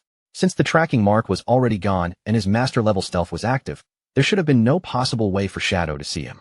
But in the next instant, Shadow slowly turned his head and looked straight into his eyes, with his combo energy fully charged and ready. The thief saint froze in total disbelief. That single stare told him everything. Shadow could see him clearly, as if his stealth meant nothing at all. Terror flooded through him under Shadow's cold gaze. He stumbled backward in blind panic, his only thought now being that he had to escape this place immediately. But before he could run, he stopped dead again. A towering wall of purple flames erupted throughout the corridor, and several Shadow clones stepped out from the darkness, sealing off every possible exit. Caught inside the ring of fire, the thief finally understood the horrifying truth. Shadow had not simply chased him down. From the very beginning, Shadow had been steering him toward this exact location. The real Shadow stood over him like a nightmare made flesh and unleashed his ultimate skill, Endless Nightmare. A massive wave of dark purple magic crashed down over the trapped thief. A system gauge appeared above the thief's head, marking the nightmare status. In the blink of an eye, the bar filled all the way to the maximum. The thief was dragged into a horrifying illusion. He screamed in pain as grinning demonic shadows swarmed around him, tearing into his mind from every direction. His mask had been knocked away, and his eyes spun wildly from the unbearable mental torture. Completely broken, he begged for mercy, promising that he would surrender and become Shadow's loyal servant if only he was allowed to live. Standing calmly amid the purple flames, Shadow merely observed that he had finally seen the famous thief saint's real face beneath the mask. Under the crushing force of Shadow's ultimate attack, the thief's will shattered completely. He screamed again and again, begging to surrender and pleading for his life. Then a system notification appeared, asking Shadow whether he wanted to accept this epic-grade NPC as a subordinate of his guild, and Shadow chose to agree. With the submission confirmed as a huge success, William Scott officially became a loyal member of the Shadow Guild. In an instant, his equipment changed into a sleek black ninja outfit marked proudly with the Shadow Guild crest. Suddenly, the bald guild leader came sprinting down the hallway completely naked, shouting in panic and demanding to know what on earth was happening. Shadow answered as casually as if it were nothing, explaining that he had just turned the thief into his new subordinate. The bald leader immediately lost his mind, shouting in complete disbelief. Before long, the rest of the players caught up as well and crowded around the disgraced thief, who was curled up miserably on the floor. They hurled insults at him, calling the legendary thief saint nothing more than a pathetic pickpocket, and demanded that he return all their stolen gear. When one of them asked if they could simply beat him half to death, Shadow stepped in and told everyone to calm down. Shadow explained that since the thief was now a friendly NPC, they could use their lifespan to purchase rare goods and skills from him. The moment Lu Jianfeng heard that, his interest was completely captured. He immediately barked at the sobbing thief, ordering him to stop crying and show them what goods he had for sale. William Scott reluctantly pulled open his cloak, revealing a set of incredible items hidden inside. The first was the Thief Saint Talisman, which allowed someone to steal a random item from another player at the cost of 20 years of lifespan. But the true treasure was the Thieving Sacred Hand skill book. Its price was a terrifying 500 years of lifespan, but in exchange, it could permanently steal core stats from monsters. The crowd exploded when they took a closer look at the display. Lu Jianfeng screamed the loudest, because his underwear and his precious heart of Baishu were both pinned inside the cloak like shop items. The naked players were furious, angrily demanding their clothes back and threatening to kill the miserable thief on the spot. After everyone finally settled down, the bald leader and Lu Jianfeng began to understand just how valuable the items really were. The bald leader pointed out that even if the talisman seemed situational right now, it could become a fortune-making tool in the late game. And as for the thieving skill, a permanent stat boost was so powerful that even a 500-year lifespan cost felt worth paying. As the clues came together in his mind, Lu Jianfeng finally realized what had happened. The thief must have been stealing the intelligence stats from the dungeon's previous victims, leaving them temporarily mindless and unable to think properly. Hungry for another boost in strength, the players still chose to purchase the skill book in the end. The moment the deal went through, the system immediately recorded the Blue Chongsam martial artist girl and Lu Jianfeng, each paying 500 years of lifespan to learn the new skill. Right after that, a huge jackpot alert suddenly landed in front of Shadow. His newly recruited subordinate had just earned a full 1,000 years of lifespan from the transaction, and because the guild tax rate was set at 50%, 500 years were instantly funneled straight into Shadow's guild pool. Shadow's eye sharpened as he realized the loophole. If he sent this thief out to target other players, the lifespan gains would keep flowing back to him. And even better, since half of his own payment returned as a rebate. Learning the skill himself would only truly cost him 250 years. Shadow didn't waste even a second. He immediately poured 88 evolution points into the skill book and upgraded it all the way to mythic tier. The improved thieving sacred hand became far more terrifying than before. Now it could steal 5 attribute points from each target, stacking up to a maximum of 3,000, while also granting a massive 20% passive increase to all stats. And the scariest part was that the skill was no longer limited to specific enemies. It could be used on anyone. A faint smile spread across Shadow's face. A percentage-based stat increase might not look insane at first glance, but the stronger he became, the more ridiculous that 20% bonus would grow. In other words, this skill would only become more broken with every level he gained. William Scott stood there completely frozen, his eyes wide as he stared at Shadow's hand. Mythical energy was glowing from it in brilliant waves, and the sight hit him so hard that he could barely believe what he was seeing. His voice trembled with disbelief as he asked how Shadow could possibly have mastered the ultimate mythic skill of the Starry Sky Thief clan. To William, this was not just some ordinary technique. It was supposed to be the highest inheritance of his clan. But before Shadow could even give him an answer, William suddenly dropped down and smashed his forehead against the stone floor again and again. With each heavy thud, he swore that he would follow Shadow for the rest of his life, begging with complete desperation for Shadow to pass that skill down to him one day. Shadow looked down at him with a calm expression and simply told him to get up. Then, in a steady voice, he promised that as long as William behaved himself, he would eventually teach him the skill. Just as the tension seemed to settle, the roof above them suddenly began collapsing with terrifying force. The stone ceiling cracked apart, chunks of rubble burst downward, and enormous glowing chains, tangled together with purple tentacles, came crashing into the room. From within the falling dust and shattered stone, a thunderous voice rolled through the chamber. It roared at them with pure hatred, calling every one of them despicable humans. Then, through the smoke, a gigantic and horrifying eyeball monster slowly appeared. Its enormous body was wrapped in glowing chains and twisting tentacles, making it look even more monstrous as it let out a furious roar. The beast demanded that they release William Scott at once. William's face instantly changed. He rushed to stop his friend, shouting in panic that she had misunderstood everything. But no matter how desperately he cried out, the monster refused to listen. The giant eye began gathering terrifying energy, and in the next instant, it unleashed a devastating petrification ray straight at the group. Lu Jianfeng and the bald leader had no time to dodge at all. In the blink of an eye, both of them were turned into solid stone statues. Shadow, however, did not panic in the slightest. He calmly raised his magic resistance shield, and the deadly beam slammed into it only to be blocked with ease. The eyeball monster froze in confusion. Its ultimate attack had just been stopped head-on, and it could not understand how something as simple as a shield had managed to withstand its power. But right after firing that attack, the giant eyeball monster's body suddenly began to distort violently. Yellow electrical energy crackled across its surface, making its massive form flicker and glitch as if it were being torn apart from the inside. The glowing chains wrapped around its body tightened at once, squeezing down with brutal force. The monster let out a piercing scream, its pain echoing through the broken chamber. William completely panicked and rushed toward the struggling beast. His voice cracked as he begged her not to use her power anymore, crying out that she couldn't die here. Shadow watched the scene with sharp interest. This dungeon had somehow produced not just one, but 2 epic-grade NPCs, and that was far from normal. He turned his gaze toward the sobbing thief and demanded an explanation. Through his tears, William finally revealed the truth. The giant eyeball monster's name was Aristotle, and to him, she was not some enemy or random dungeon creature. She was his closest friend. Many years ago, back when William was still nothing more than a low-level thief, he met Aristotle by chance. From that moment on, the two of them grew close quickly and soon became best friends.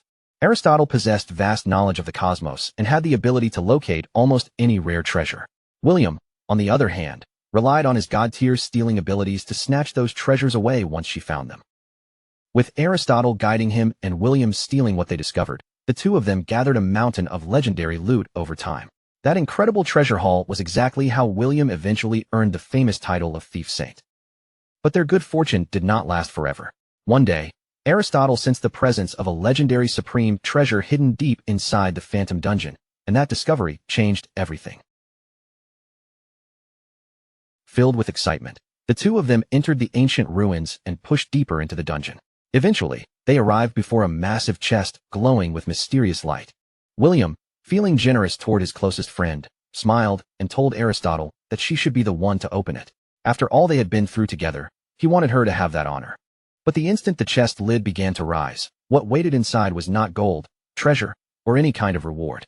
Instead, blinding golden pillars of light erupted from the opening, followed by a storm of enormous chains bursting out with terrifying speed. Before either of them could react, those chains shot straight through Aristotle's body. They pierced her violently and yanked her into the air, trapping her helplessly above the ground. Only then did they realize the horrible truth. That so-called legendary chest had never been a treasure chest at all. It was actually a terrifying primordial tear trap. Aristotle was sealed inside the phantom dungeon in an instant, bound by inescapable chains of light that would not allow her to leave no matter how hard she struggled. William then revealed the unbearable price of breaking that primordial seal. It required an astonishing 1 billion years of lifespan. To save Aristotle, he had stayed inside the dungeon all this time, robbing players and collecting lifespan little by little, right up until Shadow's group arrived. Tears streamed down his face as he explained that Aristotle had forced herself to use her power to save him, and that act had triggered the seal's deadly punishment, pushing her to the edge of death. He looked toward his dying friend with despair in his eyes. Now that he was bound to Shadow, he knew he would never be able to collect that billion years of lifespan. The day he had feared most had finally come. It was time to say goodbye to Aristotle forever. William completely fell apart. He cried so hard his whole body shook, apologizing over and over to his oldest friend. His voice broke as he screamed that he was sorry, that he had failed her after everything they had been through. He kept sobbing until his eyes were full of tears, calling out to Big Eye again and again. Every word was filled with guilt as he apologized, crying that he had not been able to save her. Then William suddenly noticed Shadow stepping forward. In Shadow's hand, a glowing primordial sword appeared, its light cutting through the dim chamber. William looked up in confusion and asked his master what he was planning to do. The moment he saw Shadow approach Aristotle, William threw himself in front of the giant eyeball without hesitation. He panicked, asking whether Shadow was trying to kill his friend, then desperately tried to convince him that Big Eye would not drop any good loot anyway. William begged for mercy with everything he had, but Shadow's expression remained cold and unreadable. Without responding to his pleas, Shadow raised his sword and swung it down. But the blade did not strike Aristotle. Instead, Shadow's attack landed directly on the chains binding the giant eyeball. With one powerful slash, the chains shattered apart, leaving William staring in stunned disbelief. The broken chains scattered and vanished into the air, their glowing fragments disappearing one after another. With that single strike, the seal that had trapped Aristotle for so long was finally broken. William stood there completely stunned, unable to process what had just happened. He could not understand how Shadow had pulled off something that should have been impossible. Shadow calmly explained that he had simply wanted to test whether a primordial-grade weapon could destroy the chains. Since the strike had worked, the seal was now gone, and Aristotle should recover without any further danger. Aristotle slowly blinked, her massive eye weakly focusing again as she called out William's name. Overwhelmed with joy, William rushed to reassure her, telling his friend again and again that everything was okay now. After regaining herself, Aristotle turned her attention to Shadow and asked William how he had ended up becoming the servant of a blue star human. William immediately defended him, explaining that Shadow was no ordinary human at all. He was the person who had just saved her life. William seized the chance and immediately began hyping Shadow up. He told Big Eye that she should join them too, because following someone like Shadow meant endless chances to find rare treasures. Aristotle cut him off and told him to be quiet for a moment, saying she wanted to examine this human for herself. As Aristotle studied Shadow more closely, she was completely shaken by what she discovered. The gear on him was practically the best possible equipment, and nearly all of his skills had reached mythic grade. But then she noticed something even more unbelievable, something far beyond his equipment or skill levels. This man was carrying the authority of ancient gods. At that exact moment, the system sent Shadow a new notification. The epic-grade NPC Aristotle wished to join him voluntarily. Shadow accepted without the slightest hesitation and clicked yes. The system immediately confirmed that Aristotle had become a dedicated guild NPC. Her basic function alone was already incredible, allowing guild members to claim a double EXP buff once per day, while also providing access to an advanced barrier. The system went even further and unlocked her advanced function, giving them access to a dangerous new option. They could now burn away their own lifespan in exchange for searching out rare, hard-to-find information. With the brand new guild crest now marked on her, she lowered her head respectfully toward her master, her posture steady and obedient, as if she was ready to carry out any order he gave. Shadow accepted it without hesitation, openly praising both of them as truly top-tier talents. Then, without wasting a second, he turned to Aristotle and ordered her to apply the double EXP buff to him. Right after that, he instructed the two of them to teleport back to the guild base and start farming lifespan. But just before they left, Shadow remembered the mess still lying around them. He told Aristotle to remove the petrification from the local players, then turned to William and ordered him to give back every single item he had stolen. A brilliant golden light suddenly flashed across the area, washing over Lu Jianfeng and the bald leader. In the next instant, the stone-like stiffness covering their bodies vanished completely, and both of them were finally freed. The moment they recovered, the two of them sprang up in panic, trembling from head to toe as their eyes darted around, desperately searching for that terrifying giant eyeball monster. Shadow answered them like it was nothing special, casually saying he had already tamed both creatures and sent them away. The two rivals froze on the spot, their faces twisting with disbelief as they shouted that he had actually captured two epic-grade NPCs at the same time. Shadow simply pointed down at the ground and told them their equipment was lying right there. The naked players immediately rushed over in excitement, thanking him again and again, while Lu Jianfeng was so moved that he burst into ridiculous tears of joy over finally getting his limited edition underwear back. With a huge grin on his face, Lu Jianfeng carefully brought out his treasured heart of Ba Shu accessory and offered it up to the man who had saved him, looking almost proud to present it. But when Shadow saw the strange spiked pink ball sitting there in front of him, his expression instantly stiffened. He stared at it for a moment, then looked back with obvious disgust written all over his face. Lu Jianfeng hurried to explain that he and the bald leader had already reached an agreement. The heart of Ba Shu should belong to Shadow, because in their eyes, only a powerhouse on his level was truly worthy of holding it. Then the two of them practically begged him to put it on, their voices full of dramatic excitement, urging him to accept the accessory and become the one true king of Ba Shu. Shadow did not move an inch. Instead, a massive shockwave suddenly erupted from him, blasting outward with overwhelming force as he coldly told them to get lost, sending the entire naked group flying through the air. And in that absurdly dramatic way, the legendary heart of Ba Shu disappeared from the world, never to be seen again. Some people later claimed Ba Shu no longer had a king, while others said that from that day forward, every player in the region became their own king. Meanwhile, more than 200 kilometers south of the ruined magic capital, another intense battle was already raging, with violent energy tearing through the battlefield. The target was a swift creature glowing with blue light, its body twisting through the air as it swirled aside and narrowly dodged an incoming attack. But the one chasing it was Ghost Spirit, now in her terrifying red-skinned form. In a blink, she vanished from the monster's front and reappeared directly behind her target.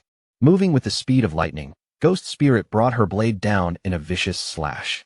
The strike landed cleanly, carving into the monster and dealing more than 18,000 damage in one brutal hit. The beast immediately swung back in retaliation, trying to catch her with its counterattack, but Ghost Spirit slipped away with ease, dodging the blow like she had already predicted it. Without giving the monster another opening, she quickly activated her shadow stealth skill. Her figure blurred, faded, and then melted back into the surrounding darkness. The monster was left standing there in confusion, turning its head as if it had completely lost track of where its enemy had gone. Ghost Spirit calmly judged the situation from the shadows. She had already been fighting this beast for more than 20 minutes, and after all that effort, its health had finally dropped to its last third. She knew that once she killed this monster, she would finally have the strength and confidence to solo farm emerald-grade bosses. Even though the gap between her and her master was still enormous, this victory would at least give her a real glimpse of hope. High above the battlefield, on a raised ledge overlooking the fight, a group of male players watched her every move with hearts practically glowing in their eyes. One of them stared at her movements and admitted that her skill was insanely good. She kept herself just outside the boss's attack range while still landing steady damage, never letting the rhythm of the fight slip from her control. Another player, practically drooling as he watched, began plotting out loud. He said that if they all rushed her together, she would not stand a chance, especially now that the boss's health had already been pushed down to 1/3. One of the men had even lowered himself into the humiliating role of a human chair for their blonde leader. While supporting her like a throne, he eagerly told his queen that they were ready to jump in at any moment and steal the boss. The blonde leader calmly told him there was no need to rush. Her eyes stayed fixed on Ghost Spirit as she advised them to wait, admitting that their target was clearly a top-tier hunter whose attacks were clean, sharp, and decisive. She warned the others that the girl was constantly on guard. The slightest disturbance would be enough to make her disappear again, vanishing before they could even lock onto her. Then, right as Ghost Spirit's outline appeared above the monster and she prepared to strike, the blonde leader's lips curled into a confident smirk. She declared that the only moment they could catch her was the exact second she launched her attack. As those words left her mouth, a glowing red magic circle suddenly lit up beneath them. The instant the red magic circle flashed to life, Ghost Spirit sensed something was wrong. Her instincts sharpened immediately as the presence of a sudden trap closed in around the battlefield. A surge of red energy shot upward from the ground, rising into the sky as the spell fully activated and painted the area in an ominous crimson glow. Ghost Spirit was startled for a brief moment, realizing it was a magic circle. Her eyes narrowed as she wondered who had suddenly appeared and why they had chosen this exact moment to act. Since she had no idea what their goal was or what kind of effect the spell might have, Ghost Spirit made the safest choice. Rather than gamble blindly, she decided that retreating was her best option. Watching Ghost Spirit pull away so quickly, the blonde leader smirked with satisfaction. She mocked how fast the girl had run, calling her a typical rat from the Shadow Guild. Then she turned toward her brainwashed followers, her expression filled with smug command, and ordered them to charge in immediately and take control of the boss.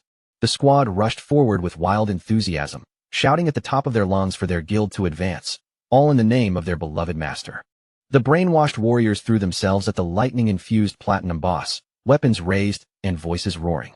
But Ghost Spirit, already hidden again in stealth, only scoffed coldly at their pathetic attempt to steal her kill. She understood the system rules clearly. Since she had already taken down 2/3 of the boss's health by herself, only she would have the right to pick up the loot during the system's protected time limit. So Ghost Spirit planned to remain hidden, watching from the shadows and waiting for the perfect moment to move in and seize the rewards the second the boss finally fell. From a rooftop above, the blonde leader giggled as if she could see right through her. She mocked Ghost Spirit for hiding, accusing her of waiting in stealth so she could steal the loot at the last moment. With one final strike, the Cloud Mountain Fog Guild brought down the Platinum-grade Lightning Saber King. But then the system announcement rang out, stating that their battle contribution was only 27.5%, so the loot was locked and could not be picked up for the next 43.5 minutes. The waiting time did not bother them at all. The guild members immediately surrounded the glowing loot in a tight formation, shouting at one another to guard it with everything they had until the timer finally ran out. Ghost Spirit moved in an instant. Like a streak of shadow, she dove straight through the crowd, slipping between the stunned followers and weaving past them before they could react. But just as her hand was about to reach the loot, the blonde leader's smile turned wicked. In a low, satisfied whisper, she said that the target had finally taken the bait. The blonde leader slammed her staff hard against the ground, and another magic circle immediately burst open beneath the battlefield. Ghost Spirit was caught completely off guard. Before she could escape, a massive magic array flared beneath her feet, its light spreading outward and locking her in place. It was the Desire Cage magic array. Ghost Spirit was now completely trapped, unable to move and unable to use any skills. But at the same time, she could not be harmed until the caster personally released her. Around her, the blonde leader's followers erupted into cheers, shouting that their master had caught her.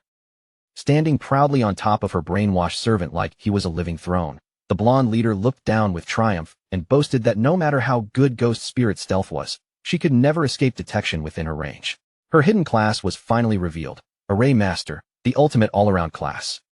Her wind-seeking array spread through the air in an instant, riding every nearby current like invisible threads.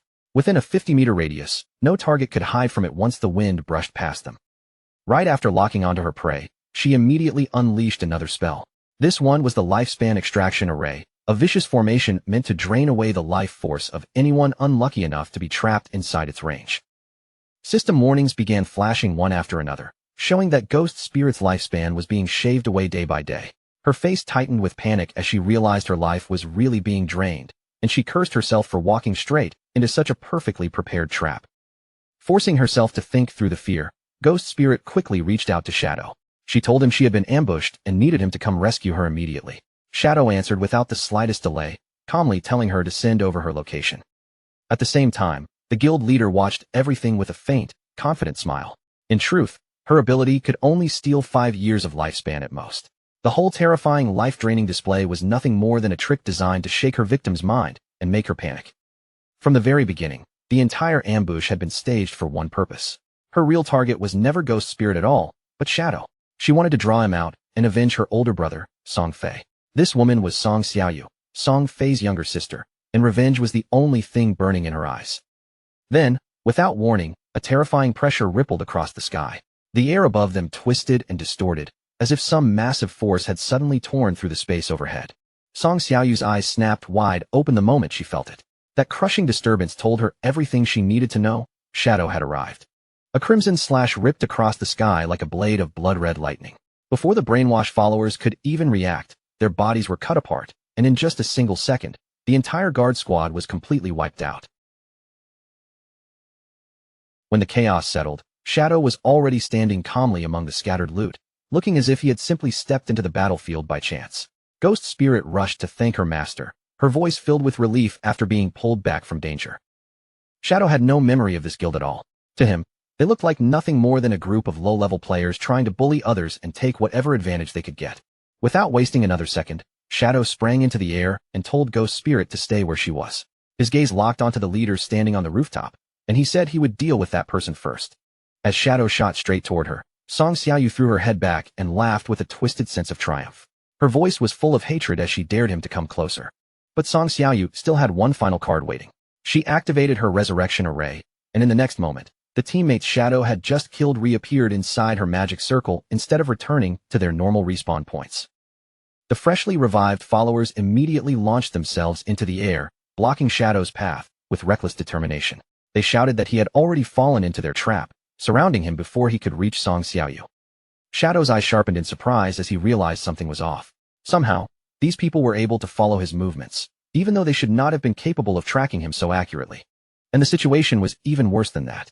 As the followers rushed toward him through the air, huge paper bomb talismans on their backs began to glow with dangerous light. Song Xiaoyu wasted no time and activated her explosion array, setting off the trap she had prepared around Shadow. A blinding explosion swallowed the sky in an instant. Fire, smoke, and shattered debris erupted around Shadow, wrapping him in a roaring blast while Ghost Spirit stared up in stunned horror. Song Xiaoyu laughed like she had finally lost control, her eyes fixed on the towering pillar of flames. She screamed for Shadow to die, then cried out to her dead brother, declaring that she had finally taken revenge for him. But as the smoke slowly began to thin, a dark figure emerged from within the blast. Shadow stepped forward without panic, calmly realizing that this entire operation had been aimed at him from the very beginning. The system confirmed that his shield of black light had been destroyed, but his health bar was still almost completely full. Shadow looked at Song Xiaoyu with casual indifference and admitted she had done fairly well, since she had at least managed to strip away one layer of his defense. Song Xiaoyu's expression twisted with rage. She shouted that he was a fool for acting so arrogant and told him to look carefully at his own status. Then, with a sly grin spreading across her face, she declared that he was already checkmated and ordered him to become her obedient dog. In that instant, Shadow's eyes went strangely blank. A glowing pink heart-like light flashed in his gaze as the system warned him that he had been struck by the charm curse of Irenas, the goddess of ultimate love. Song Xiaoyu sneered at him, asking if he really believed she would come after him without preparing anything. She proudly declared that he had already lost, boasting that he never could have expected her to possess an ancient divine stone tablet belonging to the goddess of ultimate love. With a wicked smile curling across her lips, Song Xiaoyu explained the true effect of her magic. Every attack she landed would build up a charm gauge, and once that gauge filled completely, Shadow would become her slave forever. She revealed that this charm was not ordinary magic. It carried the power of rules themselves, which meant a normal mortal had no way to resist it.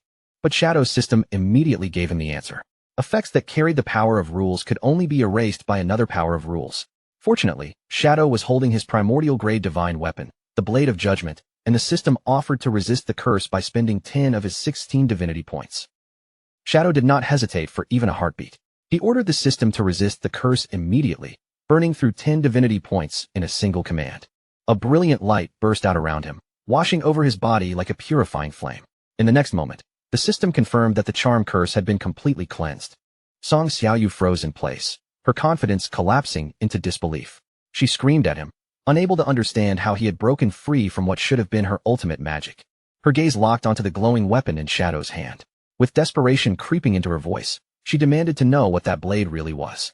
Shadow looked down at her with cold, emotionless eyes. Without offering any explanation, he simply told her that it was time for her to die. Then his body moved in a flash. Closing the distance instantly, Shadow drove the glowing blade of judgment straight towards Song Xiaoyu's neck. But at the very moment his strike landed, Shadow's eyes narrowed.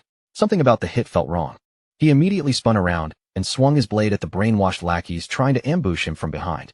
Their heads were chopped off with effortless precision before they could even touch him. Yet Shadow quickly noticed that the real problem had not been solved. The situation in front of him still felt off. His blade had never truly struck Song Xiaoyu. Her body turned into a glowing green phantom, fading away before his eyes and vanishing completely, leaving Shadow standing there with nothing in his grasp. Shadow recognized the ability almost immediately. It was Zuma's stolen soul walker skill, the very same power that allowed a person to slip away like a wandering soul. He thought back to the mysterious cloaked figure he had seen in Hukabin's memories. In that moment, Shadow understood that the hidden mastermind behind the scenes must have stepped in and saved Song Xiaoyu. Ghost Spirit hurried over and asked eagerly whether he had finished her off. Shadow calmly admitted that Song Xiaoyu had escaped, and his answer left Ghost Spirit visibly shocked. Shadow explained that someone was gathering forces specifically to target him, and this ambush had clearly been one of their planned operations. Ghost Spirit's anger flared at once, furious that a group of suicidal fools would dare plot against her master. Shadow told her he was not worried about himself, but warned that she needed to be far more careful. She still lacked experience, and enemies could use that weakness to lure her into traps. Determined not to become a burden to him, Ghost Spirit nodded eagerly. Shadow then handed her the loot from the Platinum Boss, including a new bloodline for her to fuse with and a dual-wield mastery skill book. Ghost Spirit looked at the rewards and asked if he really did not want to keep them for himself. Shadow explained that the bloodline's instant death effect was useless to him, and as for dual-wielding, he had already mastered that skill long ago. Hearing that, Ghost Spirit happily thanked him and accepted the rewards. Without hesitation, she fused with the new power, letting the bloodline merge into her body. The system quickly confirmed that she had obtained the instant death bloodline. From now on, each of her attacks could apply instant death points, and once the gauge filled up, the target would be executed on the spot. Shadow told Ghost Spirit that this bloodline would push her damage to an entirely new level. Then he added that 2 new NPCs were already waiting at their guild hideout, both carrying useful functions, which made Ghost Spirit gasp with sudden excitement. Shadow then said his next step was to head for the Basha region and grind until he reached level 30. Before leaving, he assigned Ghost Spirit to keep watch over the foreign player guilds and the Cloud Mountain Fog Guild, and she accepted the task immediately. Far away from the battlefield, deep inside a mysterious cave, a burst of blue light suddenly flashed. A battered Song Xiaoyu fell out of the glow and collapsed hard onto the cold stone floor. Standing above her was the red-eyed leader, his gaze cold and filled with displeasure. He asked who had given her permission to act on her own, then mocked her for believing that the small amount of goddess power he had given her would be enough to kill Shadow. Song Xiaoyu immediately snapped back at him, her voice sharp with anger as she blamed him for destroying the plan she had worked so hard on, insisting that she had already been just one step away from success. Tears spilled down her face as she shouted that every single night, she saw her brother covered in blood, reaching out and crying for her to save him. To her, the leader could never understand that kind of pain, because he was not the one carrying a personal hatred toward Shadow. The red-eyed leader did not show even the slightest bit of sympathy. He only stared down at her coldly and called her nothing more than a foolish woman. Then the darkness behind him slowly split apart, and one figure after another appeared from the shadows, all of them staring with glowing red eyes. The leader's voice turned heavy as he asked her which one of them did not carry a blood-deep grudge against Shadow. He warned her that if her selfish little move ended up ruining their grand plan, the others would not spare her for even a second. They would rip her apart themselves, because none of them believed Shadow could be brought down by one person acting alone. Standing over her like a living wall, the leader lowered his gaze and told her that if she truly wanted revenge, then she had only one choice left: obey the plan and follow orders. Song Xiaoyu collapsed on the floor, her tears still falling as her resistance finally broke. With her voice trembling, she lowered her head and agreed. The red-eyed leader stepped forward, his presence silencing the room, and announced to everyone gathered in the darkness that the time had finally come to begin. Red lightning crawled violently across the branded mark on his arm, flashing through the gloom, while Zentile and the other members of the Black Dragon Guild watched in tense silence. He lifted his hand high, and a massive surge of crimson energy gathered around him before blasting upward into the air like a bloody storm.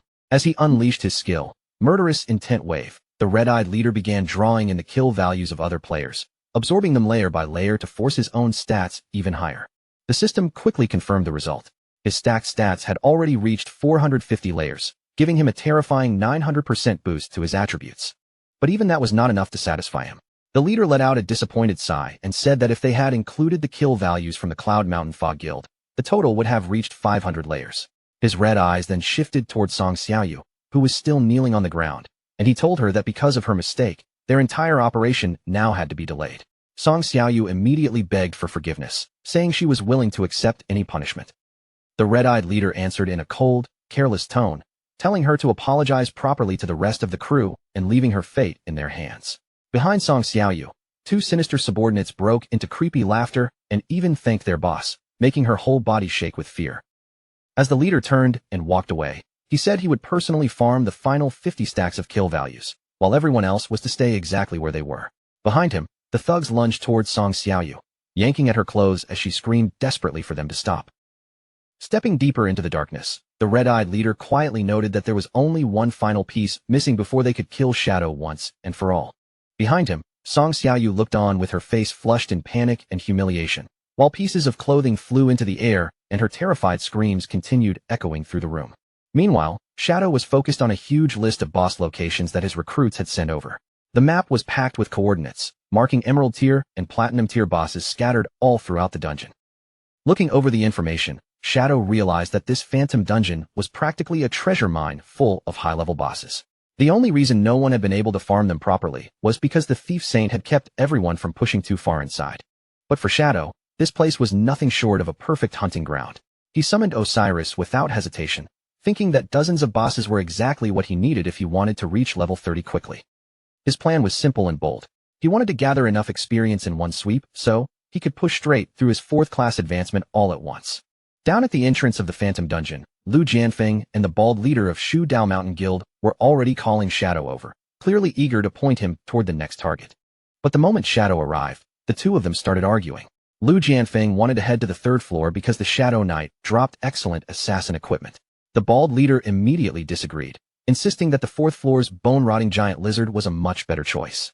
Lu Jianfeng shot back that the giant lizard was an absolute nightmare to fight, but the bald leader stubbornly claimed he was only thinking about efficiency. Shadow cut them both off and told them to shut up.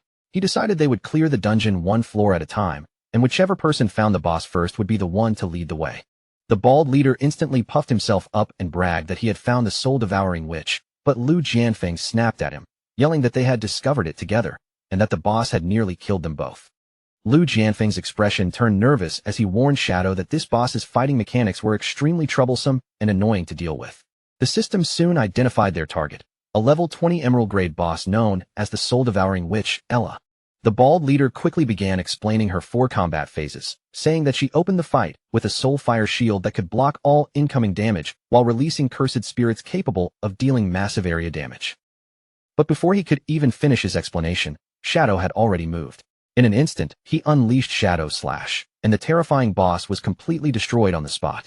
The system immediately confirmed the kill and showered Shadow with rewards.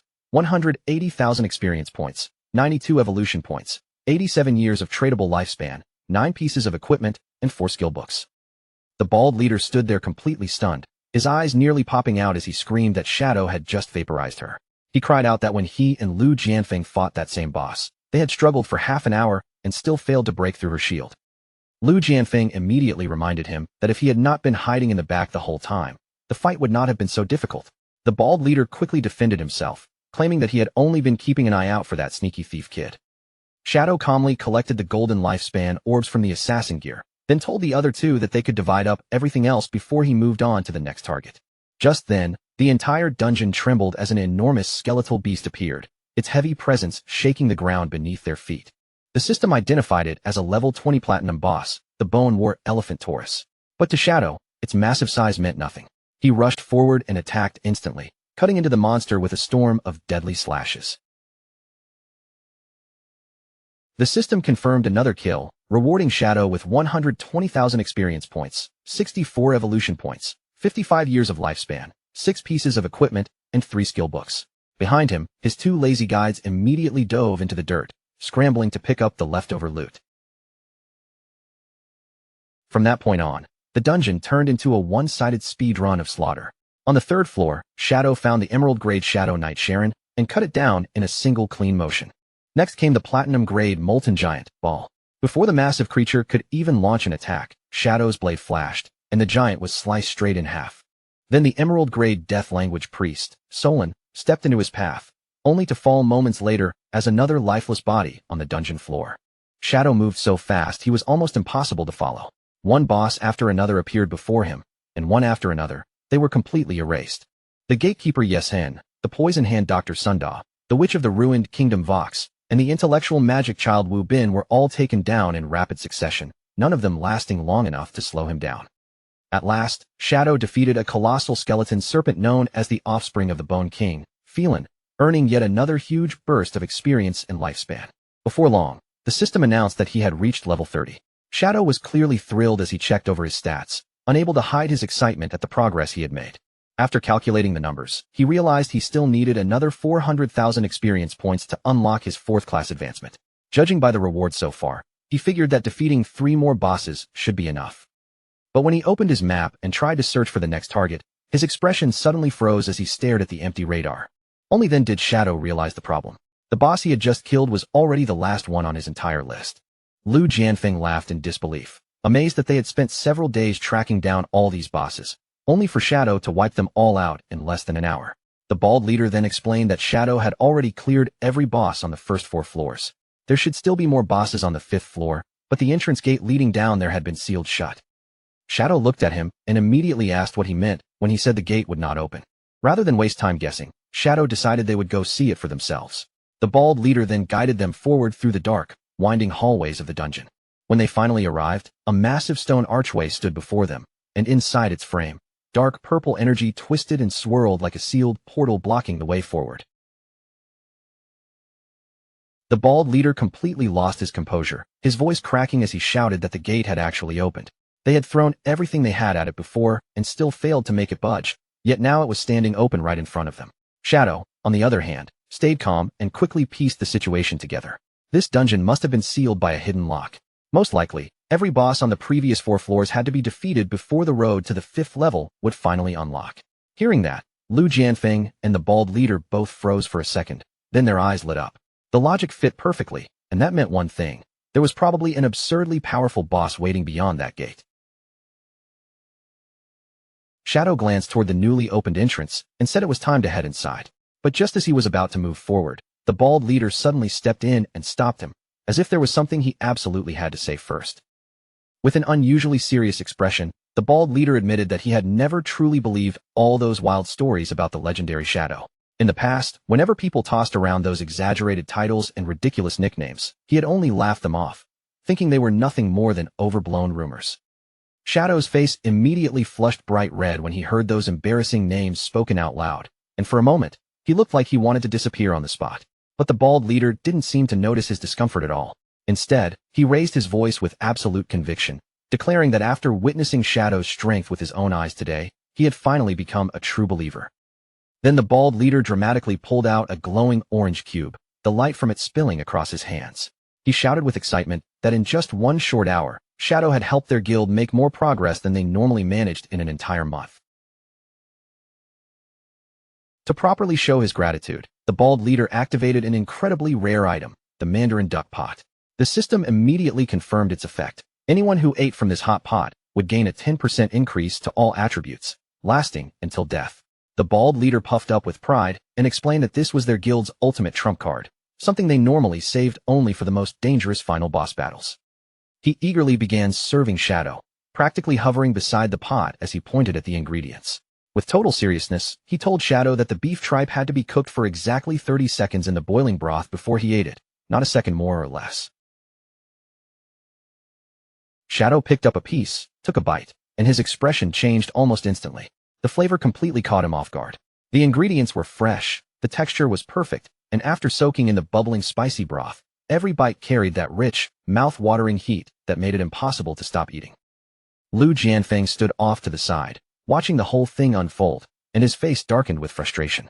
Seeing his rival make such a clever move made him furious, and he silently swore that he would not be outdone here. Not willing to lose, Lu Jianfeng immediately summoned his own legendary feast. With an almost pleading look, he invited Shadow to try Zhu Feng Pavilion's ultimate specialty, Bobo chicken. The system quickly verified the dish's power, confirming that anyone who ate it would receive a massive boost, increasing all status resistances by 50%. Shadow picked up one of the skewers and gave it a try.